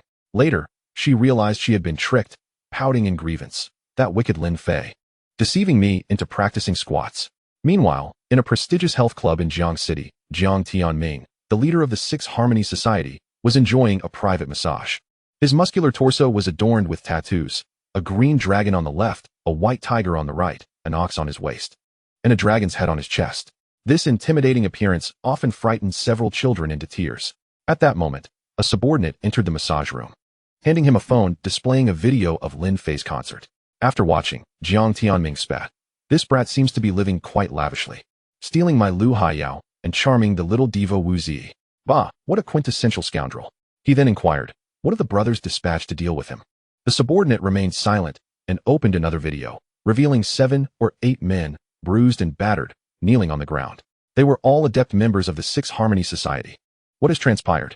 Jiang Tianming asked. Boss, the security surrounding Lin Fei is too formidable. All of them ancient martial arts experts. Our brothers were discovered before they could act. Before the video concluded, a scene emerged that could incite murderous rage within Jiang Tianming. His formerly loyal subordinates were cursing him vehemently on screen. Jiang Tianming, you're nothing but a son of AB. Your manhood is shorter than 5 centimeters. You dog, Jiang Tianming, your childbirth is non-existent. Hearing the once respectful subordinates insult him, Jiang Tianming's face turned a deep shade of purple with fury. At that moment, Lin Fei and his companions struggled to contain their laughter. Indeed, this was Lin Fei's clever strategy. The assassins had surrendered under Wang Yang's intense interrogation, waving the white flag and turning traitor. Lin Fei had tasked them with hurling insults at their leader, or else they would meet a grim fate. Jiang Tianming had evidently overestimated their loyalty. Not a single one hesitated for more than 3 seconds before complying with Lin Fei's demands. The invectives hurled were increasingly vile, transcending any attempt at description. This lengthy tirade, lasting over 10 minutes, nearly drove Jiang Tianming to the brink of apoplexy, compelling him to hurl his phone to the ground with a forceful crash. The device shattered into countless pieces, provoking a visceral reaction from his subordinate nearby. Damn it, that was my freshly purchased iPhone 6s. Why don't you smash your own phone instead? Naturally, he dared not voice his true thoughts like those subordinates in the video. Instead, he could only grimace in pain and remark, Boss Jiang, you've just destroyed my phone. With a swift motion, Jiang Tianming delivered a stinging slap across his face, retorting, is the issue the phone? You lot, who merely consume resources, do you think after so many years in Jinghai, I've squandered my wealth only to feed dogs? His subordinate, resigned and helpless, replied, Boss, weren't you using that money to woo starlets? He was even financing his phone purchase in installments. Yet, under Jiang Tianming's oppressive demeanor, he could only nod submissively. Understood, I'll immediately summon a skilled martial artist to deal with this. Wait, Jiang Tianming waved his hand. What else is there, boss? Make sure to deal with those traitorous scoundrels as well. And delete that video. Understood. Jiang Tianming was genuinely infuriated this time. He was a man who cherished vanity and was deeply concerned with his reputation. Now, having been betrayed by his subordinates and publicly ridiculed in a video, how could he possibly maintain his dignity? The prominent figures in the magical city would surely mock him. However, unbeknownst to Jiang Tianming, his considerate ally Lin Fei had already disseminated the video to all members of the Liuhe Association via WeChat, ensuring that everyone was privy to the insult. Consequently, Jiang Tianming's standing within the Liuhe Association plummeted. Lin Fei, unwilling to remain passive, resolved to take the initiative and inquired, Wang Yang, inform the brothers to assemble at Jiang Tianming's hideout. I have a gift for him. Chapter 146. Rose, did you witness the events that just transpired? Meanwhile, within the luxurious estate of Long Feng, a woman clad in a form-fitting black outfit stealthily entered through the window. Despite the dim lighting, it was evident that her physique was exquisite, accentuated by the contours of her attire. At that moment, Long Feng lay sprawled on his bed, his backside swathed in bandages due to the excessively vigorous private service arranged by Lin Fei aboard the Ocean Oasis. After being attended to by 7 or 8 muscular men for an entire night, he had endured a fortnight of nightmares. He now harbored a desire to dismember Lin Fei. But his overseas asset retrieval had made no progress, remaining firmly under the control of Lin Fei's mercenaries, leading to daily losses amounting to hundreds of millions. Meanwhile, his domestic assets were suffering severe depreciation due to Lin Xinghui's relentless tactics. As Asia's wealthiest individual, Lin Xinghui's strikes were particularly ruthless, focusing on the dragon family's vulnerabilities and excelling in the war of public opinion. Currently, the stock prices of most of the family's publicly listed companies had plummeted, and the elders of the family issued Long Feng an ultimatum to resolve the situation immediately. After much effort, he finally managed to send the old-timers away. However, the past half-month had driven the bedridden Long Feng to the brink of frustration. He had once been known as the Little Cannon of Kyoto, and the prolonged inability to release his pent-up energy was unbearable. Thus, he discreetly opened a popular domestic video website, seeking an outlet for his frustrations, and cranked up the volume, having dismissed the butler and other attendants. Despite being a top-tier wealthy heir surrounded by women, he occasionally indulged in some needlework for a thrill, as it was a skill passed down through generations. Just as Long Feng immersed himself in his activities, a cold female voice interrupted, "Young Master Feng, I have arrived." That chilling utterance caused Long Feng to freeze, instinctively wanting to rise, but the sharp pain radiating from his rear end made him grimace in agony. "Who is it?" At that moment, the masked woman in the form-fitting outfit removed her mask, revealing a stunningly beautiful face. She was none other than Rose, the second-ranked assassin, known as the Blood Rose. "How did you get in? Why didn't you knock? I thought the door was locked." Rose, with an impassive expression, pointed towards the window. "You mean to tell me you don't use the door?" Long Feng, now drenched in cold sweat, exclaimed, "You didn't knock, and you came in through the window? What kind of madness is this?" "Apologies, young Master Feng. I'm just accustomed to climbing through windows. I prefer not to use the front door." "What did you see me doing just now?" Upon hearing this, a hint of an imperceptible blush crossed Rose's otherwise icy visage. "No worries, young Master Feng. Just pretend I didn't see anything." Long Feng was utterly speechless. "Seeing is seeing. What do you mean pretend you didn't see?" "Oh, my apologies, young Master Feng. I only caught a glimpse of the scene, but the woman's cries were rather tragic. Should I step out so you can continue?" Long Feng was mortified beyond words.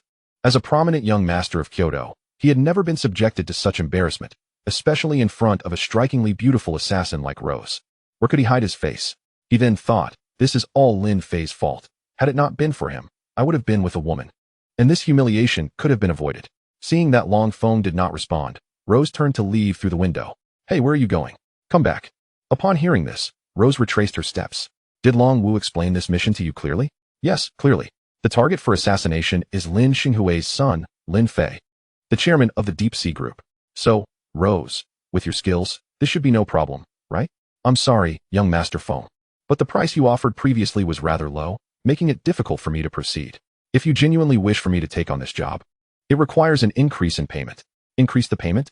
Long Feng regarded her incredulously. "I thought, Rose, that we were old friends. We've collaborated for so long.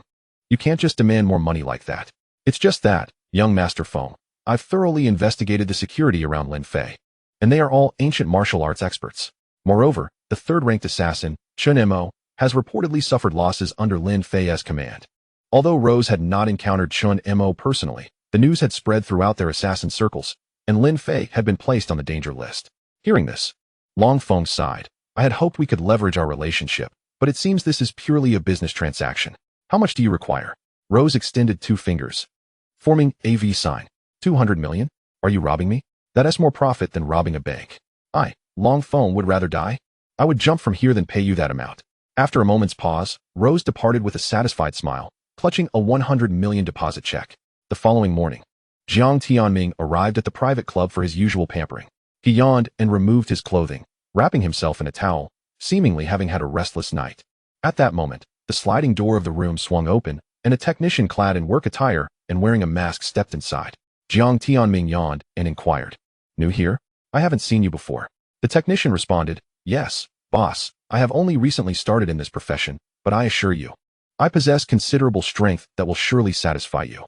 Upon hearing the technician's words, Jiang Tianming appeared somewhat displeased. "I usually request familiar female technicians. I seldom opt for males." "What about Xiao Fong from yesterday? Call her over." The technician replied apologetically, "I'm sorry, big brother, but Xiao Fong had to return home to assist with her family's sow that is having difficulty giving birth." Oh, I see. Raising pigs is no easy task these days. Well then, let us see how you perform today, Jiang Tianming conceded. Hearing this, the technician expressed his gratitude. Thank you, big brother, for granting me this opportunity. The technician then removed Jiang Tianming's bath towel and generously applied essential oil over his body, commencing a massage. I must say, your technique is quite impressive. Far more vigorous than those of the female technicians. Thank you for the compliment, big brother. As Jiang Tianming succumbed to the soothing massage, he drifted into a deep slumber. Meanwhile, the technician discreetly retrieved a jade token from his pocket, the very token commanding the allegiance of the Lioha society, and then quietly donned rubber gloves, aiming for Jiang Tianming's sensitive region with an intense strike. Suddenly, Jiang Tianming let out a blood-curdling scream, akin to that of a slaughtered pig. Surprised by the ambush, he turned to confront his assailant, his face contorted in agony. Who are you? The technician removed his mask and gloves, revealing an innocuous expression that instantly transformed Jiang Tianming's face into one of terror. Lin Fei, it's you? Haha, Boss Jiang, my massage technique isn't too shabby. Is it? Jiang Tianming attempted to rise in resistance, considering himself a mid-level ancient martial arts expert, but the excruciating pain from his vulnerable area rendered him immobile. Lin Fei, you lack martial ethics. If you have the ability, challenge me one-on-one. Ambushing is hardly a display of skill. Just then, the door swung open again, and a throng of suited bodyguards poured in. Boss, that group of Lioha Society's little ruffians outside has been dealt with by our brothers. This fellow is now a mere figurehead. Lin Fei nodded calmly and turned to Jiang Tianming, saying, if you wish to duel, I can offer you a choice. We can all face you, or you can face us all. What will it be? Jiang Tianming, incensed, retorted, what difference does it make? Am I a fool to be toyed with? A warrior can be killed, but must not be humiliated. I shall fight you. Just as Jiang Tianming braced himself to take on 10 opponents, Wang Yang pulled out a shotgun and pressed it against his temple. Jiang, think carefully. Instantly, Jiang Tianming's expression shifted. The times have changed, Brother Fei. Fighting and killing are hardly civilized. Peace breeds wealth, right?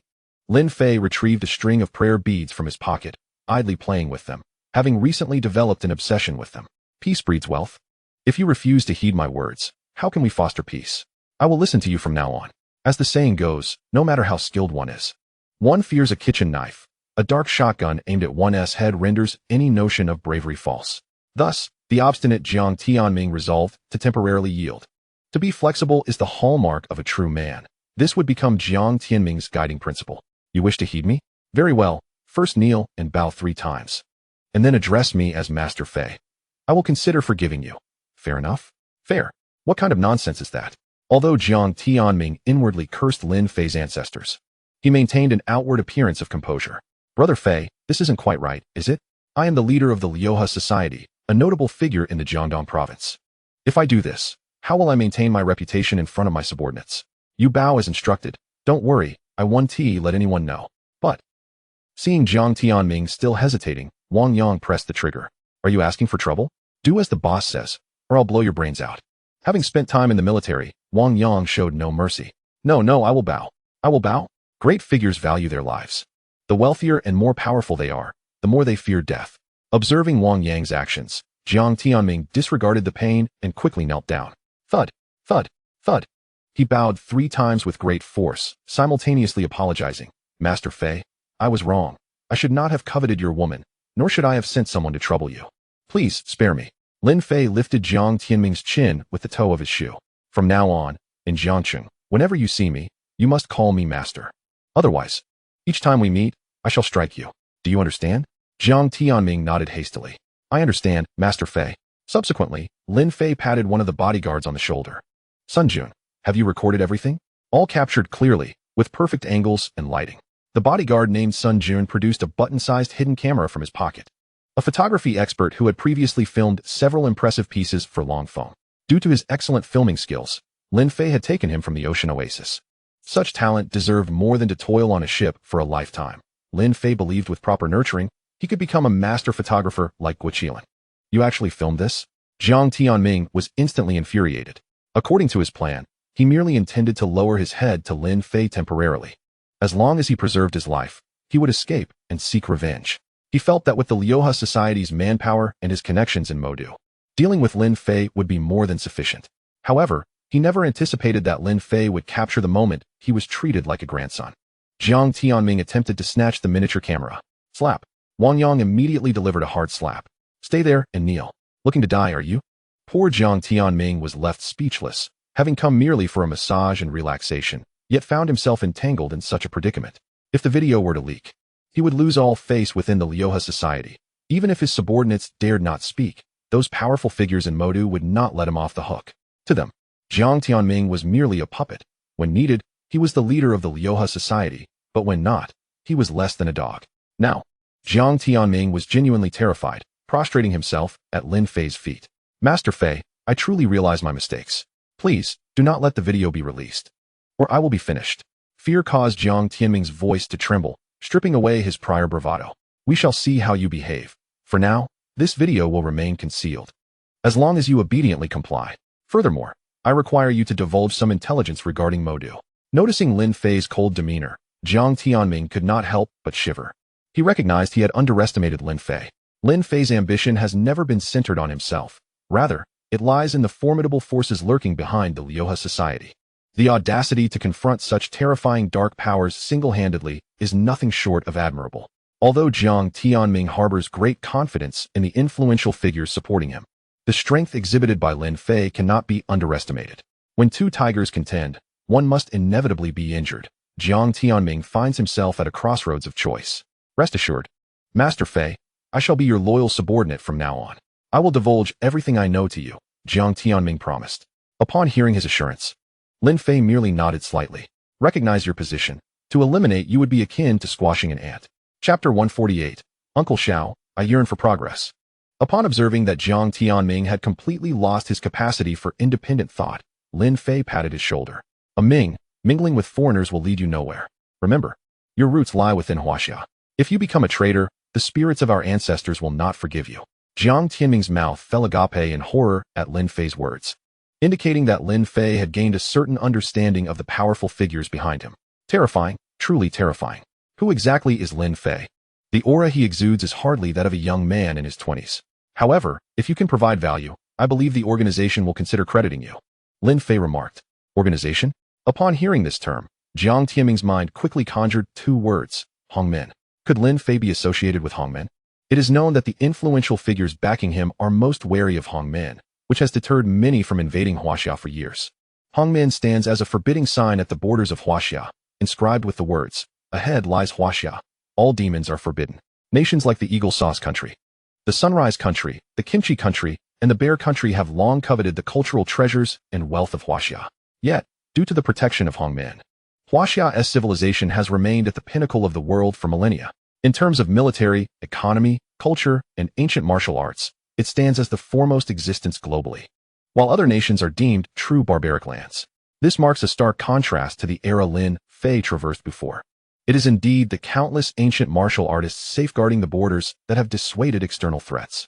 Consequently, Huaxia has become a coveted prize, eagerly eyed by lurking wolves and tigers. They are currently concocting the most significant conspiracy in centuries, aiming to subvert the existing structure of Huaxia.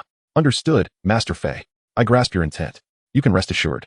I will fulfill the role of a competent double agent. Lin Fei's approach of combining both coercion and favor has Jiang Tianming completely in his grasp, devoid of any temper. Afterward, Lin Fei whispered a few words in his ear before departing the health club with his entourage. Boss, why not eliminate him? Such a person is a potential threat. Wang Yang remarked. Lin Fei patted Wang Yang's shoulder, speaking earnestly. Killing him is simple, but he still holds utilitarian value. We must make the most of him. Though Wang Yang is a rough character and may not fully comprehend Lin Fei's words, he understands that adhering to his boss's directives is the right course. Understood, boss. What are your further instructions? Send a few reliable brothers to the Magic City to scout the area. I plan to visit soon. Received. After dealing with Jiang Tianming, Lin Fei received a phone call from Xiao Min's father, Xiao Lingjuan, whom he had not contacted in a long time. Hello, young Master Lin, it's been a while. Uncle Xiao, what can I do for you? Lin Fei held a degree of respect for Xiao Min's father. Well, I would like to invite you to my home for dinner. What do you think? Upon hearing Xiao Lingjuan's words, Lin Fei immediately sensed that the matter was not as simple as it appeared, prompting him to inquire, Uncle Xiao, please speak plainly. There is no need for circumlocution between us. Xiao Lingjuan seemed troubled on the other end of the line, realizing Lin Fei's astuteness. How should I begin? Recently, a high-ranking official from the capital has been dispatched to Jiangdong province, and this banquet is specifically requested by him. Oh, A high-ranking official? Lin Fei pondered, beginning to piece together the situation. The capital would not send a high-ranking official to Jiangdong province without reason, nor would it invite him for no particular cause. The only likely scenario is that this is the doing of the Long family. After all, the personnel authority of Jiangdong province is managed by Hongmen, and for the Long family to intervene is as easy as drinking water. It appears the Long family is nearing their breaking point and is utilizing their power to send someone down to apply pressure. A high-ranking official in Jiangdong province is undoubtedly a significant figure whom Xiao Longjuan cannot afford to offend, yet for Lin Fei, it is a different matter entirely. By the way, young Master Lin, I forgot to mention, Min will also be present tonight. She has been eager to meet you.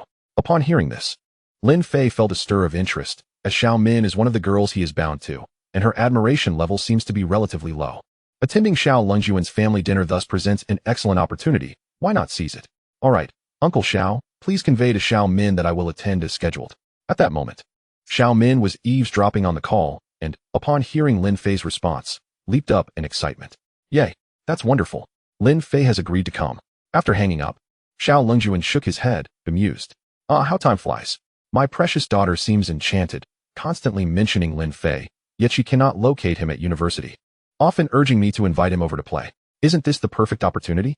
While Xiao Longjuan genuinely admires young individuals like Lin Fei, he has also caught wind of some rumors suggesting Lin Fei is quite the flirt. As a protective father, he naturally harbors reservations about entrusting his daughter to him. Moreover, Lin Fei has recently clashed with the Long family, a prominent clan in the capital. Though the Lin family currently holds the upper hand, the outcome remains uncertain. However, Xiao Min is too preoccupied to concern herself with her father's internal struggles, joyfully selecting an outfit for the evening. Meanwhile, Xiao Longjuan prepares meticulously as well. This banquet will not only feature his superior, Qi Lichuan, but also his son, Qi Ruelong, a figure not to be underestimated. Previously, leveraging his father's privileges, he managed to initiate a culinary project in Jinghai, raking in billions, yet causing significant environmental pollution, now resulting in numerous complaints directed at Xiao Longjuan, leaving him overwhelmed. The sight of Qi Ruelong only adds to his distress. Uncle Xiao, how is the arrangement for my third aunt's second uncle's cousin's deputy position in Jinghai coming along? Qi Ruelong inquired, testing his father's patience. Xiao Longjuan snapped at him. How many times must I tell you? Maintain your professionalism while at work. Very well, Mayor Xiao. Qi Ruelong responded, feigning compliance. Ruelong, why are you in such a hurry? Youngsters should learn patience, he added with a sigh. Uncle Xiao, it is not my impatience that drives me, but rather the eagerness of my relative to make progress. In any case, for a few trifling matters. Qi Ruelong has been incessantly pestering him. It is not yet evening, and Qi Ruelong has already arrived at Xiao Longjuan's doorstep in his ostentatious Mercedes-Benz G-Class, adorned with the license plate Jiang A66666. Dressed in a flamboyant red Versace jacket, Qi Ruelong's usual fashion sense is characterized by its excessive flamboyance. Coupled with that eye-catching G-Class, he commands attention wherever he goes. Although Qi Ruelong's family may not possess the wealth of certain prestigious families due to his father's circumstances, their status remains high, for while many are affluent, few wield true power. Thus, in the capital, Longfeng refers to Qi Ruelong as Brother Long, a title that, while merely a formality, nonetheless indicates his elevated standing.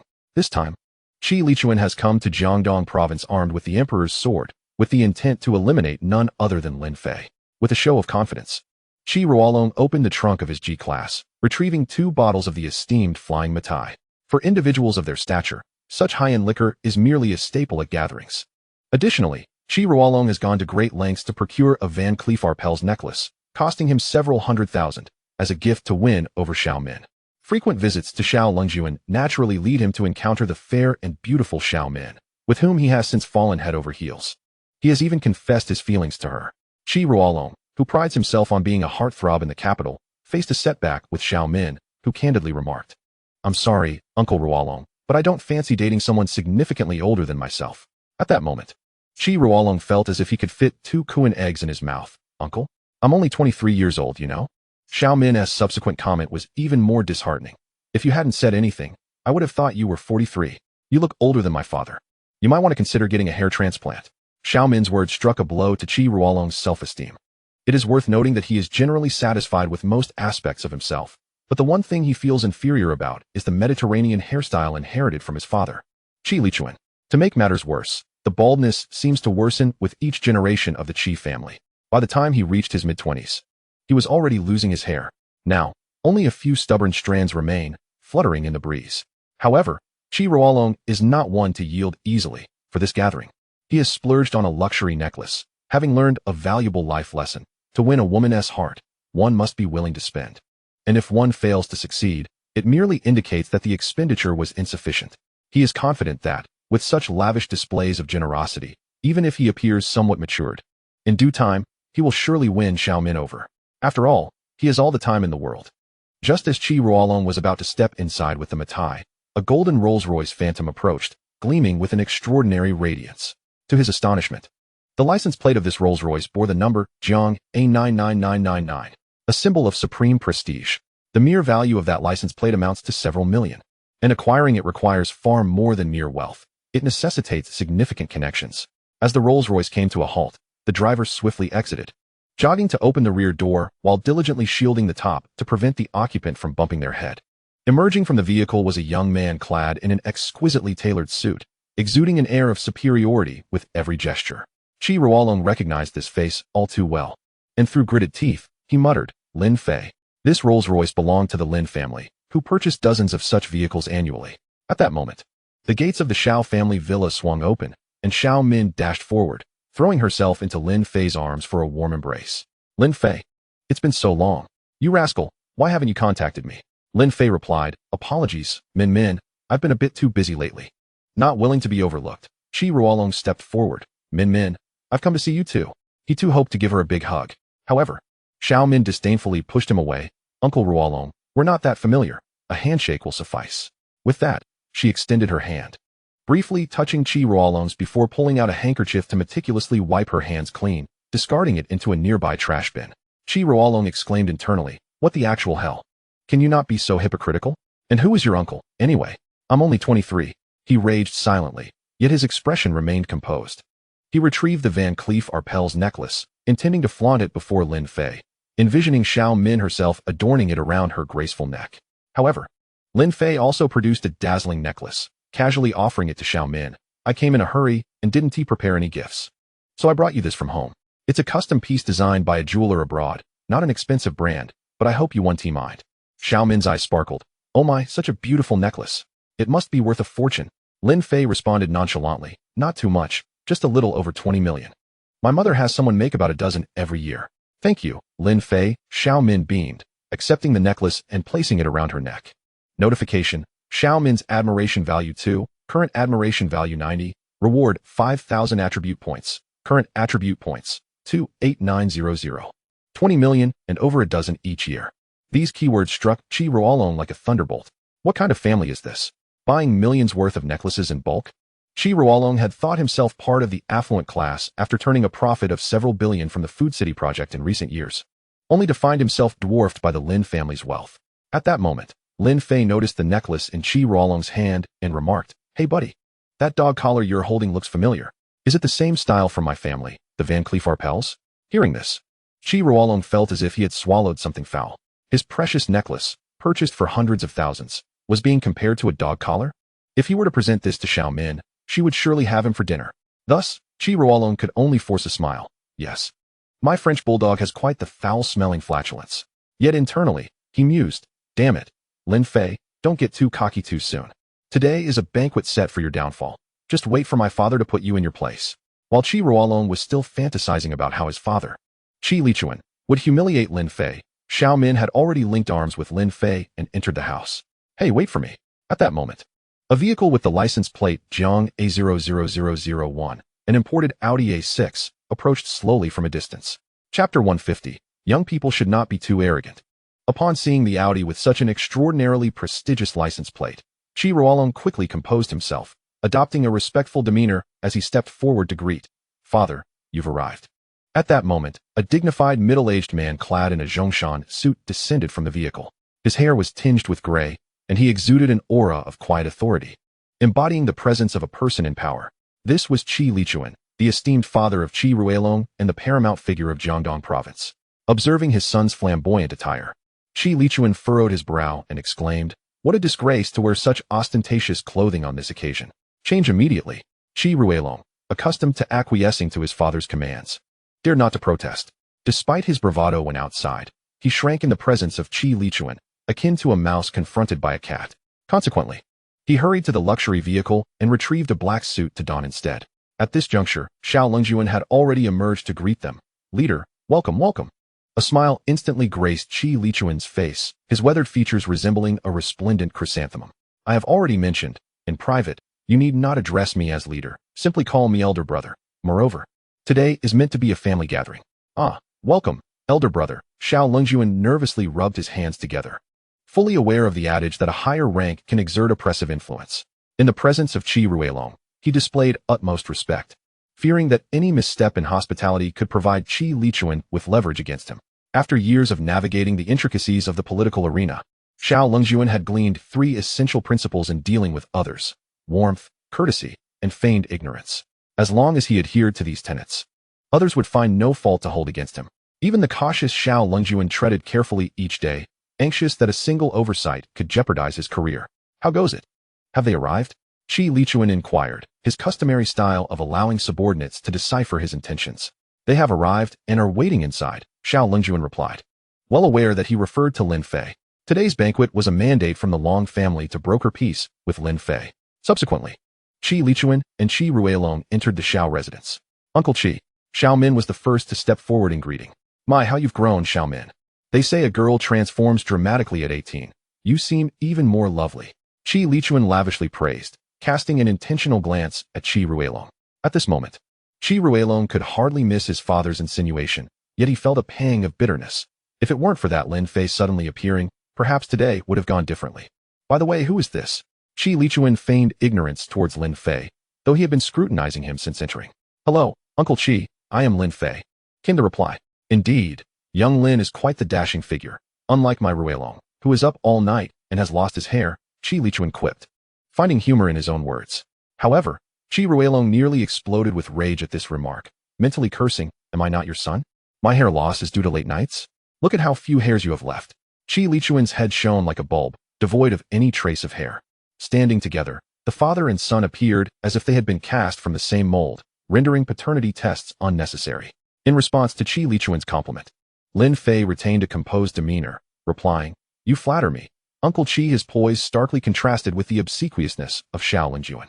Prior to his arrival, Lin Fei had thoroughly investigated Qi Lichuan's background. Ostensibly the top figure in Jiangdong province, he was merely a puppet of the Long family.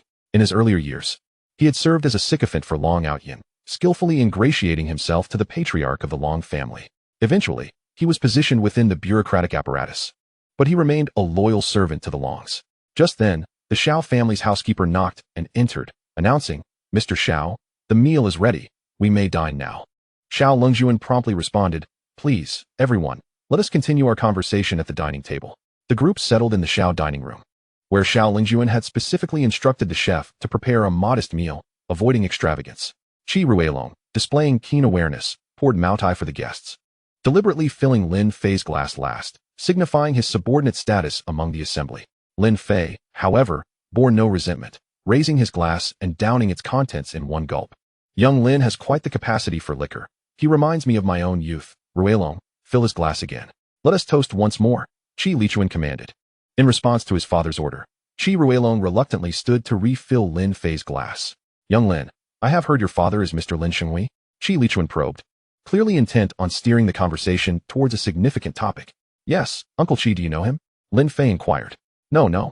However, I have long admired your father. It is remarkable that he rose from humble beginnings to achieve his current stature. Such accomplishments are indeed commendable," Qi Lichuan declared. Lin Fei nearly spat out his drink in disbelief at the notion of Lin Shenghui having risen from nothing. "What do you mean self-made? His father merely excelled at maintaining secrecy. Whatever wealth he desires is but a word from Lin Taixing away." Yet, to outsiders, it appeared as though Lin Shenghui was a paragon of perseverance, having achieved success without any influential connections. Comparisons to other affluent figures paled in significance. Even the offspring of certain magnates would bow in deference. Among all present, only Xiao Longjuan was privy to Lin Fei's connection to the Hongmen. After all, Lin Taixing had once made a phone call to the prior head of Jiangdong province, Zheng Guoqing. However, even Zheng Guoqing could not have fathomed that the caller was the leader of the Wangyue Pavilion, a position that would have surely left him in shock. Nonetheless, Lin Fei gleaned the subtext of Qi Lichuan's remarks. He had discerned the true nature of Lin Shenghui's background. identifying him as merely a self-made businessman. Albeit somewhat capable, yet still a small player compared to the Long family. Understanding the implications of this conversation, Lin Fei chose to remain reticent, continuing his meal. Qi Lichuan, growing increasingly anxious, thought to himself, why can't this young man grasp my hints? Must I spell it out for him? He then lifted his glass once more. Young Lin, now that we are acquainted, I shall speak plainly. I am aware of the conflict between your family and the Longs. However, I advise you, as a young person, not to be overly ambitious. The Long family's terrifying influence is beyond your imagination. Should you inadvertently provoke their ire, your family may be uprooted entirely. At that point, seeking mercy will be futile. Following this admonition, Qi Lichuan forcefully set his glass down on the table, his intent unmistakable. He sought to dissuade Lin Fei, implying that retreating now could spare him from the Long family's wrath. Yet, Lin Fei appeared impervious to this warning, continuing to eat with indifference, leaving Qi Lichuan in a state of awkward disbelief. After the meal, Lin Fei elegantly retrieved a napkin to clean his mouth. With a focused gaze, he proclaimed, a person's name is a tree's shadow. My identity, Lin Fei, should need no further elaboration. Qi Lichuan's countenance darkened instantly. He had not anticipated Lin Fei's audacity, which was clearly a provocation. Before he could utter a word, Qi Ruilong rose abruptly and slammed his hand on the table. How dare you? What gives you the audacity to speak to my father in such a manner? In Qi Ruilong's mind, no matter how illustrious Lin Fei's family might be, they were merely merchants with a few paltry riches, utterly incomparable to his own esteemed lineage. As the ancient adage goes, the roles of scholar, farmer, artisan, and merchant placed the latter at the very bottom of the societal hierarchy throughout many dynasties. However, Lin Fei's subsequent action was even more astonishing. He set down his napkin and stood up. Slap. A clear, resounding slap struck Qi Ruilong, leaving no time for him to react. This single blow not only stunned Qi Ruilong, but also left Qi Lichuan and Xiao Lingjuan in a state of shock. Fortunately, Xiao Lingjuan, quick to respond, hurriedly intervened. Young Master Lin, what are you doing? Have you had too much to drink? Meanwhile, Qi Ruilong, incredulous, covered his reddened cheek, unable to fathom Lin Fei's audacity to strike him before Qi Lichuan. Qi Lichuan, too, was incensed, although he often lamented his son's lack of ambition. He could not abide by the sight of his son being struck before his very eyes. Yet, he refrained from immediate outburst, rising instead with a menacing tone. Lin Fei, do you comprehend the consequences of that slap? My status and position hold the power to obliterate your Lin family. Lin Fei chuckled softly. Oh, Uncle Qi, if you are so formidable, why then do you serve the Long family like a dog? Qi Lichuan was momentarily at a loss for words. Taken aback by Lin Fei's audacious knowledge of his connections with the Long family and the harshness of his words, Xiao Lingjuan, drenched in cold sweat, quickly attempted to mediate. Gentlemen, are we not here to reconcile today? It would be prudent to ease our tempers. At that moment, Xiao Min, too, felt a pang of worry. She discreetly pinched the hem of Lin Fei's shirt, signaling him to refrain from further provocation. Lin Fei, casting her a reassuring glance, communicated that he was in control of the situation. Reconcile? Indeed, I came here to discuss peace, but this young man speaks with such arrogance, showing no respect for my seniority. He continued with gravity, you are still young. Do you believe that defeating the Long family in business equates to victory? Such naivety is truly misguided. The influence of the Long family extends far beyond the realm of commerce. Do you not believe that with a mere phone call, I could ensure your disappearance from this world? Upon hearing this, both Xiao Lingjuan and Xiao Min were gripped by fear. Xiao Lingjuan hastily spoke in Lin Fei's defense. Brother Qi, Lin Fei is just a university student, inexperienced and untouched by the harsh realities of life. Please do not act upon your threats. He was acutely aware of the formidable power of his elder, and the notion of being taken away was far from a mere jest. It could mean being whisked away to a remote location, never to reconnect with the outside world. Xiao Min, attempting to redirect the conversation, interjected, Uncle Qi, let us focus on our meal for now. There are still numerous dishes yet to be served, and I have some exquisite aged wine at home that I would be delighted to present to you. However, Qi Ruilong slammed his hand on the table, exclaiming, nonsense. This matter of him striking me cannot simply be brushed aside. Are you frightened, Lin Fei? If you kneel and apologize, I might persuade my father to spare you, otherwise. At this moment, Qi Lichuan was already preparing to pull out his phone to make a call. Lin Fei, however, did not even spare a glance at the father and son duo. He calmly seated himself. I advise you not to expend your efforts in vain. Savor this final meal, for it is likely you shall not have the opportunity to enjoy such delicacies again. What do you mean by that? Qi Lichuan asked, his expression one of skepticism, unable to grasp Lin Fei's intentions. Just then, A rumbling sound echoed from outside, growing ever closer. What is that?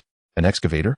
Qi Ruilong opened the door to investigate, as such machinery would not be permitted in the vicinity of Xiao Longjuan's residence. However, upon opening the door, Qi Ruilong froze, unable to move. After a prolonged moment, he turned back, stammering, "Father, we are in serious trouble outside." Qi Lichuan, unfazed, calmly took a bite of his food. "What are you panicking for? With that pitiful demeanor? How could you have produced such a wretch?" "Father, there are armored vehicles out there." "What?" Qi Lichuan, having just taken a sip of Mao Tai, nearly choked. "What did you say? The military?" At that moment, a tall man clad in military attire, with a dark complexion, entered, saluting Lin Fei. "Master, I apologize for our tardiness." The newcomer was Yi Hao, who had received orders from high-ranking officials regarding evidence of Qi Lichuan's corruption and breach of state secrets, necessitating immediate arrest. To prevent Qi Lichuan and his associates from fleeing out of fear, the military had been deployed. By this time, all individuals connected to Qi Lichuan in Jiangdong province had already been taken for investigation. As Yi Hao's words lingered in the air, dozens of fully armed soldiers filed in, their cold weapons aimed squarely at the Qi father and son.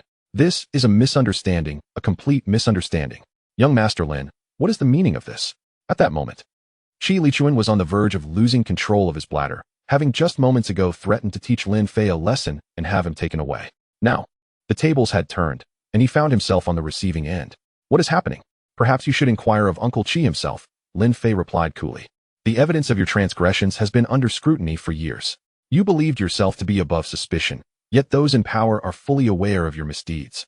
Qi Lichuan, drenched in sweat, pleaded, "This is unjust. I am innocent. Old Xiao, please, plead for me. Persuade young Master Lin to spare my life." Given his experience, Qi Lichuan understood that if he were taken away today, he would never see the light of day again. His only hope lay in Xiao Longjuan's intercession, hoping Lin Fei would show him mercy. Chapter 152. Those who walk by the river often get their shoes wet. As a seasoned fox in the realm of politics, Xiao Longjuan could easily perceive the silent plea for help emanating from Qi Lichuan. Yet, he feigned ignorance, busily clearing the dining table. Meanwhile, Qi Ruilong was in a state of panic, having never anticipated Lin Fei's profound connections, capable of mobilizing the military. "Father, what do we do?" Qi Lichuan, however, did not respond. He merely lifted his head and closed his eyes. He realized he had lost. In this life-and-death struggle, he had been utterly defeated. He had once believed that his power could easily subdue Lin Fei, but now he appeared as nothing more than a foolish clown in Lin Fei's eyes.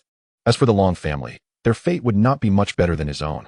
Everyone had underestimated Lin Fei and the formidable influence of the Lin family. The ability to command the military was far beyond mere commercial prowess. "I have lost. I will go with you." "Oh." Qi Lichuan's reaction was unexpectedly within Lin Fei's expectations. Indeed, this man possessed a certain mettle, remaining unflinching in the face of danger, unlike those prominent figures who, despite their bravado, would kneel and beg for mercy when calamity befell them. The Han family, the Xiang family, the three brothers from the capital, and Jiang Tianming were all like this. While Qin Shixing retained a modicum of dignity, not begging for mercy, Lin Fei waved his hand. "Take him away. Let everything proceed according to the evidence. And let it be a matter of official business." "Understood, master." Thus, Yi Hao immediately signaled for the soldiers to escort Qi Lichuan away. However, Qi Ruilong lacked the fortitude of his father. He slid down to his knees before Lin Fei. "Young Master Lin, I know nothing of my father's actions. I am merely a businessman, and you cannot take me away. I have evidence here." Upon hearing this, Lin Fei cast a scornful glance at him. "Huh. I never expected you would betray even your own father. If he were to find out, I wonder how he would feel?" Yet, a self-serving individual like Qi Ruilong was evidently only concerned about his own survival. "Young Master Lin, as long as you do not take me away, I will be your loyal dog, obeying your every command. If you bid me go east, I shall never venture west." Lin Fei, feeling impatient, shot a knowing glance at Yi Hao, who understood the cue and delivered a forceful kick to Qi Ruilong's chest. "The type of person I disdain the most is one like you. If the nation were in peril, I would wager you would be the first to become a traitor. Take him away." Regardless of how loudly Qi Ruilong pleaded for mercy, it was to no avail. The struggle against the Long family had escalated into a fevered intensity, and their options were dwindling. Lin Fei sent messages to the three double-crossers, Yun Hao, Lu Guanjing, and Zhuo Xian, who had previously betrayed Long Feng, instructing them to act according to plan. These three, positioned as spies beside Long Feng, were finally expected to play their part. Although the system had rewarded him with an erasure card, using it on the Long family seemed a waste of resources. Now, all that was left was to bide his time for the right opportunity. At that moment, Lin Fei received a video message from Liang Qian, who had not been in contact for quite some time. Dear, my bakery opens today. Come help me with the ribbon cutting. Lin Fei then recalled that ever since Liang Qian had joined him, she had resigned from her position as a flight attendant. He had arranged for her to work at the Deep Sea Group in a nominal role. Initially, she had intended to compete with Lu Zhan. But lacking Lu Zhan's assertive capabilities, she realized that she could not manage the group as efficiently, where Lu Zhan had already become the third most important figure. Liang Qian understood that her place was not there, and thus she resigned again, expressing her desire to use her savings from years of work to open a bakery. Naturally, Lin Fei could not be stingy with his woman. He remembered that the system had granted him a row of storefronts on Central Avenue in Jinghai. That location was indeed prime real estate, ensuring ample foot traffic for any business. Hence, with a generous gesture, Lin Fei gifted Liang Qian 2 storefronts. And she enthusiastically set to work, even naming her bakery Sweet to the Skies. Upon hearing this name, Lin Fei was left bewildered. It was needless to say that To the Skies was a playful nod to his name. Although the name was rather quirky, it was a heartfelt sentiment from Liang Qian. Having dealt with the chief father and son, Lin Fei decided to clear his mind and hopped into his family's Rolls-Royce Phantom, with the license plate Jiang A99999, heading straight for Central Avenue in Jinghai. As he arrived, Liang Qian's bakery was bustling with activity, adorned with an array of flower baskets gifted by friends. The fair-skinned and beautiful proprietress, Liang Qian, naturally became the bakery's shining centerpiece. Her mere presence at the entrance drew a swarm of admirers. Liang Qian's business acumen was indeed commendable. Her choice to open a bakery stemmed not only from her personal interest and love for making pastries, but also from the promising clientele. The 2 storefronts were situated in the heart of the busiest avenue, adjacent to several university campuses, including Jinghai University. Consequently, the primary customers were university students. And couples strolling by would invariably stop for a sweet treat while enjoying their day out. One could hardly overlook the fact that desserts and milk tea were among the top favorites of young women. Furthermore, the ambience for taking aesthetically pleasing photos was essential, requiring a distinctly chic vibe to capture beautiful moments to share on social media. Thus, Liang Qian spared no expense hiring top-tier designers for the shop's layout, incorporating all the latest design trends. With ample space, the bakery featured numerous cozy 2-person tables, and during the trial opening, it was consistently packed. Liang Qian also brought in several milk tea machines, allowing patrons to enjoy tea alongside their desserts, further enhancing the refined atmosphere. According to Liang Qian's predictions, the bakery's annual revenue could reach several million, and she aspired to open 100 franchise locations across various regions. Hey, beautiful proprietress, can I have your contact information? At that moment, a handsome young man approached Liang Qian, attempting to flirt. This young man was a well-known figure from the nearby sports college, notorious for his charm and adept at courting women from various schools. He took great pride in his looks, believing that with a little effort, no woman could resist his advances. I'm sorry, but you aren't my type, Liang Qian replied without even glancing at him, firmly rejecting his advance. This left the young man feeling somewhat embarrassed. What's going on? Are you playing hard to get? He pondered, unable to conceive of any other reason. Regaining his confidence, he attempted to approach her again just as a Rolls-Royce Phantom slowly cruised into view. In Jinghai, encountering a luxury car like a Rolls-Royce was quite rare. Thus, when the vehicle with the license plate Jiang A99999 came to a halt in front of Sweet to the Skies, it drew the attention of many onlookers. Goodness, when did Jinghai have such a luxury car? And the license plate is even the coveted 95 Supreme. It was evident that this must belong to some significant figure. The license plate alone could be worth more than the car itself. I looked it up online. This car costs nearly 10 million. I could work my entire life and still not afford it. 10 million? That means one wheel could buy my modest car. The crowd buzzed with speculation, each person curious about who might be inside the luxurious vehicle. When the driver stepped out and opened the door, the man who emerged instantly caused a stir among the crowd. Oh my, is that Lin Fei? The one who sang Little Love Song at Wu Zi's concert? It must be him. How could I mistake my husband? Why is he out and about instead of resting at home?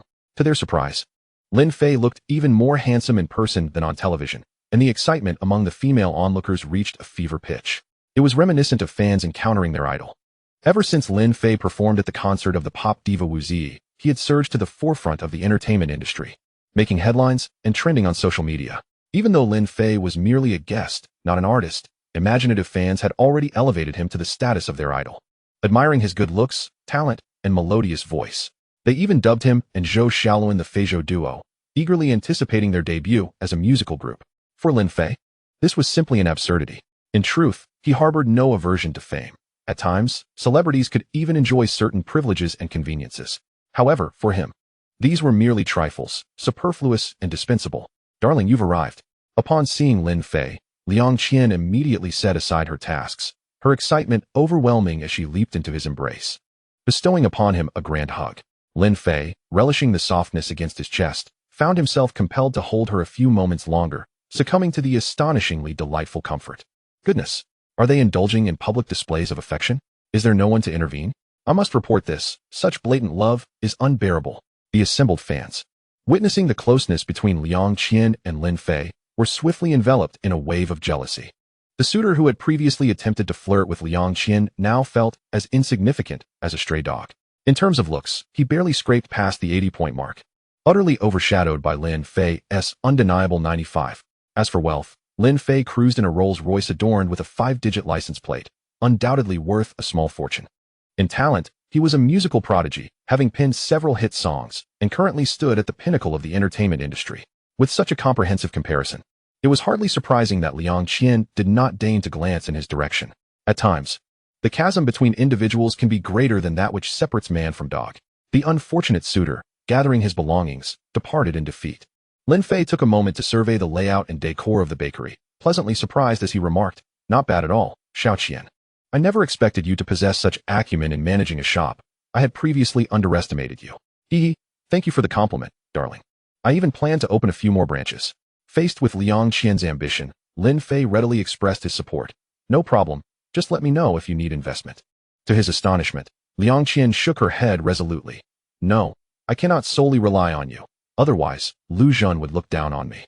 She had already stipulated, "Rest assured, I will cover the rent for these 2 locations, and I have also found an angel investor.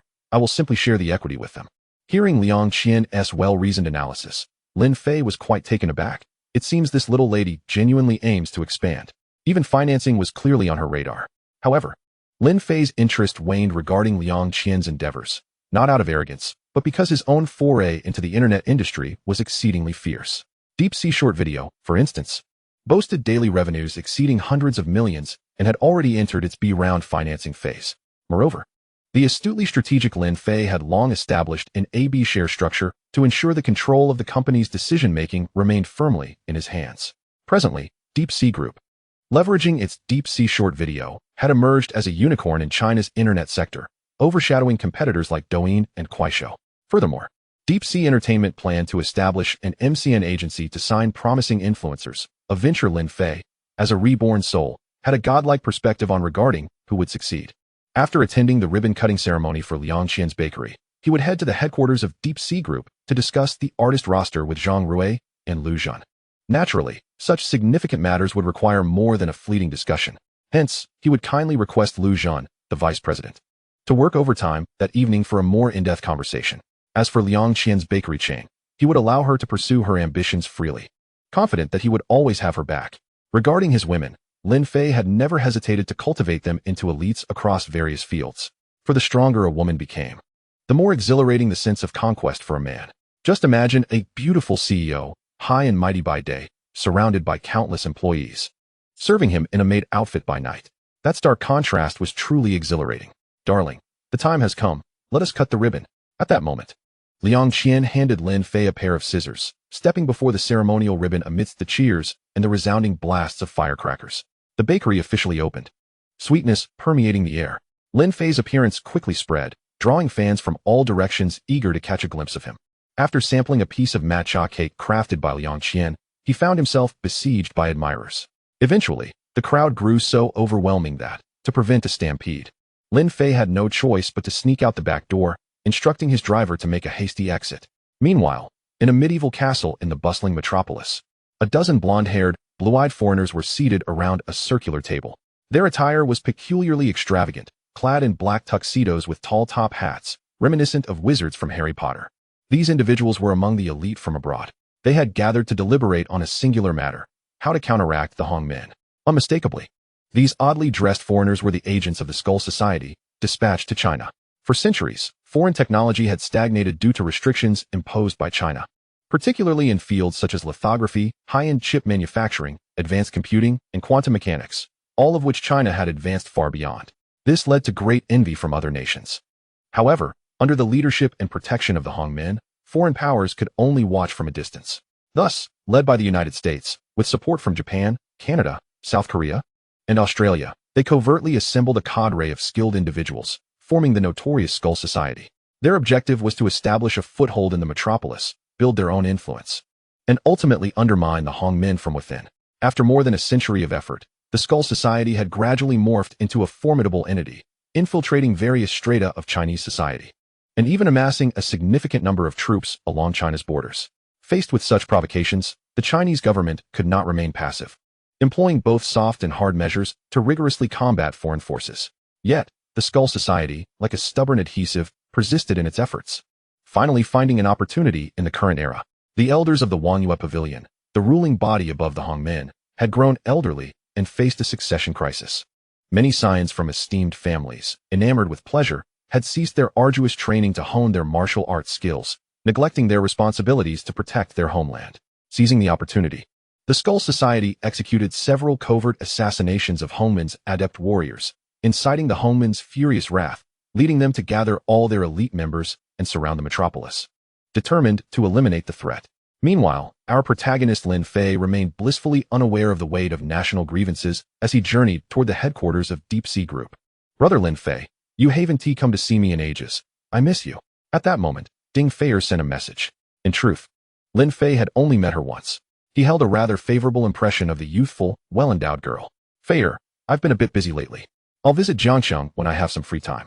By the way, how is the Deep Sea GPT upgrade I asked you and Ouyang to work on? Hehe. Brother Lin Fei, you must reward me handsomely. After sending that, she provided a link.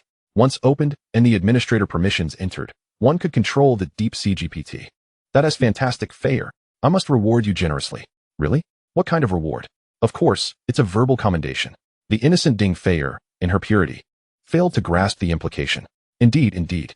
As long as it is a reward from Brother Lin Fei, I desire it all. She paused and continued, by the way. Brother Lin Fei, have you given it a name yet? A name? Lin Fei pondered for a moment, glancing at a few peaches on the fruit plate nearby. Let us simply call it Walnut. That's a delightful name. Oh, and Brother Lin Fei, you can also choose its gender. Is that so?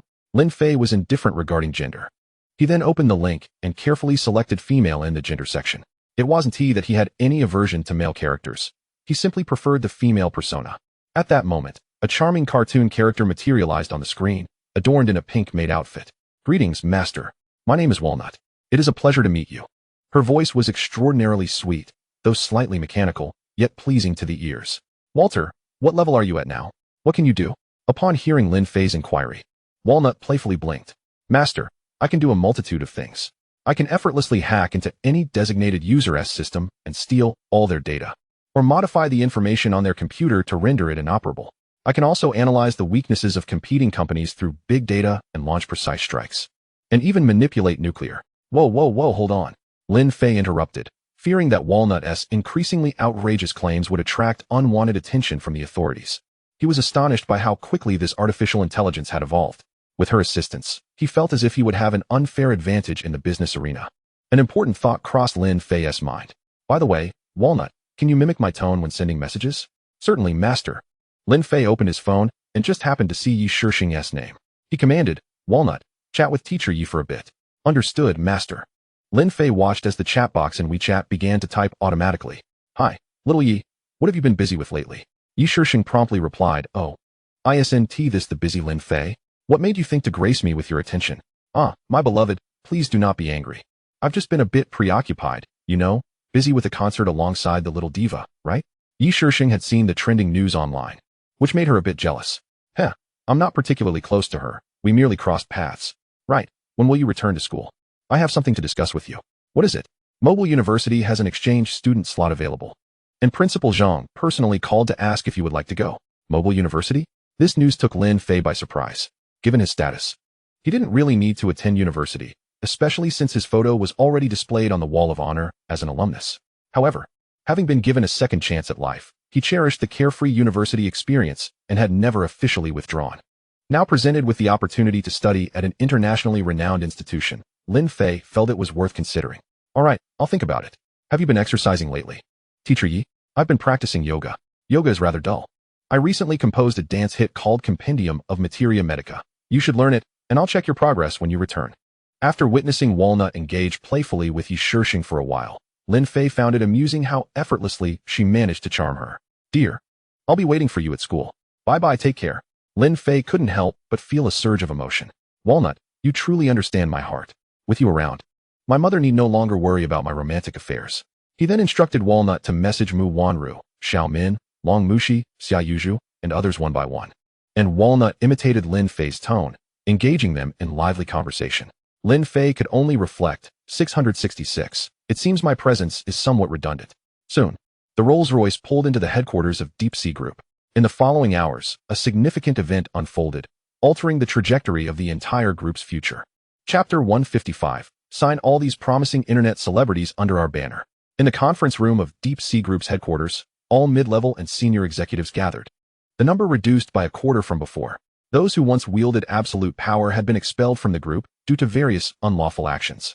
Previously strong businesses had been merged into Deep Sea Group, leading to the near demise of the once prominent Xiangxin Group. The combined assets and operations of Deep Sea Group had transformed it into a formidable unicorn. Not only the largest in Jinghai City, but also ranking among the top enterprises in the entire Jiangdong province. Should they merge the operations of the Xiang family group in the future, their scale might rival Lin's own family business. Even Lin Shenghui couldn't help but give a thumbs up. Impressive, my son. It took me decades to become Asia's richest man. Yet your rise is akin to riding a rocket. Are you aiming to soar? It was evident that Lin Shenghui had given Lin Fei this name for a profound reason. Not to fly is one thing, but to soar to great heights is another. Upon Lin Dong's arrival, the secretaries hurriedly opened the conference room doors. Clad in a black trench coat, Lin Fei strode into the venue, exuding an aura of power that left everyone present hesitant to meet his gaze. While each individual in the room held a significant status in Jiangdong province, they appeared as mere obedient students in Lin Fei's presence. Taking his seat at the head of the conference table, the secretary promptly removed his trench coat. What is the matter? Let us lighten the atmosphere a bit. Everyone relax. How about I play a tune to lift everyone's spirits? Lin Fei felt the atmosphere was excessively oppressive and took the initiative to enliven it. Upon hearing the chairman's jest, everyone in attendance let out a sigh of relief.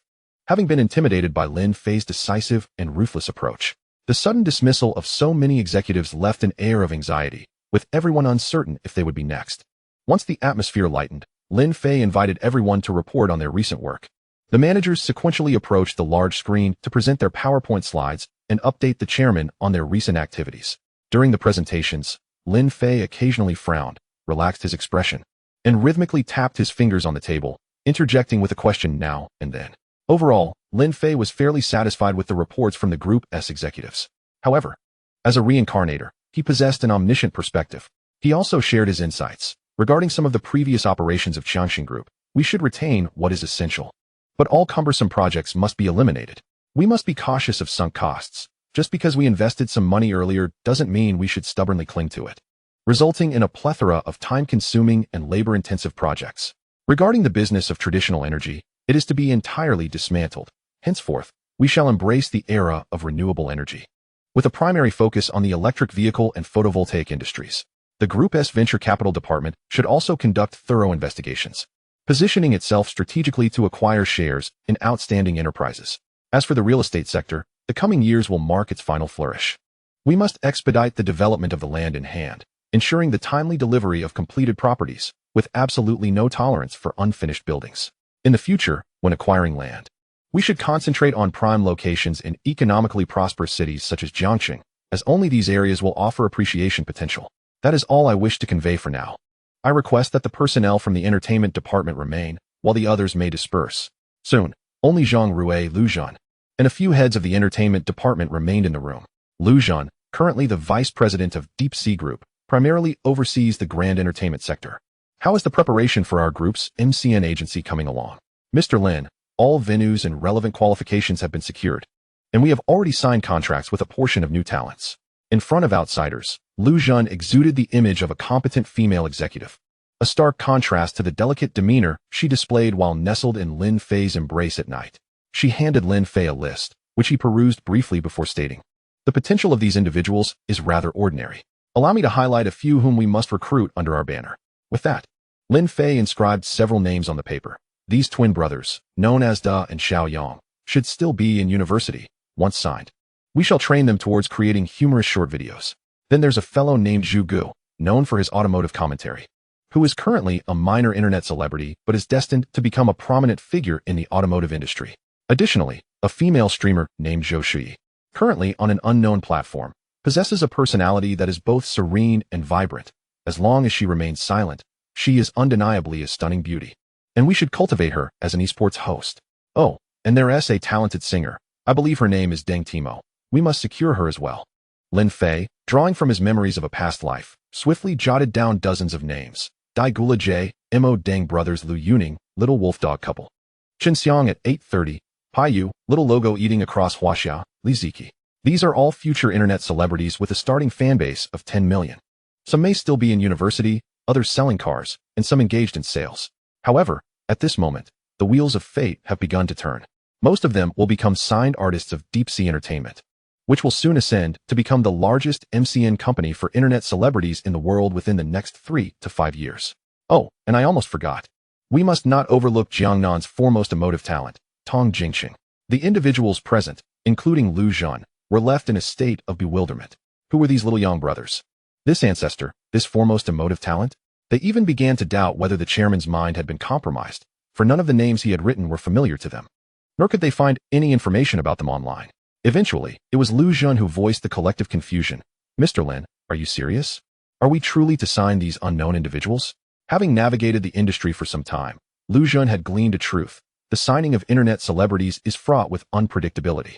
Not to mention the obscurity of newcomers. Even those with tens of thousands, or even over 100,000 followers do not guarantee success. However, Lin Fei confidently presented the list to Lu Zhan. There is no need for doubt. Simply follow my directives. Form a team to locate each one of them and bring them under our banner. Understood, Chairman. The others naturally dared not question Lin Fei's authority or vision. Although some remained skeptical, they proceeded as instructed. In the end, the spacious conference room was left with only Lu Zhan. Chapter 156. The Emergence of the Oil King of Huaxia. After a night had passed, Lin Fei ignited a cigarette, standing before the expansive floor-to-ceiling window, surveying the vast expanse of Jinghai. He had now become the unequivocal overlord of this territory. Lin Fei relished this feeling of conquest. However, his ambitions extended far beyond the confines of Jinghai. To traverse the world is the dream of every passionate man. Meanwhile, Lu Zhan, ever considerate, donned an apron to prepare lunch for Lin Fei. In anticipation of this day, she had specially engaged a Michelin-starred chef to learn the culinary arts. Soon, a delightful array of sumptuous delicacies appeared on the table. As Lin Fei dined, he inquired, by the way, I heard that our company's investment in that new film is currently being shot internally. Lin Fei referred to the youth-oriented film A Love Story in the City, produced by Deep Sea Group. Following the decision to replace director Huang Qi, they had engaged an exceptional newcomer, Ning Hao, who was now fervently directing the film. Yes, the crew is filming in the studio at the back, Lu Zhan confirmed. Lin Fei nodded, resolving to visit Xia Youju's set shortly. After a satisfying meal, Lin Fei donned a pair of sunglasses, as he had now gained recognition as a public figure, easily identifiable wherever he went. Upon entering the film set, Lin Fei noticed an abundance of crew members. After inquiring, he discovered that Xia Youju and her colleagues were taking a break at the back of the set. Given that the investment was in a youth-themed series, Deep Sea Entertainment had chosen the hottest rising star, Deng Kuan, to play the male lead. Deng Kuan had risen to fame through a talent show, quickly becoming a top-tier male star in the entertainment industry due to his impressive looks and talent. Despite facing some backlash online, he still garnered attention, as even negative fans contribute to significant traffic. In this era where popularity reigns supreme, Deng Kuan, with his dual appeal, had become a sensation, surpassing many male stars who now looked on with envy. Of course, the female lead remained Xia Youju, whose talent seemed divinely bestowed. Her performances exhibited an effortless grace, showing no signs of acting. Even seasoned actors sharing the stage with her unanimously agreed that she was a natural-born actress. Director Ning Hao also expressed confidence that once this film premiered, Xia Youju would undoubtedly ascend to become a beloved star in the Chinese entertainment industry. Lin Fei stealthily approached the lounge where Xia Youju was resting, intending to surprise her, only to witness a rather unsettling scene. Deng Kuan had casually draped his arm over Xia Youju's shoulder, leering as he asked, So, little Zhu, I think our scenes together were truly exceptional, don't you? At Deng Kuan's inquiry, Xia Youju frowned slightly, nonchalantly removing his hand from her arm. I think it was acceptable. In truth, Xia Youju was merely granting him a courtesy, as his acting skills were notoriously poor. How poor, you ask? One could find a dog on the street that would outperform Deng Kun. His performances always exuded the air of a domineering CEO, as if his face were emblazoned with the words, "Aren't I handsome? Come, admire my handsomeness." Beyond his expressionless demeanor, his infamous line was, "Woman, do not play with fire. Are you attempting to entice me with a game of cat and mouse?" Under the dual accumulation of buffs, Deng Kun has almost become synonymous with the term sleazy man. Netizens have even bestowed upon him the nickname Huaxia Oil King. Worse still, he harbors a peculiar penchant with each film he stars in. A scandal with the leading lady invariably ensues. The number of female stars with ambiguous relationships surrounding him totals around 7 or 8. Yet, relying on his legion of fans, Deng Kun invariably emerges victorious in verbal skirmishes, with his rabid fans mercilessly vilifying the women involved. Some have even succumbed to depression due to such online harassment, ultimately derailing their acting careers. This time, it goes without saying, Deng Kun has set his sights on the leading lady of this film, Xia Yuzhu. Chapter 157, Little Zhu. You wouldn't want to be vilified across the internet, would you? However, Deng Kun has overestimated his allure. Not only does Xia Yuzhu harbor no fondness for him, but she also feels a tinge of aversion. She abhors Deng Kun's lack of substance and superficial charm. Compared to her brother Lin Fei, Deng Kun resembles a catfish. Yet, in the presence of Lin Fei, Xia Yuzhu feels a deep-seated inferiority, believing herself unworthy of him. Everything she possesses now has been attained with Lin Fei's support. Had she not met him, she might still be toiling as a receptionist at the company, determined and resilient. Xia Yuzhu secretly harbors a strong desire to carve her own niche in the realm she excels in. If she could achieve fame in the entertainment industry, perhaps confessing her feelings to Lin Fei would not evoke such anxiety. Though the path ahead is fraught with thorns, it is a journey worth undertaking. Yet, Deng Kun remains blissfully unaware, convinced that his charm has rendered Xia Yuzhu bashful. Thus, he boldly ventures, "Little Zhu, what do you think of me? I'm single too." You know, Xia Yuzhu is taken aback by Deng Kun's audacity. This notorious womanizer claims to be single? His audacity is thicker than the walls of a fortress. She resolutely rejects him. "I'm sorry, Deng Kun. Please have some self-respect. I already have someone I admire." "What? You dare to reject me?" Deng Kun is caught off guard, as no woman has ever turned him down. With a reputation and a striking appearance rated at a solid 90, he is accustomed to women flocking to him. "Little Zhu, you wouldn't want to be blackballed in the entertainment industry, would you? My fans can be quite uncontrollable, you know. If you wish to avoid becoming a target of online vitriol, I suggest you comply with me," he threatens ominously, attempting to reach out and caress Xia Yuzhu's fair and exquisite face. Suddenly, a swift sidekick strikes Deng Kun in the lower back, sending him tumbling several meters away. Ouch! He howls in agony, clutching his waist. "Lin Fei, you're here!" Xia Yuzhu exclaims, her excitement nearly bringing her to tears as she rushes forward to embrace him tightly. Although Xia Yuzhu lacks the softness of Lu Zhan, she possesses a unique, comforting fragrance that compels Lin Fei to inhale deeply. "Are you all right, Little Zhu?" Lin Fei asks tenderly, wrapping her in his embrace while Xia Yuzhu buries her head against his chest, relishing the sense of security offered by his strong physique. At that moment, Deng Kun struggles to rise from the ground, bent over and clutching his waist, threatening in a hoarse voice. "Who the hell are you to lay your hands on me?"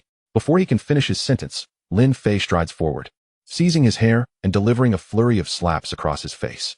The sound of flesh meeting flesh echoes as Lin Fei delivers dozens of blows, transforming Deng Kun's visage into that of a swollen pig's head, even knocking out 2 of his front teeth. In his current state, Deng Kun has lost all semblance of arrogance, yet he stubbornly continues to mumble, though his speech is garbled due to the absence of his front teeth. Meanwhile, someone witnesses Deng Kun's beating and rushes to inform director Ning Hao. "Director, it's bad.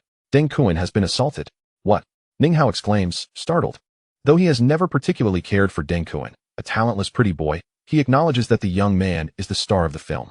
If Deng Kun is injured and the shooting schedule is disrupted, he would have to answer to the producers. Thus, Ning Hao hastily gathers a group of people and rushes to the scene. Upon entering the break room, he is greeted by the sight of Deng Kun's swollen face, causing him to inquire in astonishment, "What happened? Who did this to you?" That guy? That guy?" Deng Kun slurs, pointing feebly at Lin Fei. Ning Hao's eyes narrow as he assesses Lin Fei, immediately sensing an extraordinary aura about him, realizing he is no ordinary individual. "Young man, could you elucidate why you resorted to violence?" Lin Fei finds a favorable impression of Ning Hao, as he does not show favoritism toward Deng Kun simply because he is the film's lead, but instead seeks to ascertain the facts. "You should ask him how he dared to harass my girlfriend." "My girlfriend?" Ning Hao gazes at Xia Yuzhu in astonishment. Throughout the filming process, he had been oblivious to the fact that she had such a handsome boyfriend. Although Deep Sea Entertainment had consistently insisted that Xia Yuzhu debuted as a pure newcomer, he had harbored suspicions that she had a benefactor, yet he never imagined it would be someone so striking. Director, you must take my side. Deng Kuan pleads desperately, pinning all his hopes on Ning Hao to exact revenge on Lin Fei. Young man, you do realize that physical assault is illegal, right? Moreover, this film is funded by Deep Sea Group. You might not want to offend them, Ning Hao warns. Deep Sea Group? I happen to have acquaintances within their ranks. Perhaps they could handle this matter, Lin Fei replies with a smile. Do you have relatives in the upper echelons of Deep Sea Group? Ning Hao inquires, skepticism lacing his tone, though he perceives no deceit in Lin Fei. Yes, I'll call him right now and have him come to address this situation. Lin Fei proceeds to dial Zhang Rui's number. At that moment, Zhang Rui is engaged in a crucial internal meeting, but upon receiving Lin Fei's call, he promptly halts the proceedings. After all, no meeting holds more significance than the chairman's call. Chairman Lin, what can I do for you? Please come to the back studio immediately, in 3 minutes. Understood, Chairman Lin. Zhang Rui hangs up and rushes down the stairs, leaving the senior executives in the meeting room bewildered.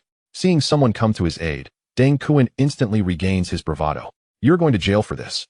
You'll experience the consequences of daring to hit me. Ning Hao, observing Deng Kuan's resurgence of arrogance, furrows his brow. It is worth noting that Deng Kuan was initially selected for the role purely for his potential to draw in viewership. Little did they know he would not only lack acting skills, but also display an arrogant demeanor, frequently disregarding the director's guidance and behaving like a prima donna on set. Deep down, Ning Hao believes Lin Fei's actions are justified. It is essential to teach a lesson to a self-important celebrity like Deng Kuan. Just as Deng Kuan continues to flaunt his bravado, Zhang Rui arrives at the scene with 2 associates, clearly having exerted himself to arrive in a hurry, panting heavily. Ning Hao is the first to recognize him. Mr. Zhang, what brings you here? He gazes at Lin Fei in shock. Could it be that the acquaintance Lin Fei mentioned is actually Zhang Rui? Chapter 158. Let him bask in the limelight. Although Zhang Rui noticed Ning Hao's greeting, he chose to disregard it and walked straight toward Lin Fei, bowing deeply. Mr. Lin, you called for me? Mr. Lin? This form of address left everyone on set utterly astonished. Zhang Rui was no stranger to them. As the CEO of Deep Sea Group, the film's financier, he occasionally visited the set to oversee the filming progress. To the crew, including Ning Hao and Deng Kuan, Zhang Rui was an eminent figure, one who seemed unattainable. Despite Deng Kuan's popularity, he remained merely a star and actor in the grand scheme of things. Ning Hao, although the director with the highest authority on set, merely navigated through the entertainment industry. In contrast, Zhang Rui occupied a distinctly elevated echelon, representing the interests of capital. And what is paramount in film production? Undoubtedly, it is financial backing. Without funds, nothing can materialize. Without substantial profit, it is impossible to gather such a multitude. Thus, in the eyes of all present, Zhang Rui had become a figure of aspiration, yet utterly out of reach. The fact that this seemingly remote figure addressed the young man before him as Mr. Lin implied a singular possibility. The individual who had reduced Deng Kuan to a state of utter humiliation was indeed the true mastermind behind Deep Sea Group and the real financier of the film. Once this connection was clarified, Ning Hao was the first to react, approaching Lin Fei with utmost reverence and bowing. Mr. Lin, my sincerest apologies for my earlier ignorance. I hope you can forgive my previous offense. In response to Ning Hao's apology, Lin Fei waved his hand dismissively. No need for concern. You performed admirably, rather than retaliate. You chose to investigate the cause first. For someone of your stature as a director, achieving this is no small feat. Upon hearing Lin Fei's words, Ning Hao was taken aback, hastily shaking his head. Mr. Lin, you flatter me. This is merely my duty. Meanwhile, the crew members began to murmur amongst themselves. Oh my heavens, so he is the chairman of Deep Sea Group? So young and accomplished. Not only young, but he is also quite handsome. He resembles the young man who appeared at Wu Zi's concert. Mr. Lin Fei? Goodness, the musical prodigy shares the same surname. Could they truly be the same person? No, I must get a photo and an autograph with Mr. Lin. I am his biggest fan. As expected, some in the crowd had already recognized Lin Fei, particularly a few young women, who were now visibly excited. Zhang Rui, realizing the situation unfolding on set, turned to Lin Fei. Mr. Lin, did Deng Kuan provoke you in some way? Upon hearing this, Deng Kuan felt as if he might weep. He was undoubtedly the most unfortunate person on set. He had aimed to take advantage, but ended up receiving a severe beating, leaving him utterly defeated. This was the epitome of to attempt to steal a chicken only to lose a rice grain, a vain display resulting in disgrace. Lin Fei chose not to answer Zhang Rui's question, as he had not performed well in casting for the film. This was the second occurrence of such an incident. Initially, it had been Huang Qi who attempted to leverage the director's authority to coerce Xia Yuzhu. Ultimately, he found himself incarcerated due to Lin Fei's intervention. After finally securing a reliable director, the chosen male lead turned out to be a minor celebrity with little merit. Noticing Lin Fei's silence, Zhang Rui quickly apologized. "Mr. Lin, the fault lies with me. I assure you that I will take personal charge of this film moving forward, and such incidents will not recur." Lin Fei understood that he could not fully blame Zhang Rui. After all, managing such a vast enterprise rested solely on his shoulders. Mistakes were bound to happen amidst the overwhelming responsibilities. Although Zhang Rui was highly capable, he was still human, not divine. Seeing Zhang Rui's self-reproachful demeanor, Lin Fei placed a reassuring hand on his shoulder. "It's all right. You have worked hard. I will take over the management of this film from now on.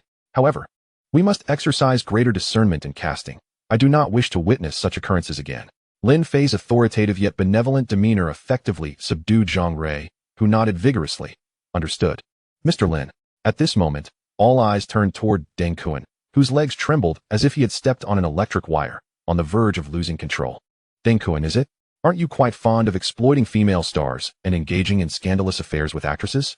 Lin Fei then addressed Zhang Rui. "Today, arrange for a photo shoot for him, then post it online. Invest in a trending topic for a month, and expose all his past indiscretions. Does he not desire fame? Let him experience what it truly means to be globally recognized." Upon hearing this, Deng Kuan's legs buckled, and he fell to the ground. What are you doing?" "Mr. Lin, I was wrong. I do not want fame. I truly do not." Yet, Deng Kuan's pleas fell on deaf ears, and soon his trending topic appeared on Weibo. Shocking. Rising star Deng Kuan beaten to a pulp on set, and the reason is... Exposé. Deng Kuan maintains inappropriate relationships with multiple women. The Film Association issues a ban. Is it a distortion of humanity or a decline in morality? The top-tier celebrity Deng Kuan faces total cancellation. In a matter of moments, Deng Kuan plummeted from stardom to a pariah. While many relished Deng Kuan's downfall, the film's production faced a significant dilemma. Who would play the male lead? Deng Kuan was no longer an option, even if Lin Fei were to forgive him, with his current appearance resembling a swollen mess. It would take months for him to recover. Moreover, casting requires time and scheduling, making it impossible to find a suitable actor in a hurry. At this juncture, Lin Fei picked up the script and perused the general storyline, finding it quite intriguing. He then turned to Ning Hao. "No suitable actors, I presume? Let us abandon the search. I shall take on the role myself." Ning Hao suspected he had misheard. "Mr. Lin, you jest, do you not? You can act?" Lin Fei thought to himself. "I may not yet know how, but I will shortly." He then silently pondered. "System, do you have a skill package for acting?" "Dear host, the system store offers Zhang Tang acting skills package, Huang Jiao acting skills package, Yang Yang acting skills package, Luha acting skills package, among others. Which would you like?" Seeing the array of skill packages displayed on the system screen left Lin Fei bewildered. "What on earth are these? Get lost. Bring me something legitimate." Chapter 159. This actor's talent is rather extraordinary. Hee. Now that the host has discovered this, the system shall refrain from jesting and instead recommend a reliable skill package, Godly Acting Skills Package. It now requires only 3,000 attribute points for acquisition. System. This is a bit much. Previous skill packages only cost a few hundred attribute points. Why is this one so expensive? That is naturally because you, esteemed host, have prospered, now possessing tens of thousands of attribute points. This system must seize a little opportunity for profit. System, you are truly a rascal. You are nothing but a schemer. Host, please refrain from such language. I may have to report you for defamation. If you find the godlike acting skill package too expensive, you could always opt for the Dear Ha acting package, which only requires 20 attribute points. Damn system. I certainly do not wish to be beaten after filming. I shall purchase the godlike acting skill package instead. Understood, esteemed host. The skill package has been successfully acquired and has automatically updated in your mind. Remaining attribute points, 25,900. Instantly, a plethora of experiences from renowned actors flooded Lin Fei's consciousness, such as Jia Jiahui, Gu Tianlu, Liang Jiahui, Chen Daoming, and Liang Chaowei, among others. These illustrious actors have undoubtedly garnered prestigious accolades like the Golden Pig Award. Lin Fei, however, amalgamated their strengths, elevating his own acting prowess to a transcendental realm of unity between man and art. What's wrong? Do you doubt my ability to act? Lin Fei inquired of Ning Hao. Oh no. Given Mr. Lin's physical attributes, merely standing there guarantees box office success. I believe you are far more suitable than Deng Kuan. All right, enough flattery. I would like to audition first. In truth, Ning Hao was not indulging in flattery. Lin Fei's physical characteristics and the aura he exuded were evidently superior to Deng Kuan's by several degrees. The film A Love in the City narrates the innocent romance of two university students as they navigate the tribulations and growth that accompany their entry into society. Ultimately, after resolving various conflicts, they become each other's spiritual solace and embark on the path to matrimony. Although the plot may seem somewhat cliched, the substantial production and the urgency to release it during the domestic Qixi festival suggest the box office performance should not be too dismal. Ning Hao first presented Lin Fei with a segment of the script, which depicted a scene in which the male protagonist experiences an emotional outburst following a conflict. Lin Fei swiftly perused the script, closed his eyes to meditate briefly, and immersed himself into the character. Upon reopening his eyes, he fully devoted himself to the role. Meanwhile, Xia Yuzhu, who was often regarded as possessing considerable acting talent, found herself utterly unable to match Lin Fei's performance. The entire audition was completely led by him. Cut. Ning Hao called to conclude the session. Mr. Lin, your acting is simply exceptional. I am not exaggerating. In over 20 years of directing, you are the most talented actor I have ever encountered, without exception. After just a single audition, the seasoned Ning Hao bestowed Lin Fei with such high praise. To outsiders, it might have appeared as mere flattery, but only Ning Hao knew that if Lin Fei were to take on the leading role in this film, the box office would undoubtedly explode. Brother Lin Fei is simply too perfect. Why is it that even his acting skills are so high? Xia Yuzhu sighed, feeling utterly inadequate. She had once thought she possessed a modicum of acting talent, yet now she found herself unable to even catch a glimpse of Lin Fei's taillights. Deeply impressed by his performance, she had become his devoted fan. Xia Yuzhu's admiration value. 2. Current admiration value. 94. Unbeknownst to her, Xia Yuzhu's admiration value had already approached the critical threshold of 95. Once attained, it would culminate in an unwavering love for him, and the value would no longer diminish. Such a high admiration value would ensure that she would unconditionally follow and support any decision he made, surpassing even the effects of a submission card. Moreover, she would automatically envision scenarios that favored him, truly a top-tier cognitive enhancement. However, to outright label it as manipulation would be inappropriate, as all individuals accumulating an admiration value above 95, regardless of gender, achieve such status through gradual accumulation. It begins with physical allure, becomes ensnared by talent, and culminates in loyalty to character. Should one reach an admiration value of 100, they might even sacrifice their life for the other, willing to traverse mountains of knives and seas of fire upon a mere word. Historically, only a select few individuals with extraordinary oratory skills could inspire such profound admiration. In the following days, Lin Fei officially joined the film crew, embarking on the shooting of his scenes. With the blessing of the godlike acting package, Lin Fei's remarkable acting captivated everyone on set. Lin is so manly. I truly believe he embodies what a real man should be. Compared to him, the likes of Dear Ha and Kuan are utterly unworthy. Can I say that I have become a die-hard fan of Lin the God? Furthermore, he can write songs. A triad talent in film, drama, and music. I long for the day when he might beckon me with a mere finger. Every gesture of his sends my heart aflutter. Due to Lin Fei's exceptional acting, his scenes were completed in a single take, and it was estimated that filming would wrap within a week. Meanwhile, as Lin Fei lost himself in the allure of filmmaking, the formidable man from the Long family emerged. All rise. Let us shift our focus to the Long family in Kyoto. At this moment, the Long family was experiencing setbacks both abroad and domestically, with their overall assets having diminished by nearly half. This news finally reached the ears of Long Outyen, the family head who had been in seclusion within the Hongmen. The Long family resided in the most opulent estate in the capital, a sprawling ancient complex spanning tens of thousands of hectares, once serving as a retreat for princes under previous emperors. Now, it all belonged to the Long family. The estate exuded unimaginable luxury. Each building was exquisitely designed, with every carved detail radiating an irreplaceable artistic essence. The vibrant colors and embellishments within the estate were exquisite yet tasteful. The colonnades and cantilevered roofs were meticulously crafted, every aspect designed to perfection. For those lacking a vivid imagination, one might envision the Jia mansion from Dream of the Red Chamber. The Long residence could easily rival it, if not surpass it. Simply from the sheer opulence of the Long estate, one could ascertain the family's status in the capital, truly a representation of being above all others. Today, tens of thousands of servants and maidservants within the Long estate busily adorn the premises as if preparing for a grand festival.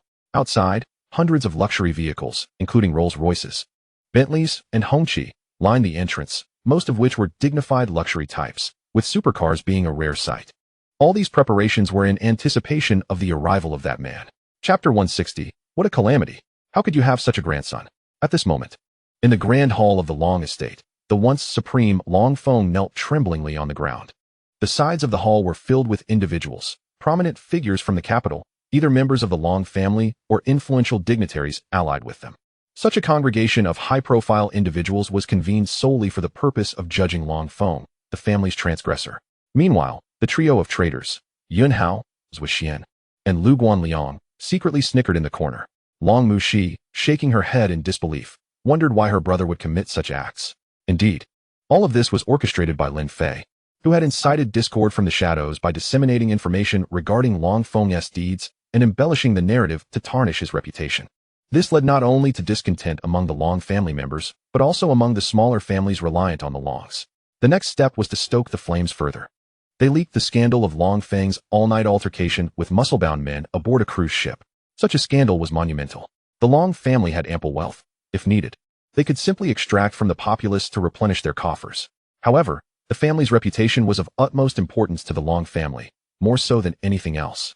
The illustrious scion of the Long family, Long Feng, has always been perceived as immensely formidable, though occasionally deemed excessively headstrong. He remains the legitimate eldest son of the Long lineage. Following a methodical trajectory, it was inevitable that the Long family would nurture Long Feng as their sole heir. However, at this critical juncture, a scandal of egregious proportions has erupted. A video showcasing Long Feng engaged in activities with muscular men aboard a cruise has gone viral online, even trending overseas with the shocking headline, "A scion from a prestigious Chinese family betrays his own dignity for profit." Is this a decline in morality or a distortion of human nature? The heir of the Long family has been revealed to indulge in such pursuits, prompting widespread outrage and dismay. Undoubtedly, Long Feng's reputation has been irrevocably tarnished, and the Long family's esteemed name has suffered a significant decline as well. The other prominent families in the capital, namely the Shao, Yi, and Shangguan clans, are reveling in this misfortune, while numerous lesser families gossip behind closed doors. In such circumstances, even if Long Feng were to turn the tide by obliterating the Lin family and achieving a remarkable comeback, his reputation would remain irretrievable. Yet, this is not the end of the matter. Lin Fei, intent on orchestrating a complete downfall, has devised a final, masterful move, plunging Long Feng into the abyss from which he may never rise again. The secret weapon wielded by Lin Fei is none other than Long Feng's ultimate rival, Long Zhe, who has been quietly amassing his own power. If the rumors were left to fester unchallenged, time might eventually fade the memory of these events. As long as no one discloses the truth, Long Feng remains the acting patriarch of the Long family, untouchable by others. Yet, Long Zhe has utilized his connections to present a lavish gift to the Hongmen, claiming a yearning to see his grandfather, thereby securing an opportunity to meet Long Outyin. Long Outyin has secluded himself for 3 years in pursuit of breaking through to the pinnacle of the earth level, striving to achieve the ultimate aspiration of ancient martial artists, the harmonious unity of heaven and man. Attaining this level would grant him access to the esteemed Wanyue Pavilion, a coveted destination he yearns for, despite currently holding the esteemed title of the foremost elder of the Hongmen. Only those within the organization grasp the reality that titles, such as Pavilion Master and Elder, are merely roles for menial tasks within the Wanyue Pavilion. A mere utterance from someone within could spell doom for any family. Thus, Long Outyin has devoted himself to relentless cultivation, aiming to reach the earth level within a decade to secure his entry ticket to the Wanyue Pavilion. However, just 3 years in, as he sensed a loosening of the bottleneck in his cultivation, Long Zhe arrived with news that nearly caused him to suffer a cerebral hemorrhage. Long Feng is finished. The Long family is on the brink of collapse, as Long Zhe vividly recounted recent events involving the Long and Lin families, particularly embellishing the details of Long Feng's scandal. It was a tale so riveting that one would think he was destined to be a novelist. Upon hearing this, Long Outyin spat out a mouthful of blood. Long Zhe feigned concern, advising, "Grandfather, please don't be too upset. It's not such a big deal if my brother prefers men. It's not entirely his fault." Another spurt of blood erupted from Long Outyin. Why? How could fate be so cruel? The cherished grandson he painstakingly nurtured, the future heir of the Long family, is revealed to be gay? This revelation is utterly intolerable for the conservative Long Outyin. Yet, Long Zhe continued to console him. "Times have changed, grandfather. One shouldn't impose old-fashioned views on the thoughts of the youth. By the way, gender reassignment surgeries in Thailand are quite advanced now. Don't worry. I can take my brother there and bring back a beautiful granddaughter for you."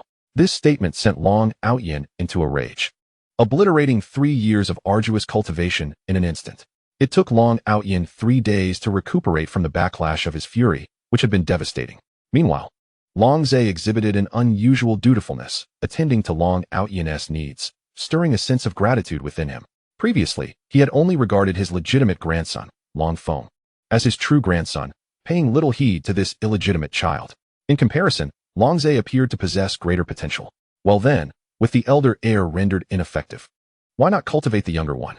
Hence, Long Outyin promptly declared the conclusion of his seclusion, announcing his return 3 days later. This news reverberated throughout the capital.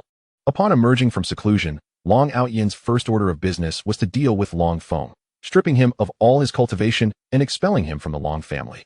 However, during this time, Long Feng had not been idle. He had dispatched the second-ranked assassin, Rose, a veritable master at the Earth level, to eliminate Lin Fei. What has transpired regarding Rose's assassination mission? Let us shift our focus back to the filming set of a love story in the city. Lin Fei, believing certain aspects of the script required refinement, personally undertook revisions and introduced several new characters, among them a female supporting role. Following a nationwide audition, an exceptionally beautiful actress graced the filming site. Chapter 161. You speak 5 languages? Apologies, but so do I. The moment this stunning actress appeared, she captivated the attention of all the males present. Even Lin Fei, a seasoned connoisseur of women, could not help but steal a few glances. Ding. High beauty score detected for Lung Mingyan, 94. Such an elevated beauty score piqued Lin Fei's interest considerably. Admiration value for the host from Lung Mingyan, 100. Elevating this admiration value to 80 will grant 15,000 attribute points. What? Lin Fei was taken aback. Such a low admiration value was surely suspicious. A value of 100 likely indicated murderous intent. Thus, Lin Fei donned a pair of glasses, a new product developed by Ding Feier and Ouyang Jing, capable of connecting via Bluetooth to the AI Hu Tao. Hu Tao, please identify this female. Certainly, master. Give me 3 seconds. Instantly, various data appeared on the lenses. Lung Mingyan, real name unknown, commonly known as Rose. Height, 175 centimeters. Measurements, 88, 42, 96. True identity, a hidden top assassin. Ranked second on the assassin leaderboard. Following this, Hu Tao delved deeper, uncovering some astonishing revelations. Lung Mingyan lost both parents at a young age and was adopted by Xiao Yan, the head of the Xiao family, who trained her to become a competent assassin tasked with perilous assassination missions. However, Hu Tao had just hacked into Xiao Yan's personal computer and discovered some highly classified documents potentially related to Lung Mingyan's background. Would you like to decrypt this information, master? Lin Fei shook his head vigorously in response. Alas, is it not rather unethical to decipher someone else's private documents? Yet, my insatiable curiosity compels me. I find myself unable to rest without a glance. My sincerest apologies, dear Xiao. I shall merely take a fleeting look, and I trust you will not hold it against me. Lin Fei internally offered an apology to Xiao Yan. The decryption commenced promptly. Understood, my master. The decryption is in progress. Please hold on. 3 seconds later, Lin Fei's lens illuminated with the true background of Lung Mingyan. Even he, usually unfazed, clenched his fists in indignation upon completion. It turned out that Xiao Yan was the true enemy responsible for the demise of Lung Mingyan's parents. Her parents, originally scions of a prestigious family in the capital, fell victim to the ruthless Xiao Yan for daring to speak their minds and offend the powerful Xiao clan. In a fit of mercilessness, Xiao Yan annihilated their entire family, sparing only the infant Lung Mingyan. Disturbingly, the twisted Xiao Yan then meticulously groomed this innocent child into a cold-blooded assassin, a merciless killer devoted solely to serving his whims. Tragically, Lung Mingyan remained blissfully unaware of these harrowing truths, willingly offering her loyalty to the very man who had murdered her father. How lamentable, how pitiful. This Xiao Yan is no longer the figure I once knew as the Flame Emperor. Lin Fei shook his head in sorrow. It seemed this version of Xiao Yan had morphed into a villain, displaying a cruelty that rivaled even the most merciless of the Long family. What course of action should be taken?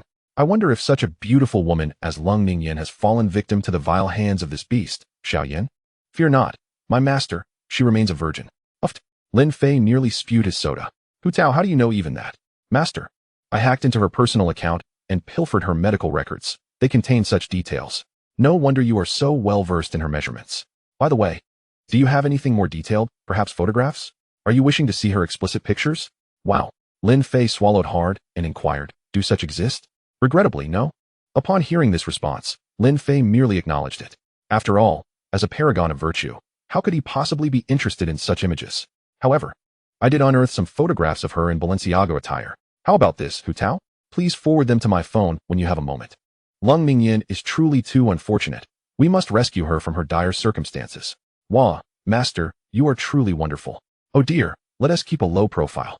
My greatest pastime is to rob the rich to aid the poor, especially rescuing wayward maidens. As a certain celebrity once said, his two great passions in life are to encourage virtuous women to take to the sea and to guide fallen women back to righteousness. Yes, master, you are indeed splendid. I will exert myself to assist you. Subsequently, Hu Tao sent the photographs to Lin Fei's phone. After perusing them indifferently a few dozen times, Lin Fei rose and approached Lung Mingyan, saying, "Hello, beautiful, my name is Lin Fei. It is a pleasure to meet you." Having seen her profile, Lin Fei was aware that she had undergone professional assassin training in Fusang since childhood, and her mastery of the language was commendably fluent. Lung Mingyan was taken aback when Lin Fei approached her, initiating conversation in Fusang, and she hastily responded, "Hello, I am Lung Mingyan, playing the supporting role in this production. I look forward to your guidance." Lung Mingyan's admiration level, 20, current admiration level, 80. Your Fusang is remarkably proficient. Lin Fei waved his hand dismissively, like you. I harbor an interest in the languages of all nations. This time, Lin Fei showcased his French, having learned that Lung Mingyan was sent abroad to study after turning 18, mastering 5 languages. However, Lin Fei's repertoire was far broader, encompassing over 7,000 languages. Do not question how he acquired such knowledge. The wise Baidu asserts that these are the languages of the world. And do not inquire why Lin Fei suddenly became so linguistically gifted. He had just spent 1,000 attribute points to purchase a skill set called Top-Tier Languages of Blue Star. Spending 1,000 attribute points for a potential return of 15,000 seemed a worthy investment to Lin Fei, the businessman. Goodness, you even speak French.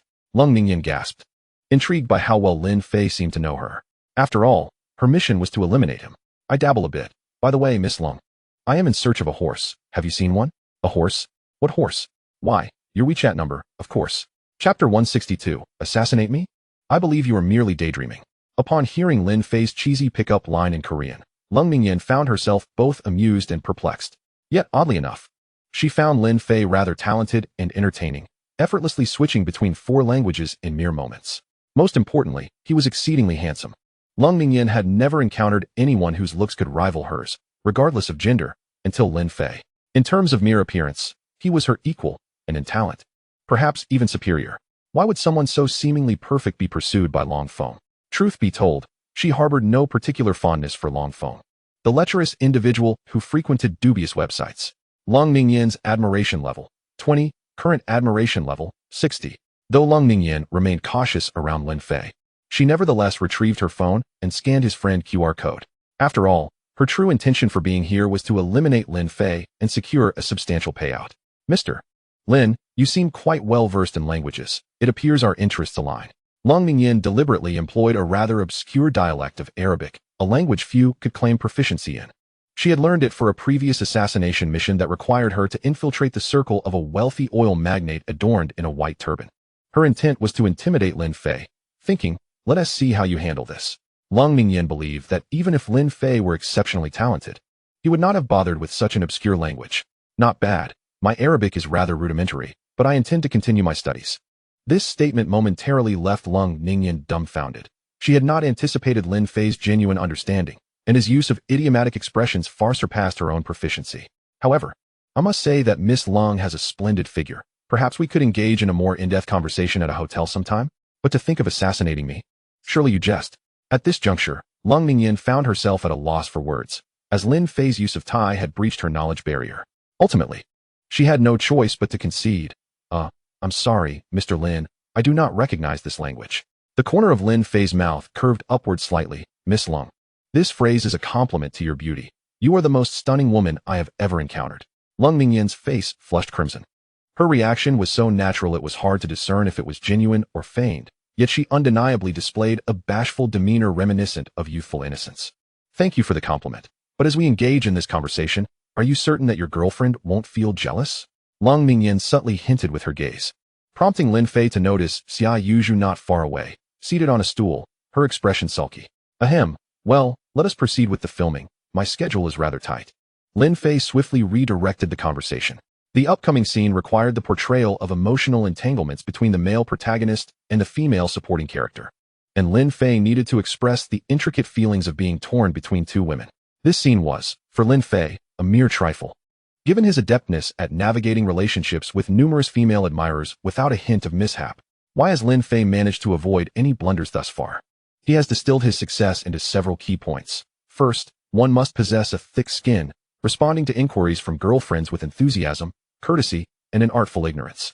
Second, one must master the art of time management. Lin Fei considers himself proficient in this area, with only a certain master Luo posing a challenge. Third, one must be meticulous, ensuring that each girlfriend receives equal attention, which explains Lin Fei's dedicated efforts towards the development of the artificial intelligence, Hu Tao. Lastly, one should be capable of driving a Ferrari with one hand, ideally possessing several private jets and yachts at home. Without these, the preceding points become moot. So, do not envy me. I am merely a legend. However, Lin Fei discovered that Lung Ningyan's acting skills were also exceptional, undoubtedly honed through professional training. She managed to perform alongside Lin Fei, who possessed godly acting prowess, with remarkable ease, proving she was far from a mere decorative role. The intensity and emotional nuance of their performance were nothing short of spectacular, reaching an absolute pinnacle. This elicited a tinge of anxiety from Xia Yuzhu, who pondered. What should she do? Her Lin Fei brother was at risk of being stolen away by this little minx. After filming their segments, Ning Hao approached Lin Fei and Lung Ningyan, unable to contain his applause. You both were simply outstanding. As a director, I am genuinely thrilled to witness the emergence of two prodigies in our Chinese film industry. I believe you both could thrive in Hollywood. Ning Hao's compliments were sincere. As a director, he naturally wished to collaborate with talented actors rather than those merely coasting by. Upon hearing Ning Hao's praise, Lin Fei waved his hand dismissively. Director Ning. To be honest, I am merely indulging in this film for the moment. After this project, I shall retreat from the industry, with no intentions of pursuing Hollywood. Lung Ningyan echoed his sentiment. Director, I am currently studying at Balenciaga University. I am merely taking a part-time role during my summer break. Upon hearing their responses, Ning Hao's spirits plummeted. Just moments ago, he had been exhilarated by the prospect of two rising stars, only to be disheartened to learn they were merely dabbling in the craft. Nevertheless, Ning Hao understood. After all, Lin Fei was the chairman of a multi-billion conglomerate, unlikely to be swayed by the meager pay of film acting, likely less than his expenditure on a single night out at a club. The filming progressed swiftly, and Lin Fei's scenes were nearly complete. However, he remained oblivious to the reason behind Lung Ningyan's reluctance to act against him. This was typical of her modus operandi. Before taking down a significant target, she would first find a way to approach them, waiting for the perfect opportunity. Yet, as she spent time filming, her admiration for Lin Fei grew exponentially, now reaching a level of zero hostility. Thus, Lin Fei resolved to seize the moment, intending to melt the icy beauty, Lung Ningyan, with his warm embrace. Xia Zhu, Ningyan, would you both join me for dinner at my villa tonight? I shall personally prepare the meal. Absolutely. Upon hearing that Lin Fei would cook, Xia Yuzhu eagerly raised both hands and feet in agreement. Lung Ningyan hesitated momentarily, but ultimately accepted Lin Fei's invitation. It was time to take action. The moment for decisive measures had arrived. Recently, Long Feng had been pressing urgently, indicating that his grandfather, Long Outyan, was soon to emerge from seclusion. If Lin Fei were not dealt with before then, his life would be at stake. Consequently, Lung Ningyan resolved to eliminate Lin Fei that very night.